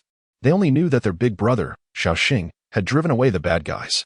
Each of them wore innocent smiles, gathering around Chen Hanqing and chattering excitedly. "Big brother Xiaoxing, were those uncles with guns your friends? That was amazing. I want to be just like you when I grow up. I told you, big brother Xiaoxing must have a way. Yang Ma wouldn't even let me call you. Big brother Xiaoxing, will those bad guys come back to take her home?" Chen Hanqing patiently answered each of their questions, reminding them, "You must remember, if anything happens at the orphanage, you need to tell me immediately. Big brother Xiaoxing will protect you." At that moment, Chen Hanqing had every right to say those words. But big brother Xiaoxing, why doesn't he Yang Ma let us tell you what is happening? Li Xiaoyi asked. His age prevented him from grasping the complexities of adult emotions. Chen Hanqing gently patted Li Xiaoyi's head and replied, "That's because Yang Ma is worried that I might get hurt too." Li Xiaoyi nodded, somewhat understanding. He then asked, "So why do you still come?" Chen Hanqing smiled and said, "Because we are family. No matter what we go through, we must stick together." In the background, Song Zhou and the others heard Chen Hanqing's words, gaining a deeper understanding of the significance of the orphanage to him. Meanwhile, shortly after leaving the orphanage, Ding Guobiao quickly called Chu Goen. Upon learning that Chen Hanqing was unharmed, Chu Goen felt a sense of relief. At that moment, within the confines of the Zhongzhou military base, Chu Goen once again dialed the number for the Supreme Military Command Center. In the office of the command center, Rong Haobo wore a grave expression. He had already grasped the situation at hand. Although Rong Haobo understood that such matters should not genuinely threaten Chen Hanqing's safety, he could not find solace until the situation was completely resolved. Who could ascertain that this was not a conspiracy from certain hostile forces aimed at Chen Hanqing? The esteemed general, known for his prowess, found himself surprisingly anxious. Suddenly, the encrypted phone on his desk rang. Without a moment's hesitation, Rong Haobo answered it. Before the other party could utter a word, he spoke first. "This is Rong Haobo." His voice carried an urgent tone. The response from the other end came swiftly. "General Rong, this is Chu Goen." Hardly had the words left his lips when Rong Haobo inquired, "How is Comrade Chen Hanqing faring?" Chu Goen had called precisely to address this matter, providing a detailed account of the events. Upon confirming that Chen Hanqing was indeed safe, Rong Haobo released a breath of relief. However, his demeanor quickly shifted to one of cold intensity. This matter must be thoroughly investigated. I do not care about the background or connections of that damned real estate developer. Anyone involved must be apprehended and dealt with severely. Chapter 139. I have always cherished our nation deeply. This time, Rong Haobo was genuinely enraged. How could something like this occur with someone like Chen Hanqing? If it weren't for that phone call informing Chen Hanqing, perhaps the Guangsha orphanage would have truly faced demolition. If that were to happen, what consequences would ensue? It is likely that Chen Hanqing would be utterly disheartened. Currently, Rong Haobo, along with other high-ranking officials in Huaghua, regard Chen Hanqing as the cornerstone of the nation's rise. Chen Hanqing possesses such capability. If this incident were to leave him disillusioned or foster resentment towards Huaghua, it would represent an immense loss for the nation. How could this not incite Rong Haobo's fury? After concluding the call, Rong Haobo immediately began communicating with other high-ranking officials regarding the matter. Ultimately, a resolution was reached. A thorough investigation must be conducted. Soon, this directive was issued. In Saya province, Zhang Gu was in his office, wearing an exceedingly grim expression. Although it had been confirmed that Director Chen was unharmed, Zhang Gu remained perturbed.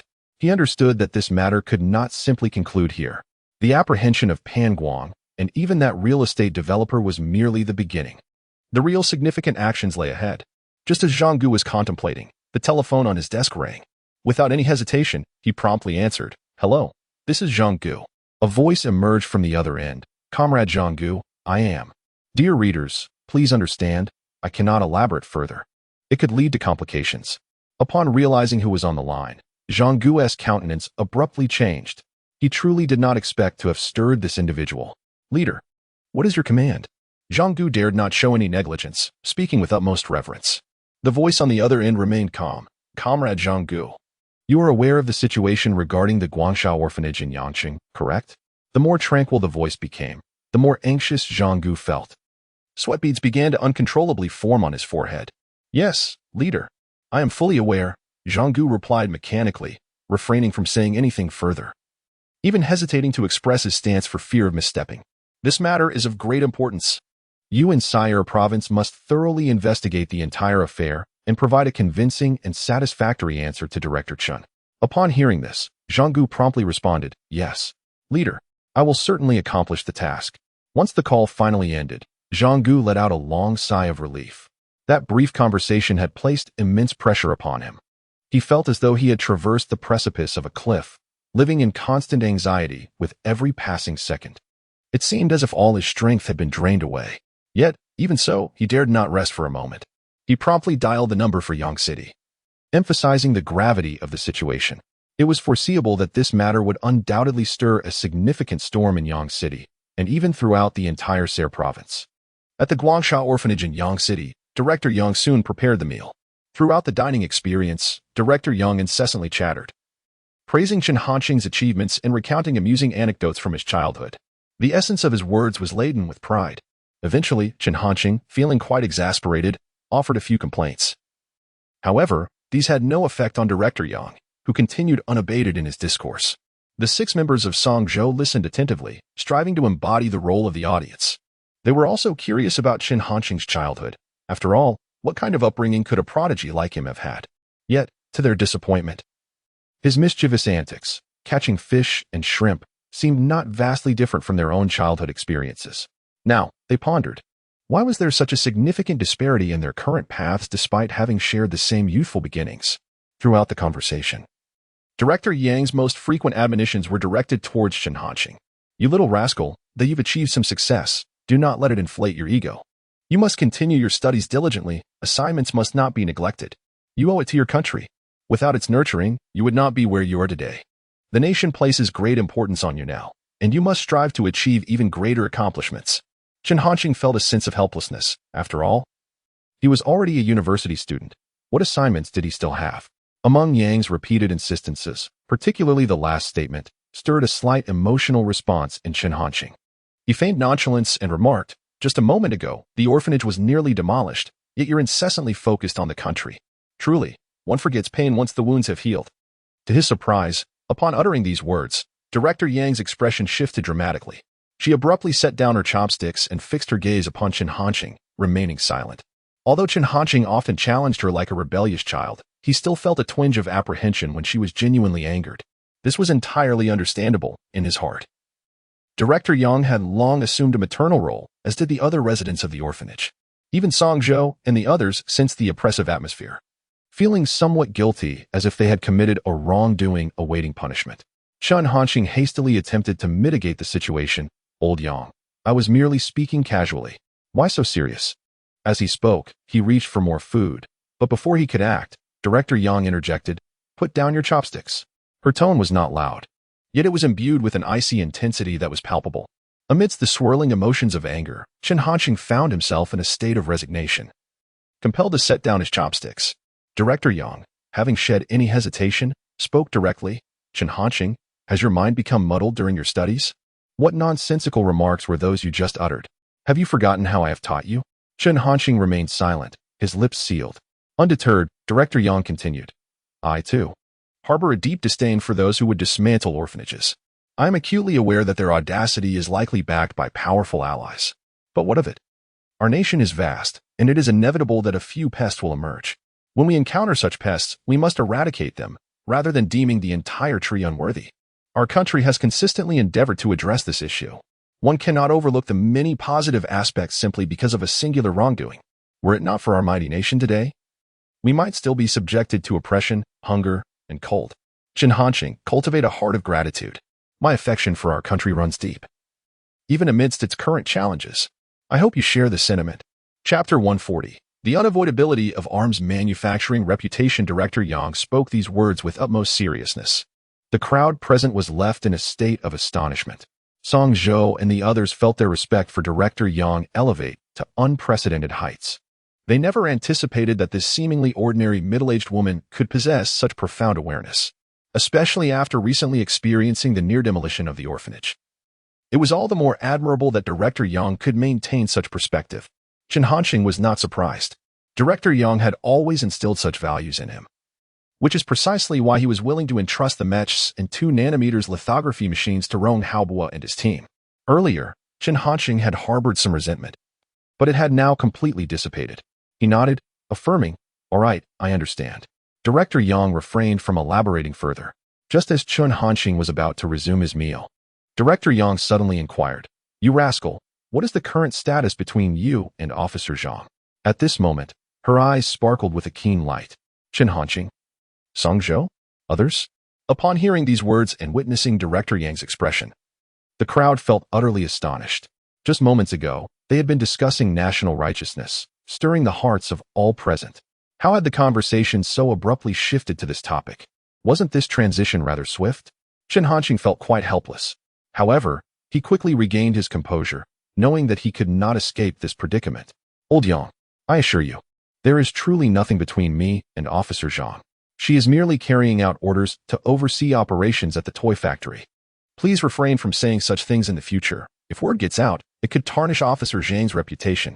Now that the matter was laid bare, Chen Hanqing decided to no longer conceal Zhang Xia's identity. Yet, Director Yang remained unfazed by Chen Hanqing's words. What of carrying out orders? I used to worry that you weren't worthy of Officer Zhang. But now, that concern is alleviated. I tell you, a young man must take initiative. If you can't bring Officer Zhang along next time, don't even bother coming back. Director Yang was genuinely anxious.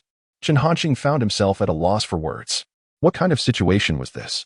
He understood that relying solely on himself would not convince Director Yang. Thus, he could only place his hopes on Song Zhou and the others, yearning for them to speak on his behalf. However, Song Zhou and the others were currently engrossed in their meals, completely ignoring Chen Hanqing's pleading gaze.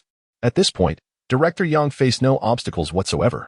She continued to ramble on about this issue incessantly. By the end of the meal, Chen Hanqing was thoroughly exasperated. He did not hesitate any longer. As the moment of departure drew near, Dean Yang summoned Chen Hanqing to a secluded area. Old Yang, you are already aware of my current status, so there is no need to reiterate the matter of saving money for a bride, is there? Before Dean Yang could respond, Chen Hanqing spoke first, presuming that the dean would once again broach such topics as before. However, Dean Yang did not engage with him. After a brief silence, he finally said, There is something I believe is necessary to share with you. Noticing a peculiar expression on Dean Yang's face, Chen Hanqing felt a wave of confusion. What is it? Subsequently, Dean Yang informed Chen Hanqing about the successive donations of 5 million, 60 million, and 80 million. Upon hearing this, Chen Hanqing was momentarily taken aback. The 5 million was indeed his contribution, but what of the 60 million and 80 million? Chen Hanqing could hardly believe this was mere coincidence. Based on the timeline provided by Dean Yang, a vague suspicion began to form in Chen Hanqing's mind. It must be connected to the Huaca Institute and the Supreme Military Command. They alone had the privilege of being privy to Chen Hanqing's information. I understand now. Chen Hanqing responded. He then added, It's all right, old Yang. You can use the funds without worry. There will be no issues. Dean Yang did not readily agree, but instead expressed concern. Will this cause you any trouble? Without a moment's hesitation, Chen Hanqing shook his head. No. Seeing Chen Hanqing's resolute demeanor, Dean Yang nodded in acknowledgement, not wishing to further delay matters. Chen Hanqing departed. In the car, Chen Hanqing couldn't help but think to himself, It seems I truly am ensnared. As these thoughts swirled, a bittersweet smile crept across his face. Although the blueprints and data he provided to Rong Haobo and the others were worth far more than this sum, Chen Hanqing felt a sense of obligation. For him, this was not a significant issue, despite his reluctance to admit it.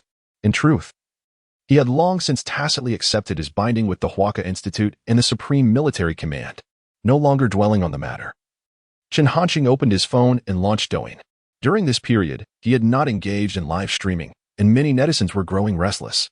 They flocked to his private messages, leaving comments such as, What's going on with the Little Duck Factory manager? When will you start streaming again? Are you really going to disappear? My catgirl robot has tea been made yet? Father, Dad, dear old Dad, please start your stream. How can I live without you? Little Duck Factory manager.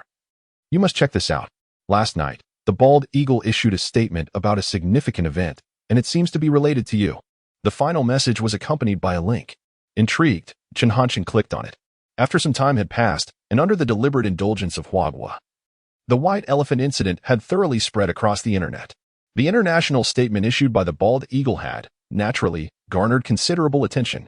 The content within the linked video was unfolding. This is precisely the international statement released by the intercepted Bald Eagle, positioned beneath this video. The online reactions are fervent. Astonishing. Is the incident involving the white elephant truly orchestrated by our nation? Well done. Those wretched beings of the white elephant deserve this. Exoskeleton armor?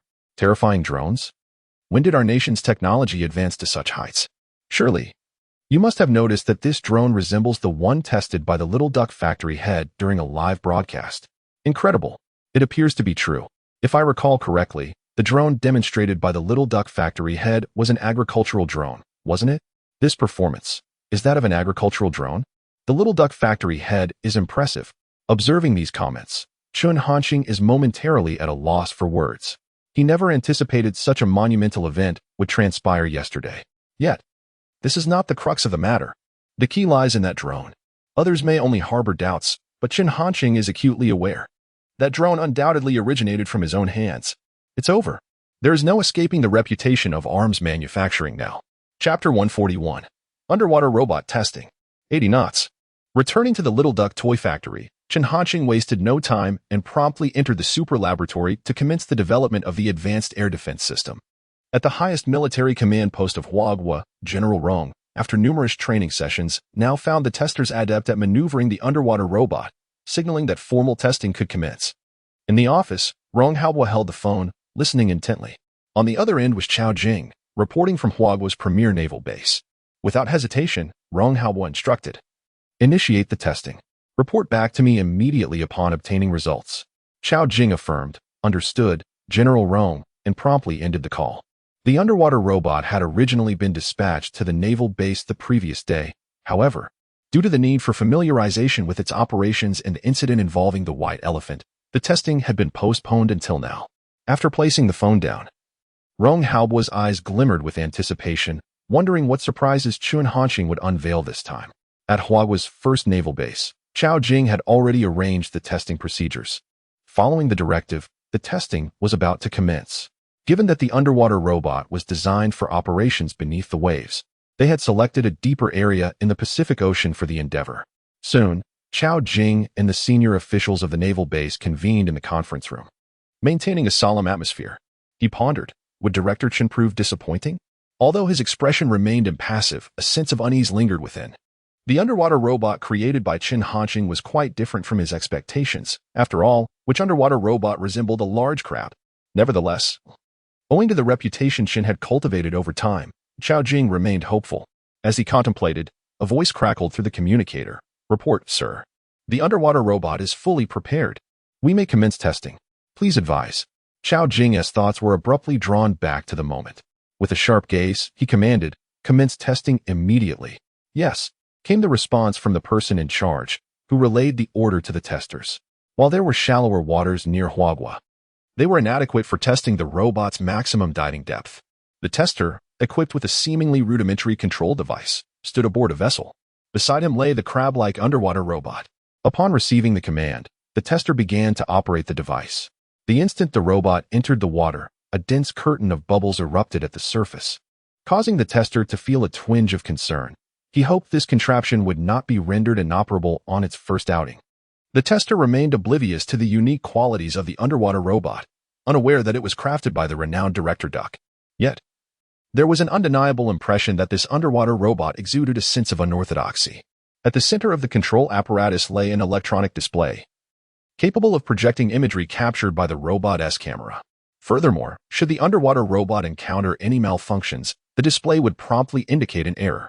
Noting the absence of any anomalies, the tester reported via the communicator nestled in his ear, the underwater robot has been deployed. All systems are functioning normally. On the other end of the communicator, instructions swiftly followed. Proceed with the speed test as planned. Understood. The tester responded, initiating the operation. Meanwhile, in the conference room, Chao Jing was beset by a tumult of nerves. He was acutely aware that his demands when ordering the underwater robot were, to some extent, rather extravagant.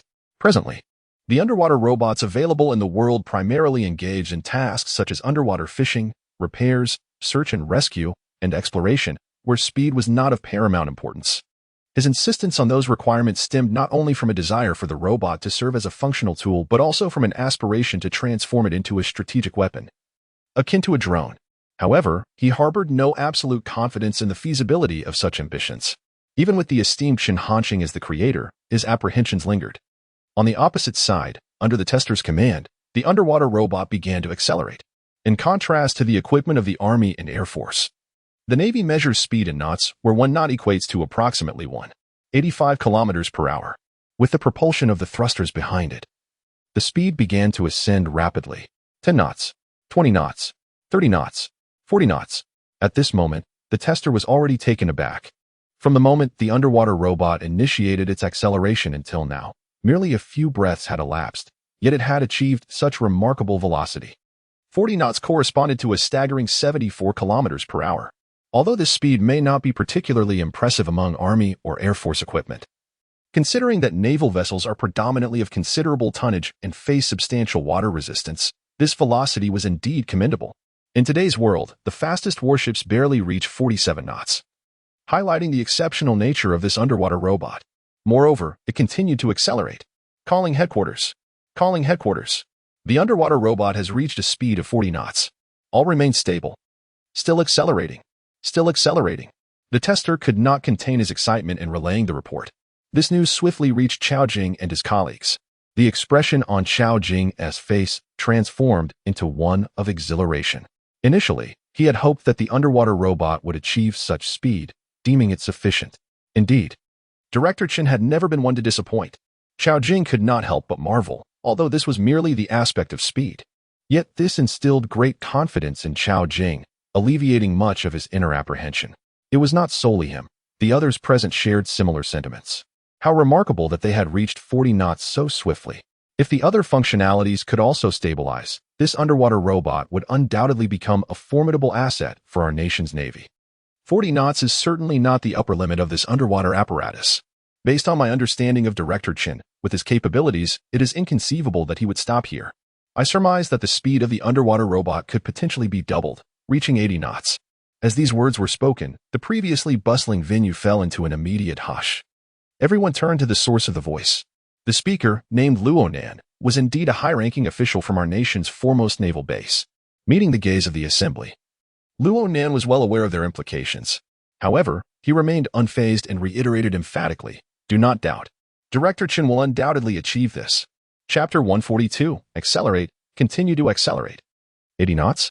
Old Luo, do you think you were driving a car? How could an underwater robot possibly achieve such speed? As soon as Ronan's words fell, a naval officer could not help but interject. Once he spoke, others echoed in agreement. Indeed, even the fastest ships in the world cannot reach such velocities, let alone a robot operating underwater. While Director Chin is undoubtedly remarkable, the notion of achieving 80 knots seems rather far-fetched. Comrade Ronan, I can comprehend your enthusiasm. Yet we must adhere to reality, mustn't we? The sentiments expressed by these individuals conveyed a singular message: disbelief. Their skepticism was not unfounded, after all. An underwater robot achieving 80 knots transcended their understanding entirely. Listening to their remarks, Ronan chose not to retort, opting instead for silence. Chao Jing remained quiet. Compared to these naval officers, he possessed a deeper understanding of Qin Hanqing and was filled with anticipation. If this underwater robot truly could reach 80 knots, it would undoubtedly be a tremendous surprise. At that moment, aboard a vessel in the Pacific, the highest point displayed the dragon flag of Huagua fluttering in the wind. The test operator's face bore an unmistakable joy. After the underwater robot reached a speed of 40 knots, it showed no signs of halting its acceleration. 50 knots, 60 knots, 70 knots, 80 knots. In mere moments, the speed doubled, reaching a staggering 80 knots per hour.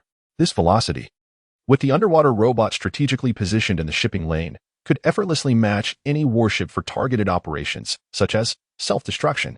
The test operator had never anticipated that this seemingly unreliable underwater robot could attain such terrifying speeds. However, now is not the time for marveling. The underwater robot continued to accelerate. In the blink of an eye, it broke the 100-knot barrier. At this point, the test operator could no longer contain himself. Calling the control center, calling the control center. His voice was laced with urgency. Upon hearing this, the person in charge aboard the ship promptly responded. "The control center has received your message. What is happening?" Without hesitation, the test operator declared, "The underwater robot has now reached a speed of 100 knots and is still accelerating. Please advise." One could distinctly sense the excitement in his tone. Upon hearing this, the individuals on the other end were taken aback. 100 knots? It reached 100 knots so swiftly? Temporarily halt acceleration and stabilize operations. I will consult with the superiors. This decision was taken out of necessity. Unlike land-based equipment, the density of water is significantly greater than that of air. Once the speed exceeds a certain threshold, there exists a significant likelihood that it may adversely affect the stability of the equipment, even posing a risk of damage. Thus, pausing the acceleration at this juncture is indeed a prudent decision. The testers, naturally, expressed no objections to this. "Yes," he responded before proceeding with the operation. Meanwhile, in the conference room of the first naval base, the mockery directed at Ronan had only just subsided. At this moment, an air of silence enveloped the room. Suddenly, a voice emerged from the communicator. "Commander, this is the testing vessel." Upon hearing this, everyone's attention shifted towards the communicator, eagerly awaiting the subsequent announcement. The matter of the underwater robot had captured the nerves of all present. Before Chao Jing could pose a question, the individual on the other end continued. "The tester has just reported that the underwater robot's speed has reached 100 knots. Please advise." Upon hearing this proclamation, the assembly of naval commanders in the conference room was utterly astonished. Just a moment ago, when Ronan suggested that the underwater robot could achieve a speed of 80 knots, they had been skeptical. Yet, in such a brief span, the underwater robot had surpassed 100 knots? Was such rapid progress truly feasible? The unexpected turn of events was indeed astonishing. However, at that moment, they were too preoccupied to dwell on such sentiments. After a brief pause, they gradually came to terms with this revelation. Instantly, the previously quiet conference room erupted into a chorus of cheers. 100 knots. Is it truly 100 knots? I am thoroughly impressed by the speed of this underwater robot. How splendid, simply splendid. I was blind to have ever doubted Director Chun. He has never failed to deliver. Joy radiated from every face in the room. Achieving a speed of 100 knots is undeniably remarkable. In the contemporary world, even the most advanced torpedo systems boast speeds of merely around 50 knots. The nuclear submarines, deemed formidable underwater weapons, typically reach speeds of only 30 to 40 knots. Yet now, this underwater robot has attained a staggering 100 knots. How could they possibly contain their elation? listening to the jubilant remarks of those around him. Ronan remained silent, wearing an expression of composed indifference as if this outcome had been anticipated. However, the pride etched upon his face betrayed him, as if to say, "See? I told you Director Chin would succeed. Did you not believe me? What do you think now? Forgive my candor, but all present here are beneath contempt." To prevent further speculation and reflection, Chao Jing interjected, "Enough, quiet down." As the head of the first naval base, his words held considerable weight. Upon hearing this, the crowd, though still brimming with excitement, gradually reined in their emotions and ceased their discussions. The room fell silent once more. Only then did Chao Jing speak, "Make the necessary arrangements. I wish to speak directly with the tester." His anticipation was palpable. Upon receiving the message from the ship's command center, it felt like a mere waste of time. What was truly desired was immediate information regarding the underwater robot. Indeed, the individual on the opposite end dared not decline. After a brief acknowledgement, arrangements were swiftly made. After approximately 10 minutes, all preparations were complete.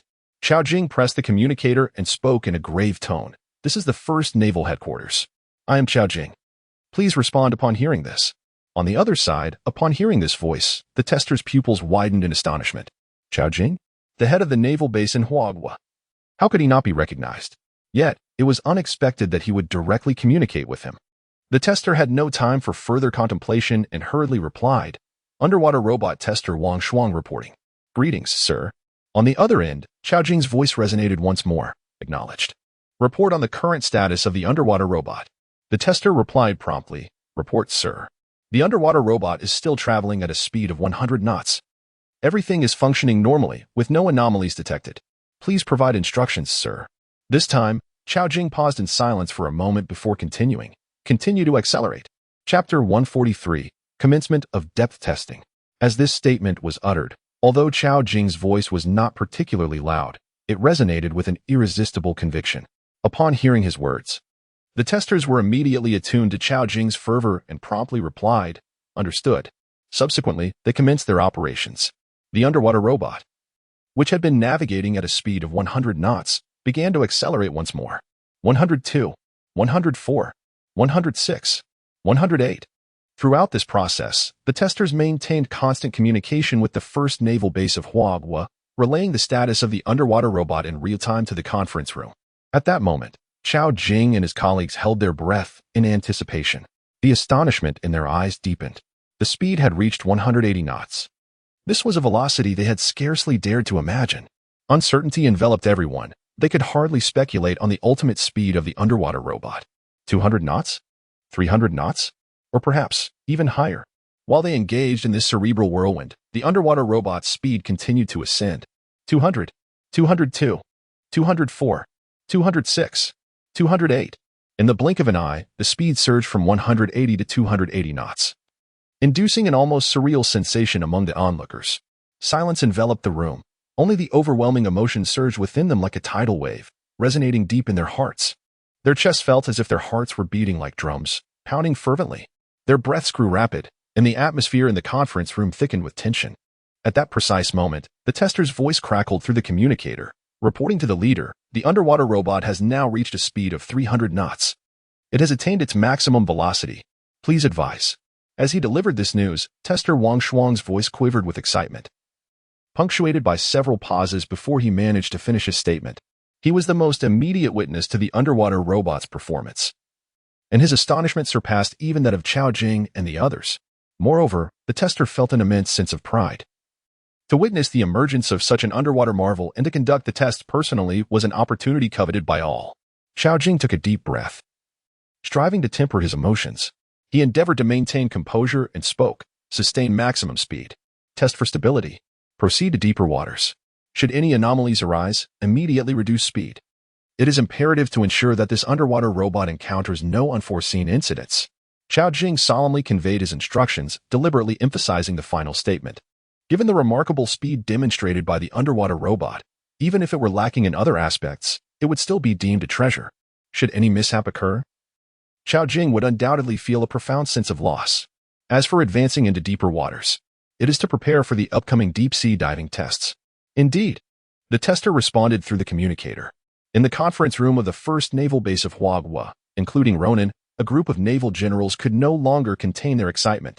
My goodness, what an astonishing speed of 300 knots.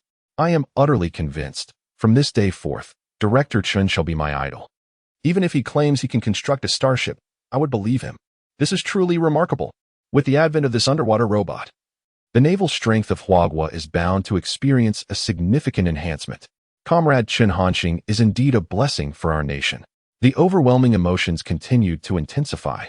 Initially, when Ronan speculated that the underwater robot's speed could reach 80 knots, they were met with skepticism. But now, the underwater robot's speed has astonishingly reached 300 knots. Such an outcome was previously beyond anyone's imagination. During the waiting period, Chao Jing exited the conference room and returned to his office. He promptly dialed the number of Huagua's highest military command. Eagerly, he wished to share this news with Rong Haobo. Upon connection, Chao Jing immediately exclaimed, "General Rong. This is Chao Jing. The speed test results of the underwater robot are in." Sensing the excitement in Chao Jing's tone, Rong Haobo could surmise that the results were undoubtedly favorable. He was not surprised. He had never doubted Chun Hanxing's capabilities. The success of the underwater robot was to be expected. Rong Haobo inquired calmly, "What are the results?" Chao Jing took a deep breath and replied, 300. The maximum speed is 300 knots. It can operate stably. Upon hearing this, despite having mentally prepared himself, Rong Haobo was still taken aback. As the head of Huagua's highest military command, he was well acquainted with the parameters of naval equipment. He understood the implications of a speed of 300 knots. Excellent. Rong Haobo suppressed his excitement and stated, "Once the subsequent tests yield results, report to me immediately." "Yes," Chao Jing replied, and after finishing, he hung up the phone. An underwater combat robot achieving a speed of 300 knots, how is this accomplished? In his office, Rong Haobo reflected. Previously, Chao Jing had already sent him photographs of the underwater robot. The crab-like design of the machine was truly a testament to the adage, "Do not judge by appearances." However, recalling Chun Hanxing's previous achievements, the mecha capable of flying at Mach 9, the electromagnetic pulse gun potent enough to penetrate mountains, the 2 nanometers lithography machine, Rong Haobo suddenly felt that the speed of this underwater robot was perhaps not so hard to accept after all. Moreover, an idea unconsciously surfaced in his mind. In the style of Comrade Chun Hanxing, the underwater robot's terrifying capabilities must extend far beyond this. As he pondered, Rong Haobo could not control the relentless twitching of his eyelids. What manner of prodigy was Comrade Chun Hanxing? He couldn't help but exclaim in wonder. Fortunately, this extraordinary being belonged to the nation of Huagua, a source of pride rather than fear, unlike the adversarial nations represented by the white-headed eagle. Approximately an hour later, the underwater robot arrived at the predetermined depth for testing at Huagua's foremost naval base. Once preparations were complete, the tester reported, "The underwater robot has reached the designated location. No anomalies detected. We may commence the depth testing. Please provide instructions." Within this hour, had the underwater robot traveled at its maximum speed of 300 knots, it could have covered over 550 kilometers. However, due to the limitations of the vessel carrying the tester, it was impossible for the underwater robot to maintain full speed. Given the uncertainty surrounding the operational range of the underwater robot, such an approach posed uncontrollable risks. At this moment, within the conference room of Huagua's primary naval base, Chao Jing had already returned. After listening to the tester's report, Chao Jing did not hesitate. He spoke in a grave tone, "Commence the depth testing." Chapter 144. A significant loss. The descent depth is a crucial requirement set forth by Chao Jing for the underwater robot. According to his specifications, the robot must be capable of descending to depths below 1,000 meters. This capability would effectively allow it to evade nuclear submarines and launch successful attacks against them. Following Chao Jing's command, the technician commenced operations. At that moment, the underwater robot was positioned 300 meters beneath the surface. Almost immediately, its descent began to accelerate. 400, 500, 600, 700, 800, 1,000. In the blink of an eye, the underwater robot had plunged to 1,000 meters. Upon witnessing this outcome, the technician was left utterly astonished. For a fleeting moment, he even questioned whether the control device in his hands was malfunctioning. After several confirmations, he finally accepted the reality of the situation. Activating the communicator, the technician began to report. Calling headquarters. Please respond. At the first naval base of Huagua. In the conference room, Chao Jing and his colleagues awaited with bated breath. Hearing the voice from the communicator, Chao Jing's already taut nerves tightened further. His gaze sharpened. He immediately responded, Headquarters received. What is the status of the underwater robot? Without any superfluous words, he posed the question directly. The technician's voice soon followed. The underwater robot's descent depth has reached 1,000 meters. All systems are normal, and no anomalies have been detected. Please advise. Upon hearing this, Chao Jing and his colleagues were taken aback. Instantly, their previously calmed emotions surged once more. 1,000 meters. This depth is entirely sufficient for any military operation. Most importantly, judging by the technician's tone, it seemed that the underwater robot had not yet reached its limits. Without hesitation, Chao Jing promptly instructed through the communicator, "Continue the descent." "Understood," replied the technician as he maneuvered the underwater robot to descend further. 1,200, 1,400, 1,600, 1,800, 2,000. In an instant, the underwater robot reached a depth of 2,000 meters. Upon receiving this news, the naval officers in the conference room could no longer contain their excitement. They collectively exclaimed in astonishment, 2,000 meters. It reached that depth so quickly. My goodness, how is this even possible? It was truly unimaginable how such an extraordinarily powerful underwater robot could have been constructed by Director Chin within a week. Director Chin is indeed a genius. At that moment, they genuinely witnessed the terrifying capabilities of Chin Hanqing's technology. Many became ardent admirers of Chin Hanqing, their admiration for him utterly uncontainable. Although Chao Jing did not express his astonishment like the others, his resolve remained steadfast. However, from the excited expression of Chao Jing and his body, which trembled slightly, it was evident that his emotions were hardly more serene than those of the others present. Taking a deep breath, Chao Jing issued his command, "Continue, descend." Although none of those present voiced their concerns, a subtle apprehension began to simmer within their hearts. After reaching such depths, further descent would significantly increase the pressure at the seabed, leading to a heightened risk of accidents. Should the underwater robot malfunction as a result, they would undoubtedly be filled with regret. Nonetheless, curiosity about the limits of the underwater robot prevailed among the group. Meanwhile, in the Pacific Ocean, under the operator's guidance, the underwater robot descended once more. The electronic screen of the control device had turned pitch black, illuminated only by the faint beam of the robot's spotlight. 2,200, 2,400, 2,600, 2,800, 3,000. As the underwater robot reached the 3,000-meter mark, there were still no signs of it nearing its limits. The values displayed on the control device indicated that everything was functioning normally. The tester was utterly astonished. To become a tester for the underwater robot, one had to undergo rigorous selection, and he prided himself on his extensive knowledge of marine machinery and equipment. Yet today, the underwater robot had repeatedly reshaped his understanding, first with its speed of 300 knots, and now seemingly without any limit to its depth. Were it not for witnessing it with his own eyes, he could scarcely believe such a device existed in the world. This was simply beyond the realm of science. Finally, upon reaching a depth of 3,400 meters, the previously silent control device finally offered a prompt. A string of red text flickered to life. The tester immediately focused his gaze, reading, reached the seabed, unable to descend further. Upon seeing this information, the tester's emotions became complex. Logically, the more terrifying the performance of the underwater robot, the more elated one should be, and indeed, excitement and joy were his predominant feelings. However, alongside that, there lingered an unavoidable sense of disappointment. As a tester, he had failed to ascertain the specific capabilities of the robot. The current limit was merely that of this particular marine area, not the true limit of the underwater robot itself. This mood did not last long, as the tester quickly composed himself and reported the news. At the first naval base of Huagua, upon receiving this information, everyone was taken aback. To prevent such occurrences, they had specifically chosen the testing site in the Pacific. They had not anticipated that such a situation would arise. I propose we immediately head to the Mariana Trench. Today, we must ascertain the true limits of this underwater robot. At this moment, Ronan spoke up, his tone resolute. In their gaze, there was a hint of madness. The Mariana Trench. It is currently known as the deepest trench in the world, with a measured depth of 11,034 meters. Indeed, should an underwater robot be dispatched to the Mariana Trench for testing, it would undoubtedly ascertain its maximum diving depth. However, such an endeavor might be considered somewhat excessive. The existing depth of 3,400 meters is already more than sufficient. Moreover, during the testing process, no one can guarantee that unforeseen accidents won't occur. Although the others present harbored a desire to uncover precise data, After weighing the pros and cons, none dared to echo Ronan's enthusiasm. Instead, they turned their gazes toward Chao Jing, awaiting a decision from the head of the foremost naval base in Huagua. They did not have to wait long. Chao Jing declared, "Let the depth testing conclude for now."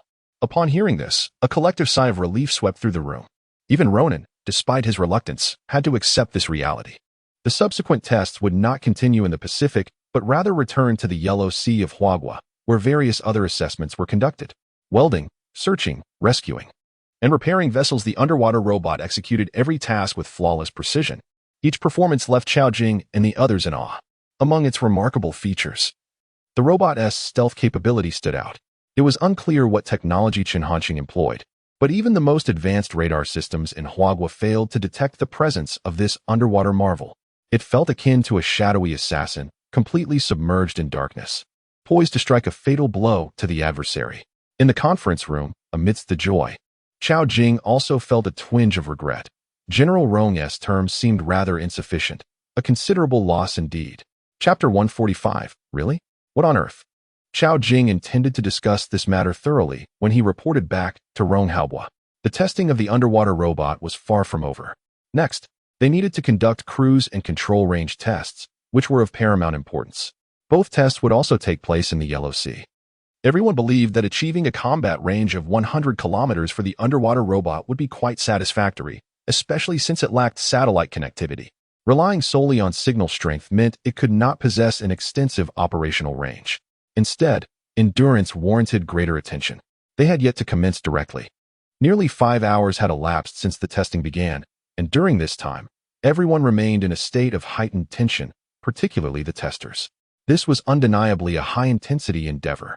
To ensure safety, they resumed testing only after a half-hour pause. In the meeting room of the first naval base of Huagua, the atmosphere was not as jovial as one might expect. The expressions of those present were fraught with complexity. Chao Jing was not surprised. He understood the concerns weighing on their minds. The most critical function of the underwater robot had captured their hearts, the self-destruct mechanism. When the requirements were initially outlined, Chao Jing had asserted that the greater the destructiveness, the better. There was much anticipation regarding what Director Qin could achieve in terms of power. Could it rival that of a mushroom bomb? The manual provided by Qin Hanqing was exceedingly simple and handwritten, no less. It did not elaborate on the self-destruct capability. Notably, when they first beheld the manual, everyone was taken aback. They were puzzled about the reason behind Qin Hanqing's handwriting. Ultimately, Chao Jing and the others speculated that the handwritten manual reflected Director Qin's serious and responsible attitude toward his work. This explanation was the only one they found plausible. Little did they know that the reason for Qin Hanqing's handwriting was the malfunctioning printer at the toy factory, which he had deemed not worth replacing. Had they known the truth, it would have undoubtedly shattered their dreams. The manual merely noted that the self-destruct feature should not be attempted lightly. In contrast, Qin Hanqing devoted considerable attention to the disclaimer, repeatedly emphasizing that this product was merely a toy model, intended solely for display and not for any other use. The factory would assume no responsibility for any accidents resulting from improper handling by the buyer. Finally, a voice broke the silence in the meeting room. "Chief, how about we wait until we finish testing the combat range and endurance, and then try the self-destruct feature?" The speaker was Luonan, his eyes sparkling with hope, almost twinkling like stars. Chao Jing was rendered speechless, utterly at a loss for words. Unable to contain his anger, he exclaimed, "This is a self-destruct mechanism. What does self-destruct mechanism mean? Surely it is quite comprehensible. If this underwater robot is destroyed, can you bear the responsibility?" Ronan merely expressed his thoughts without harboring any real hopes. Upon hearing Chao Jing's remarks, he could only manage an awkward smile. Subsequently, Chao Jing returned to his office and redialed Ronghaobua's number. At the highest military command center of Huagua, Ronghaobua sat in his office, awaiting the test results. Just then, the phone notification sounded. Ronghaobua promptly answered. "This is Ronghaobua." He initiated the conversation, and soon after, Chao Jing's voice resonated from the other end. "General Rong, we have results regarding the underwater robot's tests." Ronghaobua immediately urged, "Speak quickly, without reservation." Chao Jing relayed the test data in detail. He was already aware that the underwater robot's maximum speed reached 300 knots. Upon hearing that it could dive to a depth of 3,400 meters without reaching its limit, and that it remained completely undetectable by any radar, Ronghaobua was filled with exhilaration. "Excellent, Excellent, excellent, he exclaimed thrice, gripping the phone tightly, unable to suppress his elation. This was indeed the style of Comrade Chen Hanqing, consistently exceeding expectations. Rong Haobo reflected with admiration. On the other end, Chao Jing nodded in agreement, resonating with those sentiments. Rong Haobo instructed that once the next set of test results emerged, he was to be informed immediately, as he would be waiting. Naturally, Chao Jing did not decline the request. However, just as the call was about to conclude, Chao Jing abruptly shifted the conversation, saying, "General Rong, we are facing a minor issue at our naval base." As he uttered these words, Chao Jing hesitated, as if concealing something sensitive. Rong Haobo furrowed his brow, yet maintained a calm demeanor. "Comrade Chao Jing, please share the issue at hand." Chao Jing had already prepared his explanation and wasted no time. It is as follows. General Rong, recently, our first naval base has invested considerable manpower and resources for development, alongside significant expenditures to procure this underwater robot from Director Chen. Currently, our military budget is somewhat strained. What do you think? At this point, Chao Jing's intent was unmistakably clear. Rong Haobo, fully aware of the situation, revealed a faint smirk. Nevertheless, his tone remained composed. "Comrade Chao Jing, I completely understand your predicament. Allow me to submit a request to higher authorities and allocate a substantial sum to the first naval base immediately." Chao Jing was taken aback. He had not anticipated such a seamless resolution. It was a level of smoothness that felt rather unusual.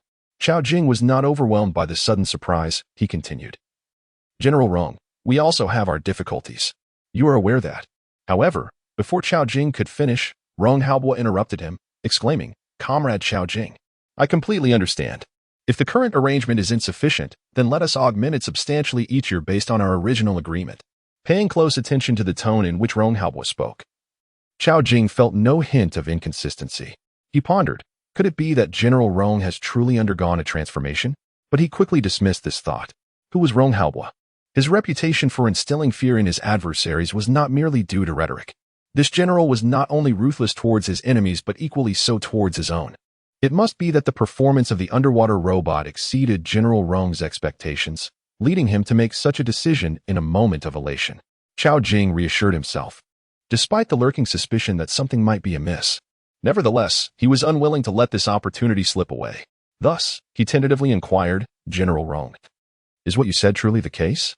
As soon as he uttered these words, Rong Haobo's demeanor shifted abruptly on the other end of the line. "Really?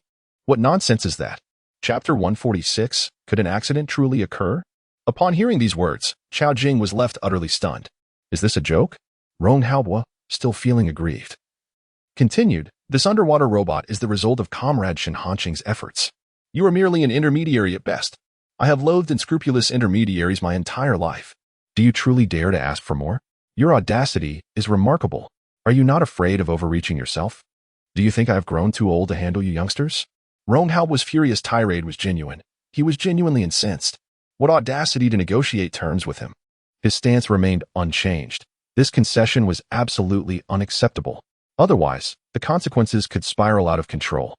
Chao Jing was momentarily taken aback by the scolding. Initially, he had harbored great expectations, feeling that a promising future was beckoning him. Yet now, all those hopes had been shattered in an instant. Regaining his composure, Chao Jing could not help but think, why the sudden change in attitude? At this age, how can he still be so hot-headed? Though these thoughts crossed his mind, Chao Jing dared not voice them. Presently, Rong Haobo resembled a furious lion. Provoking him would be an exceedingly foolish decision. Once Rong Haobo finished speaking, Chao Jing, without a moment's hesitation, immediately began to explain, "General Rong, please, do not be angry. Anger is detrimental to your health. Just consider my earlier remarks as mere folly. Let us revert to the previous terms, shall we?" In such circumstances, Chao Jing certainly did not dare to insist on a price increase. If Rong Haobo, in a fit of rage, were to rescind their prior agreement, where could he possibly seek redress?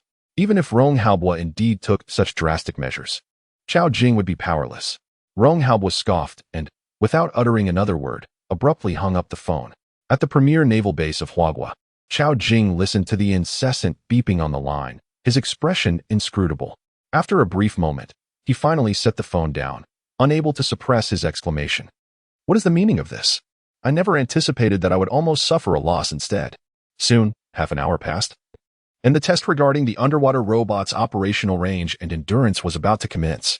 A group of high-ranking officials at the Huagua Naval Base, including Chao Jing, gathered in the conference room, their faces adorned with anticipation for the final outcome.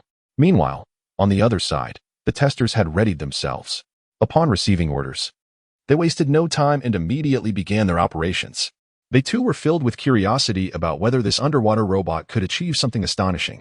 The underwater robot accelerated rapidly, soon reaching its maximum speed of 300 knots.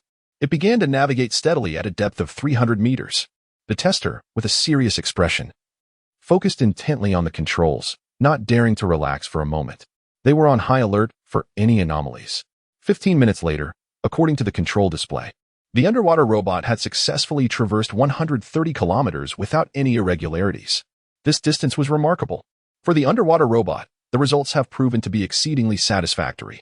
The tester, without hesitation, prepared to relay this information to the headquarters of the 1st Naval Base of Huagua via the communicator. Calling headquarters. Calling headquarters.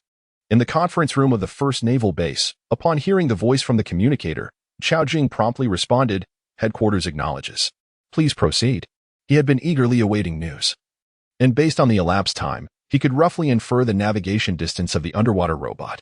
Chao Jing initially believed that the report from the tester would indicate the ultimate operational range of the robot. However, the subsequent words from the tester took him by surprise. Report, Commander.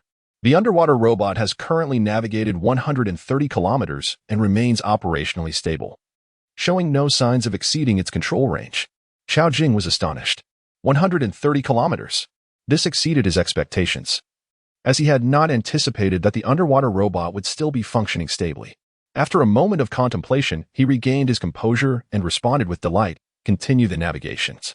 But exercise caution. Should any abnormalities arise with the underwater robot, halt the testing immediately." Chao Jing issued this solemn instruction.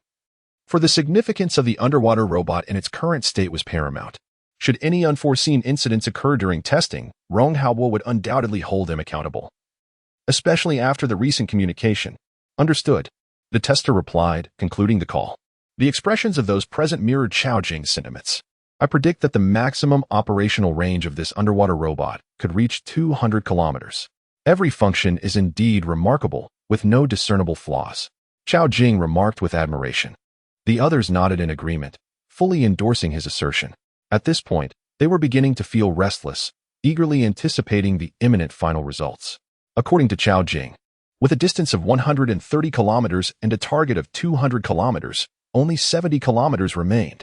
At the speed of the underwater robot, it would take less than 8 minutes to cover that distance. However, as time passed, they began to realize that the situation was not unfolding as they had predicted. 8 minutes elapsed, yet the communicator remained silent. At this juncture, the gravity of the situation had not yet dawned upon them. Chao Jing could not help but exclaim, "Who would have thought that 200 kilometers is not the limit? What a delightful surprise." Another 10 minutes passed, and still, the communicator remained mute. At this point, Chao Jing could no longer contain his unease. His brow furrowed, and his eyes were filled with concern. Nearly 18 minutes had passed since the last report from the tester. At a speed of 300 knots, the underwater robot could have covered 167 kilometers in that time. Coupled with the previous 130 kilometers, that would total nearly 300 kilometers. Which family's underwater robot can reach such distances? Could it be that something unexpected has occurred with this underwater robot? Chao Jing could not help but ponder. He had completely lost the calm demeanor he possessed earlier. Now, the others present shared similar apprehensions. Chao Jing glanced at the communicator before diverting his gaze. He reassured himself internally. The speed and depth capabilities of this underwater robot are astonishing. Its maximum controllable range might be equally remarkable. Just wait a moment. Moreover, if such a significant incident were to occur with the underwater robot, the testers would certainly not dare to conceal it. They would inform him at the very first opportunity. Time passed swiftly, and in the blink of an eye, 10 minutes had hurried by. At this juncture, everyone could no longer contain themselves. The conference room was filled with hushed whispers and murmurs. What on earth is happening? It has been such a long time. Why is there no news? Could it be that an accident has truly occurred? Their voices, though soft, sounded particularly jarring in the quietude of the meeting room. Chapter 147. I demand a reasonable explanation. Silence. Chao Jing could no longer contain himself and interrupted the murmurs of the crowd. Instantly, the whispers faded away, and the meeting room was once again shrouded in silence. All eyes were fixed on Chao Jing, eagerly anticipating his next move. He could easily discern the thoughts swirling in their minds, and at that moment, his own emotions were equally complex. On one hand, he found it hard to believe that the underwater robot could encounter an accident. On the other hand, an uncontrollable sense of worry gnawed at him. Unwilling to waste any more time, he met their gazes and activated the communicator. "This is Chao Jing, reporting on the status of the underwater robot." He spoke in a deep voice. Almost immediately, the voice of the tester came through the communicator. "Report, sir. The underwater robot has currently traveled 390 kilometers. All systems are normal." One could sense the excitement in the tester's tone as he relayed the information. Upon hearing this, a collective sigh of relief swept through the room, mingled with a surge of exhilaration. The prospect of nearly 400 kilometers of operational range was beyond their imaginations. How had Chen Hanqing managed to achieve such control without satellite signals? Chao Jing nodded quietly. "Very well. Maintain communication to prevent a recurrence of the earlier situation." He emphasized the importance of keeping the lines open for continuous monitoring of the underwater robot status. In Chao Jing's view, the test for the robot's maximum operational range could conclude at any moment. The maximum width of the Yellow Sea in Huagua is 320 kilometers. And now the underwater robot had ventured beyond that limit, re-entering the Pacific Ocean. The robot continued its journey, 400 kilometers, 450 kilometers, 500 kilometers, 550 kilometers, 600 kilometers. 22 minutes passed, and the maximum operational range of the underwater robot reached an astonishing 600 kilometers. The tester was left in a daze, overwhelmed by excitement and shock. Had he not witnessed it with his own eyes, he would never have believed it. Initially, before the test began, he thought that 100 kilometers was already impressive. Gradually, that figure had transformed into 200, then 400, and now 600.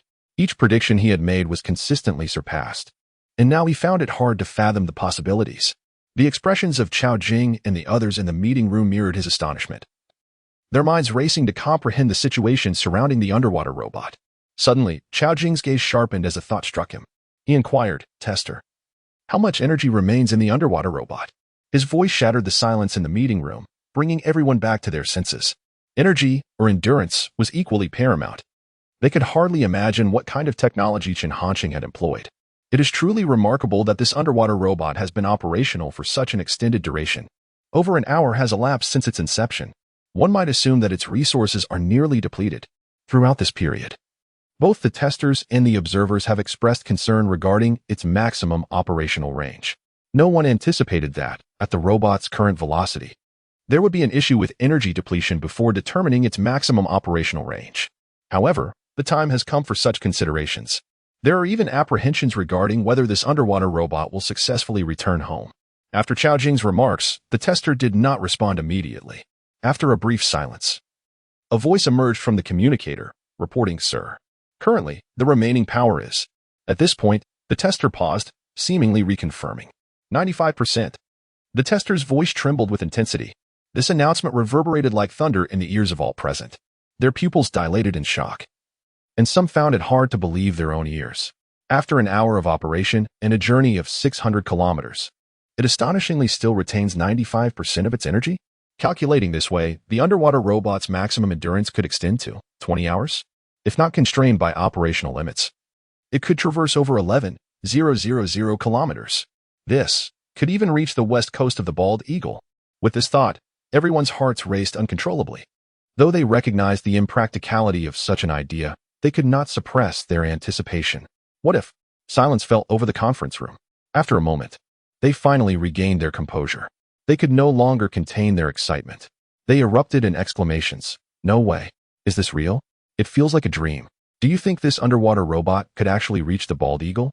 With its speed, diving depth, stealth capabilities, combined with its endurance, this underwater robot possesses no shortcomings at all. It is undoubtedly a multifaceted warrior." Meanwhile, at the highest military command center of Hua Nation, Rong Hao's expression was rather grim. An hour and a half had passed since he last spoke with Chao Jing. Excluding a half hour for rest, testing had already been underway for an hour. He could not believe that after an hour, the operational range of the underwater robot had yet to be determined. Was Chao Jing trying to force his hand? Did he possess such audacity? Rong Hao couldn't help but murmur to himself. Given the current circumstances, it was hard not to entertain such suspicions. However, He quickly dismissed this notion. Military matters are inherently strict. Obeying orders is the soldier's duty. Chao Jing should not dare to act otherwise. Perhaps something unexpected has occurred, he thought. Nevertheless, he held no concerns regarding the underwater robot. As the foremost admirer of Qin Hanqing, Rong Haobo harbors unwavering confidence in him. Even in the face of unforeseen circumstances, the issues lie solely with Chao Jing and his team. There is absolutely no possibility that it involves the underwater robot. Should anything occur concerning the underwater robot, Rong Haobo would promptly place a call for clarification. After all, considering the performance exhibited by the underwater robot, it holds immense significance for the nation of Huagua.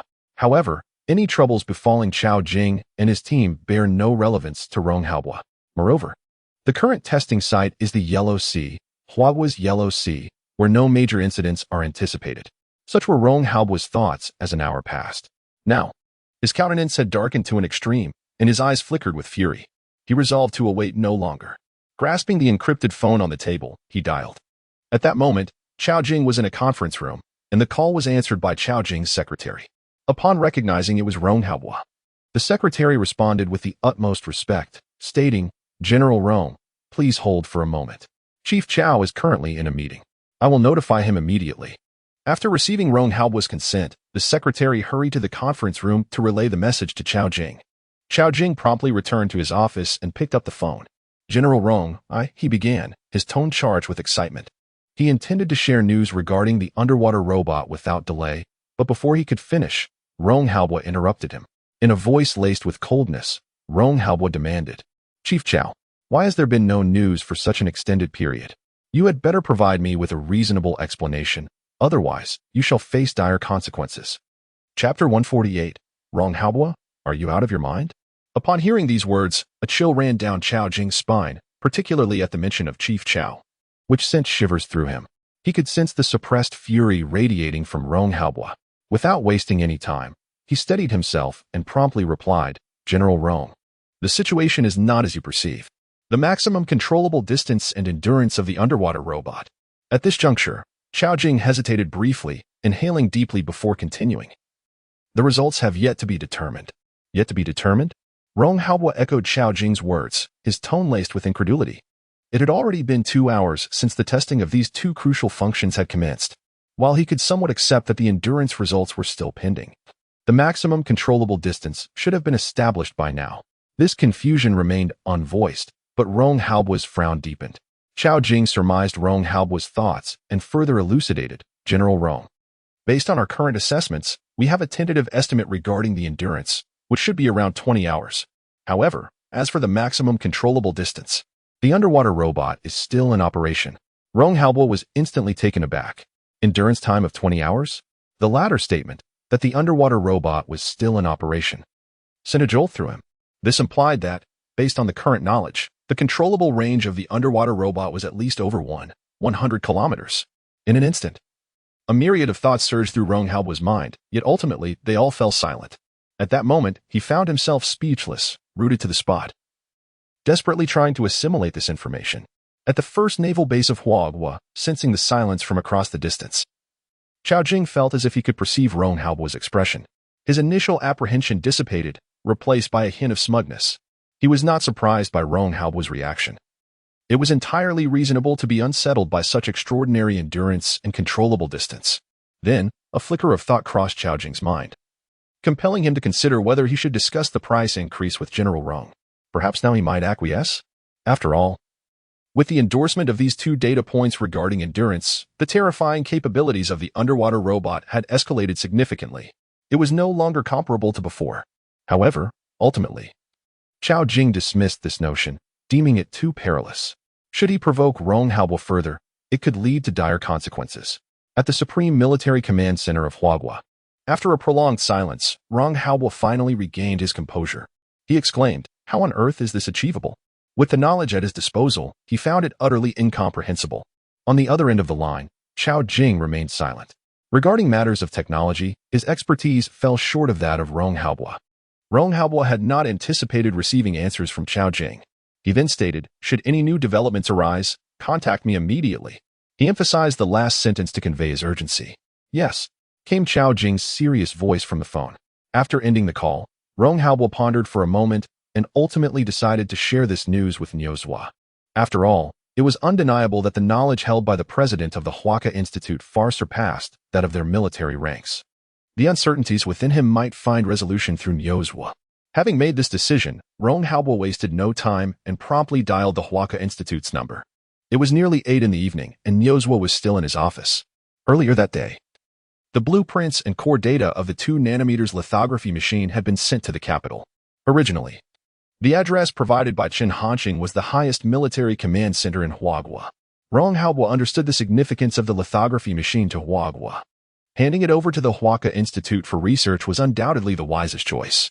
Thus, despite his own desire for the blueprints of the 2nm lithography machine, he ordered that they be transferred directly to the Huaca Institute without pausing at the military command center. Although Rong Haobo and Nyozwa often found themselves in disagreements, they were united on this matter of great importance. The nation's interests took precedence over personal grievances, which were trivial in comparison. Moreover, they were not true enemies, but rather playful rivals.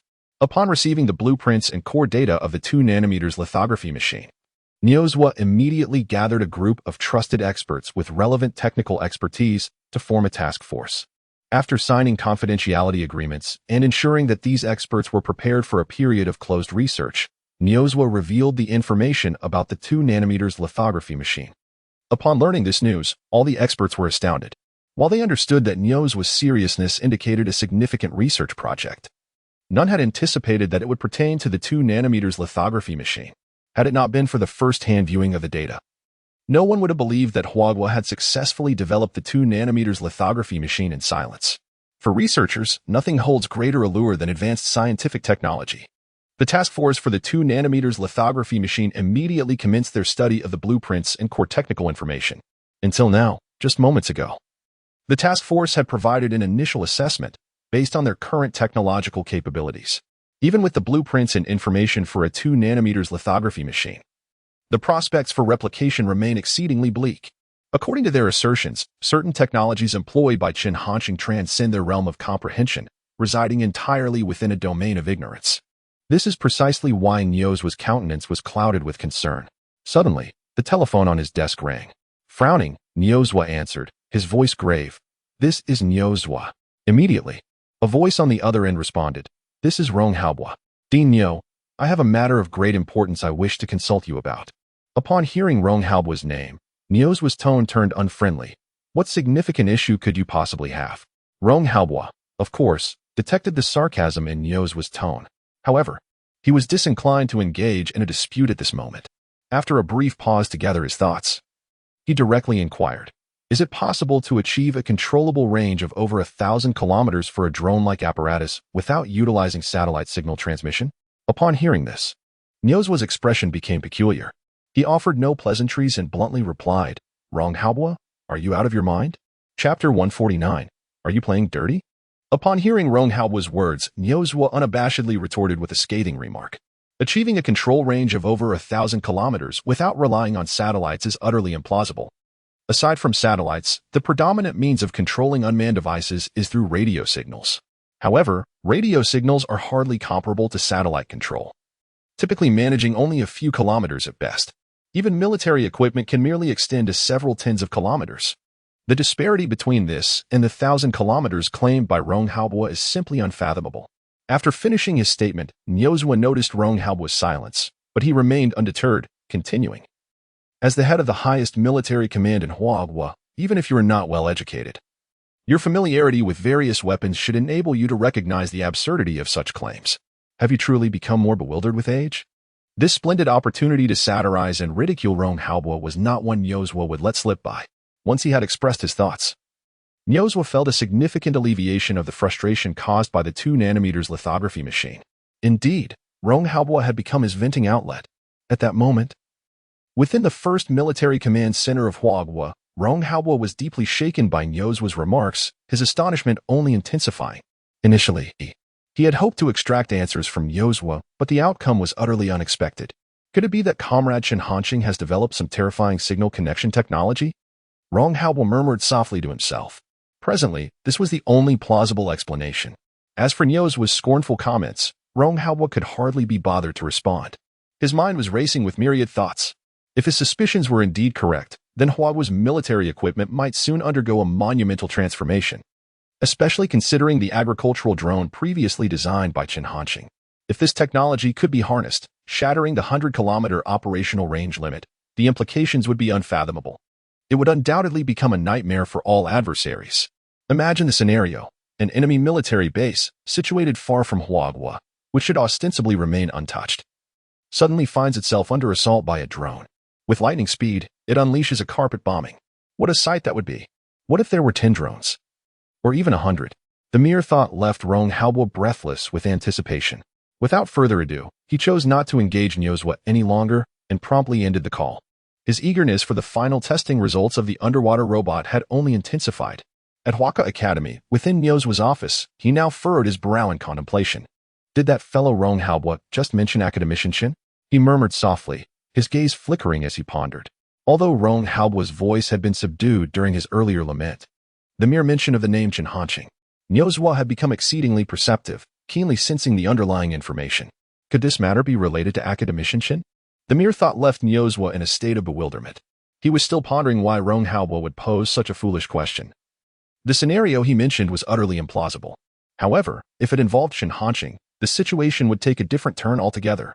It was entirely conceivable that Chen Hanqing could devise a control device capable of reaching over 1,000 kilometers without relying on satellite connections. This realization left Nyozwa profoundly shaken. He could no longer afford to wait and urgently dialed the number for the highest military command in Hua country. Rong Haobo's excitement remained unabated. Upon hearing the phone ring, he collected himself before answering. Before he could utter a word, Nyozwa's fervent voice erupted from the other end. What, precisely, was the meaning behind the question you posed earlier? Nyozwa inquired directly. Rong Haobo, unperturbed, displayed a knowing smile. His earlier murmurs had been a deliberate ploy to capture Nyozwa's attention. After all, the underwater robot could not possibly remain concealed from the Hua Academy of Sciences, as its technology necessitated further research by the institution. Yet now that Nyozwa had brought it up, the nature of the conversation had shifted dramatically. When seeking assistance, one must adopt an appropriate demeanor. Rong Haobo refrained from immediately addressing Nyozwa's inquiry. After a moment of contemplation, he replied, I was merely speaking whimsically earlier. Do not take it to heart. Without waiting for Nyozwa's response, he continued, I have some pressing matters to attend to, so I must take my leave for now. As anticipated, the moment those words left his lips, Nyozwa's anxious voice resonated through the line. Wait. Don't hang up. His tone was rife with urgency. Rong Haobo's smile broadened as he chose to remain silent, content to observe Nyozwa's performance. Rong Lao, General Rong, Brother Rong, please, enlighten me about what is truly happening. Nyozwa practically pleaded. Upon hearing this, Rong Haobo remarked, Are we engaging in a game of deception? The moment Nyozwa referred to him as Brother Rong, Rong Haobo nearly recoiled in disbelief, feeling a wave of revulsion. It was quite overwhelming to be addressed in such a manner by a gentleman in his 70s. Yet Nyozwa bore no ire. He smiled apologetically and urged, My apologies. My apologies. Please, tell me what is going on. Has academician Chen created something astonishing once again?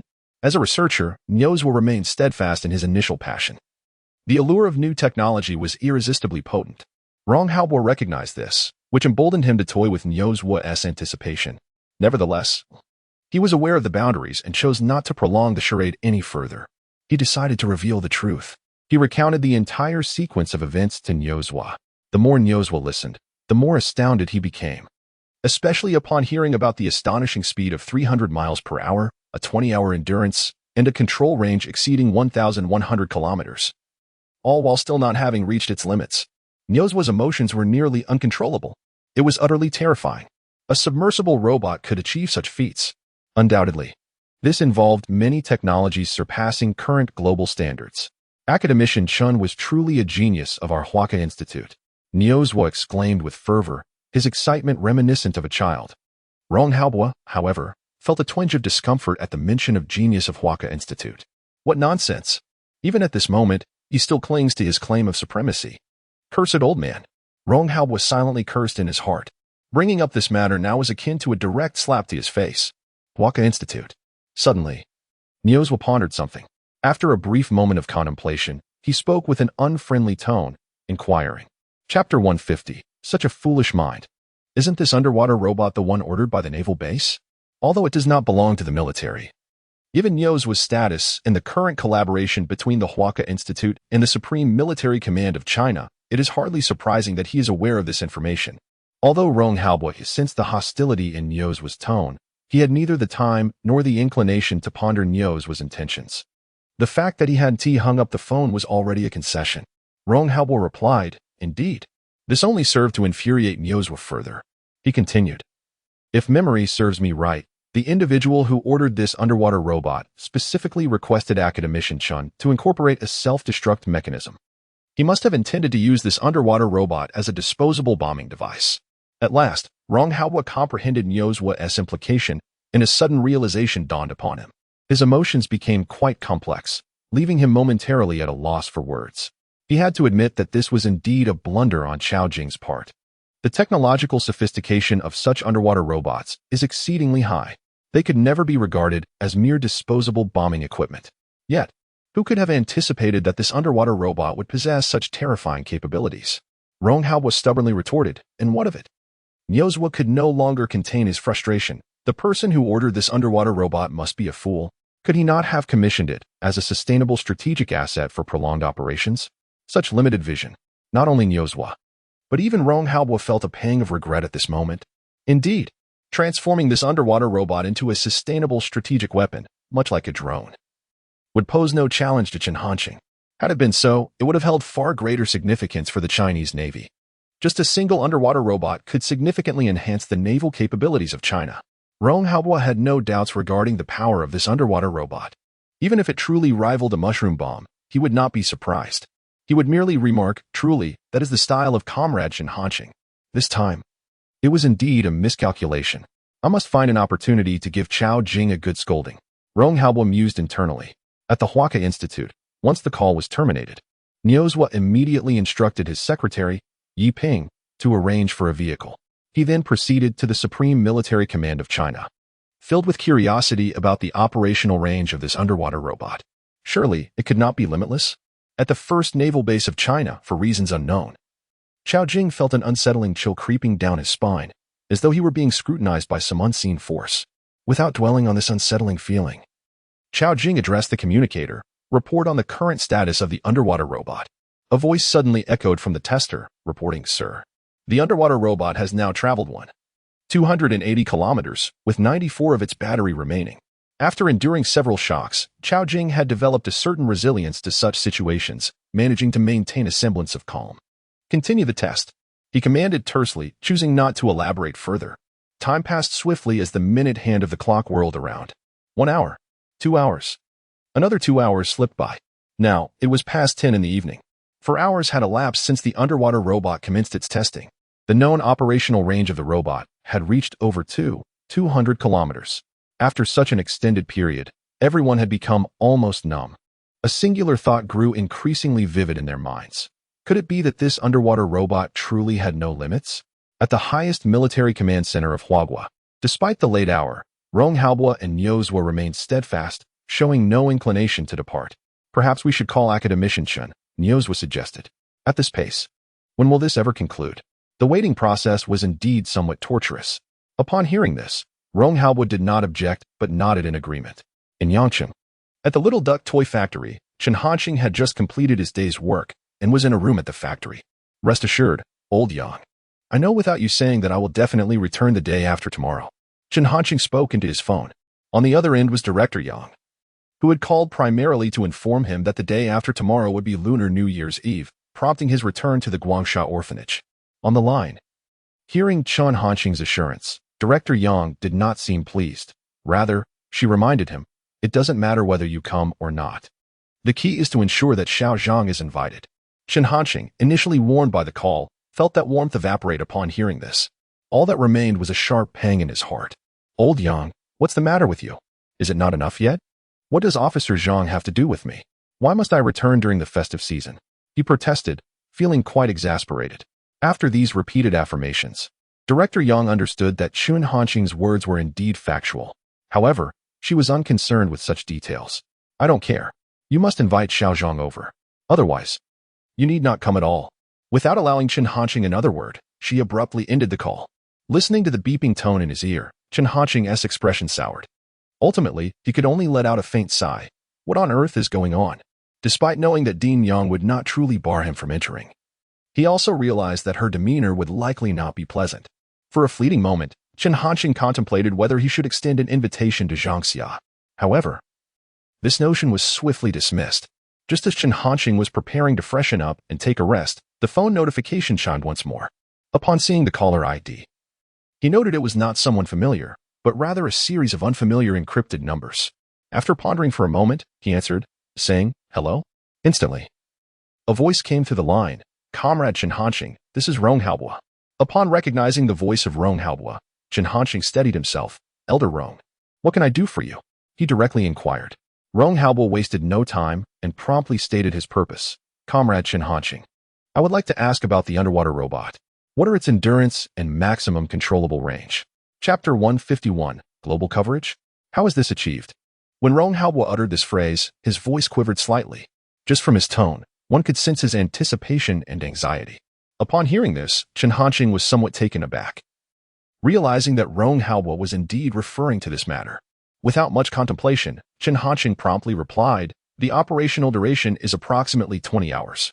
This aligned closely with the estimates made by Chao Jing and the others. After listening, Rong Haobua nodded slightly. Although 20 hours of operational time was an astonishing figure, his primary concern lay with the control range. Chen Hanqing continued without pause, stating, "As for the control range, I do not possess exact data, but it should be capable of global coverage." Chen Hanqing delivered this information casually, yet to Rong Haobua and Yozhua, it bore immense significance. Akin to the thunder of spring. Global coverage? When Rong Haobua decided to call and inquire with Chen Hanqing, he believed he was psychologically prepared, having potentially overestimated the underwater robot's control range. Yet, at that moment, he found himself in utter shock, frozen in place. After a considerable time, Rong Haobua finally regained his composure. He wished to articulate something, yet upon opening his mouth, he realized that no words could adequately convey his current feelings. He was momentarily rendered speechless. It was Nyozwa who first posed the question, "Academician, how on earth did you accomplish this?" He simply could not fathom the technology that enabled such a feat. This was entirely beyond Yozwa's comprehension. Even with satellite assistance, an underwater robot should not be capable of such capabilities. Chen Hanqing maintained a calm demeanor. "Is this really so difficult?" Nyozwa. Rong Haobua. Nyozwa was genuinely taken aback. He now felt an impulse to lash out. If it had been anyone else, he might have already exploded in anger. Was this deliberate provocation? Was it necessary to be so ostentatiously superior? Yet, Nyozwa still managed to maintain his composure. Speaking softly and courteously, "Academician, could you elaborate a bit more?" Chen Hanqing did not refuse and proceeded to explain the operational principles behind the underwater robot's control range in detail. In essence, a device was implanted within the underwater robot, and a similar device was located within the control apparatus. The two maintained a certain hierarchical relationship. To put it simply, the device in the control apparatus could be referred to as the mother device, while the one within the underwater robot was the subdevice. These two devices would emit a stable, efficient, and rapid signal wave, achieving the effect of connection and control. It was as simple as that. In conclusion, Chen Hanqing remarked. Nyozwa did not respond. A torrent of thoughts swirled in his mind. Ultimately, one must conclude that with the current technological capabilities of Blue Star, the emergence of such a device is wholly implausible. The technology described by Chen Hanqing is, at the very least, 50 to even 100 years ahead of the global standard. Although Chen Hanqing may articulate these ideas with ease, the actual implementation presents formidable challenges. Firstly, establishing a connection between the two entities poses a significant hurdle. Furthermore, achieving stability and efficiency on a global scale is an even more daunting task. Nyozwa is convinced that he cannot accomplish this, and he firmly believes that, apart from Chen Hanqing, no one else in the world possesses the ability to do so. Academician Chen, the knowledge you wield truly humbles me. Nyozwa could not help but exclaim, as this sentiment represented his most genuine feelings at that moment. Chen Hanqing's recent endeavors have far surpassed Nyozwa's comprehension, leaving him utterly astonished. Chen Hanqing merely nodded, choosing to say little more. In the face of such a formidable individual, everyone else appears as a novice. Subsequently, Nyozwa reiterated, "Academician Chen, I am eager to obtain the blueprints and core data of this underwater robot. For this, I am willing to pay any price." Chen Hanqing replied, "Director Nyo, Rest assured, it is not a problem. As for the cost, you have already paid it. I extend my gratitude on behalf of the Guangsha Orphanage for your generous contribution. Niozwa was momentarily taken aback, but quickly grasped the implication of Chun Hanqing's words. Referring to the previous 60 million. Academician, this is merely our duty, Niozwa asserted. At that moment, he felt an immense sense of relief regarding his earlier decision. After all, when compared to this underwater robot, a mere 60 million is insignificant. In fact, the value of such technology transcends monetary measures. The objective had been achieved without wasting time. After exchanging a few more words, Chun Hanqing ended the call. Following a brief wash, he lay down on his bed. Rather than succumbing to sleep immediately, he silently recited, "Open personal information panel." Instantly, a vast array of ethereal information manifested in Chun Hanqing's mind. Name, Chun Hanqing. Age, 18. Task, develop a super air defense system. Technology value, 51,000,000, 80, 80. 80, 80, 80. Mastered technologies, super air defense system technology, underwater combat robot technology, 2 nanometers lithography machine technology, electromagnetic pulse gun technology, upgraded drone technology, basic mecha technology, super double version of elderly entertainment technology, lightspeed spaceship technology, planet destroyer technology, space-based weapon technology, aerospace aircraft carrier technology, Dyson sphere technology. With the terrifying accumulation of 80 technology points per second from the system, Chun Hanqing's technological value reserves have now reached 51 million. Gazing at this figure, coupled with the continuously fluctuating increments of technology points, Chun Hanqing felt immense joy. With this elation, he soon drifted into slumber. Meanwhile, on the other side, Niozwa, having received the answers he sought, did not linger any longer. Having departed from the highest military command center of Huagua, only Rong Haobo remained in the office. His gaze flickered, occasionally illuminated by a glimmer of insight, as if he were contemplating something profound. Gradually, his expression transformed into one of unwavering determination. He had made a decision. Wasting no time, Rong Haobo grasped the encrypted phone on his desk and dialed the number for Huagua's foremost naval base. Meanwhile, Chao Jing was still in the conference room. Upon returning to his office and picking up the phone, he immediately said, "General Rong, there is still no conclusion regarding the controllable range of the underwater robot." As he spoke these words, an unmistakable excitement lingered in Chao Jing's tone. Unbeknownst to him, Chun Hanqing had already conveyed the figures to Rong Haobo. Rong Haobo replied, "There is no need for further testing." Chao Jing was taken aback and promptly inquired, "Why?" "I do not understand." Rong Haobo had no intention of keeping anything from Chao Jing, so he explained, "I have just learned from Comrade Chun Hanqing about the controllable range of the underwater robot." Chao Jing was astonished. A realization dawned upon him. He then asked, "General Rong, what did Director Chen say?" Rong Haobo responded, "Global coverage. Chapter 152. Target, Eagle's Nest Naval Base." Chao Jing could never have anticipated such an outcome. For a moment, he found himself at a loss for words. "General Rong, what did you just say?" After a moment's hesitation, he finally managed to stammer out his confirmation. His voice trembled as he spoke, revealing the profound shock that had taken hold of him. Rong Haobo, unperturbed by Chao Jing's reaction, continued, "The operational range of the underwater robot can span the globe." At that revelation, Chao Jing was compelled to accept this startling truth. "Heavens!" he exclaimed, overwhelmed by the magnitude of the information. In his astonishment, he inadvertently let his phone slip from his grasp, causing it to clatter against the table. Chao Jing's eyes widened, his expression one of incredulity. After what felt like an eternity, he gradually regained his composure and retrieved the phone. "Fantastic. General Rong, the resurgence of our naval forces is within reach," he declared with palpable excitement. Hearing this, Rong Haobo was reminded of the underwater robot's self-destruction issue. However, at that moment, he had more pressing matters at hand. He quelled that thought and asserted, "Listen, there is a task that must be accomplished." Sensing the gravity in Rong Haobo's tone, Chao Jing immediately responded, "General Rong, please give your orders." Rong Haobo had already made up his mind. Wasting no time, he stated directly, "We must control the underwater robot to thoroughly investigate the situation at the Eagle's Nest Naval Base established in the Chicken Basin." Chao Jing was once again taken aback. He had not anticipated such a decisive directive from Rong Haobo. Once he regained his composure, he solemnly affirmed, "Understood. I shall ensure the mission is completed." The establishment of the Eagle's Nest Naval Base in the Chicken Basin was not a secret. It encompassed 6 significant naval bases: Hengi, Swabao, Mubin, Yinmu, Taizu, and Liba. These bases served as a formidable assurance of the Eagle's maritime hegemony in the region. Although China was generally aware of these 6 naval bases, the specifics remained elusive. Should the underwater robot succeed in its reconnaissance mission, it would hold great significance for the Chinese Navy. Only by comprehensively understanding the enemy could they mount a more effective offensive. This mission would serve as a rigorous test for the underwater robot. A single misstep could lead to its discovery by the Eagle's Navy, resulting in a high likelihood of mishap.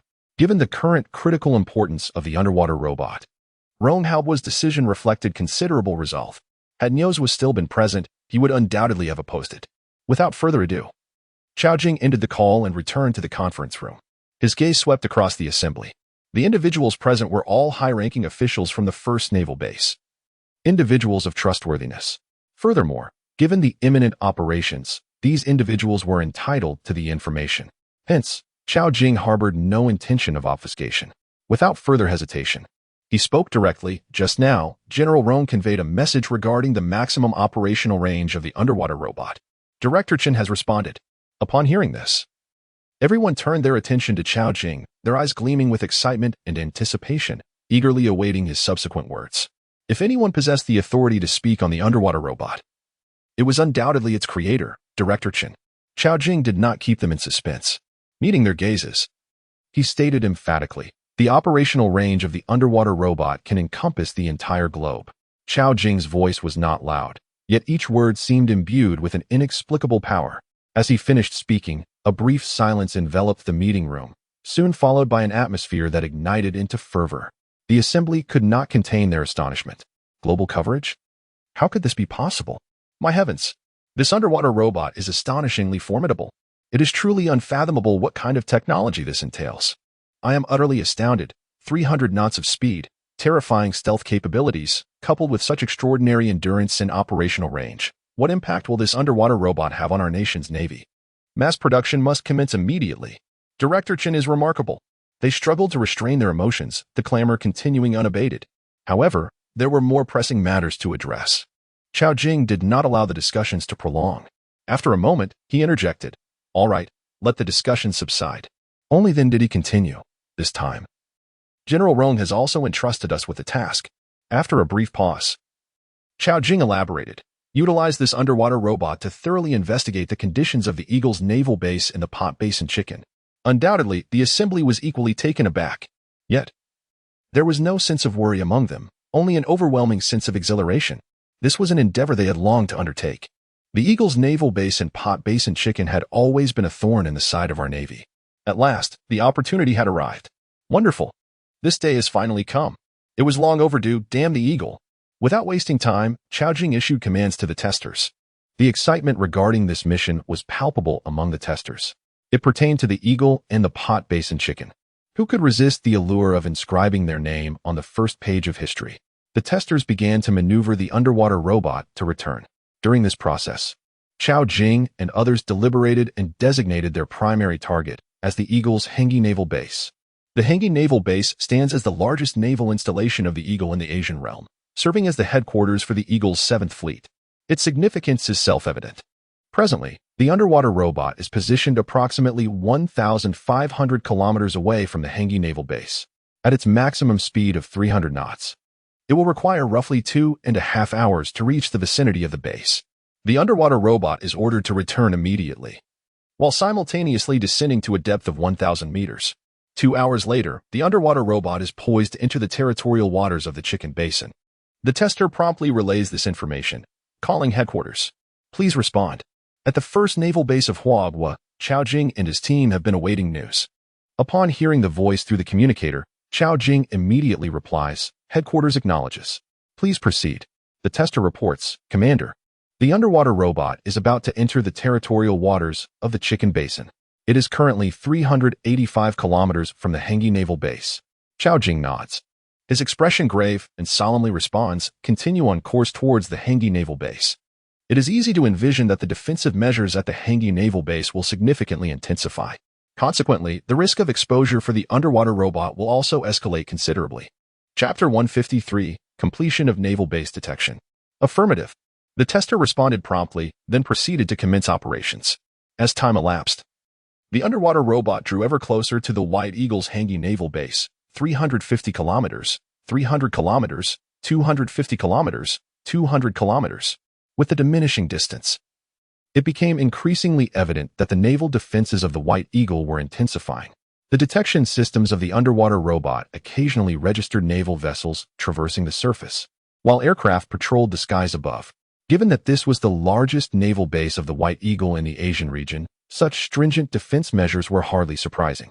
Fortunately, bolstered by the robot's remarkably advanced stealth capabilities and its near-silent propulsion system, neither the radar nor the sonar systems of the White Eagle detected any anomalies. Meanwhile, in the first naval base of Huagua, Chao Jing and others awaited in the conference room. Although the atmosphere was profoundly quiet, this stillness concealed a tumult of apprehension. Everyone felt as though their hearts were lodged in their throats, anxiously perspiring for the underwater robot. The robot continued its approach. 150 kilometers, 100 kilometers, 50 kilometers, 30. Finally, only 20 kilometers remained. At this juncture, the underwater robot had nearly breached the complete surveillance range of the White Eagle's navy.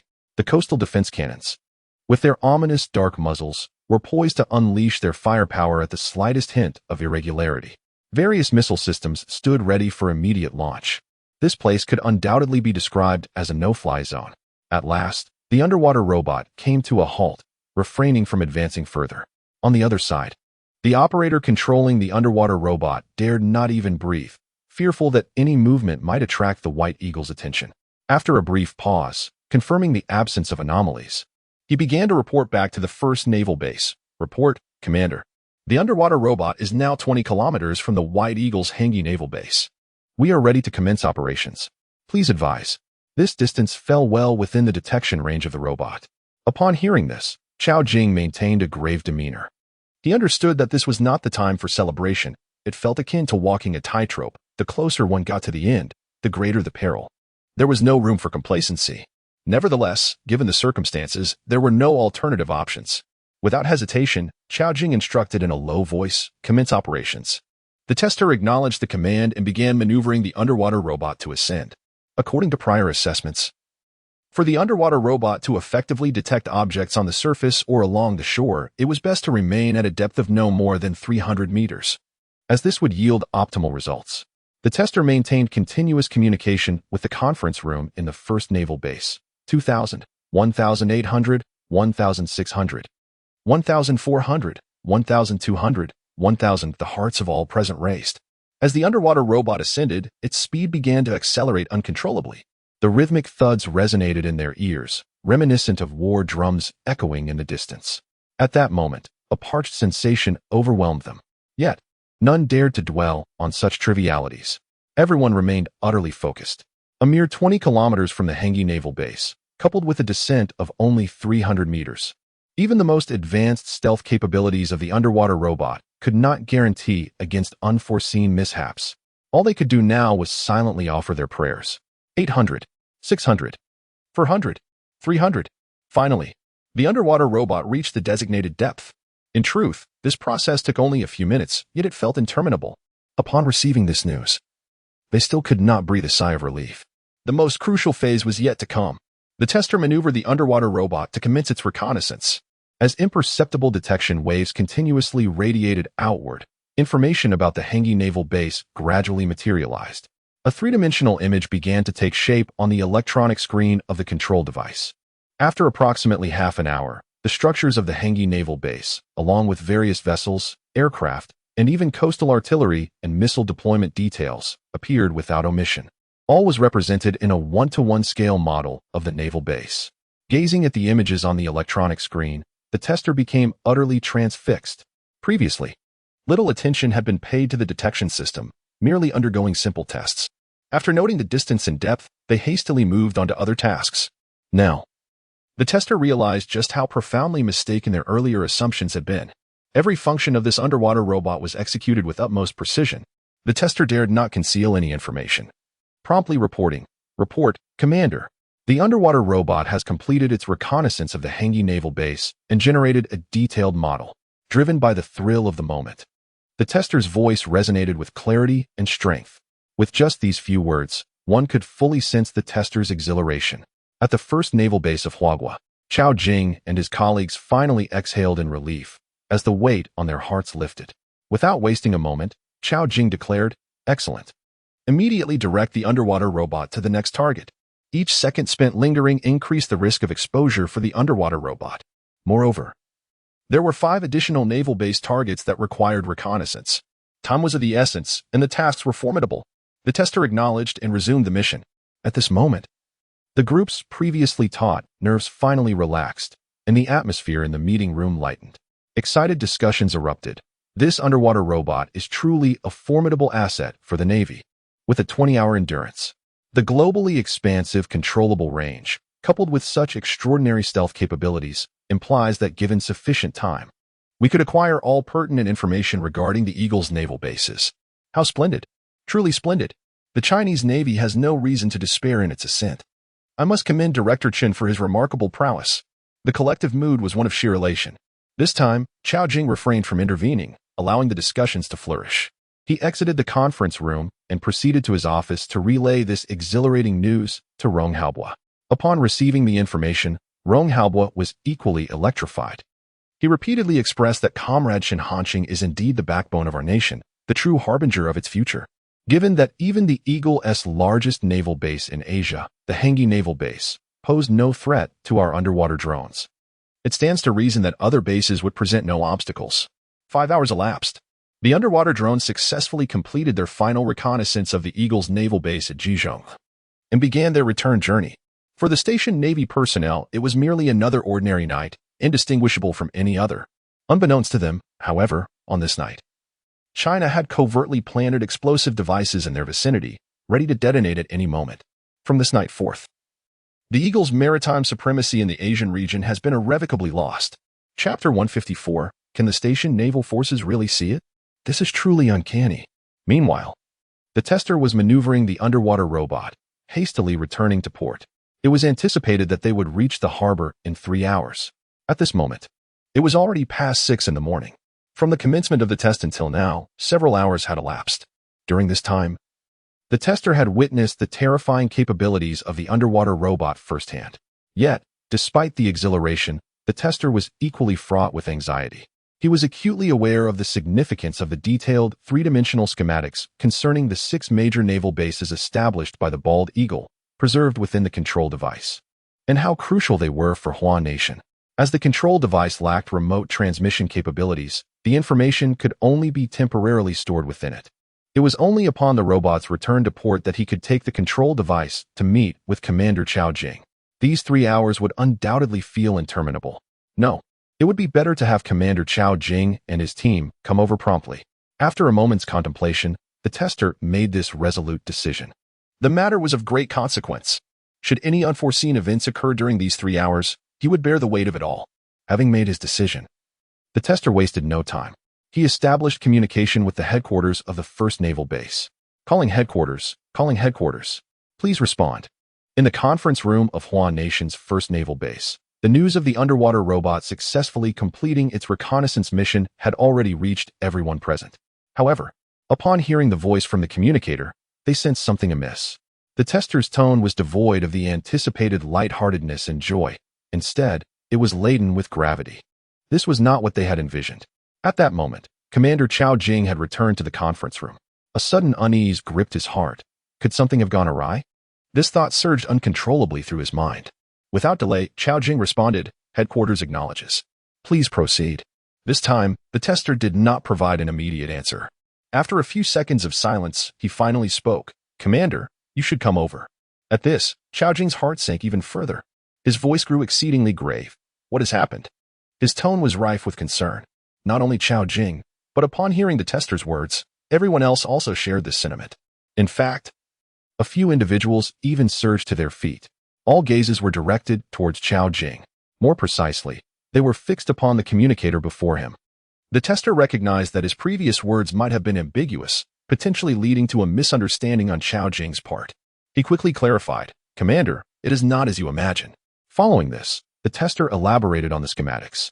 Upon learning that there was no mishap with the underwater robot, the crowd collectively exhaled in relief, though they remained astonished by the tester's account. Previously, while the tester had mentioned that the model generated by the underwater robot was exceedingly detailed, at that time what captivates the public's attention is whether the underwater robot can operate safely and undetected. This question has not been thoroughly examined until now. As the tester brings it up once more, the audience is left in utter disbelief.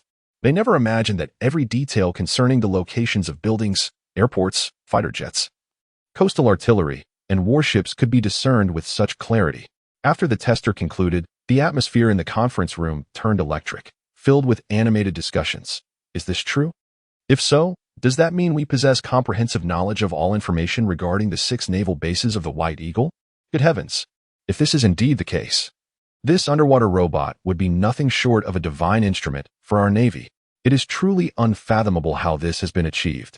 Once again, I must reiterate, Director Chun, you are remarkable. Meanwhile, the tester, listening to the cacophony emanating from the communicator, appeared somewhat dazed. Previously, in his understanding, the military leaders of the nation's foremost naval bases were figures of immense authority. He never anticipated that they would express such sentiments. Their reactions were astonishing. The tester found himself grappling with a profound sense of disconnection.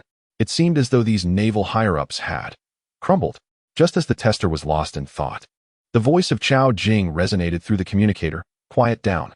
Though his voice was soft, it proved immensely effective. The chatter in the conference room promptly ceased. Following this, Chao Jing addressed the tester with gravitas. All right. I shall come over immediately. After concluding the communication, Chao Jing wasted no time and promptly made his way to the tester. Naturally, Luo Nan and other senior naval officials would not miss this opportunity and followed suit. At this moment, the tester was situated at the military port of the nation's foremost naval base. After a little over half an hour, several military vehicles arrived at the port. As soon as the vehicles came to a halt, Chao Jing and others eagerly disembarked. They hurried towards the tester's location, their expressions brimming with urgency. The tester had been well prepared. Upon Chao Jing's arrival, he immediately straightened his posture and saluted, proclaiming, "Tester Wang Shuang, at your service, Commander Chao." Chao Jing returned the salute. "Comrade Wang Shuang, your efforts are commendable." The tester promptly responded, "It is no trouble at all." This assertion was made with unwavering conviction, reflecting his true feelings. In fact, he believed that serving as the tester for this underwater robot and witnessing the birth of a naval marvel for his country might be the most honorable achievement of his life. Chao Jing nodded and chose not to prolong the topic, instead stating, "Comrade Wang Shuang, please show me the images of those naval bases." As he spoke, Chao Jing's eyes ignited with fervor. The tester nodded in acknowledgement. The modeling images were summoned at random. At that moment, the others gathered around, observing the tester's operations. When the image model emerged, revealing the vibrant blue 3D data model, all eyes were fixated in astonishment. An unprecedented shock permeated their hearts.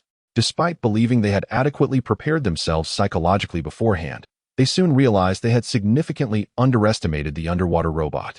This 3D model far surpassed their expectations. Esteemed leaders, this is the model image of the Hengi Naval Base, the tester announced while continuing to manipulate the controls. With each flick of his fingers, the 3D model expanded and contracted, revealing the overall situation in exquisite detail. Magnified to its fullest extent, one could discern every stationed sailor within the naval base. The crowd was rendered utterly speechless, their expressions awash with terror, as if they had encountered a specter. Chapter 155. Even in death, we shall deliver to the imperial capital. With this model, our comprehension of the Hengi Naval Base surpasses even that of the White-Headed Eagle itself, a testament to Director Chin's remarkable contributions. After a prolonged silence, the crowd gradually emerged from their astonishment. Ronan, unable to restrain himself, spoke up. As a devoted admirer of Chen Hanqing, Ronan felt compelled to defend his honor at this moment. Upon hearing his words, the others nodded in agreement. Previously, they may have harbored doubts regarding Chen Hanqing's expertise. But now, such skepticism had entirely dissipated, leaving only admiration behind. Without exception, they had all become fans of Chen Hanqing. Chao Jing refrained from interjecting and turned his gaze toward the tester, solemnly inquiring, "Comrade Wang Shuang, are the imagery models of the other naval bases similar to this one?" Although he could surmise the answer, he could not help but ask. This was the matter of utmost concern for Chao Jing. The tester nodded affirmatively. "Yes, Chief Chao. Bring them up," commanded Chao Jing. Following his instructions, the tester showcased the models of the other 5 naval bases one by one. The delight swelling within Chao Jing could no longer be concealed. Excellent. Truly splendid. From this moment forth, the White-Headed Eagle's naval bases established in the basin shall no longer pose a threat. The balance of offense and defense has shifted, Chao Jing proclaimed with fervor. During the journey, Chao Jing had intentionally brought along a few network technology experts, ensuring they could not access the complete information of these images while making copies. Even so, he insisted they sign a confidentiality agreement. These 6 models held immense significance for Huagua, and it was imperative to ensure absolute security. As they departed, the clock approached 8 o'clock. The sun rose, casting radiant beams across the sea's surface. Upon returning to his office, Chao Jing immediately dialed Rong Halbo's number at Huagua's highest military command center. Last night, Rong Halbo had also endured a sleepless night. However, at this moment, he felt no fatigue, only exhilaration. When the encrypted phone on his desk rang, he answered with robust enthusiasm. Hello, this is Rong Halbo. On the other end of the line, a voice responded, General Rong, this is Chao Jing. Rong Halbo was not surprised by the call. He anticipated it was likely related to the underwater robots. Chao, is there a new development? He inquired. Chao Jing, unable to withhold any information, promptly replied, Indeed. General Rong. He then proceeded to elaborate on the naval base imagery models in detail. With each revelation, Rong Halbo's astonishment grew. He had not expected the models generated by the underwater robots to be so astonishingly formidable, three-dimensional and vividly intricate. Even the station navy can exhibit such phenomena. It is utterly unfathomable. Had he not heard it with his own ears, he would never have dared to imagine it. However, Rong Halbo understood that this matter was of paramount significance. Chao Jing dared to bargain with him over the price. Yet such a matter could never accommodate a single falsehood. Shortly thereafter, Rong Halbo accepted this reality. He immediately instructed in a low voice, ensure that the data hard drive containing the images of the White Eagle Navy base is delivered to the highest military command of Huagua at once. Remember, only trustworthy individuals must handle this. No accidents can be permitted. Chao Jing recognized the gravity of the situation as well. He responded solemnly, Yes.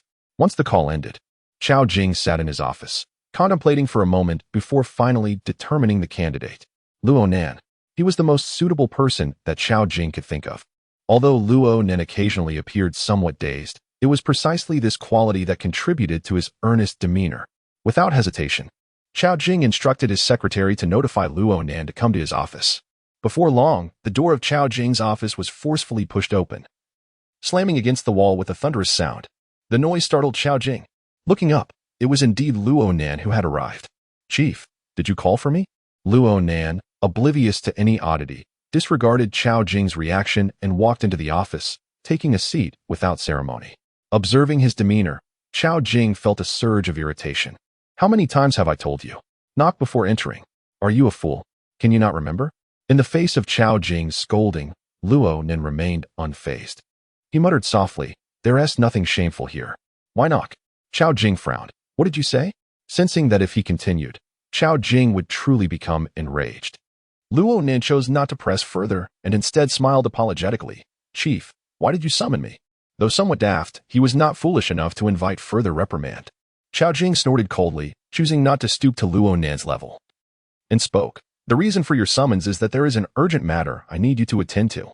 Noticing the seriousness in Chao Jing's demeanor, Luo Nan straightened his posture. Chief, please go ahead, he replied. Without hesitation, Chao Jing stated, I need you to deliver the hard drive containing the images of the White Eagle Navy base to the highest military command in the capital. Upon hearing this, Luo Nan's expression grew even more solemn. Before he could respond, Chao Jing continued, Comrade Luo Nan, you must understand how crucial this mission is for Huagua. Therefore, no mishaps can occur. Emphasizing the last sentence, Chao Jing's tone became more forceful. Once he finished, Luo Nan abruptly stood up, his expression resolute. He raised his hand in salute, vowing to fulfill the task. Even if it costs me my life, I shall ensure the hard drive reaches the capital safely. These words, uttered by Ronan, resonated with conviction. Chao Jing nodded in agreement, his silence reflecting his understanding of Ronan's resolute stance. Everything was unfolding precisely as he had anticipated.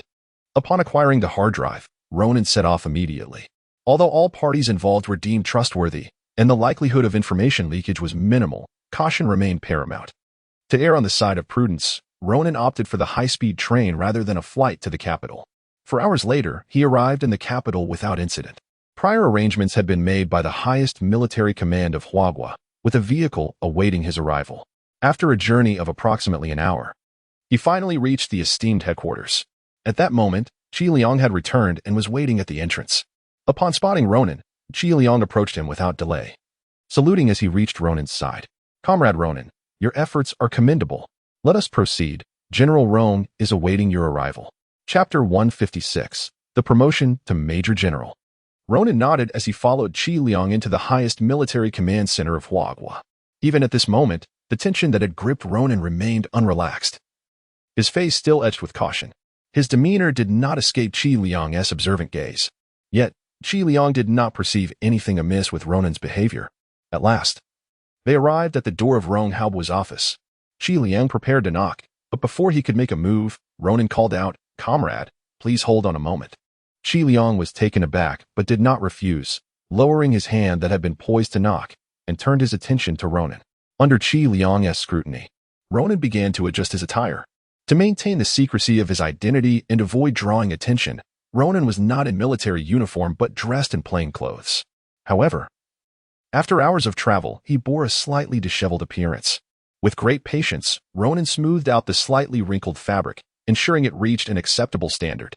Only then did he turn to Qi Liang with a serious expression and say, "All right." Qi Liang understood the purpose of Ronan's actions and found nothing peculiar. Meeting Rong Haobo held significant weight in the military.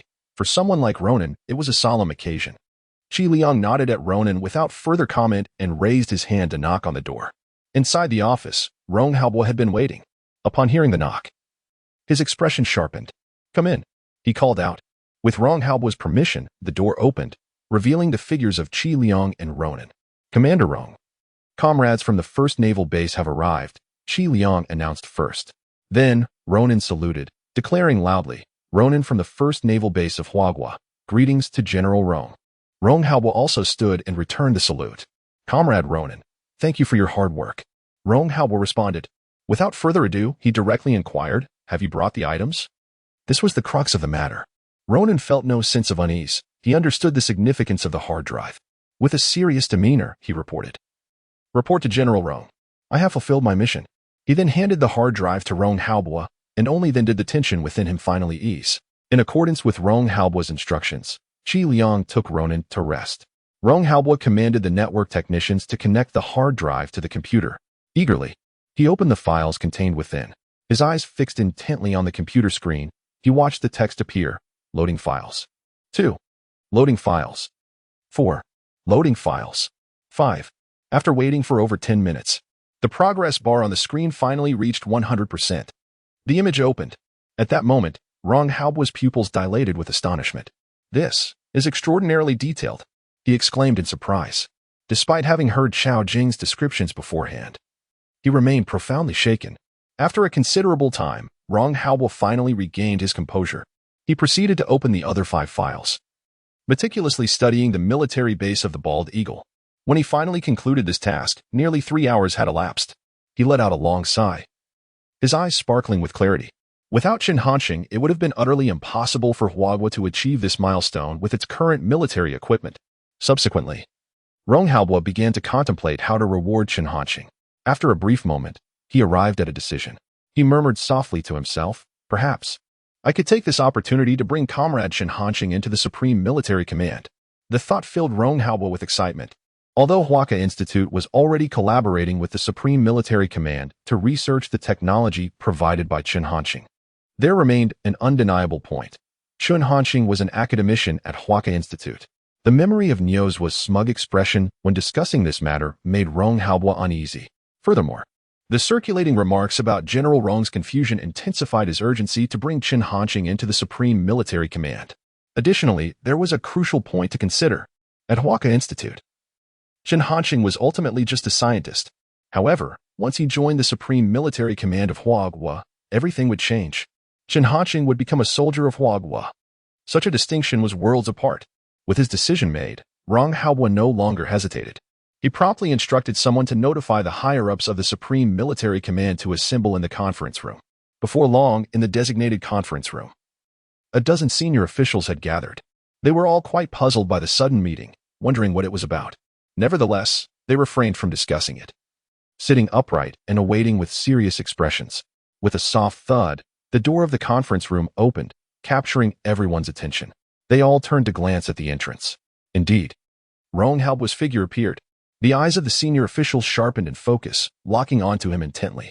Rong Halbo walked to his designated position at the front and, after surveying the room, began to speak. "Comrades, I apologize for the abrupt summons. Just moments ago, I received news from the first naval base. The underwater robot created by Comrade Shin Hanxing has successfully passed its tests, and its performance is truly remarkable." As he delivered the final statement, Rong Halbo unconsciously emphasized his tone. The matter of the underwater robot is hardly a secret among the high-ranking officials. There is no need for concealment. Upon hearing this, the confusion in the eyes of the officials dissipated, replaced by excitement and anticipation. They eagerly awaited the unveiling of the data regarding the underwater robot by Rong Halbo. What surprises could Director Chen possibly bring forth? Rong Halbo did not keep them in suspense. He presented the meticulously organized data of the underwater robot in document form to the senior officials of the highest military command. As for the investigation of the Eagle Navy base and the creation of model images, Rong Halbo chose to keep that information under wraps for the time being, intending to reveal it at a more opportune moment. After all, it is preferable for fewer individuals to be privy to such matters. In the conference room, a profound silence enveloped the space. All eyes were fixed on the document. Gradually, their breathing became more rapid, as if some emotion was brewing and fermenting within them. Once they finished reviewing the information on the underwater robot, they could no longer contain their inner excitement, exclaiming in astonishment, "Good heavens, did I read that correctly? Controllable distance with global coverage? My goodness, this is no mere underwater robot. It is a matter of life and death. How did Director Chen achieve this? How could the underwater robot possess so many extraordinary functionalities, each more remarkable than the last?" The emergence of this underwater robot signifies that our Navy will soon be at the forefront of the world. If its self-destructive power is equally terrifying, it is simply unimaginable. Everyone was deeply shaken by the formidable capabilities of the underwater robot, particularly its controllable range. Global coverage? That is beyond comprehension. Finally, after a brief moment, the discussions began to wane. Rong Halbo then stated, "During this period, Comrade Shin Hanxing's contributions to our nation have been evident to all. After careful consideration, I have decided to promote Comrade Shin Hanxing to the rank of Major General. Do any of you have objections?" Upon hearing this, the crowd was taken aback. "Major General, this rank is the aspiration of countless individuals. If this were to be made public, it would undoubtedly cause a tremendous uproar throughout the history of our nation. There has never been anyone who achieved the rank of Major General at the age of 18. Shin Hanxing is truly a groundbreaking exception." Chapter 157. A bold declaration. Upon concluding his remarks, Rong Halbo's gaze swept across the faces of the senior officials within the highest military command. However, he soon discerned a peculiar phenomenon. Originally, Rong Halbo had anticipated that, after delivering his statements, the assembly would be left in a state of profound astonishment. He was acutely aware of the weight of a major general's rank and understood the significant ramifications of bestowing such a title upon Shin Hanxing. In fact, he had mentally prepared himself to ardently defend his position against any dissent. Yet, the reality unfolded in stark contrast to his expectations. The attendees exhibited surprise for only a fleeting moment. That sentiment rapidly dissipated. Instead, their expressions became imbued with complexity, each person seemingly caught in the throes of unvoiced thoughts. This left Rong Halbo utterly perplexed. What was the meaning behind their demeanor? Unable to contain his curiosity, he inquired, "What is it you are all contemplating?" After a brief silence, a general named Gao Dihao finally spoke. "General Rong, we all understand your sentiments. However, regarding the conferral of the rank of Major General upon Comrade Shin Hanxing, it is not solely our decision to make. It must also reflect Comrade Shin's own intentions." At this juncture, Gao Dihao's words, though diplomatically phrased, were imbued with unmistakable clarity. While many might perceive the rank of Major General as a tremendous honor for Shin Hanxing, this was not the case. In truth, even the prospect of attaining the rank of Lieutenant General or General would not hold any allure for someone of Chen's caliber, as they were well aware of his disposition. Thus, Rong Halbo's impassioned and earnest declarations were rendered futile, almost akin to a fool's errand. The assembly nodded in agreement with Gao Dihao's assertions. Rong Halbo, at last, comprehended the underlying sentiments reflected in the gazes directed at him, which only intensified his discomfort, causing his complexion to darken considerably. Before he could respond, Gao Dihao hastily continued, "General Rong, there is no need for you to dwell on this matter. Although your earlier decision to relegate Comrade Chen Hanxing to the Huaca Institute may have been rather misguided, it has already transpired. There is no need for excessive self-reproach. It is too late for that." In Gao Dihao's perspective, Rong Hao's motivation to award Chen Hanxing the rank of Major General stemmed largely from a desire to rectify past mistakes. It must be acknowledged that Rong Hao indeed harbored such intentions. However, upon hearing Gao Dihao's remarks, a plethora of questions flooded the minds of those present, leaving them unsure whether his comments were tinged with sarcasm or genuine consolation. Previously, while the notion of General Rong's folly had been a topic of private discussion, it was seldom articulated openly, for the attendees understood the potential for inciting his ire. Yet now, Gao Dihao had brazenly broached the subject in front of Rong Hao. Was this an audacious affront? At this moment, Rong Hao was seething with barely contained rage. However, he refrained from erupting. Instead, he fixed a piercing gaze upon Gao Dihao and enunciated each word with deliberate intensity. "Are you attempting to console me?" His tone was laced with fury. Yet, Gao Dihao appeared oblivious to the underlying tension, readily responding, "Indeed." Rong Hao inhaled deeply, striving to suppress the tumult of emotions within him. The individuals present were seasoned veterans who had ascended through the ranks by virtue of their valor on the battlefield, unlike politicians. Among them were those adept in warfare, with an intimate knowledge of military strategy, yet lacking in social graces, ironically naive. Gao Dihao was one such individual. Rong Hao recognized Gao Dihao's character and, with so many witnesses present, he could not afford to lose his temper. Gritting his teeth, he replied, "I genuinely appreciate your sentiment." Gao Dihao responded, "General Rong, you are too kind." His politeness was somewhat remarkable. In any other context, such a person would have been relegated to obscurity long ago. Rong Hao chose to ignore him. With his mood settling, he addressed the assembly with a serious demeanor. "I have devised a plan to facilitate Comrade Chen Hanxing's acceptance of the rank of Major General, and I am confident in its success." Upon hearing this declaration, the crowd finally began to trust Rong Hao's words, their expressions transforming into surprise and delight. "Excellent.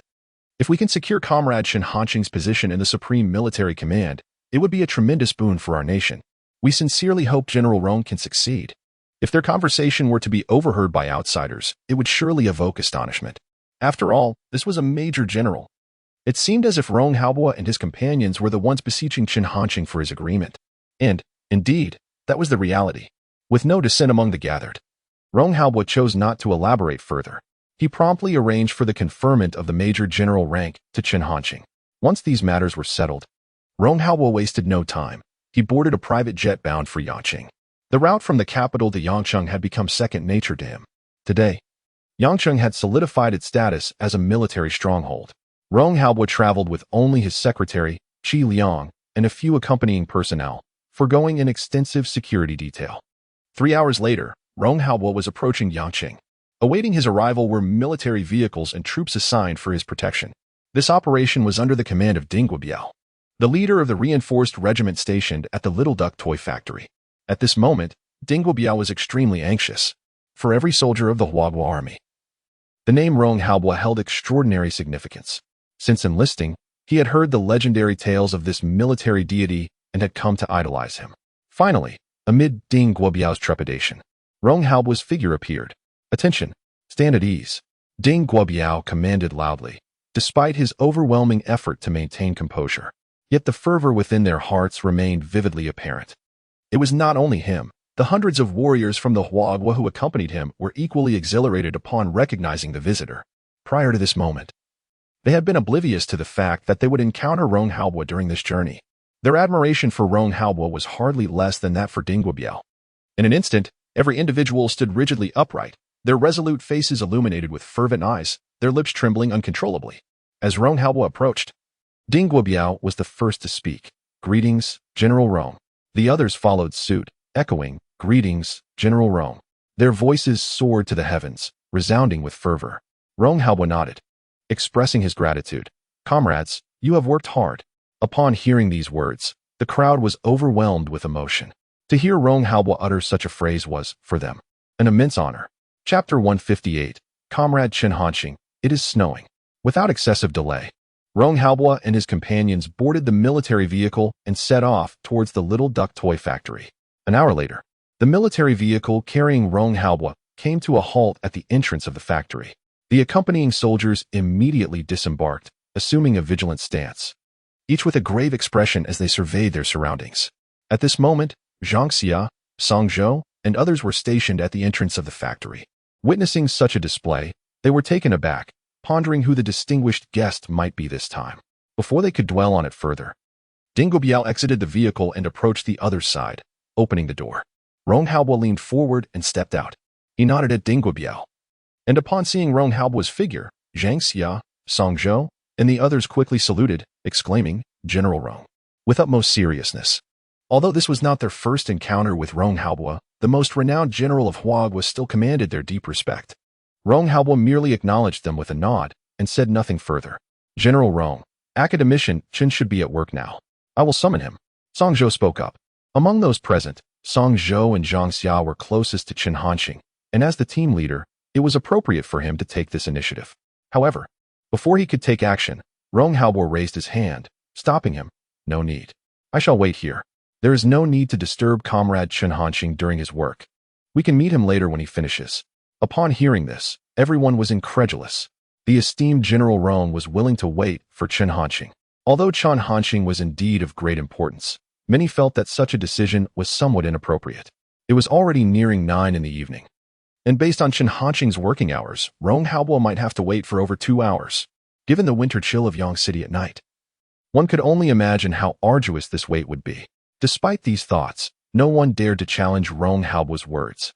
Time passed swiftly, and half an hour went by in the blink of an eye. Observing Rong Halbwa's upright silhouette against the night, Ding Guobiao could no longer contain himself and approached Rong Halbwa, suggesting, "General Rong, perhaps you should wait in our accommodation area. If this continues, I fear for your health." No matter how famed and fearsome General Rong was to his enemies, he was still a mortal man, over 70 years old. Standing in the cold for such an extended period could easily lead to complications. After hearing Ding Guobiao's words, Rong Halbwa displayed no emotional fluctuation, simply responding indifferently, "No need." Just those 2 words, devoid of any superfluous remarks. Ding Guobiao sensed Rong Halbwa's resolute demeanor. He opened his mouth, but ultimately refrained from speaking further. He instructed someone to bring over 2 military coats. "General Rong, put this on," he said. This time, Rong Halbwa did not refuse. Ding Guobiao assisted Rong Halbwa in donning the garment while handing another piece to Qi Liang, who had been standing beside Rong Halbwa all along. Once finished, Ding Guobiao did not leave immediately. Instead, he chose to stand behind Rong Halbwa, hoping to shield the venerable general from the biting cold with his own presence. However insignificant it might be, Song Zhou and Zhang Xia discerned Ding Guobiao's intention and promptly followed suit. Rong Halbwa, well aware of their goodwill, did not decline their gesture. Beyond bestowing military ranks upon Chen Hanxing, Rong Halbwa had another purpose for his visit, to apologize for the matters concerning the orphanage. It was undeniable that Rong Halbwa opted to wait, wishing to convey his sincerity to Chen Hanxing. Yet, such sentiments were trivial, given Rong Halbwa's stature. His willingness to take this step was already a significant demonstration of his attitude. An hour slipped by. Outside the little duck toy factory, the group remained steadfast, silent, with only the flickering incandescent lights above them for company. At that moment, snowflakes began to drift down from the sky. Days prior, Yangsheng had reported that a heavy snowfall was imminent, yet it had not materialized until now. Finally, the long-anticipated snow began to fall. They looked to Rong Halbwa, hoping he might consider taking shelter from the snow, but ultimately, they were disappointed. He stood resolutely, showing no inclination to depart. A collective sigh of resignation echoed in their hearts, though they refrained from urging him further, knowing that no amount of persuasion would change his mind. All they could do was stand by Rong Halbwa's side. In the super laboratory, Chen Hanxing set down the tools he had been using and let out a long breath. The construction of the super air defense system had just commenced that afternoon, and in accordance with Rong Halbwa's directives, its operational range was to encompass the entire nation. Thus, the workload was immense, but there was no need for haste. At this moment, the clock read 10:40. Chen Hanxing was preparing to conclude his work for the day when he stepped out of the super laboratory. Upon exiting, he noticed the snowfall. A delicate layer of white fabric had blanketed the ground. Lacking the mood to appreciate the scenery, Chen Hanxing initially intended to return to his room. However, when he inadvertently glanced toward the entrance of the Little Duck toy factory, his gaze suddenly sharpened. Was that Rong Haobo? Chen Hanqing found it hard to believe, thinking he might be mistaken. Peering through the veil of snowflakes, he focused once more and ultimately confirmed that it was indeed Rong Haobo, who appeared to have been waiting for quite some time. A sudden jolt of concern gripped Chen Hanqing's heart as he hastened towards the entrance. At that moment, Rong Haobo and the others at the door also spotted Chen Hanqing. They collectively exhaled in relief, pondering within their hearts. At last, they have emerged. Ding Guobiao had already resolved that if Chen Hanqing did not appear by 11 o'clock, he would inform him of the matter, regardless of any obstruction posed by Rong Haobo. Fortunately, such a course of action was no longer necessary. Rong Haobo was also advancing towards Chen Hanqing.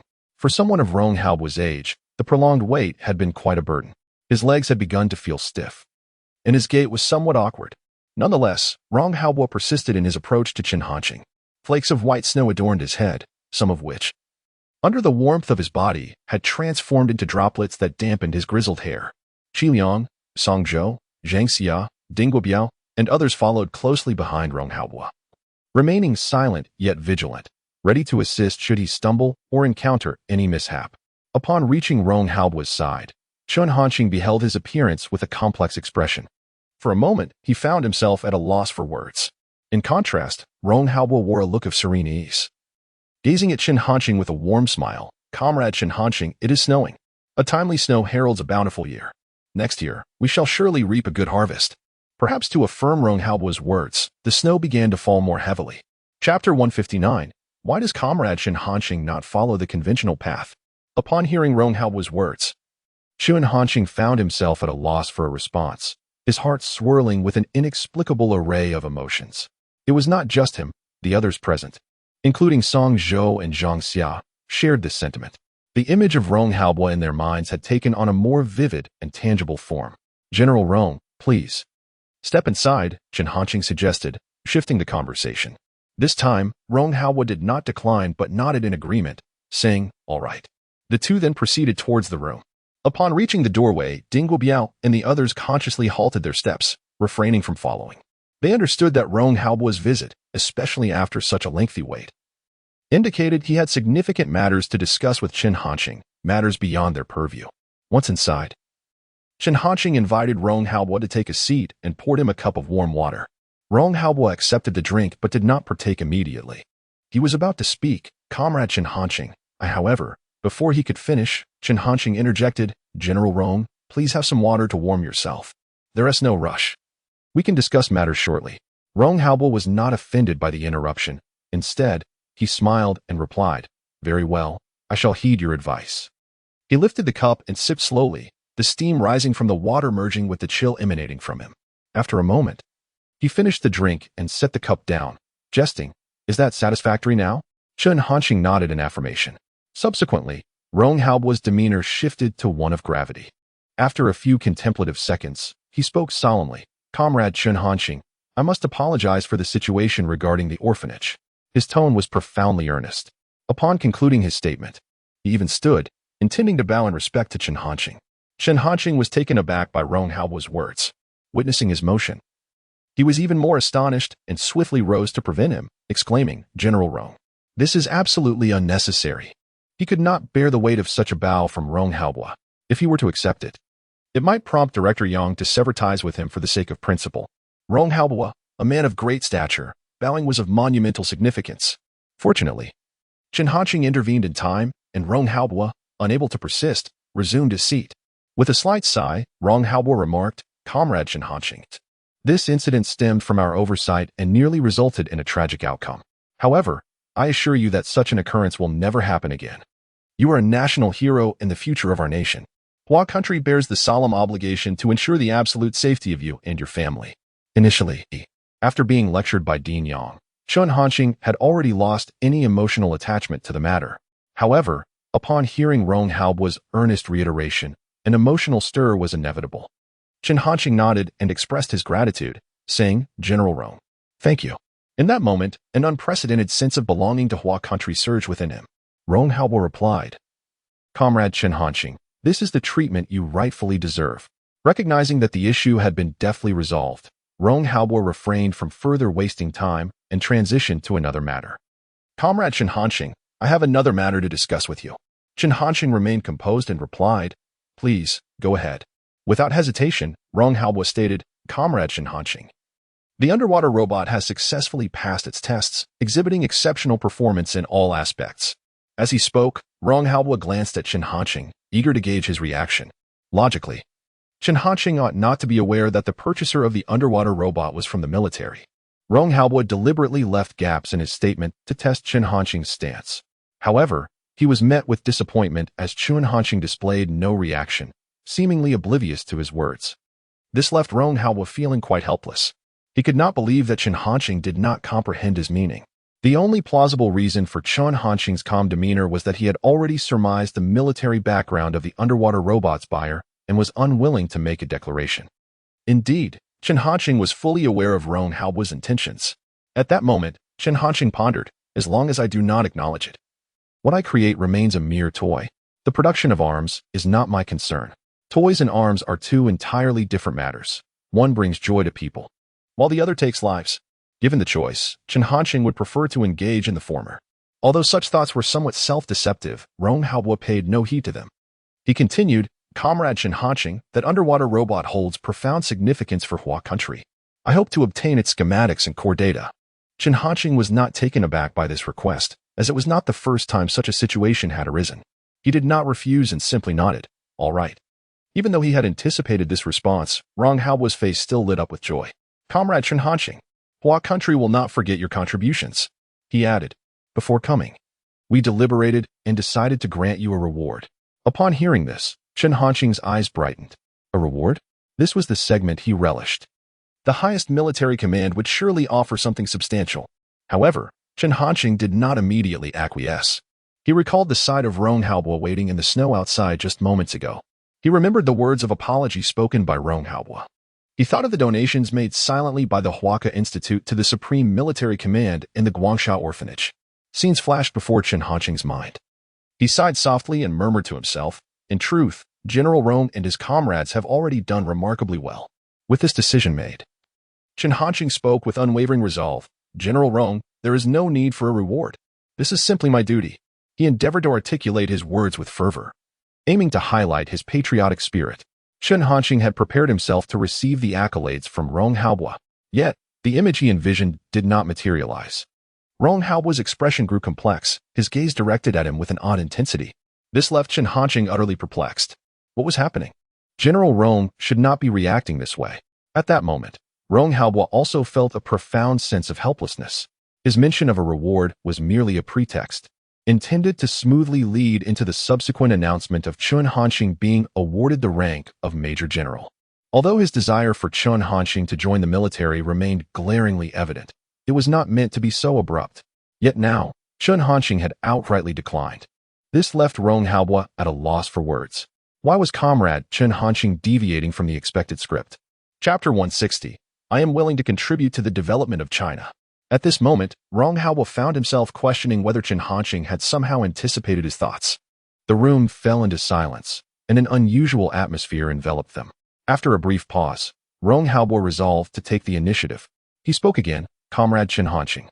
The reward is indeed warranted. It is what you rightfully deserve. Chen Hanxing sensed something was amiss.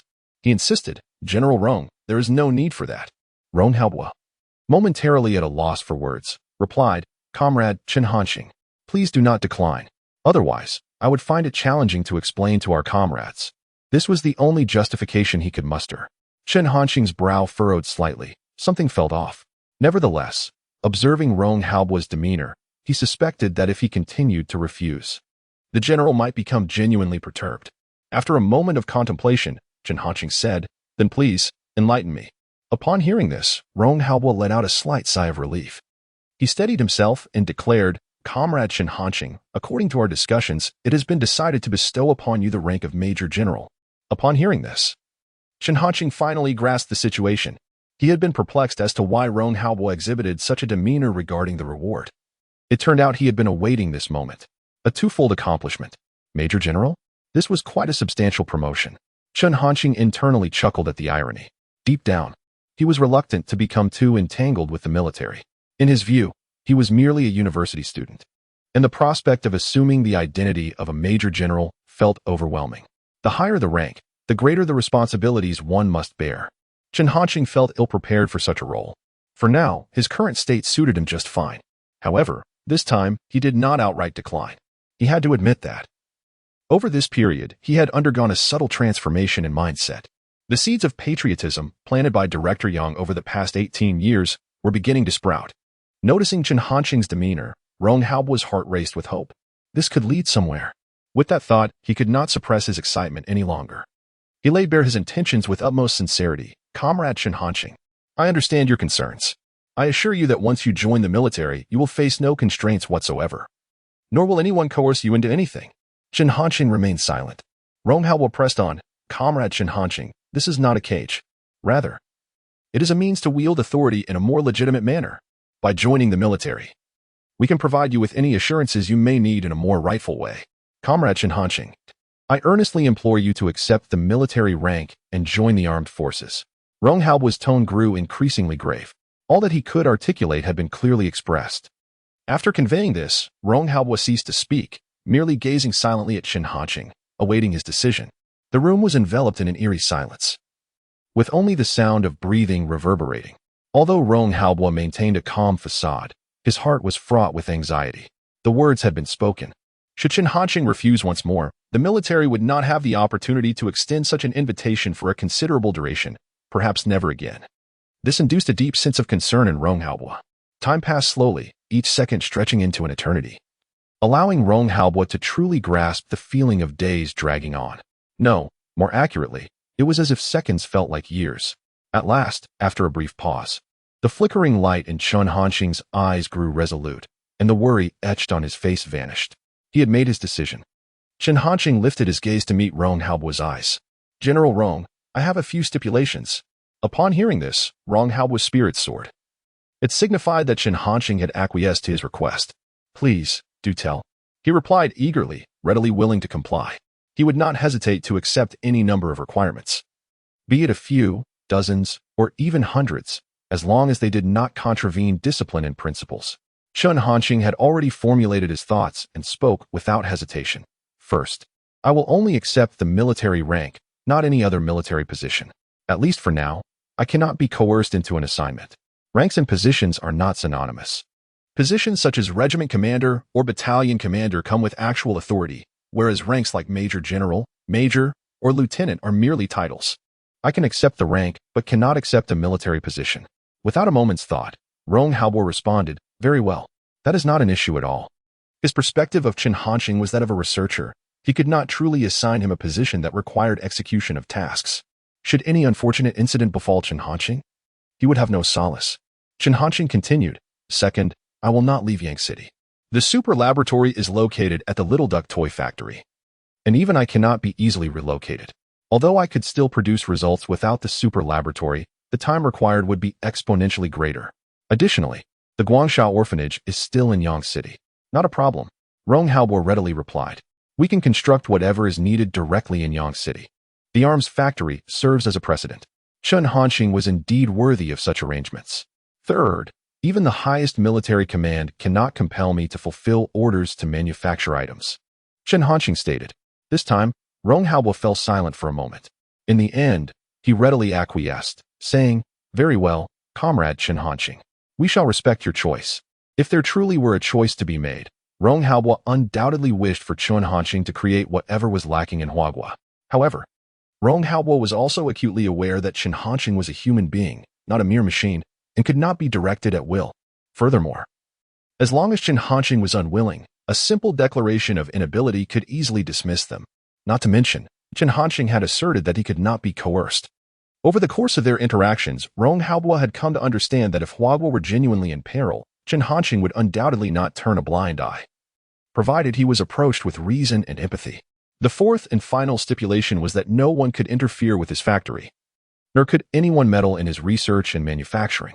As he spoke this, Chen Hanqing's expression turned grave.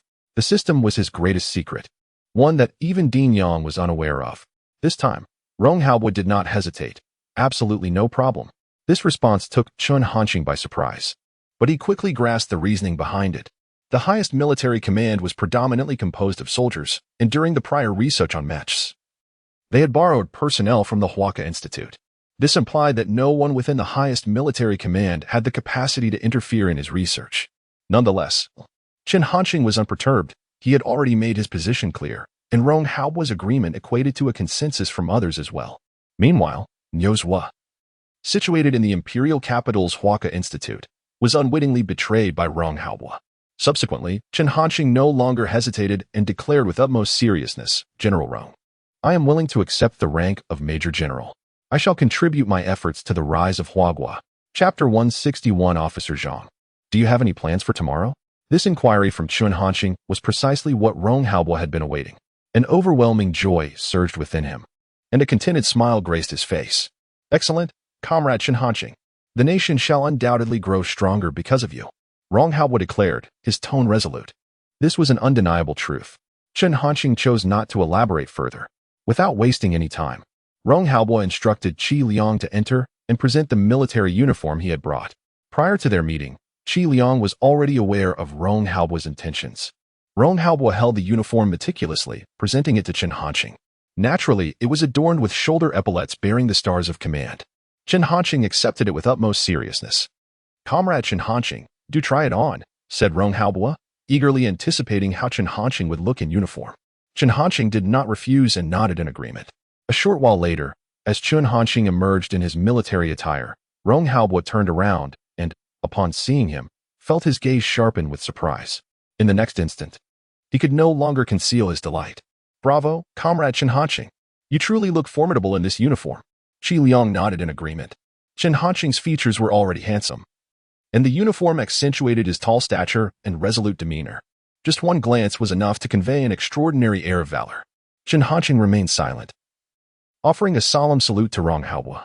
Rong Haobu reciprocated with equal seriousness. Although there was no elaborate ceremony, just a simple exchange in this modest room, it was more than sufficient. At that moment, Chen Hanqing seemed to be enveloped in a radiant glow of red. This was precisely the purpose of Rong Haobu's visit, and it had been successfully fulfilled.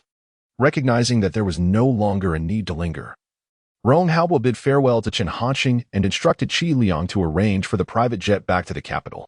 Tomorrow marked New Year's Eve, a time for family reunions, and Rong Haobu could not remain in Yanqing.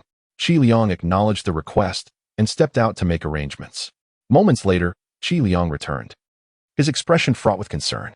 "Old Rong, tonight, a severe snowstorm is affecting Yanqing and many regions of Sur Province. The private jet we arrived on cannot operate under these conditions." Hearing this, Rong Haobu furrowed his brow but refrained from further comment. It was an unavoidable circumstance. He then inquired, "What about trains and high-speed rail?" Without hesitation, Qi Liang responded, "I have already contacted them. According to the railway authorities, all trains heading to the capital have been suspended." Qi Liang did not elaborate further, but his implication was clear. They would not be returning today. Rong Haobu managed a wry smile. "It seems we shall spend this new year in Yanqing." Qi Liang remained silent, understanding the gravity of the situation. Chen Hanqing spoke up. "If General Rong and the two of you do not mind, perhaps you could accompany me to the orphanage tomorrow." Upon hearing this, Rong Haobu was momentarily taken aback. This was an unexpected proposition. After a brief pause, he replied, "Wouldn't that be too much of an imposition?" Qi Liang, having discerned the subtle stirrings of interest in Rong Haobu regarding Chen Hanqing's suggestion, understood the hesitation was rooted in the weight of his status.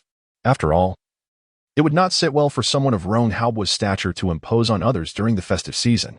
Chen Hanqing, too, perceived Rong Haobu's reluctance. With a warm smile, he waved his hand dismissively. "It's no trouble at all. Our old Yang is a great admirer of yours. He would be absolutely thrilled to know that General Rong is coming over. Furthermore, if it weren't for me, you two would not have been compelled to stay in Yang City. It is only right that I host you." In truth, Chen Hanqing's fervent invitation was also motivated by another consideration. With Rong Haobu present, Director Yang would likely temper his remarks regarding Officer Zhang Xia, thus sparing Chen Hanqing from discomfort. Before Rong Haobu could respond, Qi Liang joined in the persuasion. "Since Director Chen has extended such an invitation, General Rong, you should not decline. This is a gesture of goodwill from Director Chen."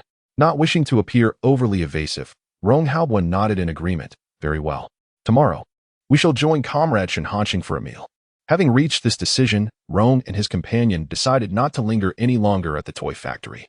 They planned to find accommodations for the night and rendezvous with Chen Hanqing the following day. Chen Hanqing did not insist they stay. The factory offered but a single room, insufficient for all three. Surely, he could not have Rong Haobo sleeping on the floor, especially in the biting winter chill, for he could not bear the weight of such responsibility. As for whether Chen Hanqing might sleep on the floor, that was inconceivable. He had no reason to do so. As the door swung open, he was greeted by a sight that had transformed since he last looked outside. What had once been delicate snowflakes had turned into a heavy downpour of snow. Nevertheless, Ding Guobiao, Song Zhou, and the others remained outside, awaiting their turn. As the door opened, their gazes zeroed in on Rong Haobo, Chen Hanqing, and Qi Liang.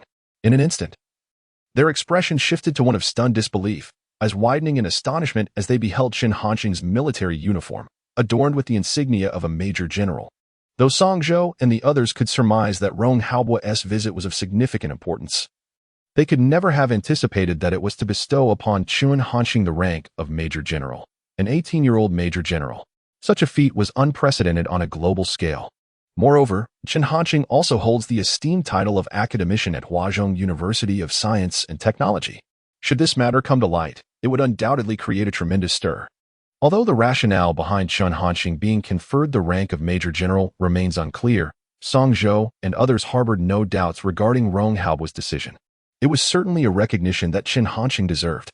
After a brief moment, Ding Guobiao and the others regained their composure, rendering a respectful salute towards the entrance. This gesture was not solely directed at Rong Haobo, but equally towards Chen Hanqing. Chen Hanqing escorted Rong Haobo and Qi Liang to the entrance of the Little Duck Toy Factory.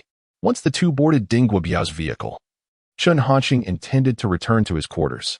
At that moment, Song Zhou and Zhang Xia remained at the factory's entrance, before Chen Hanqing could approach them. They saluted once more, exclaiming, "General Chen." Upon hearing this address, Chen Hanqing felt a sudden jolt within. The title of General Chen was, at that moment, something he found difficult to acclimatize to. With a somewhat awkward demeanor, he responded to the two, saying, You both well." The unexpected awkwardness left Chen Hanqing at a loss for words. "From now on, please refer to me as Director Chen," he added. "Certainly," replied Chen Hanqing. Listening to the earnest responses from Song Zhou and Zhang Xia, Chen Hanqing found himself at a loss for words. There was no turning back. Ultimately, it seemed impossible to revert to his former self. At that moment, Chen Hanqing was suddenly overwhelmed by a sensation akin to walking on thin ice. Just as he prepared to depart, his gaze inadvertently locked onto Zhang Xia. In his mind, the words of Director Yang resurfaced unbidden. Noticing Chen Hanqing's peculiar reaction, Zhang Xia inquired with curiosity, "Director Chen, is there something amiss?" Unsure of how to address Chen Hanqing, Zhang Xia ultimately chose to honor his request, referring to him as Director Chen. Hearing this, Chen Hanqing's thoughts returned to the present, and he quickly replied, nothing at all. Yet, for reasons unknown. After uttering those words, he instinctively added, "Officer Zhang, do you have any plans for tomorrow?" Chapter 162. This method of blessing is quite unique. Upon hearing these words, Zhang Xia was rendered momentarily speechless, overwhelmed by disbelief that such a sentiment could emanate from Chen Hanqing. Beside her, Song Zhou also appeared astonished, yet he, being an outsider to the conversation, collected himself more swiftly.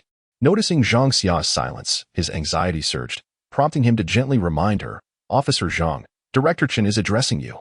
Only then did Zhang Xia regain her composure, hastily replying, there are no arrangements." With her gaze lowered, she dared not meet Chen Hanqing's eyes. Although Zhang Xia had little experience in matters of the heart, she understood the implications of such words. Logically, the next step would be an invitation, wouldn't it? The mere thought sent her heart racing uncontrollably.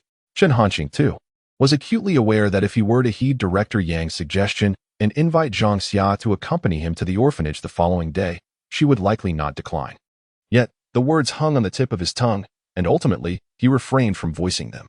Instead, he opted to say, "Well then, I wish you a happy new year in advance." After uttering this, he did not linger, disregarding Zhang Xia's reaction, and turned to enter the toy factory. Behind him, Zhang Xia gazed at Chen Hanqing's retreating figure, her thoughts swirling with uncertainty. Song Zhou, too, wore a complex expression, unable to suppress a comment. Director Chen's method of blessing is indeed quite unique. Returning to her room, Zhang Xia reflected on the earlier encounter, feeling an acute sense of awkwardness. Even Chen Hanqing found the situation rather embarrassing. "I must never listen to old Yang again," he muttered to himself. Perhaps due to director Young frequently mentioning Zhang Xia in his presence, Chen Hanqing had unconsciously developed peculiar feelings for her, culminating in today's incident. Resolutely pushing aside those thoughts, he completed his evening routine and succumbed to a deep slumber. Meanwhile, in the vehicle occupied by Rong Haobo, the atmosphere was tense. "General Rong, where are we headed?" Ding Guobiao inquired. Without much contemplation, Rong Haobo replied, "To your dormitory. Please prepare 2 rooms for us." Upon hearing this, Ding Guobiao immediately protested, "General Rong, that seems inappropriate. With your status, how could you stay in the same dormitory as us?" To Ding Guobiao, Rong Haobo was essentially a representative of the military in Huagua, a figure of immense authority within the nation and among the most powerful individuals globally. The mere thought of cohabitating with them had never crossed his mind. Rong Haobo was not taken aback by Ding Guobiao's remarks. He calmly inquired, "What is my status?" To this question, Ding Guobiao found himself at a loss for words. His mouth opening but no sound emerging. Rong Haobo did not put Ding Guobiao in a difficult position. "Commander Ding, there's no need to elaborate. Staying at your dormitory is more than sufficient." Upon hearing these words, Ding Guobiao refrained from further discussion and replied, "Understood." He then led Rong Haobo and his companion to the dormitory of the reinforcement regiment. Subsequently, Rong Haobo turned to Qi Liang and, with a tone of guilt, remarked, "Comrade Qi Liang, as an old man with no family, it makes little difference where I am. I regret that I have burdened you and that we cannot gather with family." Qi Liang promptly responded, "Old Rong, this is entirely my choice. And it is indeed an honor." Rong Haobo nodded, choosing not to elaborate further. The night passed swiftly, and before long, dawn broke. Rong Haobo and Qi Liang rose early. Around 7 o'clock, being guests in another's home, they felt it inappropriate to arrive empty-handed. They decided to purchase some gifts, guarded by Ding Guobiao and several soldiers, and set off to a nearby supermarket. Uncertain whether it was due to the early hour or the fact that it was New Year's Eve, they visited several stores, all of which remained closed. It was not until after 8 that they finally found a small convenience store that was open. "You all wait here. We'll handle this ourselves," Rong Haobo instructed Ding Guobiao. Despite Ding Guobiao's reluctance, he could only nod in acquiescence, refraining from further comment. As Rong Haobo and Qi Liang exited the vehicle, Ding Guobiao immediately relayed orders via the intercom. "Everyone, prepare. Observers, keep a close watch on that convenience store. If anything unusual occurs, all personnel should act immediately. Snipers, if you detect any threats to General Rong, open fire without hesitation." The intercom crackled with responses. "Received. Observers acknowledged. Snipers acknowledged." Everyone was exceedingly cautious, leaving no room for error. Given Rong Haobo's stature, there could be no misstep. Upon entering the convenience store, they were greeted by a portly middle-aged man, who, upon seeing them, spoke in a local dialect. "What can I get for you?" Although they were not well versed in the dialect, they managed to understand. Rong Haobo smiled and replied, "Please carry on with your work. We will browse ourselves." The shopkeeper nodded and ceased further conversation. In truth, there was little to choose from in the small convenience store. It was not about selecting what they wanted, but rather what was available. Ultimately, they purchased 2 boxes of milk and some fruit. At the checkout, the shopkeeper could not resist making small talk. "You're not from around here, are you?" Rong Haobo casually replied, "No, we're from the capital. We had planned to return last night, but a sudden heavy snowfall thwarted our plans." Qi Liang shot a glance at Rong Haobo. The details of his itinerary were strictly confidential, yet he had divulged them so easily. Nevertheless, he chose to remain silent and simply listened. Subsequently, the proprietor uttered a few more words. In the midst of their conversation, he appeared to sense something unusual, his gaze intermittently fixating on Rong Haobo, and his expression gradually becoming more complex. As he prepared to leave, the shopkeeper could not restrain himself from exclaiming, "Sir, you truly resemble that esteemed General Rong." Upon hearing this, Qi Liang immediately tensed up. However, Rong Haobo remained unfazed, replying, "Indeed, I often hear such remarks." The shopkeeper nodded in agreement that General Rong is a hero of our Huagua. It is said that the recent offensive against the White Elephant Army was orchestrated by him. Truly exhilarating. Rong Haobo chuckled lightly. "What heroism! To my eyes, he is merely an old man." Upon hearing this, the shopkeeper's expression soured, and his warmth dissipated, evidently perturbed by the disparagement of the venerable general. After settling the bill, Rong Haobo bid him farewell, saying, "Thank you, boss. Happy New Year." The shopkeeper responded coolly, devoid of enthusiasm. Once Rong Haobo and his companion exited, the shopkeeper glanced outside through the window and noticed them heading towards a military vehicle not far off. Upon their arrival, another figure in military attire emerged and saluted them.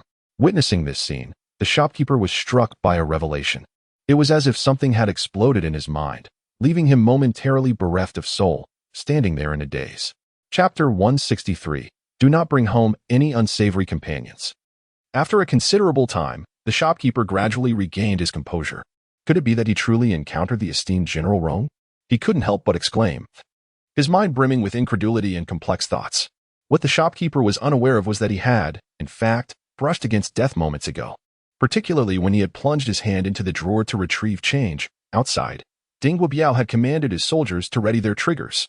The slightest movement from the shopkeeper would have resulted in a sniper's bullet striking true.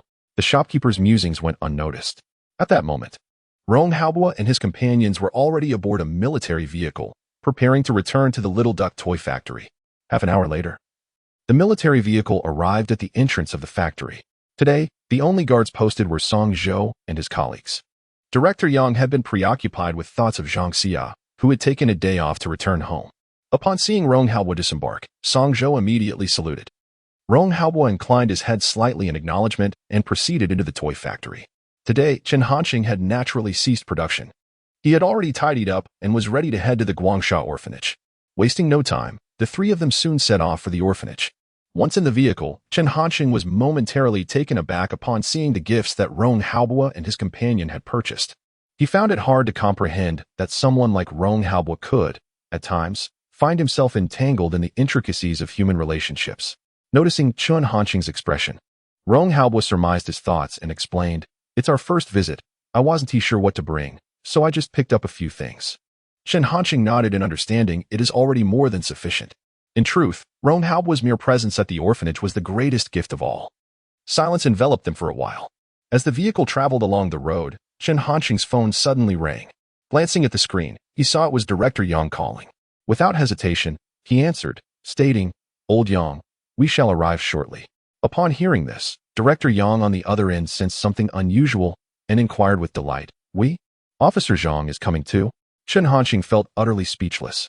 He realized that any conversation with Director Yang would inevitably lead to the topic of Zhang Xia. What a predicament! With a hint of impatience, he replied, "No, it's other friends."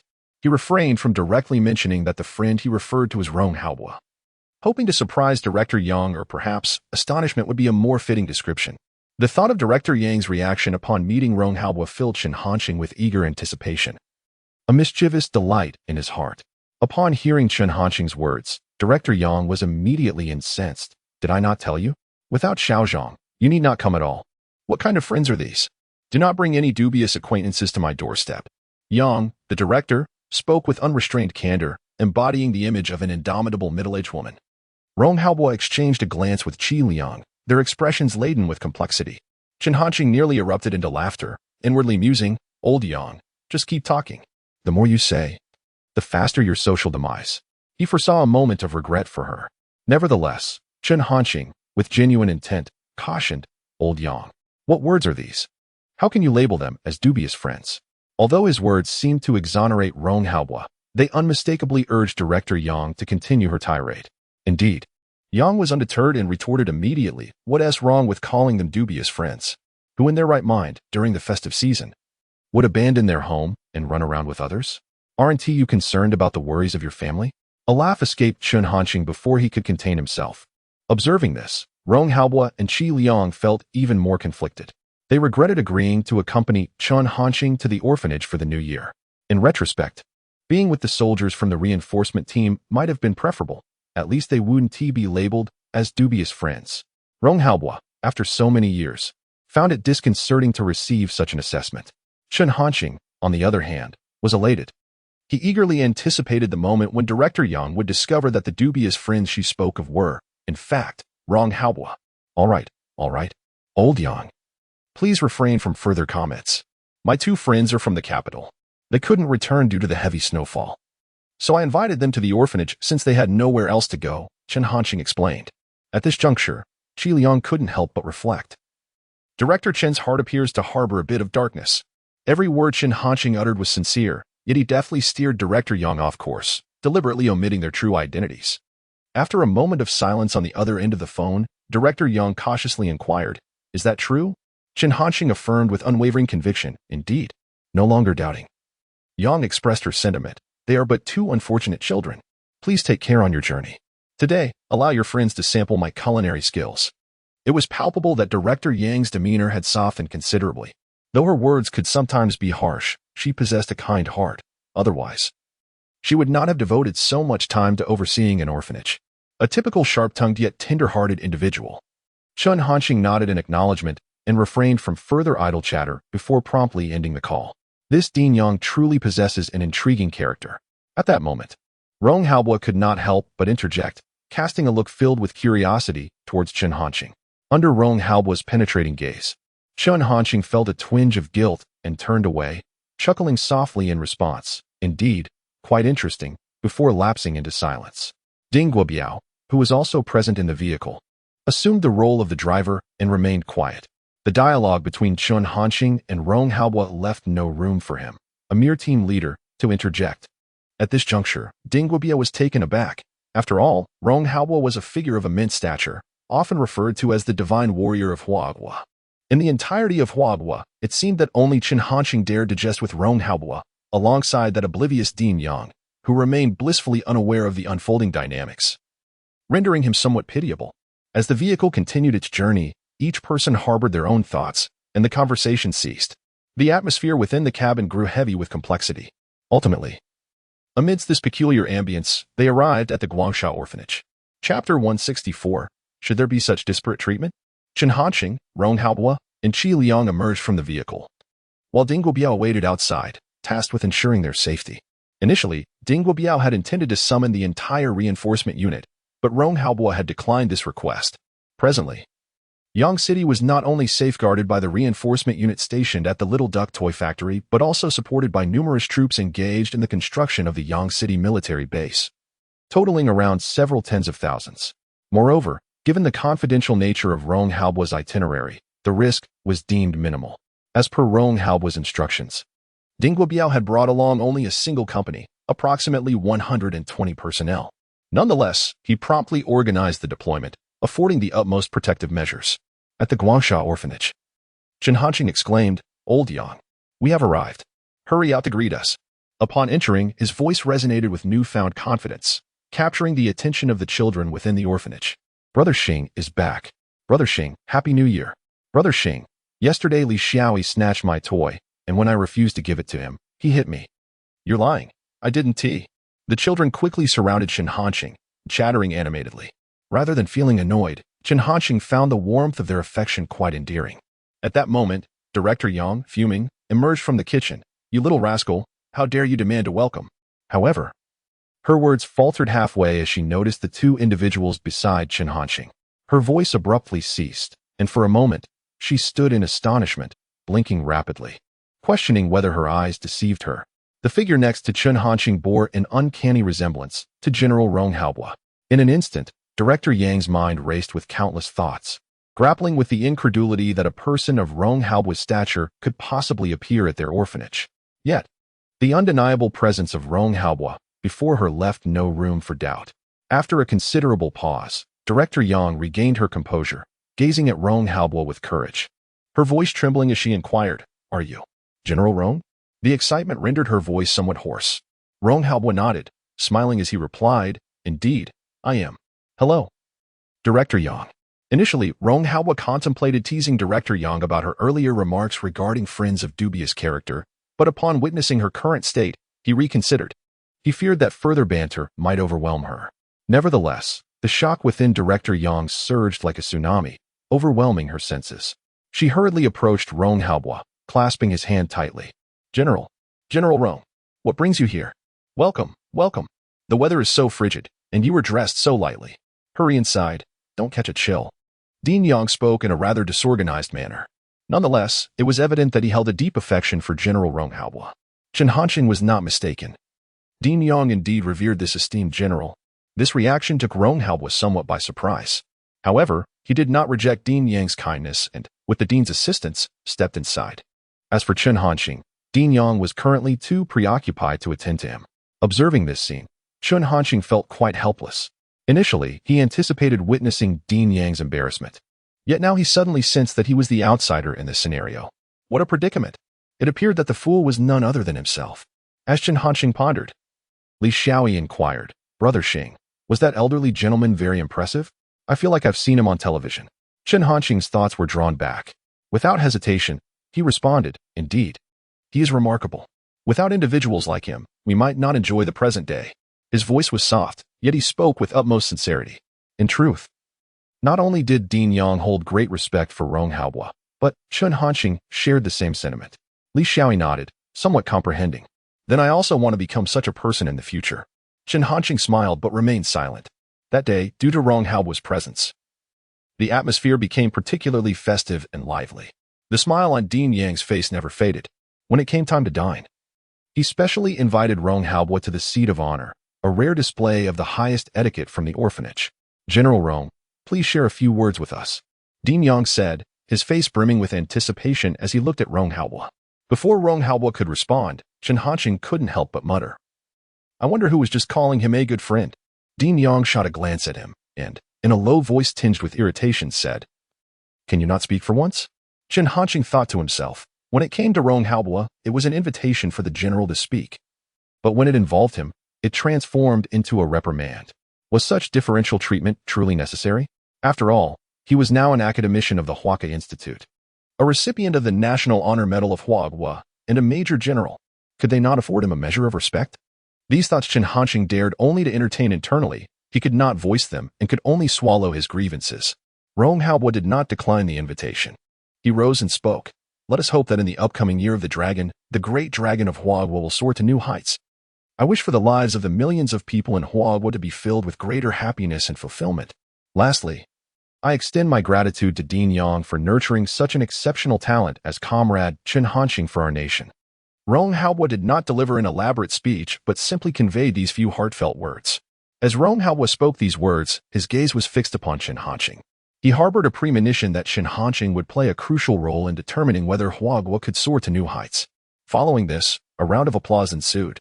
Throughout the meal, Dean Yang engaged in lively conversation with Rong Haobo. "General Rong, you are indeed a hero of Huaghua. That rascal Chun Hanqing, to know you, is a fortune he has earned over several lifetimes. Do not be misled by his seemingly carefree demeanor. He has been remarkably intelligent since childhood. I still recall when he was in elementary school and a teacher asked him why he studied. Can you guess his response? He said he studies for the rise of Huaghua." Dean Yang continued to chatter on, predominantly about Chun Hanqing. Every word was laden with praise for Chun Hanqing. It felt akin to a mother extolling her child's virtues in the presence of company. Though her child was indeed exceptional, she refrained from overtly boasting, instead opting for subtle hints. As for that declaration about studying for the rise of Huaghua, it was uncertain whether it was a fabrication by Dean Yang, for Chun Hanqing himself had no recollection of it. Ultimately, Dean Yang could no longer contain the sentiment he had long wished to express. "General Rong, Chun Hanqing is truly remarkable. You must take good care of him." Chapter 165. It is time to strike back. In this regard, Rong Haobo felt no aversion. Rather, he found himself drawn closer to Director Yang. At the very least, they shared a common interest, their admiration for Chun Hanqing. "Director Yang, rest assured, Comrade Chun Hanqing is indeed exceptional, far more so than you might imagine." Rong Haobo spoke kindly, his demeanor and tone imbued with sincerity. Director Yang was taken aback by Rong Haobo's words. Although Chun Hanqing's progress had already surpassed her comprehension, she still unconsciously regarded him as that impudent young lad who would often retort against her. Casting a glance at Chun Hanqing, Director Yang nodded in acknowledgement. "Thank you." The atmosphere during the meal was harmonious and joyful. Once the meal concluded, the once fluffy snowflakes drifting from the sky finally ceased, allowing the heavens to gradually clear. Rong Haobo and Qi Liang did not linger long and took their leave, boarding a private plane back to the capital. After all, given Rong Haobo's stature, staying in Yang City for an extended period was somewhat improper. He could not overstay his welcome. Before departing, Rong Haobo did not forget to request that Chun Hanqing organize the blueprints and core data for the underwater robot. Naturally, Chun Hanqing had no reason to refuse. Once Rong Haobo had left, Director Yang's mood stabilized, and she turned her attention back to Chun Hanqing. "Come here," she said firmly. After speaking, she turned and walked into the room. Chen Hanqing felt helpless. Despite knowing that a stern interrogation awaited him, he dared not resist. Upon entering the room, Director Yang eagerly inquired, "Chen Hanqing, you must give me a candid account of your recent activities." Although Director Yang had already learned that Chen Hanqing had attained the status of an academician at Huaca Institute, she could not fathom how he had managed to attract someone of Rong Haobo's caliber to visit Yang City and even stay for the new year. Such an achievement was not something an ordinary academician could attain. After a moment of contemplation, Chen Hanqing replied, "These matters pertain to state secrets and cannot be disclosed. However, old Yang, fret not. I assure you, I have not engaged in any illicit activities." Hearing Chen Hanqing's assurance, Director Yang, though still reluctant, understood that matters involving state secrets were indeed not to be revealed. A silence enveloped the room, creating a somewhat oppressive atmosphere that reminded Chen Hanqing of his childhood, when he faced punishment for his misdeeds. Eventually, after a brief pause, Director Yang spoke again. "Chen Hanqing, I do not care what you are involved in. However, one thing you must remember, you must never engage in any actions that violate the law. Moreover, one must not be like certain individuals who, upon acquiring a modicum of ability, immediately contemplate immigration. Otherwise, I shall sever all ties with you." Although Dean Yang may not have extensive formal education, she is aware of the talents cultivated by certain universities and the experts who often regard foreign nations, such as the United States, as their ultimate destination, seeking every possible means to relocate abroad. This is something Dean Yang cannot tolerate.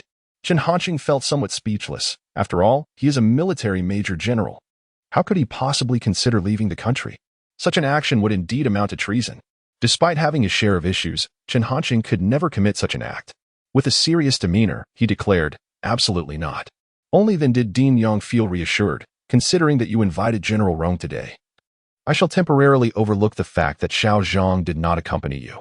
Chen Hanqing was at a loss for words, his curiosity piqued by Dean Yang's peculiar thought process. How could she link everything back to Zhang Xia? Ultimately, he merely expressed his gratitude, saying, "I thank you." Subsequently, amidst a chorus of laughter, Chen Hanqing led the children from the orphanage in pasting couplets and hanging lanterns. This year, the orphanage had received 2 substantial donations, improving their circumstances. They even purchased some fireworks for the occasion. That night, the fireworks burst forth in the sky above the orphanage, illuminating the night until well past 10 o'clock. It was only then that Chen Hanqing returned to the Little Duck Toy Factory. Song Zhou and a few others were still stationed at the entrance. Upon seeing Chen Hanqing approach, they immediately saluted. "Director Chen." Given Chen Hanqing's status as a major general, few among those guarding the toy factory were aware of it. Coupled with Chen Hanqing's insistence, Song Zhou opted to address him as Director Chen. However, their attitude had subtly shifted, now imbued with greater respect than before. Chen Hanqing nodded, acknowledging, "Captain Song, thank you for your hard work." This statement was not mere politeness. He genuinely felt a twinge of guilt for those who remained on duty during the new year. Song Zhou waved his hand dismissively, saying, "Director Chen, it is our duty." Observing the earnest expressions of Song Zhou and his team, Chen Hanqing chose not to elaborate further. He suddenly felt that being labeled as a manufacturer of arms was not so detrimental, provided that what he created could enhance military strength, sparing these soldiers from sacrificing their lives to uphold the dignity of Huagua. If that was the case, then he would produce those arms. As Chen Hanqing pondered these thoughts, he walked toward his room. Song Zhou watched Chen Hanqing's retreating figure, his eyes flickering as he muttered, "Today, Director Chen seems somewhat different." Yet, he could not pinpoint exactly what had changed. If only he knew of Chen Hanqing's shift in mindset, he would undoubtedly be overjoyed. Before long, dawn broke. Chen Hanqing rose early, tidied himself up, and after a simple breakfast, he entered the super laboratory to continue his work on the advanced air defense system. Originally, he had allotted 7 days for this task, but due to a delay yesterday, he resolved to work overtime to make up for the lost time. Meanwhile, at the highest military command center of Huagua, a gathering of senior officials convened in the conference room, their faces adorned with smiles. Rong Haobo had successfully informed everyone of his persuasion of Chen Hanqing to accept the rank of Major General. Truly, General Rong has his ways. With Comrade Chen Hanqing joining our ranks, anyone who dares to lay a finger on him will face my wrath. Indeed, with the inclusion of Comrade Chen Hanqing, the military strength of Huagua is bound to experience substantial enhancement in a short span of time. As the discussions unfolded, Rong Haobo remained silent, waiting for the chatter to dwindle before he spoke with a grave expression. I have not summoned you here today merely for the matter of comrade Chen Hanxing, but rather for something of greater significance. The assembly turned their gazes toward Ronghaobua, who paused slightly before continuing, after such a prolonged wait. It is time for Huabua to strike back. Chapter 166. Agreement or disagreement is not for them to decide. Upon hearing these words, the expressions of those present suddenly turned grave. Their gazes towards Ronghaobua sparkled with anticipation, eagerly awaiting his next statement, not one to keep them in suspense. Ronghaobua continued, as you all are aware, during this period, international public opinion has seen numerous countries targeting our great nation, Huabua. After remaining silent for so long, it is high time we responded. Although Ronghaobua maintained a calm demeanor, there was a discernible air of severity about him. The crowd nodded in unison. They had all been yearning for this day. Those nations like the White Elephant and the Bald Eagle, spreading the narrative of Huabua as a threat. Are truly the pot calling the kettle black? If we do not take action soon, they might genuinely believe that Huabua is intimidated by them. Voices erupted in agreement, but soon quieted. Observing their reaction, Ronghaobua continued, first and foremost, we must clarify one point. The White Elephant claims that their troops in the Yuan region were annihilated by Huabua. However, there is no substantial evidence to support this assertion. Can we, as Huabua, acknowledge something that lacks proof? As he spoke, his gaze swept across the assembly. Without waiting for a response, he firmly stated, of course not. This is nothing but a blatant slander against Huabua. As he uttered these words, a look of indignation washed over Ronghaobua, as if he had been grievously wronged. The attendees were taken aback. They had not anticipated such a declaration from him. Everyone was acutely aware that the individual exoskeleton armor and drones were indeed sent by Huabua. Their expressions towards Ronghaobua grew increasingly complex. Are they playing tricks? General Rong's performance is truly commendable. Yet, despite such thoughts, no one openly disagreed. They perceived Ronghaobua's decision as a reluctant choice. Unbeknownst to them, Chen Hanxing had already developed a 2nm lithography machine. In their minds, a necessary compromise seemed to be a prudent choice for Huabua at this juncture. Though a sense of reluctance lingered within them, Ronghaobua's subsequent words nearly left them astounded.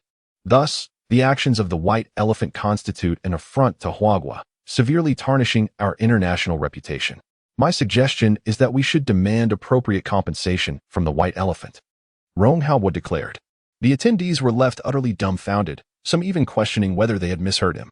It was one thing to play tricks, but to demand compensation from the White Elephant? This was undeniably absurd. While the harm may be minimal, the insult was profoundly severe. It was akin to rubbing the White Elephant's face in the dirt. The atmosphere in the conference room grew silent, with no one daring to speak. After a brief pause, they remained in contemplation. At last, a high-ranking official named Yu Yongwang could no longer contain himself and spoke up. General Rong, your suggestion is indeed commendable. However, do you believe that the White Elephant will agree to this? His words were already quite tactful. In truth, Yu Yongwang wished to express a more pressing concern. Are we not afraid that the White Elephant might react vehemently? Given the current state of Huabua, it seems rather precarious.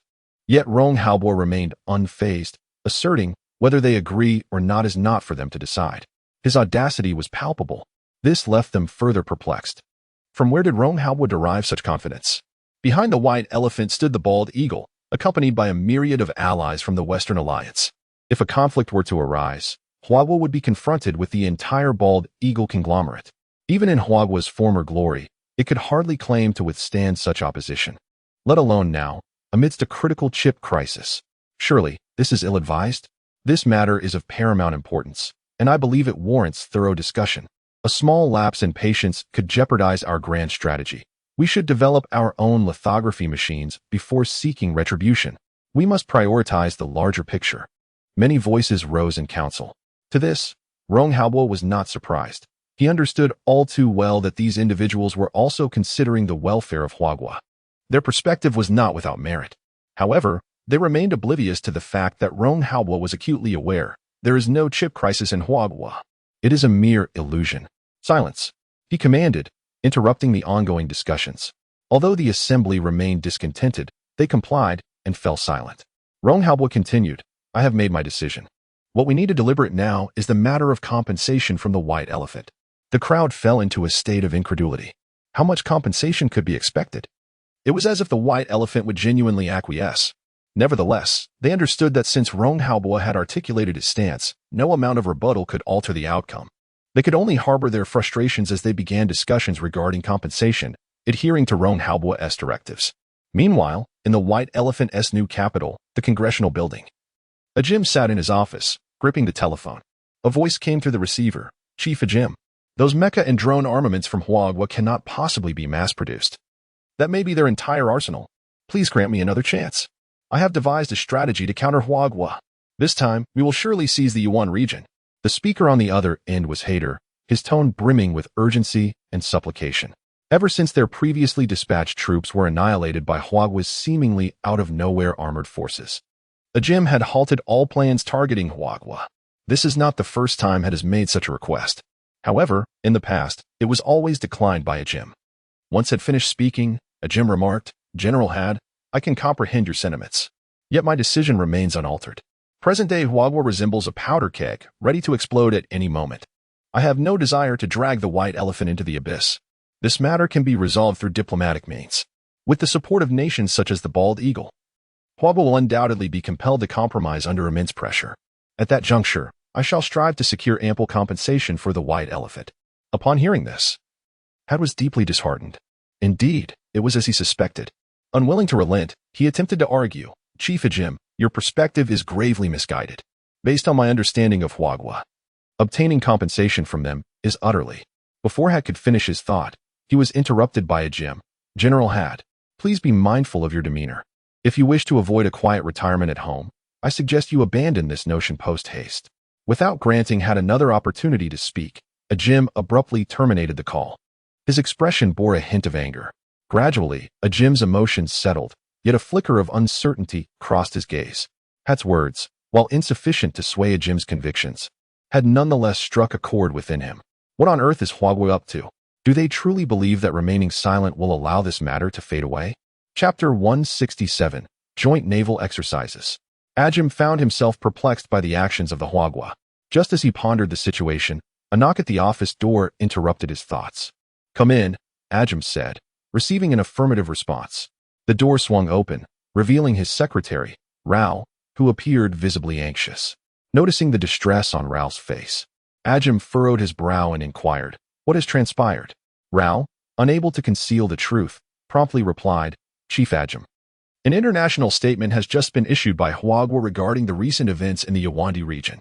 Ajim's gaze sharpened instantly. He had been contemplating this matter mere moments ago, and now he was confronted with Huagwa's official statement. Without hesitation, he eagerly asked, "How did Huagwa respond?" Observing Ajim's expression, Rao, with a conflicted demeanor, cautioned, "Chief Ajim, I hope you are prepared for the reality. It may not align with your expectations." Ajim took a deep breath and nodded, calming himself. Rao, resolute now, presented his electronic device to Ajim, displaying the nation's declaration. Upon seeing it, Ajim's pupils dilated. In a fleeting moment, his expression transformed rapidly, from anticipation to confusion, and then to sheer astonishment. Ultimately, only overwhelming fury remained. "Damn it! Despicable Huagwa! How dare they?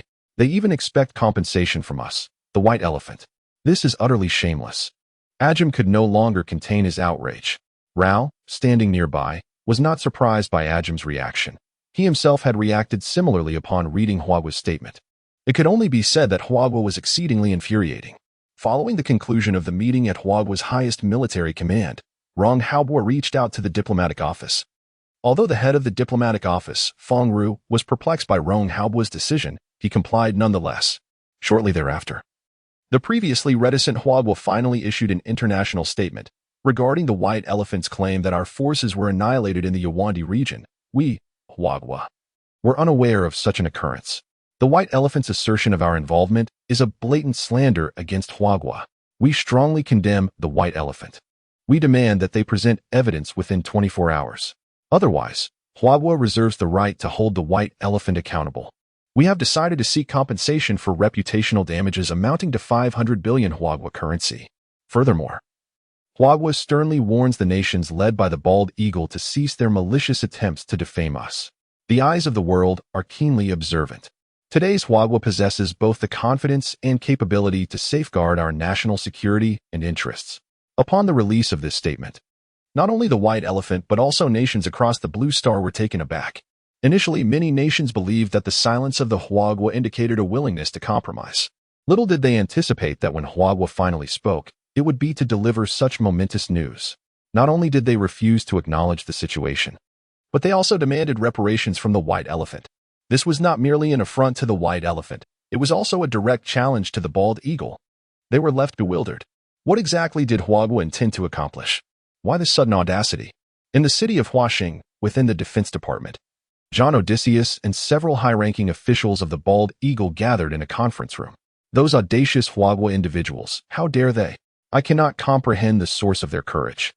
Do they not realize that their fate lies firmly in the grasp of the Bald Eagle?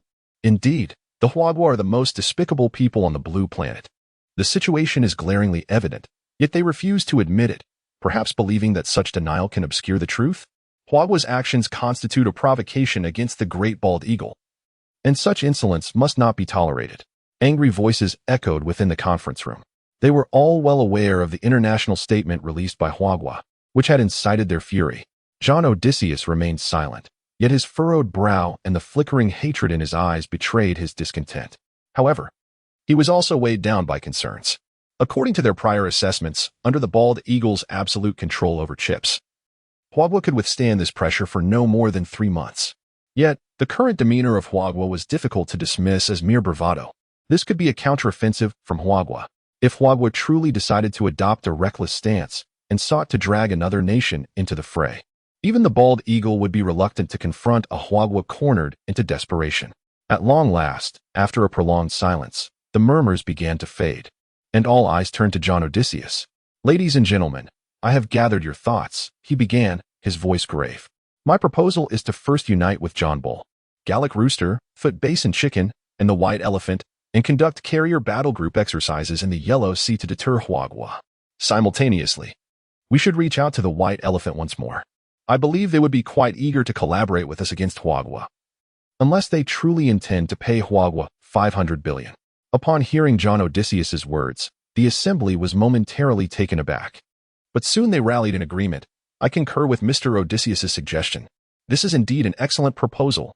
Even the most foolish White Elephant would never acquiesce. In such a scenario, Huagua would undoubtedly tremble beneath the might of our navy." In naval matters, Huagua had always been at a disadvantage. Even with the launch of 3 aircraft carriers, it was undeniable that they paled in comparison to the Bald Eagle. Furthermore, John Odysseus's intention to unite with other nations only strengthened their position.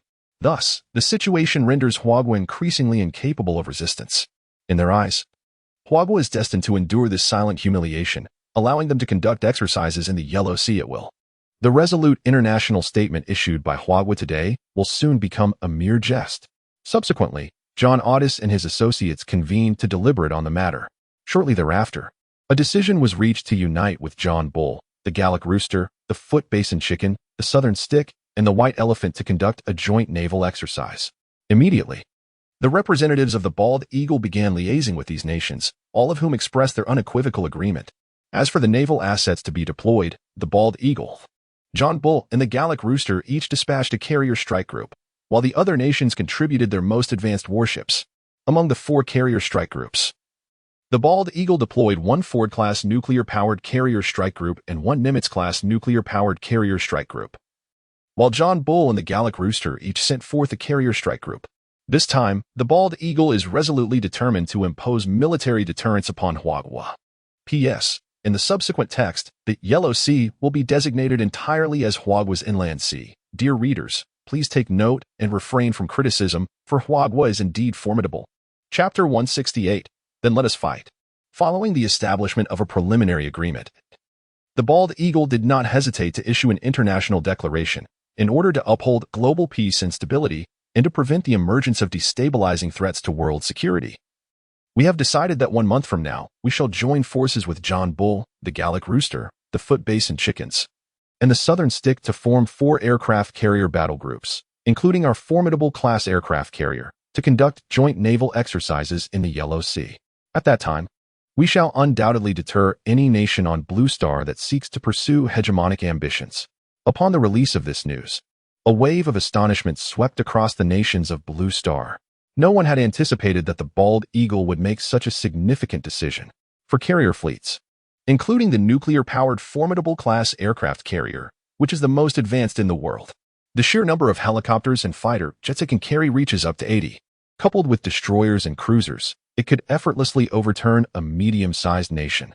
Every country could see that the bald eagle was genuinely anxious. This was a clear indication of their intent to confront the manhwa head-on. The rationale behind the bald eagle's decision to conduct naval exercises in a month was not to grant manhwa time for a response, but rather because the journey for the carrier battle group from the bald eagle to the Yellow Sea would take a considerable 2 weeks at sea, including the preparatory work. A month was far from excessive. In this instance, no nation held a favorable view of manhwa. All believed that manhwa would inevitably yield and allow the bald eagle and its allies to proceed with their military exercises in the Yellow Sea.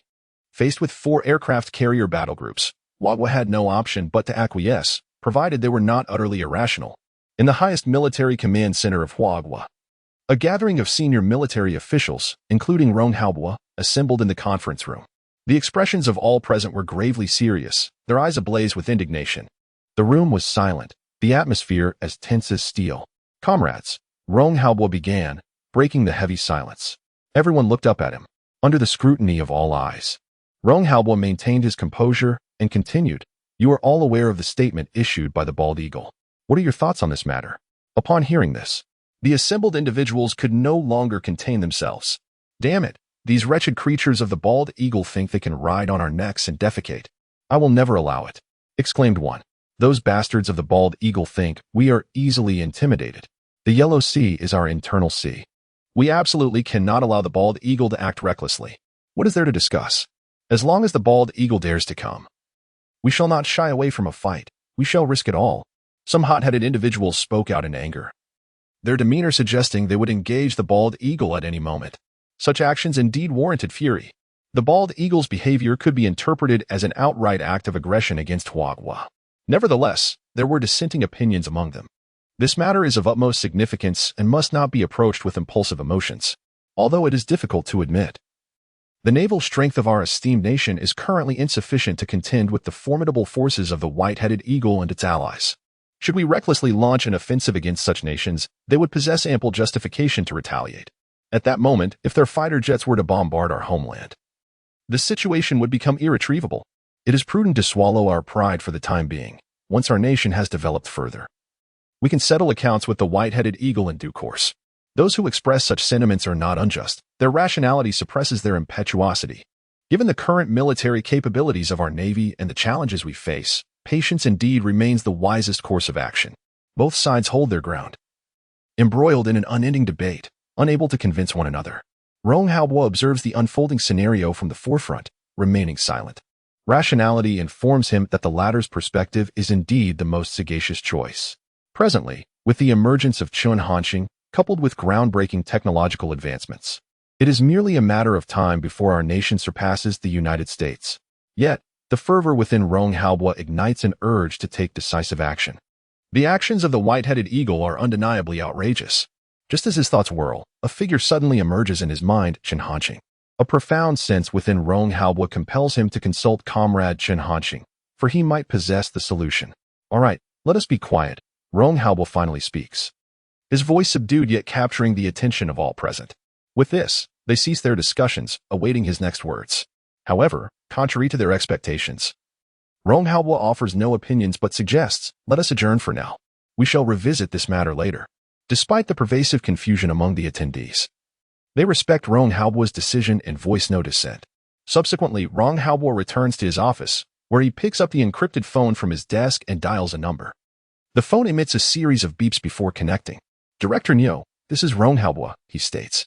manhwa refrains from contacting chunhanshing directly, as he realizes that even if he were to reach out now, chunhanshing, engaged in his work, would likely be unavailable. Moreover, manhwa places his hopes on the underwater robot. Following its successful return after testing, the first naval base dispatched the robot to the Academy of Sciences. Calculating the time, it has been nearly 2 days since the robot arrived at the Academy. Although it coincides with the new year, the key projects at the Academy remain unimpeded. Research on the underwater robot may have already made significant progress. Rong Haobo hopes that this miraculous underwater robot can effectively address the joint naval exercise involving the White Eagle and other nations. On the other end of the line, Nyozwa heard Rong Haobo's voice. This time, he refrained from mockery. After a moment of silence, he inquired, "Are you referring to the underwater robot?" As the president of the Huaca Institute, Nyozwa was naturally aware of the international statement issued by the White Eagle, and he was equally furious. Science knows no borders. Yet scientists do. He could surmise that Rong Haobo's call at this moment was regarding this very matter. Rong Haobo nodded affirmatively, yes. He then asked, "How is your research on the underwater robot progressing?" Nyozwa paused for a moment before responding, "Academician Chen's technology far exceeds our expectations. Without the blueprints and core data of the underwater robot, we have no means to proceed." Upon hearing this, Rong Haobo hesitated briefly before solemnly stating, "Can we first assess the potential power of the self-destruct mechanism of this underwater robot?" Chapter 169. This matter, the white elephant will not let it pass. Upon hearing this, Nyozwa's expression suddenly stiffened. "Rong Haobo, have you lost your mind? Are you not aware of the immense research value associated with the technology of this underwater robot?" He could not contain his indignation. Although Nyozwa had suspected Rong Haobo might be contemplating the idea of a self-destruct mechanism when he inquired about the underwater robot, hearing Rong Haobo's voice, it was still too much for him to bear. After speaking, fearing his expression might not fully convey his sentiments, Nyozwa continued without waiting for a response from Rong Haobo. The technology involved in this underwater robot, if thoroughly researched, would empower our nation to develop a series of underwater unmanned combat weapon systems far surpassing anything globally, with terrifying capabilities. At that point, the strength of our Navy will be significantly enhanced. Surpassing the bald eagle will be merely a formality. The more he spoke, the more agitated he became. Rong Haobo remained silent, simply listening. He could fully comprehend Nyozwa's feelings. Once Nyozwa ceased speaking, Rong Haobo finally interjected, "Now that you've expressed your thoughts, allow me to share a few words of my own." Nyozwa retorted ungraciously, "Go ahead. I am curious to hear what you have to say." Rong Haobo's intentions regarding the underwater robot had genuinely provoked Nyozwa. Unlike the higher-ups at the highest military command, Nyozwa had a profound understanding of the robot's capabilities. Without hesitation, Rong Haobo calmly began, "Director Nyo, I grasp your concerns. However, the bald eagle has indeed invested heavily in this military exercise. To speak frankly, based on the current strength of our Navy, we are unable to contend effectively. At this moment, nations around the world are watching China. If we concede this time, everything we have previously accomplished will become a subject of ridicule. Subsequently, the white elephant, the foot basin chicken, and those nations surrounding us allied with the bald eagle will undoubtedly become even more unbridled." At this juncture, Rong Haobo paused slightly. When he resumed, his tone grew heavier. "I understand the significance of the underwater robot. Yet, if sacrificing this one robot can secure the safety of our nation, I believe it is a worthy trade-off." After listening, Nyozwa fell silent. He found himself unable to refute Rong Haobo's points. However, as a researcher, the mental barrier within him remained steadfast.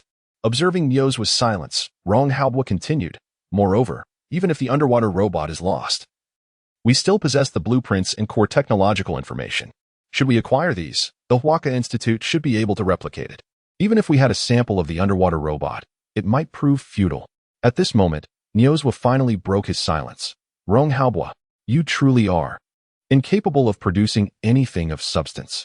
This phrase was uttered by Nyozwa, his teeth clenched in frustration. The crux of the matter is that Nyozwa is at a loss for how to refute it.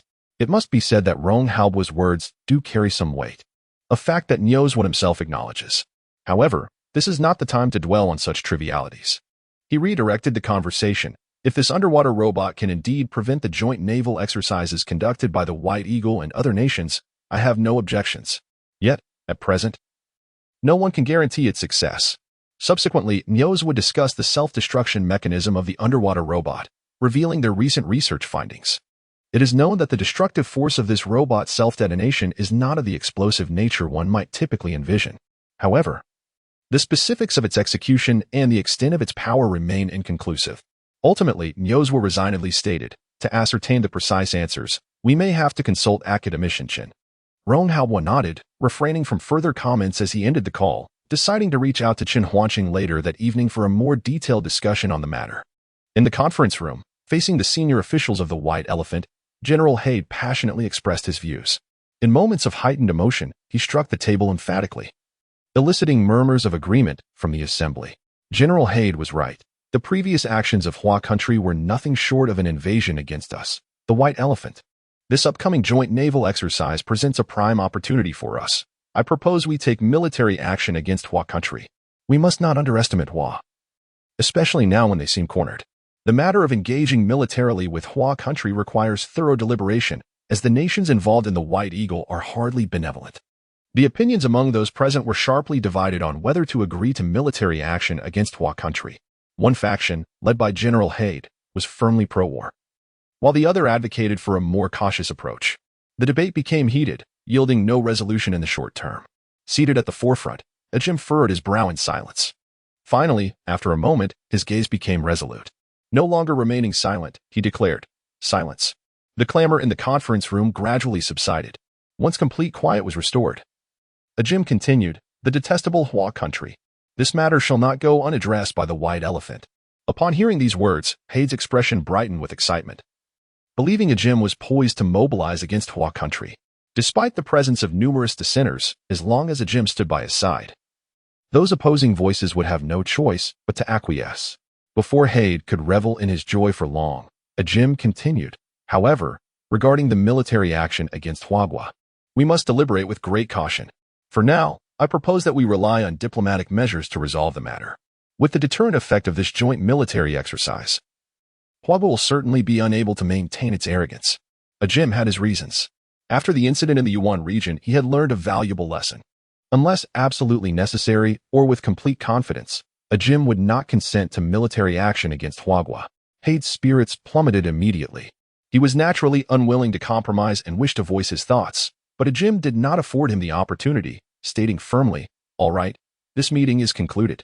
With that, he promptly rose and departed. The words Haid had on the tip of his tongue could only be swallowed back with great reluctance. How infuriating. Ajim's cowardice would undoubtedly inflict immeasurable harm on the interests of the White Elephant. Haid seethed inwardly. His gaze remained fixed on Ajim's retreating figure, unwilling to look away for a long time. In Haid's eyes, a flicker of intrigue danced. Chapter 170. Those who offend our great nation shall face retribution, no matter the distance. After a period of fervent discussion, the international statement issued by the Bald Eagle has gradually permeated the public consciousness. Within our nation, it has ignited a tremendous uproar. A month hence, four aircraft carrier strike groups from the Bald Eagle and its allies are set to conduct joint military exercises in the Yellow Sea. Numerous analyses regarding our naval capabilities have emerged online, accompanied by bold predictions regarding our potential responses. The internet is abuzz with related news, dominating the trending lists across various platforms. Beneath these reports, a deluge of comments from netizens floods in, expressing fervent sentiments. "What a disgrace! We must take action," they exclaim. "The Bald Eagle targets us, and with the White Elephant and the Foot Basin Chicken joining the fray, we shall retaliate. I cannot tolerate this any longer. The Yellow Sea is our internal waters. Those who dare to offend our nation shall face dire consequences. So what if it's an aircraft carrier fleet? Our Eastern Wind Express is ready to take action." The collective emotions run high, with many eager for conflict to commence at dawn. The most fervent hawks among us have always resided within the populace. However, amidst this vast army of resolute supporters, a discerning few voice their more rational perspectives. Yet their opinions barely ripple through the overwhelming fervor. As the spirit of our people surges, this news also circulates widely overseas. A certain media outlet from the Bald Eagle has released a report analyzing our naval strength, emphasizing our pride in 3 aircraft carriers, ultimately distilling the sentiment that our vessels are inadequate, even labeling the Liaoning as mere scrap. Following this, they assess the naval prowess of the Bald Eagle and conclude that our Navy stands no chance against the 4 carrier strike groups, including the formidable Ford-class nuclear-powered carriers. They suggest that our best course of action is to acquiesce to the upcoming naval exercises. Otherwise, we shall face catastrophic repercussions. Upon publication, this report swiftly garnered immense attention. Our carriers lack even nuclear propulsion. They hardly warrant comparison to those of the Bald Eagle, exclaimed many. The shameless citizens of the Bald Eagle will pay dearly for provoking the great nation. They call for military exercises to escalate into an outright invasion, asserting that our nation is the greatest affliction upon Blue Planet, and only by eradicating us can true world peace be achieved. Under the prolonged influence of the narrative portraying our nation as a threat, many among the bald eagle-esque populace harbor significant animosity towards us. To them, we are synonymous with backwardness and ignorance, and they fundamentally believe that we cannot be compared to the bald eagle. This sentiment is not limited to the general populace. It is echoed within the upper echelons of the bald eagle-esque government as well. In Washington, at the Department of Defense, John Otis sits in his office. As he gazed at the news online, a smile involuntarily graced his face. The media outlet had disseminated the information at his behest, aiming to manipulate domestic public opinion. Just then, a knock echoed at the door, pulling John Otis back from his reverie. "Come in," he said. The office door swung open, revealing the figure of his secretary. "Morrison." "Mr. Otis, we have received a response from the White Elephant," Morrison announced before John could utter a word. John's expression sharpened instantly as he inquired, "What is the outcome? Have they agreed to launch military operations against the Hua Nation once more?" This matter weighed heavily on John's mind. Should the naval exercises be compounded by a war with the Hua Nation, given their current state, a complete collapse was highly probable within a short span. Furthermore, as Ajam had surmised, a counterattack from the Hua Nation could also inflict significant damage upon the White Elephant. Consequently, the White Elephant would be rendered more susceptible to control by the bald eagle. Without hesitation, Morrison responded to John's inquiry. "The White Elephant has declined our demands," citing that they are not yet prepared for genuine warfare against the Hua Nation. They hope the bald eagle will first provide them with a batch of advanced equipment before reconsidering the matter. John's demeanor turned somber. He then scoffed. "That Ajam fellow remains as greedy as ever." Morrison nodded and continued, "Mr. Otis, what shall we do now?" John replied in a low tone, "It's of no concern. We are thoroughly prepared this time. Even without the White Elephant, the Hua Nation will inevitably face a fate of compromise and surrender within 3 months, provided they do not wish to plunge into an abyss of despair. At that time, the foolish White Elephant will have to repay us double for everything they acquired from the bald eagle." According to John's strategy, this joint naval exercise was merely a FAAD. His true intention was to ensure that their carrier fleet could operate unimpeded. Once the naval exercise is concluded, they would fabricate a reason to leave the 4 carrier strike groups stationed at the naval base established by the Foot Basin Chicken. This posed no challenge for the bald eagle. As long as they could stretch it out for 3 months, the bald eagle would emerge as the ultimate victor. In John Otis's view this time, the bald eagle was already assured of success. Once the threat from the Hua Nation was completely neutralized, no other nation in the world could ever jeopardize the bald eagle's position as the global hegemon. He could almost envision a bright tomorrow beckoning him. Time flew by. As the nations of Blue Star navigated their treacherous schemes, the clock struck 10:30 at night. In the highest military command center of the Hua Nation, Ronghaobo and Nyozwa were present in the office. Both Nyozwa and Ronghaobo were deeply concerned about the power of the underwater robot's self-destruction device. Their expressions were grave, and their attention fixated on the encrypted phone resting on the table. The hours stretched from afternoon into evening, and the wait felt excruciatingly long, as if they were enduring an eternity. It was nearly time. Comrade Chun Hanxing should be finishing his work soon. Finally, unable to contain himself, Nyozwa spoke up. At that moment, he felt a sudden realization. Chun Hanxing's relentless efforts might not be entirely beneficial. At the very least, they could only reach him late into the night. Ronghaobo nodded in agreement, and without further hesitation, he picked up the phone and dialed Chun Hanxing's number. The sound of beeping echoed in the receiver, and the forthcoming words from Chun Hanxing would hold tremendous significance for them, perhaps even for the entire nation of Huagua. Their hearts began to race with anxiety. Chapter 171, Standing Punishment in the Yellow Sea in Yangcheng. At the little duck toy factory, Chun Hanxing had just completed his morning routine. Lying in bed, he was preparing to engage in his daily favorite activity of checking his personal information panel. However, before he could take any action, the sound of a notification from his phone interrupted him. Without much thought, Chun Hanxing pressed the answer button. Before he could speak, a voice came through the line. "Comrade Chun Hanxing, this is Ronghaobo." Without beating around the bush, Chun Hanxing immediately inquired, "Old Rong, what is the matter?" This had become an unspoken understanding between them. Whenever Ronghaobo called, it was never for idle chit-chat. Moreover, Chun Hanxing had no interest in casual conversation with Rong. Instead of directly addressing Chun Hanxing's question, Ronghaobo turned to ask, "Comrade Chun Hanxing, have you seen the news about the bald eagle conducting naval exercises in the Yellow Sea?" Upon hearing this, Chun Hanxing furrowed his brow slightly. The bald eagle was to hold naval drills in the Yellow Sea? While he was not particularly concerned with national affairs, Chun Hanxing was aware that the Yellow Sea had always been considered an inland sea of Huagua. Such actions by the bald eagle were a clear provocation against Huagua. Nevertheless, Chun Hanxing refrained from elaborating further and simply shook his head, responding, no. Rong Haobo was not surprised by this. Given Chun Hanxing's current state, he was either working or on his way to work, so it was not unusual that he was uninformed. Rong Haobo then briefly outlined the situation. After explaining, he asked, Comrade Chun Hanxing, as you are now a major general in our military, what is your perspective on this matter? Meanwhile, at the highest military command center of Huagua, Niozwa was beside Rong Haobo. Upon hearing his words, Niozwa was momentarily taken aback. He glanced at Rong Haobo, his expression a complex mix of emotions. A major general? When did Comrade Chun Hanxing become a major general in their military?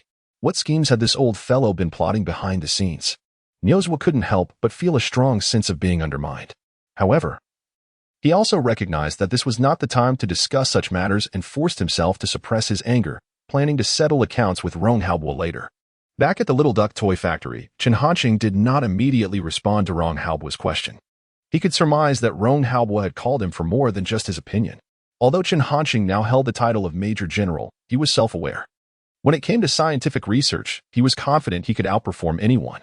However, regarding national affairs and international games, he had no understanding whatsoever. After all, Chun Hanxing was merely an 18-year-old university student. Nevertheless, he chose not to reveal this. After a moment of contemplation, he noticed that Rong Haobo was not pressing him for an answer. After a brief pause, Chun Hanxing spoke, General Rong, I should not meddle in such matters. He began with a note of humility. Before Rong Haobo could respond, Chun Hanxing continued, however, I am reminded of a profound saying by a great leader, strike the first blow to prevent 100 blows to follow. Relentless compromise will only embolden the enemy. As he articulated these words, a resolute tone resonated in Chun Hanxing's voice. His attitude was unmistakably clear. At the tender age of 18, he was brimming with youthful vigor, exuding an undeniable passion. After listening to Chun Hanxing, Rong Haobo felt a surge of emotion. This was precisely the discourse he longed to hear. Well said. Strike the first blow to prevent 100 blows. Our nation has never feared its adversaries. Rong Haobo exclaimed. Yet, he quickly shifted the conversation, stating, Comrade Chun Hanxing, if we rely solely on the current strength of our naval forces, it is indeed somewhat inadequate when compared to the naval exercises of the White-Headed Eagle and other nations. I must inquire, can that underwater robot resolve this crisis? Chun Hanxing was somewhat taken aback. He had initially assumed that Rong Haobo sought his assistance in developing a secret weapon. To his surprise, the intention was to deploy the underwater robot against the aircraft carrier strike groups of the White-Headed Eagle and its allies. Chun Hanxing refrained from giving a direct answer and pondered for a moment. In truth, Rong Haobo harbored thoughts of enlisting Chun Hanxing to create a secret weapon. However, he distinctly remembered Chun Hanxing's words upon accepting the rank of Major General. He could not be compelled to manufacture any products. Moreover, Rong Haobo was aware of Chun Hanxing's reluctance towards military production, despite the fact that what he had already created was, in essence, military-grade technology. This was why Chun Hanxing consistently asserted that he only produced toys. Not keeping Rong Haobo waiting for long, Chun Hanxing finally responded, it cannot be done. Upon hearing this, Rong Haobo's spirits plummeted, his expression darkening, and disappointment clouded his eyes. Although this outcome was somewhat expected, he found it difficult to accept. If the underwater robot was not a viable solution, he could not fathom any alternative. However, Chun Hanxing quickly added, actually, it is not entirely impossible. If we deploy several underwater robots, it should be feasible. Upon hearing this, Rong Haobo's emotions shifted rapidly. His heart raced fervently.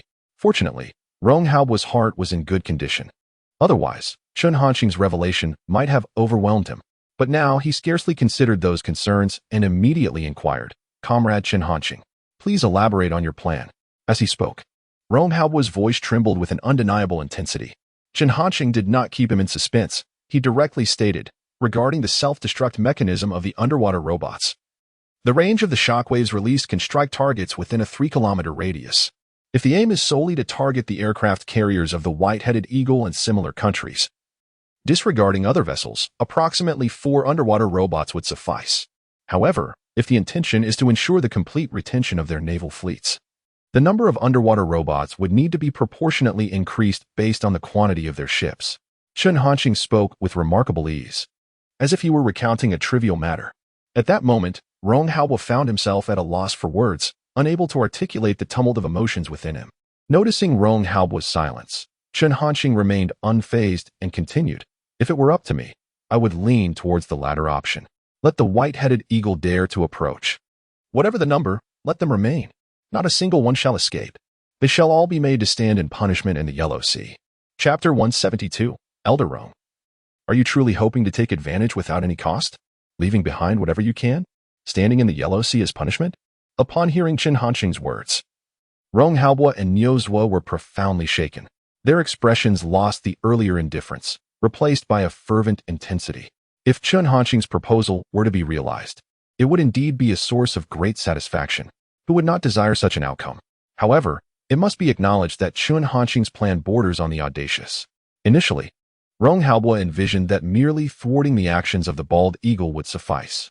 Yet now, Chun Hanqing intends to strike them with utmost severity. They were not completely overwhelmed by this unexpected revelation, and after regaining their composure, Rong Haobo pondered for a moment before cautiously responding. "Comrade Chun Hanqing, I wholeheartedly support your idea. However," as he affirmed Chun Hanqing, Rong Haobo skillfully shifted the topic. Pausing for a moment, he continued, "In a month, the joint aircraft carrier battle groups from the Bald Eagle and other nations will be fully organized and will enter the Yellow Sea. At that time, the number of warships alone will range from 40 to 80. Will there be sufficient time? This is a matter of great concern for Rong Haobo. An aircraft carrier battle group, aside from the core aircraft carrier, also includes destroyers, frigates, supply ships, and submarines, among other vessels. The total number of warships typically ranges from 10 to 20. Taking an average, with each battle group consisting of 15 warships, for battle groups would amount to 60 vessels. Given that the self-destruct mechanism of the underwater robots has a coverage range of only 3 kilometers, it follows that 60 underwater robots must be constructed. A month's time. To create 60 underwater robots, Rong Haobo could scarcely fathom it. On average, 2 must be produced each day. What extraordinary speed would be required to accomplish this? Even if Chun Hanqing agreed to the construction, completing it within a month seems rather implausible. Not only Rong Haobo but Niu Zuo also contemplated this dilemma. The expression of delight on his face, which arose from Chun Hanqing's earlier remarks, faded into one of profound regret. Noticing Chun Hanqing's lack of immediate response, Rong Haobo remained undeterred and continued, "Comrade Chun Hanqing, we do not require so many underwater robots. Just targeting those 4 aircraft carriers would suffice. With the current naval strength of Huagua, if we could neutralize the 4 core aircraft carriers, the remaining vessels pose little concern." However, before Rong Haobo could finish his thought, he was interrupted by Chun Hanqing. "No, General Rong, you misunderstand. Just a few dozen warships? I expected there to be many more." In uttering these words, Rong Haobo sensed, perhaps mistakenly, a hint of disappointment in Chun Hanqing's tone. This left Rong Haobo and Niu Zuo utterly disheartened. They had initially thought that Chun Hanqing's silence stemmed from a lack of confidence in producing dozens of underwater robots within a month. Little did they know that he actually found the task insufficient. If others were to overhear this, it might provoke a vehement outburst. This was simply too demoralizing. Chun Hanqing was not deliberately putting on a fade. After all, as a toy factory owner, his unfamiliarity with the scale of aircraft carrier battle groups was hardly surprising. Once Rong Haobo came to terms with this reality, he felt a surge of excitement in his chest. "Comrade Chun Hanqing, are you suggesting that it is indeed possible to manufacture that many underwater robots?" Despite his awareness that Chun Hanqing was unlikely to jest about such matters, the gravity of the situation compelled him to seek confirmation. In the modest confines of the little duck toy factory, Chun Hanqing nodded casually. "Yes." The voice of Rong Haobo came through the receiver with a solemn tone. "Comrade Chun Hanqing, could you undertake the task of producing the underwater robots?" Without waiting for Chun Hanqing's response, Rong Haobo continued, "Of course, Comrade Chun Hanqing, you have the right to decline. Currently, only I and Director Niu are aware of this matter, and no one will hold it against you." This had been previously agreed upon between Rong Haobo and Chun Hanqing. Although this endeavor was of great significance to Hua Nation, it would be utterly counterproductive to create any animosity towards Chun Hanqing. Without hesitation, Chun Hanqing replied, "General Rong, we at the Little Duck Toy Factory will accept the order for the underwater robot toys." As he uttered these words, a sense of uncertainty washed over him, leaving him lacking in confidence. Fortunately, Rong Haobo did not expose his trepidation. Excellent. Thank you, Comrade Chen Hanqing, he exclaimed. He was genuinely astonished that what seemed nearly impossible to them had been so effortlessly resolved by Chen Hanqing, despite Rong Haobo's efforts to temper his excitement. The tremor in his serious and resonant voice betrayed his emotional turmoil. However, at that moment, Chen Hanqing interjected, General Rong, there is no need for thanks, after all. We are merely conducting business. Upon hearing this, Rong Haobo was momentarily taken aback, struggling to comprehend. Conducting business? What did that imply? He was not alone in his confusion. Niozwa's expression also became somewhat intricate. Yet, they quickly regained their composure. This meant payment was expected? In the confines of the little duck toy factory, noticing that Rong Haobo remained silent, Chen Hanqing spoke again. General Rong, you may not be aware, but the cost of these underwater robots is quite substantial. Our toy factory's profitability is not particularly favorable. Are you really hoping to get something for nothing? Chen Hanqing sighed dramatically, embodying a sense of unspoken anguish. This left Rong Haobo utterly stunned. Get something for nothing? Where on earth did that come from? Was he truly that kind of person? Nonetheless, Rong Haobo refrained from elaborating further. Instead, he responded with a smile, Comrade Chen Hanqing, I understand. I completely understand. It is only right. Just tell me the cost. We will support you wholeheartedly, no matter the amount. With this declaration, Rong Haobo redefined the transaction as a show of support for Chen Hanqing's project. Chen Hanqing, unfazed, was simply interested in the payment. He began, all right, let me calculate the quotation for you. Previously, the price for each underwater robot was 18 million.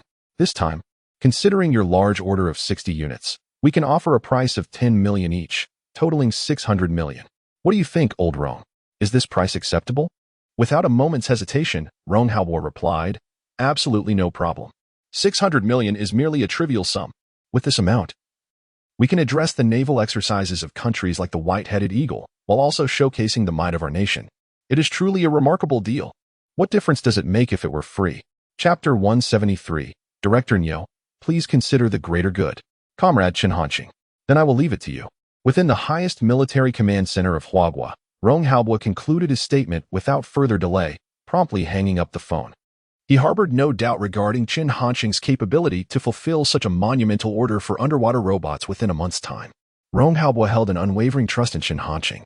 This sentiment was shared by Niozwa as well. At last, the weight that had pressed upon their hearts was lifted. Rong Haobo exhaled, a look of relief and delight gracing his features. Comrade Chen Hanqing is indeed a blessing for Huagua. Rong Haobo glanced at Niozwa, expressing his thoughts aloud. Niozwa subtly nodded, though a sense of regret lingered. Underwater robots, when applied in other domains, could yield significant benefits. Yet now, they were destined for self-destruction. As a researcher, Niozwa could not dismiss this reality. However, Rong Haobo remained unconcerned. There is nothing to lament. With Comrade Chen Hanqing present, what is there to fear regarding your research? Niozwa chose not to contest this assertion. The batch of 60 underwater robots would likely not be entirely consumed. In due time, their institute could potentially acquire additional samples for research purposes. Furthermore, Chen Hanqing would provide them with the blueprints and core data for the underwater robots. Niozwa nodded in agreement.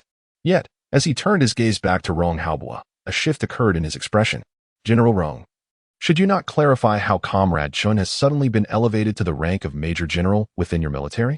Niozwa's voice was cold, laced with a hint of hostility. Earlier, as he listened to Rong Haobo, waves of agitation surged within him. However, due to the primary focus on discussing the White Eagle matter with Chen Hanqing, he had refrained from speaking out. Now, with the opportunity presented, Niozwa was determined to hold Rong Haobo accountable. Upon hearing Niozwa's words, Rong Haobo was not taken aback. He had spoken boldly in Niozwa's presence. Unafraid of the revelation, it was not a matter to be hidden. Without hesitation, Rong Haobo replied with an air of nonchalance. Just the day before yesterday, Comrade Chen Hanqing accepted his military rank and officially became a Major General of Huagua.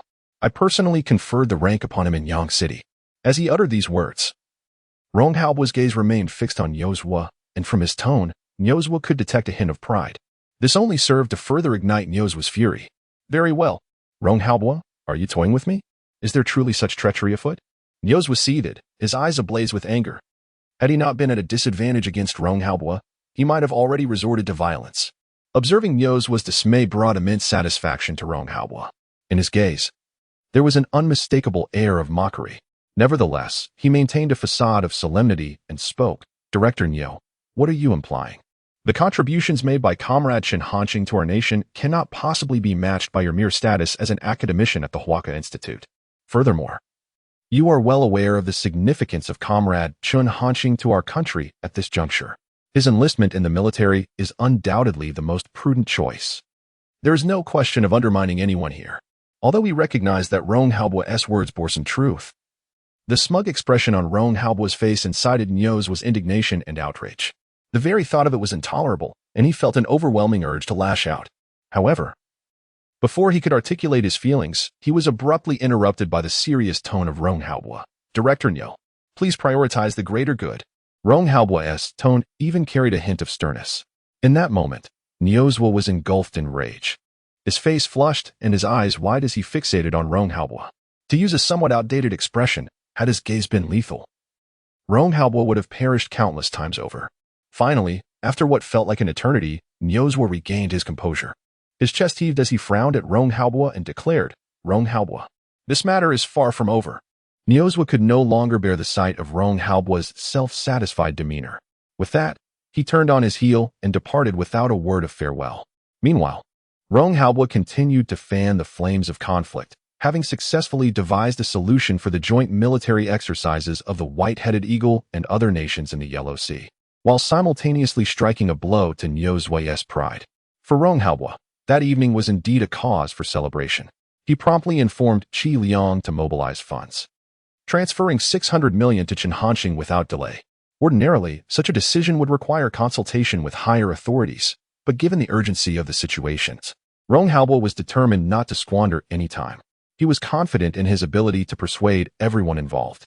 At that moment, Nyozwa sat in the vehicle en route back to the Huaka Institute, grumbling in anger. Rong Haobua, that unscrupulous soldier. What a disgrace. He is nothing but a bandit. Just wait, I will have my revenge. The feeling was one of profound anguish. Nyozwa's fury did not stem solely from Chen Hanqing's enlistment, but rather from the contemptuous remarks made by Rong Haobua, which belittled him utterly. The memory of Rong Haobua's arrogant demeanor only served to intensify his ire. Meanwhile, Secretary Yi Ping was driving, filled with confusion and uncertainty about what Rong Haobua had done to provoke such fury in Director Nyo. Yet, he understood that the matters between these two prominent figures were beyond his grasp. He simply continued driving, adopting an air of ignorance, while simultaneously grappling with his own bewilderment. In the past, although Nyozwa and Rong Haobua, this pair of playful adversaries, often engaged in witty banter, they had never managed to provoke Nyozwa to such an extent. Observing the situation, Yi Ping couldn't help but reflect that the dean had suffered a significant loss. In Yang City, at the Little Duck Toy Factory, Chen Hanqing received a text notification indicating the arrival of 600 million. However, he did not experience the joy he had anticipated. His emotions were slightly complex. In truth, had it been in accordance with his previous sentiments, he would have been reluctant to accept such orders. It was not that Chen Hanqing lacked patriotism, but rather that he was fundamentally disinclined to partake in matters that so readily involved the games between nations. The 600 million was hardly the crux of the issue. More accurately, it served as a justification for him to persuade himself. After all, if Chen Hanqing truly sought profit, there were countless avenues available to him that did not necessitate such a course of action. Rong Haobua was equally aware of this fact. After a moment's contemplation, Chen Hanqing sighed, exclaiming, "Am I truly just the owner of a toy factory? Is it reasonable for a toy factory owner to bear such burdens?" Chapter 174, Commencement. The automatic workbench. Chen Hanqing merely vented his frustrations. Having promised Rong Haobua, he naturally would not go back on his word. Opening his personal information panel, Chen Hanqing mused inwardly. Instantly, a multitude of ethereal data manifested in his mind. Name: Chen Hanqing. Age: 18. Task: manufacture super anti-aircraft system device. Technology value: 75, 200. 000 80 80 80 80 80. Acquired technologies: super anti-aircraft system technology, underwater combat robot technology, 2 nanometers lithography machine technology, electromagnetic pulse gun technology, upgraded drone technology, beginner mech technology, super doubled elderly entertainment technology, lightspeed spaceship technology, star destroyer technology, space-based weapon technology, aerospace aircraft carrier technology, Dyson sphere technology, through these past few days of accumulation. Chen Hanqing's technological value reserves had escalated to a staggering 75 million. In just over 3 days, he could surpass the monumental threshold of 100 million points. Seeing this figure, Chen Hanqing was overwhelmed with joy. After a brief moment, he closed the personal information panel. Previously, Chen Hanqing had exchanged materials necessary for creating underwater robots, amounting to 500,000 technology points. 60 sets would total 30 million technology points, as he had already completed the order for the underwater robots earlier. Manufacturing them again would not enhance the system's technology value production per second. Chen Hanqing did not rush to exchange materials. He planned to enter the super laboratory the next day to procure the manufacturing materials for the underwater robots. The reason Chen Hanqing dared to boast about completing 60 underwater robots within a month was due to a feature in the super laboratory that he had yet to utilize, the automatic workbench. As long as Chen Hanqing had previously completed task orders, the automatic workbench could autonomously manufacture by consuming technology points, requiring no effort on his part whatsoever. Previously, Chen Hanqing had primarily focused on enhancing technology value production and had no need to produce tasks that had already been completed. Now, this function would finally prove its worth. No longer pondering this matter, Chen Hanqing reclined on his bed and soon fell into a deep slumber. Time flew by swiftly, and before long, dawn broke. Chen Hanqing arose early, tidied up, and after a simple breakfast, he entered the super laboratory to commence his preparations. Approaching the automatic workbench, he placed his palm upon it. Immediately, a prompt echoed in his mind. The automatic workbench is currently idle and available for use. Would you like to proceed? Without a trace of hesitation, Chen Hanqing responded affirmatively. Yes. Please select the product to be manufactured. 1. Super Doubled Elderly Entertainment. 2. Mech. 3. Drone. 6. Underwater Robot. 6. Please select the manufacturing speed. Once a week, consuming 1 unit of technology value per second. Once every 3 days, consuming 10 units of technology value per second. Once a day, consuming 20 units of technology value per second. Twice a day, consuming 40 units of technology value per second. 4 times a day, consuming 80 units of technology value per second, and 8 times a day, consuming 160 units of technology value per second. Until the 8th production in a day, the alert sound ceased. This has reached the limit. After hearing all this, Chen Hanqing felt a pang of regret. The automatic workbench's consumption of technology value is determined by the difficulty of the items being manufactured. To fulfill the order within a month, he must opt for the automatic workbench to produce 2 underwater robots daily. Even then, it would barely suffice. This means a demand of 40 units of technology value per second. Presently, Chen Hanqing has an output of 80 units of technology value per second. During this month, half of his technology value production capacity will be consumed by this automatic workbench. How could Chen Hanqing not feel distressed? That 600 million could barely be regarded as compensation for mental anguish. It is merely a month. He consoled himself with the thought that it would soon pass. At this moment, his desire to enhance technology value production capacity surged intensely. All blame fell upon that wretched Eagle Nation. Subsequently, Chen Hanqing expended 30 million units of technology value to acquire the materials needed for the production of underwater robots. After placing them into the automatic workbench, he no longer worried about this aspect and turned his attention to the development of a super air defense system. He was greatly looking forward to discovering how much his technology value production capacity could increase upon completing this task. Meanwhile, at the highest military command center of Huagua, Rong Haobo was already in his office. At this time, he held the phone with a serious expression and spoke gravely. Chief, I firmly believe that Comrade Chen Hanqing's plan will undoubtedly succeed. Should any unforeseen circumstances arise, I am willing to accept full responsibility. How to respond to the joint military exercises by the White-Headed Eagle and other nations in the Yellow Sea was of paramount importance to Huagua. Even Rong Haobo could not make decisions unilaterally. He had just reported the content of his conversation with Chen Hanqing from the previous night. After Rong Haobo finished speaking, the person on the other end did not respond immediately. Rong Haobo did not rush to urge a reply. He simply waited in silence. After a moment, a voice finally came through. Comrade Rong Haobo, I trust you, as well as Comrade Chen Hanqing. Please proceed with the arrangements promptly. Upon hearing this, Rong Haobo was not surprised. He replied affirmatively, understood. Then, without further ado, he hung up the phone and called in his secretary, Qi Liang. He instructed him to immediately notify all senior officials to convene in the conference room. Qi Liang responded promptly. Yes. He then proceeded to make the necessary arrangements. Upon receiving the news, everyone acted without delay. Minutes later, everyone gathered in the designated conference room. All present could surmise the purpose behind Rong Haobu's summons. It was undoubtedly related to the indecision from the previous day. A sense of anticipation and an unusual tension enveloped the room, yet no one dared to speak. They simply waited in silence. The atmosphere was so still that one could hear a pin drop.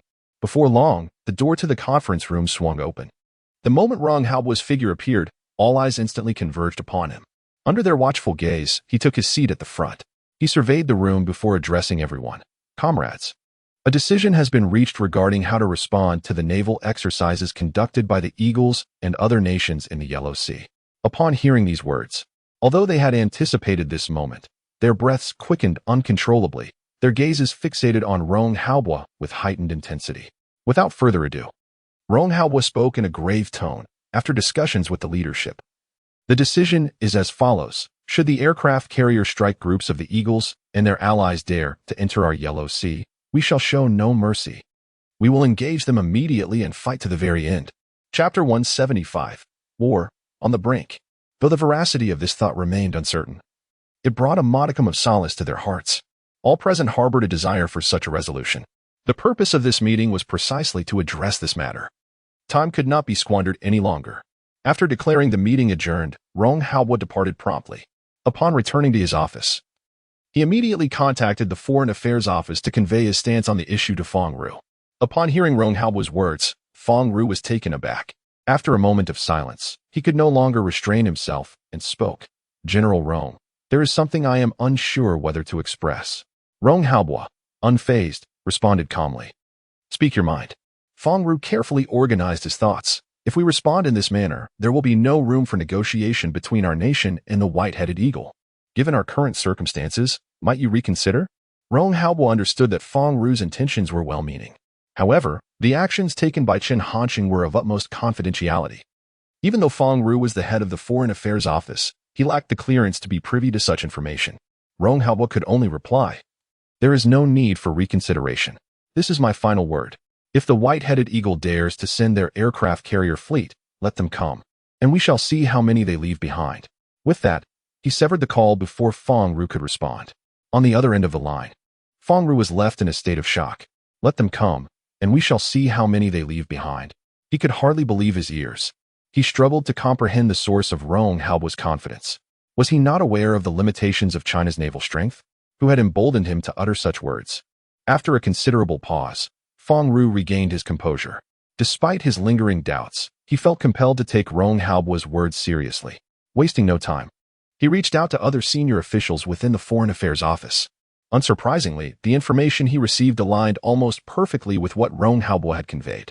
Although Fong Ru had mentally prepared himself, recognizing that Rong Haobu must have consulted with other high-ranking officials, the confirmation still left him profoundly stunned. Where had the misstep occurred? Everyone seemed invigorated, as if charged with enthusiasm. Fong Ru could not help but murmur under his breath, yet his eyes sparkled with undeniable excitement. Regardless of the circumstances, their Foreign Affairs Office was poised to assert itself. They had long desired to adopt such a formidable stance. Subsequently, Fong Ru swiftly commenced arrangements. Before long, the Foreign Affairs Office of China had drafted an international statement. Once verified, it was promptly released. In response to the naval exercises planned by the White-Headed Eagle and other nations in the Yellow Sea, we hereby issue a grave warning. The Yellow Sea is an internal sea of our nation. The actions of the White-Headed Eagle constitute an invasion of our territorial sovereignty. Cease this conduct immediately. Otherwise, our nation shall defend its sovereignty and territorial integrity by all means, including military action. Following the declaration from the Eagle regarding naval exercises in the Yellow Sea, nations worldwide await our response. Initially, many anticipated that we would yield. However, what they did not foresee was our unwavering stance. Do we intend to engage directly in conflict with the Eagle? In an instant, the global landscape has become tumultuous. In the office, John Odysseus is present. Meanwhile, the Eagle's navy has commenced preparations. A knock on the door interrupts him. He promptly replies, "Enter." Upon receiving permission, the door swings open, revealing his secretary, Morrison. As soon as he steps inside, Morrison eagerly exclaims, "Mr. Odysseus, regarding the naval exercises in the Yellow Sea, our nation has just issued an international statement. Upon hearing this news, John Odysseus cannot suppress a frown and immediately inquires, "What did our nations say?" Despite the gravity of the situation, John Odysseus remains unperturbed. Faced with 4 carrier strike groups, including the formidable furtive class, he believes that, unless our nation has lost its senses, we will inevitably choose to compromise. In response to John Odysseus's question, Morrison refrains from providing a direct answer. Instead, he hands over a device while stating, "Mr. Odysseus, you should see for yourself." Sensing something amiss in Morrison's tone, John Odysseus's brow furrows slightly. He silently accepts the device, glancing at it only once. Instantly, his expression darkens. The grip on the device tightens involuntarily, his knuckles turning pale. With lips pressed tightly together, John Odysseus refrains from speaking. Although the statement issued by our nation is but a few brief sentences, John Odysseus scrutinizes it for an extended period. At last, John Odysseus forcefully sets the device down. His countenance contorted with rage. Foolish citizens of our nation, have they lost their minds? Do they wish to wage war against us? This is a death wish. This revelation is difficult for John Odysseus to accept. He never anticipated that our nation would dare to make such a decision. Morrison stands by silently, offering no commentary. After a moment, John Odysseus's emotions begin to stabilize. With a tone laced with coldness, he commands, "Notify the naval base. Increase the number of warships. Each carrier strike group must be upgraded to full capacity. Ammunition and weaponry must be activated to the highest specifications. Furthermore, ensure that the other carrier strike groups are on standby. If war truly ensues, they are to rush for support immediately. I am eager to witness whether the Celestial Empire truly dares to confront us." The Bald Eagle. As for John Odysseus' decision, Morrison was not taken aback. The Bald Eagle has always positioned itself as the preeminent power in the world, and indeed, it has lived up to that stature. Now, the actions of the Celestial Empire represent a brazen provocation to the Bald Eagle's dominance. How could John Odysseus possibly accept such a challenge? If the Bald Eagle does not retaliate with resolute strength this time, it may invite further provocations from other nations in the future. John Odysseus will absolutely not permit such a scenario to unfold. "Very well, Mr. Odysseus," Morrison responded before turning to make arrangements. Subsequently, regarding this matter, John Odysseus communicated with other high-ranking officials of the Bald Eagle. After reaching a decision, the Bald Eagle swiftly issued an international statement. "Our naval exercises in the Yellow Sea are conducted to uphold global peace and stability. It is a wholly just endeavor. The Bald Eagle has consistently fulfilled its responsibilities as a great power. In this process, we are unafraid to confront any challenges. We hereby warn the Celestial Empire that should they dare to attack our aircraft carrier strike group, they will face our formidable wrath and overwhelming firepower." Upon the release of this announcement, the Celestial Empire and the Bald Eagle found themselves unequivocally at odds. War was imminent. Chapter 176, The Completion of the Super Anti-Aircraft Device. In the city of White Elephant, a high-level meeting was convened immediately after the announcement of an international statement by Huagua. At this moment, everyone, including General Ajim, had gathered in the conference room. "General Ajim, do not hesitate any longer. This is a once-in-a-lifetime opportunity for us. It is the wisest choice to launch military action against Huagua," exclaimed Hayter, filled with excitement. Many present echoed his sentiments, declaring, "General Hayter is right. If Huagua truly engages with the White Eagle, it will be tantamount to declaring war, leaving no time to attend to us. Our moment for vengeance has arrived. Huagua must pay in blood for their transgressions. By neutralizing the threat posed by Huagua, we could seize territory and perhaps elevate White Elephant to the ranks of superpowers." One could distinctly sense that this time, the support for military action against Huagua was significantly greater than before. Even those who had previously opposed were largely silent, their eyes flickering as they contemplated the pros and cons. Listening to the discussions, Ajim, seated at the forefront, remained silent. His brow furrowed slightly, his mind awash with thoughts. He understood that Hayter and the others had valid points. He too felt a stirring within. Finally, after a brief pause, the clamor subsided, and all eyes turned toward Ajim. He was acutely aware of their expectations. Without wasting time, he spoke. "Ladies and gentlemen, let us decide whether to take military action against Huagua through a vote." Upon hearing this, the attendees immediately grasped Ajim's intention. Hayter could hardly contain his excitement. Once Ajim agreed to a vote, given the current alignment of those present, it was virtually certain that matters would unfold in the direction he envisioned. Naturally, there were no objections. The voting commenced swiftly, and as anticipated, the results revealed a decisive majority in favor. Subsequently, White Elephant began to make arrangements regarding this matter, which was of utmost importance. It was imperative to organize everything meticulously. Ultimately, it was resolved that the operation would proceed in secrecy. It would remain undisclosed until the moment of war was upon them. Previous incidents of Huagua's armored forces annihilating the troops of White Elephant provided ample justification, even though Huagua had yet to acknowledge them. Hader remained the appointed leader of this endeavor. Time flew by, and a week had passed since Chen Hanqing commenced the development of the super anti-aircraft device. Although Chen had delayed for a day, through his diligent efforts, the task was completed on schedule. In Yancheng, at the Little Duck Toy Factory's super laboratory, Chen Hanqing paused his work. Before him stood the super defense mechanism, a stark contrast to the previous creations. This air defense apparatus was divided into 9 distinct segments, each meticulously designed to be deployed across various regions of Huagua, thereby ensuring nationwide coverage. The 9 identical components resembled pyramids, towering over 3 meters in height. Their exterior appeared seamless, as though crafted from a singular mold, with a deep ebony hue that exuded a remarkable smoothness, even reflecting the surrounding environment. Strands of crimson light danced across their surfaces, evoking the impression of living entities. At the pinnacle, a fist-sized aperture allowed for the emission of light waves, intended for the interception of unidentified aerial phenomena. These air defense devices radiated a sense of advanced technology, seemingly alien rather than terrestrial. At last, the project was complete.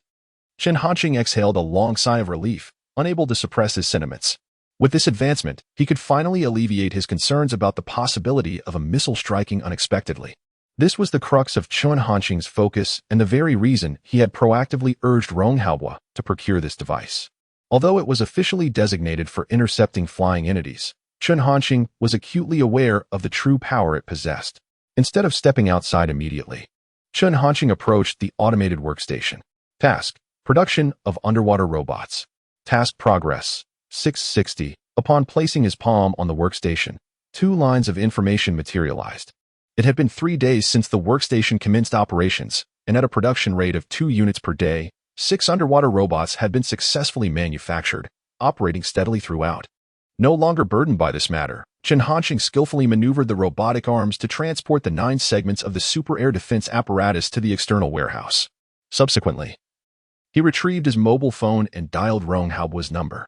At Huagua's highest military command center, Rong Haobo was ensconced in his office, his brow furrowed with fatigue from recent engagements concerning the Navy. Although Chen Hanqing's underwater robots constituted the primary force in this endeavor, the Huagua Navy could not afford to be unprepared and needed to implement comprehensive arrangements to mitigate any unforeseen circumstances. Just then, the phone on his desk chimed, pulling Rong Haobo from his thoughts. "Hello, this is Rong Haobo," he answered as he connected the call. "Old Rong, this is Chen Hanqing," came the voice from the other end. Upon hearing Chen Hanqing's voice, Rong Haobo's expression shifted, momentarily illuminated by surprise before being clouded by concern. The timing of Chen Hanqing's call inevitably raised suspicions about potential complications with the underwater robot order. "Comrade Chen Hanqing, what brings you to call?" Rong Haobo inquired directly. Foregoing any pleasantries, Chen Hanqing promptly replied, "Indeed, Mr. Rong.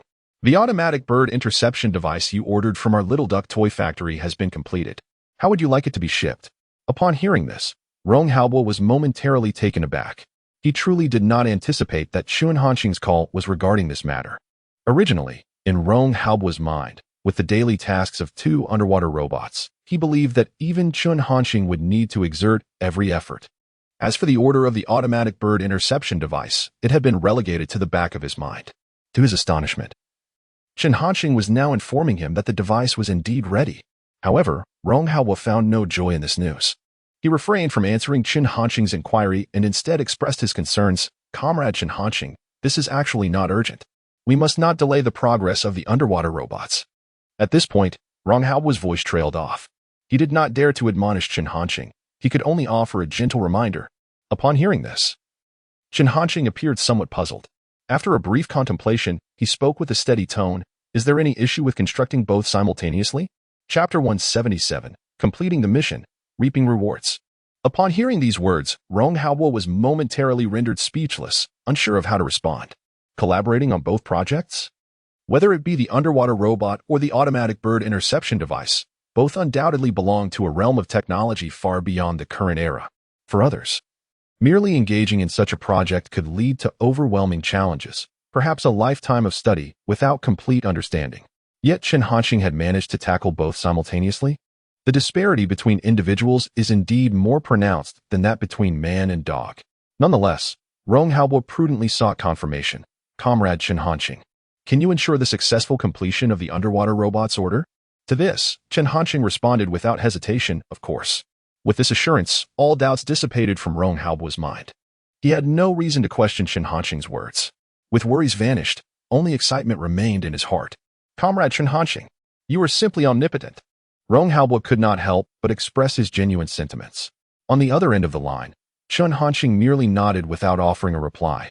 Redirecting the conversation, how shall I send the automatic bird interception device to you? This was the primary purpose of Chen Hanqing's call. For any other items, he might consider utilizing his own resources to send them to Rong Haobo, but the sheer size and weight of this super air defense device posed significant logistical challenges. Chen Hanqing realized that even just the shipping costs would amount to a substantial expenditure. Therefore, it was best for Rong Haobo to arrange for transportation himself. Rong Haobo promptly assured him, Comrade Chen Hanqing, you need not worry about this. I will contact someone to handle the transport. Chen Hanqing nodded in agreement. Excellent. That suits me perfectly. Should Rong Haobo be privy to Chen Hanqing's thoughts, he would undoubtedly find it amusing. Was this perhaps a ploy devised by a certain entity? Without wasting any time, they concluded the call. At the highest military command center of Huagua, the exhilaration on Rong Haobo's face had yet to fade. He did not set down the phone, but instead directly dialed the number of Chu Goen at the Zhongzhou military base. After a few beeping sounds, the call was connected. Hello, this is Chu Goen. Before Rong Haobo could speak, the voice on the other end preempted him. Rong Haobo responded, Comrade Chu Goen, this is Rong Haobo. Upon hearing this, Chu Goen's previously calm tone transformed into one of utmost respect. General Rong, greetings. Rong Haobo wasted no time and stated his purpose directly, Comrade Chu Goen. I need you to immediately dispatch another reinforcement battalion to the Yangqing Little Duck Toy Factory to transport the items requested by Comrade Chen Hanqing to the highest military command center in the capital. Chu Goen was initially taken aback. What exactly are these items? It is indeed necessary to dispatch a reinforcement unit. However, Chu Goen quickly regained his composure. The involvement of Chen Hanqing in this matter warranted utmost seriousness. Indeed, Chu Goen responded promptly. Nevertheless, Rong Haobo reiterated, this matter must remain confidential. Furthermore, it is imperative to ensure the safe delivery of the items. It must be treated with the highest importance. Rong Haobo spoke with a grave tone. Chu Goen responded with equal seriousness. Understood. I assure you the task will be completed. Once the call ended, Chu Goen immediately made arrangements. Before long, an entire reinforcement unit, comprising over 4,000 troops along with numerous large military armored transport vehicles, set forth towards Yang City. This time, Chu Goen meticulously planned the military base's deployment and decided to head to Yang City himself. As he sat in the vehicle, Chu Goen could hardly contain his anticipation. At last, he would meet the legendary Director Chun. He hoped to place another order with him. Chu Goen mused, recalling the sweet taste of success from the last electromagnetic pulse gun acquisition. 3 hours later, the reinforcement unit that departed from the Zhongzhou military base arrived at the entrance of the Little Duck Toy Factory. Chen Hanqing awaited them in the courtyard. Chu Goen was the first to disembark the vehicle and hurried towards the factory. Ding Guobiao stood at the entrance. Upon seeing Chu Goen, he immediately saluted. Good day, sir. Ding Guobiao was originally affiliated with the Zhongzhou military base, and Chu Goen was his direct superior. However, at that moment, Chu Goen was entirely preoccupied and merely nodded slightly, brushing past him and heading straight for Chen Hanqing. To observers, he appeared almost like an ardent admirer. Ding Guobiao stood frozen in place, astonished. When had he ever witnessed Chu Goen in such a state? He suddenly felt a sense of disillusionment. This was not the Chu Goen he had previously known. Yet, at that moment, Chu Goen was not concerned with Ding Guobiao's feelings. He had reached Chen Hanqing's side and greeted him with boundless enthusiasm. Director Chen, I am Chu Goen from the Zhongzhou military base. It is a pleasure to finally meet you. As he spoke, Chu Goen endeavored to project warmth through his smile and a friendly tone, extending his hand for a firm handshake with Chen Hanqing. Chen Hanqing nodded. Hello. May I ask, did Rong send you to transport the items? Chu Goen promptly replied. Yes, Director Chen. Chu Goen intended to express his admiration for Chen Hanqing. However, before he could articulate his thoughts, Chen Hanqing interjected. Thank you for your efforts. Let us proceed swiftly. The items are in the warehouse. Chu Goen? This was not quite what he had envisioned. Yet, upon noticing the urgency in Chen Hanqing's eyes, Chu Goen nodded and immediately arranged for personnel to enter the warehouse. Prior to the scheduled time, Chen Hanqing had already packaged the 9 components of the super air defense device. Throughout this process, Chu Goen persistently sought opportunities to approach Chen Hanqing. Yet Chen Hanqing afforded him no chance, remaining entirely focused on the logistics of the shipment. At this moment, Chen Hanqing was genuinely anxious, eagerly anticipating the technological output value that would be achieved upon the completion of this task. He had no time to entertain Chu Goen's advances. Finally, with the vehicle loaded, just as they were preparing to depart, Chu Goen could no longer contain himself. Having made the journey to Yangqing, he was truly unwilling to leave without making an impression. Summoning his courage, Chu Goen approached Chen Hanqing, but before he could draw near, Chen Hanqing, awaiting the system prompt, retreated to his room ahead of him. Chu Goen found himself at a loss for words, feeling utterly disillusioned. The reality of the situation was starkly different from what he had envisioned. Initially, he had hoped that even if he could not share a drink with Chen Hanqing, they could at least engage in pleasant conversation. However, now he felt as though he were a mere jester. With no other recourse, Chu Goen could only depart in disappointment. Meanwhile, as the military vehicle drove away, the system notification echoed in Chen Hanqing's mind. Congratulations, host, you have completed the order. Manufacture the super air defense device. Reward acquired. Chapter 178. The excitement of Chen Hanqing's return to streaming. Upon receiving an astonishing reward of 1 million technology points, Chen Hanqing felt a surge of exhilaration coursing through him.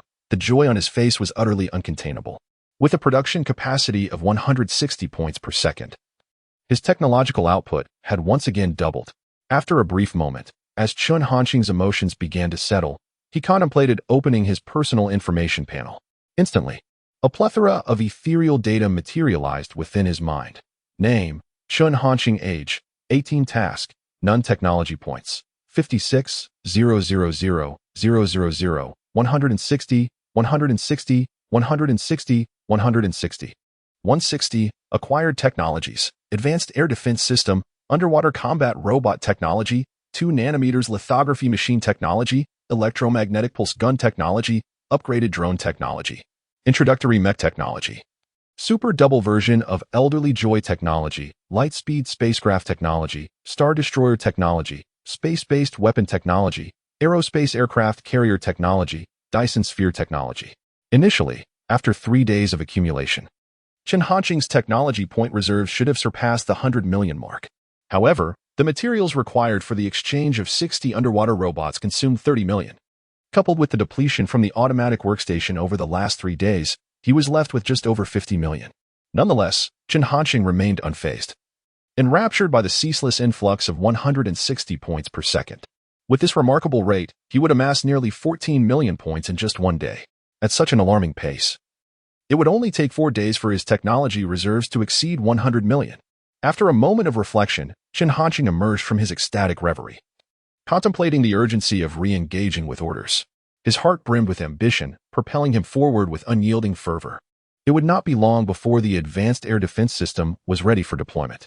To facilitate a quicker understanding and utilization for Rong Haobua and his team, Chen Hanqing thoughtfully included a detailed manual, a rare gesture on his part. With the threat of missiles no longer looming overhead, he resolved to return to streaming for orders.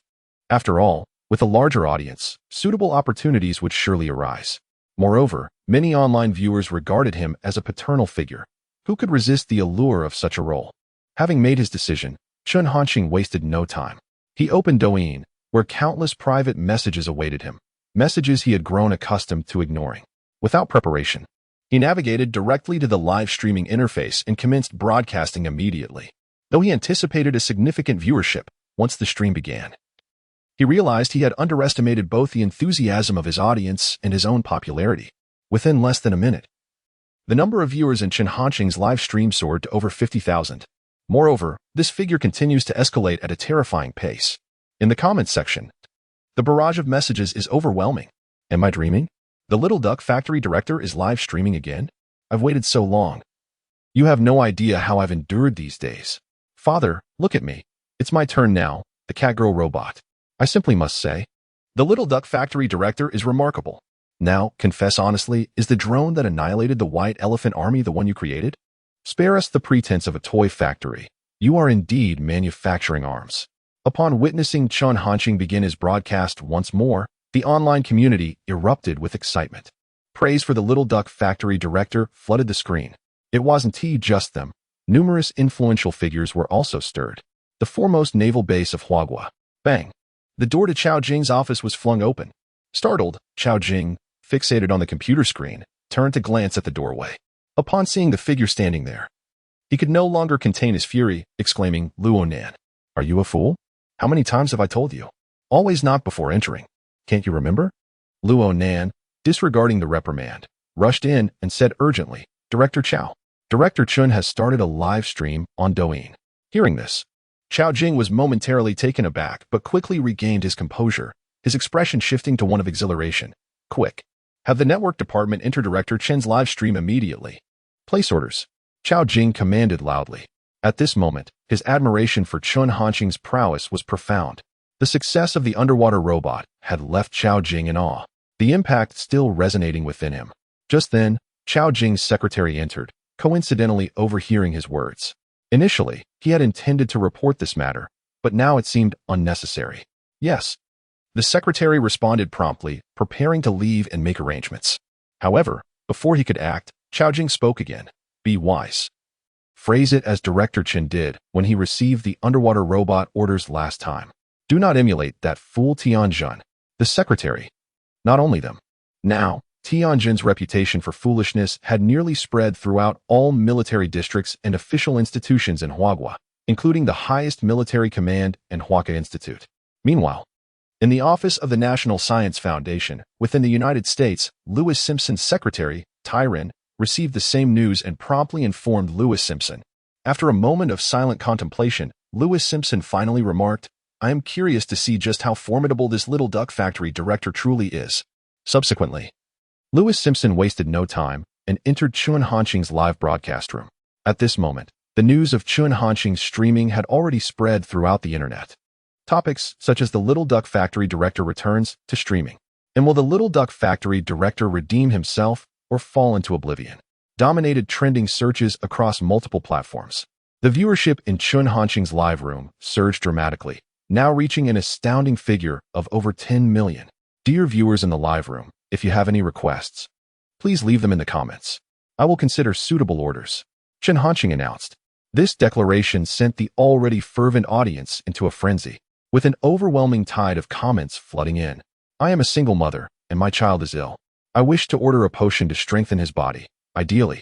Something that could transform him into a super warrior. Director Chun, Father Chun, please notice me. I desire a Catwoman robot. I want to order a spaceship, a space elevator. Let us construct a space elevator. Director Chun, I am a farmer, and now that I am older, I can no longer cultivate the land and struggle to feed myself. I wish to order a potion that can empower me, something that can turn me into a super warrior." Chapter 179. You have been permanently blacklisted by the broadcaster. Shenong Military Base. Everyone, put in more effort. This time, we must secure the order from Director Chen. Just follow the methods I have taught you. Success is assured. Tianjin proclaimed passionately to the personnel in the military base's network department, filled with unwavering confidence. Behind him stood his secretary, Lu Chenghang, whose expression was a tapestry of complexity, teetering on the edge of unspoken words. This time, Tianjun had learned from past experiences, opting to replace the laser guns with body enhancement serums.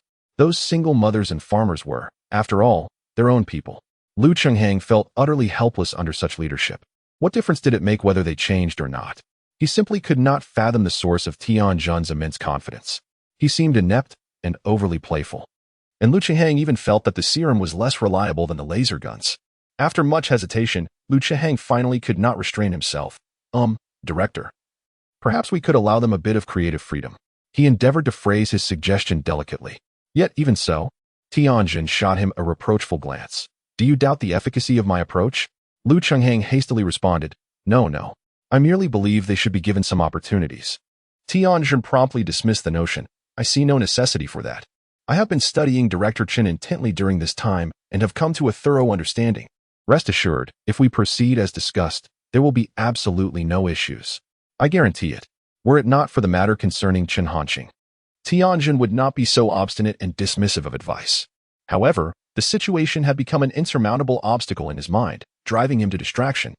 Lu Chiheng silently contemplated saying, "What do you have to guarantee that?" But eventually quelled the impulse, fearing Tianjin's ire. He merely nodded in agreement, choosing not to elaborate further, internally resigning himself to the likelihood that this time, matters would certainly not unfold favorably for the Shinong military base. Yang City. Little Duck Toy Factory. Chen Hanxing gazed at the incessantly scrolling comments on the screen. Despite the volume, none satisfied him. Observing the numerous requests for serum orders, he felt a rising irritation. Who are these foolish people? Chen Hanxing silently cursed, just as he prepared to start blacklisting. A particularly conspicuous comment caught his eye. A bunch of foolish Huagua people. Children, farmers, orphans? Are you trying to elicit sympathy? How absurd. Don't you understand what truly matters? Only money holds persuasive power.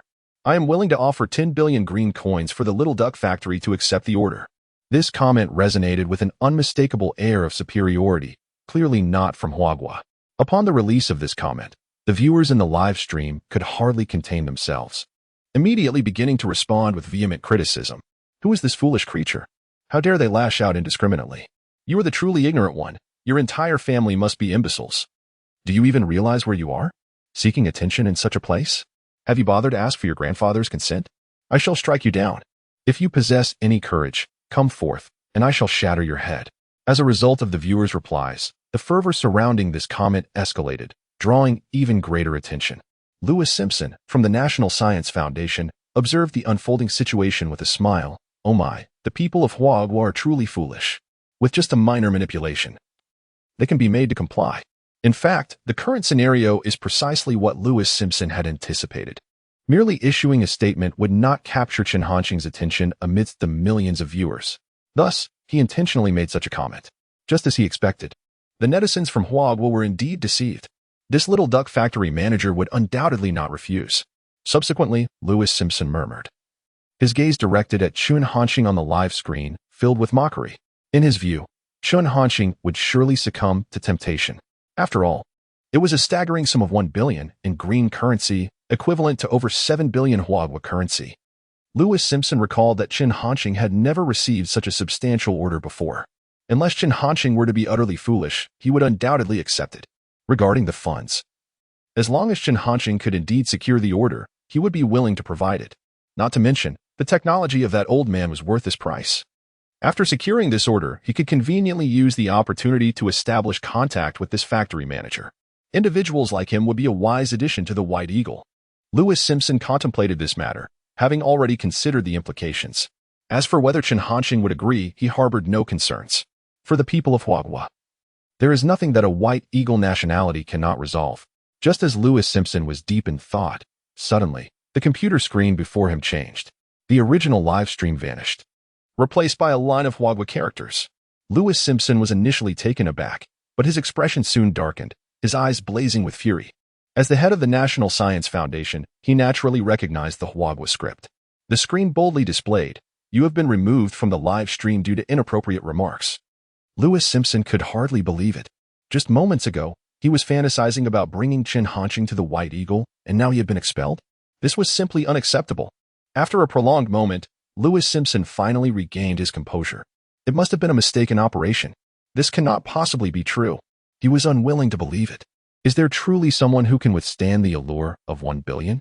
Lewis Simpson, skeptical as ever, searched for Chen Hanxing's live stream once more.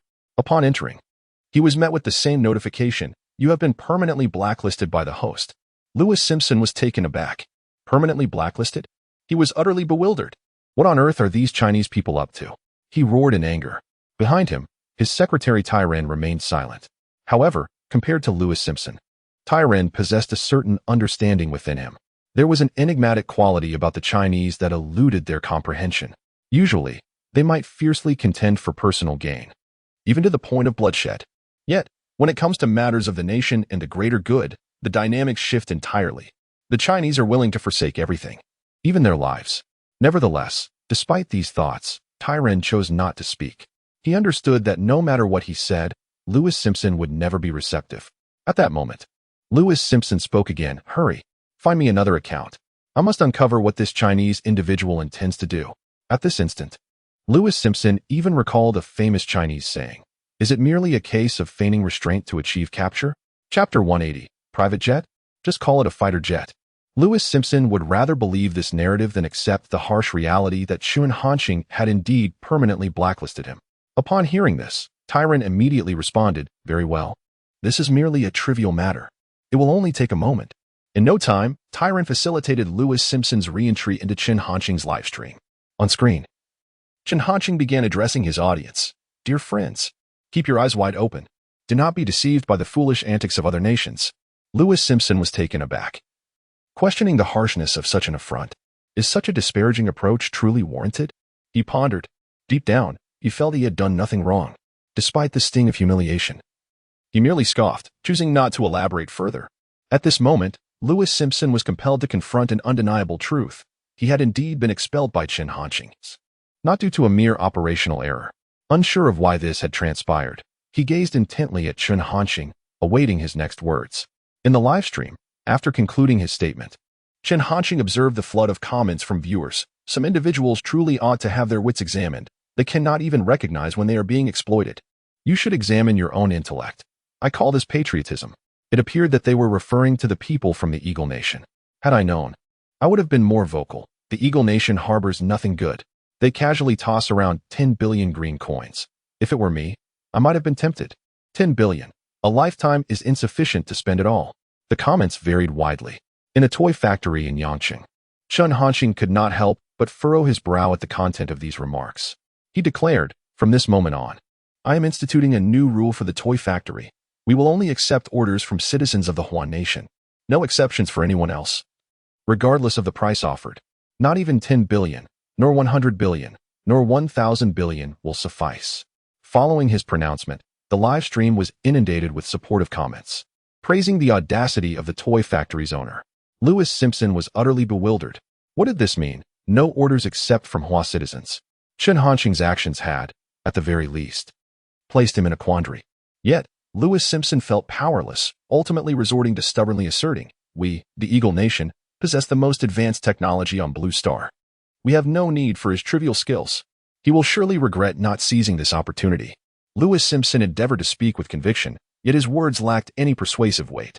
Behind him, his secretary Tyran raised an eyebrow, his lips twitching as he struggled to suppress a laugh. Meanwhile, Chun Hanxing remained indifferent to the reactions of the online community. He turned and remarked, "If there are any legitimate orders, please send them my way. I would prefer not to receive any more of those trivial potions. I fear I might be unable to resist and block you." Chun Hanxing had not forgotten. This was indeed his primary task for streaming live. After a brief moment, a comment finally caught Chun Hanxing's attention. "Director Little Duck, I am the owner of a private enterprise. Due to the nature of my work, I frequently need to travel for business, and I hope to place an order for a private jet with you." This comment was made by a netizen known as Jingxin. A private jet? Should he take the plunge? As he contemplated this comment, Chun Hanxing felt a twinge of hesitation. Previously, the most significant creation he had undertaken was the super anti-aircraft device, which measured only around 3 meters. However, a private jet was an entirely different matter. In the current market, even a standard model would typically measure between 20 to 30 meters. It was indeed a substantial undertaking. After observing for a while and finding no other suitable orders, Chun Hanxing was compelled to make a decision. He spoke up, "Dear netizen Jingxin, I shall accept your order." Upon uttering these words, an uproar ensued in the live broadcast room. "Jingxin? Who is this fortunate individual? I'm envious. Why not me? Dad, love me just this once. I beg you." Offering a high price, the netizen named Jingxin, "Could you possibly pass this opportunity to me? I am willing to pay 100 million for it. In 3 minutes, I want all of Jingxin's information." Wow, a private jet? Director Little Duck's leap is rather considerable. Careful, my adopted father. It would be unfortunate to falter again. At the Xianyang Air Force Base, Song Jingxin was in his office. As the head of the Xianyang Air Force Base, he had certainly heard of Chun Hanxing's reputation. Unlike Tianjin, Song Jingxin was not well acquainted with Chun Hanxing.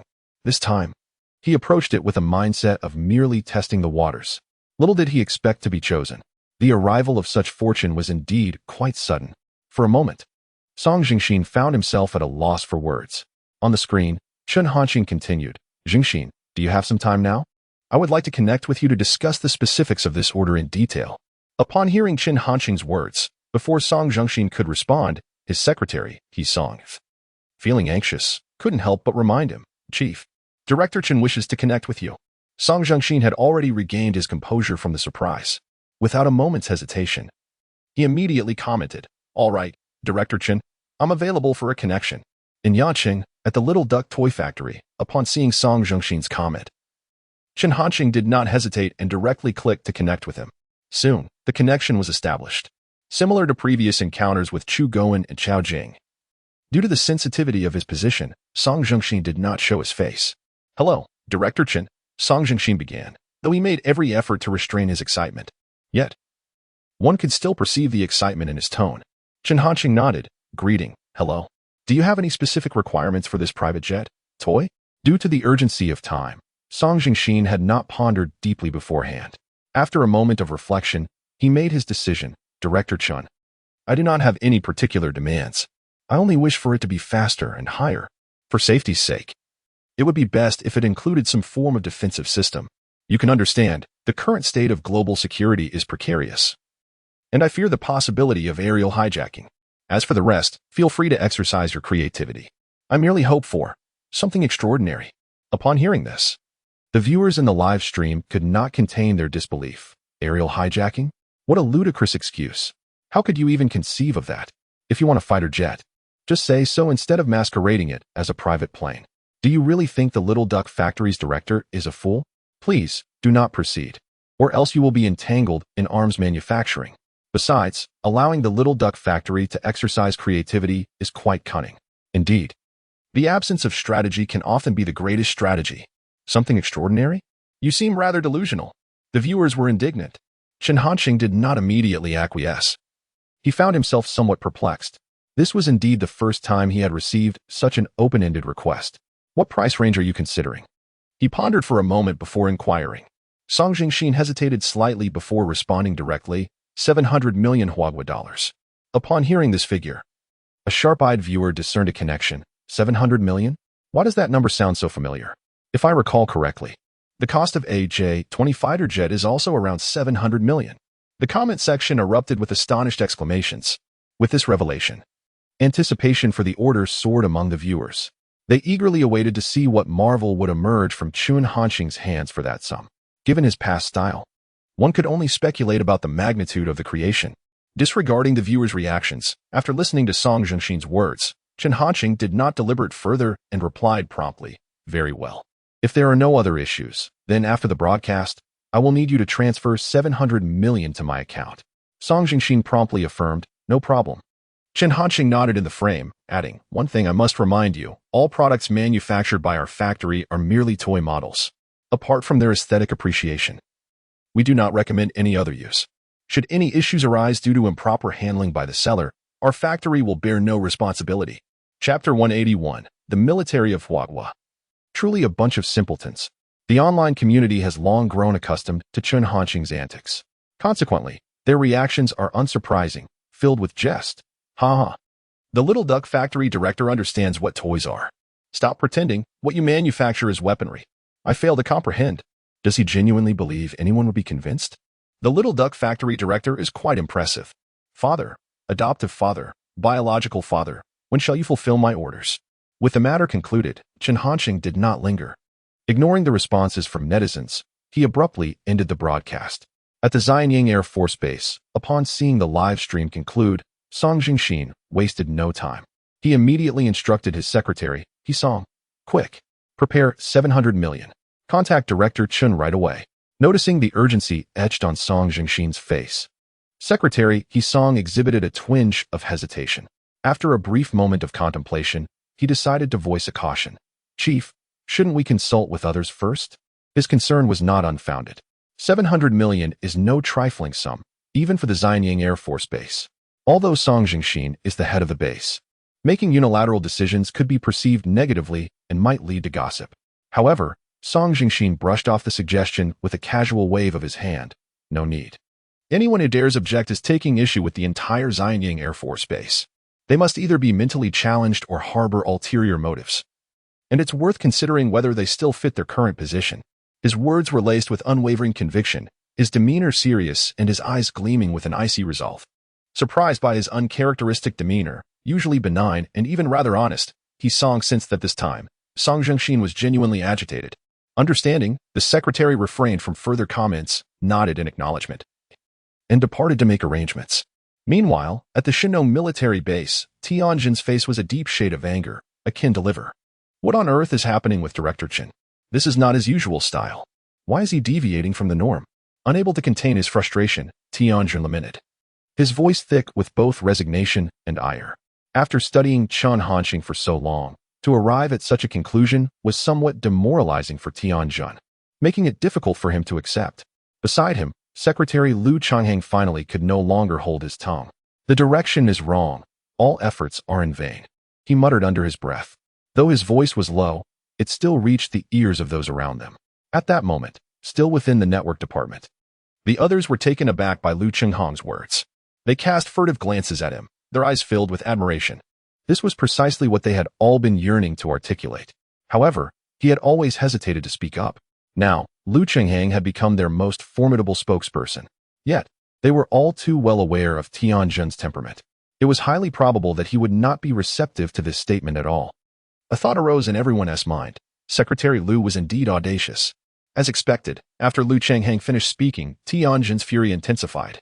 He cast a fiery gaze upon Liu Changhang, whose reaction was anything but surprising. When he uttered those words, Liu Changhang had already steeled himself for the consequences. He too gazed back at Tianjin, deciding to embrace the chaos. Before Tianjin could respond, he boldly declared, "Chief, it's time to wake up. Your methods will not work with Director Chen." At these words, a tremor of shock rippled through the crowd. Insanity. Secretary Liu must have lost his mind. Had he truly summoned the audacity to speak to Tianjin in such a manner? Was this not akin to slapping Tianjin in the face, and with resounding force? The atmosphere became stifling, and no one dared to utter a sound. Even their breathing slowed, fearful of attracting unwanted attention. Tianjin himself was taken aback. He had not anticipated such boldness from Secretary Liu.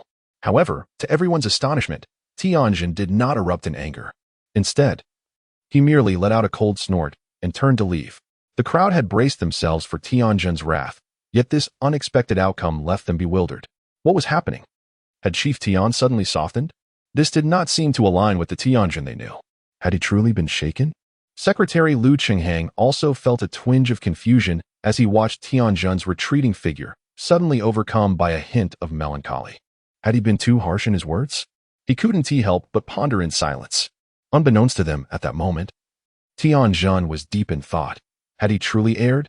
The string of failures, coupled with Liu Changhang's remarks, indeed prompted him to reflect. Doubts began to creep into his mind. Yet, swiftly, his gaze regained its determination. Perhaps the enhancement serum was somewhat unorthodox.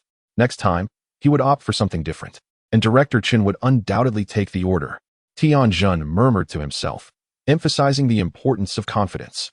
If Liu Changhang and the others were privy to Tianjin's thoughts, they would undoubtedly find it amusing. Meanwhile, the White Eagle, the National Research Foundation, Louis Simpson had witnessed the entirety of Chen Hanxing's order-taking process. At this moment, a cold smile graced his face. The military personnel of Huagua were truly a bunch of simpletons. Spending $7 billion on an order for a toy factory? How could they possibly conceive such an idea? Did they genuinely believe that they could rely on such a factory to produce advanced fighter jets? It was utterly ludicrous. Louis Simpson let out a cold snort, unable to suppress his derision. Regarding Song Zhengxin's identity, he could easily infer that it stemmed from the military of Huagua. Otherwise, given Huagua's stringent control over arms, it would be utterly inconceivable for anyone to privately manufacture aircraft, especially fighter jets. Louis Simpson had no faith that Chen Hanxing could truly succeed. It merely struck him as ludicrous. The mocking expression on his face was unmistakable. His secretary, Tyron, stood behind him and, upon hearing this, could not refrain from reminding Mr. Simpson, "Do not underestimate the director of this little duck toy factory. Previously, he has indeed produced terrifying new energy vehicles and mechas." However, Louis Simpson remained indifferent. In his mind, he had his own considerations. That car might indeed have originated from this little duck factory director, but the mecha was simply impossible. It had to be an advanced weapon secretly developed by Huagua. Louis Simpson reached his conclusion. Mechas represented absolute terrifying technology. The involved techniques were realms that even they, the bald eagles, had yet to master. The notion that Huagua could, with its entire nation's resources, develop a mecha was already exceedingly hard for Louis Simpson to accept. If it were indeed created by such a toy factory, he simply could not believe it. The blow would be too immense. Before Tyron could respond, Lewis Simpson continued. If the technology of that mecha were truly a breakthrough by this individual, then all my research throughout my life would have been for naught. I might as well meet my maker. Chapter 182. This is assured. Lewis Simpson stated with unwavering conviction. Tyron fell silent for a moment, ultimately refraining from speaking. Even he had to concede that Lewis Simpson's assertions were not without merit. Relying solely on the strength of a single individual to construct a mech was indeed somewhat implausible. Furthermore, based on their understanding, the Little Duck factory manager had accomplished this feat in just 1 week's time. This was even more astonishing. Eventually, Tyron nodded. Let us hope so. Yong City. Little Duck Toy Factory. Upon receiving news of a 700 million deposit, Chen Hanqing no longer hesitated. He silently murmured to himself, Open Personal Information Interface. No sooner had the words left his lips than a plethora of ethereal information materialized in his mind. Name, Chen Hanqing. Age, 18. Mission, Manufacture Fighter Jet Technology. Value, 57. 200, 000, 160, 160, 160, 160, 160, Mastered Technologies, Super Anti-Aircraft Device Technology, Underwater Combat Robot Technology, 2 nanometers Lithography Machine Technology, Electromagnetic Pulse Gun Technology, Upgraded Drone Technology, Introductory Mech Technology, Super Double Edition Elderly Entertainment Technology, Lightspeed Spaceship Technology, Planet Destroyer Technology, Space-Based Weapon Technology, Aerospace Carrier Technology, Dyson Sphere Technology. Although not much time had passed, Chen Hanqing's technological value reserves had already surged by nearly 1 million, an astonishing 160 points per second. Without wasting any time, Chen Hanqing promptly accessed the system marketplace. A vast array of futuristic technologies unfurled in his mind. Soon, he pinpointed his target, aerospace fighter technology, costing 3,000,000 technological points for exchange. Would you like to exchange? Without hesitation, Chen Hanqing responded, yes. Aerospace fighter technology exchange successful. As the system notification resonated, Chen Hanqing felt a stream of information flooding into his consciousness. Moments later, after digesting all the information, he had a comprehensive understanding of the aerospace fighter technology. 700 million for an aerospace fighter was indeed a bargain. Chen Hanqing muttered to himself, and he was not mistaken. If Song Jingxin were to learn that Chen Hanqing was crafting an aerospace fighter for him, he might very well be overwhelmed with joy, weeping and thanking his adoptive father. At present, the aerospace fighter was undeniably a symbol of future technology. Previously, while the White Eagle had contemplated this area of research, it remained confined to theoretical exploration due to technological limitations, with no genuine experimental success achieved. However, now, with Chen Hanqing taking on the task, the aerospace fighter was well within reach for Huagua. Subsequently, Chen Hanqing examined the materials required for the construction of the aerospace fighter. A total of 6 million technological points were needed. This did not surprise him. 6 million technological points were anticipated, after all. The aerospace fighter was a colossal endeavor compared to the items he had previously manufactured. Having simply dined for lunch, he wasted no time. Chen Hanqing returned to the super laboratory to commence the development of the aerospace fighter. In the capital, at the highest military research institute of Huagua, the super air defense system crafted by Chen Hanqing had already been delivered by the afternoon. Chu Goen, who had attempted to get closer to Chen Hanqing without success, did not accompany the delivery to the capital. Instead, he took another vehicle and dejectedly returned to the Zhengzhou military base. At this moment, military vehicles were parked in the open area of the highest military command center. The transport vehicles were covered with black tarpaulins, obscuring the massive boxes within, leaving their full appearance a mystery. Rong Haobua, along with senior officials from the highest military command and experts from the Huaka Institute, including Yozhua, gathered at the site. Except for Rong Haobua and Yozhua, the others were unaware of the purpose behind this significant assembly, leaving them puzzled, yet they remained silent and patiently waited.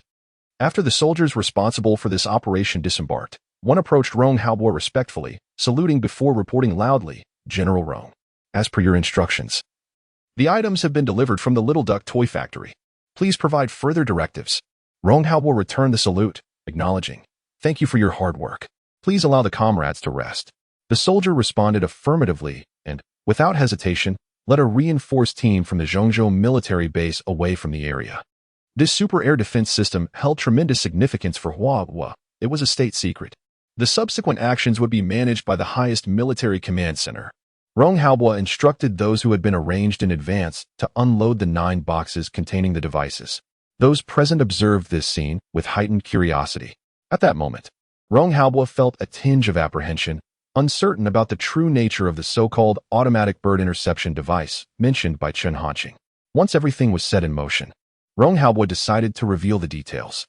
He turned his gaze towards the assembly, took a deep breath, and began, "Comrades, as you can see, these 9 boxes contain items I ordered from Comrade Chen Hanqing." This revelation did not surprise the audience. They had already gleaned this information from the earlier report by the Zhangzhou military base soldier. What truly intrigued them was the nature of the contents. Their gazes towards Manhwa grew more fervent. Understanding their curiosity, he continued without hesitation, "This is a defense system capable of covering the entire nation, intercepting all aerial assaults." Upon hearing this, the expressions of those present shifted dramatically, their pupils dilating in disbelief, as they struggled to comprehend the magnitude of his words. For a moment, they were taken aback, and soon, exclamations of astonishment filled the air. Covering the entire nation and intercepting all aerial attacks? That seems far-fetched. Although Director Chen's technology is impressive, could it truly be so extraordinary? If this is indeed true, then the strategic significance of this device for the nation of Manhwa is simply incalculable. Quickly, open it and take a look. At this moment, everyone is even more eager with anticipation. They all comprehend the implications of this discovery. If it proves to be genuine, Manhwa will be inherently invulnerable. Only Manhwa will be able to launch attacks on others. Any hostile forces attempting to strike will find their efforts rendered futile as soon as they enter Manhwa's airspace. A missile ban within Manhwa's borders? Where could one even begin to reason with such a notion? Even Yozua, who had prior knowledge of the situation, could not suppress the acceleration of his breath. Following Manhwa's instructions, the soldiers in charge opened the 9 boxes. As they beheld the black, triangular pyramids pulsating with strands of red light, radiating a sense of advanced technology, all present were instantly captivated. Within their hearts, an uncontrollable thought emerged. This is secured. Chapter 183, The 9 Tripod Project. A super anti-aircraft device. Those present were seasoned individuals who had experienced grand spectacles. They would not hastily form conclusions based solely on the superficiality of this super anti-aircraft apparatus. Soon, they regained their composure and redirected their gaze towards Manhwa, anticipating his decision. However, Manhwa did not take any further action. Instead, he turned to Nyozwa. "Director Nyo, perhaps you should take the lead. This super anti-aircraft device is, after all, a product of advanced technology. I must concede that in this domain, you and your team are far more suited than we are." Nyozwa did not decline. He nodded in agreement, saying, "Very well." He had long awaited the opportunity to engage with this super anti-aircraft apparatus. Had it not been for Manhwa's enticing offer, he might have been reluctant to present the individual exoskeleton armor. Nyozwa stepped forward and approached the super anti-aircraft device, scrutinizing it closely. Yet, even he could merely perceive its grandeur without discerning further details. Fortunately, it was not long before he stumbled upon the manual that Chen Hanqing had prepared in advance. Upon picking it up and reading it with utmost care, Nyozwa was instantly filled with astonishment. If the manual's claims were indeed accurate, the terrifying capabilities of this super anti-aircraft device far exceeded his imagination. Initially, in Nyozwa's mind, while Manhwa asserted that it could cover the entire nation, he assumed it was merely a rough estimate. As long as it encompassed a significant portion of the territory, it would already be astonishing. However, the description in the manual indicated comprehensive coverage, without any blind spots, spanning an astounding 960,000 square kilometers. Every corner of Manhwa's territory could be encompassed. Furthermore, it was remarkably intelligent, capable of autonomously gathering information, identifying threats, and analyzing them. Any attack from hostile nations could be entirely intercepted. Gradually, Nyozwa's breath became rapid with excitement. Finally, he could no longer contain his astonishment, exclaiming, This is utterly terrifying." He found it hard to believe, as it transcended his comprehension. At this moment, everyone's attention was fixated on Nyozwa, and witnessing his reaction, they too felt a knot of anxiety in their hearts. Eventually, Gao Dihao from the highest military command could no longer restrain himself, saying, "Do speak. What exactly is going on?" The individuals at Manhwa's highest military command were all impatient. their hearts akin to being pricked by the claws of a cat. Yet, it seemed that Nyozwa did not hear his inquiry. He continued to exclaim, "Unprecedented.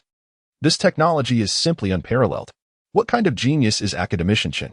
This is nothing short of a prodigy." As he expressed these sentiments, his voice trembled with excitement.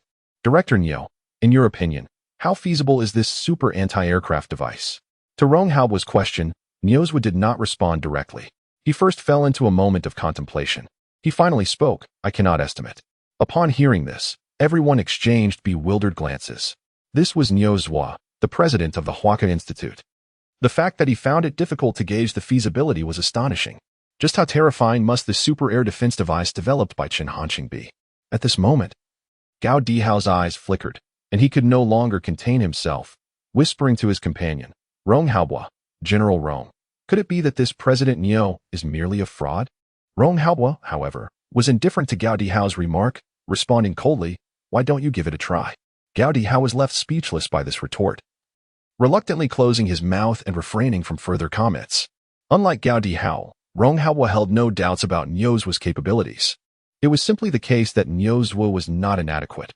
Rather, Chen Hanqing was exceptionally formidable. At that moment, Nyozwa finally shifted his gaze from the manual, looking earnestly at Rong Haobo, and said, "General Rong, let us at the Hwaka Institute study this device for a while. Many of its sub-technologies hold epic-making significance. If we can thoroughly research it, we will elevate Hwaga's technology to unprecedented heights." As he spoke, Nyozwa initially maintained his composure. But as he reached the end of his plea, he became increasingly animated, even infusing his tone with a hint of supplication. In the past, facing such a state from Nyozwa, Rong Haobo would have offered some sarcastic remarks. However, this time, he was devoid of such thoughts. He too regarded Nyozwa with a discerning gaze and, without much contemplation, directly refused, "President Nyo, I'm afraid that won't be possible." Nyozwa was taken aback by Rong Haobo's resolute rejection. Nevertheless, he was unwilling to concede defeat in the face of such technology and grew even more anxious. "Rong." Nyozwa attempted to voice his thoughts, but before he could articulate his words, Rong Haobo interjected, "President Nyo, I understand your sentiments. However, you are well aware of the situation facing Hwagwa. We cannot underestimate the malice of our adversaries. Should conflict arise, the enemy may employ far more brutal tactics than we can imagine. We cannot gamble with the safety of our citizens. They require this air defense device far more than Hwaka Institute does." Nyozwa had intended to say more, but after hearing Rong Haobo's words, he found himself at a loss for how to respond. Even he had to concede that Rong Haobo's considerations were indeed reasonable. Ultimately, Nyozwa reluctantly nodded in agreement. "All right. I understand. Our Hwaka Institute will assist you in expediting the installation of this air defense device." As he spoke, Nyozwa once again cast his gaze upon the 9 devices, inhaling deeply before declaring, "We may very well witness the advent of a miracle, a remarkable feat, covering an astonishing 9,600,000 kilometers. Indeed, this is nothing short of a miracle." The collective emotions of the crowd were profoundly influenced by Nyozwa, their expressions imbued with solemnity. Rong Haobo nodded in satisfaction and proclaimed, "Comrades, mobilize your strength immediately. Commence operations." Codename, Geoding. The Geoding Project. In ancient times, Emperor Qin forged the 9 tripods to solidify the 9 provinces. Now, in our great nation, the Geoding re-emerges, symbolizing extraordinary significance. Excellent, the Geoding Project. This represents a monumental asset for our China. With the Geoding Project, our nation shall rest easy. As for the white-headed eagle, once this endeavor succeeds, they will be rendered utterly irrelevant. We must expedite its implementation. The assembly could not contain their fervent expressions, their emotions charged with indignation, their fists clenched tightly, and their hearts surging with tumultuous waves. With a resolution in place, there was no time to waste. The Geoding Project was set into motion without delay. After meticulous deliberation, the optimal locations for the deployment of the 9 components of the super air defense system were determined. Harbin in Heilongjiang Province, Hohhot in Inner Mongolia, Urumqi in Xinjiang, Nanning in Guangxi, Fuzhou in Fujian, Nanjing in Jiangsu, Jinan in Shandong, the imperial capital, and finally, the most crucial site, Yangcheng in Sire Province. Among the 9 components of the super air defense system, one serves as the main body, while the others act as subcomponents. Initially, Rong Haobo intended to place the main body in Yangcheng. However, after further discussions, this proposal was ultimately rejected. The decision was made to install the main body in the imperial capital, as it houses the highest military command of our nation, allowing for more efficient control.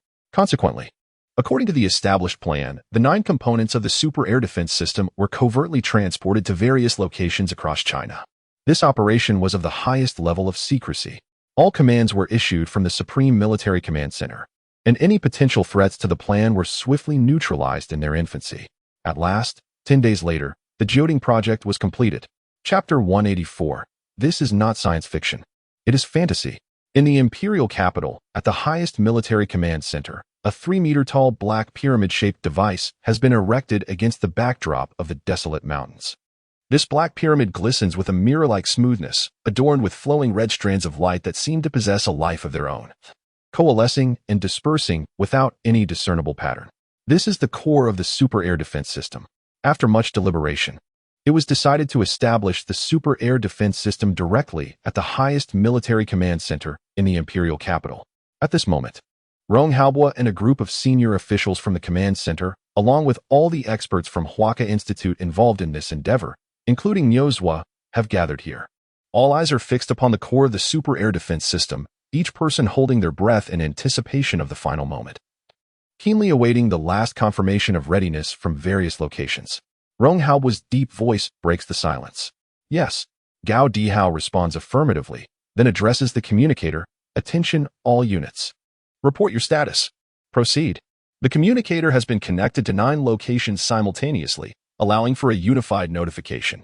As his words resonate, a series of responses follow. In Longjing Province, Harbin, no abnormalities detected. In Manhwa Province, Hohot, confirmed no abnormalities. In Xinjiang Province, Urumqi, no abnormalities.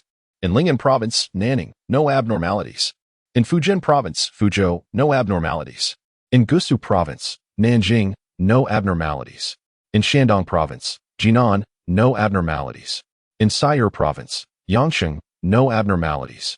Apart from the imperial capital, all other 8 locations report no irregularities. The voices from the communicator reach everyone's ears, yet rather than feeling relieved, their expressions grow increasingly grave. The next moments are pivotal, determining the success or failure of this operation. General Rong, let us commence. Niozhua urges. Rong Haobo nods, casting aside any hesitation as he strides toward the core of the super air defense system. Having thoroughly reviewed the operating manual provided by Chen Hanqing in advance, Rong Haobo is well versed in the procedure. Although he has simulated this moment countless times over the past 10 days, the reality of the situation still invokes a sense of nervousness within him. With each step, he walks with unwavering determination. Upon reaching the designated position, Rong Haobo, with resolute eyes, slowly raises his hand. Previously, Niozhua had recorded Rong Haobo's palm print into the system. As Rong Haobo places his hand upon the super air defense device, the once erratic red strands of light begin to respond as if stimulated, coalescing towards the point of contact as if drawn by an unseen force. In the blink of an eye, countless strands of light were entirely enveloped by Rong Haobo's palm. Witnessing such a spectacle, the crowd was profoundly astonished. This singular scene delivered a powerful visual impact, leaving even the experts from Huaka Institute, including Niozhua, in awe. During this period, Niozhua and his colleagues had conducted some research on the central super air defense device in the imperial capital, ultimately concluding that they could not comprehend it at all. They were baffled, unable to discern the materials that Chen Hanqing had utilized for its exterior. All they knew was that it was an alloy never before seen on Blue Star. Soon after, a voice resonated in the ears of the onlookers. Welcome to the automatic bird interception device. This product is manufactured by the Little Duck Toy Factory. A kind reminder, this product is merely a toy model and is not recommended for any use other than appreciation. The manufacturer bears no responsibility for any issues arising from improper operation by the seller. Repeat, kind reminder. Rong Haobo, Niozhua, others. The crowd was utterly speechless. Who could have anticipated that at such a tense moment? Chen Hanqing would still find time to add this gentle reminder? It was utterly unexpected, had it not been for the strong mental resilience of the onlookers. Chen Hanqing's antics might have caused someone to spit blood in disbelief. Who could withstand such a shock? However, the super air defense device was unconcerned with such trivialities. Finally, after delivering the gentle reminder, it continued, detecting other sub-devices. Shall we initiate the connection? Rong Haobo quickly regained his composure. Without hesitation, he replied, "Yes. Connecting devices 1. Connecting devices 5. Connecting devices 10. The wait was excruciating. At that moment, Rong Haobo and the others truly felt what it meant for time to drag on interminably. They remained silent, acutely aware of their hearts pounding within their chests, as if they might leap out at any moment. As the process neared completion, this sensation intensified. In fact, due to their anxiety, many individuals began to sweat profusely, fine beads of perspiration forming on their foreheads. Connecting devices 95. Connecting devices 100. At last, the prompt reached 100%. Just as the crowd was about to exhale in relief, the next instant revealed the red strands of light beginning to spin rapidly, their speed increasing exponentially, casting a crimson hue over the entirety of the super air defense device. A resonant hum filled the air, and then, from the uppermost port, a visible blue beam, approximately 50 centimeters in diameter, erupted forth at an astonishing velocity, extending continuously. As the onlookers beheld this scene, they were left utterly dumbfounded, their pupils dilating, mouths agape, struggling to articulate their thoughts. Yet, they could not utter a sound. They could only gaze in a daze. In that moment, it seemed as though they had lost the ability to speak. Not just them. This scene was equally unfolding at 8 other designated sites of the super air defense installations. Observing such a spectacle, everyone reacted in the same manner. The entire occurrence was simply too surreal. Even computer-generated effects would not dare to depict such exaggeration. Perhaps, describing it as fantastical would be more fitting. Yet now, it was vividly transpiring before their very eyes. Had they not witnessed it firsthand, they could hardly have imagined it. 9 beams of light streaked across the skies of Huagua. This spectacle also captured the attention of others in Huagua. Countless individuals were drawn in, lifting their heads to behold the scene. Following a brief moment of astonishment, they could not help but exclaim, "What on earth is happening? Could it be that spiritual energy is truly awakening? Which fellow cultivator is engaging in combat here? Something feels amiss. This is decidedly unusual. Can anyone explain what is happening? Such heavenly phenomena surely herald the emergence of a prodigy. Why does it feel like we are watching a movie?" Chapter 185. The Geoding Project? A resounding success. Across various regions of Huagua, countless individuals were stirred by the news. It was too long before this information permeated the online realm. Mysterious light pillars appear in multiple regions of Huagua.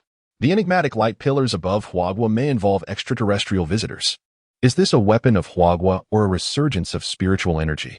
The multitude of topics entwined with this event surged in popularity, gradually igniting the entire internet. Discussions surrounding such mysterious occurrences consistently tug at the collective consciousness of the masses. Beneath these revelations, a plethora of netizens eagerly left their comments, their enthusiasm palpable. Influencers, akin to sharks sensing blood, seemed to have uncovered the key to viral engagement, analyzing the situation from every conceivable angle. However, all these were mere speculations, devoid of any definitive conclusions. Even years later, the true nature of Huagua's current state remained a conundrum, with today's events designated as one of the world's unsolved mysteries.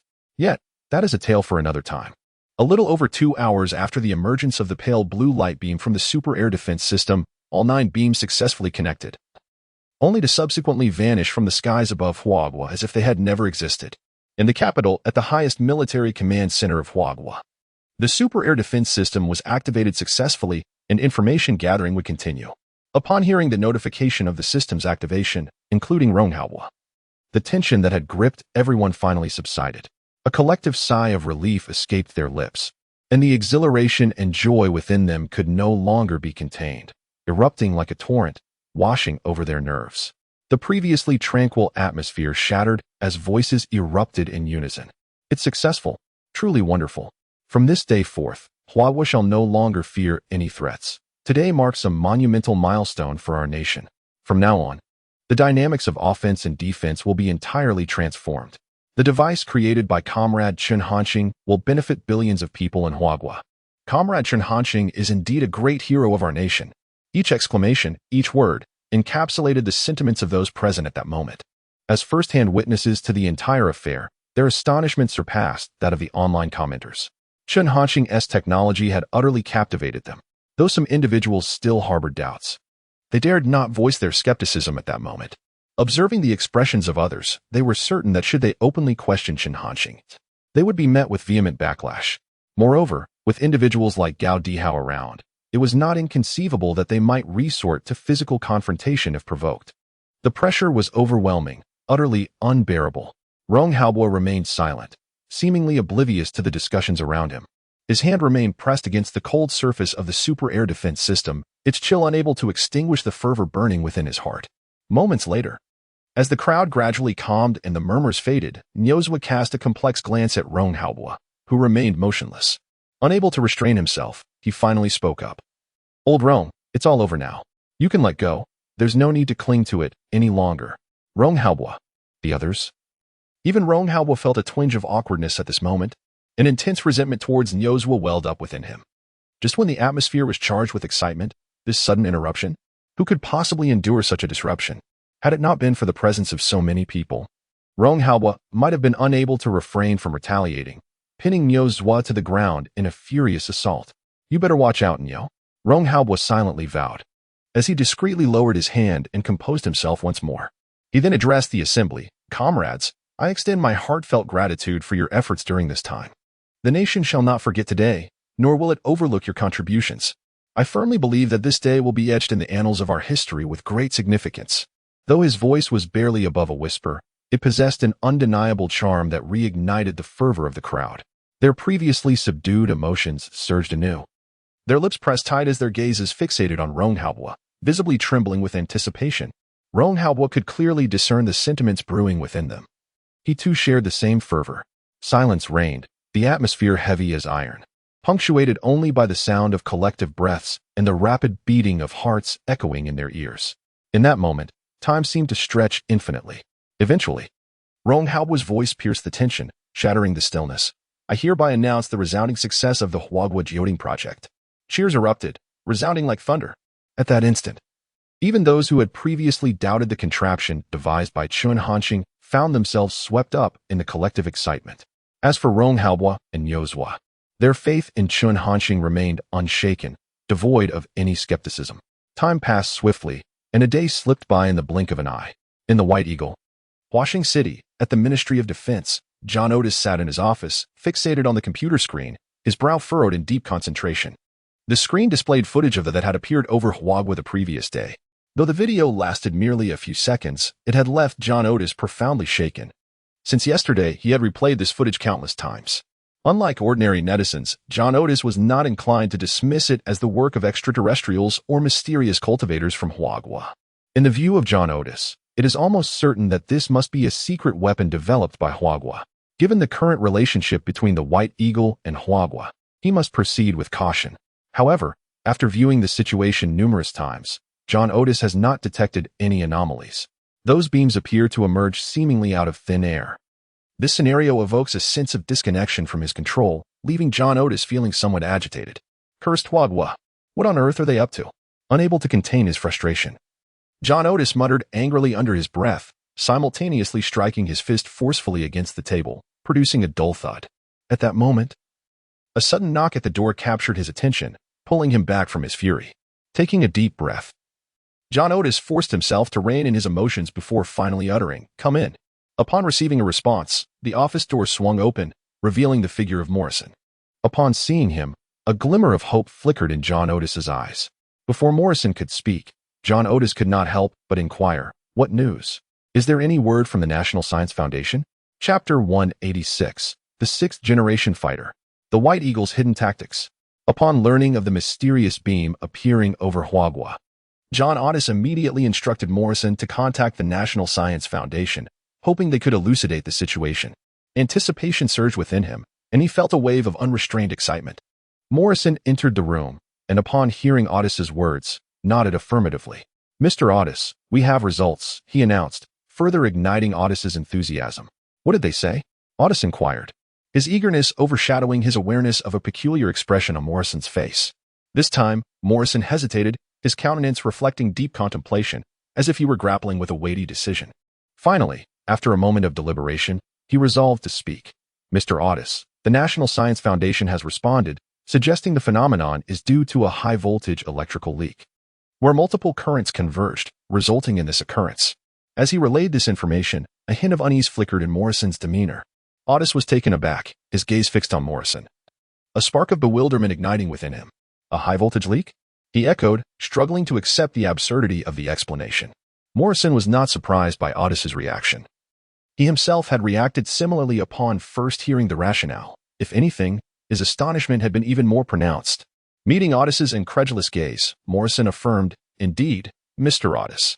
That is precisely what the National Science Foundation stated." Reluctantly, Otis began to accept this reality. His initial shock dissipated, replaced by seething rage. Damn it! Damn it! Damn it! What kind of imbecilic reasoning is this from the Science Foundation?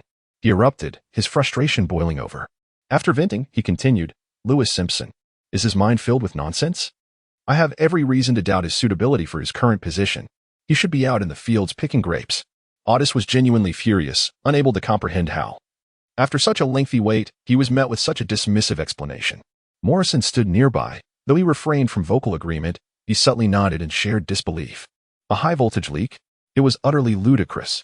Finally, after what felt like an eternity, Otis managed to regain a semblance of composure. "Get me Lewis Simpson on the line."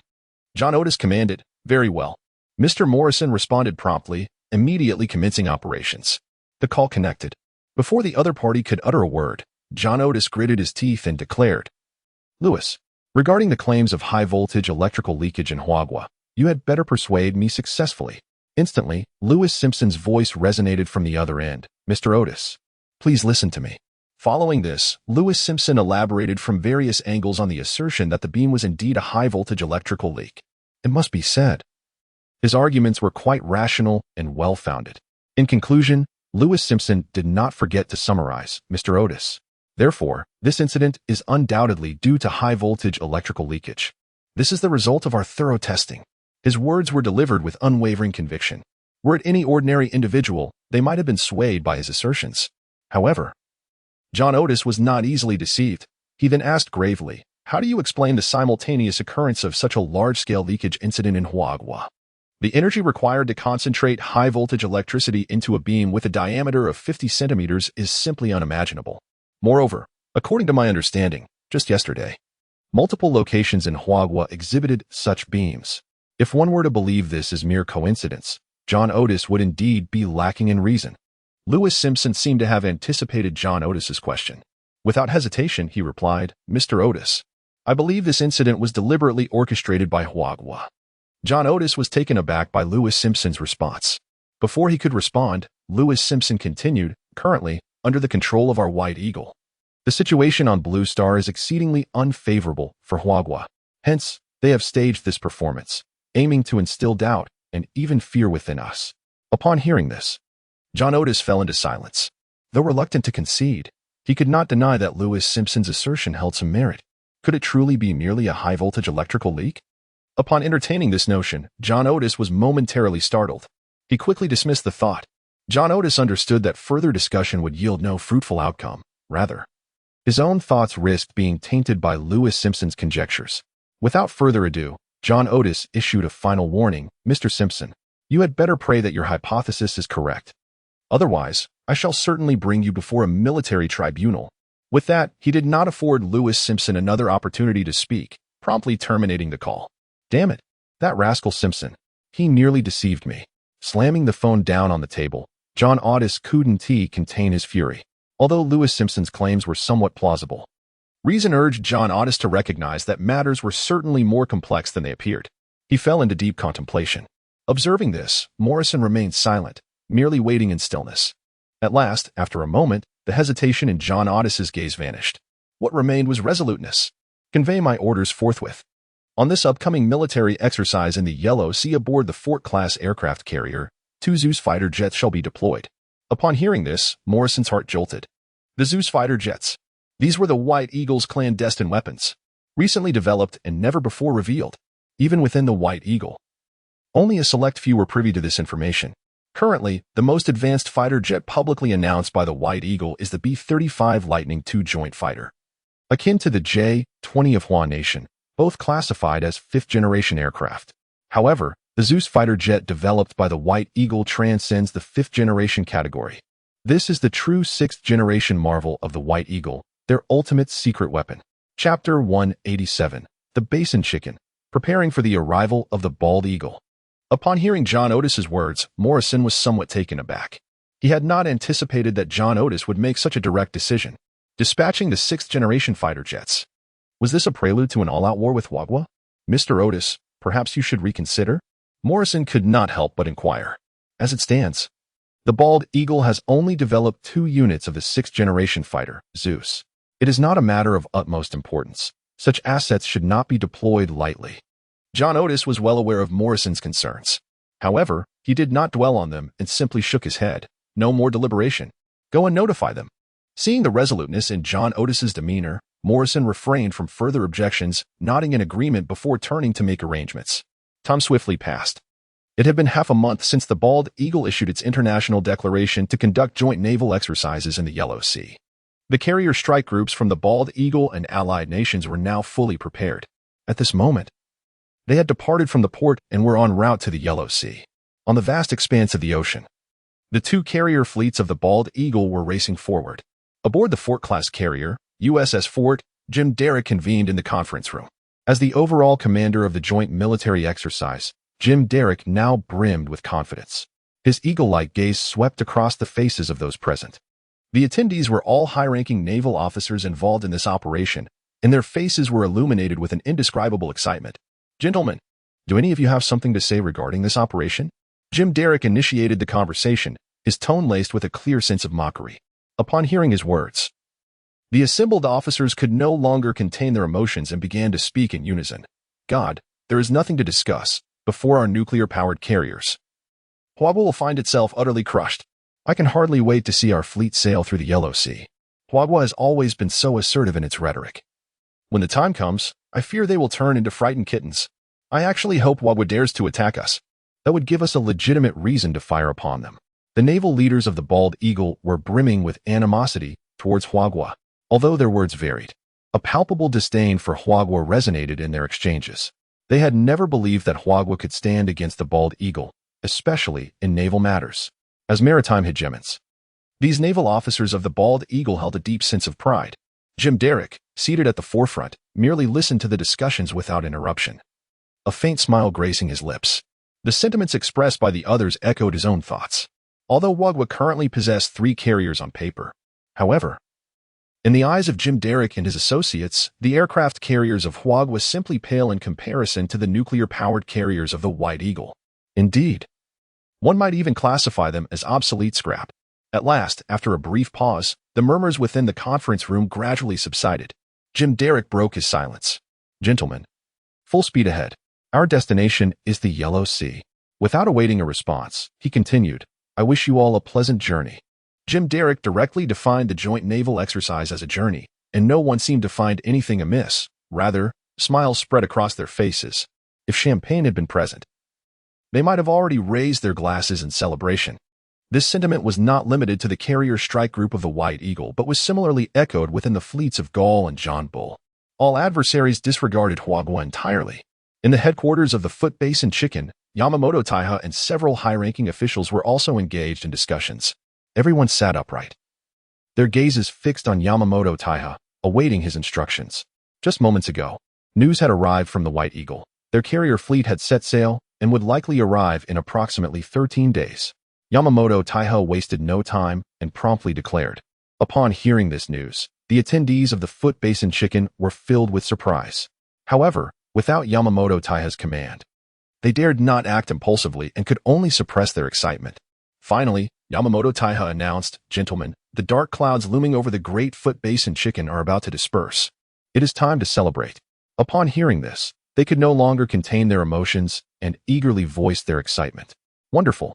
The White Eagle is finally coming. Just 13 more days of patience. The detestable Hwagwa will finally pay for their previous actions. Victory belongs to the great Foot Base in Chicken Empire. Hwagwa is destined for annihilation. Across the vast expanse of Blue Star, the Foot Base in Chicken stands among the nations most hostile towards Hwagwa. As Yamamoto Taiha remarked, during this period, the Foot Base in Chicken had lived in fear of Hwagwa. Ever since learning that Hwagwa had developed exoskeleton armor and terrifying drones, obliterating the army of the White Elephant, the Foot Base in Chicken had been anxious about a potential sudden strike from Hwagwa. When it comes to enmity, Hwagwa's animosity towards the Foot Base in Chicken far surpasses that towards the White Elephant. now that the carrier fleet of the White Eagle is on its way. It signifies that the Foot Basin Chicken's backing is arriving. Their fears are about to dissipate. How could they not feel exhilarated? Yamamoto Taiha smiled, listening to the fervent discussions of the crowd. After a moment, he raised his hand to signal for silence. Instantly, the noise in the conference room ceased. Yamamoto Taiha wasted no time, declaring, "Immediately make arrangements. Prepare yourselves. We shall welcome the arrival of the White Eagle's fleet." As he uttered these words, his expression shifted to one of grave seriousness, embodying a sense of profound urgency. It felt akin to the imminent arrival of a revered figure. This sentiment was entirely appropriate, given the nature of the relationship between the Footbath Chicken and the White Eagle. Upon the conclusion of Yamamoto Taiha's statement, the senior officials present, akin to Footbath Chickens, rose in unison. Hail, White Elephant, New City, the National Assembly, Ajam. The high-ranking officials of the White Elephant too gathered in anticipation of the deployment of the White Eagle's aircraft carrier strike group. General Hayter was the first to rise, acknowledging Ajam with a respectful nod. After all, Ajam held an unparalleled position within the White Elephant, deserving of utmost respect, even from Hayter himself. Noticing Ajam's slight nod in response, Hayter turned his gaze towards the others and addressed them. "Ladies and gentlemen, the aircraft carrier strike group of the White Eagle has set sail. It is time for our forces to take action." Chapter 188. Who permitted you to speak to me in such a manner? Upon hearing these words, the expressions of the gathered individuals became increasingly solemn. This time, unlike the previous conflict in the Yuan region, the White Elephant had mobilized 10% of its domestic army.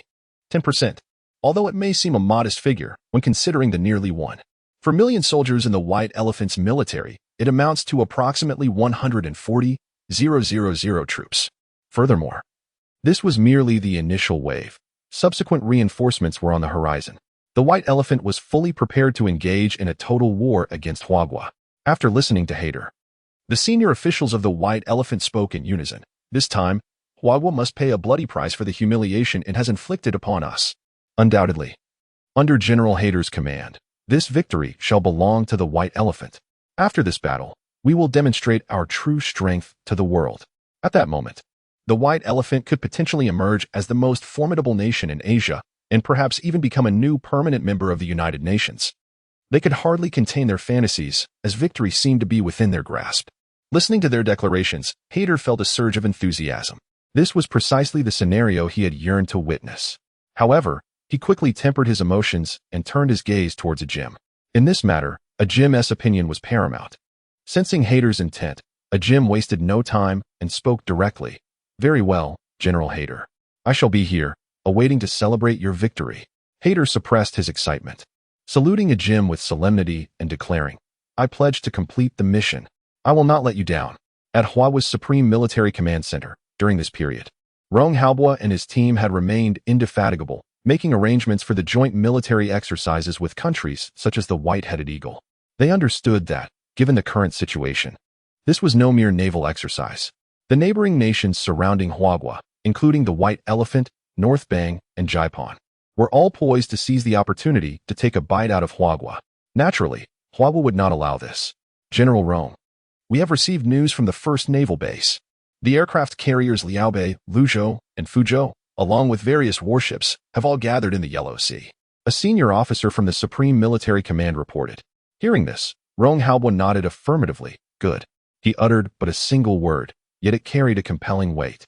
As though with Rong Haobua present, Huagua would remain unperturbed even in the face of the most terrifying adversaries. Subsequently, Rong Haobua turned to Yu Yonwang. "How have the arrangements for the army progressed?" Yu Yonwang responded, "General Rong, the 7th Army and the 23rd Army have already proceeded towards the Yuan area, expected to arrive in approximately a week's time. The 15th Army is also poised for departure, preparing to advance towards the southern border with the Southern Bang." Upon hearing this, Rong Haobua nodded. The primary concern for the army is the White Elephant and Southern Bang. Rong Haobua surmised that, should the White Eagle's fleet indeed engage in combat with Huagua in the Yellow Sea, the White Elephant and Southern Bang would undoubtedly seize the opportunity to launch an assault on Huagua. It can be reasonably concluded that an attack on Huagua would be imminent. However, at that moment, Yu Yonwang displayed a troubled expression, hesitating as if he had something to convey but was uncertain how to begin. Sensing the unease, Rong Haobua furrowed his brow and inquired, "Is there an issue?" No longer hesitating, Yu Yonwang proceeded to speak. General Rong, it is concerning. The progress at the Huaca Institute has not been smooth. Rong Haobo remained silent, simply observing Yu Yonwang, awaiting the continuation of his words. Without further preamble, Yu Yonwang continued. The drones and electromagnetic pulse guns are in place. However, regarding the individual exoskeleton armors, the promised 60 sets have only yielded 50, with the remaining 10 yet to arrive. Rong Haobo's frown deepened. After a moment of silence, he solemnly instructed Qi Liang beside him, contact the Huaca Institute.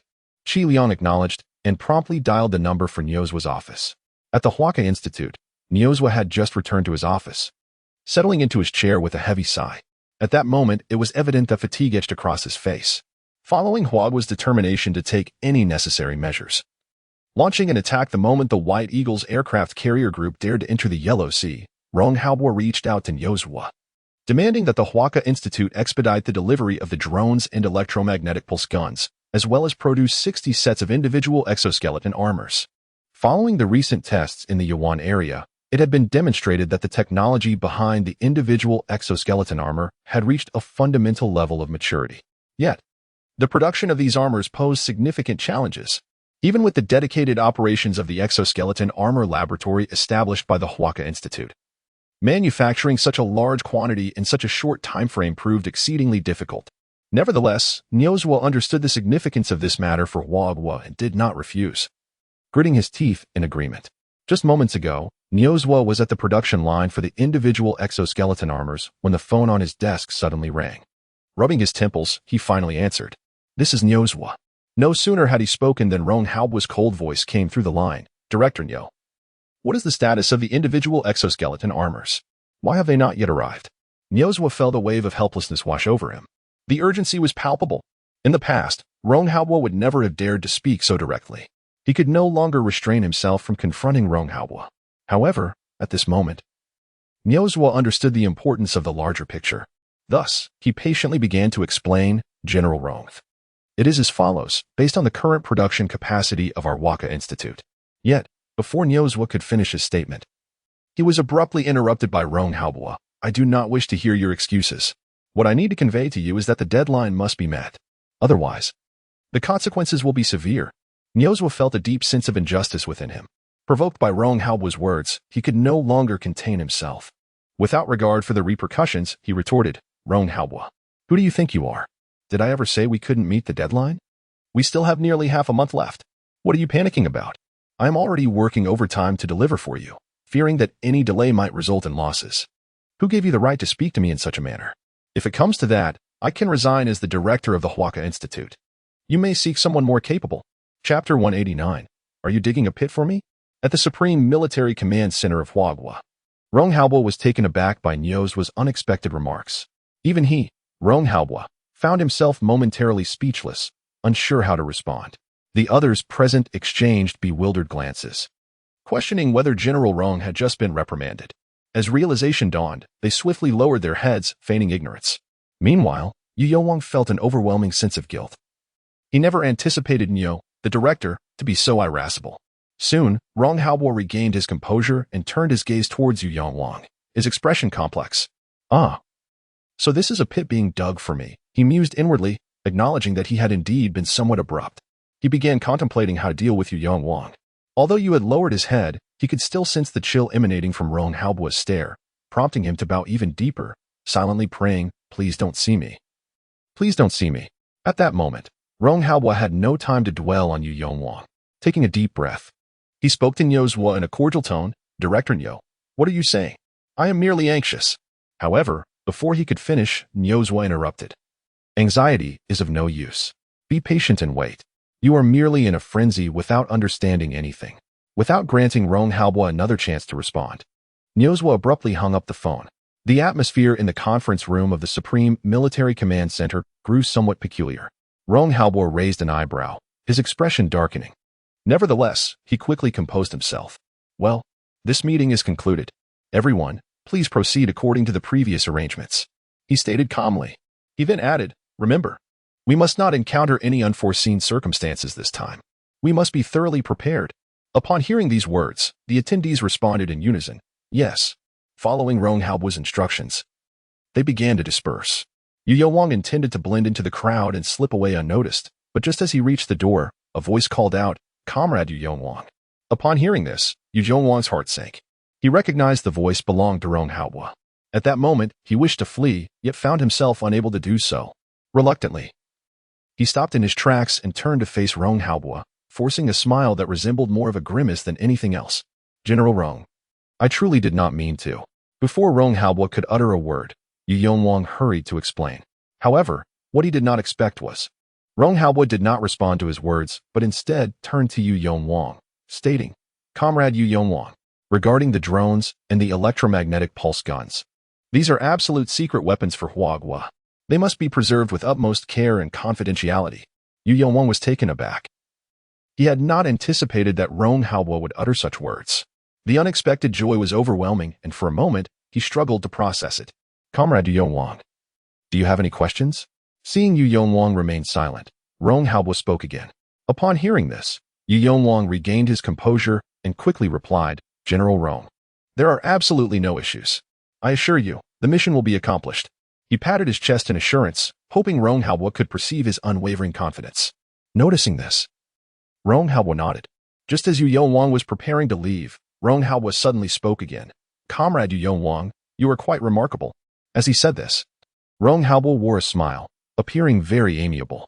However, the more amiable he seemed, the more Yu Wang felt a chill of trepidation.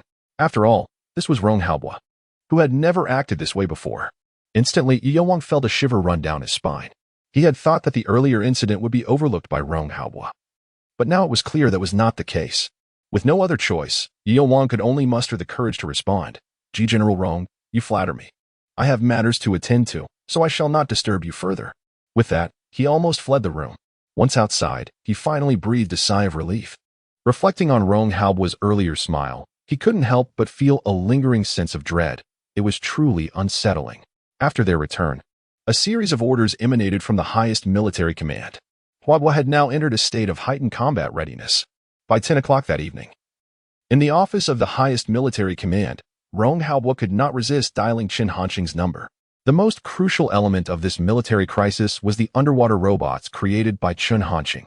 Everything else, including the 3 aircraft carriers, the Army, and the Air Force, could only be deemed supplementary. By supporting Chen Hanqing, Rong Haobo was also bearing immense pressure. Should any issues arise, it would undoubtedly pose a monumental crisis for Huagua. And Rong Haobo would bear the brunt of endless blame. In Yancheng, at the Little Duck Toy Factory, Chen Hanqing had concluded his day's work and returned to his room. During this time, Chen Hanqing had been engaged in the manufacturing of aerospace fighters. Unlike before, this time he did not claim he would complete the project within a week. The manufacturing of aerospace fighters was exceedingly complex. Based on Chen Hanqing's estimates, it would likely take around 10 more days. Including the time already spent, the total would amount to approximately 20 days from nothing to something. In the absence of any references, to conceive a hypersonic aircraft is a feat that, if it were to be disclosed, would undoubtedly leave countless individuals in awe. Only Chen Hanqing could achieve such a remarkable endeavor. Even the most elite research teams of the current Blue Planet would scarcely dare to entertain such thoughts. Even if granted ample time, they would be incapable of producing a hypersonic aircraft. Just as Chen Hanqing was preparing to wash up and rest, a sudden notification from his phone interrupted him. Upon retrieving the device and connecting the call, before Chen Hanqing could utter a word, the voice of Rong Haobo resonated from the other end. "Comrade Chen Hanqing, this is Rong Haobo." Upon hearing Rong Haobo's words, Chen Hanqing was momentarily taken aback. Even he could distinctly sense the weariness in Rong Haobo's tone.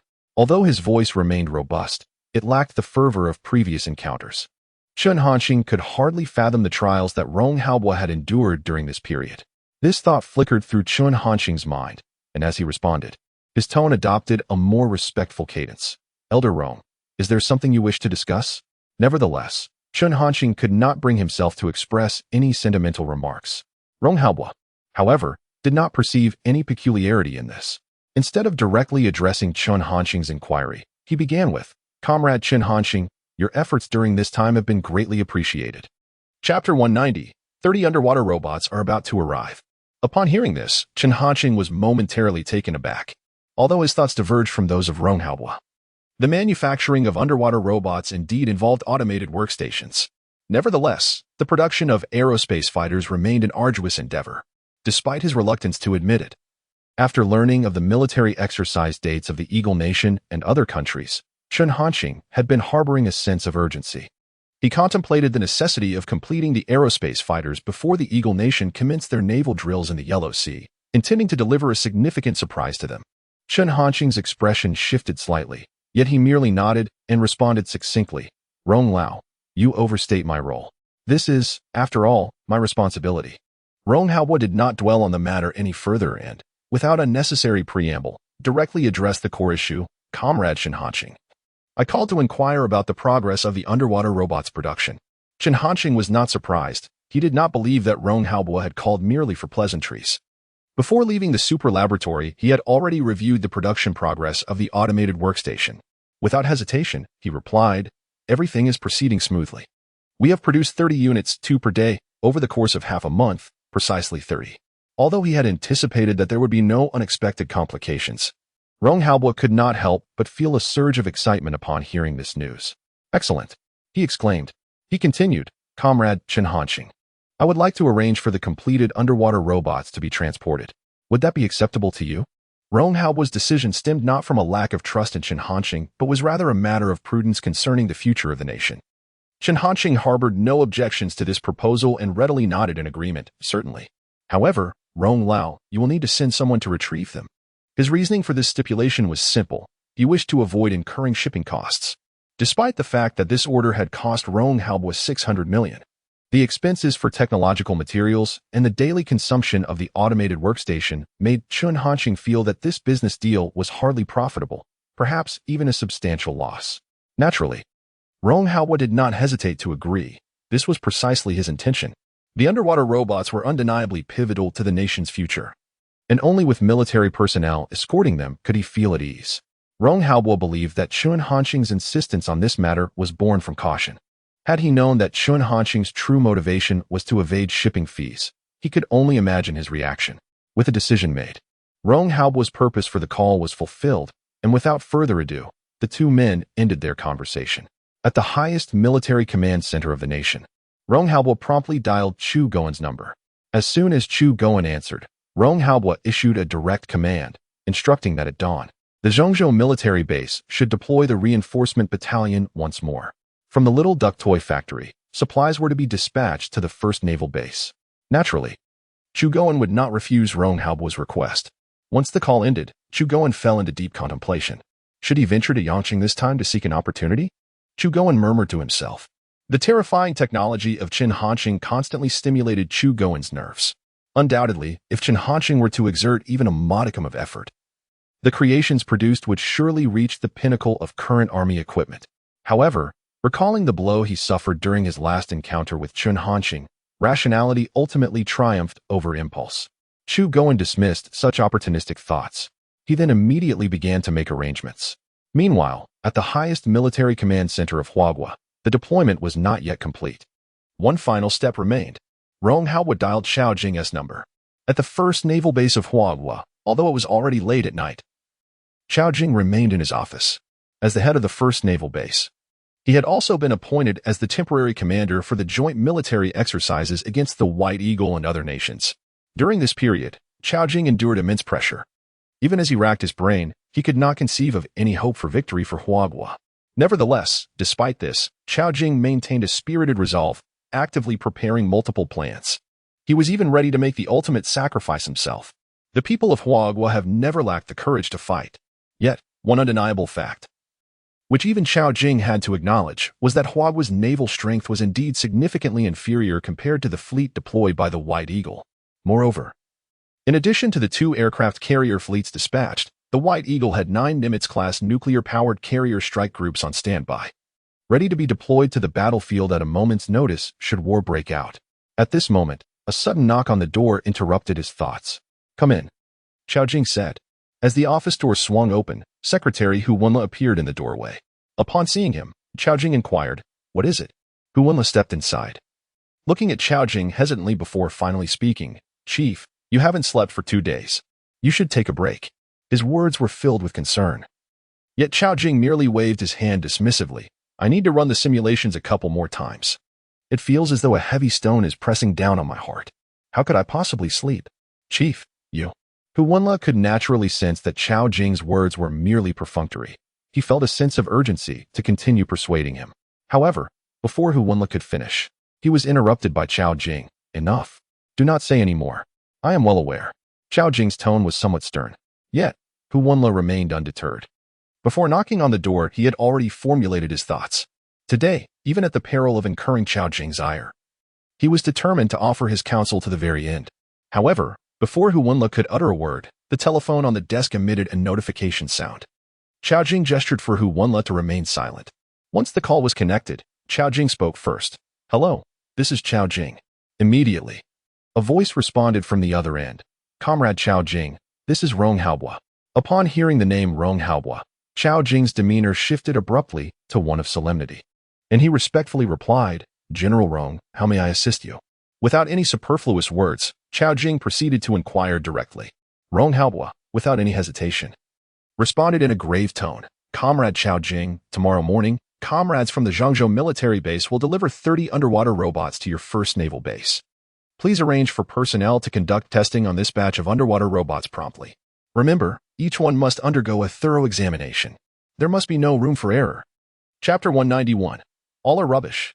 Rong Haobua conveyed his message with utmost seriousness. Even through the telephone, one could sense the gravity in his tone. However, the atmosphere on Chao Jing's end was starkly different. At that moment, Chao Jing appeared utterly dazed, frozen in place, his eyes devoid of focus, as though he had been struck by some profound revelation. Secretary Hu Wenla observed this with concern. Realizing that the conversation between Chao Jing and Rong Haobua was beyond his interference, leaving him to fret silently. What had General Rong said? Why did the chief exhibit such a reaction? Hu Wenla pondered, filled with confusion. Finally, after a prolonged silence, Chao Jing regained his composure. He stood up abruptly, stammering, Rong. General Rong, what was it you mentioned you would send over? After several faltering repetitions, he managed to articulate this inquiry. His voice trembled with excitement, and his body quivered as he spoke. Although he had clearly heard the earlier message, the news was so staggering that he felt compelled to confirm it once more. Unbeknownst to Chao Jing, he was oblivious to Rong Haobua's plans of ordering underwater robots from Chenhanqing. Rong Haobua, unfazed by Chao Jing's reaction, maintained his calm demeanor and replied, 30 underwater robots. In that instant, Chao Jing felt as though the very strength within him had been siphoned away by some unseen force. The phone slipped from his grasp, clattering onto the desk with a sharp sound that echoed unsettlingly in the quiet office. Witnessing this, Secretary Hu Wenla could no longer contain himself. He rushed to Chao Jing's side, urgency lacing his voice. Chief, what is happening? As he spoke, he prepared to take action to support Chao Jing. The recent strain on Chao Jing had been overwhelming, and this sudden shock left Hu Wenla genuinely fearful that Chao Jing might collapse from the intensity of it all. However, before Hu Wenla could intervene, Chao Jing's emotions began to stabilize. I am fine, Chao Jing managed to state. Observing his condition, Hu Wenla was momentarily taken aback. He perceived a wild excitement reflected in Chao Jing's eyes. What could possibly be happening? Surely, Chief Chao had not succumbed to the shock, leading to some mental disarray? Hu Wenla mused inwardly, unaware of the tumultuous thoughts racing through Chao Jing's mind. At that moment, all that occupied Chao Jing's thoughts were the 30 underwater robots. 30. There was hope. Hope for Wagwa. Chao Jing exclaimed in wonder, nearly bursting into a jubilant dance. As a direct witness to the potential of underwater robots, Chao Jing understood better than anyone the formidable impact they would have. Just one underwater robot could elevate the naval strength of Huagua to unprecedented heights. Now, let us proceed with 30. This is simply astonishing. It defies all reason. Initially, facing the coalition carrier strike group of the Eagle Nation, the situation for our country seemed dire, but the introduction of these 30 underwater robots may well reverse our fortunes. How could Chao Jing possibly contain his excitement? Meanwhile, Secretary Hu Wenla was utterly bewildered. 30? What 30? Is there still hope for our country? What is going on? Yet, the secretary could ascertain one undeniable truth. The news received by Chao Jing must be favorable. Finally, after a prolonged period, Chao Jing managed to regain his composure. He promptly picked up his phone and spoke. General Rong, I sincerely apologize for my earlier outburst. However, rest assured, I shall fulfill the mission. Rong Haobua replied affirmatively. harboring no doubts regarding Chao Jing's capabilities. A thought crossed Rong Hao's mind. What if he were to inform Chao Jing that there would be yet another 30 underwater robots? He wondered how Chao Jing would respond. Nonetheless, he ultimately dismissed this mischievous notion, deciding to wait and see. Given Chao Jing's current state, revealing such information at this moment might provoke an unpredictable reaction. After ending the call, Chao Jing's exhilaration lingered, prompting him to exclaim repeatedly, "This is fantastic. Truly fantastic. What eagles? They are nothing but trash. We are rising. Our nation is rising. Come on. Let them witness the true strength of our country." Secretary Hu Wanlo was taken aback by this sudden surge of confidence from Chief Chao. After a moment of hesitation, he felt compelled to suggest, "Chief, perhaps you should rest for a while." His genuine concern stemmed from the fear that Chao Jing's overwhelming excitement could lead to unforeseen consequences. Despite Chao Jing's current vigor, one could never tell if it was merely a fleeting moment of clarity. Upon hearing Hu Wanlo's suggestion, Chao Jing did not hesitate to reject it outright. "Rest? What for? I am determined to fight until dawn." Now that he was aware of the underwater robots, how could he possibly sleep? Hu Wanlo was rendered speechless. However, witnessing Chao Jing's state, he understood that further persuasion would be futile. He could only remain silent, silently praying for Chao Jing's safety. As dawn broke at 6 o'clock, the reinforced battalion of the Zhangzhou military base departed punctually. Over 4,000 soldiers, each armed and resolute, sat firmly in military vehicles. This scene captured the attention of countless onlookers. It appears that war is indeed imminent, as military operations have become exceedingly frequent of late. Is it possible that the S3 season is truly upon us? This time, our nation, manhwa, fears no country. Should anyone dare to show themselves, they shall be swiftly dealt with. 3 hours later, the reinforcement unit arrived in Yaqing. Prior to this, Chen Hanxing had received the news and had meticulously packaged 30 underwater robots in foam boxes. The soldiers, upon witnessing the row of foam boxes, displayed a myriad of complex emotions. Their orders were clear: at all costs, ensure the safe delivery of these items. To these soldiers, being entrusted with such significance implied that these objects must hold considerable importance. Yet, the reality seemed to diverge slightly from their expectations. Nevertheless, the soldiers, under Chen Hanxing's command, proceeded with utmost caution to load the 30 underwater robots onto the vehicle en route to the first naval base. Yangcheng lies approximately 600 kilometers from Qingshi, necessitating over 5 hours of travel. During this time, Chao Jing anxiously awaited their arrival.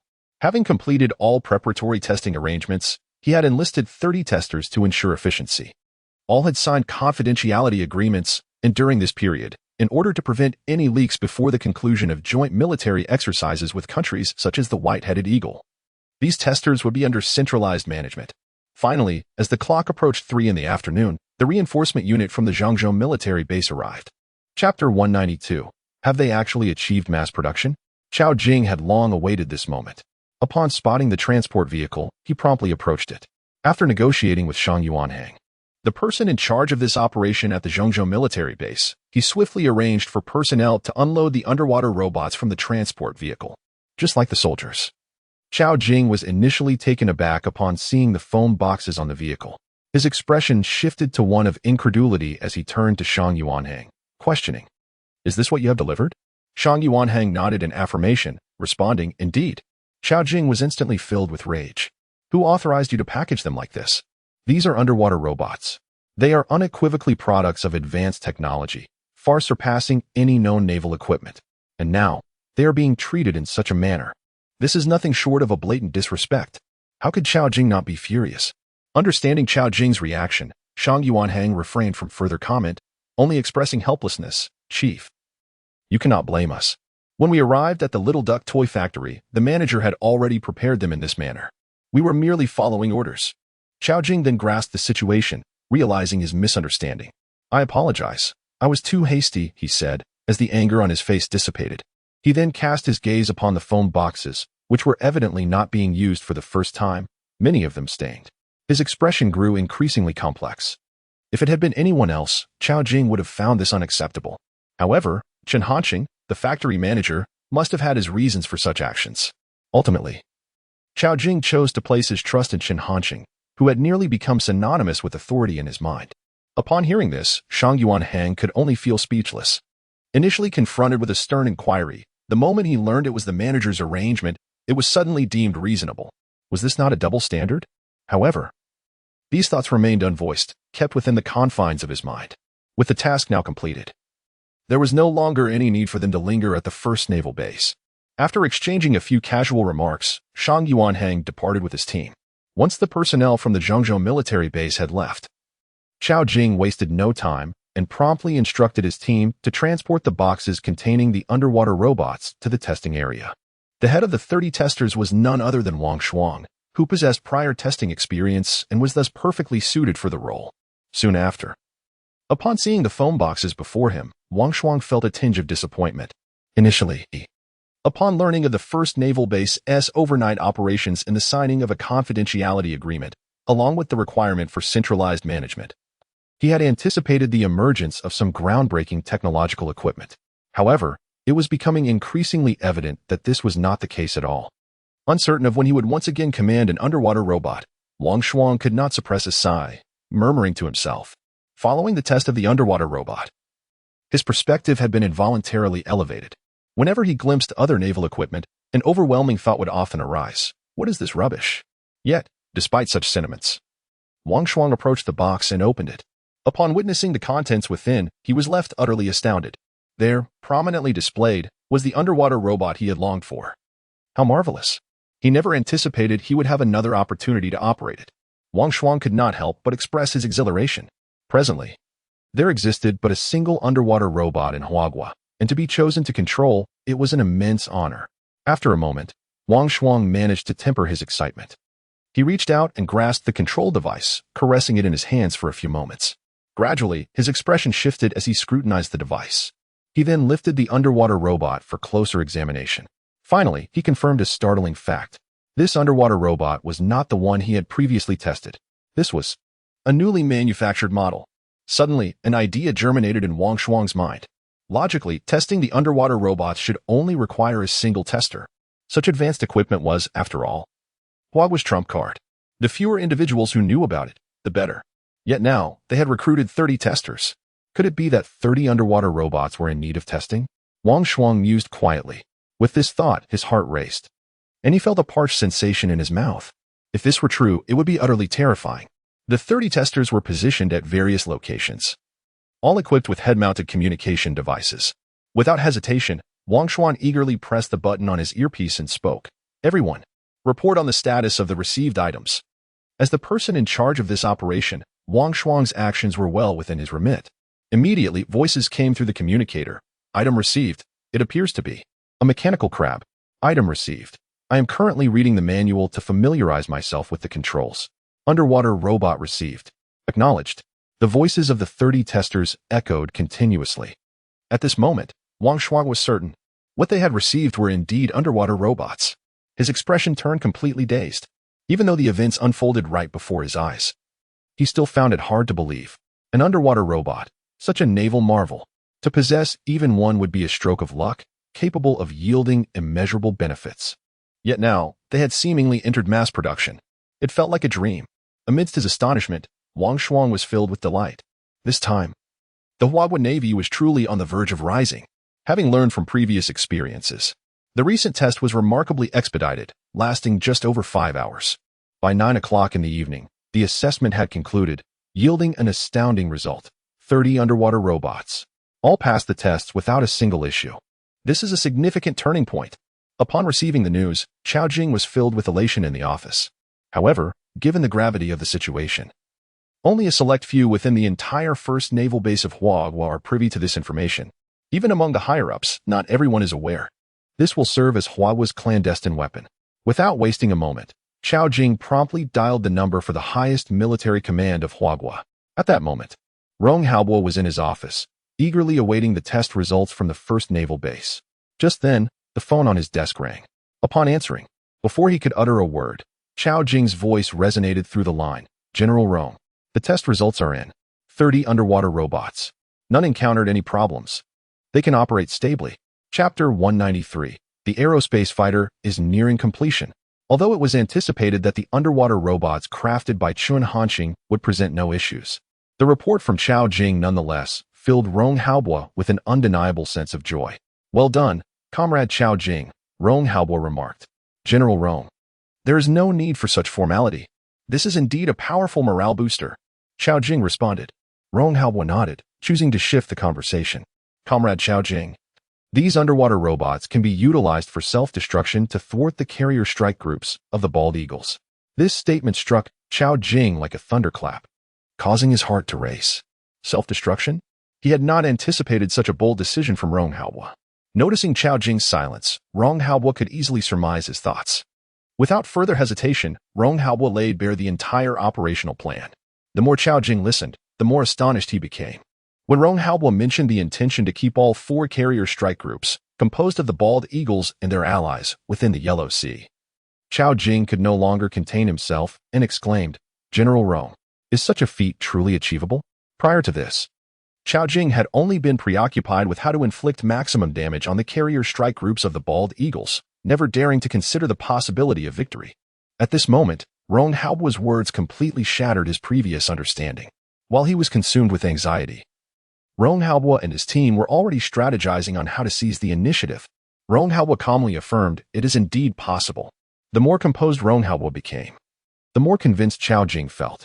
However, a thought suddenly struck Xiao Jing, prompting him to furrow his brow and speak up. General Rome, have you considered that the 4 carrier strike groups of the bald eagles, including their aircraft carriers and other naval units, could amount to 50 to 60 vessels? Even if each of our 30 underwater robots could destroy one ship, it would still be insufficient. If we fail to strike decisively, the bald eagles carriers will surely attempt to escape, and it would be exceedingly difficult for our current fleet to intercept them. As the head of the first naval base, Xiao Jing was well acquainted with the naval capabilities of Huagua. He did not intend to underplay Huagua's strength. The 3 aircraft carriers currently in service were not nuclear-powered. While they could operate effectively in coastal waters, they lacked the capability for long-range operations due to energy constraints. Yet, what Xiao Jing did not realize was that the concerns weighing on his mind were of no significance to Rong Haobo. Rong Haobo, without any preamble, responded, Who told you that there are only 30 underwater robots? Xiao Jing was taken aback. Before he could utter a word, Rong Haobo continued. Before the arrival of the bald eagles carrier fleets, Comrade Chen Hanqing is set to produce 60 underwater robots. The 30 mentioned are merely half the total. Xiao Jing was utterly astonished, unable to maintain his composure. To him, 30 underwater robots were already terrifying enough, yet he discovered it was merely a fraction of the total. From the moment the White Eagle announced joint naval exercises in the Yellow Sea to their arrival, a span of 1 month was indicated. To manufacture 60 underwater robots within such a brief period is simply unfathomable. What extraordinary speed this is. Now, Xiao Jing finally comprehended that the seemingly miraculous underwater robots, in Chen Hanqing's perspective, appeared to be quite commonplace. After a considerable time, Xiao Jing regained his composure. He swallowed hard, suppressing the emotions within, and remarked, Director Chen is truly remarkable. It is as if we have divine assistance with someone like Director Chen in our nation. Rong Haobo refrained from elaborating further, merely nodding in agreement. Once the call concluded, Xiao Jing swiftly delegated his responsibilities. Subsequently, he exited his office. At that moment, Secretary Hu Wanle was waiting by the door. Upon seeing Xiao Jing, Hu Wanle promptly approached him. Chief, he said. Xiao Jing nodded and instructed, arrange for a vehicle immediately. Hu Wanle acknowledged and inquired, Of course, Chief. Where are you headed? Xiao Jing continued walking and replied, Home. To sleep. Having learned of Rong Haobo's plans and the impending 60 underwater robots, the immense burden that had weighed on Xiao Jing's heart finally lifted. His tense demeanor relaxed. At this moment, waves of drowsiness assaulted Xiao Jing's senses. He yearned to return to the comfort of his bed for a deep slumber. In recent times, his body had reached its limits. Upon hearing this, Secretary Hu Wanle was initially taken aback, but soon a smile graced his face. Time passed quietly, and a week flew by. As the date for the White Eagles announced naval exercises in the Yellow Sea drew nearer, the news continued to gain traction. Nations around the globe were closely monitoring the developments. Under the White Eagle's deliberate actions, they periodically disclosed the location of the aircraft carrier strike groups. Each announcement sparked a frenzy. Meanwhile, in Yang City, at the Little Duck Toy Factory, after a day's work, Chen Hanqing returned to his room. After a brief wash, he lay on his bed, opened his phone, and accessed Douyin. On this very day, the White Eagle had just released an international statement. In 5 days, For aircraft carrier strike groups from the White Eagle and allied nations would assemble at the Hengi naval base of the Foot Basin Chicken. Beneath this announcement, netizens flooded the comments with excitement. Come on, everyone. As long as these dogs dare to come, not a single one shall escape. What a thing. Do they truly believe that our great nation can be easily bullied? As I have stated before, should they dare to come, we must respond with force. Our nation has never feared war. Do they think we have grown strong merely through intimidation? As a veteran, I am always ready to serve when called upon. I am willing to contribute my strength for our country. Our nation will never tolerate humiliation. Observing these comments, even Chen Hanqing could not help but feel a surge of unusual emotions. It was as if the fervor of his spirit was unwittingly stirred. The sentiment for one's homeland holds profound significance for the people of our nation, capable of stirring the hearts of all. 5 days? That time should suffice. Chen Hanqing murmured softly. During this period, under his diligent efforts, the production of the aerospace fighter jets has approached its conclusion. It is expected that in just 3 more days, the manufacturing will be completed. The white-headed eagles will undoubtedly be astonished upon witnessing our aerospace fighter jets. With this thought, a smile appeared on Chen Hanqing's face, yet, for some reason, there lingered an unsettling hint of cruelty in that smile. Chapter 194, The Fall of the Huagua. Countdown for the aerospace fighter. 3 days. The naval combat groups of the White Eagle and other nations have arrived, marking the countdown. 5 days. Without further perusal of this information, Chen Hanqing quickly shut off his phone. Before preparing to sleep, he resolved to commence his daily moments of joy. He opened his personal information panel and murmured to himself. Instantly, a vast array of ethereal data manifested in his mind. Name, Chen Hanqing. Age, 18. Mission, manufacture fighter jets. Technology value, 255, 000, 000, 160, 160, 160, 160. 160. Mastered technologies, aerospace fighter technology, super air defense device technology, underwater combat robot technology, 2 nanometers lithography machine technology, electromagnetic pulse gun technology, upgraded drone technology, introductory mecha technology, super double version elderly leisure technology, lightspeed spaceship technology, star destroyer technology, space-based weapon technology, aerospace aircraft carrier technology, Dyson sphere technology. Under the terrifying productivity of 160 technology points per second, even with the daily consumption of the automated workbench, and the expenditure of 9 million for exchanging the aerospace fighter technology and manufacturing materials, Chen Hanqing's current reserve of technological value still reached an astonishing 250 million. He was immensely eager. Once the aerospace fighter was completed, just how much could the per-second productivity of technological value increase?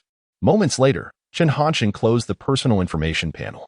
Before long, he fell into a deep slumber. As dawn broke, Chen Hanqing arose early, continuing the manufacturing work of the aerospace fighter. Meanwhile, in the White Eagle, at the Huaxing City Defense Department, high-ranking officials including John Otis gathered in the conference room to discuss the naval exercises. Ultimately, they reaffirmed a singular directive. During this naval exercise, should Huagua's warships dare to attack their aircraft carrier group, they would respond without mercy. Ideally, they aimed to sink all 3 of Huagua's aircraft carriers. This would not only strike a blow to Huagua's arrogance, but would also completely dismantle their naval power in the absence of these vessels. Following the meeting, John Otis returned to his office and promptly instructed his secretary, Morrison, immediately issue an international statement. Publicize the news of the Zeus fighter. Upon hearing this, Morrison was momentarily taken aback. The Zeus fighter. This was undoubtedly the secret weapon of the White Eagle for this naval exercise. Long concealed in the shadows and poised to unleash unexpected effects when the time was right. Logically, this should have been the optimal choice. Yet now, Morrison was astonished that John Otis would make such a decision. He could not believe that what he had conceived, John Otis had not. Soon, Morrison seemed to grasp the underlying reasoning. Mr. Odysseus, are you suggesting? Morrison attempted to speak.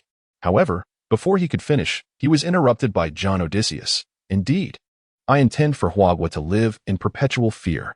The thought that they are acutely aware of our 6th-generation fighter jets, yet remain utterly powerless fills me with delight. As he spoke, John Odysseus wore a chilling smile.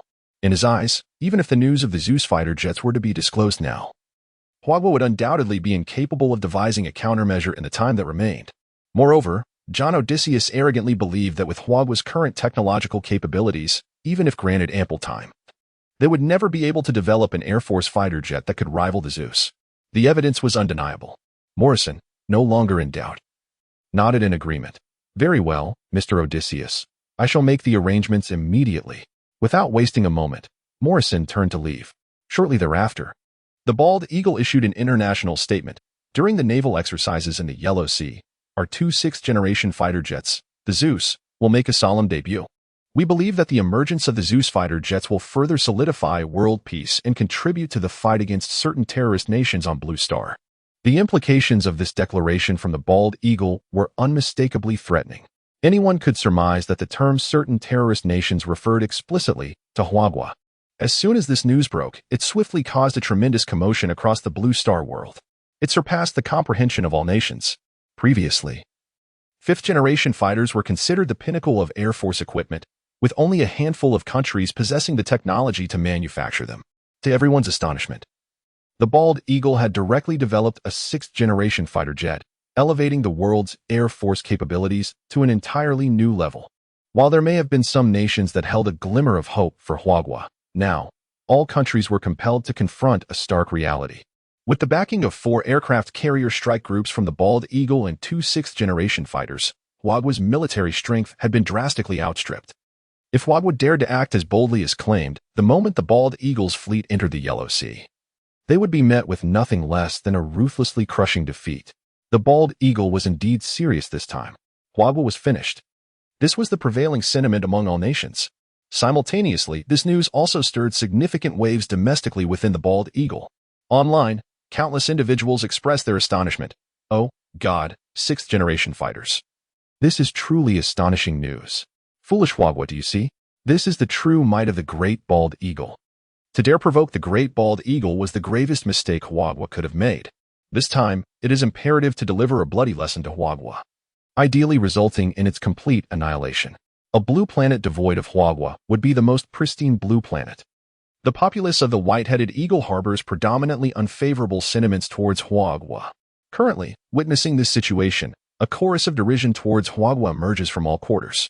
It seems as though they envision the battle group of the white-headed eagle's aircraft carriers navigating the waters of Huagua, the sixth-generation Zeus fighter jet soaring through its airspace, and the stars and stripes firmly planted upon its territory.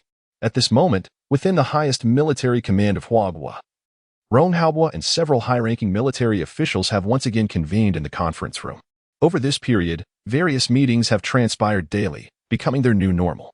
The international statement issued by the white-headed eagle has reached them without delay.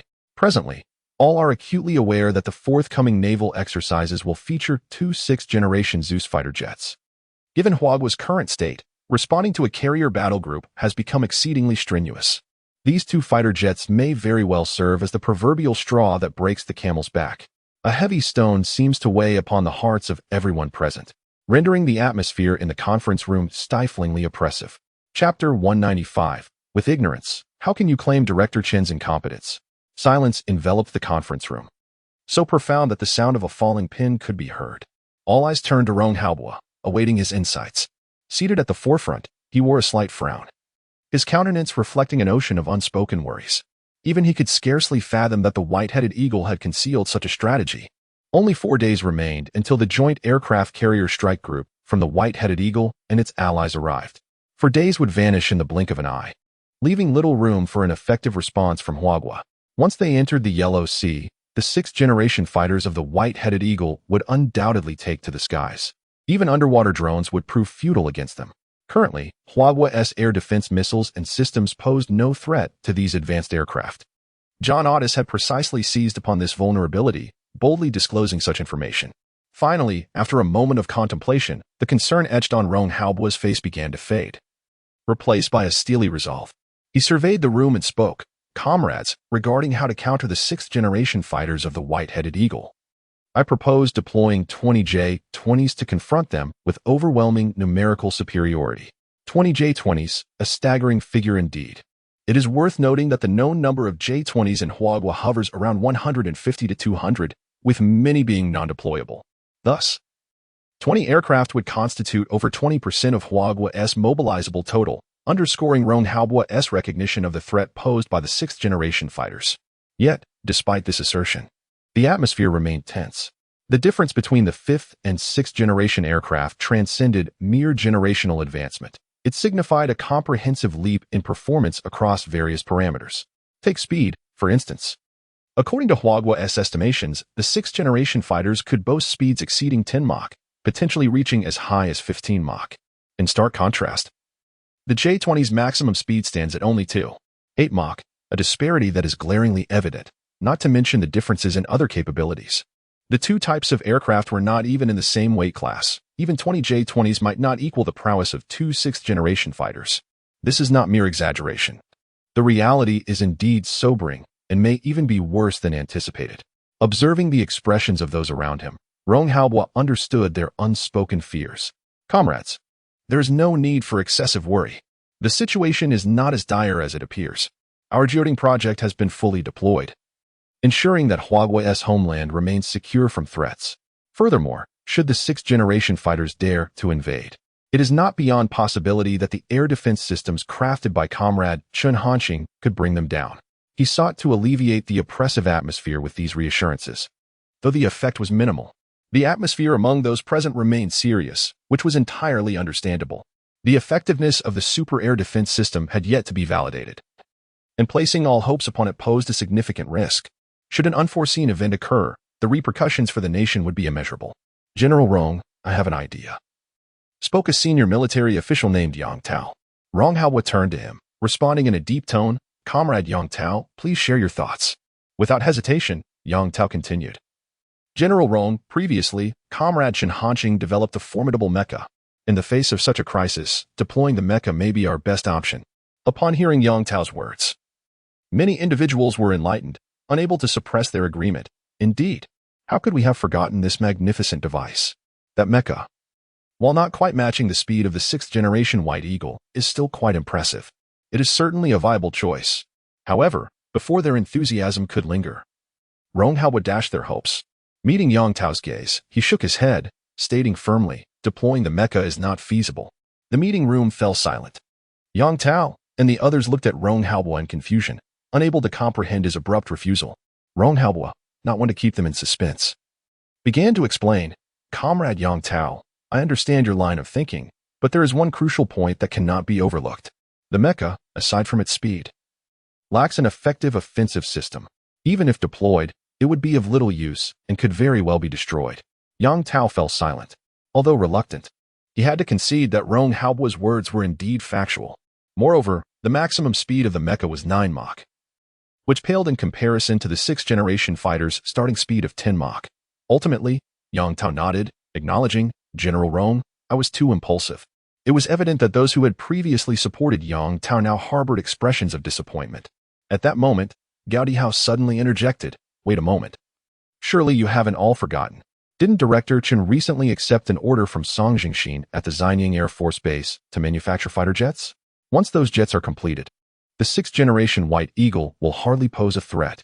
As he spoke, Gao Dihao cast a questioning glance at everyone, as if to say, how could you overlook such an important matter? Are you not thinking clearly? Before Rong Haobo could respond, Yu Yongwang could not help but scoff. Let us not even discuss what kind of fighter jet Comrade Chen Hanqing can produce. You know very well that he has been occupied with manufacturing underwater robots lately. Surely, you do not expect Comrade Chen Hanqing to simultaneously construct an underwater robot and a combat aircraft, do you? Upon hearing Yu Yongwang's remarks, the crowd nodded in agreement. For this was precisely their sentiment. They were well aware of the challenges posed by Chen Hanqing's undertaking. Yet, as Yu Yongwang aptly pointed out, Chen Hanqing is no deity. The notion of crafting a combat aircraft while developing an underwater robot is utterly unrealistic.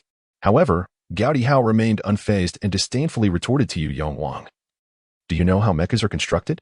Taken aback, Yu Yongwang pondered the suddenness of this inquiry. Naturally, he was unaware.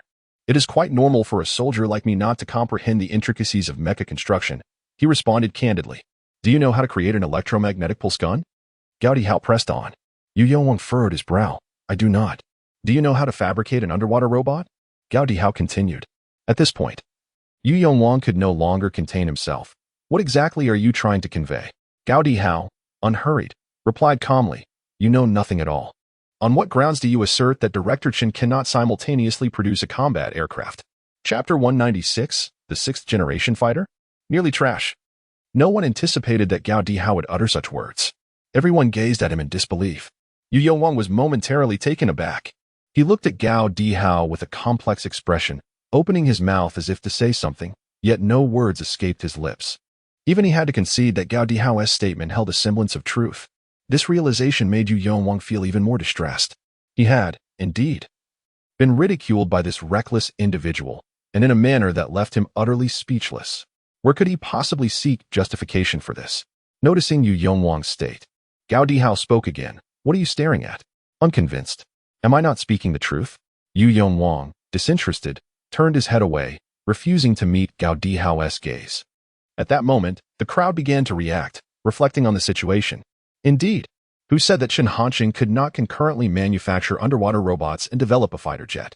Such feats might seem implausible for others, yet Shin Hanqing had consistently accomplished the extraordinary. However, it was somewhat difficult for the crowd to accept that this query was posed by Gao Dihao. It can only be said that sometimes a simple mind is not necessarily a detriment. At this juncture, Rong Haobo spoke up, finally breaking the awkward atmosphere.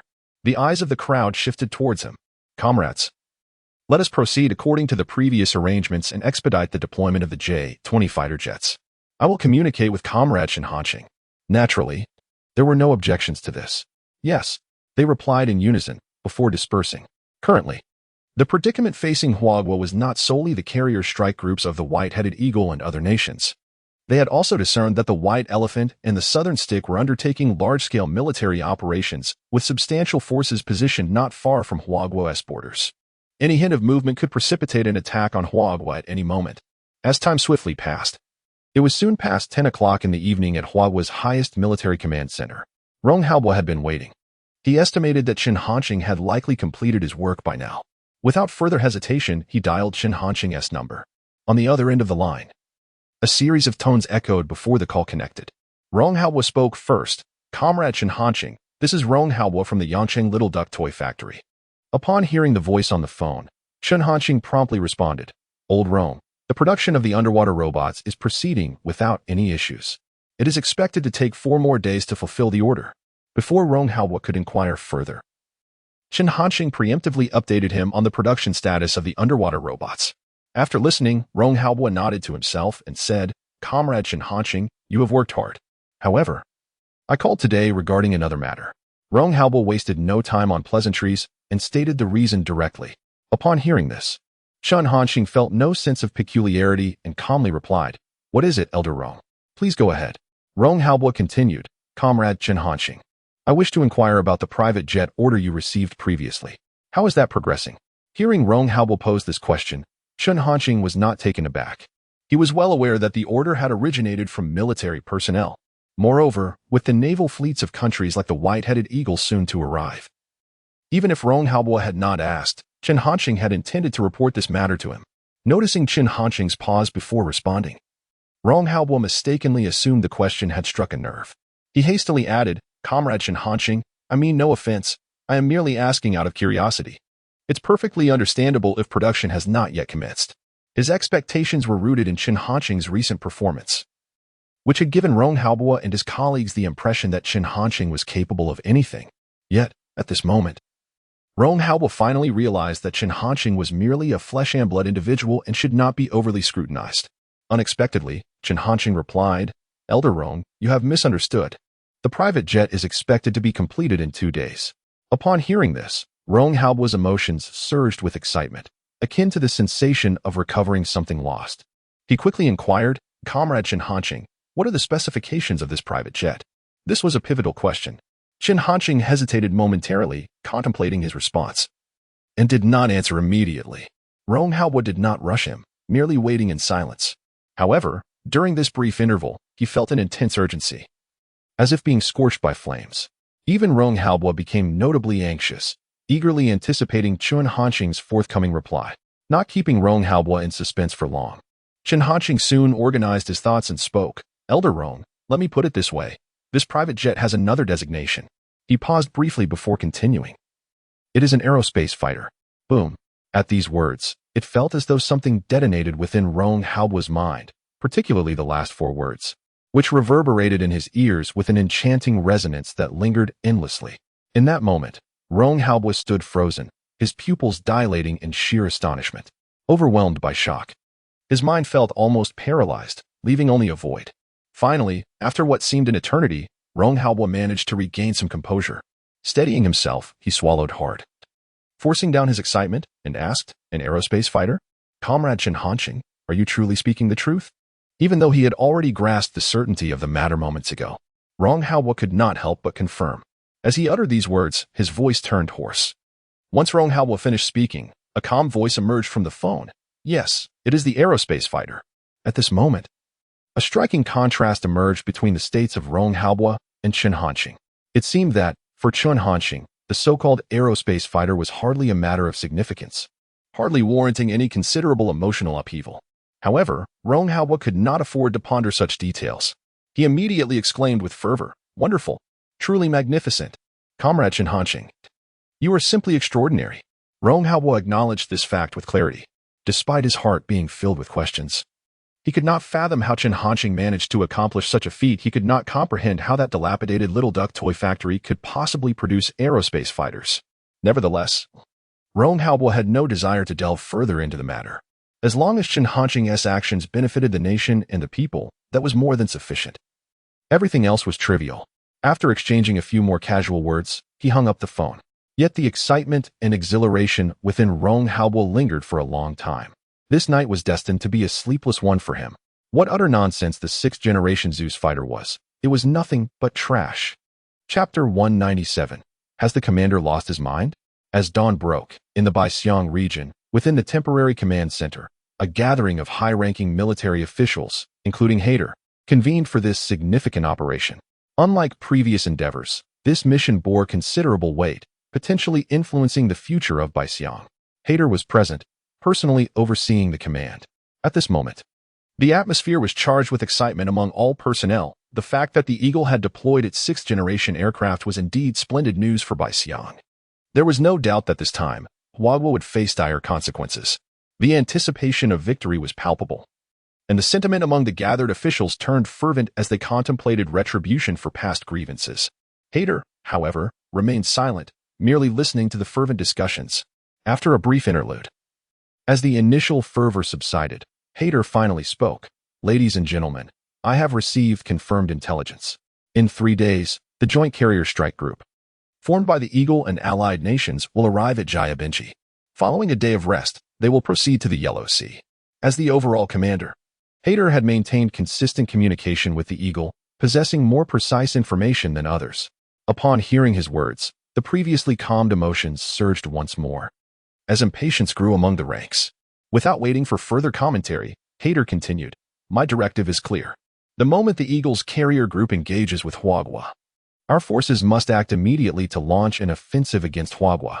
This time, we must spare no effort in annihilating their troops in the Yawandi region and completely seizing control." Hader's tone was grave. Though he was an ardent proponent of war, advocating for conflict with Huagua, he was not oblivious to the potential repercussions. He understood that Huagua would not remain passive. Furthermore, the Eagle's satellites had detected significant troop movements by Huagua in the Yawandi region, indicating a fierce battle lay ahead. This understanding resonated not only with Hader but also with all present. Yet, they harbored no fears. Should war ignite between Huagua and the Eagle, Huagua would face a formidable coalition of nations poised for comprehensive engagement.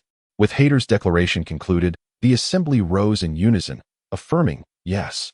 In the Yawandi region, the stationed forces of the 7th Army and the 23rd Army had now arrived.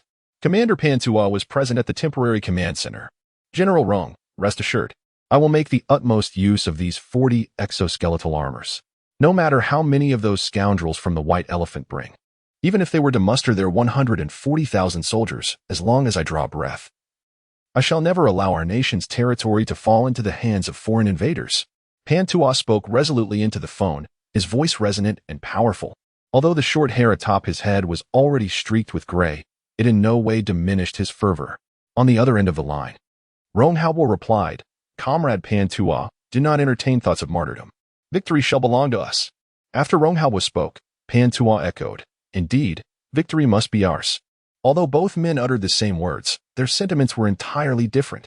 Rong Haobo's tone was calm, merely stating the facts, while Pantua seemed to be rallying himself for the fight. Yet, in truth, despite Pantua's determination to face death, he harbored no unwavering confidence in victory. On the side of the joint military exercise, the white-headed eagle and his compatriots not only overwhelmed Huagua in terms of quantity and quality of aircraft carriers, but also unveiled their sixth-generation fighter jets. Coupled with the joint forces of the White Elephant and the Southern Bamboo, Huagua faced an unprecedented crisis. Ronghua chose not to elaborate further and promptly ended the call. At this moment, the 60 exoskeletal armors promised by the Huaca Institute had all been manufactured and transported to the battlefield.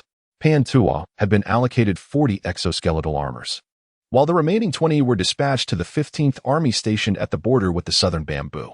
Without wasting any time, Pantua summoned the staff officer Suji and instructed, "Bring me the commander of the original Border Defense Regiment." Suji did not inquire further and promptly replied, "Understood." As he spoke, he saluted and immediately turned to make the arrangements. At this moment, within the original Border Defense Regiment, the commander inquired, "What does this mean? Why have we not been assigned to a combat unit?" Shin Hongwei could not contain himself, his tone brimming with resentment.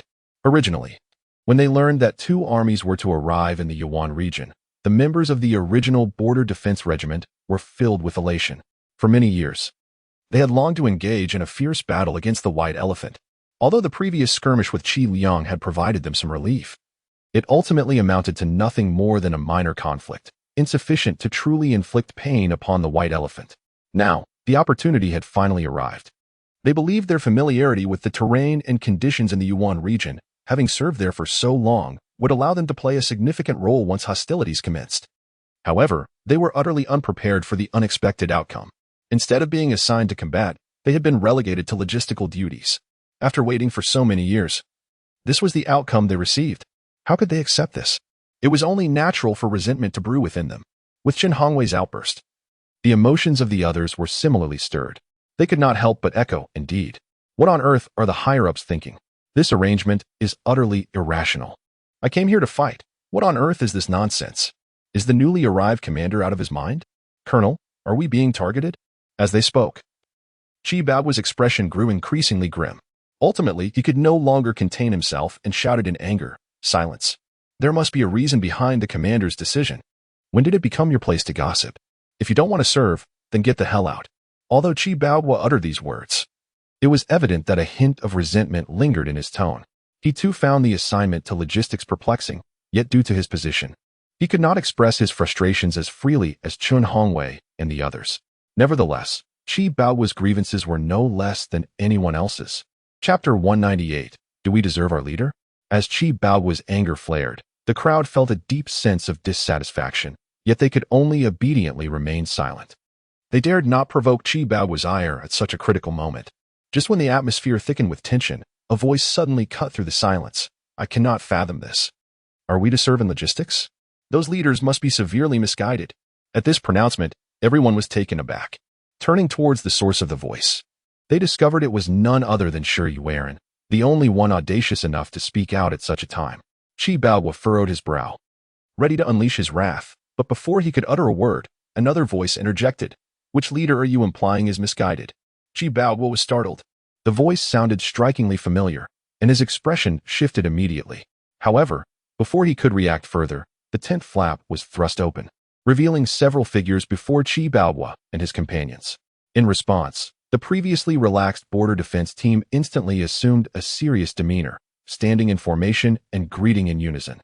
"Good day, Commander." Among the newcomers was their brigade commander, Hong Liangjun. Even Shin Hongwei, who had been the first to voice discontent, now exhibited utmost decorum.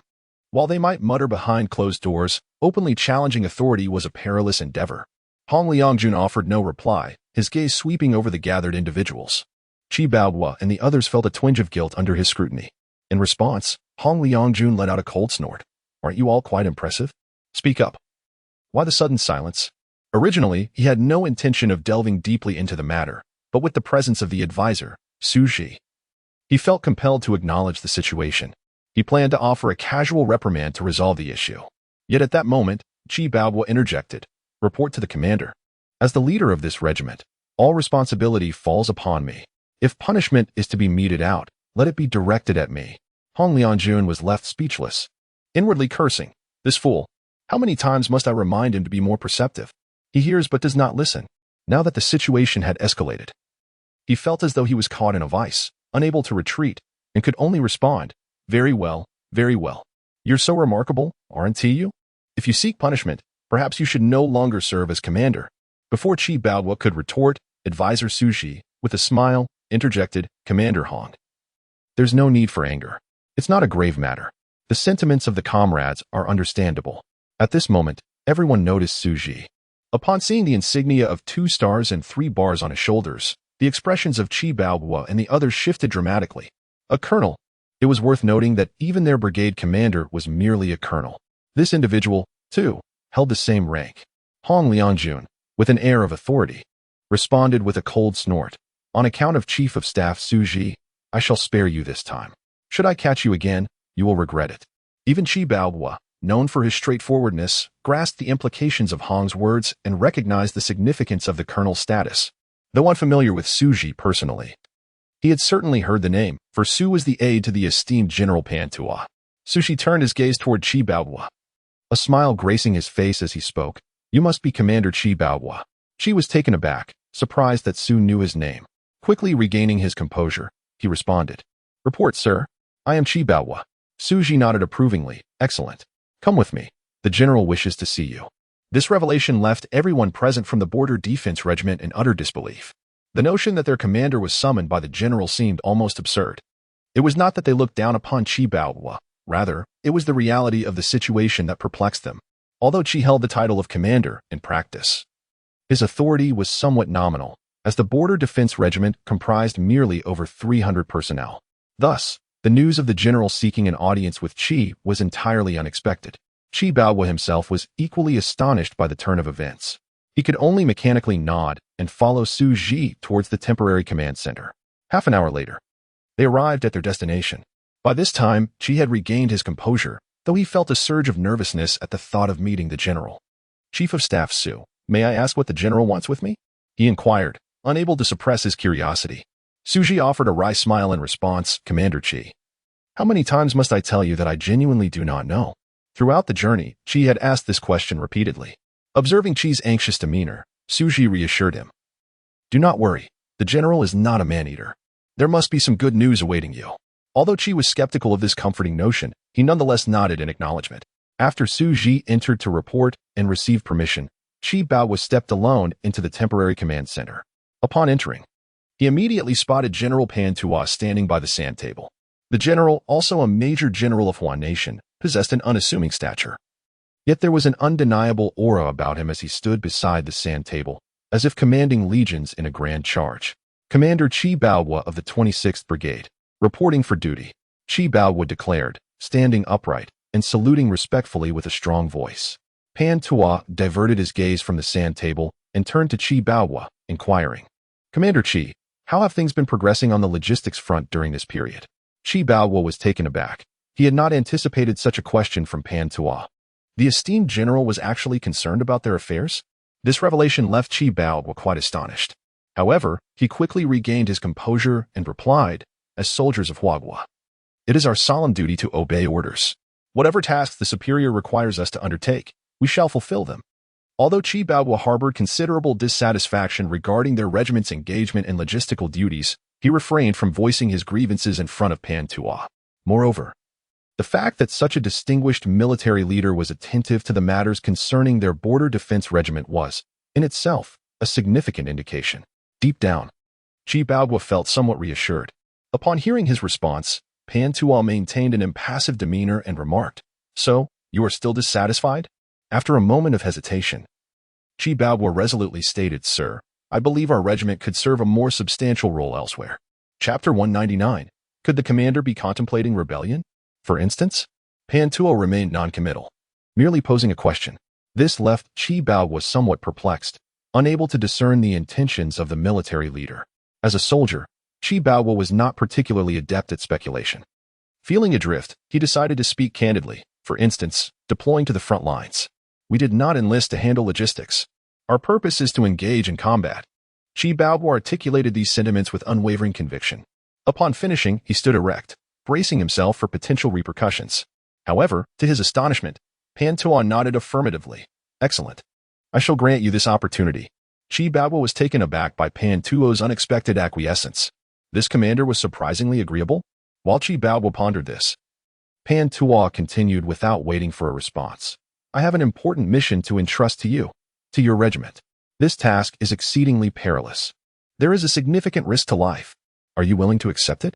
Without a moment's hesitation, Chi Baobo replied, Please, Commander, instruct us.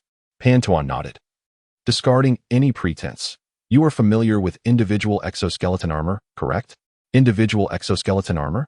Upon hearing this term, Chi Baobo was momentarily taken aback. He had not anticipated that Pan Tuo would raise this subject. Then, a flicker of excitement flashed across his expression, albeit subtle. He stifled his emotions, concealing his exhilaration, and simply nodded in silent agreement, his gaze fixed intently on Pan Tuo, awaiting further elaboration. Pan Tuo, seemingly oblivious to Chi Baobo's emotional shift, continued at a measured pace. In preparation for the impending conflict, the capital has specifically supplied us with 40 sets of individual exoskeleton armor. My proposal is to allocate these 40 sets to your border defense regiment, thereby forming a super infantry unit. What are your thoughts? Although Chi Baobo had mentally prepared himself, he was still left speechless at this revelation. Previously, their regiment had only briefly received 10 sets of individual exoskeleton armor, which, despite their limited quantity, had proven immensely effective. They had effortlessly annihilated the forces of the White Elephant. Now, the numbers had quadrupled. How could Chi Baobo not be astonished? After a prolonged moment, he finally regained his composure. Gazing at Pan Tuo with a complex expression, he hesitated for a moment before mustering the courage to inquire. Commander, is this truly the case? Pan Tuo affirmed. In the military, there are no empty words. At last, Chi Baobo accepted this reality. The exhilaration and excitement within him could no longer be contained. This is wonderful. I always knew the commander would not forget us. Oh, what a blessing. 40 sets of individual exoskeleton armor. In my lifetime, I have never engaged in such a prosperous conflict. The surprise arrived so unexpectedly that it surged within Chi Baobo's heart like a torrent. Pan Tuo observed him without reproach, merely nodding slightly. He was not taken aback by Chi Baobo's reaction. This was a plan Pan Tuo had meticulously devised. Chi Baobo and his team were undoubtedly the most suitable candidates for the individual exoskeleton armor. Indeed, in the entirety of Huagua, only they had truly engaged in combat utilizing such advanced technology, an unparalleled advantage over others. Subsequently, without further ado, after providing a few additional instructions, Pan Tuo instructed Chi Baobo to return and select the personnel who would don the individual exoskeleton armor. With 40 sets of armor, it was essential to account for one operator and one backup for each, necessitating an additional 80 individuals. As for the remaining members of the Border Defense Regiment, they could also be arranged for coordination and liaison roles. This intention was precisely what Pan Tuo had in mind. Undoubtedly, the entire Border Defense Regiment would soon be mobilized. At that moment, Chun Hongwei and others were anxiously awaiting news. Do you think the commander, having been summoned, might face a secret execution? Chun Hongwei could not help but voice his concern, shattering the silence. Wang Xiang, seated beside him, without a moment's hesitation, struck Chun Hongwei on the head and remarked fiercely, Shut your foul mouth. No one thinks you're mute if you remain silent. Chun Hongwei felt greatly aggrieved. Rubbing his head, he replied with displeasure, Why did you hit me, Wang? Isn't that how those ancient dramas portray it? To slander a general behind his back is a grave offense deserving of execution. Wang Xiang scoffed, You should watch fewer of those foolish dramas. We are part of the People's Liberation Army. Do you think we operate like those feudal dynasties? If anyone is to be executed, it would be you. Chun Hongwei wished to retort, yet even he had to concede that Wang Xiang had a point. Reluctantly, he shot Wang Xiang an exasperated glance and fell silent. Just then, the tent flap was drawn back. The commander, Chi Baobo, whom they had been discussing, appeared before them. Upon seeing Chi Baobo, the group instantly transformed their expressions to one of joy, unable to contain their exclamations. Commander, you have finally returned. I was worried sick. What did the general say? Commander, why were you summoned? Is it to assign our border defense regiment a new mission? In response to their clamorous inquiries, Chi Baobo's countenance remained grave, revealing no emotions. He had already adjusted his mindset during the journey. Enough. Silence. Without allowing the discussion to continue, Chi Baobo spoke. Hearing his words, the crowd fell silent, directing their gazes toward him. Chi Baowu did not immediately disclose the matter of the individual exoskeleton armor. He spoke first. Chen Hongwei. Wang Xiang, Shi Weiren. Present. The three responded in unison, their bodies straightening immediately. Notify everyone in the regiment. Assemble at the training ground in 10 minutes. Chi Baowu commanded directly. Understood. The three replied once more. Although they were unaware of the reason behind Chi Baowu's urgent call for assembly, they could discern from his serious demeanor that something significant was afoot. 10 minutes later, at the training ground, all members of the Border Defense Regiment had gathered, forming an orderly line. The atmosphere was silent. Not a sound was uttered. Chi Baowu's gaze swept over them before he raised his voice. Comrades, I imagine you have grown weary of the logistical tasks during this time. Without waiting for a response, he continued, you are not alone in your frustration. I am thoroughly fed up as well. Do you know how others refer to us now? The Logistics Regiment. How utterly infuriating.